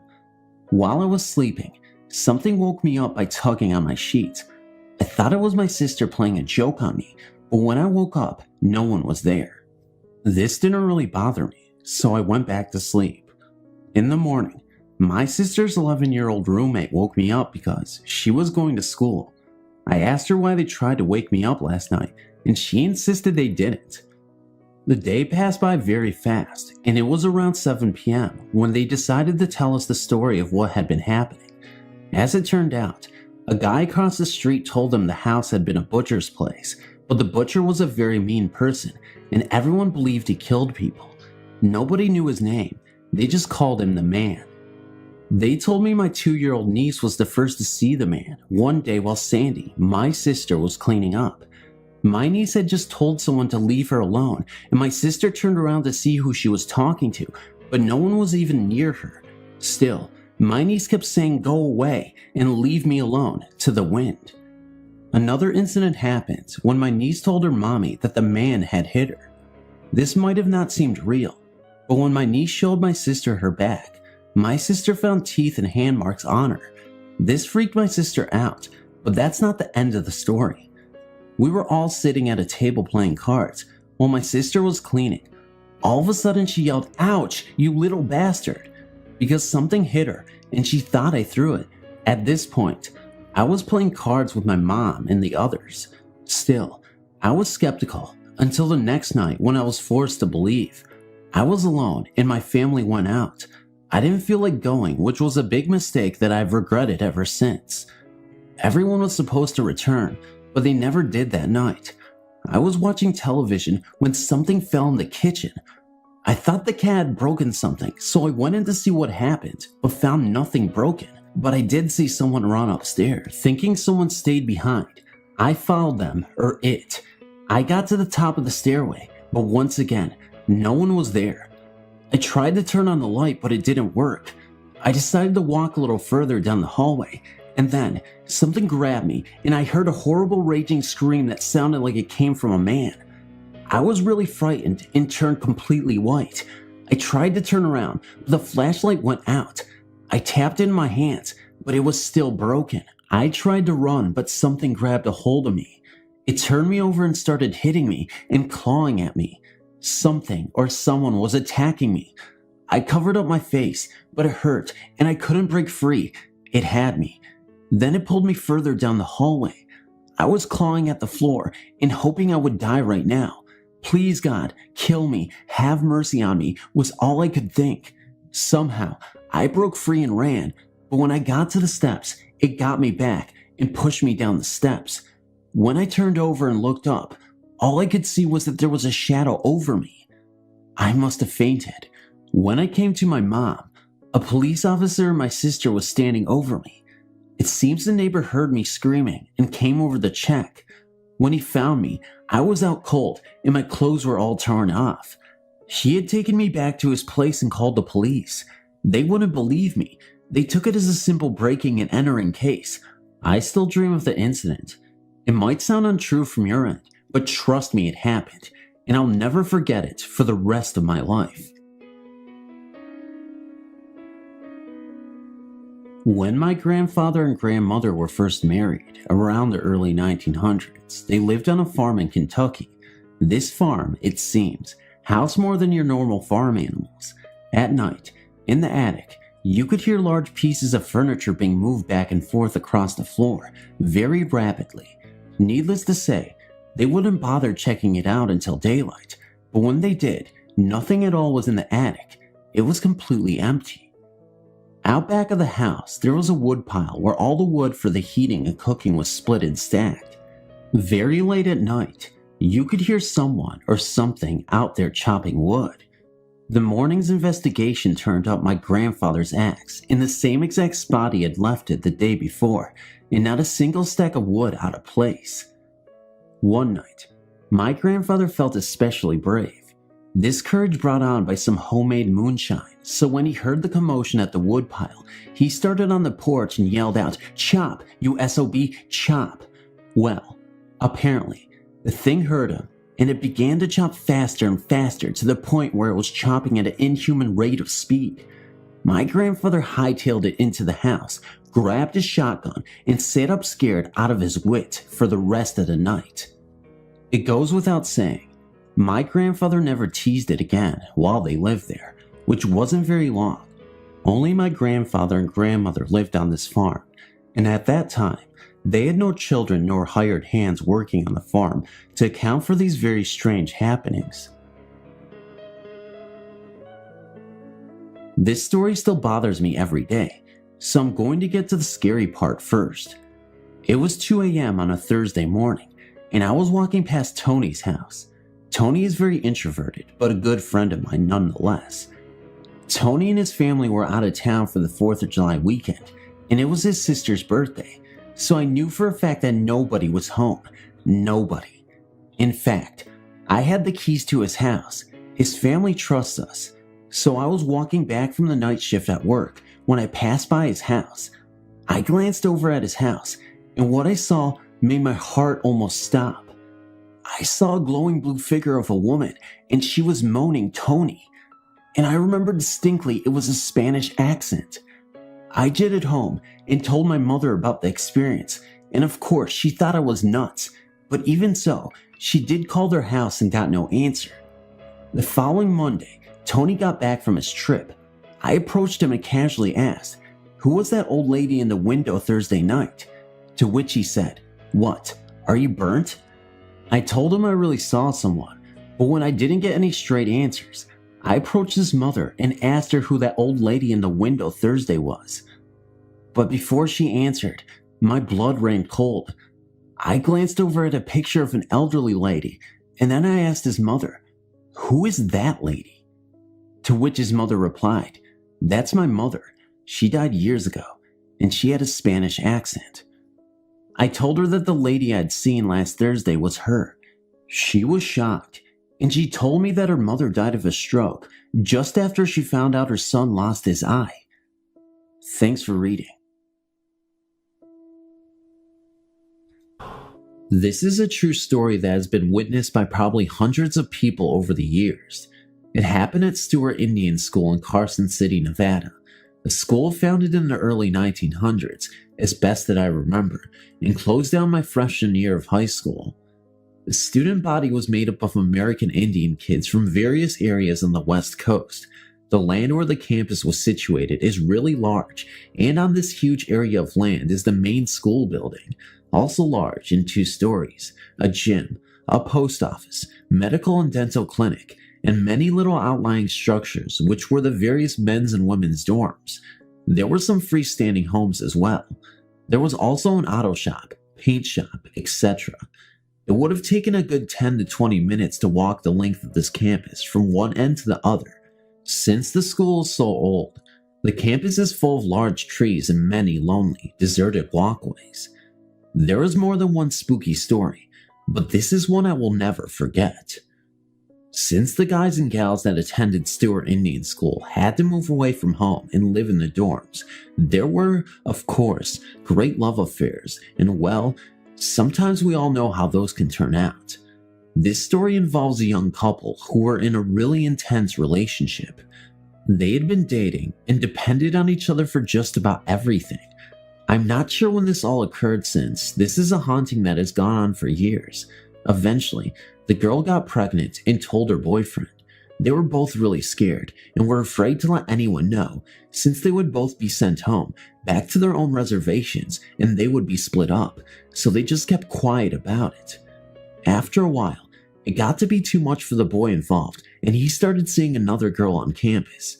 Since his girlfriend had thought he would marry her and they would raise the baby together, this new development devastated her. She went into a deep depression, and since she was pregnant, she didn't have much time until all was found out. The girl had a lot to worry about. She only had dated this one person, and to top it off, she had thin skin. Unfortunately, she couldn't face it and hung herself from a rafter in the gym. She was found there by some of the students and faculty who cut her down. A few weeks later, the first sightings of the Peanut Lady started to occur.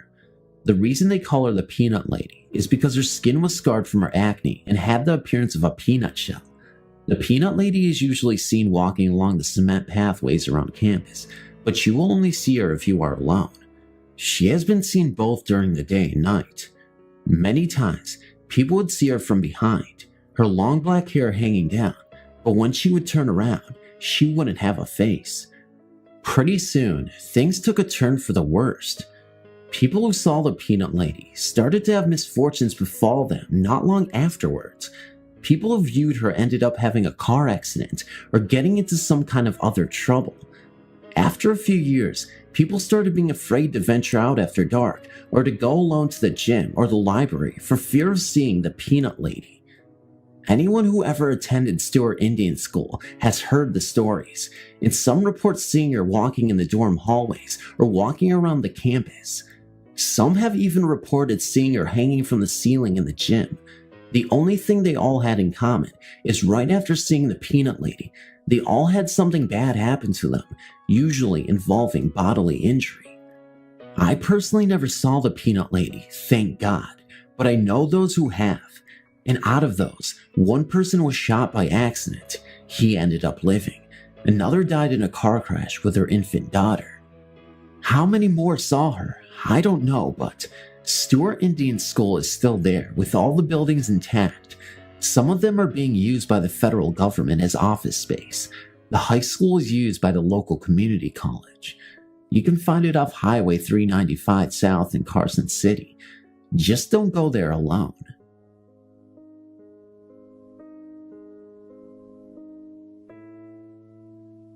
There is a door that separates this world from the next. Some people pass through this door on a regular basis, while others do not even acknowledge its existence. Behind this door are the spooky shadows, bad dreams, ghosts of love lost, and all the things that are slightly out of sync with reality. I've been through this door many times in my life, especially when I was a child. I would like to share with you, the readers of ghost stories, a trilogy of my experience on the other side of this door. My first journey through the door was when I was a very young child. I used to have a reoccurring dream in which an old lady was sitting in an old Victorian-style chair, the ones upholstered in velvet and patterned in ornamental wood carvings. The old lady, in the dream, was eating a bowl of chicken soup. She would stare at me with the most benevolent look between bites. For some reason, the aroma of the chicken soup was very offensive to me, and I would always wake up crying. I've never understood this because chicken soup is one of my favorite foods. It was like viewing my dream in a moment of frozen time. She was eating the bowl of soup just like in the dream. Instantly, I became a goose. My body was covered from head to toe with goosebumps. Of course, I asked my grandmother who the person was in the picture. She replied, "That was your great-grandmother." The next thing she told me never really hit me until I was a few years older. The picture was taken by my mother when she was pregnant with me, and that my great-grandmother had died just a few weeks before I was born. I never knew my great-grandmother in my daily life, but somehow, in my dreams, she made herself known to me. So I asked myself, did I see my great-grandmother from the womb, or was it her way of introducing herself from behind the door? This next story involves my younger brother, Bill, and my grandfather. Bill, my impish little brother, created a new chapter in the haunted legacy of my family. My grandmother and brother were very close. In fact, they were together almost all the time while my grandfather was healthy. I was overwhelmed with jealousy. I could never be a part of their little games and gatherings. My brother could sense my anguish and would taunt and tease me by saying things like, "Papa doesn't like you and he loves me." Oh, how I wanted to beat the shit out of that guy. Fortunately for him, I never did. Then one day, my mother had to take Bill to the doctor, and I was alone with my grandfather. I was very angry at him and wouldn't talk to him. I guess I wanted him to reach out to me, or maybe I was just being the child that I was. Anyway, he finally won me over. He sat me on his knee and gave me a good talking to. He said, "Sonny, I know you think that I don't love you, but there's something I must tell you. I'm very sick, and I'm not going to be around much longer. I want you to know that I love all of my grandchildren the same. The reason I spend so much time with Billy is because he's the baby of the family, and I want him to know and understand who his grandfather was and is. He really didn't have much more to say because, even though I was only 11, I felt like I could sit on the edge of a dime and swing my feet. A few months later, my grandfather passed away. My brother had a hard time accepting my grandfather's death, but as with all healthy children, he finally did. After the family had adjusted to the loss, there was all this talk about a gold watch. Nobody could find my grandfather's gold watch. I was given the 3rd degree. My mother was questioned, and one of my aunts was accused of taking his watch for a keepsake. The only one not questioned was Bill. Then one day, my grandmother was cleaning our room. She picked up a pair of Bill's trousers, and out came the watch. She immediately questioned him about it. All my brother would say was that Papa gave him the watch last week. My grandmother just about beat him to death, but he never would change his story, even until this day. My grandmother was about to have a nervous breakdown because she could not believe Bill. That is, my grandfather had been dead for well over a month. So, how did he get it? It was locked up in their little metal box they had kept important papers and stuff in. Did my grandfather briefly walk through that door to give his little favorite grandson his most prized possession? Not sure. This last story involves my brother and grandfather. Not long after the watch incident, something else happened that truly made me a believer in ghosts. We all were getting ready to eat supper one night, and my brother Bill was playing near the dining room door. I was watching him, not really caring one way or the other of what he was doing. Suddenly, I saw his face literally glow with delight. He opened the door, and the cold January air rushed into the room. My grandmother yelled, "William, close that door now." "I can't, Grandma. Papa is coming up the porch, and I have to let him in." My heart jumped to my throat.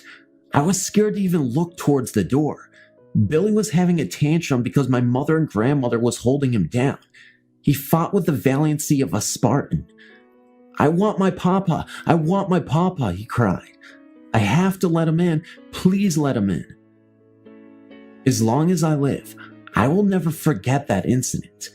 I don't know if it was Bill's loud screaming or the fact that he really did see my grandfather that scared me the most. We all grew up and had our times, but I still wonder, did my dead grandfather open the door just one more time? Because that was the last time we had ever heard from him. Thanks for reading.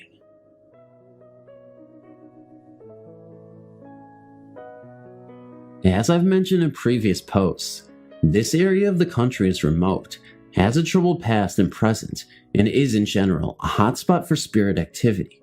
The history of Pine Ridge is loaded with superstition and hauntings. Let's start on the road to Pine Ridge, and I will begin a story that you will never forget. Anyone who grew up in Pine Ridge during the 60s and 70s knows better than to pick up hitchhikers on the way home. One of the most heavily trafficked roads in the area is between Rapid City and Pine Ridge. The trip usually takes about an hour one way, and much of the trip is over large, desolate areas. Oftentimes, as people were on the way back to Pine Ridge, they would spot a solitary hitchhiker trying to catch a ride back to the res.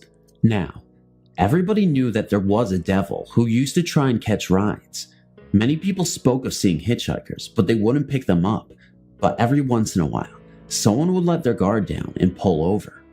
One evening, a group of friends from Pine Ridge were on their way back from Rapid City. As they drove along the highway, they saw a lone man, a white man standing along the side of the road trying to hitch a ride. Keep in mind, seeing a lone white man hitching a ride towards the reservation is an unusual sight. Curiosity got the better of the friends, and they persuaded the driver to pull over. After they picked him up, they resumed their trip home. Nothing unusual happened, at least nothing more unusual than having a white man in your car. As they drove along, at first, everything was fine. The group kept on joking and laughing and even gave the stranger a beer. But after a few miles, they started to feel uncomfortable. Finally, after they were on the res, the white man asked to be let out of the car. The driver gladly pulled over, and the stranger opened the door and got out. As he walked away, there was one unusual thing about him that they all noticed at once. He had a funny way of walking. As his feet came into view, they understood why. He was walking on little goat feet.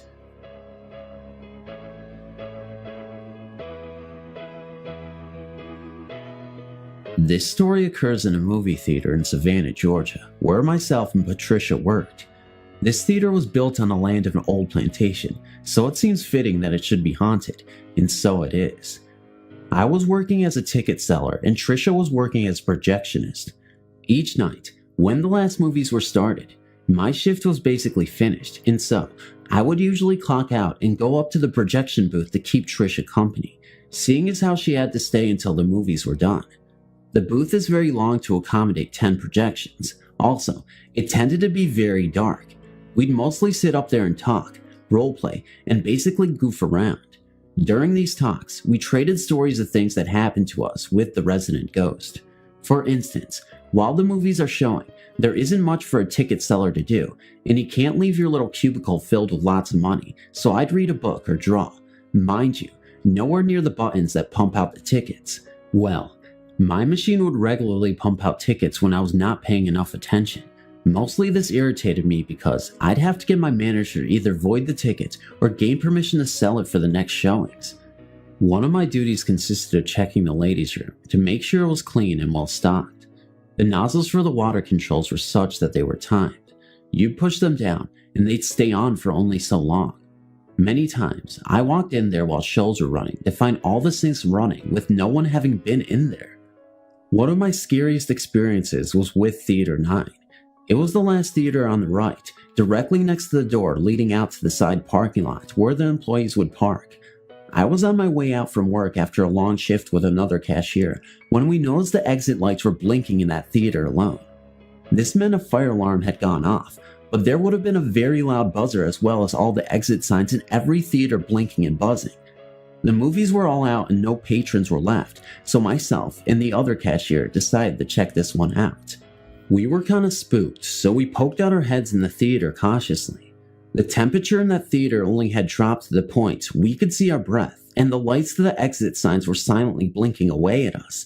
We panicked and ran out, saying to each other that the place could burn if it wanted to. Our manager had to check the security systems the next day, and there was no reason the signs could have done what they did.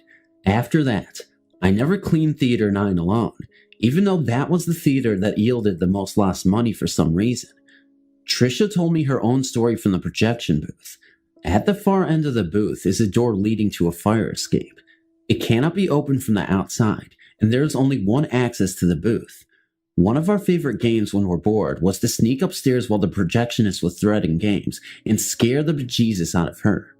Trish caught onto this game after many a time of leaping out of her skin, so would pay extra close attention while doing her job. One day while threading movies, she heard the door to the fire escape close, and assuming it was our assistant manager, quickly ran to the door to catch him in the act, as he had 3 flights of metal stairs to run down. When she opened the door with a triumphant grin, no one was anywhere to be seen. Needless to say, she called down to the office, which is in the center of the building, nowhere near the fire escape, and he was in there counting my money drawer for the day where we had been for the past 15 minutes. After that, Trisha took a short break. So those are my movie theater stories. I have some stories from when I worked at a professional dinner theater that I may submit to you at a later date.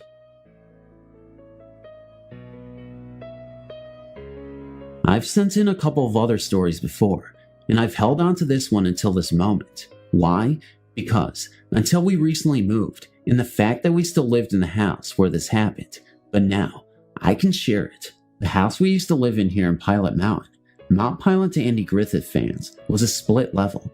We remodeled it and enclosed the garage to make it a family room.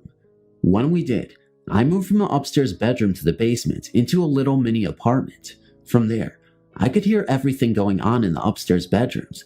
I could even tell where the walls dividing the rooms were because no one walked in that area and there were no footsteps. My dad often tried to convince us that something or someone was in the house. We just thought he was trying to scare us and laughed about it. He would say that every morning around 3 a.m. or so, whatever it was would walk down the steps from the upstairs bedrooms, into the kitchen, and out into what was the garage, which is now the family room. He knew this because his favorite sleeping spot was in a recliner that was located in the family room, and he would witness it every morning around 3 a.m. So, I called it the 3 a.m. ghost, laughingly. But, one night, I witnessed it firsthand. It wasn't anywhere near 3 a.m. though. It was about 11 p.m. My dad had a job that forced him to work screwy hours, sometimes late at night, and this was one of them. My mom, my little sister, who was just a baby at the time, and myself were in the family room watching TV. My eyes got so heavy, so I decided to call it a night. I said goodnight to everybody and went to bed. I had no more than crawled under the covers when I heard footsteps pacing upstairs. I assumed it to be Mom putting my sister to bed, but the pacing footsteps continued. Then, I noticed something. The footsteps were coming from right where the wall was. Whatever it was passing from one bedroom to the next by going through the wall. It had to, because the only doors in the two rooms were the closet doors, and the closets were not connected, and the entrance doors, which were on different walls at 90-degree angles from one another. I jumped from bed, threw on some clothes, and ran up to the family room where Mom sat engrossed in an episode of ER. My sister was on the couch beside her, asleep. I asked Mom if she had been upstairs. She said no. She hadn't moved in 30 minutes or more. So, with my heart pounding like a snare drum, I crept up the steps, still hearing the footsteps, now accompanied by a slow, heavy breathing sound. When I reached the top of the stairs, it stopped, and I never heard it again. My grandfather had died some time before. He was a good Christian man, adored by everyone. His loss hurt us all deeply, but none deeper than my mother. She loved her father more than anything that there ever was on this planet. He had a tendency to breathe slow and heavy. Thus, my mom thoroughly believes that the 3 a.m. ghost was her father, who looked after Mom in life like he did none of his other children, and now he is looking out for her in death. I hope to have some more tales in the coming weeks, and believe me, they're as scary as can be. Please stay tuned, and thank you for my read. When I was about 17, my mom would sometimes drag me along on her religious activities, and it just so happened that on this particular day, she took me to a house blessing where a little girl was having dreams about some doll chasing her. Anyways, we all get there and pray as the priest is blessing the house, going from room to room. Finally, when he's done, we all go outside to the garage, and it's here where the owner of the house brings out some stuff he found in the garage that was left by the previous owners. He pulls out this black leather-bound book and a small bottle made into a doll, and it's when he shows everyone the doll that the little girl screams that it was the same doll that was chasing her in her dreams. At this point, I'm getting a little freaked out, but think that maybe she's a little brat and just wanted to scare everyone. So then, the priest examines the doll in the book, and the book turns out to be the book of satanic rituals of something of the like. Well, they place the book on the sidewalk at the top of the cul-de-sac and try to burn it, and this is where I got scared. Finally, everyone made a circle around the book and started praying while 4 people went and lit one corner of the book, and finally, the fire caught and the book started to burn, but very slowly. In an effort to make the book burn more quickly, the owner of the house poured some gasoline on the book. Yeah, I was standing back at this point, and when the gasoline hit the book, there was a flash of flame rising, and the gas was repelled all around the book, and where the gas fell, small flames rose. This made all the hair on my back of my neck stand on end. The book finally burned after much prayer. My grandparents died when I was 4, and we moved into their house. They were the only people who ever lived in it. I ended up getting their room. When I was in 5th grade, I started experiencing things in my room. My TV would go on and off whenever I would think that I need to turn it on or off. I had to sleep with the hall light on. One night, I thought I saw my mom in my room standing by my closet. When I turned my light on, she wasn't there. Then I thought I saw my dad standing in the same spot, but that time I kept looking at him as I went into the hallway to see if he was still sleeping on the couch. And he was. I was looking at him in the living room, in my room, and when I turned my light on, he wasn't there, but still on the couch. It always felt like someone was watching me. Then, my last experience of seeing something was in the same spot, but just ahead looking at me. He looked like he was from the 1700s. When I tried to tell my mom, she wouldn't believe me. I'd wake up at night not being able to breathe. and my sister would run in. Then my mom started to believe me when she'd hear heavy breathing in her room when it was just her in there. I'd be walking, and it would feel like someone was trying to trip me. So I told my mom's mom, and she gave me a cross to hang in my room. When I put it up, I didn't see anything after that, but it always felt like I wasn't alone in my room. Now, years later, I found out that the guy staring at me from the 1700s looked just like a picture in our living room. He was an old relative. When I still go by the house, it still feels like something evil there, but at our new house, it feels like a household. Now that I'm 21, I think that it was my parents' dad still in the room that I had. That's the only reason.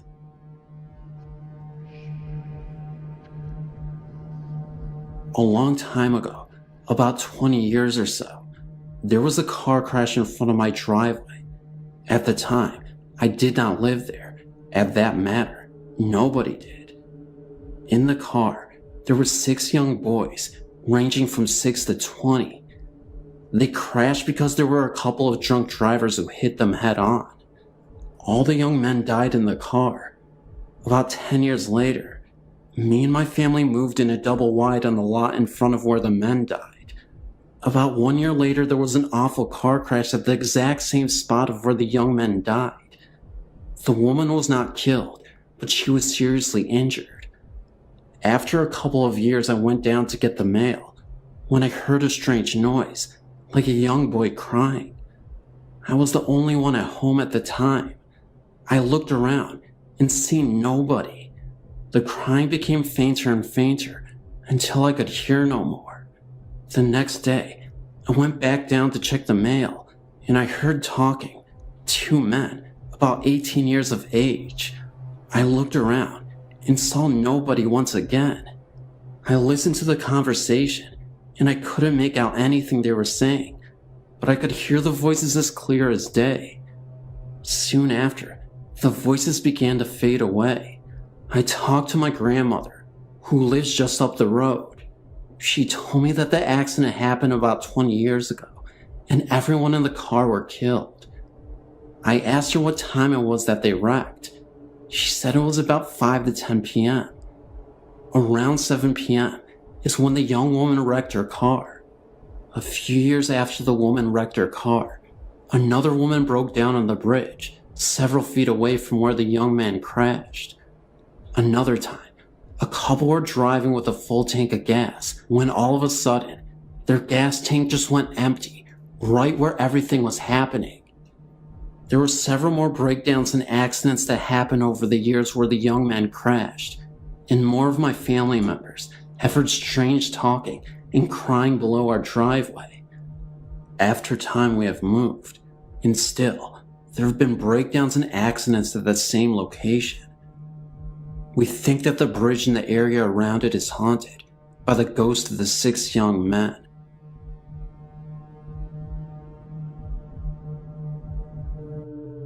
I want to post something that happened to my mother, Marie, my uncle, her brother David, and my aunt, her sister Gail. A little background first, please. Marie was living in Arkansas, David was living in Florida, and Gail was living in South Carolina.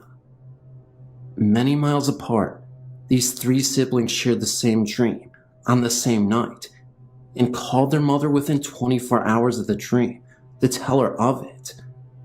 This dream occurred in 1989. The dream starts with the 3 siblings visiting an old farmhouse they lived in as children 30 years ago with their other siblings and parents. The house was empty. Marie, David, and Gail all got out of the car and walked completely around the house, recalling climbing an old oak tree that held a tire swing, recalling the farm area and what used to stand there, etc. When the 3 returned to the front of the house, there on their steps sat their dear old dad. Dad passed away in April of 1974. Shocked to see their father on the steps, they called out to him. Dad stood at the 3 with a malevolent grin.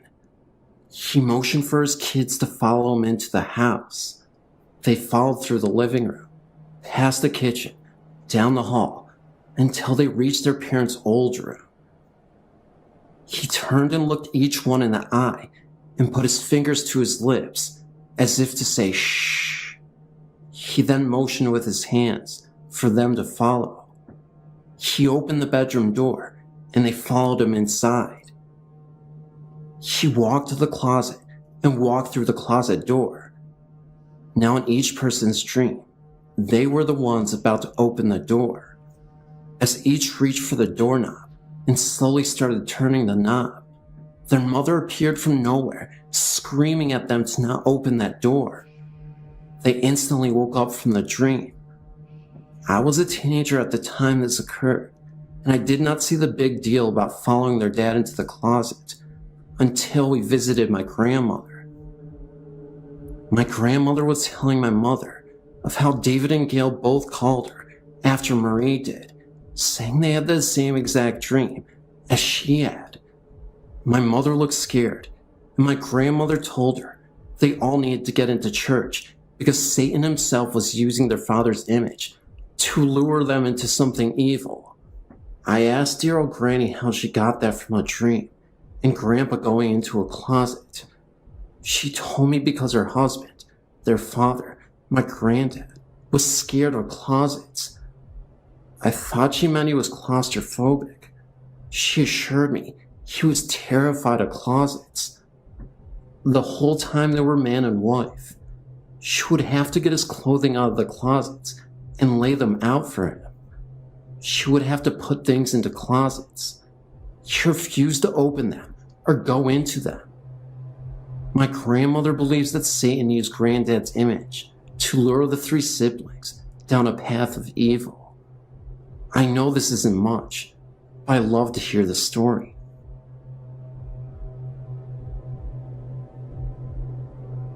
Within my years, I've had many ghostly experiences, but the most recent experience seemed to scare me the most.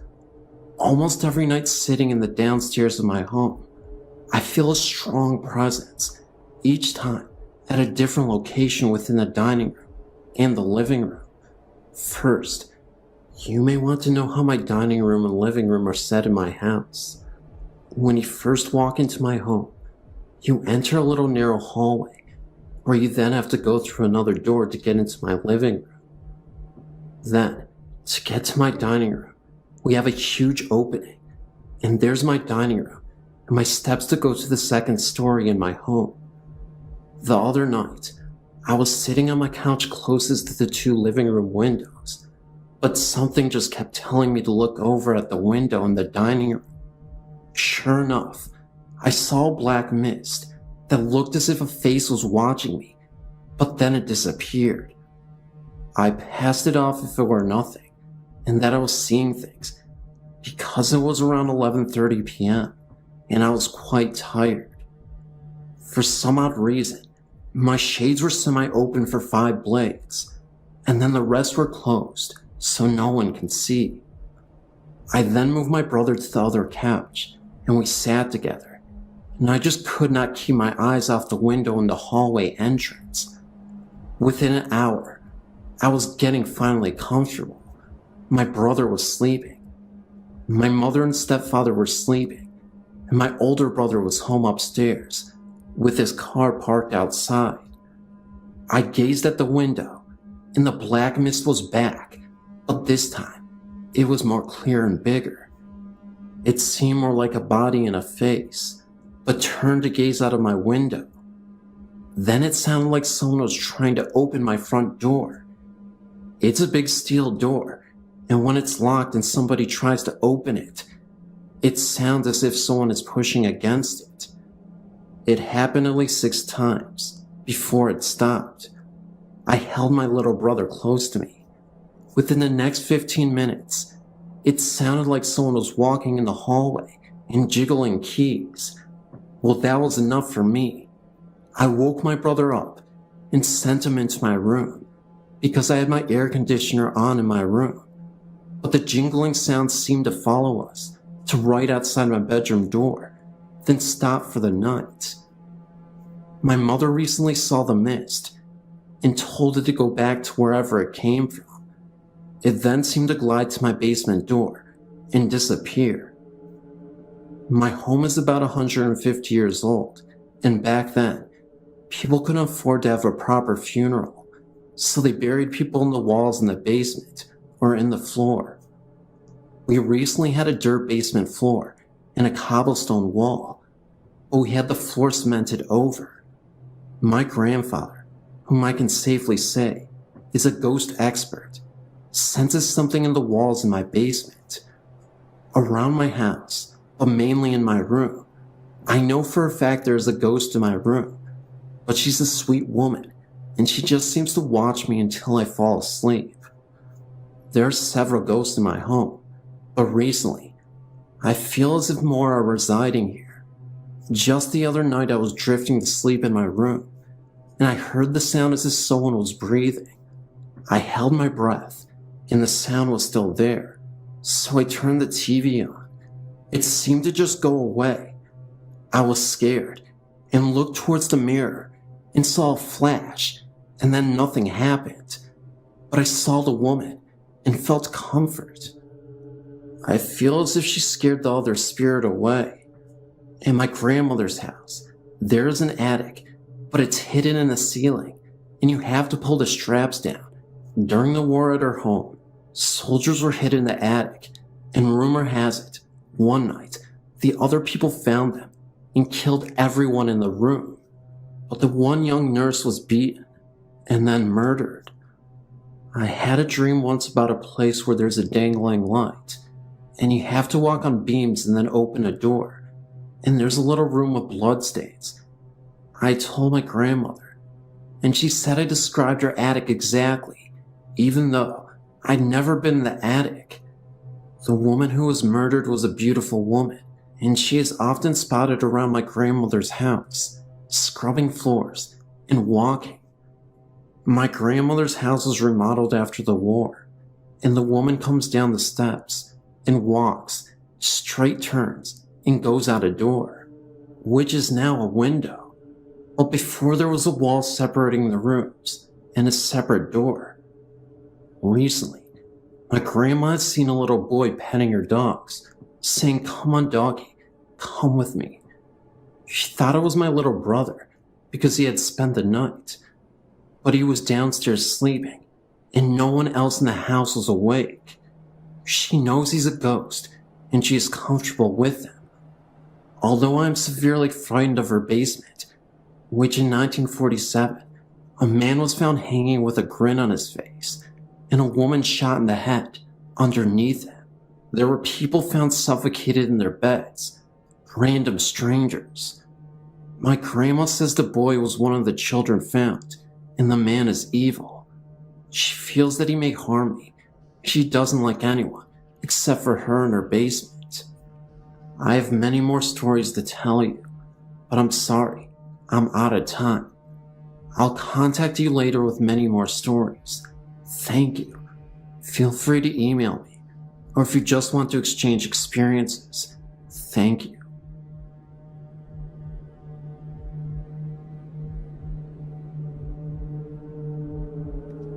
Although this is a true tale, it's not one of your spine tinglers, just something odd that cannot be explained.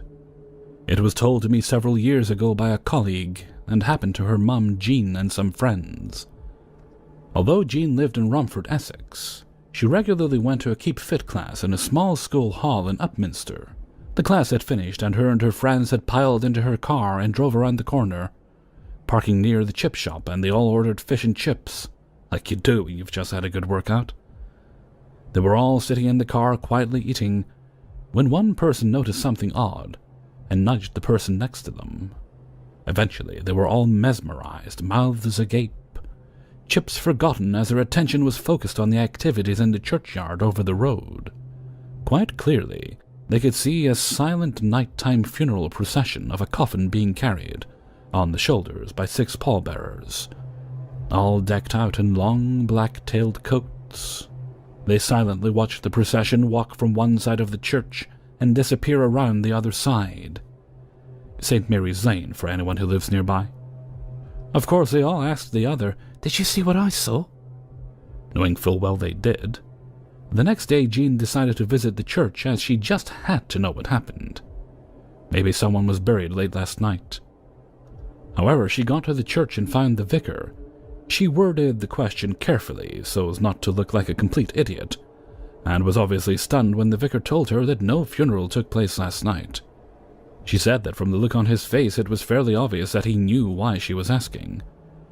But being a vicar, he simply smiled and walked away. Spooky.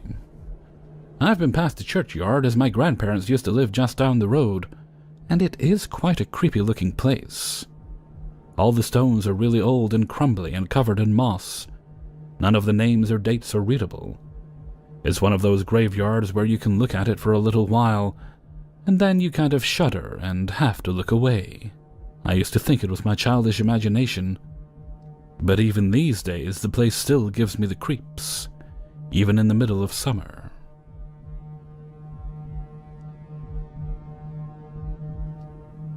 My story has to do with things that happened to me as a child.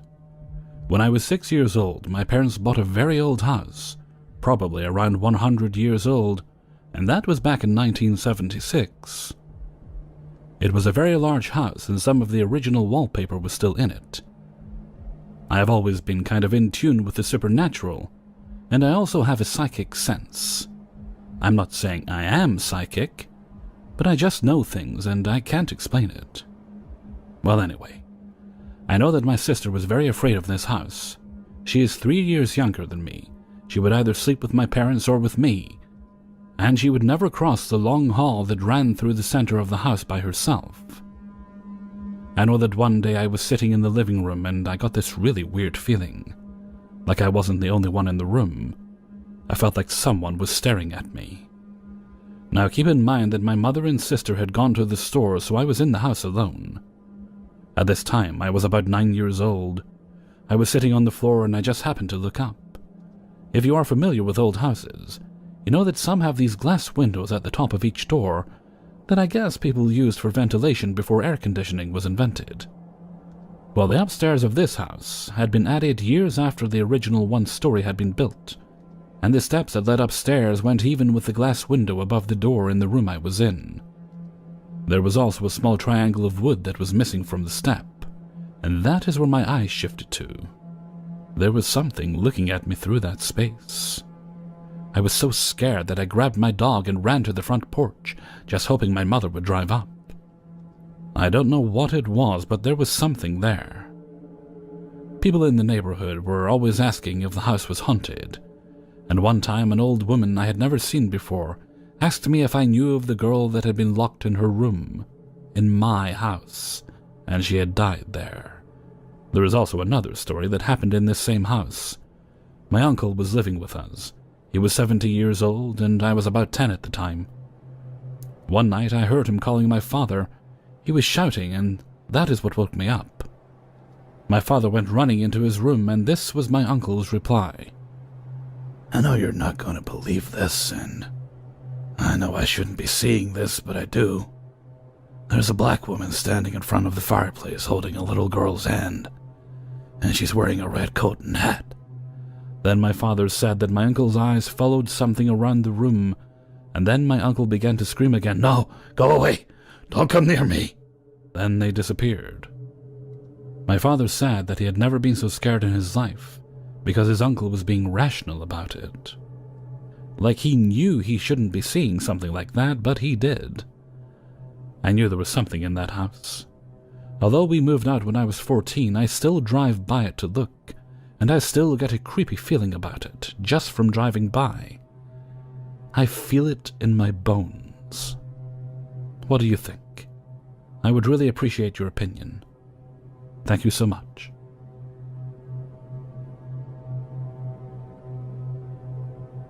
In the summer of 1999, I bought a house in a small town in Washington state. I'm a California native, so as you can imagine, I had a difficult time adjusting to the calmer settings. It was almost too quiet for my liking. About 3 weeks after I moved into my new home, an old colonial-styled house, I decided and began looking for a roommate. Soon after I placed the ad, I got a phone call from a very willing young lady who said it sounded like the perfect location for her. I took her name down, and she said she would call me the next day to set up a time and place to meet. I waited all day for her phone call, but it never came. I figured she must have found some other place to stay, but I kept the spot vacant in case she called back. A few weeks later, she did call again, and as before, she told me she would call back the next day to set up a time and place to meet. I faithfully awaited her return call, but same as the first time, it never came. I began to get suspicious as to whether it was a prank caller or a real person of interest. I thought it was odd how she'd given me a name without a number. My attempts to find her in the phone book failed, so without any other place to turn, I gave up on the search. About 3 months later, I was up in the attic storing some Christmas decorations I wouldn't be needing for some time when my eyes fell upon an old stack of newspapers in the corner. I was somehow intrigued by a particular paper lying on the top of the stack. As I thumbed through it, I was quite shocked to read an article printed about a young woman who died in her house, the house I was currently living in, at the age of 22. Even more shocking was the name of the woman. It was an identical match to the woman who called about sharing my home. I couldn't catch my breath. I went down to the local historical library and discovered that this woman did indeed live in the very house I now owned in the late 1800s. My visit to the library occurred close to 6 months ago. Since then, late at night, I've heard crying downstairs in my living room.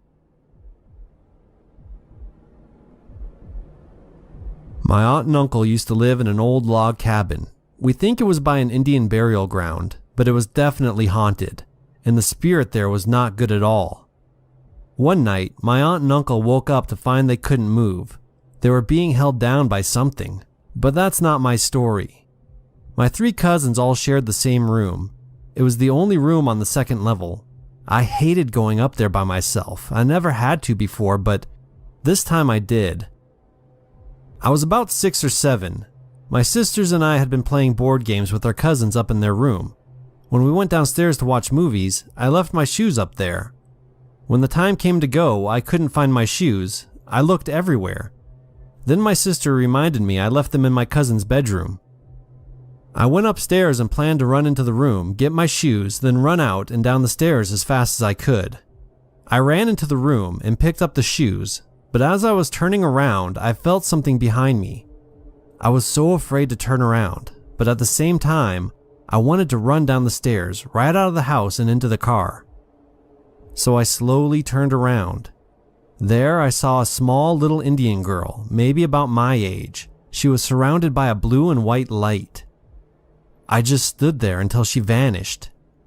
I ran out to the car where my parents were waiting, and until now I have never told anyone my story except for my aunt, who also sees things. Later I found out that my aunt and uncle would pray to the Indians to watch over them, to protect them from whatever was in that house. Maybe the little Indian girl was just watching over my cousins.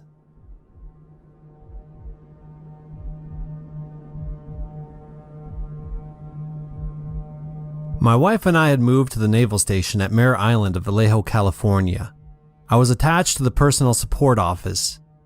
About 4 months after reporting, I was sent to the Combat Systems Tech School's command to process new students. I hadn't heard about the school's past until my encounter. One day in the fall of 1993, I was typing up a report about 0730 before the other 3 civilians and 1 other sailor got there. The typewriter was next to the door to my office, so I didn't miss anyone coming or going. There also was just that one main entryway into the office cluster. No other exits except for a fire door with the alarm connected. Anyway, someone walked by my door and I thought it was my shipmate, so I asked how he was doing. I got no reply, so I thought he hadn't heard me and I decided to go bug him after I finished my report. I went to his office and found it locked. Then I noticed the light on down the hall. The light was moving ever so slowly and getting closer to me. It was then that I realized that it was actually a translucent figure of a sailor. It terrified me so much that I ended up passing out from a panic attack. One of the civilian computer programmers walked into the hallway at work, noticed I passed out and shook me awake. I told her I saw something in this hallway, and she said that I probably was just overworking myself from stress. I also told her that I thought Brian had walked by. She looked at me and said that nobody had moved from their computers since she got there at about 15 minutes to 0700. She did tell me something fascinating though. She said that at times she could have sworn she heard a whistling and a crying sound coming from the hallway. It sounded a lot like a little girl. It was then that I learned that the school was a fleet hospital for the San Francisco Bay Area, built back approximately 100 years ago. The night watch detail would find locked doors open and hear footsteps at night. There were stories told about people hearing sounds of a little ghost girl playing ball near the main staircase. I never had the chance to witness her, and the base is now closed, but it was very interesting. As for the sailor, I have absolutely no clue as to what the story behind this guy was. To spare myself the anxiety, I just revert to thinking it was only my imagination, although it felt as real as anything I could ever see. One other experience was shared by my wife, myself, and my mother-in-law at Hickam Air Force Base in Hawaii in 1995. My wife had been flown to Tripler Army Hospital due to complications with her first child. My mother-in-law arrived a day before I got there from my ship. Anyway, we were put up in the guest house at Hickam for a couple of nights before being moved temporarily to an officer's quarter in the corner of the base. It was a well-furnished room and had a pleasant air about it. That was until the night arrived. My wife was awoken that first night where she heard multiple whispers. She then went to get herself a cup of milk in the kitchen of the house when she saw the presence of two figures crouched down as if they were praying. They both wore brown robes like they were monks. This whole ordeal must have lasted 30 seconds and they faded away quickly. In the morning, we both got up and discussed what we had felt that night. That's when she told me about what she witnessed. The crazy thing was, while she was experiencing that, I told her that I could have sworn I saw the face of an elderly man just staring back at me in the mirror when I used the bathroom. He had scars on his face and was balding. I'll never forget the sight of it. It was an extremely uncomfortable feeling. This is a story that will always live with me for the rest of my life. My mother and father used to always take lengthy trips over the weekends to visit my grandparents in Ohio when we had lived in Michigan. We would drive about 4 hours, and we usually would get there by the evenings. My grandparents lived in a huge Victorian estate on top of a hill, surrounded by woods all around. The house had 6 bedrooms and was extremely spacious, so whenever we slept over, I got a room to myself on the 2nd floor. At the time, my dad suffered from terrible sleepwalking episodes, and they only seemed to trigger at this house. I can remember one night, I was sleeping in the room and had my window open. That was when I was awoken by soft sounds coming from outside of the window. It sounded like hymns and chanting, as if it was a lullaby. At first, I checked to see if the television from downstairs was accidentally left on, but it wasn't. I was starting to get really freaked out when I went back in my room, because I noticed my dad was walking towards the trail path into the woods. The house lights were shining bright enough so that I could see the woods well enough from the window. In a panic, I ran downstairs and outside as fast as I could and grabbed a flashlight, then chased after my dad into the woods. He had managed to walk so far into the path of the woods that we got to be a mile away, and the further I went into the woods, the darker it got. We just kept getting further and further away from the house, and it was really starting to get cold and scary. I started to call out for my dad, shining the flashlight straight ahead in the now pitch black woods, when I had lost him. For a split moment, I felt someone whisper my name in my ear, and the rustling sounds of leaves behind me, as if someone was walking right behind me. For some reason, I thought maybe my dad was behind me instead, so I turned and pointed my flashlight, and there was nothing there. I kept going and continued to look for my dad. That was when I once again heard a voice, but this time, in a low and guttural voice. I could have sworn I heard the voice say, "Let's play." At this point, I actually thought my dad was playing a practical joke. So then I yelled out to my dad and told him this isn't funny and to show himself. Even though the voice sounded nothing like him, I just kind of assumed, maybe to ease my mind in my panic state.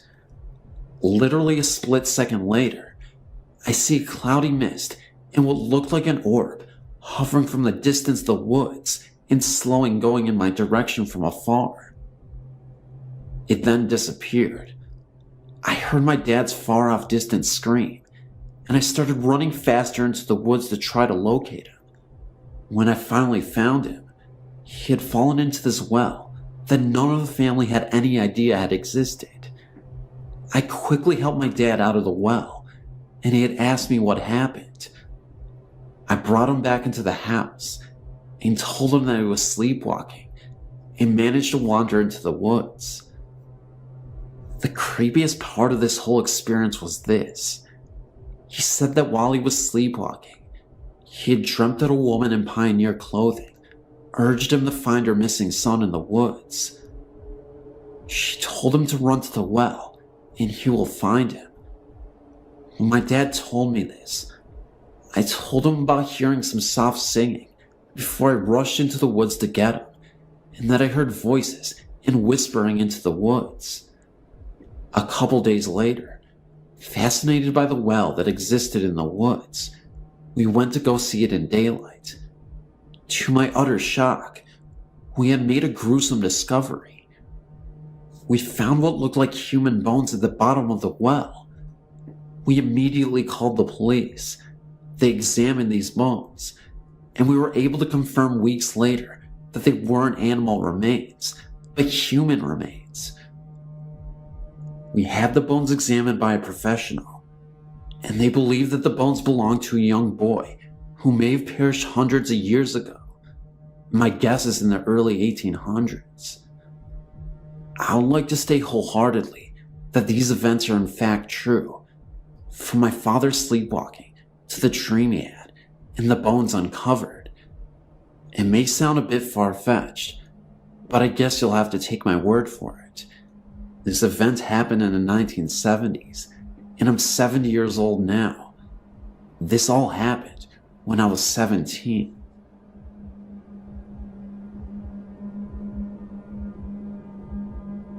I have a rather bizarre ghost story, or maybe it just appears that way to me, since I've never experienced ghosts before.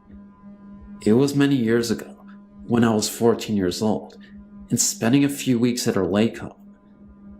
One night my friend and I decided to spend the night in the den, rather than our bedroom.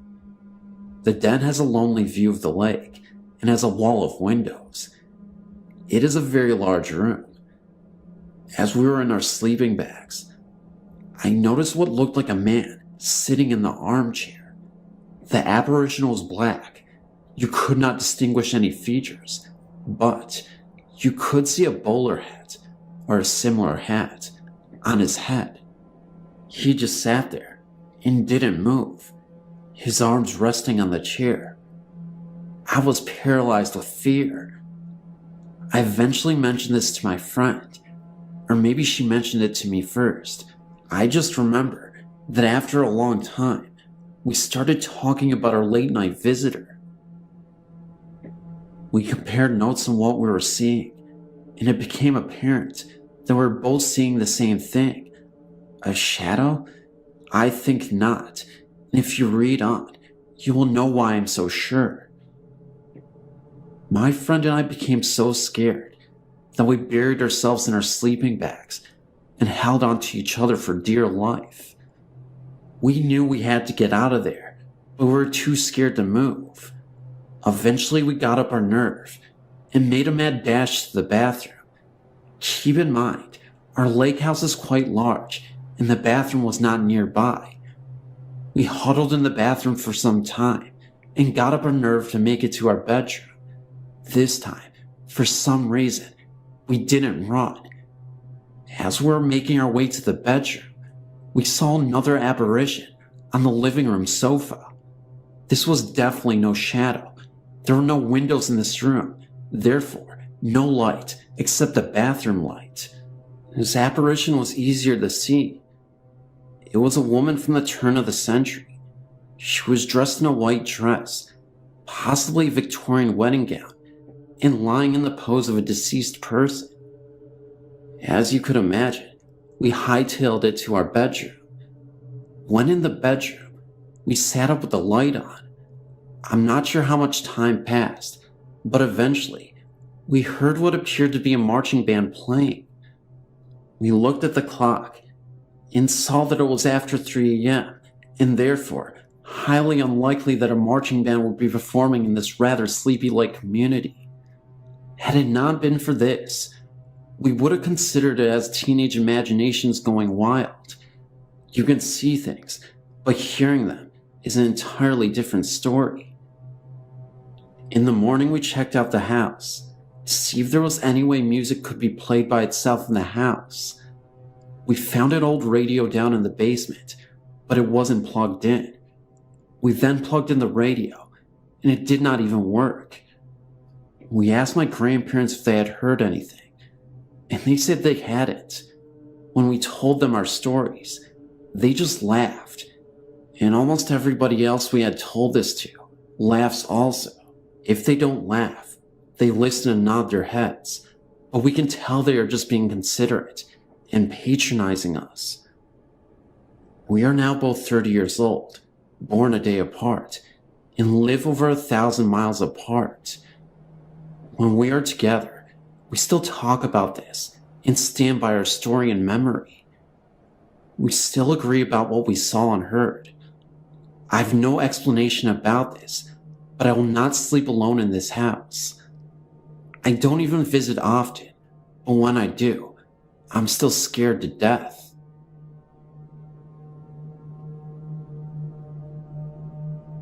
Seabrook, Toddville Road, the former Toddville Mansion, which has recently been torn down.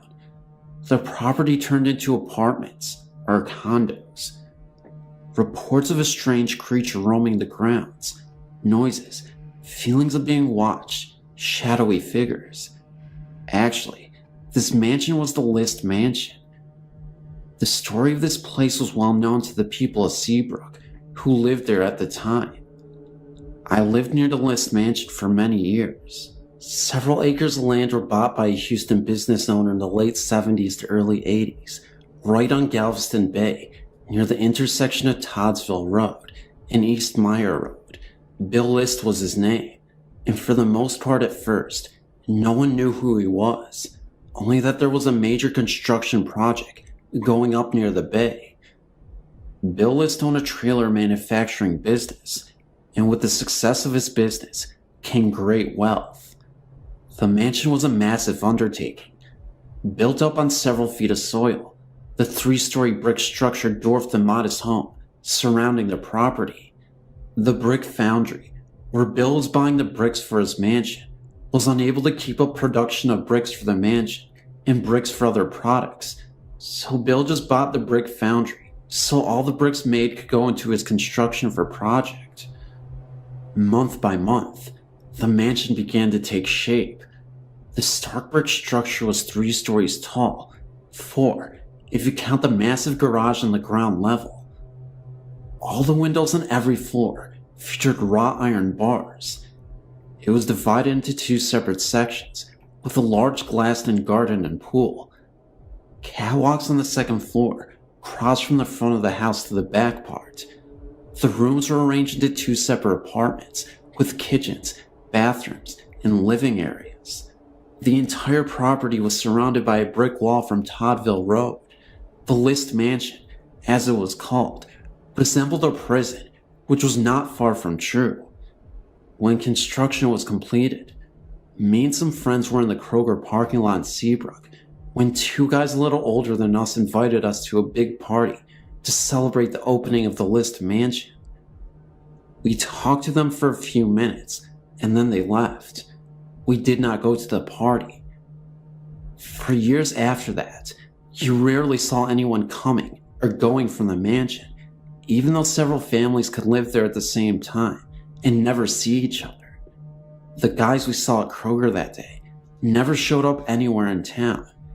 Then one day, Bill List was dead, murdered, and the whole story came out in the Daily Citizen, the Bay Area newspaper. The List mansion was built like a prison, not to keep people out, but to keep people in. As it turns out, Bill List had a preference for younger men and would cruise the alleyways in parts of Houston where runaways would frequent. He would offer them a place to stay and drugs in return for his indulgence for the young men. Bill would keep them drugged and locked in the mansion, providing everything for them but freedom. Some would stay, and others would eventually be let go, but it was the final group of guys who figured it all out. They decided that Bill List must die, so one day, they got a hold of a shotgun and waited for Bill to come home from work. Bill never made it up the stairs from the garage before he was shot and killed. The guys who killed him ransacked the mansion, stole Bill's credit cards, and left. Some were picked up on their way to Canada. Others were caught in the Houston area. For years after the death of Bill List, the mansion was up for sale, and yet no one would buy it. Caretakers were brought in to maintain the property, and eventually, a bunch of people at a rock and roll band rented it for a while. I moved from Seabrook in the early 90s. Eventually, the List mansion was bought by a real estate land developer, and he tore down the List mansion. In its place was built Suco condos with clay tile roofs. There is nothing left of the List mansion, except the sordid stories of the long residents of Seabrook. These are my memories of the List mansion.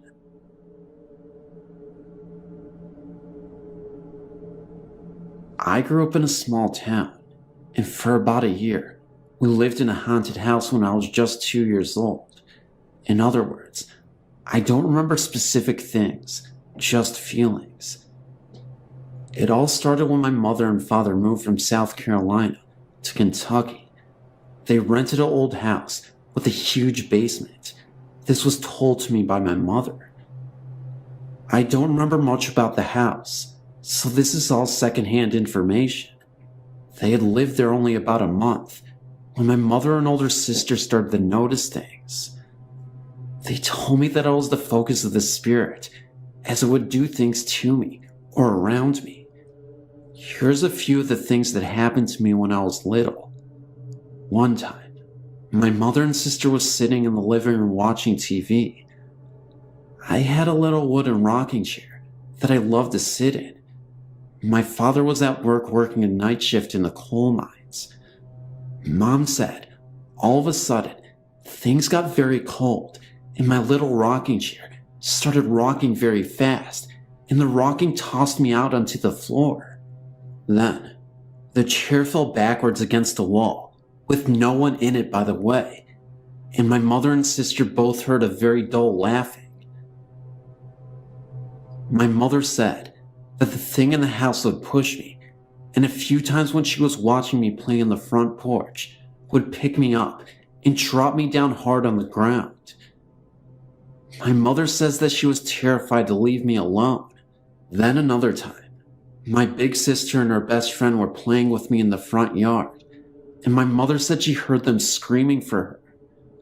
When she went out in the yard, my sister and her friend was holding on to me and crying.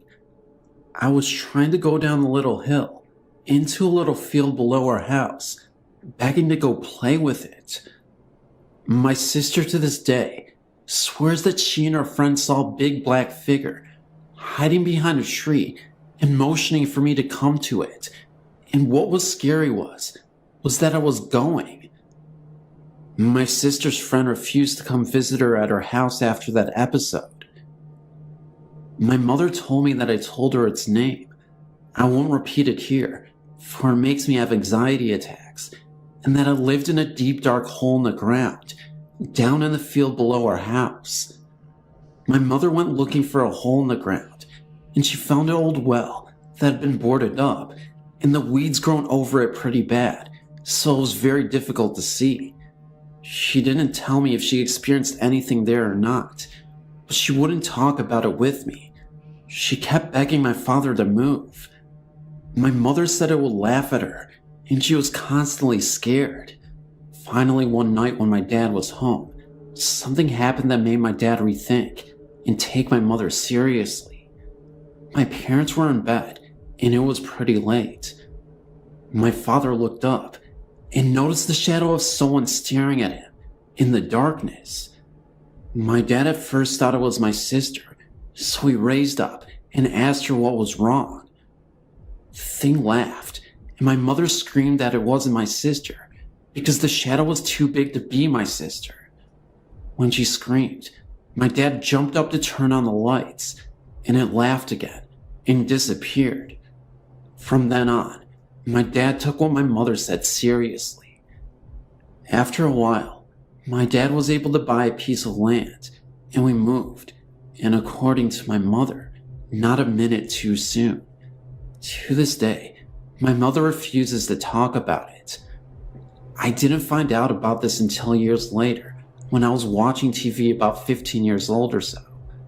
I saw a commercial for cat food, with the same name of the thing that had haunted us for years before. I had no idea about this because my mother didn't tell me about it until afterwards. As soon as I heard the commercial and some of the cat food, I had an anxiety attack. When I told my mother what happened, she turned very pale and told me some of the story. Some history of the house after we moved out. There was a man and his daughter who moved into the house. He was a single father, so he had his mother move into the house with him to help him take care of his daughter while he worked. Within 2 years of them living there, the man went crazy and one night killed himself with a gun. The daughter and her grandmother moved out at the night of his suicide and moved away to another state. No one ever lived in the house again. It stood empty for years, and the house started falling apart. The owner had since died a long time ago, and everyone just sort of ignored the old house. My mother never told anyone of our experiences. Finally, about 6 or 7 years ago, they tore down the house in the basement and they built a community fire department on the property. That building isn't exactly where the house was. It stands about 30 or so feet from where the original house stood. Anyway, that is my story. I've had other experiences as an adult, but I will save those for another day. Thanks for listening. I live in a 2-story townhome. It was the middle of July, and it was very hot in Kansas City. I was sleeping on the couch downstairs, as the upstairs is hot in the summer months. I was sleeping, and I remember a low, heavy, dark voice saying I must help Laura, my cousin, understand. I woke up startled by the deepness of the voice. You could even say a little bit scared. My dog, which hardly ever barks, was looking into the kitchen and growling, and then slowly he started to bark. He was watching something, and when I looked in the direction he was looking, of course I couldn't see anything. The light from the outside street lamp was beaming through the window, so it was somewhat light. He started to back away and follow the presence into the den, and then to the wall that was straight across from me. He was watching something, but of course, I still couldn't see anything. But from the way I woke up, in a startled state, I was somewhat scared to move. Like an idiot, I just stayed still and watched my dog follow this presence that only he could sense. He then started to go to the door, located on the wall across from me, and which opens to my garage, growling at the door. He would back up and then move closer, and then he started to smell under the door.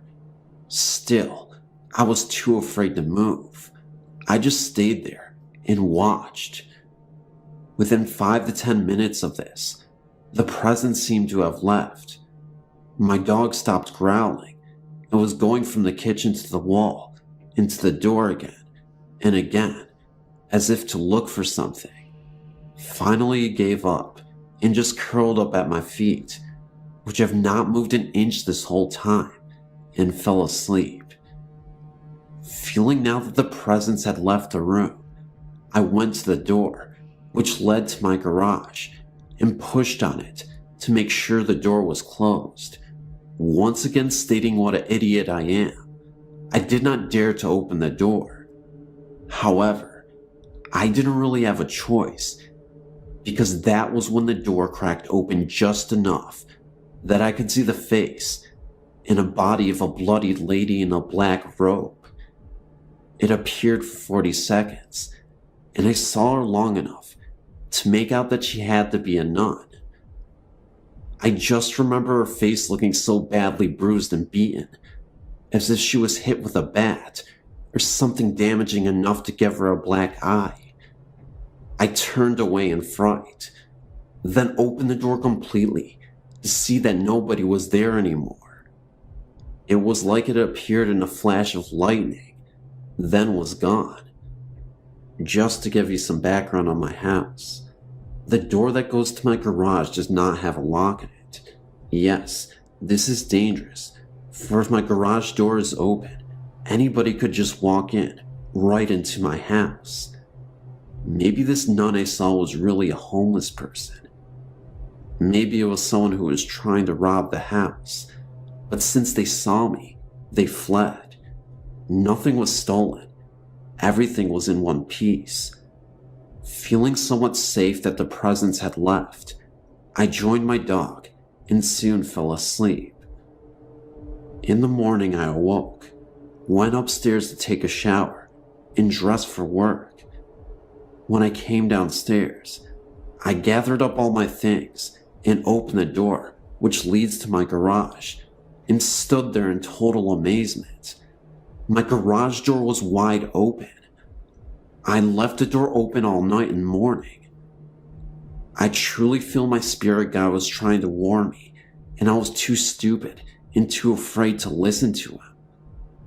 As I drove to work, I thanked him for trying to warn me, and I promised to try and listen more carefully next time. The reality sank in that I could have been robbed or beaten. Yes, today I'm buying a chain lock for that door and installing it right away. In hindsight, I wish I would have been more accepting of the events that were happening to me. If this has taught me anything, it's to stop, slow down, and listen to the ones who are trying to help me.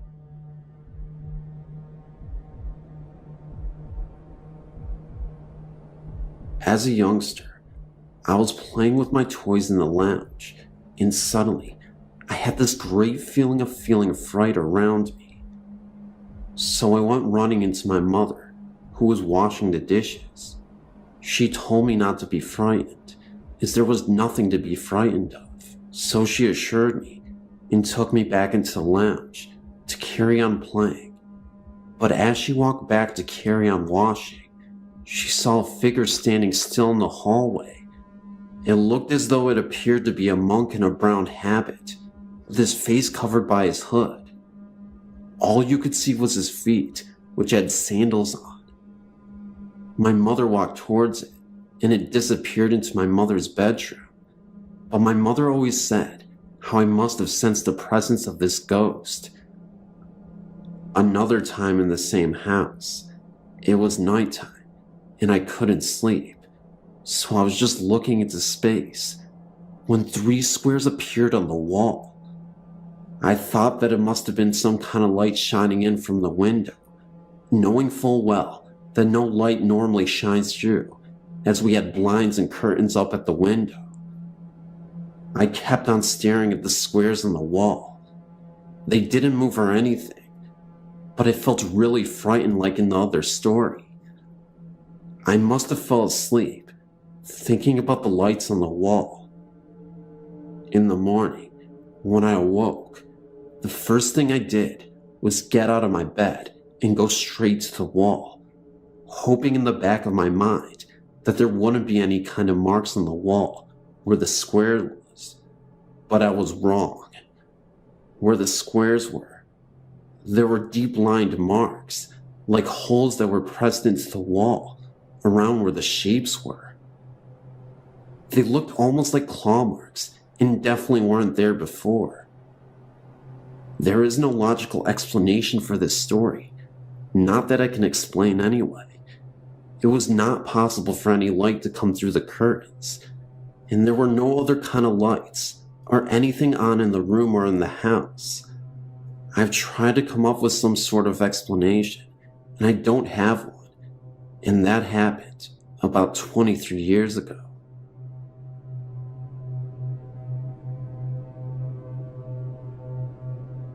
I've had some strange and incredible experiences over the years. Just posted one in the last batch. Some of them I haven't sorted out how to share yet, but the following experiences are pretty strange. My roommate and I were living in a Seattle neighborhood called Capitol Hill. Our apartment building, the Ben Lamont, was built in 1910, and my apartment overlooked a little park area with a long retaining wall in the back. One night, I must have fallen into a deep sleep as soon as I went to bed. When I woke up the next day, I immediately told my roommate about a disturbing dream that a menacing, sinister black figure had climbed out of a hole in the ground, right against the retaining wall. He seemed full of rage and anger, and was coming closer and closer to our window and meant real harm. It was a very real, fearful thing. After hearing my dream, my roommate said she tried to wake me up soon after I went to sleep, but I was out cold. She said she heard something like a gunshot outside in the park and walked through a darkened apartment to the living room's bay window to see if she could see anything. She said she saw a man who was built like a tank, but fitting the physical description of the man in my room to a T. He appeared to be staring up at her. For whatever reason, I don't understand why she did this, considering she thought she heard a gunshot, but she shined a flashlight on him. When she did, she could no longer see him. Although she saw everything else, the trees, the ground, bushes, everything where she was standing was illuminated, but he had vanished. When she covered the light, there he was again. I guess she did this a few times until he really vanished. Very, very strange. Another time I was staying in an artist's loft in San Francisco that was in a really creepy area on Market Street and 6th. I was in bed, just starting to get the semi-lucid feeling, when I woke with a frightened gasp. The only way to describe it is a flash vision. I thought for sure my throat had been slashed with a deep, long knife from left to right, and all this blood was pouring. I remember sitting up gasping, knowing it was fatal. Then on the news the next day, chills went up my spine when the anchor person said that someone's throat had been slashed at a hotel on 6th Street, right around the corner from where I was staying. Somehow, I must have picked up on the victim's fear, anxiety, and shock. Not really a ghost story, but still weird. Another time, a friend and I had an interconnecting dream. I dreamt one part, and she dreamt the other. They matched perfectly, and since we both dreamt this right before we were waking up, we assumed we had these dreams at the same time.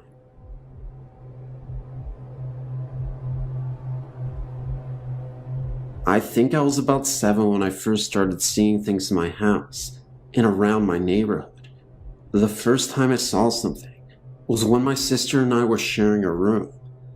I knew that I always felt something in the room, but I never saw anything, so I really paid no mind. Then one day, while I was sitting in my room, I looked up and saw an image by my door. I don't know exactly what it was, but I know that I was scared. Over the next couple of days, I would hear things in my room, like people walking, the doorknob would jiggle, and things would just tip over. When I talked to my mom about these things, she told me not to be scared of them, just tell them to go away. The next night, I was sitting on my bed and I heard somebody walking around. I did what my mom told me and told it to go away. It didn't work. The sound became closer and an image began to appear. At first I was kind of scared, but when I saw what the image was, I wasn't so scared anymore. It was a little girl, about 5 years old, who was lost. She was just staring at me for a while, and then she just sat down on the bed next to me. She was sitting next to me for about 2 minutes, and then she was just gone. For a few years, I wouldn't see anything, just hear things. When my older sister moved out, my sister and I finally had our own rooms. I stayed in our original room, and my sister moved to my other sister's old room.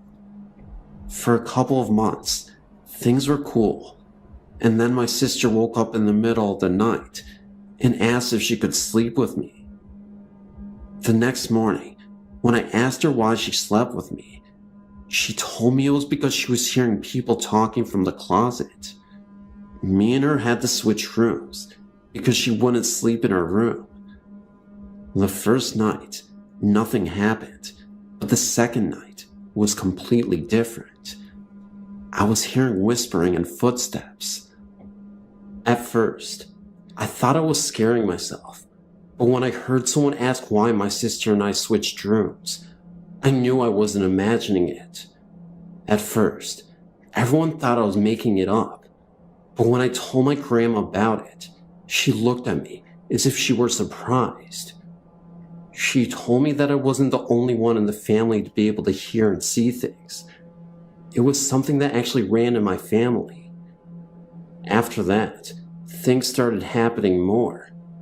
People would talk to me. I would feel them touch my arm, face, or even feet when I was sleeping. And sometimes, I could feel someone sitting at the end of my bed. I think when I really got scared was when I decided to sleep with my light on so nothing would bother me. But when someone said turn the light off, that was it. I ran to my mom's room and fell asleep on the edge of her bed. That was the last time anything happened to me for about a year. I thought it was just something I went through, but when I turned 14, it got bad. Not only was I seeing things at home, but I was seeing them outside occasionally. I learned not to say anything, because when I would, people would just laugh at me.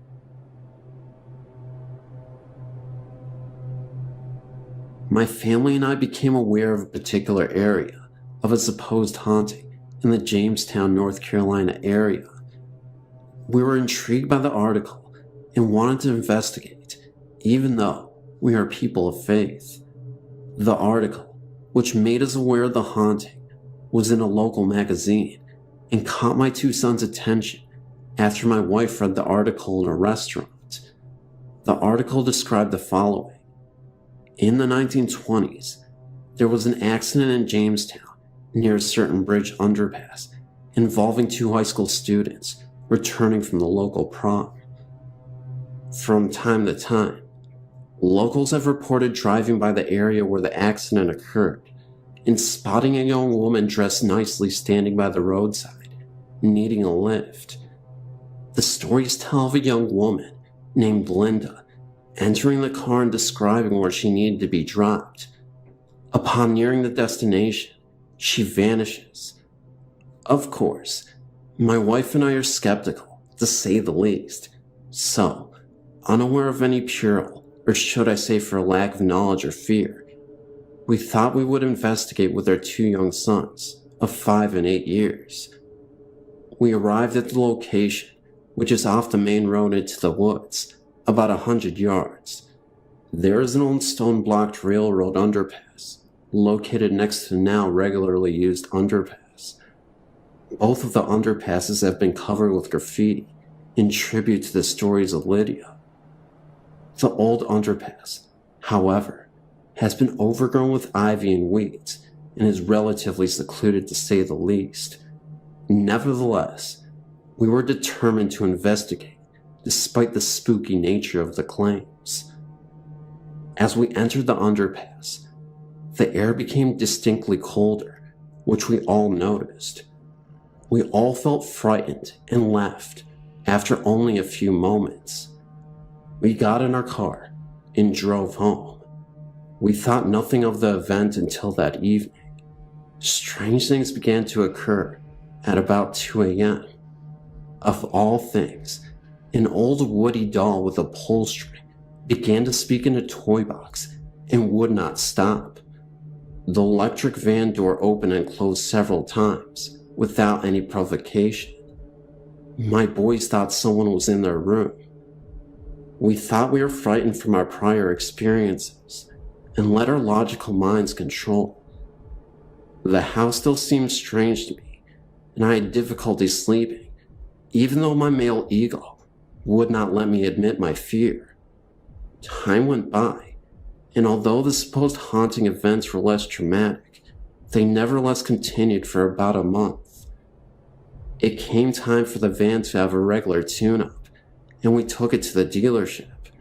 When my wife returned with the van, the trouble ceased. I don't know what we experienced exactly over that period in 2001, but it seemed real. My wife and I still questioned the validity of our haunting, but our youngest son still maintains that Megan, as he refers to her, often talked to him and was very nice. Anyway, it's a nice little story we often tell family members who don't think we're lost on cozy evenings. Hope you will enjoy.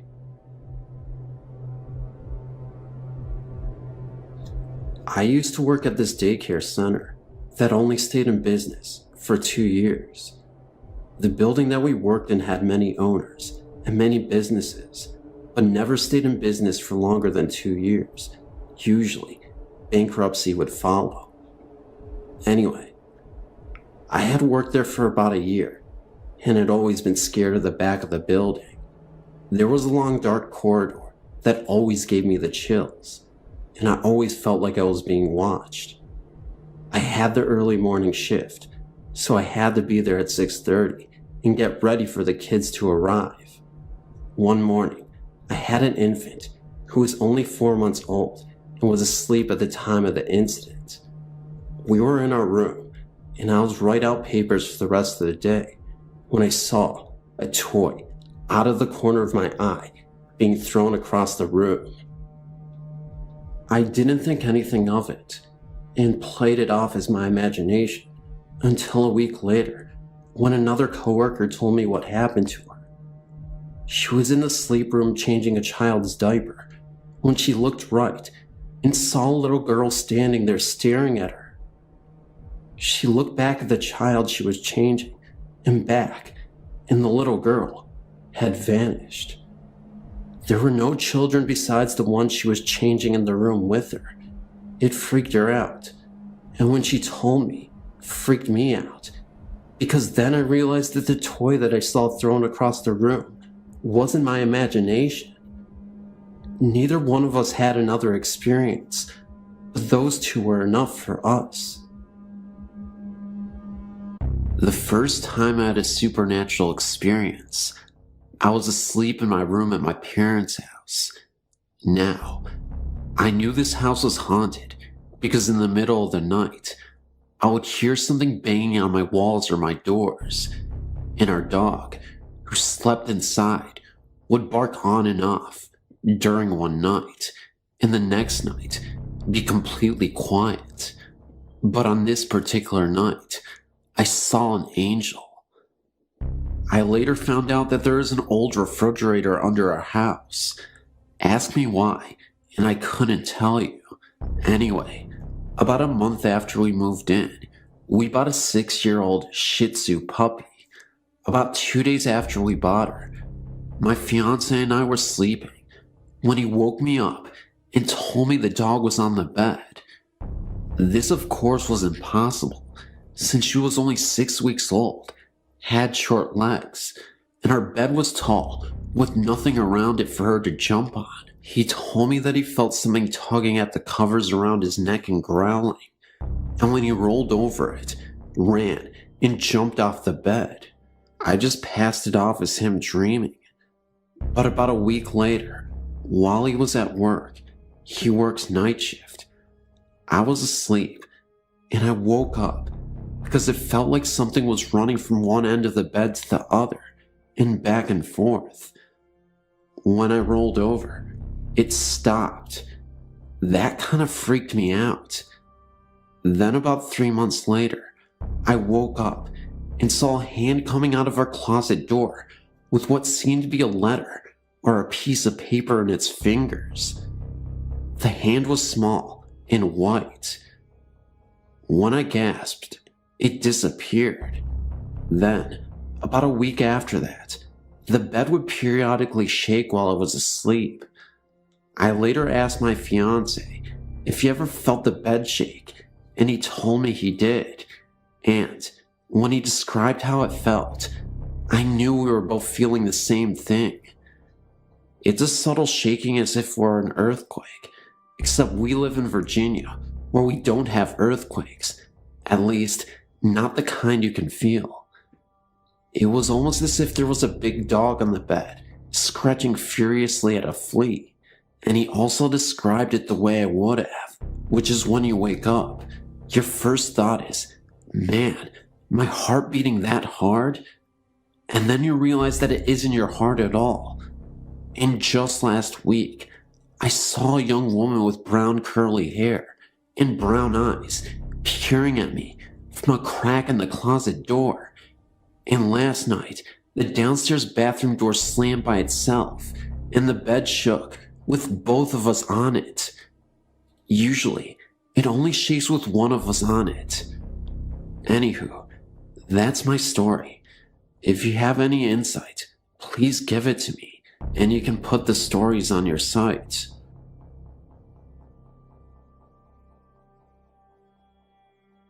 I've had the special gift of seeing those who passed on to the afterlife, often seeing those who have long departed Earth.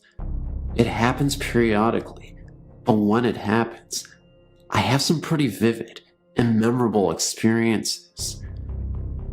This has been happening since I was 8 years old. One of the scariest ghost encounters I had was when I was 23. I was a teacher at that time, and when I first started teaching, it had gotten very late, and I was in school grading papers. I remember it started to violently storm for a few minutes before it stopped after some time. At this point, it was so quiet. I was the only one in the school at the time.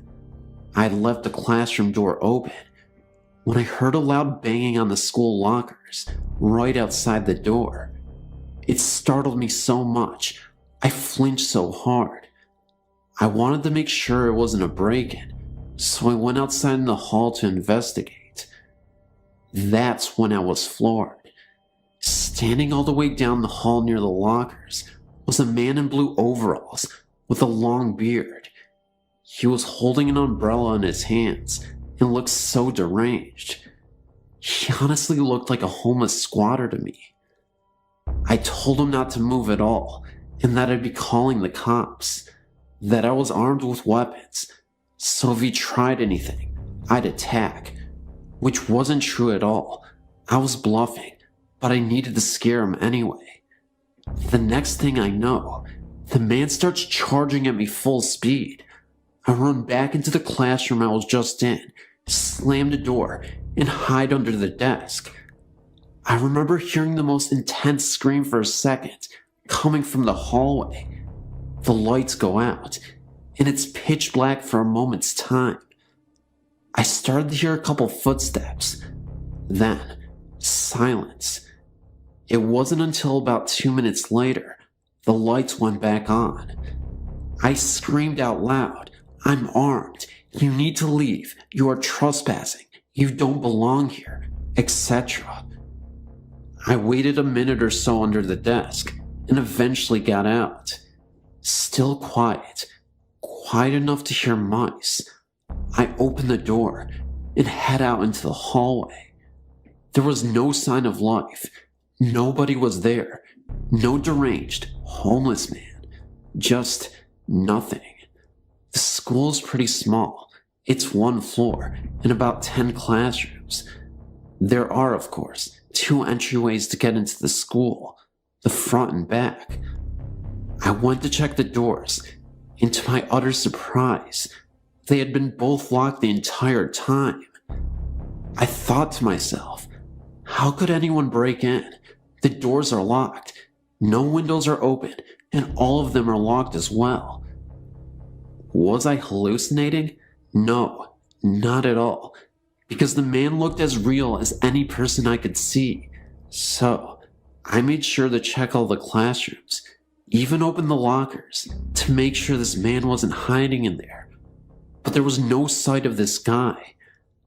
I did end up calling the police. They checked out the school as well, and saw absolutely nothing. By morning, everyone was aware of what happened. I think they actually canceled school for the kids that day, because they were worried that a maniac was on the loose. I think they made the right decision. To this day, I have no idea what it was exactly. Of course, since I'm gifted, I lean towards the idea that this was a ghost. If it wasn't, then I'm really lucky I was unharmed. It could have been a lot worse, and I'm honestly thankful that it was just me that evening. I should mention that the school does have a history of oddities and ghostly phenomena.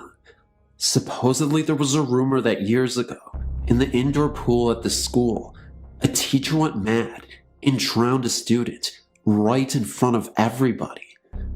Legend has it that you could hear the moans and cries of a young person in the pool from time to time.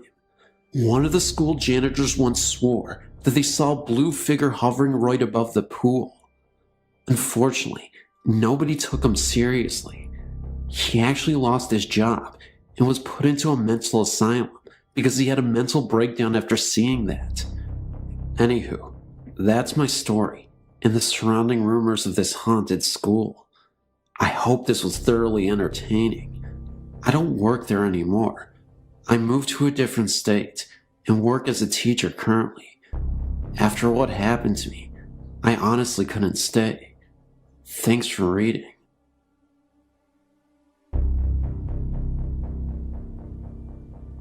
I'm from Dublin, Ireland, and when I was a boy, I forget how old I was, maybe about 14 or 15. I was staying with my parents with my old aunt and my family's ancestral home. There's a very old church just up the road from the house. It's so close that you can take a shortcut across just one field, and you're there.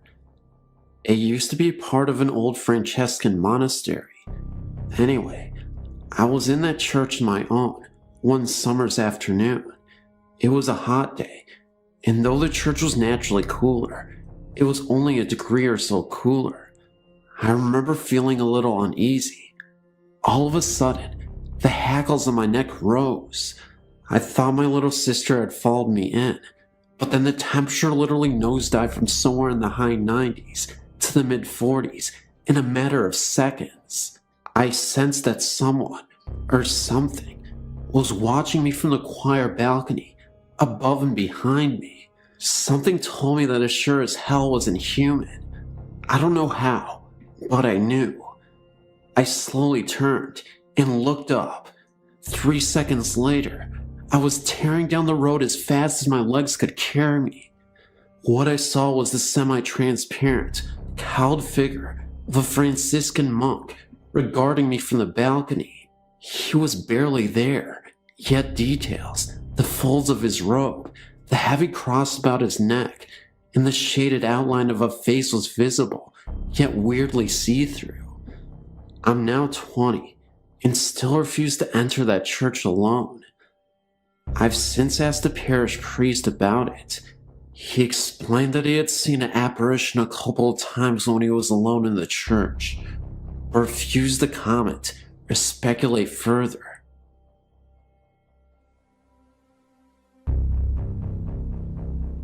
I still feel funny talking about this because the only people that seem to believe me are the children around here.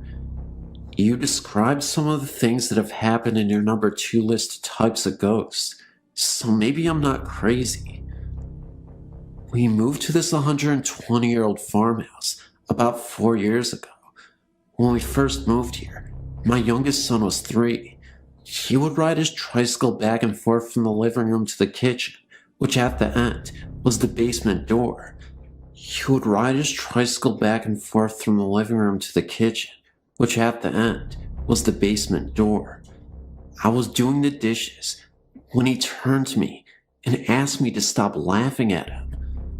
I told him I didn't say anything, so we proceeded to go to the living room and back again. When he reached the basement door, he turned to me and said, "Can you hear them, Mommy? They're laughing at me." I left it alone, but I never forgot it. As time went on, little things would happen that really got my attention, like the smell of perspiration when nobody was around. It would only last a minute or two, and it would only be in one spot of the room. I would go to other parts of the room, but could smell nothing until I went back to the original spot, and it would still be there. I would also smell it as if it were just passing by, in front of me, and then be gone. This continued for the next year, and then one day, I laid down with my son for a nap. It was about 1 in the afternoon. I would wait until he fell asleep, and then I would get up. But before I could move, our bed started shaking for no reason. It only lasted a couple minutes. After that, things happened a lot. My 8-year-old started to get smacked in the leg when he was asleep. He would always come downstairs afraid after it would happen. I started getting nudged on my leg at night, like someone was trying to wake me up. I am a very light sleeper, so I'd wake up immediately and look all around my bed in my room, but nobody was there. One night, when I was sleeping, I felt something lay across my legs. I tried to move, but it was so heavy, so I started to kick real hard and crazy, and it went away. Again, nothing was there. My son was 5 when he asked me if I could see the man's work boots standing in my dining room. He would see black things floating by and asked if I saw them. He would describe them like shadows. But the clincher was, when we were all sleeping at 4 in the morning, and my dresser started shaking so hard, I thought it was going to fall over. I spoke to my pastor's wife about it, and she said they say a prayer every night that asks the Lord to protect them from any harm or evil. My children and I started including that in our prayers, but we added spirits also. We have never had another problem since, except I do still smell them from time to time. I do still hear footsteps across the ceiling when nobody is upstairs, but that's no problem. I don't mind.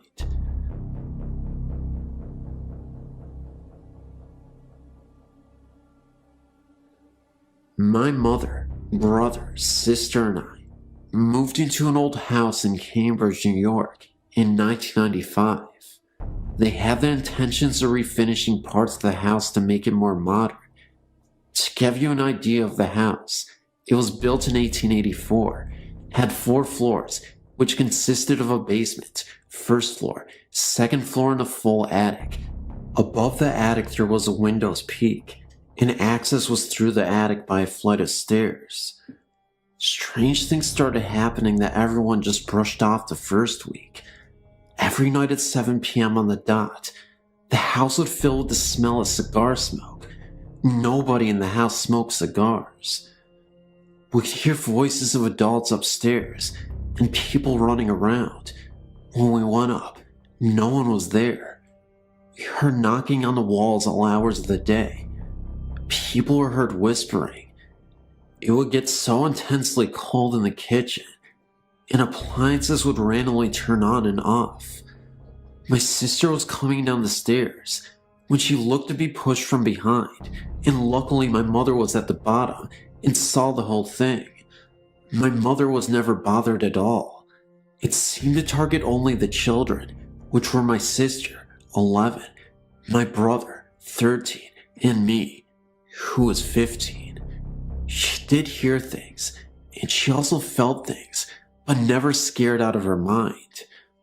One day, my mother came to me and said she had to show me something. She took me to the basement door and said, "Watch." She opened the door and turned a light switch off.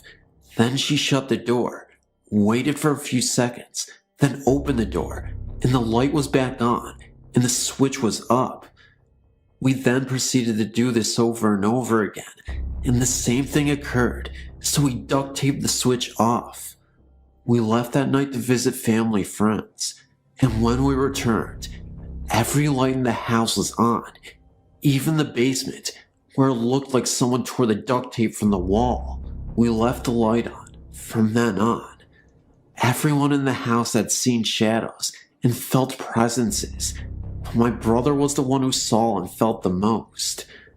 One day, he was home alone and said he saw 3 men in the backyard digging by the garden. He watched them for a few moments when one of them looked up at him and all 3 of them disappeared. He said the men looked as real as he did. He woke up one morning with 3 scratch marks down the front of his chest, and he said he didn't feel it, nor did he wake up during the night. My closet doors in my bedroom one night rattled uncontrollably while I was trying to sleep. This creeped me out so bad, I refused to sleep or even go into the room. The room became a used office, and me and my sisters opted to share a room. My sister said she felt something watch her whenever she was in the bathroom, and on one occasion, she said the shower curtain whipped open. I do believe her, because she ran out of the shower screaming and straight onto the front porch. We found out that the house was part of the Underground Railroad. When research was done on the house, it was found that it was also an underground bar during Prohibition. Many people lived in that house and also passed away in the house.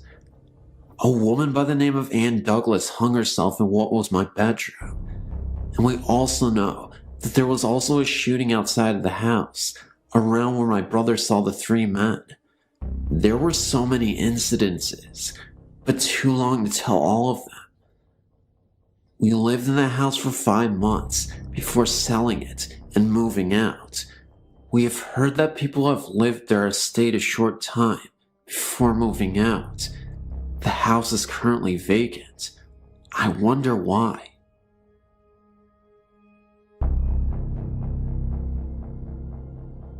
I had many paranormal experiences when I was young. As I grew older, I dismissed them as fantasy of the young mind. As I grew older, they became less, but 2, as an adult, stand out in my mind. One happened when I was in Germany, and the other didn't happen to me. The first time was when I was in Mittenfing, Germany. I was about 23 years old. I was new to the country, military, and looking for a place to rent. We, my ex, an atheist, and I, found one. Our apartment was on the 2nd floor. The landlord lived on the 1st, and there was an attic. The first night we stayed there, I had a dream about a person named Caleb. I could not see his face. All I could see was a shadow behind curtains. He was asking my ex to come with him, and I kept saying no.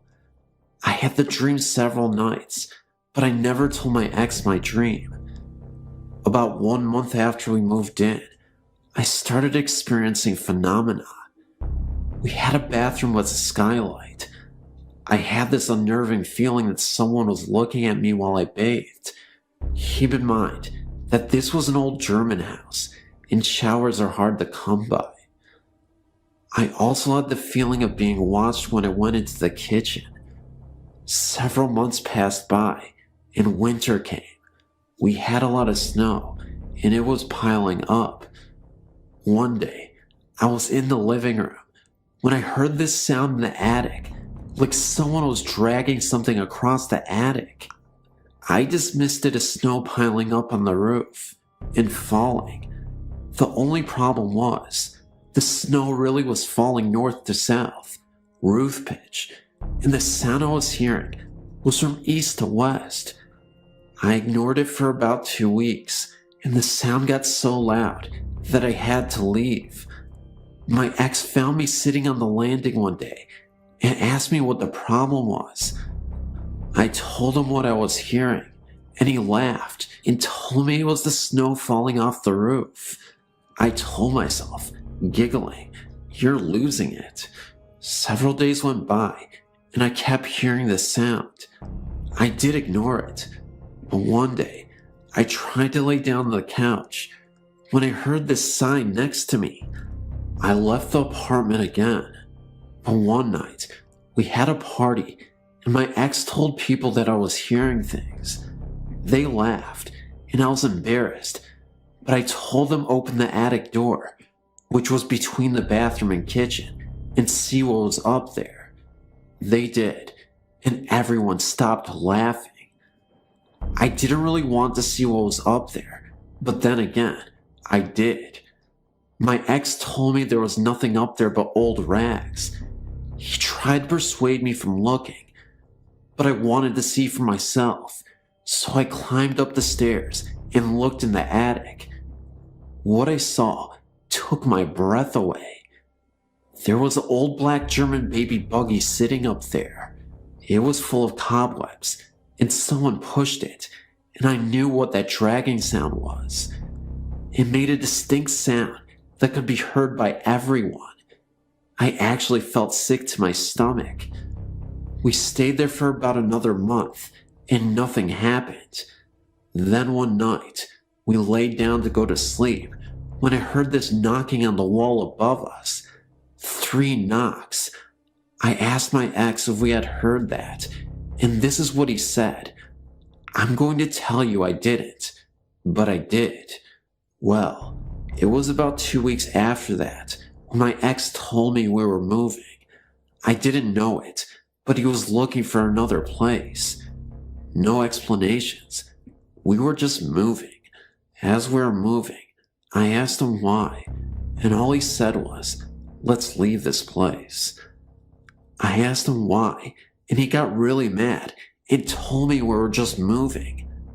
Well, we moved, and about 6 months later I asked him why we moved, and he told me that he looked up to the kitchen window, and there was a man looking down at us. I know there was nobody left in there, because I was the last person to leave. He also told me he was experiencing the same things I was, but wouldn't tell me, because he was afraid to scare me. Keep in mind, my ex was an atheist. I felt chills go down my body. The next one didn't happen to me. It happened to my husband. Keep in mind that he is a Gulf War vet with over 20 years active duty military. Brooke Army Medical Hospital in San Antonio, Texas. Where it stands now is not where it used to be. You actually have to go on post to see the real hospital. It was abandoned many years ago. It is barricaded off, but I would like to hear more about this building. My husband went for training last year. He's a reservist now. He stayed in a hotel across from the abandoned building. After a few days he was there, he called me and told me he couldn't sleep in this haunted hotel. He stated he woke up several times to find his stuff from his closet strewn across the floor. He also said his closet was extremely cold. He also told me that there were roaches as big as tanks. I laughed most of it off until I went there. He told me that several soldiers complained about things happening to them, but no one believes them. Well, I didn't believe him until he drove me by the old hospital, and it looked like an abandoned building, barbed wire, and chains with locks. After a few passes by the hospital, He told me I needed to see the hotel. He got me into the hotel pretending I was a soldier. I felt more like a prostitute, the way the CQ looked at me. I will tell you, this place looks as if you stepped into the 30s. I swear they haven't changed the wallpaper since then. He kept telling me that when he looked out his window, the hospital would have lights on and the windows would be open. Keep in mind, this is an abandoned building. He took me to the room he stayed in, and yes, the whole room was cold. I could see the hospital from the window and no lights. When we left, I looked up at the hospital and I saw a room with lights on and a window open. I got the creeps. As we were leaving, he drove closer to it, and there was no way anyone could have gotten in there. Firstly, I guess I'm what you call a sensitive. I regularly see things, hear things, and feel things that others don't. I'm usually the first one to point out when something doesn't feel right, and I've been like this all my life. During my first year at university, I stayed at Hillhead Halls, and I had the strangest experiences. For about the first month of being there, it was fine. One day, I was walking about the kitchen, and I felt a huge blast of cold and loud whispering, which really frightened me. Seeing strange things doesn't usually bother me, because it happens quite regularly, but this really bothered me, because it felt so bad. I asked my flatmate if she had heard anything, but she said that she hadn't. Just after the Christmas holiday, I came back to the worst time of my life. Firstly, there was a man walking around my flat. He was very tall, wearing all black, including a black hat or hood, and you could not see his face. I saw him outdoors and inside the flat. He frequently had a black dog with him, which often walked by my bedroom door. My flatmate got really scared of being alone in her room, as she felt there was someone watching her from her door. It was about a week after seeing this man that electrical appliances in my room started to go wrong. My electrical alarm clock, for example, would just start to beep much louder than anything it ever done before, and did not stop when I pulled the plug out. It has no battery backup. My printer would just print out random rubbish, even if it was not switched on, and light bulbs would blow if you looked at them for a long time. The electrical stuff would only happen in my room. Objects would disappear from my room, reappearing elsewhere in the flat. An example of this is that we lost a bread knife out in the kitchen, bearing in mind that I don't eat bread much, especially not in my bedroom. We found it on top of my wardrobe at the back, about 3 or 4 months after it got lost. At night was the worst. Me and my flatmate would drag our mattress through to my room and sleep there because we're too frightened to sleep in separate rooms. I would have the most horrendous nightmares, which I never got before and have never got since. At night there would be constant bangings, tappings, and scrapings, which sounded like they were coming from the space between the walls. I think about the worst thing that I experienced while living there was getting up one morning and walking to the window at the end of the landing and looking out at the trees that are above the river dawn. On the larger branches, there were hanged people, as in dead, with a rope around their neck, swinging in the wind.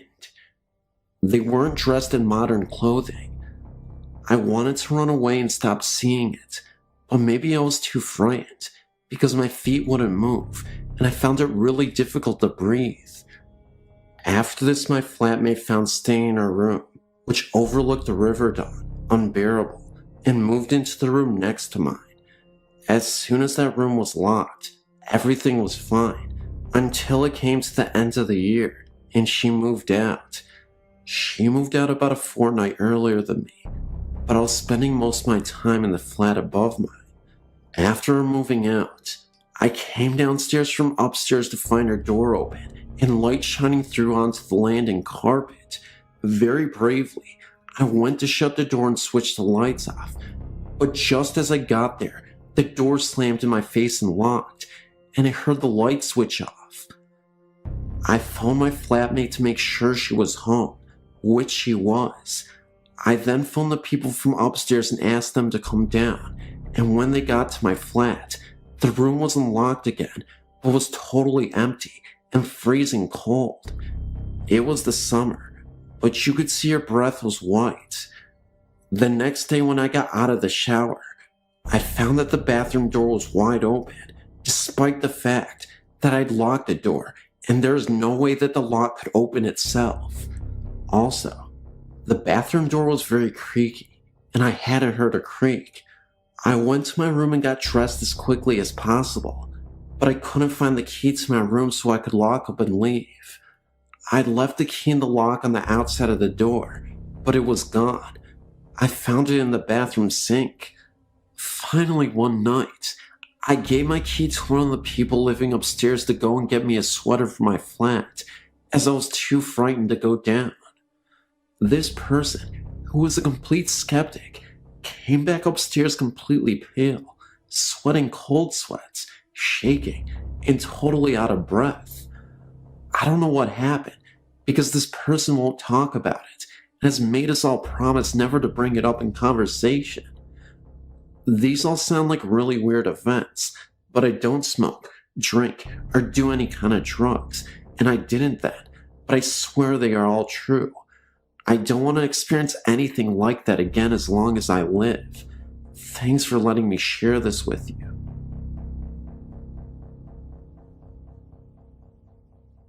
My friend and I went to Alabama during our senior year in high school to visit my grandparents. Now, my grandparents lived in the middle of nowhere, little town. You blink, you miss it. Anyway, there wasn't much to do, so one day we went exploring. Down about a half mile from my grandparents' house, at the end of the road, was a huge pasture. It hadn't been inhabited or cared for years. There was a large gate with a no trespassing sign. This made us curious to see what was hiding back there, in the middle of nowhere. We crawled under the gate and started walking. There was a gravel path and nothing else but trees, grass, and insects. We kept going for about a mile until we were in a fully wooded area. This is where the strangeness happened. First off, we stumbled across an old graveyard with only about 3 graves in it. Looked like a family. The tombstones were dated back to the early 1800s. I took photos that I can send at a later date if you'd like. Across from the graves was a waterfall. We decided to sit and take in the sight. While sitting there, we heard horse hooves galloping closely. We turned and saw nothing. A little while later, we heard what sounded like something being swung through the air near our heads. Nothing visible though. It spooked us, and we decided then that we should probably head back to the house. On the way back, we heard the horse hooves again, and this time we ran, got back to my grandparents' house, and replayed our story to my grandfather. This is where it gets spooky. He said that a while back, he stumbled across the waterfall too, and decided to sit and fish at the bank.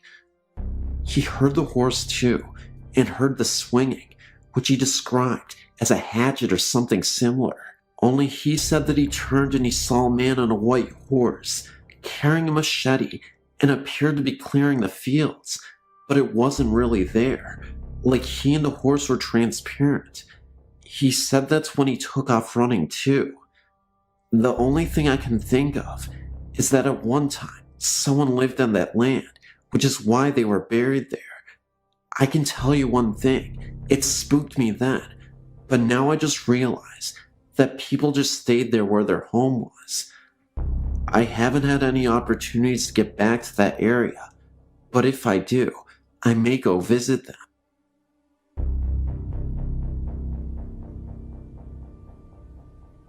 I moved to Indiana in 1986. I befriended a woman who sold real estate and said she knew of this huge house that was for rent in a small town called Lamb, Indiana. It sits directly across the river from Carrollton, Kentucky, and is halfway between Vevey and Madison, Indiana. The house was absolutely fabulous, made of stone and built circa 1800. It is told that the Native Americans taught a white man how to build the house. It became part of the Underground Railroad during the Civil War. There was a tunnel built from the Ohio River up to the basement wall, where they had knocked a hole in the wall for slaves to enter. My story starts in the fall of 1987, when my mother, my dog, and I were on the first floor in the living room, watching television. My little dog ran upstairs and was running around in circles. I could hear little toenails on the wooden planks.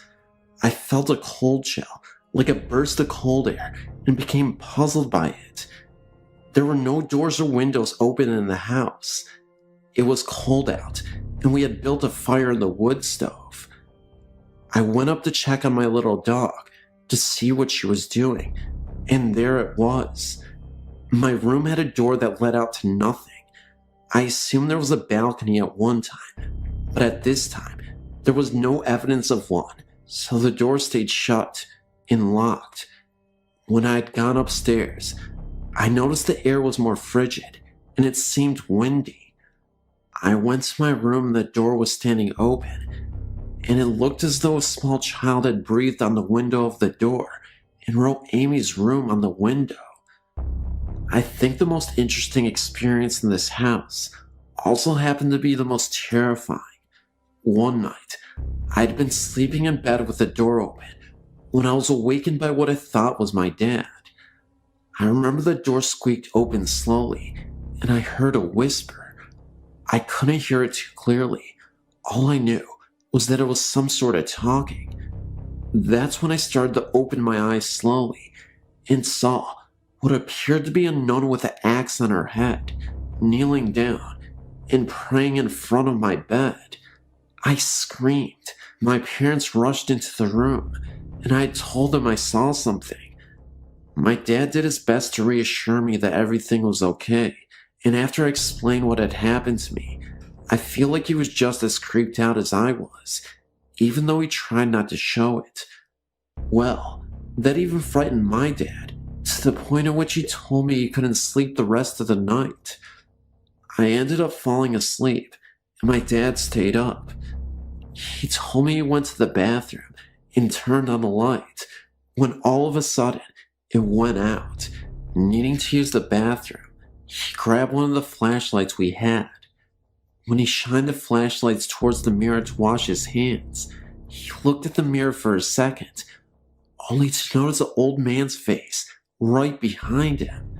He only saw this for a few seconds, but he couldn't forget the man's face. He had 3 large gashes on the side of his face, like he had been mauled by a tiger. Claw marks. He was a balding man, with gray hair only on the side of his face, and he looked about 70s. Of course, when the bathroom light came on, there was nothing there anymore. The basement had some creepy occurrences as well. You would hear a very young voice, often singing softly, not super loud, in fact, very faint, but a voice was there. When you'd get downstairs and into the basement, you wouldn't hear it anymore, but it was always something you heard whenever you were in other parts of the house.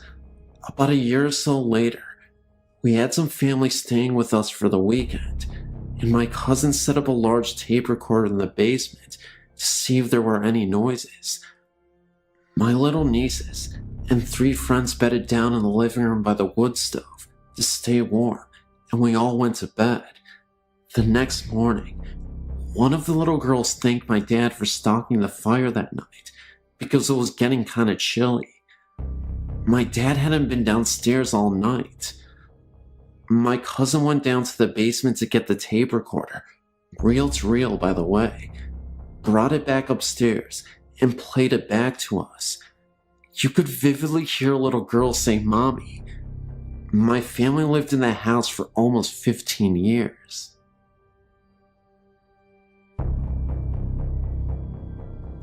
This is a wonderfully chilling and rather classic, if that can be said, Scottish tale ghost experience. My mother, who was attending university in St. Andrews, Scotland, was walking home from a party. It was about 11 o'clock on a chilly November night. It should be noted beforehand that St. Andrews was, centuries ago, the religious capital of Scotland, and the ruins of the great cathedral still stand in the middle of the town. Anyhow, she decided to take a shortcut to the dorms. Instead of taking the road, she began to make her way through the soccer pitches. These were surrounded by spinnies of trees.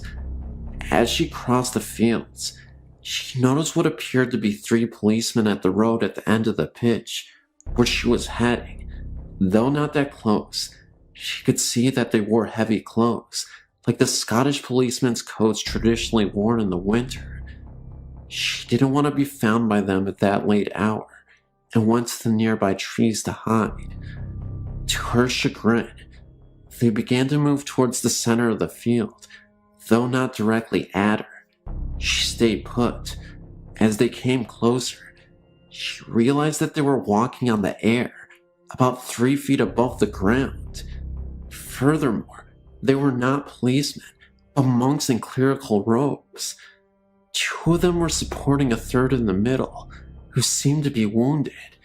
They passed only a few yards away from her, so that she saw them very clearly.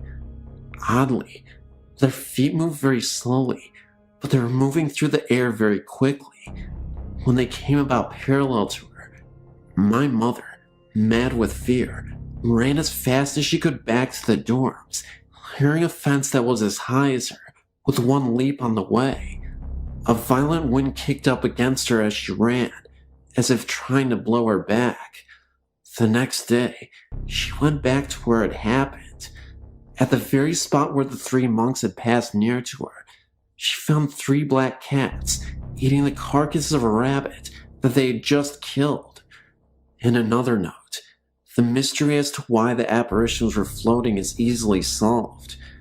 The ground was leveled in order to make a proper playing field. The monks were simply walking on their own terrain, as it would have been in medieval times, 3 feet higher than the leveled field.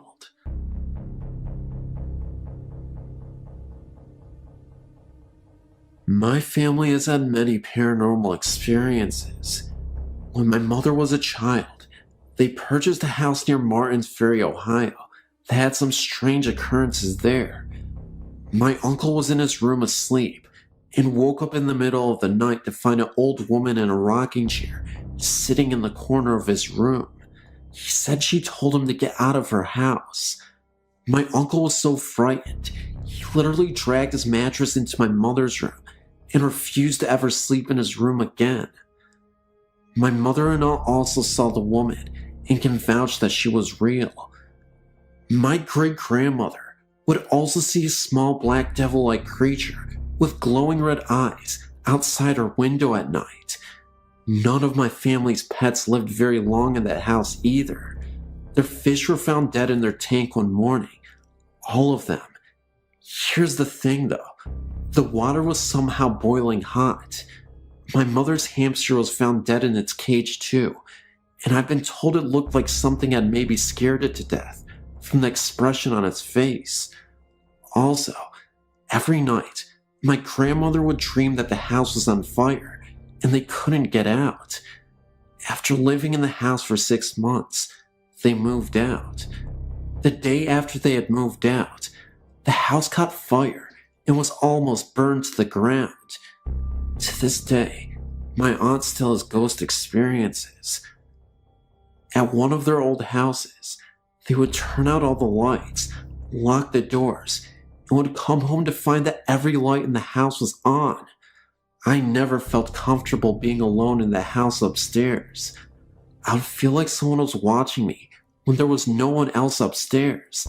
And in the house they live in now, they were in bed one night when they heard a blood-curdling scream coming from their living room. They ran into the living room to find nobody there, and all the doors in the house were unlocked when they knew that they had been locked before they went to bed. Also, my aunt was in bed, and someone told her that her baby's daughter's face was covered by her blanket, but no one else was home. I swear this is absolutely the truth. I wanted to share my family stories with other people, so they can know that maybe they are not alone out there.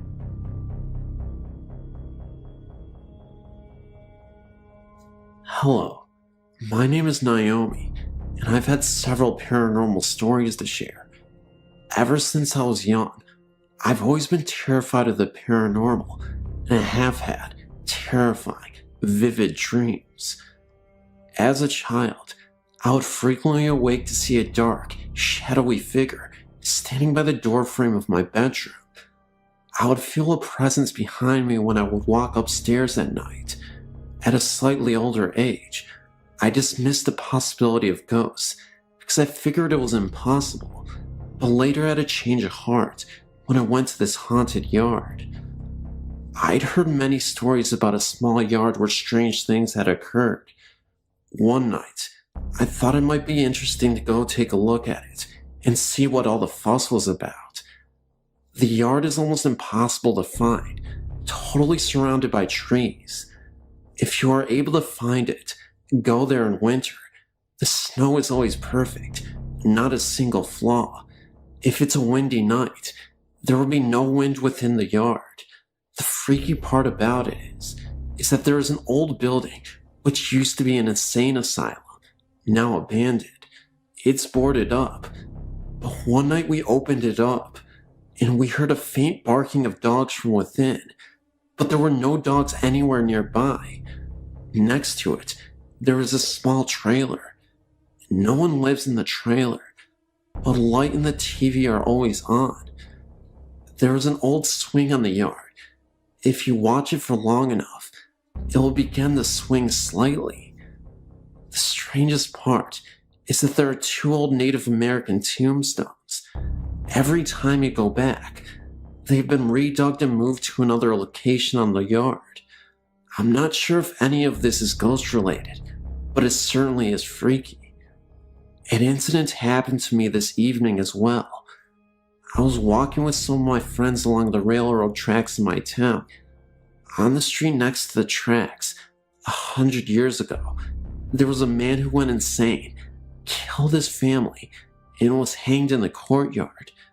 Anyway, tonight, as we were walking, we all of a sudden simultaneously stopped and looked at each other terrified. We all felt a strange presence brushing against our backs. Later, we were sharing stories about screams people frequently hear coming back from the park. We decided to sit out on the deck of my friend's house, who lives right by the park. We were just sitting around, talking, when we hear the scream of a little girl, as if she was being murdered, coming from across the park. We randomly ran inside. Once inside, we began to share ghost stories. One of my friends believes his house is haunted. He always feels things in his room when he is sleeping. With one particular experience, back in winter, he would wake up in the morning with claw marks in his shirts and slight scratches on his back. This happened about 6 times. Another time, he woke up and all of his blankets were totally flipped upside down, but looked as though they had been untouched. He talked to his grandmother about it because she is able to communicate with the dead, and she visited their house and told the spirits to leave. Since then, there have been no strange occurrences.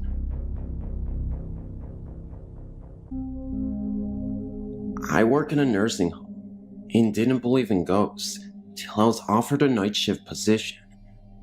One of the girls said that the home was pretty bad with spirits, but I thought because of my age, 19, she was just trying to scare me. I was walking alone after answering a buzzer past the dining room when someone touched my shoulder. I turned around and no one was there. I was convinced it was the other two girls, but they were in the lounge and couldn't have got there without me seeing them. Later, we were sitting talking when the door, which is a fire door and doesn't move, was slamming and opening for about a minute and abruptly stopped. We all got out of our seats, don't know why, and then a black figure appeared at the door and just stared at us for about a minute and walked off. The eldest girl went after it, so we followed, and no one was there. We sat down to calm ourselves because we were pretty freaked out by that, when the emergency buzzers started going off simultaneously from one room to 30, but there are patients who can't reach them and others on medication, so we went and turned them off and checked our residents. We went to one lady who was dying of cancer, and I turned off the buzzer when my coworker said she was gone. We could only think this was her having a laugh, because she was a great lady, or she was trying to let us know she was gone. That also wasn't the first time someone passed away before we were aware of it. I had a coworker once who could have sworn she was talking to an old woman at the clinic that had been at the nursing home for nearly a decade. This coworker had gone on vacation, and this was her first day back. There was a figure laying in bed, in a room alone. She was facing away from my coworker, and she had the door cracked open for a second to see if the woman wanted anything to eat. There was no response, so she figured the lady was just cranky and didn't want to be bothered. A few hours later, she went back to the room, and nobody was there. My coworker asked another why the patient was missing. The other coworker looked puzzled. Did nobody tell you that Miss Noble passed away in her sleep while you were on vacation? My other coworker said, well, then why was there somebody in the room a few hours ago? She found out that nobody moved into the new room since Miss Noble passed away. They tried moving a patient in there for a couple of days, but we would hear him scream bloody murder for no explicable reason. But again, they took him out right away, and way before my coworker returned to work. My coworker insisted that she saw a figure in that room, and that she wasn't tired or feeling unwell.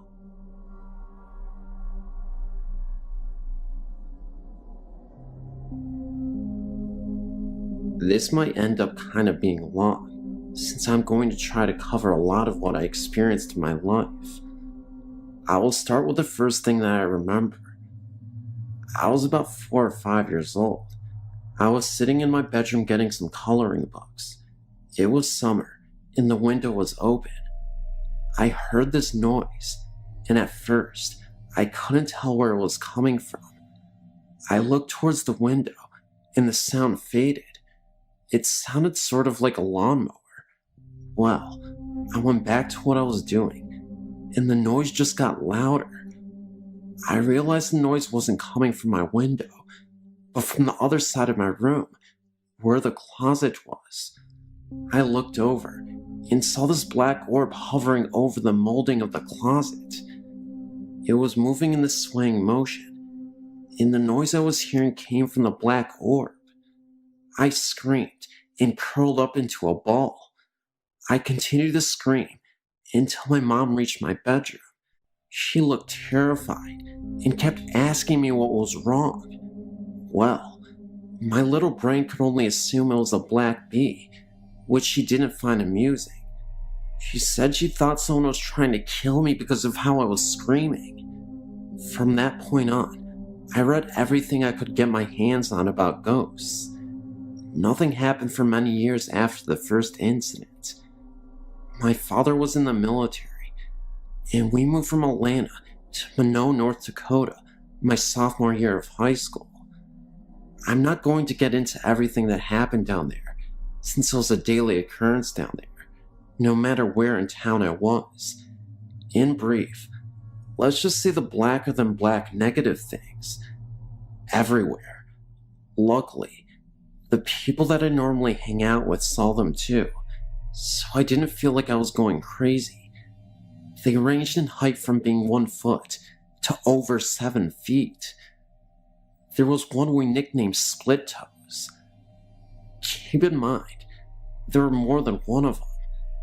I lived in Minot for just under 1 year, and I'll never step foot there again. On top of the shadows, there were many other things that happened, ranging from smells to noises to the absolute feel of being chased, the fear. My sister even saw them, though it traumatized her so badly she shut down and now says she didn't. Now I know this sounds crazy, but I know there are other people out there that have experienced these things.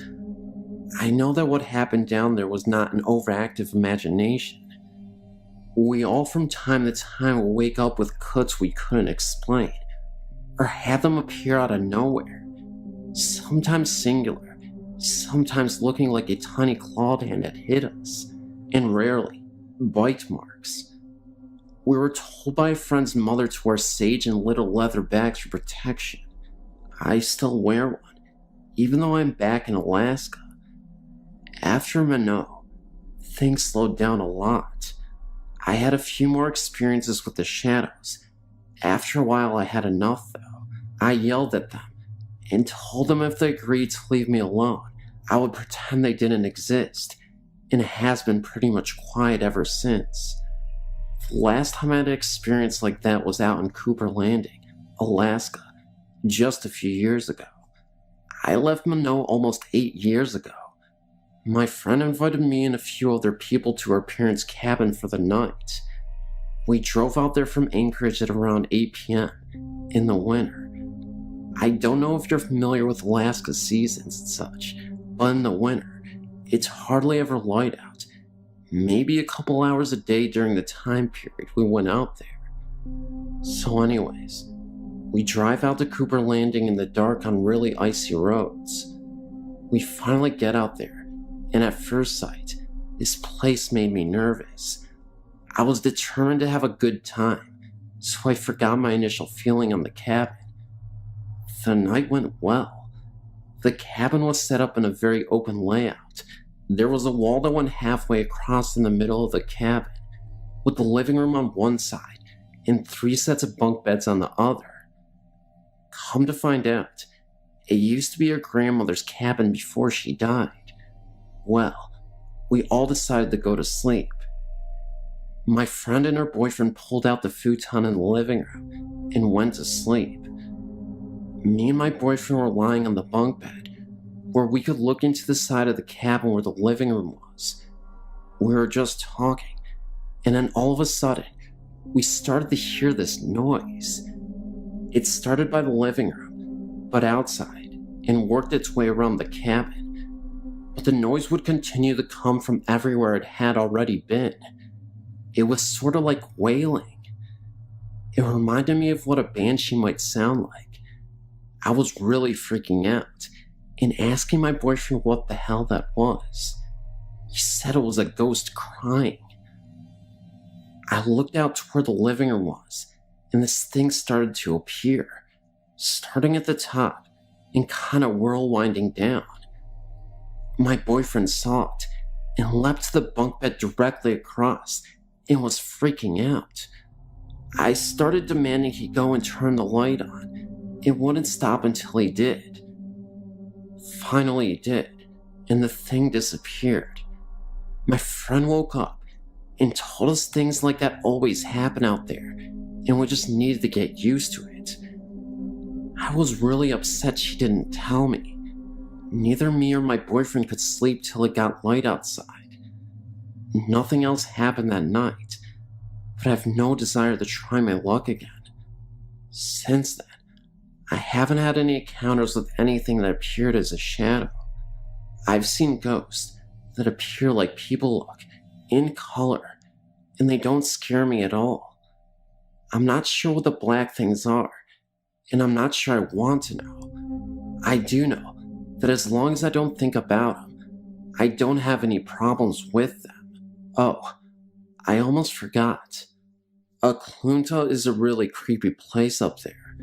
Not the cemetery, but the village, or what's left of it.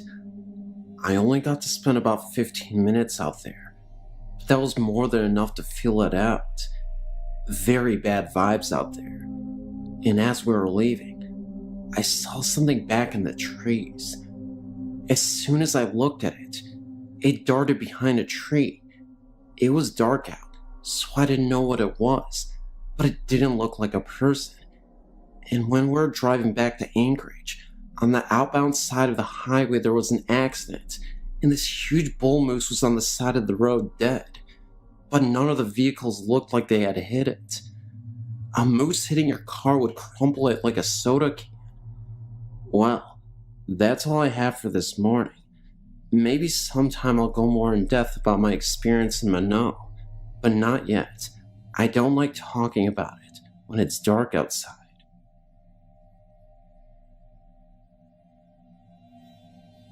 It all started when I was about 5. There was a thunderstorm, and I hate storms, so I went to my parents' room across the hall. After the storm was over, I decided to go back to my room. When I got to the doorway, I saw 2 figures sitting in 2 of my chairs. I had a little table and tea set in the middle of my room, and they were just sitting there. One of them was facing me, and it looked like a pitch black shadow. The other had its back to me. I wasn't sure if it was real, so I blinked my eyes very tight multiple times. The one whose back was facing me slowly turned around to look at me. It was white, kind of fuzzy looking, like the way your TV looks when it gets all snowy in the TV set, and had 2 black holes where the eyes should be, and an outline of the nose and mouth. I think the best way to call it is a static man. I got scared and ran and told my father what I saw. He told me that our grandfather tends to watch over us. He passed away years ago. He even said he saw this dark shadow hovering over his bed one night, although it was pretty dark, so we could barely make out anything. I later found out that an old couple originally lived in the house before my parents bought it in the 70s. The original house is small, 2 bedrooms, and a kitchen, a small living room. It was only 1 story, and when my parents moved in, they said the old man died. They heard voices a few times, but didn't think anything of it. Then, when me and my brothers were born, they built a basement and 2nd story where the bedrooms are. My bedroom and my parents' bedroom are right above the original part of the house. My room used to be the attic until we built the upstairs. I think the ghosts were my grandfather and the old man, but I keep seeing the same ghosts when I go places. I'm never scared though. Also, we've had things fly across the room, things shatter out of nowhere, hear noises, and I've had experiences where I felt a presence in the room, and then I saw a crease in the couch right next to where I was sitting. I'm not scared though, because I just have a feeling they don't intend on hurting me. It actually makes me feel safer at times.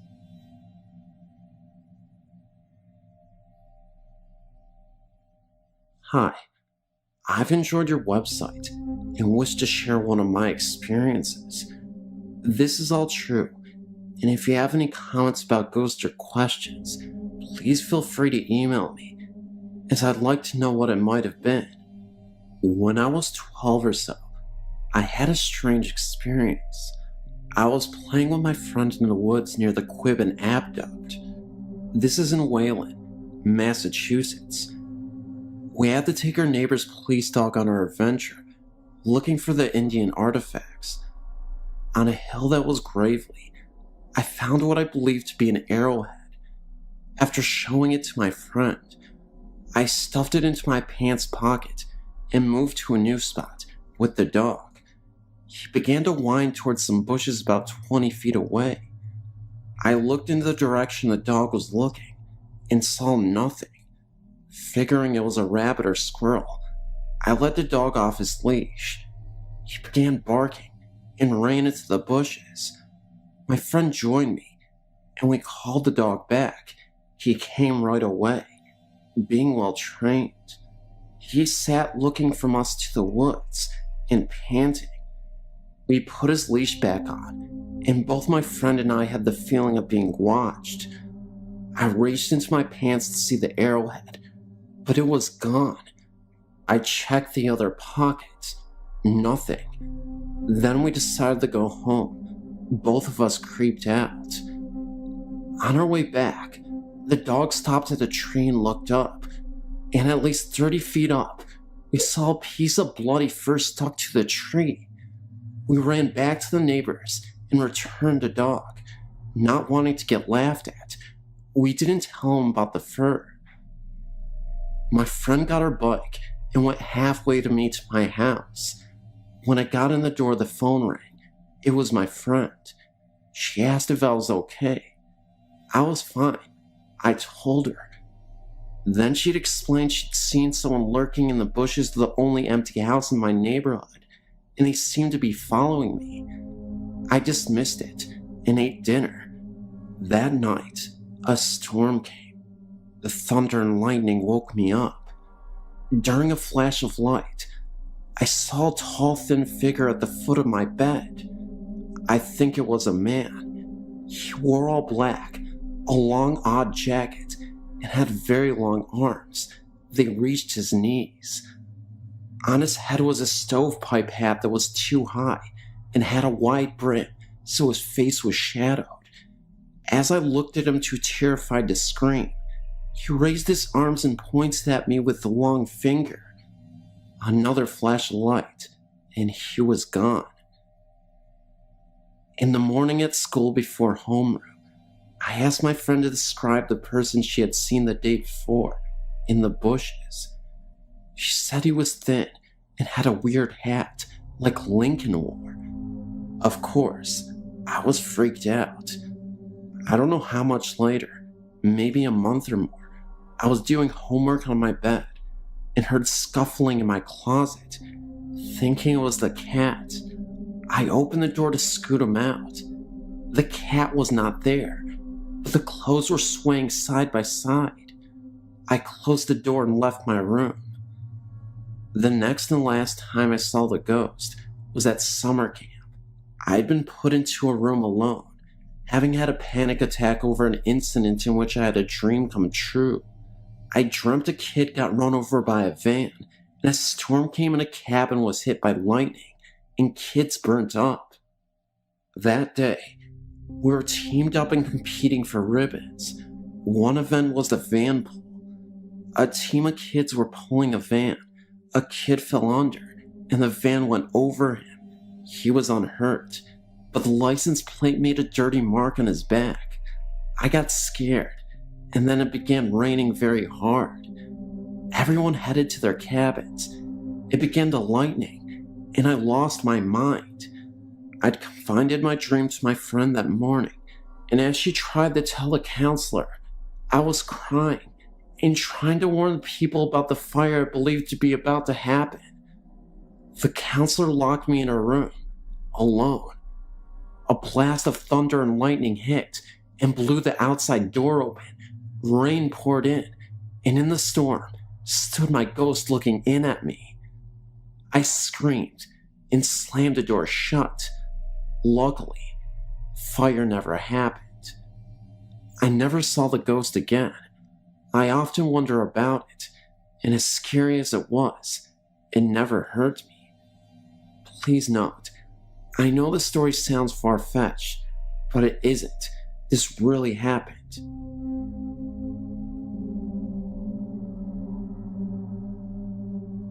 Hi, Sam here.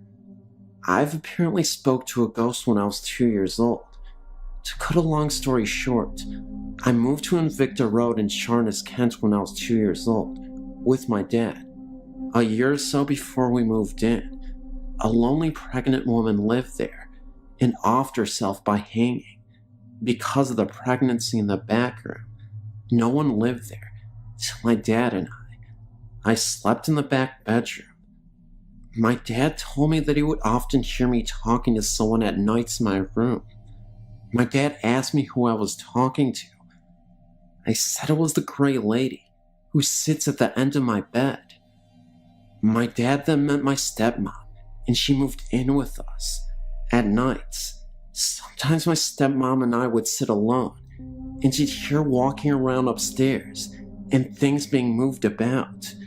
It was so bad, one night, that she went over to her parents' house to get them. They brought their dog over. The dog started growling and barking for no reason. My dad moved me out of the back bedroom to another bedroom when I started to get upset, and not sleepiness. Dreams and anxiety are my main feelings I get. I can't walk through a graveyard without getting anxiety, and I also smell a really musty smell that no one else seems to notice. It's so intoxicating that it makes me feel like I'm suffocating, and it makes me feel sick. Sometimes it makes me wonder whether I still have this woman following me. I was recently staying at a youth hostel in Cornwall, England. The manager warned me jovially when I arrived that there were 3 ghosts in the hostel, all linked to different areas in the building. He added with a mischievous grin that one of them had a particular dislike for the new computer that had been installed and seemed to keep switching it off. He chose to tell me this because the reason I was there was to do some work with that very computer. After an evening of unproductive work on the computer that obviously wasn't working properly, I retired to the small private room I had been given. I dropped off to sleep fairly quickly, but woke up after about an hour feeling cold, the reason for which became clear very quickly. The duvet from my bed was lying in a heap on the floor around my feet. I picked it up and covered myself, but then had trouble getting back to sleep as the couple in the next room were being very noisy. Eventually, they quieted down and I started to relax, but before I managed to fall asleep again, the duvet began to slowly slide down the bed as if pulled from the bottom. I let it move about 6 inches to see what was happening, then got hold and pulled back. Whatever was pulling gave up with relative ease, and I was soon covered again. At this stage, I can remember that rather than being frightened, I felt as if some silly game was going on, and I was almost giggling about the fact that some impish ghost had chosen me for an adversary in its little game. As a result, after a half hour or so, I had no trouble getting back to sleep. It seemed, however, that I hadn't taken things seriously enough and had managed to cause offense. The next time I woke up, it was with a startle, as the duvet began to quickly slide off the bed, again, in the same direction towards my feet.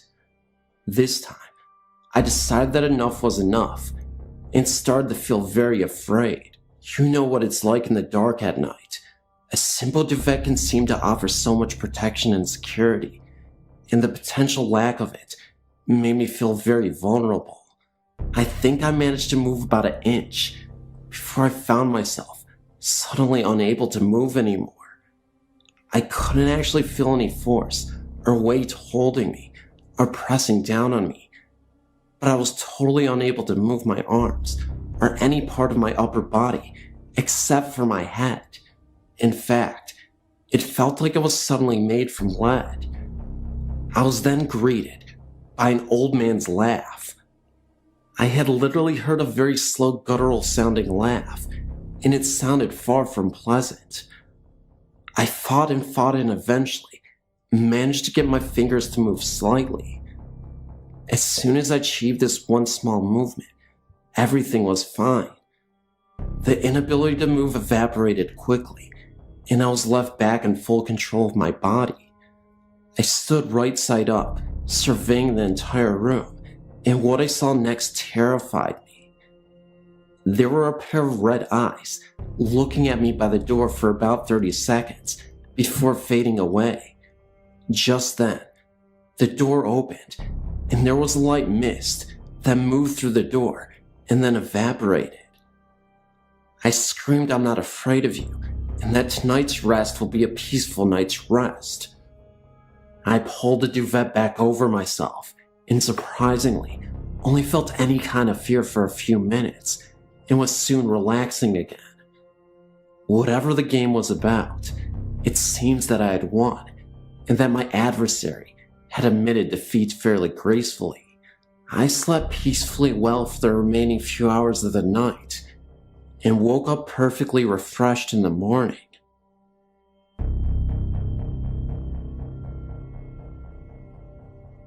Since I was a little girl, my sisters and I have had frightening experiences with spirits. When I was 6, my family and I moved to a fairly new house, only 8 years old at the time, in West Texas. As far back as I can remember, we had strange things going on in that house. First off, at night, if you were to go through the hallway to get to my parents' room, you would always hear what sounded like a TV. You could hear voices and sometimes music. Most of the time, my parents' TV was off. If you left the room and stood in the hallway again, the sounds would be gone. Secondly, when I would try to go to sleep at night, I would always have that classic "someone's watching me" feeling. I always blamed it on me being a young child. The house was a very scary place to be at night. Wherever you went, someone was watching you. Friends who have spent the night rarely stayed twice. The areas of the house that scared everyone the worst were the hallway to my parents' room and my older sister's closet. The closet always had a feeling of hate radiating from it. I tried to spend a night in there with my scared sister, and it didn't last. I was sleeping on the floor with my head next to the closet, and that just wasn't a good feeling. I went back to my room after she fell asleep. A couple years after we moved in, my younger sister had a frightening experience. Her and I shared a bedroom with our beds parallel to each other, with a nightstand in between us. We were about 3 feet apart. One night, I woke up to her screaming my name. I woke up and asked what was wrong. She told me that, for no reason at all, she woke up and looked over at my bed. Laying at the foot of my bed was a light blue glowing figure of a woman. Her eyes were gone, and her mouth hung open. My sister described her as looking dead. My sister also added that she couldn't see me anywhere on the bed, so she started screaming my name and closed her eyes. When she opened them, I was awake, asking her what was wrong. She told me, and I looked down at the foot of my bed, and my huge stuffed animal that I had there every night was sparking like it had really bad static electricity. I took it off my bed and threw it in my bathroom sink and ran water over it. Being young, I thought it would help. Years later, my family and I moved to southern Louisiana and moved into a gated subdivision. One night, my 2 sisters were mad at me and left the house to go on a walk. I followed them without them knowing. I followed them up to the front gate of the subdivision and talked to them for a minute. They quickly left in a huff, being that they were still angry with me. For what? I don't remember now. I stayed by the gate for a couple of minutes afterwards, and then decided to run to the end of the main street and hide behind some bushes that faced the gate. I waited for my sisters to walk by, and when they did, unaware where I was hiding, stopped remotely in front of the bushes. I heard a younger sister say, "What is Jenny, me, doing, sitting on top of that stop sign?" The stop sign is located next to the gate. After that, they walked on. I was a bit confused and was about to chase after them, but then, through the leaves, I saw a shadow of someone running past the bushes I was behind. I could also hear the sound of footsteps. I stood up quickly to see who was there. No one was in sight.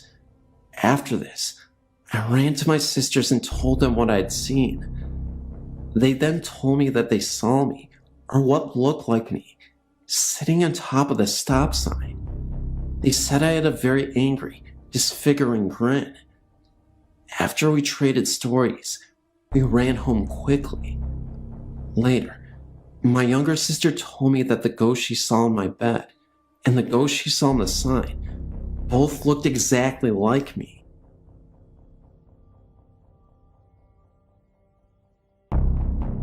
It all began around the 1st of June this very year. The incident took place in my grandmother and grandfather's home. My grandfather had been diagnosed with cancer. In the summer of 1998, I didn't know that those last few months would be the last time I would ever see him alive. During that period of time, I had spent a whole lot of time with my grandparents, and it felt like I had actually gotten a little closer to them both, but particularly my grandfather. At the end of the summer, I left and went back home. Subsequently, about 5 months later, our family received a disturbing phone call. It was from my grandmother, informing us about the passing of our grandfather. He had passed away in the hospital, which was the very last place that our grandfather lived in before his passing. A month and a half after we had been staying there, I noticed that something just didn't feel right. The whole atmosphere had changed. I decided to take the guest room. For some reason, I always got the feeling that I was being watched in the guest room. Then, other little occurrences started to evolve. The very first was, I always felt like somebody was standing over my shoulder. I started to notice scars on my back after I would awake in the mornings. I would feel like touches on my back. My mom and brother both complained about the door handles being rattling and opening and closing really fast. Cabinet doors would fly open, and the pots and pans would all fall out. My hair would get pulled in the night. Diminutive objects would fall from midair, such as paper, hair clips, and coins, and I would hear voices, one of which said, "Wake up," very loudly in my ear.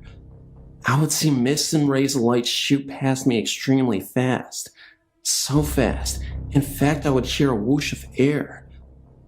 I would notice some of my belongings missing, such as my CDs, jewelry, money, to name a few, usually belongings that I would use around the house. I would feel my bed move, as if someone were to bump into it during the night, flickering lights, and last, but certainly not least, since animals can sometimes see things humans cannot see, my cat would turn her head really fast and just stare at something, which I would not be able to see for a significant amount of time. A little while later, about a month after being there, I saw the unthinkable. After I'd been sound asleep for about 7 hours or so, I woke up suddenly to a spirit at the foot of my bed, and it was my grandfather. I could not believe what I was seeing, but I will describe this to you in full detail. There was no doubt in my mind that this was actually a spirit. He was shadowy like, but his clothing was colored. He would always wave at me, and sure enough, he was waving my direction with a smile on his face. It was plain to see that he was trying to get my attention. He just wanted to see me. I was too afraid to move a muscle, in fear that in spite of everything else that he would approach me. I'd never seen anything like this before in my entire life. I didn't want to tell this to anyone though. I thought that maybe nobody would believe me or listen. About a week later, I was in the kitchen with my mom, and she told me that the guest room was where our grandpa had stayed in before he died, because he was too ill. That explains the reason why that very room felt like the most eerie room in the house. I almost fainted when I discovered that, but I knew that a spirit can travel anywhere in the home, even outside, or in back of the house, but it wasn't until a month later that I decided to come out with the news. I first confided in my mom and my brother, and my mother believed me, because she said that before I brought up anything that I'd said. Our grandmother had experienced the exact same thing, that he was at the foot of the bed watching over her and smiling. I had a phone conversation with her, and I let her do all the talking first, and everything that she told me measured up with my experience, and it only happened to my grandmother and I, whom he was the closest with before he passed away. Everyone was wondering why I didn't scream or attempt to run out of the guest room as soon as I saw him, but I was too afraid. Whenever you're that close to something like that, it just takes your breath away completely. I was in my own little calm. It felt very uncomfortable. It wasn't until I started sleeping on the living room sofa that I felt appeased, albeit this has not been my first experience. Ever since the age of 5, my family and I started traveling around a lot, and we would move here and there. I've went to 9 different schools total. I'm 17 now. In previous homes, I've experienced a whole lot.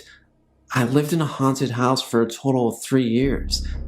Not only by all of the experiences that I've endured, I've been doing many researches involving the paranormal. I'm really good at picking up on things too, which I've found out. There was this one house that we went into that we were thinking about purchasing, but I felt like something was wrong. There were several rooms in the home that I could just not stop venturing off into. The main ones were the master bedroom and the study. After I left the house, I told my parents that someone from the house must have passed away. So my mom went to go look up the history of the house, and sure enough, the owner and his wife on a trip to California got killed in a car wreck, and they lived in the master bedroom, and the owner spent most of his time in the study. After I was enlightened with that information, I was in disbelief. I still am to this day too. My mom told me that it goes back to her being Jewish and Indian. She said that she can pick up on and see things too. She claims that it's an Indian thing, but I don't know. Maybe it is. Anyways, God bless everyone, and thank you for your time. Great website, by the way. I'm a current visitor. When I was in high school, my family lived in a rented farmhouse in the country. I was 17 and dating a very nice gentleman who had come to visit me for the evening. My mother worked nights and usually got home around 11 p.m. or so. My boyfriend and I were sitting on the floor in the living room, leaned up against the couch watching TV, when the kitchen door opened and the light came on. We both heard a thump like my mother had put her purse on the table, and then the bathroom door opened and closed.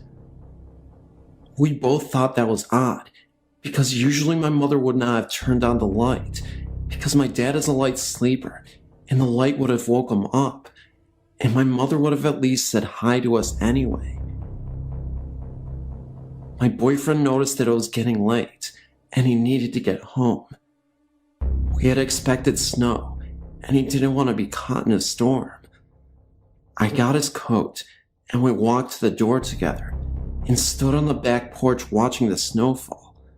As my mother pulled in, my boyfriend made us both wait on the porch as he searched the house from one end to the other. No one was in there other than my sister, upstairs asleep, and my dad, who was sound asleep in the back bedroom. Many other things happened there. One night, me and my boyfriend decided to play the Ouija board to summon the spirit that was residing in the house. I remember it was a blizzard that day, and my entire family except for me were in another state visiting my extended family. We were asking questions about the spirit. At first we asked its name. Nothing happened. Then we asked if we were bothering him. Still nothing. After nearly 20 minutes of continuously trying to get in touch with someone, my boyfriend angrily grabbed the planchette and Ouija board and threw it out of the window. He said he had enough of this make-believe and that he was really starting to get tested. I told him he shouldn't have done that he could really upset whatever was living in the house. My boyfriend mockingly says, "Sure, why doesn't this stupid spirit just possess me if it even exists? Make some real noise." My boyfriend gets frustrated and ends up sleeping on the couch because he was tired of playing games. Later that night, around 3 a.m., I was awakened in the middle of the night to hear my telephone landline ringing. The only problem was, there was no landline telephone here. We all had our cell phones, and they were on silent. Seconds later, I hear loud pounding on the door to my bedroom, and it's slightly opened. I yell out to my boyfriend, but there was no answer. I hear the phone ringing again, but I couldn't locate the sound. Then, everything fell silent. Not a second later, I hear a gargling noise coming from the living room, mixed with prayer. It was coming from my boyfriend's mouth. He was violently whispering in his sleep. What really got me, though, is I went to see my boyfriend on the couch. There was this very dark cloud floating above him for a few seconds. It disappeared, and then I heard my boyfriend choking, so I ran towards him. He was literally pale in the face, almost as if he stopped breathing. That's when I realized he did seem to stop breathing. I frantically shaked him, yelling at him to wake up. I started getting scared, and I cried. This time, my phone went off, and someone was on the other line. All I heard was what sounded like a low voice saying "call," and the phone call disconnected. This was on my cell phone. I then called the paramedics. They arrived. Paramedics were in my house, checking my boyfriend's pulse.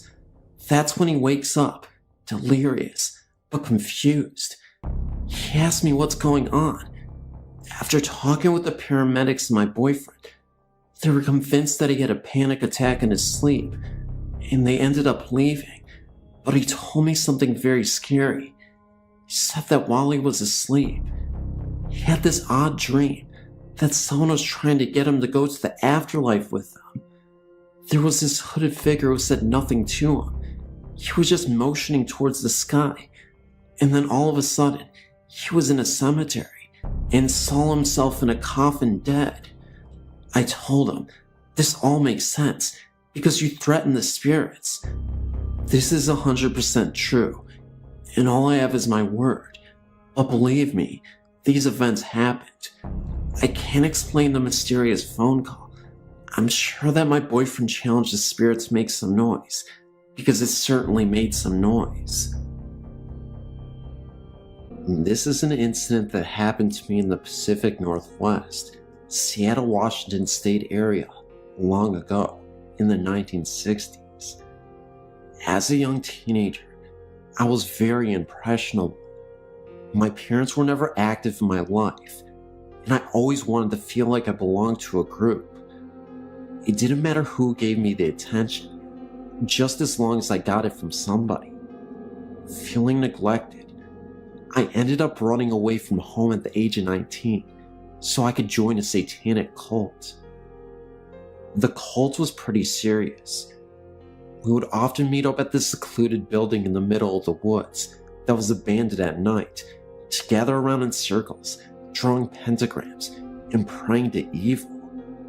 We did a lot of drugs and even sacrificed animals as part of our ritual. We would decapitate squirrels and place them inside the pentagram, and other times we would cut ourselves and write our names on the walls with our blood. It was definitely not a good environment for me, to say the least, but at the time, I was thinking of how much of a bond we all had together, the 5 of us. The building itself actually felt very haunted, but because I was so stoned out of my mind, I wasn't sure if it was hallucinations a legitimate spirit haunting this old building. I remember one night, we were injecting each other with needles, and we ended up passing out for a few hours. As I started to regain consciousness, everyone else was completely out, and I swear I saw the presence of an old man in a brown cloak, hood on, and with white eyes that glowed in the darkness of this building. He was there for about 30 seconds, then vanished. He was watching me from the stairs inside the building. We were all in the living room at the time, and there from the living room, you can see the stairs in front of you.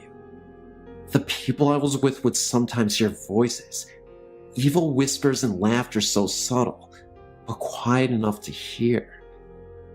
I vividly remember another night where we held our bloodied hands together after sacrificing a deer. I could have sworn after 3 minutes of chanting the devil as our leader, we heard the door from the upstairs of the building open and slam twice. We kept going, and I remember one of us blurted out, "If the devil is here, please show yourself." Nothing happened, and we ended up doing drugs again and passed out. The next time, all 4 of us were awakened to one of the cult members convulsing and choking. I was very alarmed by this, panicked, and told the rest of them that we needed help. All of them angrily told me no, leave him be.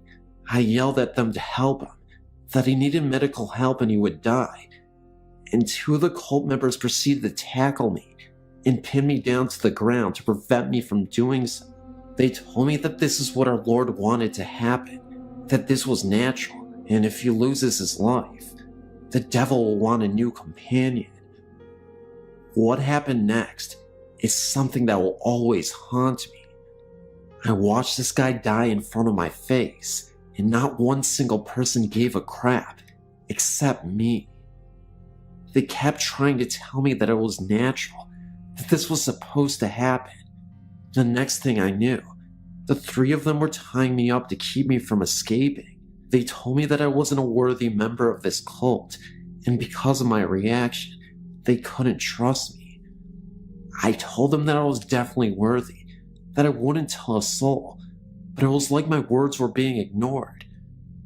One of the members turns to the other and tells them, "We'll keep him here for the entire night and figure out what to do with him in the morning." So, they ended up tying me up and leaving me alone for the rest of the night at this old abandoned building that looked like an asylum. They had left for the night. They ended up drugging me and I passed out until I ended up awakening. As I awoke, I was still reeling from the shock of everything that happened. I actually gagged a couple of times. They didn't even move the body. I was tied up in the hallway, and I was forced to look across at the body that was still there. The man's eyes were bulging open, wide, and lifeless. Now here's where the paranormal part kicks in.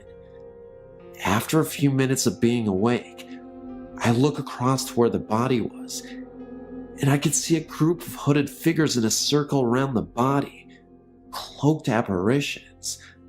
I blinked a few times, and they were gone. Was I hallucinating from the drugs? I'm not sure, but it gave me yet another thing to be afraid of. Anyway, not long after that, and I don't even know how this happened, but as I was trying to free myself from the rope that had my hands tied up against the banister of the stairs, I managed to somehow free myself. But that's when I heard voices getting closer to the building. It was the rest of the cult, and they were coming back. At this point, the sun was starting to rise, but it was still dark, so I did my best to flee, and I left out the window in the main room and ended up running through the woods. I just bolted and ran as fast as I could. I'd never ran so fast before in my life. It must have been from the adrenaline. Eventually, I was able to pass through the woods until I ended up on the main road. When I saw an auto dealership, I ran into the dealership, told the workers to call the cops, that I was abducted, and that there was a group of terrible people who let a man die at the abandoned building a few miles into the woods. They called the cops, and they eventually ran out to the building. The body was still there, and the group was arrested. They ended up going to jail for 15 years. The building itself was torn down not too long after, and I've never actually been back to the spot. I don't know why I would anyway.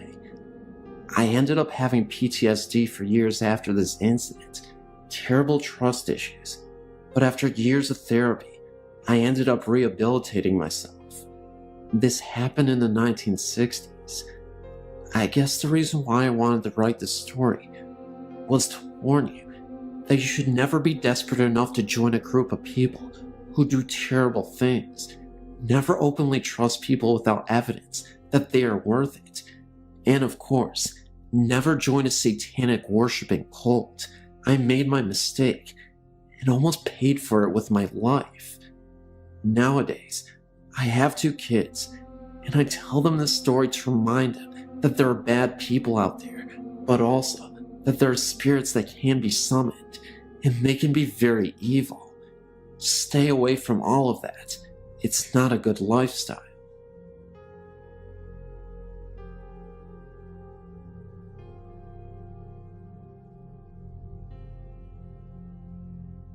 What I'm about to tell you happened during the summer of 2015. The incident was at a Mayan jungle, 2 hours away from Cancun, Mexico. My friend John was moving for work and decided to drive 1,000 miles from his home in Mexico City to Cancun. To an adventurous girl like me, it rang in my ears as a fascinating road trip. I offered to go with him, as he'd be going through some of Mexico's most economic and breathtaking sights. In Cancun, with its beautiful coastline, covered in powdery white sand and deep turquoise blue waters, was not only worth the 1,000-mile drive, but would be the perfect destination to complete my vacation before flying back home to California. Cancun is situated in the Yucatan Peninsula in Mexico's southeast. The peninsula is a region covered in deep rainforest and jungles, where the Mayans once erected their great empire. The first leg of the trip was as expected. Great sights, great food, great places, great music, great people. However, the rain and terrain soon started changing as we started going deeper into the jungle. Roads were less illuminated, towns and villages scarier. We had enjoyed the road so much. The next leg of the trip was going to be non-stop all the way to Cancun. The night hit us as we drove through one of the deepest parts of the jungle. The road started narrowing until it became a 2-lane road, with the only light coming from the full moon ahead of us, and the dim headlights from the mid-90s hatchback John was driving. He estimated we would be in Cancun in about 2 hours. It was 2 a.m., and the moonlight could let you appreciate the thick vegetation on each side of the road. John was telling me some more folklore about the region and legends about the Mayans that once lived in the region, when suddenly, the car started slowing down. John would press on the gas, but the car would struggle to go. Shortly, the oil indicator lit up. Something was wrong, but to our relief, we saw lights up ahead and what seemed to be toll booths. We decided we would park by the booths and call roadside assistance. Our relief was short-lived when we realized the toll booths were under construction and they weren't functioning.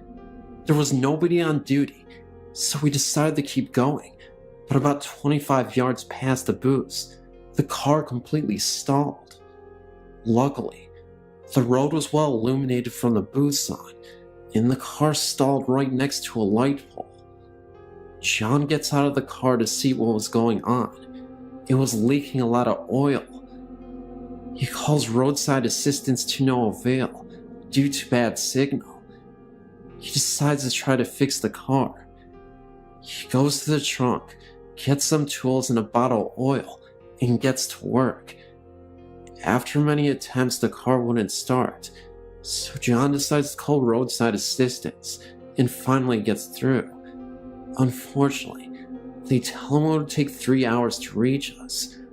I told John we are less than 2 hours from Cancun. Isn't there anything they can do? He put his tools away and gets back in the car and tells me there's nothing we can do but wait, to get some sleep and wait for roadside assistance. He then reclines his seat and goes to sleep. I get out of the car instead and start looking at the road, the vegetation, admire nature. A few minutes went by. Something caught the corner of my eye. I look back at the booths and I can see the silhouette of a man peeking from one of them. I call John, but he doesn't respond. I look at him and he is fast asleep. I look back at the booths and the man leaped from one booth to the other. I yell at John that there is a man at the booths. He wakes up and tells me not to talk nonsense. At this point, the man leaped from the last booth and stood in the middle of the road, dressed in a khaki long-sleeve shirt and khaki pants. Pretty normal, but there was something weird about him. His stance was abnormal, arms wide open, but lowered with hands open, and that, when I felt a cold shiver down my spine, when I noticed his arms and fingers were too long for his body. I insist on John, and he decides to get out of the car and sees the man standing back there. He looks at me, then at the man again, and yells at him, "Hey." The man shook his shoulders, put his arms forward like a sleepwalker would, and started walking towards us slowly. John and I looked at each other in disbelief and asked me what's up with this dude. We turned back to the man, and he was now about 10 yards away. I could really see him now. He was of heavy build, about 6 feet tall, short black hair, light brown skin, but I couldn't see his face.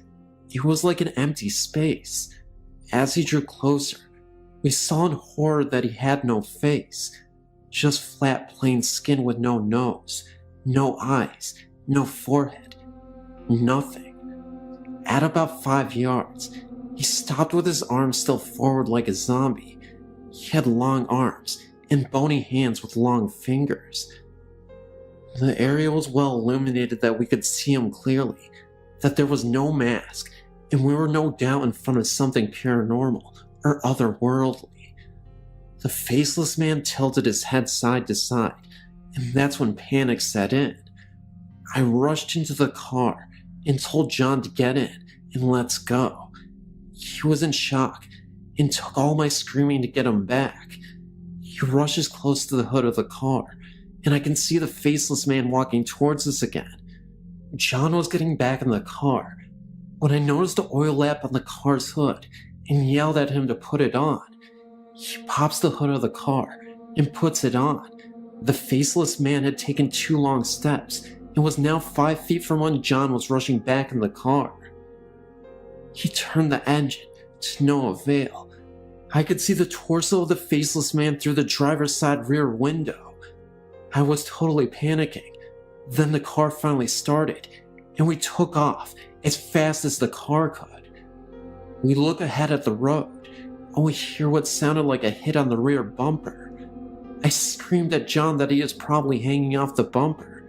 John, short of breath, tells me he doesn't think so, as he would feel the weight on the car, and that I might have to get back to the back seat to check. I was about to, when I looked back and see the faceless man standing back there in the middle of the road, fading with the distance as we speed away. In a couple very long hours of shock and silence, we reached Cancun city limits. We stopped at the gas station to collect ourselves. He had no face. John would repeat this over and over for a while. When we were calm and rested enough to keep going, John turns the car engine and the car does not turn on. We look at each other with horror, but then remembered we were safe away from the scene, and we smiled, slightly in relief. I want to express that we did not see Slender Man. That's an internet creepypasta. The body of the man was like a normal heavy-built guy, just long arms with bony hands. He even had hair. This experience changed my view about risks and scary parts of being an adventurer, but I will continue to have adventures in the deserts, forests, and jungles of the world. I just hope I don't ever run into the faceless man again.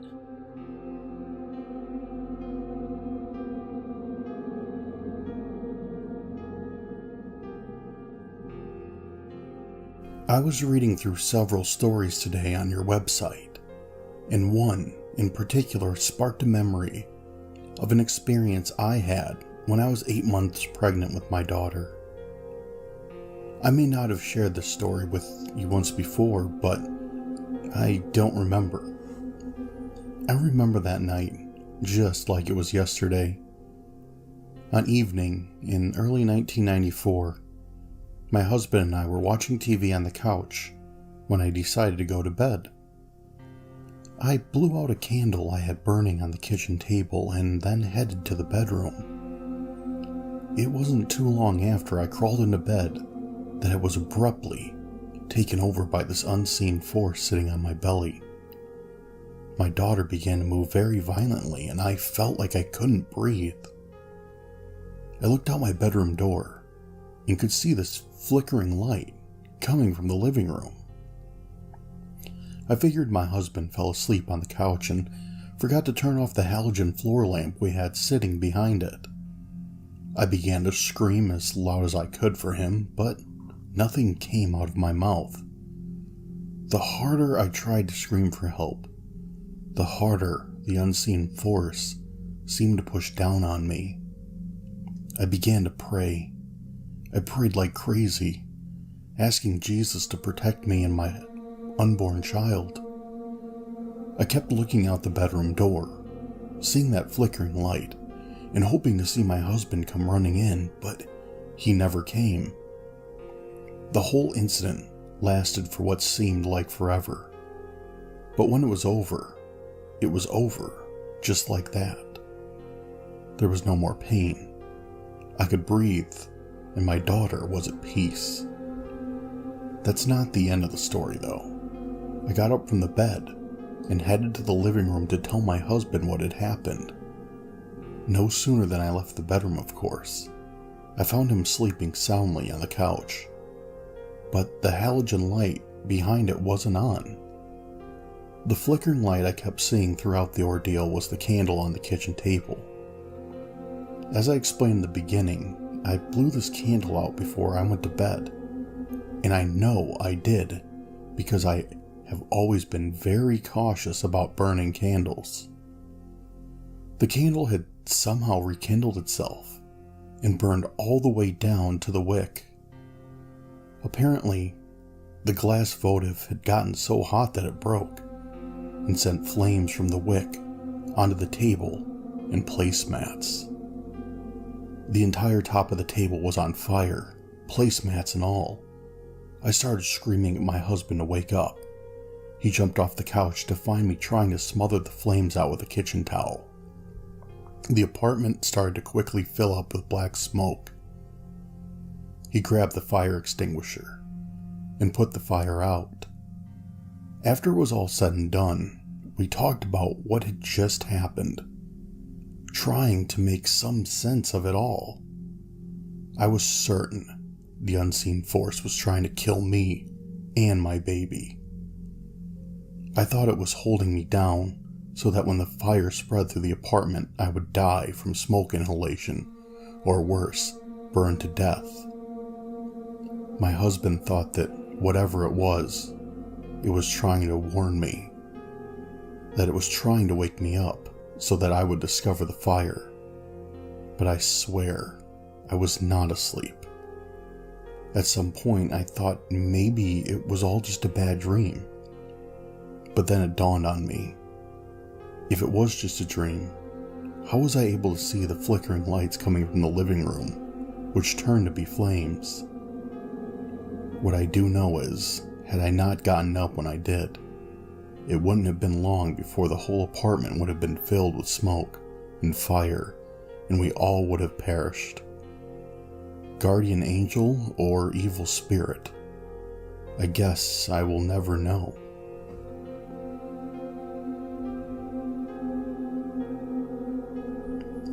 These particular experiences occurred when I was around 8 or 9 years old, and it happened to be my first encounter with the paranormal. I grew up in a very religious household, and my parents were strict disciplinarians. Unfortunately, I was subjected to a lot of physical abuse at the hand of my stepmother.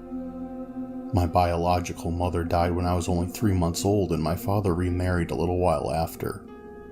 She was an absolute witch to me, and to this day, I don't know why my dad even found her to be remotely compatible. She would call me a filthy animal because I wasn't praying enough at times. The first experience I had with the paranormal was also toward the end of my dad's relationship with this woman. I can remember a moment I was crying because my dad had been working construction all night and didn't come home until late night. I'll never forget how she spat in my face, told me that real ladies don't cry about daddy working late nights.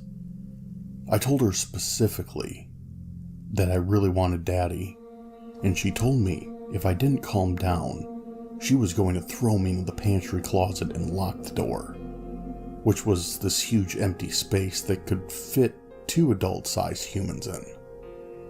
Naturally, as an 8-year-old kid, I revolted. She kept her word and threw me in there for an hour. This is where something creepily paranormal happened. After about 20 minutes in, I could hear a faint whispering of a female lady in my ear. I couldn't make it out, but I'll never forget what it sounded like. It was very soothing, and I felt very comforted.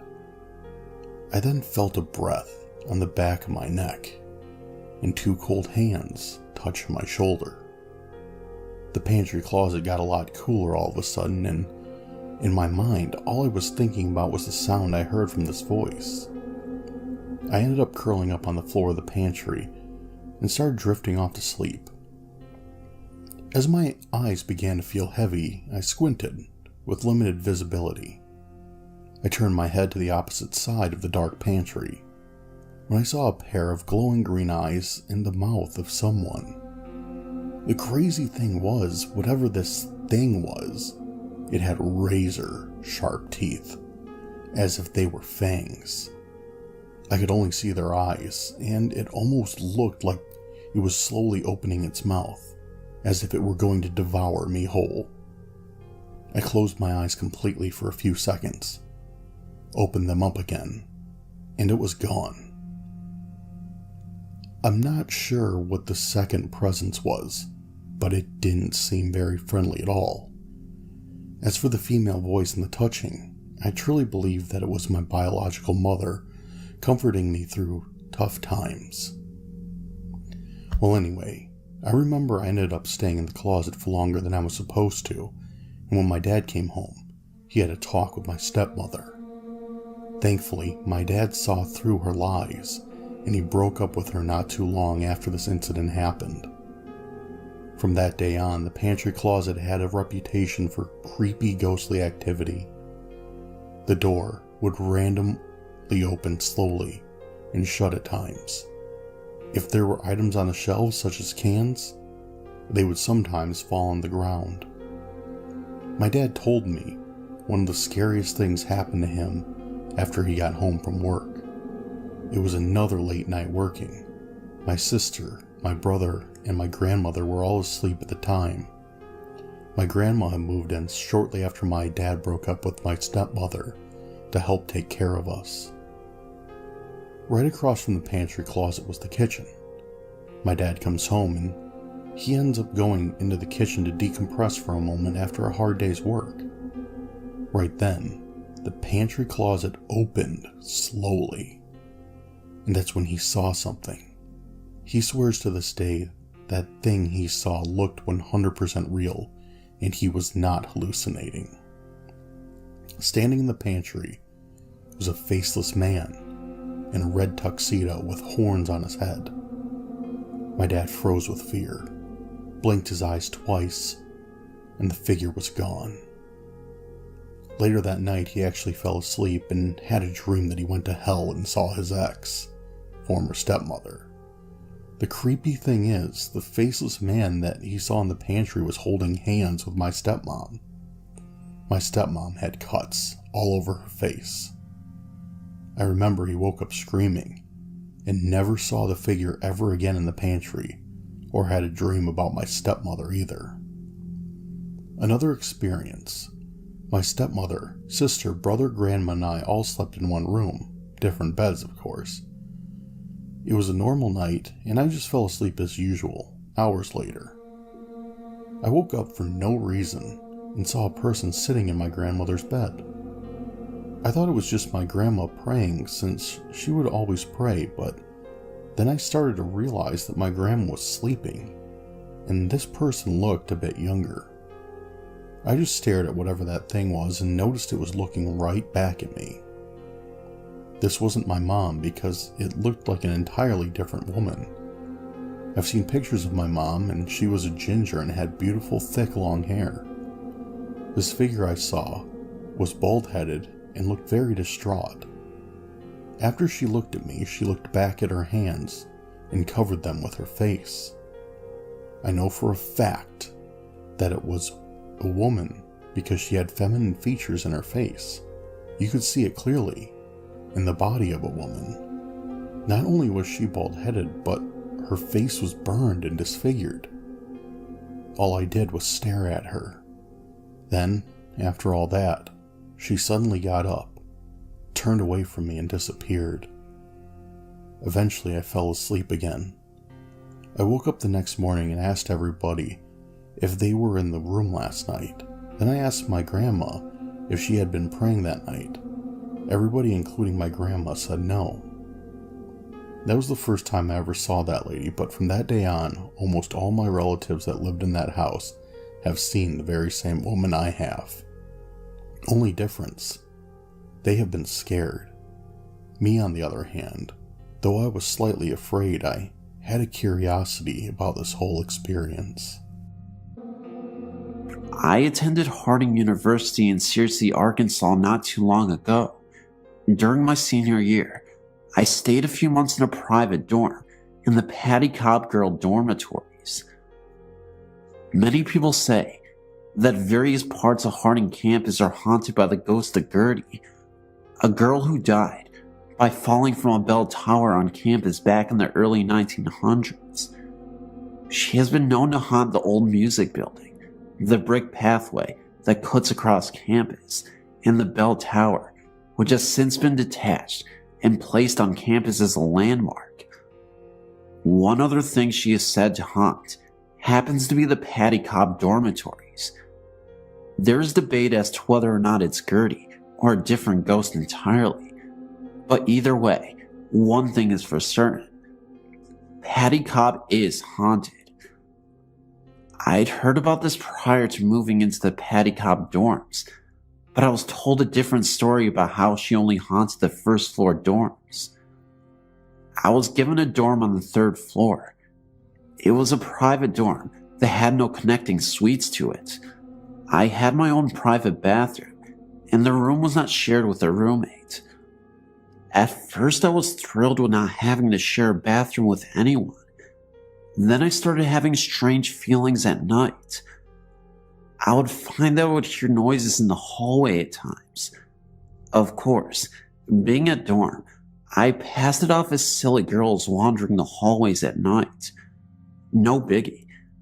But then I started having strange feelings in my room. There were times I would feel as though someone was sitting at the edge of my bed. Sometimes I felt as though someone was standing there staring at me. The doorknob would also jiggle at various points during the night. I normally tried to ignore it, thinking maybe it was an RA doing nightly dorm checks. The university has a strict curfew.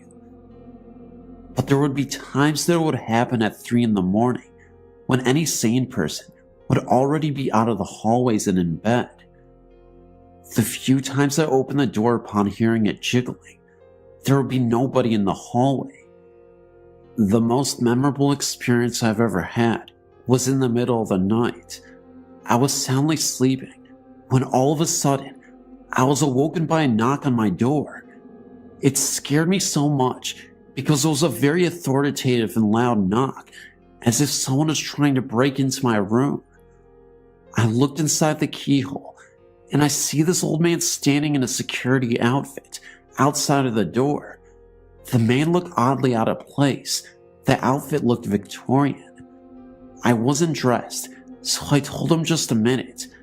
After about 3 minutes, I opened the door and the security person was gone. I looked down the hallway at the other end and see a dark shadow floating down the hallway. I never saw that man again. Eventually, I moved out of that room and moved in with a girl a few doors down. While I still could hear the occasional freaky noises in the hallway at morning hours, the feeling of something being in the room and the doorknob jiggling seized in my new room. I found out later from an older friend of mine, however, that she had lived in the exact same dorm room that I had scary issues in. A few years earlier, she and a friend of hers were sitting around talking.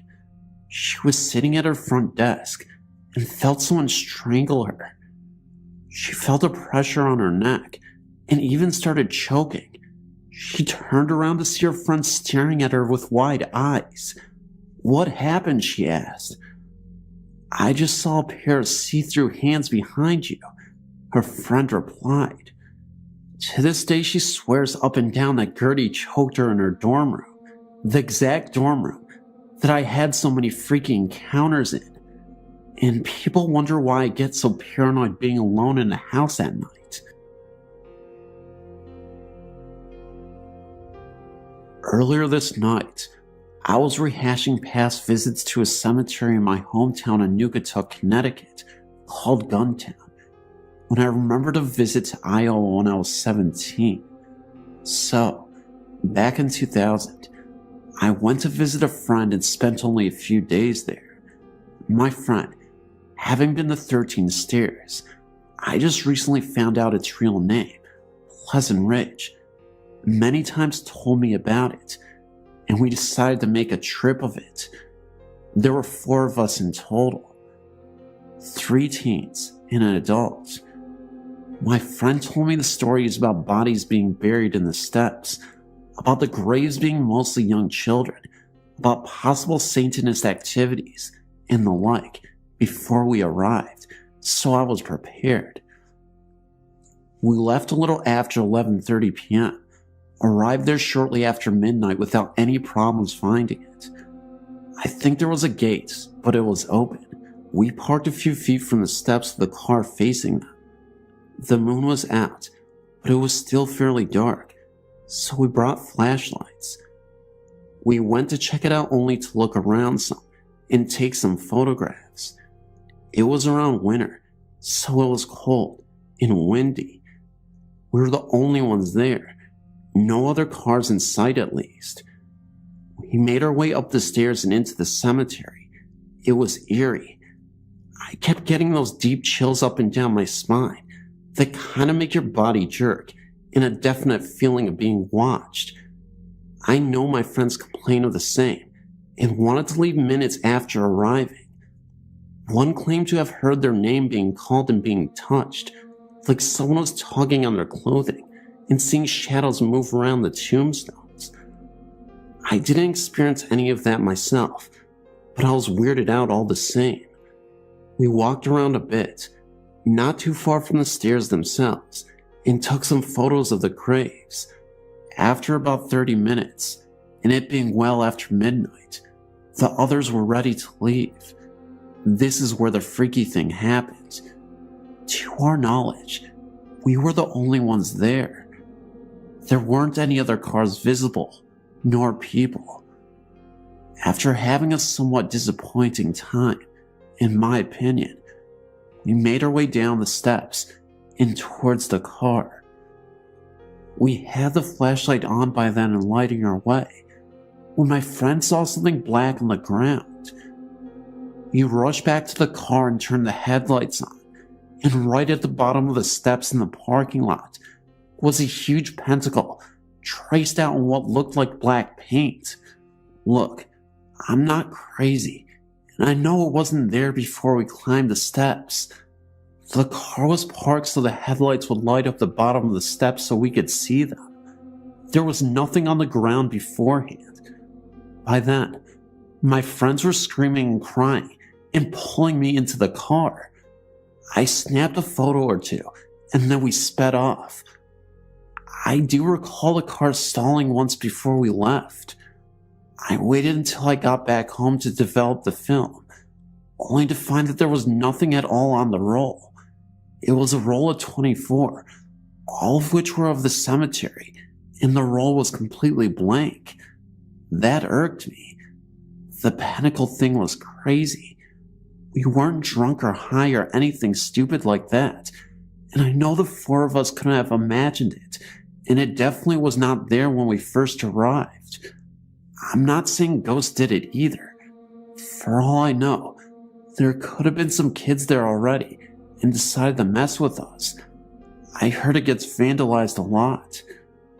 It's just what we experienced that night, and my friends who are from that area were horrified for a few days about what happened and mentioned some rubbish about going to hell.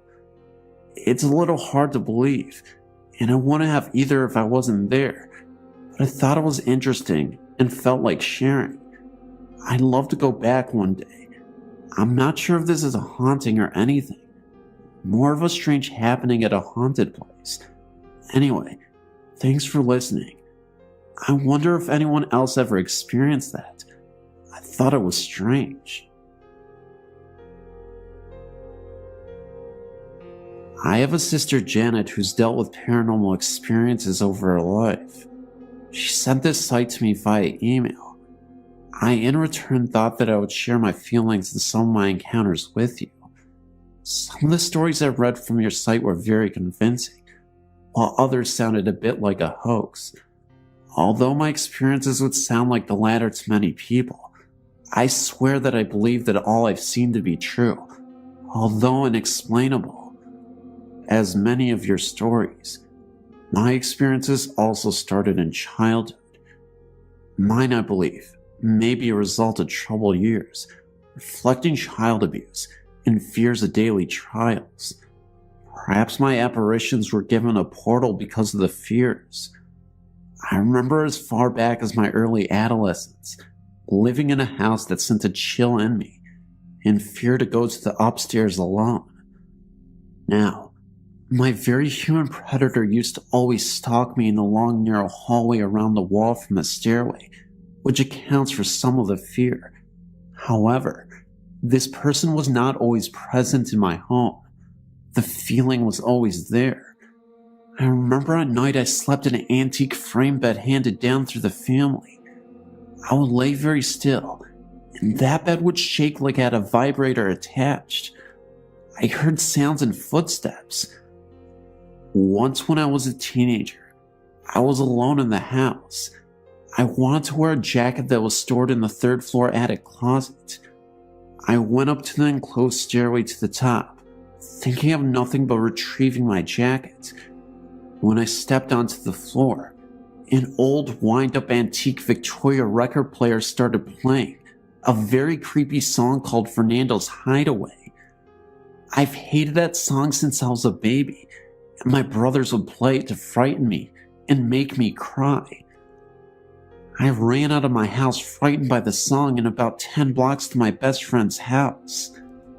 When I got there, her mother, known as the Gypsy Lady, was having a seance in her kitchen. The table these people were standing around rose off the floor just about an inch. I bolted from there too. To this point, most of my experiences were sound and physical experiences. I had not seen any apparitions. During my second marriage in my late 20s, my husband and I bought an old log cabin, which was hand-built with logs and stone from land it stood on many years earlier. It was beside the Chilisy Creek on old Indian grounds. This is where I began to see apparitions, both frightening experiences and enlightening experiences. Many things occurred. An unseen force put a large dent in a metal cabinet in the laundry room right before my eyes. My little 3-year-old stepdaughter would not stay in her bed. She would crawl under the bed to sleep or hide in a closet. One night, I found her under clothes in a laundry basket in the laundry, just outside of her bedroom. The area of the house seemed to be the most affected. It was here that one afternoon while putting clothes into her washer that I felt a cold hand on my shoulder. I was alone in the house at the time. When I looked behind me, I saw a black hooded robed figure. I do not remember a face, nor do I remember this figure being much taller than me, at 5'4" height. I do remember getting very scared. I looked away, and then it was gone. A small bathroom was also off this room. I recall once while taking a morning shower, hearing animal growling and scratching at the bathroom door. These sounds disappeared when I began reciting the 23rd Psalm. One night while I was sick with the flu and spending the night on the sofa, I remember awakening to an apparition copycat that looked exactly like my husband in his pajamas in the bedroom doorway, but he was transparent. This also disappeared after a brief encounter. Our life together in this house was rocky, and I thought perhaps I was losing my mind. I didn't do drugs and only drank socially. Everything that was happening was very real. One final memory I believe I have, which was as a result of my depression which I was falling into. I'd come to a point that I did not want to leave the house. I also knew in my heart that my husband was having an affair. One night after contemplating ending my life, I sought God through deep prayer and called the 700 Club to ask for the prayer line to pray for me. The same night while I lay in bed alone in my dark room, a light started to shine in the corner across from my bed. It grew brighter, and it was in the form of a bright light ball that floated across the room and hovered at my bedside. I was not frightened and reached up to investigate. I felt a hand from out of the light take my hand, and I heard a mental message saying that everything would be okay. The light then just went away. I was left feeling cleansed, happy, and pure, as if touched by God Himself. I wanted to tell the world that life goes on. I couldn't utter swear words and put down my cigarettes. The cleansing phenomenon unfortunately was temporary, and I slid back into my old ways after a few weeks. The divorce occurred. We moved out of the house, and my life went on. The okay part came a few years later, when I became a mother of my own child for the first time.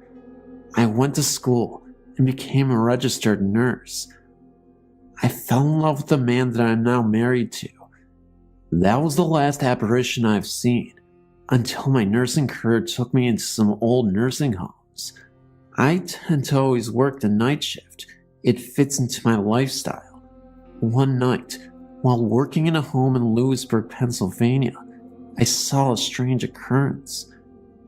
A helium birthday balloon floated out of the resident's room, traveled down the center of a long corridor as if being held in the hand of a child. It bounced along, hitting the ceiling at times and floating down, but in a straight line. It moved down that hallway. The balloon took a turn at another resident's room and went inside. This resident started screaming to get that out of her room. By the way, it was her birthday. The same nursing home was the place of violence, murder, and unfortunate dread. I have other stories, but this is enough for now.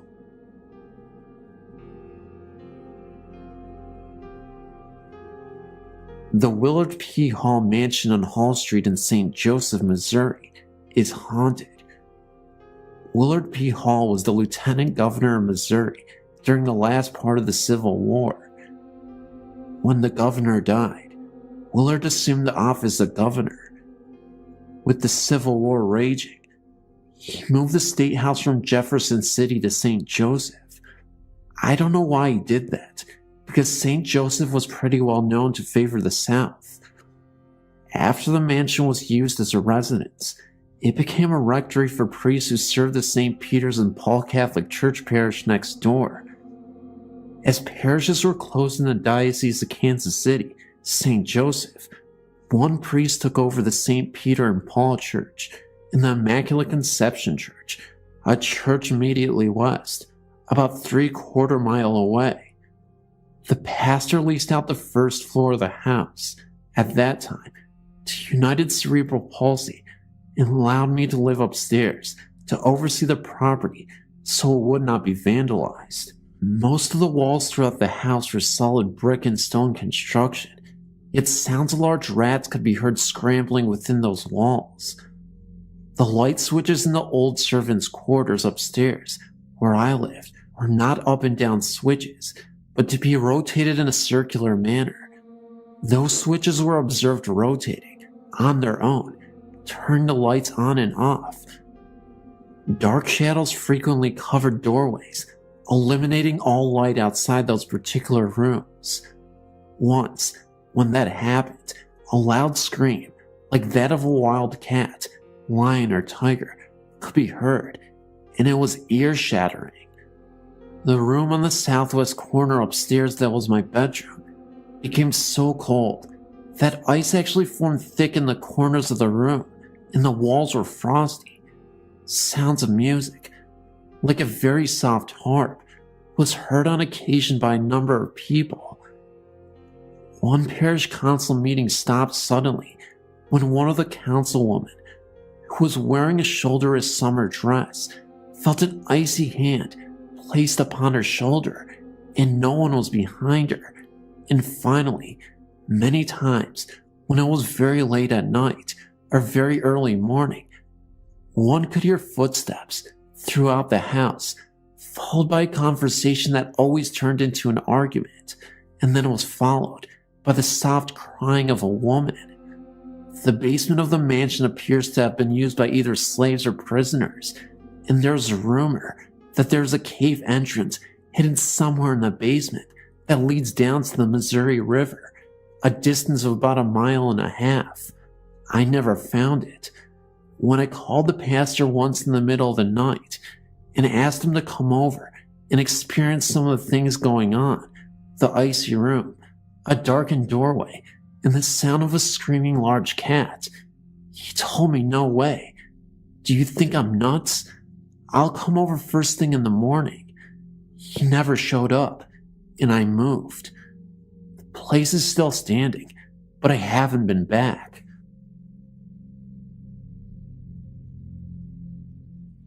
Hello, I live in Newton, North Carolina, and I'm addicted to this site. My story happened about 5 years ago. Me and my sister Melissa lived next door to one another at the time. The house that she lived in had been vacant for about 16 years. The previous owner was, according to the neighbors, a very mean old lady who had been sent to live in a nursing home and refused to allow her home to be sold. It stayed that way until her death. As soon as she died, her children put the house up for sale, and my sister bought it. At first, it was just little things that happened. Melissa and my nephew, he was 3 at the time, were sitting in the living room with no TV on, and he asked her who was there because he heard people talking on the stairs. They were alone in the house at the time. The stairs were a hot spot in the house. When she was pregnant with my niece, she fell or was pushed down 3 times. Her family had went on vacation for the week, so I was left to take care of the animals. Well, 3 days into their vacation, I went over to feed and water, and I heard a horrible commotion upstairs. It sounded like the house was falling apart. So I freaked out and left and didn't return. When they got home from vacation, I told them what happened, and my brother-in-law went to check. And in their bedroom, which was once the previous owner's, and my sister's entire closet, was dumped out in the middle of the bedroom floor. Everything. My sister even remembers a very vivid encounter she once had when she was all alone. She walked upstairs and then walked back downstairs. There was an old rocking chair that she previously purchased and put into the living room after it was discovered that it was an antique. For whatever reason, she couldn't take her eyes off of it, ended up buying it, and it's a really old rocking chair. As she made her way towards the living room, from the distance, she could see a figure that was sitting in the rocking chair.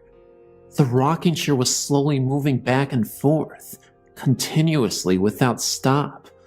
The outline was light enough to make out, and it looked like a shadow, a gray mist, but it was definitely a figure that she could spot. She turned on the light, and it was like it was gone in an instant. Her eyes were not playing tricks on her. She literally saw something, and the rocking chair was still slowly moving back and forth. It eventually stopped, and that's when she heard a loud crash coming from upstairs. It completely startled her. She begrudgingly went upstairs to investigate, and as she went into the bathroom, she noticed that the mirror completely broke by itself. No logical explanation, just the mirror broken. Even though she was terrified, she ended up going to sleep anyway after she cleaned up the mess in the bathroom. But she couldn't even get to sleep. Mainly because her cat Smokey kept staring at the bathroom in the dark.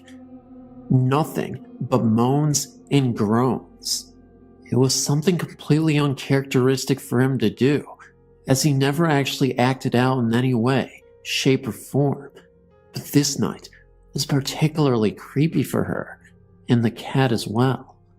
Once, my sister was sleeping in one of the bedrooms, and woke up to an old woman walking across her bedroom floor to the window. She described her, and my mother went to the library to pull old obituaries, and showed the picture to my sister. She immediately broke down in tears because she was looking at the woman she had seen in her room. She immediately started packing and sold the home. The new owners now have similar things going on. Their daughter was pushed down the stairs, and their son has seen a man in one of the bedrooms on numerous occasions. And then he came home one day to find their cat dead at the foot of the stairs.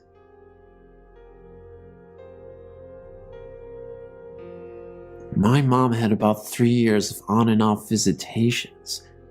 She would wake up around 11 at night with a start to see different shapes of grayish white fog, which every time she would think it was smoke and her house was on fire. Sometimes the fog was in a blue arc by her dresser. Sometimes the whole room was filled up with this misty fog. Other times, it was 3 big ovals by her TV. And even sometimes, she had a big oval on all 3 sides of her bed. The one that really scared her was when she woke up to see the fog by the foot of her bed. Then it flew over her with such a force and went through a wall above her headboard. Mom even walked through the misty fog one night because, again, she thought her house was on fire, and she jumped up to get her robe. I asked her if it was cold when she went through it, and she said that it wasn't, and it didn't smell either. She did see one apparition of a boy of about 18 years old. He was standing next to her bed with his head down. Mom said he was grayish looking, and she did not talk to him, but she felt an awful sadness emanating from him. Shortly after that, we had somebody come and clear the house. The woman who cleared the house said that since Mom volunteered at a hospital, she was bringing all sorts of spirits and ghosts back home with her. They sort of attached themselves to her.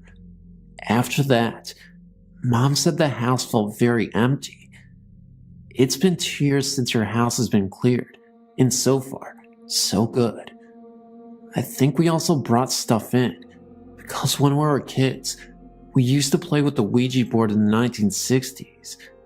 Now I know just how dangerous it is to use one of them, unless you really know what you're doing. But in the 1960s, you really didn't hear anything about the dangers of Ouija boards. It was just plain fun.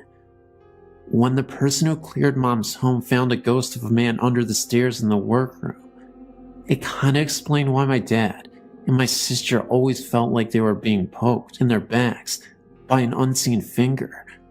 And us kids always had to go into the laundry room to get pop out of a fridge for supper. We would get the pop and run upstairs as fast as we could. All three of us kids did the same thing. We couldn't wait to get out of that room. I really think that spirit hung around since we dug him up in the 60s with the Ouija board. He's gone now though, and hopefully at peace.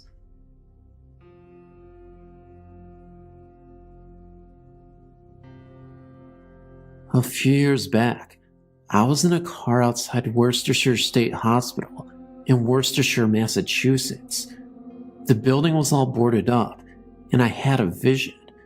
This was the first time this happened to me, and it scared the wits out of me. In reading your website terminology, I think it was a residual haunting. I heard blood-curdling screams and saw a man in a striped nightshirt, like the nightgown type shirts worn in the 1800s, and wearing a derby hat. He had dark hair and a mustache. He was levitating near the ceiling of a hallway. It seemed to happen quickly, but the screaming was heart-wrenching. After we left, I was quite shaken. Sometime after, I discovered a website called opacity.us.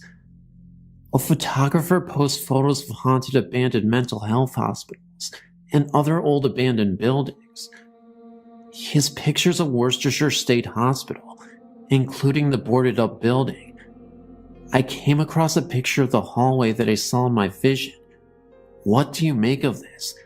Was it a residual haunting?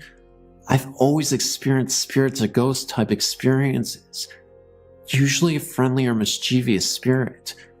I've also felt or connected with loved ones. Another odd experience involved myself and my 3 children. I woke up to one of my children screaming.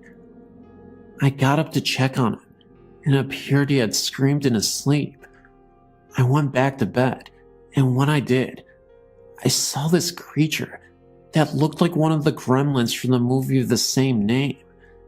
It ran through the living room where my bed was, and through the front door. A few years later, I mentioned this to a friend. My children said that they remember that night, and also experienced this. While we talked about the experience, my younger son drew a picture of the exact same thing we all saw. I was floored, as I had no idea that they had all seen this. I originally chalked it up to being half asleep, and perhaps I had imagined it. I just wanted to share this with you.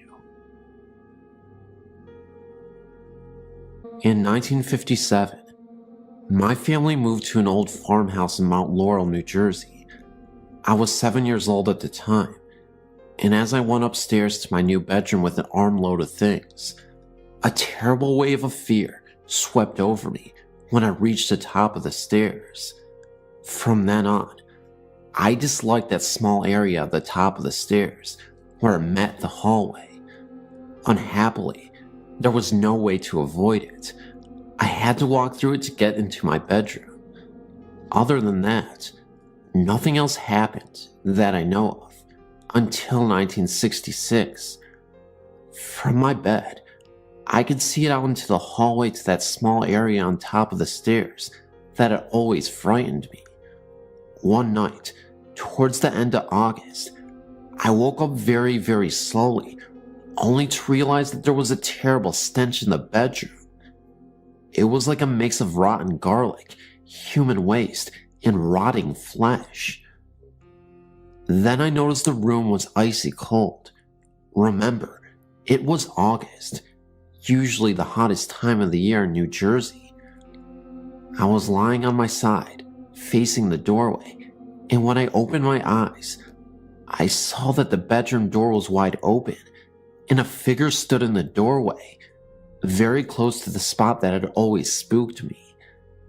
Since no lights were on, all I could make out was the silhouette of a tall, dark figure that seemed to be wearing some kind of long robe with a hood.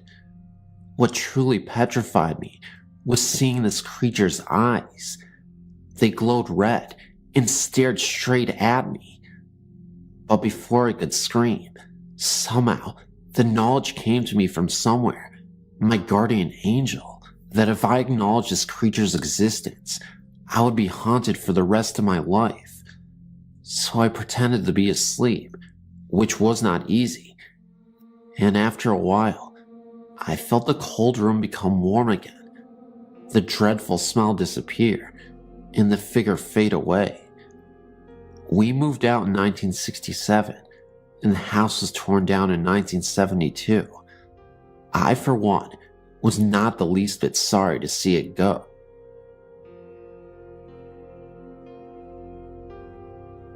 As a child living in our old cotton mill house, raised by my grandmother, great aunt, and her daughter, my cousin, I had many frightening paranormal experiences.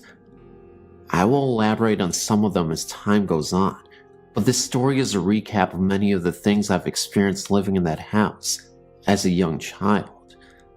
I heard the classic footsteps, sounds of papers being crumbled, sounds of books falling when nothing was out of place. Everybody in the family, including myself, heard our names called. Once, I woke up and heard a soft, echoey female voice say deep magic. By way of explanation, deep magic was a facial moisturizer. I once woke up to see a tiny pinpoint of light in my room, which expanded until the entire room was bright as day, and then faded quickly back to darkness. Once I crawled under my grandmother's bed while everybody was outside, something I was not allowed to do, and heard a gruff voice beside my ear say one word, gray. I had then, and still have no idea what that could have meant, but I got the heck out of there from under that bed, and never went back under there again. I had an encounter, a long conversation in the house with a strange unknown elderly woman who called herself Granny Grunt. I saw a little black imp, the shadow of a skeleton, and a handless arm which came up from between the bars of my iron bedspread, and saw blood drip from the ceiling. When I was about 4, I saw a shadowy figure that at the time I thought was the Easter Bunny walk through the living room and disappear into the wall. I now suspect there might have been some sort of gateway in my cousin's room, because much of the activity seems to come from or disappear in that direction. One night, I had gone to bed early and had a dream that a being, who looked what UFOologists nowadays call an alien gray, was trying to force a full-sized apple down my throat. I awoke, gasping for breath, crying and choking, with that feeling still lingering in my throat of something big being forced down it. My grandmother had an old rocking chair with a woven cane bottom, which creaked loudly whenever you would sit down in it or get up. When my great aunt broke her hip and later died of cancer, for 2 nights in a row, I heard something sit down in that chair, squirm around a little bit, and then get up. I once heard the sound of the chair rocking in the night. Additionally, while my great aunt was in the hospital dying of cancer, I was awakened 3 nights in a row by something banging on the front door. Of course, nobody was there, but my great aunt died 3 days later. Later on, when I was in my 20s, still living in that house, I awoke to see a short woman with her hair in a bun and a white apron over an old-fashioned dress standing by my bed, who quickly vanished. I had many experiences of being in that half-awake and unable to move state, while hearing voices talking and people moving around in the house. Once, while I was in that state, I felt and heard something leap quickly into the bed beside me and lie there, growling menacingly. It vanished, of course, when I was able to fully wake up. I finally got married when I was 28 and moved away. After my cousin passed away, I inherited the house and my husband and I moved back into it. Strangely enough, I never heard or saw anything in those days we lived there together. The house was totally quiet and peaceful.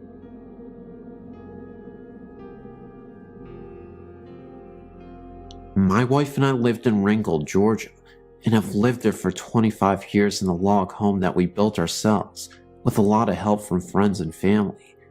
This was about 1983. About 3 or 4 years after we moved into our log home, some strange things began to happen. We would be watching TV when all of a sudden the TV would go off, and when we found the problem, it was unplugged from the back of the TV. You have to turn the plug on the power cord to unplug the TV, and it was lying on the floor behind the TV. After this happened, we started to hear Indian music and some very low volume chanting in the bedroom when my wife and I would be sleeping. I would see the outline of a body on the wall, like a shadow moving, and it looked as if it was a stereotypical Native American. There was a moment where I went into the bathroom. In the mirror, I saw the presence of some dark face behind me. At times it would get very chilly in the house, even when it was warm outside, but only in one bedroom. We have a big wall clock hanging on the great room wall, and has 3 chimes hanging down from it for the doorbells. When you push the doorbell button, the chime plays a short tune. At times, for no reason at all, the chimes would start to move and ring like someone had pushed the doorbell button, but there would be no one there. Our commodes would flush, and there would not be anyone out there to flush them. We have found human bones in Indian pottery, arrowheads, and lead bullets. We do know that a Civil War battle was fought on our land, and we checked with a university in Alabama. They told us that this was an area that had a Cherokee Indian village back in the 1700s to 1800s. We reburied the bones in the pottery shards, and the strange happenings have not been as frequent as they were. We still live here and intend to stay, and the strange happenings have not been a threat or harmed anyone in any way.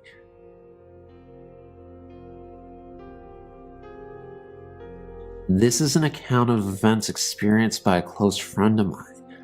I've changed the names to protect the identities of the people involved. These events took place in Manchester, England. I met Charlotte some 2.5 years ago when we both signed up for a course of ice skating lessons. We got on well from the start and stayed in touch afterwards. Charlotte's father had started to suffer from dementia, and her mother was taking care of him at home. Unfortunately, her mother suffered a stroke in November 2008 and was unable to return home. Therefore, it fell on Charlotte to look after her father. Sadly, Charlotte's father died in his sleep in February 2010. This was a big shock as, although 89 years of age, he was very sprightly and in good health. As you can imagine, Charlotte was devastated. One of Charlotte's sisters came up from down south to stay with her in the days afterwards, and while they were arranging the funeral, they both slept in their father's bed. A couple of days after he died, Charlotte had a very vivid dream. In it, she saw her father as a young man in rolled up shirt sleeves and a tank top. He was running down a hill, and hot on his heels was a dog, like they were having a race. She said her father looked very happy and full of life. She has never experienced anything like this before and felt it was her father's way of showing her where he was now. I asked her if she recognized the dog. She said her father used to talk about a dog he had when he was young, but she had never seen a picture of it. It was obviously a very profound experience because it eased her grief, in that she'd felt he had gone to a better place. It is now March 2010. I saw Charlotte over the weekend, and she told me what else had been happening. Charlotte, her sister, and her brother-in-law had been in their father's house clearing it out and decorating. Charlotte was in one of the bedrooms and came across an organ her father bought her when she was 16. She plays the piano. Anyway, she sat down and started playing it. The moment she did this, the phone started ringing. Bear in mind, the phone was disconnected some weeks ago. Her sister answered it, but there was no one there. While the three of them were upstairs in separate areas, Charlotte's brother-in-law asked who was making a drink. Her sister replied that they were all busy and that he should make his own drink. Her brother-in-law said that was not what he meant and asked who was boiling the kettle. When Charlotte's sister went downstairs, the kettle had just boiled and switched itself off. No one had put it onto a boil. A day or so later, Charlotte began playing the organ, and once again, as soon as she did, the phone rang, just like before, still disconnected, of course. Charlotte said that one night they were sat around talking about their father, and the lights in the room started flickering. This has never happened before. As soon as they stopped talking, the flickering stopped. I told Charlotte that experiences like this are fairly common, and it's her father letting her know that he is still around. The last time I saw her, she was in pieces. After these experiences, although still very upset, she seems very much calmer and accepting. It is wonderful when things like this happen. If only it could be that way for everyone.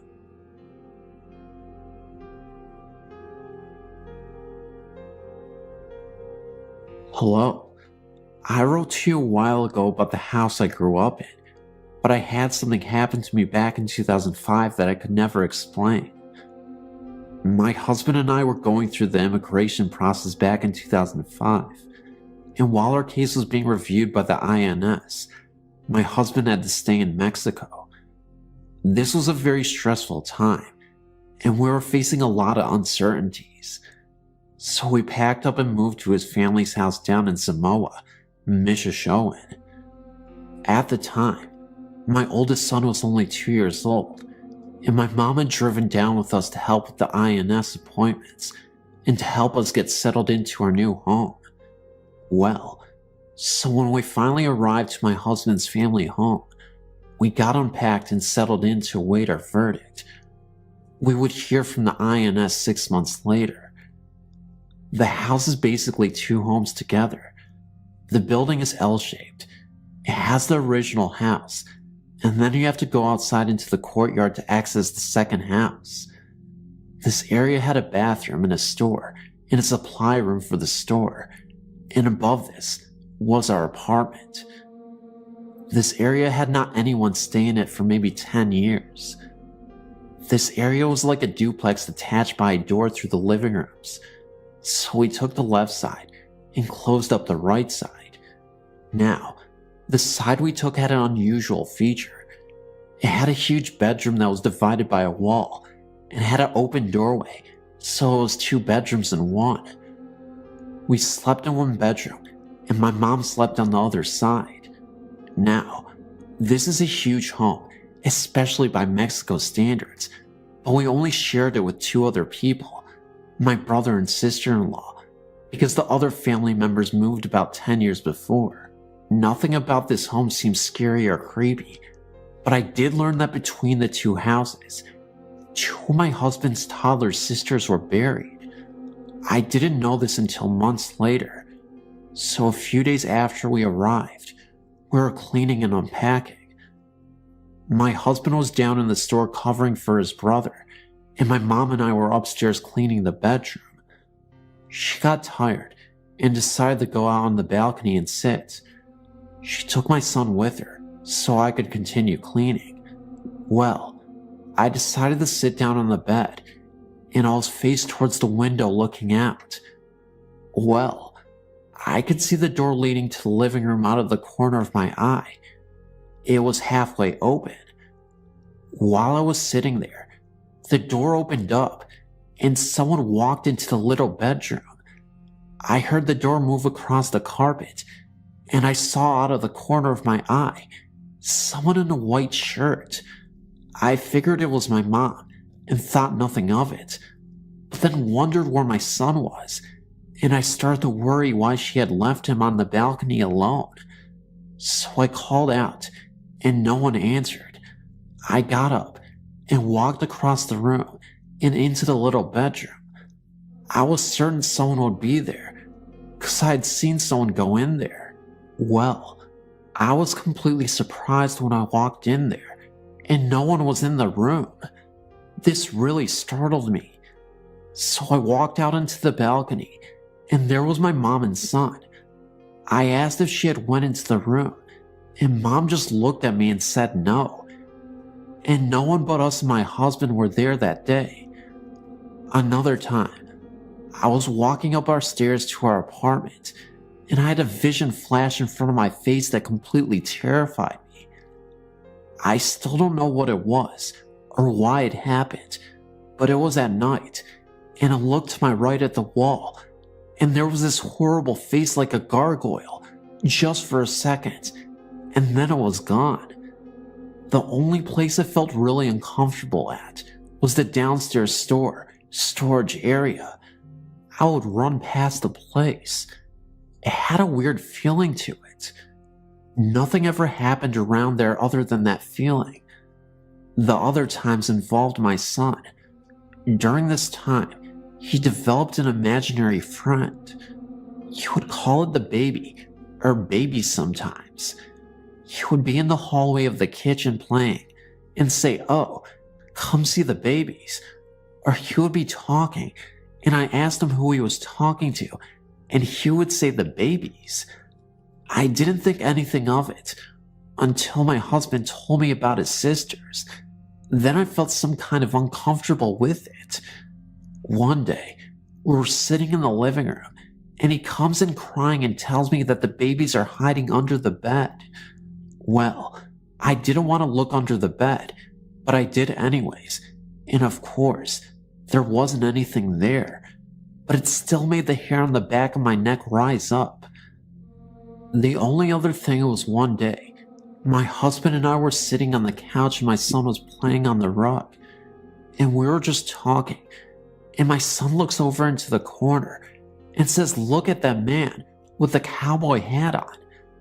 Well, we didn't see anything, so we just said, "Oh, is there?"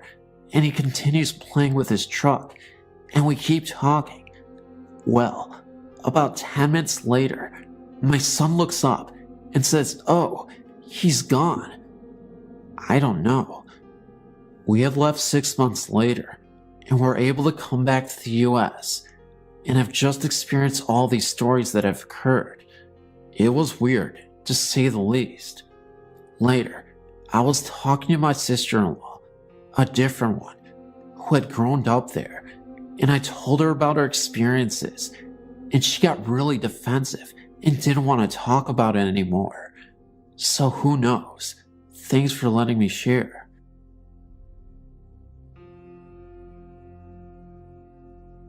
I had recently moved from our old apartment. We were visited there by an unknown presence.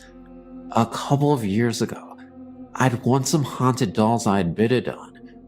One was a doll owned by a murdered teenager. The obituary article about her murder was included with the doll.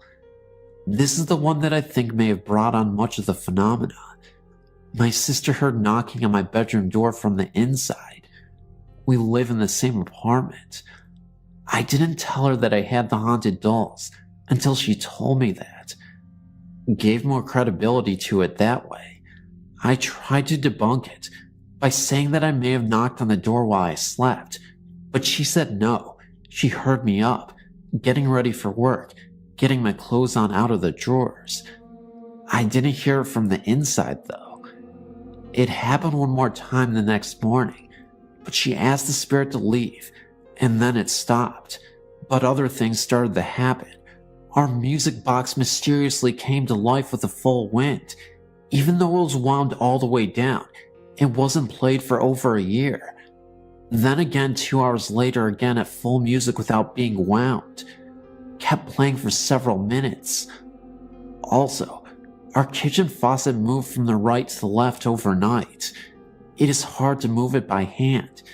If that weren't enough, we had to unplug out of the power strip, and neither her or I unplugged it. It isn't easy to unplug. It was kept plugged in for the pump for the inflatable bed, which had a leak in it and had to be pumped up every couple of hours, so we never unplugged it. Our visitor made sure to make itself known. I remember one night I had so much trouble sleeping. I'm an insomniac, so I often wake up many times during the night. I went to fetch myself a snack, so I got up. The living room leads to the kitchen, so I have to walk through there to get to the kitchen. As I'm walking through the living room, I hear a monstrous laughter erupt, a deep voice saying "ha." It creeped me out for a second. Then I brushed it off and proceeded to the kitchen. I'm now sitting down at the kitchen table and can see the living room from where I'm sitting. The only light I had on was the kitchen, but it was dim enough that I was able to see a dark shadow move from one end of the room to the other. It wasn't my sister, because she was knocked out from rest, so I'm going back to my bedroom. As I'm heading past the living room, there was a window, and the curtains were moving by themselves. There was no wind or open windows, and no AC unit on. Nothing that could have made the window curtains do this. A second after this, I feel a pain on my arm, and female laughter, once again this time. I check to see if my sister is up, but she is still asleep. I dismiss it, and say it's just me and my imagination, so I finally get tired enough to sleep when I'm laying down and staring at the ceiling. That's when I see it. A face that looks like a witch, much like the witch from The Wizard of Oz. It appears only for a few seconds, but it really made me paranoid. For some reason, I was able to sleep. How I did so, I can't even say, but I did. When I awoke in the morning, I looked back at my arm, and there was a red imprint of a hand there, as if someone tried to twist my arm. I know it sounds crazy, but I wasn't too afraid, even after all that. I investigate places now and then for people, and I'm very much used to activity. My meter readings some nights were very high in some areas that are usually in the green area on the meter. Many times, I would ask for a sign that it was there, and then it would spike into the red zone. I sort of missed that activity after moving out, but perhaps someday it will return in the new place I moved into. I wanted to share a story with you about something that happened to somebody I knew when I was a young man in Minnesota that always sends chills down my spine. When I was about 12 years old, which would have been 1977, my brother Royce was working in a town named Worthington, Minnesota, about 30 miles from my hometown of Jackson, Minnesota. He worked at a lumber yard called UBC and had a friend that worked at a local grain elevator. The silos for grain elevators in that part of the country rise hundreds of feet into the air and have the capacity to store tons and tons of grain, whether that be corn or soybeans, whatever the silo is being used for at that time. Occasionally, the employees of the elevator climb a ladder on the outside of the silos and get into the silo via an access door at the very top in order to inspect the grain inside, making sure it's not too wet, rotting, or whatever. Inside the access door, there is a catwalk that circles around the entire circumference of the silo. My brother's friend climbed the outside ladder, opened the access door, and lowered himself onto the catwalk that circled the inside of the silo. After walking halfway around the silo on the catwalk, my brother's friend, I don't even recall his name any longer, observed what he thought was an excessive amount of moisture on the surface of the corn, which was what the silo was being used for at the time.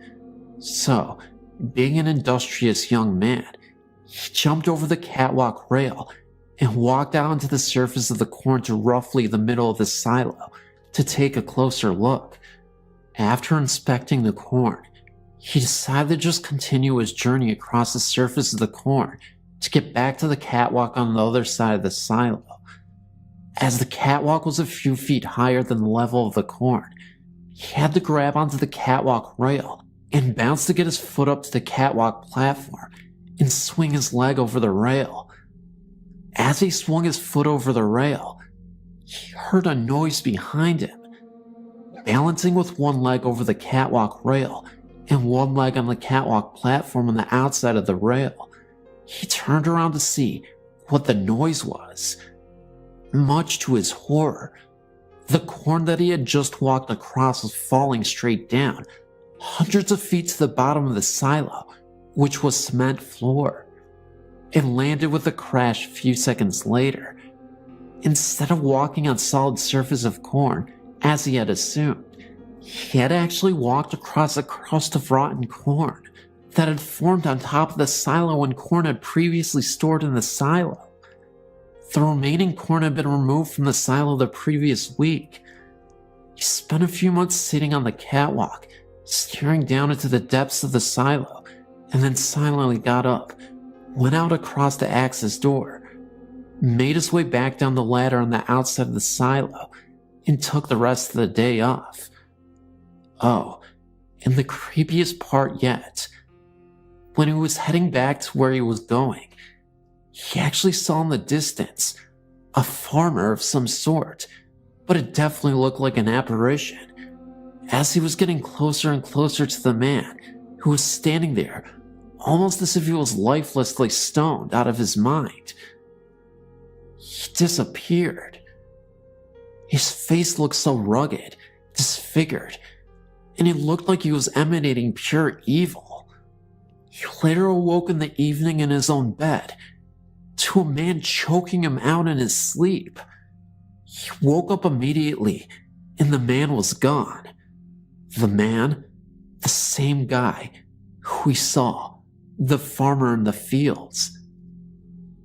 He was described as having the most bulgy red eyes he had ever seen in his life, in the face of evil. Something was going on there, and he couldn't quite place his finger on it, but it was definitely demonic of some sort. That farmer was very protective of the cornfields it seemed that he may have raised himself, although I'm not sure why he even appeared in the first place, in the field, or as a possible sleep paralysis or ghostly encounter at night.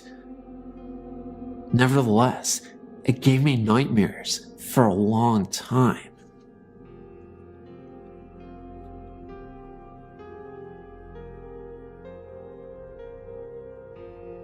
I've known about this Ghost Stories website for a long time, probably since the late 90s. I don't visit the site too often, probably 3 or 4 times a year, but when I visit it, I enjoy it. Anyway, I wanted to share a couple of stories that kind of dawned on me while reading the site today. While I was reading your site, I remembered some of the experience I had at Paris Island, specifically in the rifle range area. Well, when I searched on the internet for Paris Island haunting, I came across this story. This same event in regards to fire which happened to a friend of mine. He was so spooked that he woke me up early for fire watch duty because he couldn't take it. He saw a figure in the mirror in the bathroom. The difference between his story and the story from the link is that he saw the figure in the mirror, but to him, it looked as if he was in the bathroom. The bathrooms were in the large area we call the squad bay. The drill instructor's office was typically there. My friend had me go in the bathroom, but I didn't see anything. I took over his shift and worked mine. I recall hearing sounds like someone was moving in the bathroom. I checked a few times, but I didn't see anything. If I'm being honest, I was hoping that I would, which is why I didn't mind taking a double shift. My second story is an interesting one, because it was an experience we all witnessed. Again, this was in the same barracks where we stayed for the rifle range. We had all entered the barracks after lunch, and we were all standing in front of our foot lockers as our drill instructor, Sergeant Minix, was yelling at us over something. He was standing right at the door that we always used to enter and exit the barracks. We're on the second floor of the 3-floor unit. Well, while he was yelling, there were 3 distinct knocks on the door. It was the 3 knocks that all recruits had to do in order to approach the drill instructor at his office, or when a recruit has to enter another squad bay. By knocks, they were not traditional knocks on the door, but more like hand slaps against the door. As soon as the 3rd knock was heard, he flung the door open. Now, if someone was standing there, they would have had a door to the face. There was no one there, and there was absolutely no possibility that someone could have jumped out of the way or hid. They would have had to run up or down the stairs, or jump over the railing and taken a very high and nasty fall, and would have been obvious just hearing footsteps. Looked up and down the stairs and said, "Must have been a ghost." It was the time of day where all platoons would have returned to their barracks, so it wasn't some recruit falling behind or a drill instructor late. That just doesn't happen. Paris Island is very orderly and everything. Of all the ghost stories I've heard, I've never read or heard one where a room full of people experienced the same thing. I read many of the stories on your site and decided to tell one of my own. This is the scariest and most unexplainable thing that has ever happened to me. First, I'll give a little background information. I grew up on a farm in rural South Georgia and spent a great deal of my free time fishing, hunting, and exploring, and always doing this by myself, since there weren't a lot of other kids around and I only had a younger sister. I never really experienced any fear of anything, other than being late for dinner, all the years I was growing up, and I can't recall any paranormal experiences other than the one I'm about to share with you. I had a best friend from school that I started hanging out with after we became old enough to drive and got our trucks, which are required for country boys. For the next 2 years, we did most of our hunting and fishing and troublemaking together. After we graduated from high school, we even went to the same local college and continued to hang out. My granddaddy owned a farm in the same county that we lived in, and I would go deer hunting on his land sometimes, but I had never taken my friend there with me. Behind my grandparents' house were several barns, then several large fields, then a large pond with a swampy area, then a large pasture that stretched from one side of their property to the other, property line to property line. This wooded area was immediately behind the pasture and also encompassed the entire backside of the property. The woods were also enclosed on the back and on each side with a 4-foot tall fence, since cows were allowed into the pasture and wooded area at times. You will soon see why all this detail is important. On the 3 sides of the wooded area were large open fields belonging to the neighbors, with each field belonging to a different neighbor. Take note that there are no more trees or woods close by. During the fall of our first year in college, I had scouted these woods and put up 2 deer stands, one on each side of the property on the property lines, but also very close to active deer trails and signs. These stands were no more than 100 yards apart, and about 150 yards into the woods from the pasture. I decided one weekend to treat my friend to a little hunting paradise, although I had yet to see anything other than squirrels all season long. We went to the woods about 4 p.m., with it being dark by 6. I took him to his stand and then proceeded across the woods to mine. Just after the sun went down, I heard my friend whistle loudly, obviously trying to get my attention. I whistled back. He whistled again as though he didn't hear me.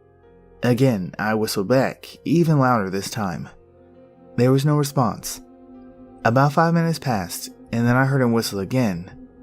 But he was closer to me than he should have been, but still through the woods somewhere. I found this very strange, since we were supposed to sit in our stands until after dark, and then meet up in the pasture to walk back out to the house. He whistled again and was even closer, and I could tell that he was almost running, and he started calling out my name. He sounded panicked and was coming straight toward me, although there is no way he could know where the deer stand was, since he had never been there before, and I didn't respond to him until he called my name. I climbed down from the tree stand as he approached, and when I got on the ground, he ran up and said, "We gotta get out of here. Something big is after me." Instead of joining him in the rush, I stood there looking and listening. Sure enough, in a few seconds, it sounded like a bulldozer was coming through the woods, but without the engine. I could hear trees breaking and large bushes being shaken and trampled, and it was coming right at me with the sound becoming deafening, as though it were right on top of us. I started running down the fence headed for the pasture, and realized that my friend had run ahead of me and stopped. When he saw me running, he took off running again. We ran as fast as we could through the woods with the sound of massive destruction right on our heels. As we broke out into the pasture and got about 50 feet from the edge of the woods, the sound stopped.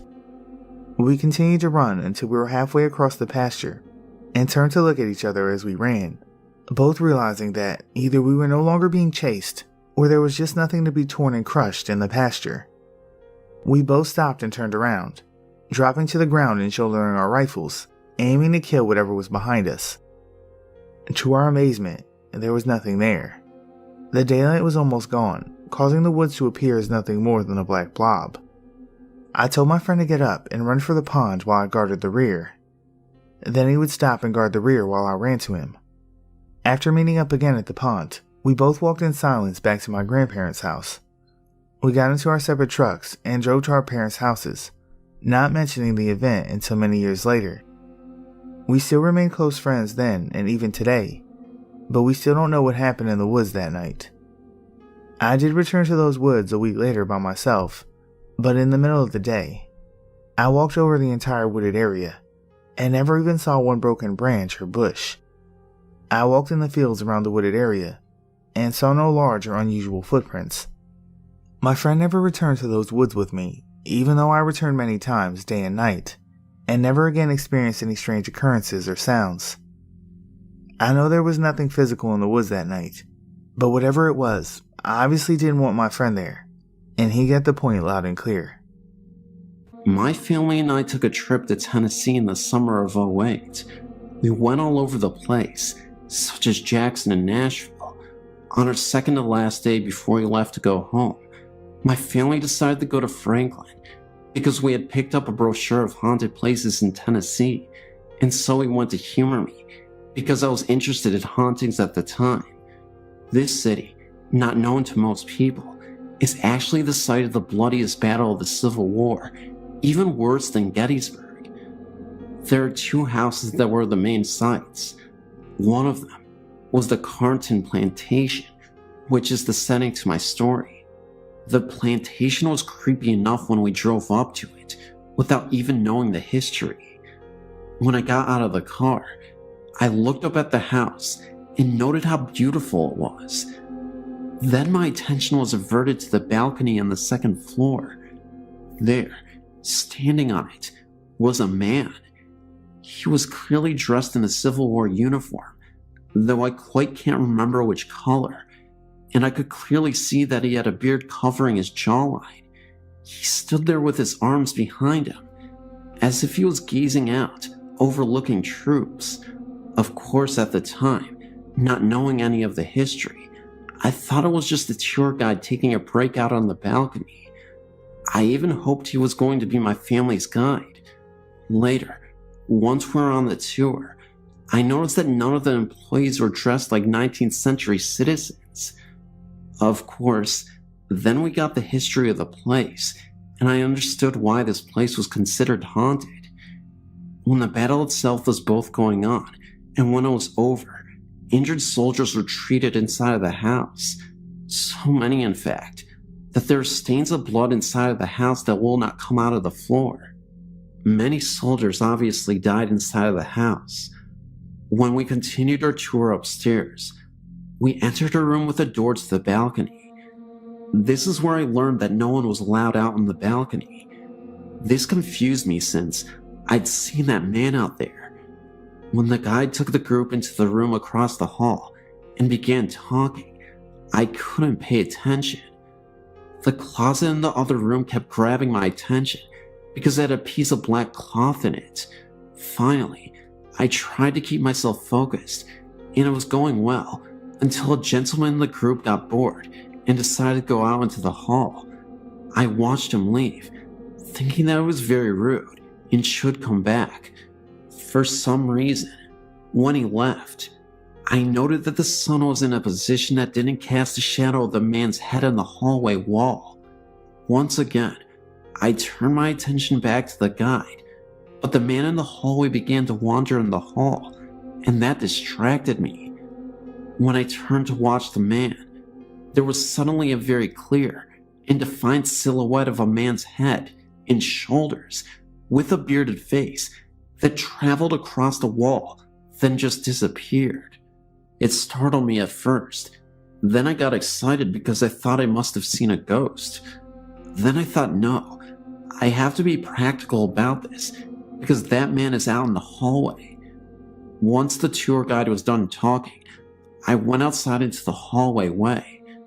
The first thing I noticed was that any shadow from the tourists on the wall wasn't that dark or defined. Then I noticed that the way the sun was facing caused the shadows to be cast in a completely different wall. The silhouette I saw couldn't have been from anyone on the tour. Then I noticed that there was an upstairs where I thought maybe an employee could be working.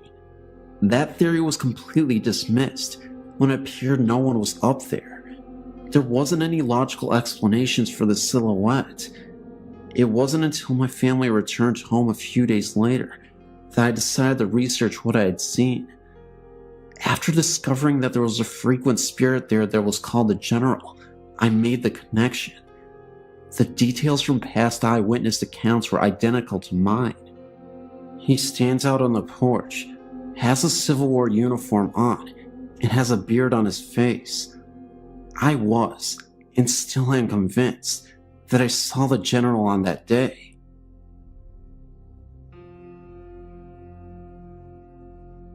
This took place shortly after I had turned 16. My dad was working up in Oregon and Washington, but was based out of Rainier. I went up to live with him, I guess just to do something different.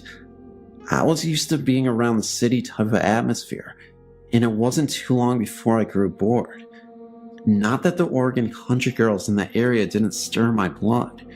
It's just that they mainly wanted to waste their time getting high or drunk, tipping cows, or shooting the passing ships going down the Columbia River, which I don't mind. I just miss the city lights or something. Anywho, I'd been out partying with a friend and drove off the side of a mountain. Another story, which would take a while to go through. And I thought my dad was probably going to kill me anyway, without benefit of blindfold and a last smoke, so I decided to hitchhike back to Oklahoma. Needless to say, I lacked understanding of just how far I was from Oklahoma. My newfound compadre decided to go along, because he had gotten in recent trouble with his folks and wanted out of town too, so we took off.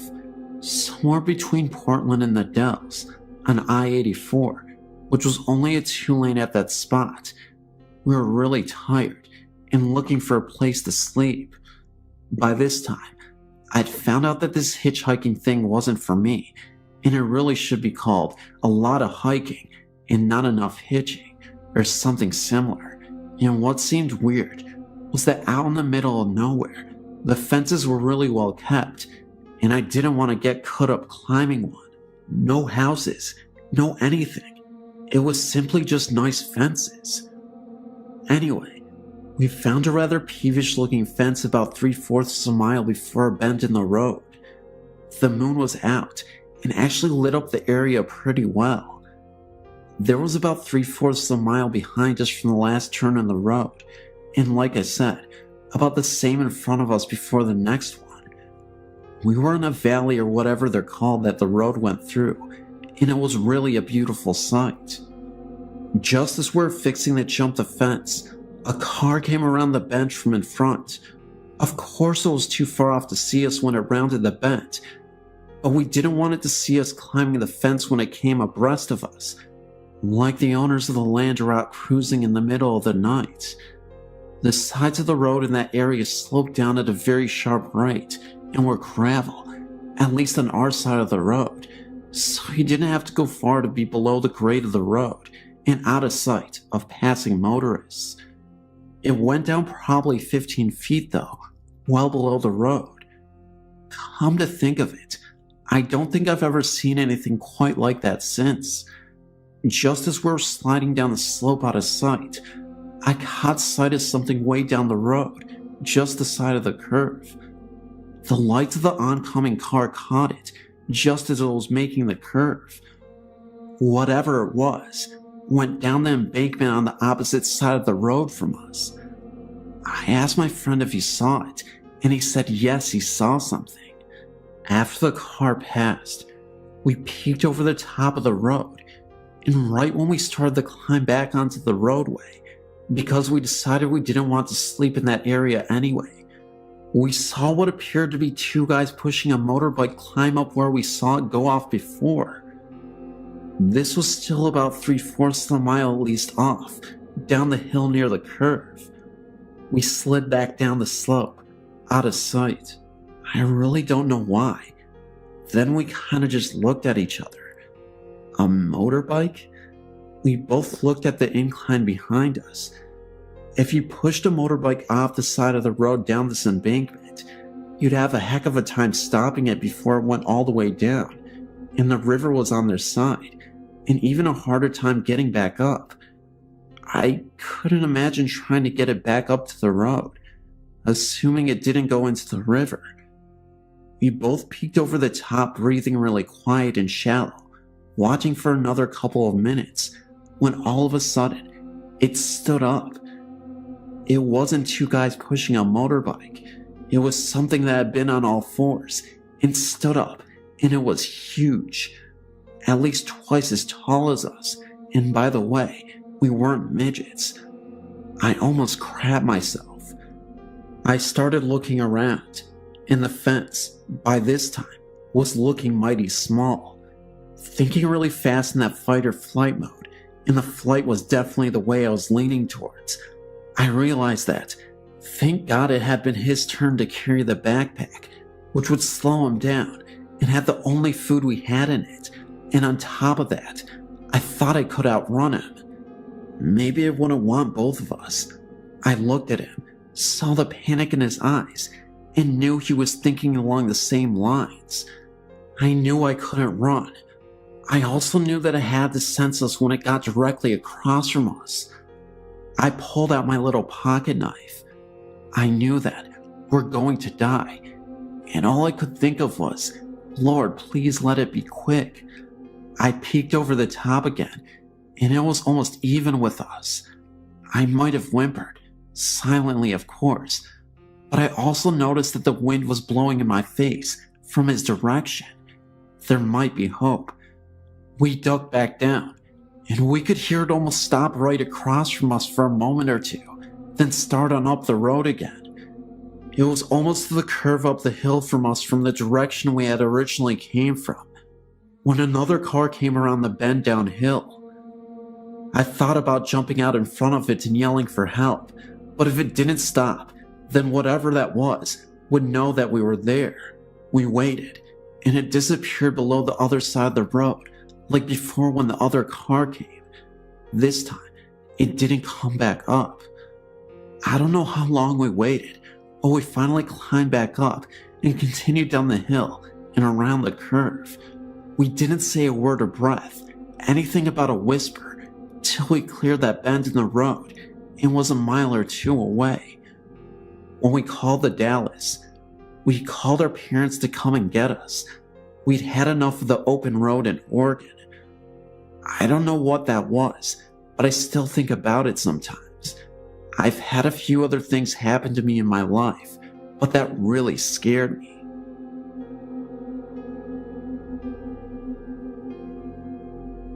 My boyfriend and I saw the state park on our way from Arkansas to Illinois and thought we should check it out.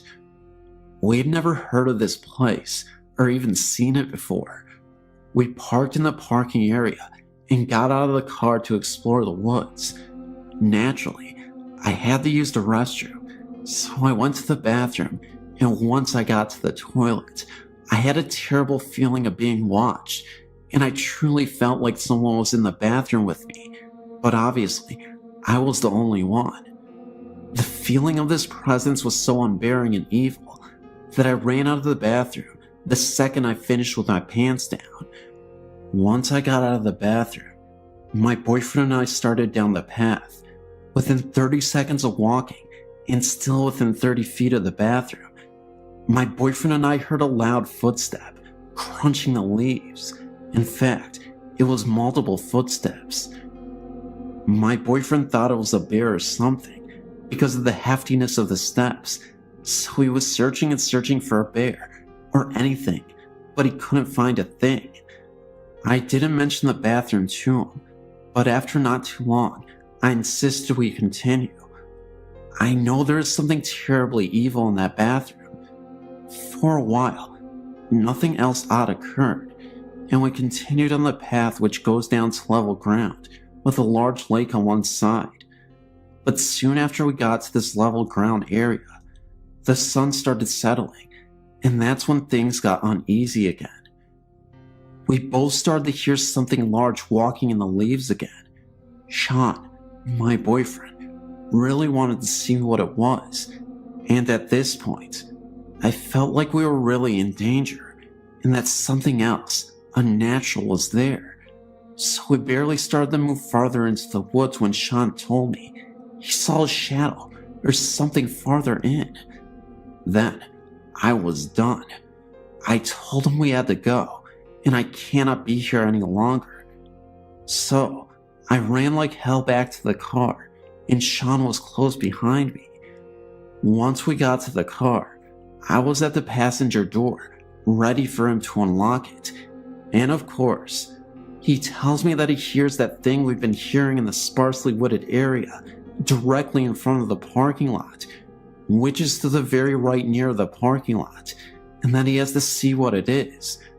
So, I had him throw me the keys, and I got in the car. He got in within a minute, and I asked him if he saw anything, and he said he just saw that a dark shadow moved behind a tree, but nothing else.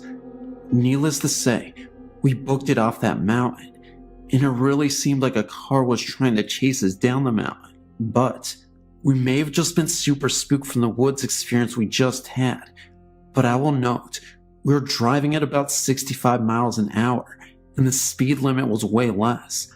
I forget now what it was specifically, but I want to say between 30 and 40 max.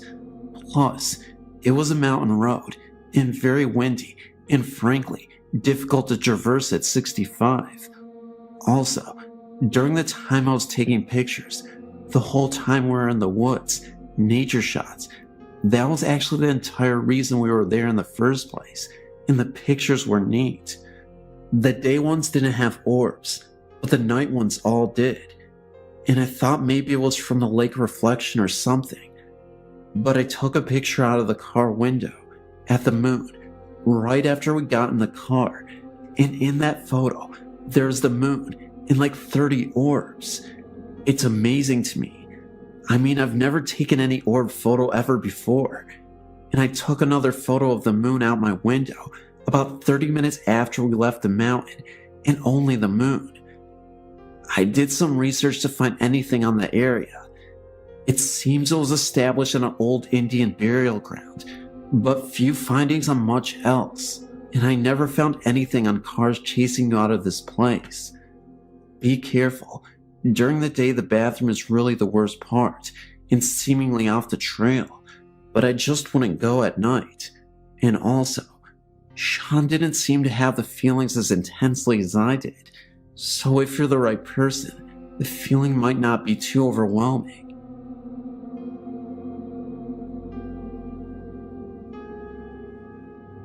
I was thinking about my dog last night, as he was put away a few years ago, and the immediate remembrance of a very weird experience me and my dog had in my home in Tallahassee. This home, prior to any construction behind us, was all wooded landscape and ran into Lake Jackson. Within this wooded area were several Indian burial mounds. One day, shortly after I moved there for a new job, I took my dog for a walk, unleashed, back in the woods. I saw those mounds, but really did not know that they were Indian burial mounds. My dog and I both walked over these mounds just being adventurers. When I returned from our walk, my neighbor asked me jokingly if I let my dog run loose back there, and my response was yes. He then stated that I would see a black bird perched somewhere soon in a tree close by, and that this bird would be watching me. I laughingly asked why, and he said that if we walked over those mounds, we would have possibly wakened the spirits, and that the bird was their watchful eye on me. Well, of course I thought this man was crazy, but he was actually a very nice and intelligent man, as I learned later. So only about 2 days later, I returned home from work, and I recall thinking about the black bird bed he told me. So I peeked around the left side of the home to look into the wooded area, and lo and behold, there was a blackbird perched on a tree, staring at me. He would not take his eyes off either. Needless to say, that was creepy. So that very night, I was in my office, and my dog was usually laying in the living room by the fireplace. As I was doing my work in the office, my office chair was budged about 2 to 3 inches forward, with a force that felt like someone actually pushed the chair. I instinctively reached by, looking over my right side, expecting to see my dog. No dog, nothing. So I quickly went into the living room, only to see my dog laying down facing the hallway entrance, which is where my office resided, as well as 2 other bedrooms. And he had his head between his paws, staring and growling at something in the hallway. Talk about getting freaked out. So I grabbed my dog by his collar and tried to lead him down into the hallway, and he resisted every attempt. He was scared, obviously, and he definitely saw or sensed something. I did not see anything at all. As I walked into each room through that hallway, I did not see or sense anything. Then I walked into the bathroom and the master bedroom to find that my candle, which was lit, went out. So that night, I kept all lights on. The following day I came home and looked again for that weird bird. He was not there. So I took my dog outside to do his thing, but then noticed he was limping. Then he fell to his side with pain in the backyard. As I made the observation, I noticed that in his groin area, he had a large tumor-like bulge coming from this area. I immediately took him to the veterinarian, and I recall she had no explanation for it, but prescribed medication to reduce the swelling. Within 2 weeks or so, the swelling went away. Looking back at that, I really feel that the spirit, or whatever it was, made that happen, as my dog was still young and very healthy. After that week of weird occurrences, I never had anything further happen. I never told my neighbor what had happened, as I did not want to look silly or have rumors flying around. But for sure, I can tell you that I know in my own gut that what that neighbor told me came to life.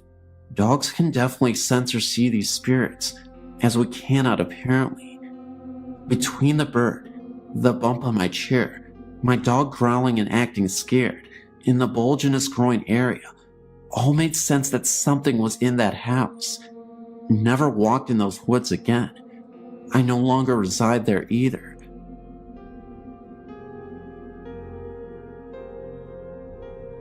This is a ghost, entity, evil demon spirit, and whatever else was haunting our home, I can tell you, I will never forget what happened as long as I breathe air.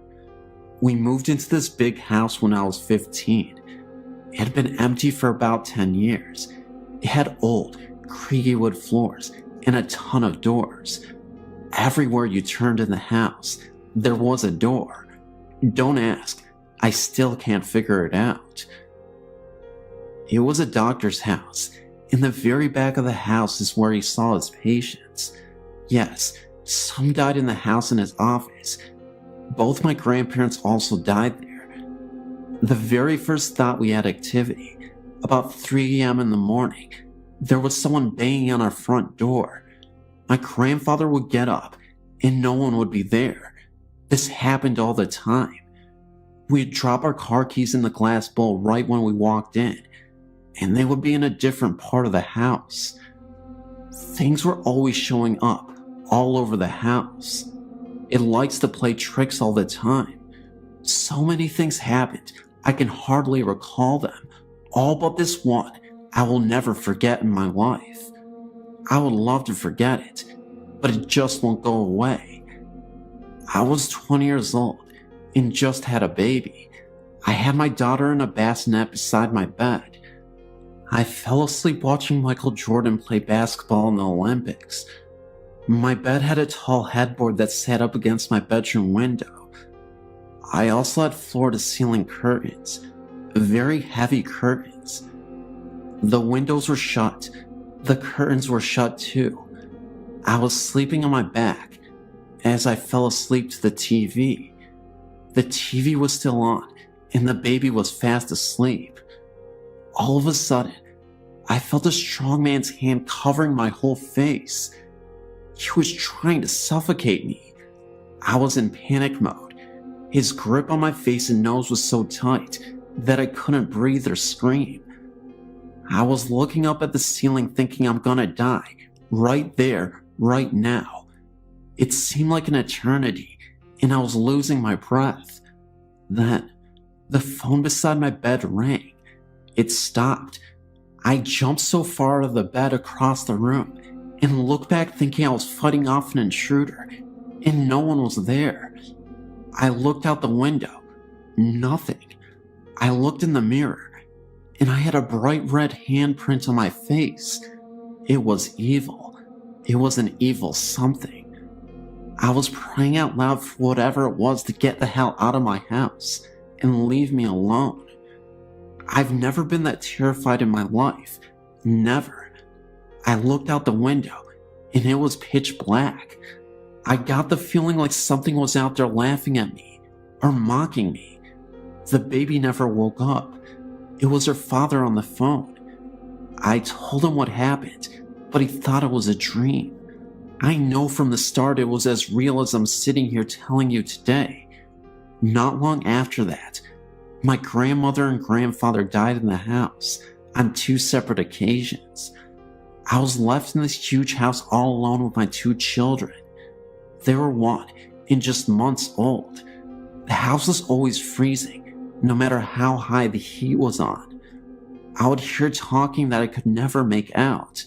Footsteps up and down the hallway, pinching, grabbing.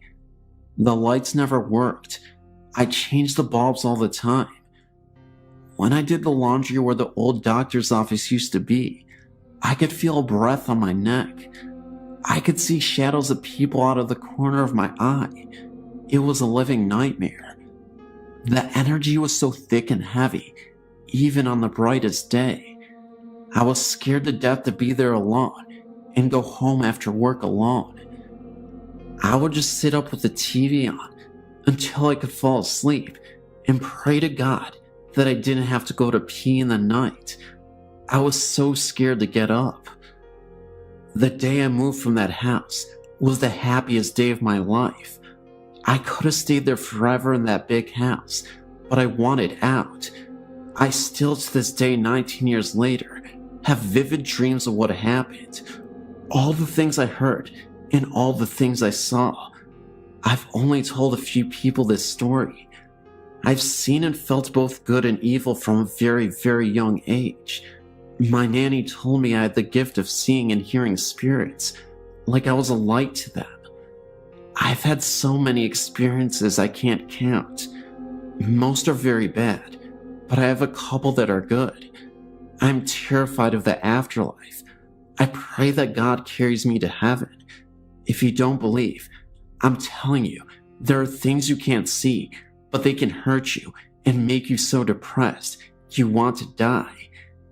They can touch you, hurt you, and mock you, and laugh in your face. I know.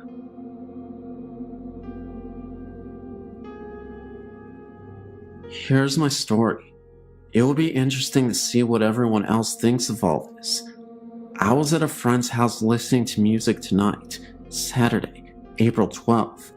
He's a drinker, so he was feeling pretty good. He was at the computer with his back to me. I was on the couch directly in front of the TV, which was off. The only light on was right above the computer desk. To my right was the entryway, which was dark, pitch black actually, but I could see the reflection of the room in the TV. He was playing "Oh Death" from "Brother Where Art Thou." Song itself gave me the creeps, when suddenly I looked into the TV and saw a solid black figure of a tall man start to step out of the darkness of the entryway and into the living room. I didn't see anything like clothing or facial features, just tall and solid black. My friend at the same time swiveled his desk chair and pointed towards the entryway where he saw the figure. The figure stepped back into the dark as quickly as it appeared, as though it didn't want him to see it. I looked at him and said, "Did you see that too?" To which he replied, "See what?" He was only being animated during the song, but for sure didn't see anything. I've experienced several things at this house. He has not though, and it upsets him. But what I experienced that evening was the most eerie and frightening thing for sure. I know it wasn't one of his friends, or someone goofing off. It isn't easy to walk into his house, through the front door, and not be heard. The floor is tile. We walked over and turned on the light, and we both looked. There was no one there. I just went home. I couldn't stay there, and I begged him to come with me, but he wouldn't. A few days later when we talked, I asked him if he had ever had any seances or similar things in the house. He had first said no because it was his grandma's house, and he moved in about a year after she had passed. But then he paused, and then he said, "Well, remember when we cleaned out the attic? There was a Ouija board up there." Well, no, I didn't remember, and I told him to get his house cleansed, but he was just laughing at me. I've never been back to his house since that night. About 2 weeks later, he got an unintentional EVP, which is very eerie also. He has a voice-activated recorder and was recording a couple of programs off the computer for a friend at work. He turned off the computer and the TV isn't hooked up anyways, but when he woke up, there were 3 recordings instead of 2 on the recorder. I know he's pretty up on computers, but he didn't make this EVP himself. Actually, it scared him, and he said he wasn't going to listen to it anymore. Even though I'm not sure whether I do in fact believe in ghosts and the supernatural, I must be the Ghost Stories world's biggest fan and relentless reader, and have been a patron of your site for many, many years, at least a decade now. Like I said, not being totally sure whether I do actually believe in ghosts, I've never had a story of my own contribute to a website. However, over the past months, possibly years, certain things have happened in our current rented home. Occurrences in this house that made me think twice, maybe even 3 times about what I actually do and don't believe in. My husband Craig and I have been living in our rented home here in Melbourne, Australia for almost 4 years now. We rent privately and know very little about the house and its history, Apart from the fact that we are private renters, and the rent has always been almost ridiculously cheap. The house isn't that old, however. It would only be about 15 or 20 years old. We do know, however, that several of the last tenants that lived here, families with children, by the look of the wall drawings in the study and backyard, moved out fairly quick after moving in, which has always puzzled me, as the house isn't in that bad a shape. The neighborhood is okay, and the rent, like I said, has always been ridiculously cheap. Any questionable incident that has happened in this house has either taken place in the lounge room or the nursery. My daughter is now 3 months short of turning 3. I remember one time when my daughter was tiny. She would have been 6 months old at the time. We'd put her to bed in her cot in her room. She's always been a fire alarm screamer, and on this particular day, after screaming for about 10 minutes, she quite suddenly stopped dead. Assuming that she had just fallen asleep, I walked outside into the backyard about 10 minutes later to feed the dog. I looked through her window subtly to make sure that all was calm in her room, when I noticed a very strange thing. My daughter did not look close to sleeping at all. She was in fact staring intently at the ceiling. I watched her eyes move from left to right and so forth, as if she was watching something very closely, but there was nothing there. Not thinking all that much of it, I went back inside and continued on with whatever I was doing, thinking that she was just boring herself off to sleep. A few weeks later, something very similar happened to this again, except this time, it was in the lounge room. Heidi was sitting with me on the couch. The family dog was also in the room, sitting by my feet, as Heidi all of a sudden started staring at the ceiling again, with much the same intensity as before in her room. This time, the dog joined in, and was making much the same eye and head movements as Heidi was, as if they were both watching something on the ceiling move from side to side. The dog's hair then stood on the back of its neck, and he started growling, which frightened me, as he is one of the friendliest dogs in the world and wouldn't hurt a fly. Then, being a bit of a wimp, he got up and snuck into the next room and didn't come back for about a half an hour. This sort of thing has happened about 3 or 4 times since then, but nothing besides this has ever happened either. No apparitions or noises or banging. I've sometimes had the feeling, though, that we are not alone here. Nothing like this ever happens when my husband is at home, only when I am alone or with Heidi. A couple of days ago, it happened again. Heidi started off by staring at the ceiling, and then her gaze diverted to her toy basket in the corner of the room. She looked at me, smiled, looked back at the toy basket, pointed, and yelled baby. The word baby doesn't necessarily mean baby to Heidi. She calls newborns babies, as well as toddlers up to about her own age. I asked her where, Heidi. Where is the baby? There, she persisted. There, baby. I shrugged and looked away again and hoped to dear God that she would stop pointing and looking at that darn toy basket. She did, thankfully, after only about a minute or so this time. What do you honestly think about this? Fluke? Or something more than just imaginative child playfulness?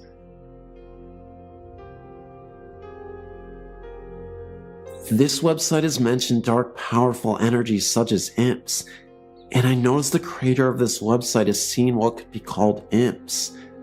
Imps are described as devil spirits, who are demons, and small in stature.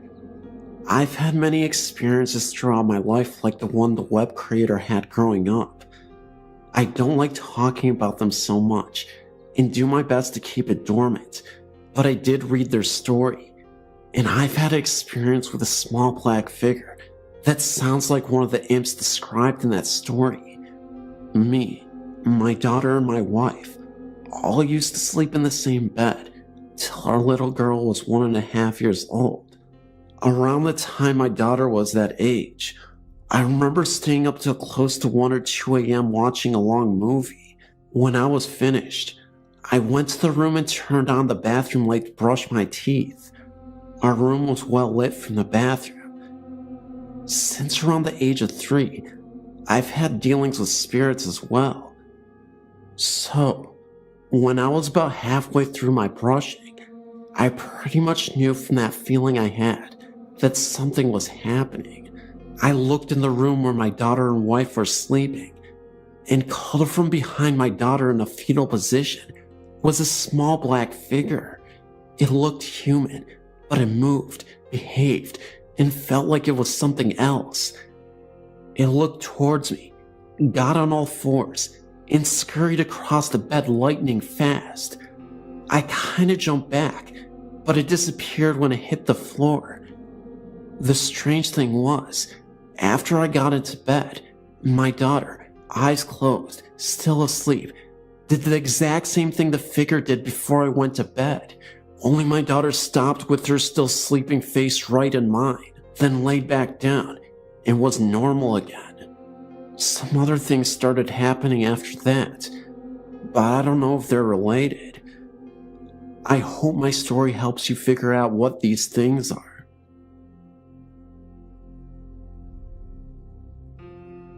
My story begins about 3 years ago. I was 27, and me and my husband were expecting our first child. We had been living with his mother, but since I had become pregnant, we needed a place of our own. My parents owned 2 houses, one in which they lived in, and the other right behind theirs. My oldest brother and wife and children used to live there, but he bought the house right next door to my parents. Always wanted to stay close to our family. We're very close. Now that the house behind my parents was unoccupied, my mother asked me to move in. My husband and I gladly accepted. We would have more room and a place of our own. Well, the very next day we moved in, I was about 41 weeks pregnant and needed to go to the hospital to be induced for labor. We had a healthy baby boy. After our stay in the hospital, we returned to our new home. About 4 to 6 weeks after we moved in, I started hearing a noise in the middle of the night, coming from the closet in our bedroom. My husband worked a graveyard shift most nights at the time, so I was alone at night with our son a lot. The noise was that of the closet door opening. I had put a long rectangular mirror on the closet door, those that are about 1 foot wide and 4 feet long. It had 2 hooks that went over the top of the door, so as to hang the mirror.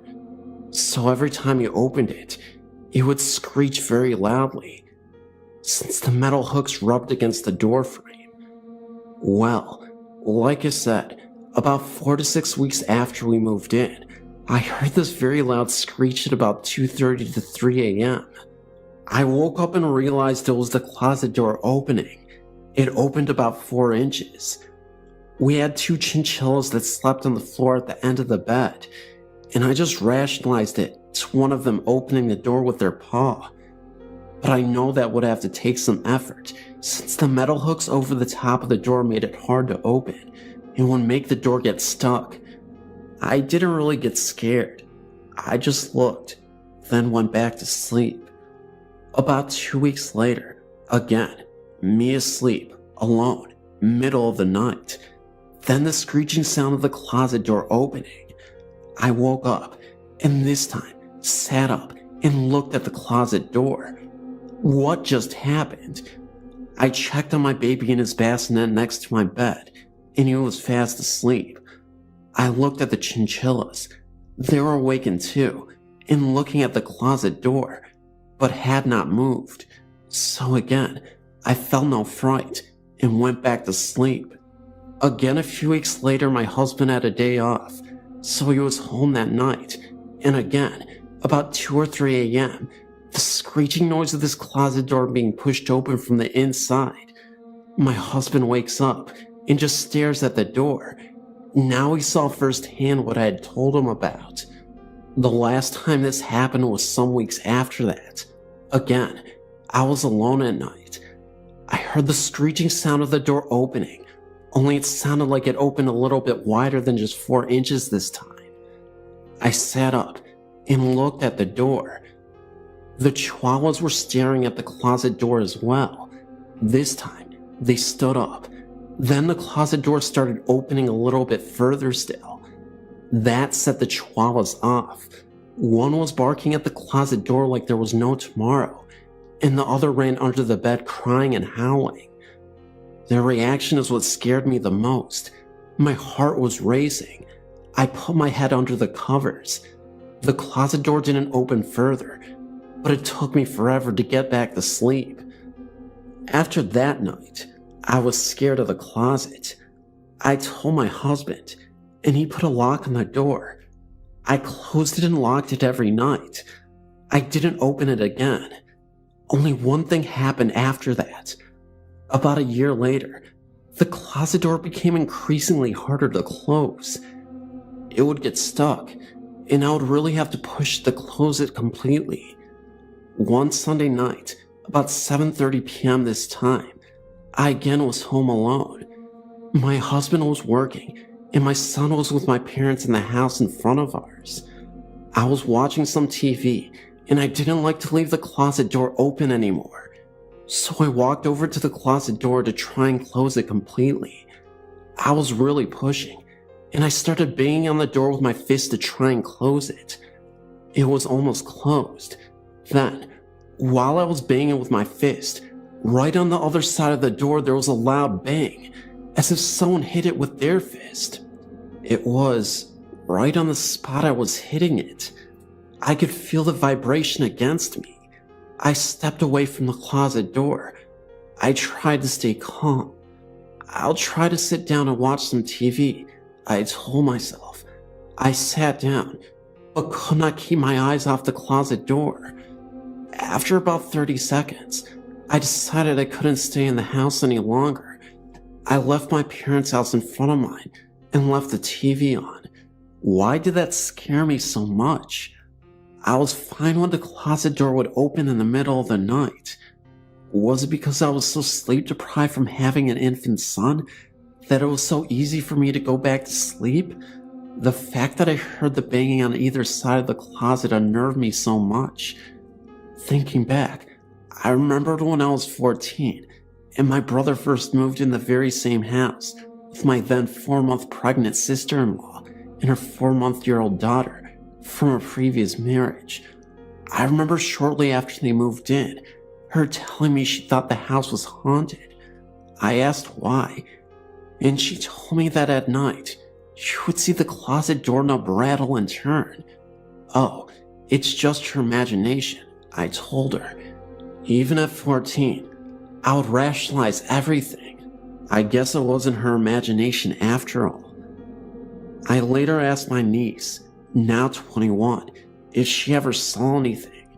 She told me she did, which I later write about.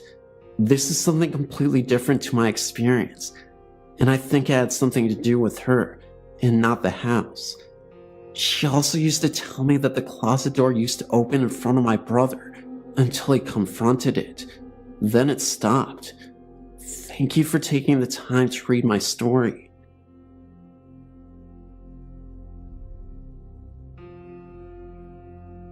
I live about 20 minutes from an old covered bridge in Mableton, Georgia.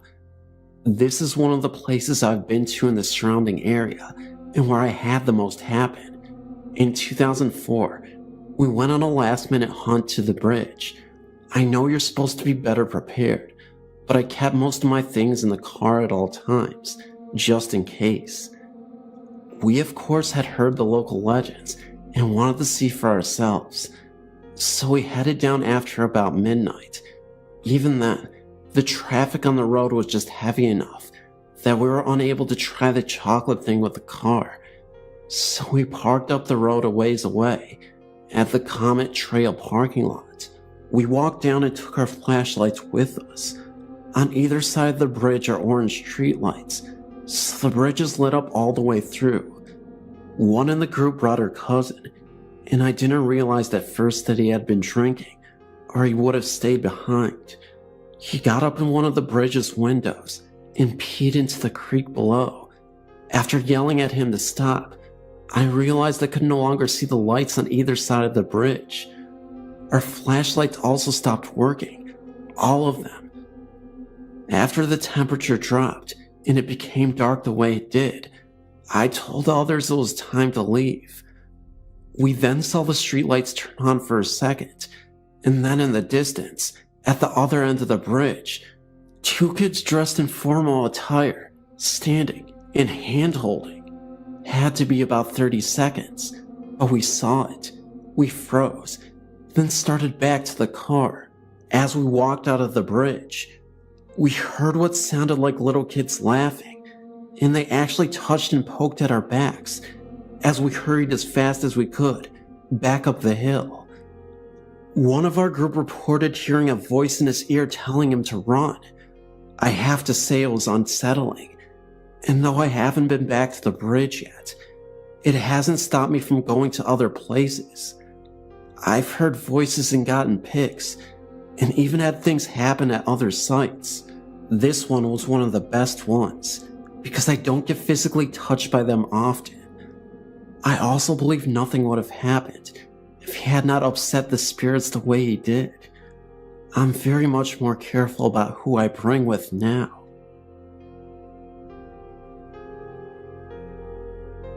Only one town over from our home stands one of the largest and most ornate railway stations in our state. The owners worked over 20 years bringing it back from neglect in a time gone by, as their second love is antiques. They have decorated it with period pieces throughout, now opened it as an outstanding restaurant. My husband and I often bring friends there to enjoy not only the wonderful food, but for the pleasure of watching them jump as the Amtrak fly by, only feet from the window. There is a very small organ that has been placed on a wall, not far from where we often sit. Several meals ago, our waitress entertained us by telling, some people have commented there is a ghost attached to this instrument. One said she saw a very small, frail old lady standing by it, saying, "This isn't right," indicating dismay as to how our organ came to be sitting in an eatery. The waitress went on to say, they never like to work alone when closing up, as there's so many unexplained noises. We enjoyed a meal there today, and as always, our conversation turned into the many thousands of people now gone that pass through these massive arched doors. Out of nowhere, I smelled a very strong odor of ivory soap. Mind you, we are eating fish, no one is passing by, and the other tables haven't changed their patrons. I say nothing, but a moment later, my husband smells it and says how weird it is. Such an uncommon smell today. It lasted for about 3 minutes. There was no explaining the smell. As we finish, we wander through the hall looking at various rail-related antiques and move on to the outside. There's an Amtrak train on the track, but it is going slow. Strange, as they usually are speeding enough for an onlooker to feel their wind as they pass, heading for Boston. It comes to a complete stop at the station. A man in uniform gets out and looks at the front and then under. Turning to us, he says he thought he saw someone laying on the track. He walks about, making a full inspection. Then he gets in and then starts going. We see the riders in their seats, but as we watch, he stops again, just down the track, and repeats the inspection again. Strange day. This place should be investigated.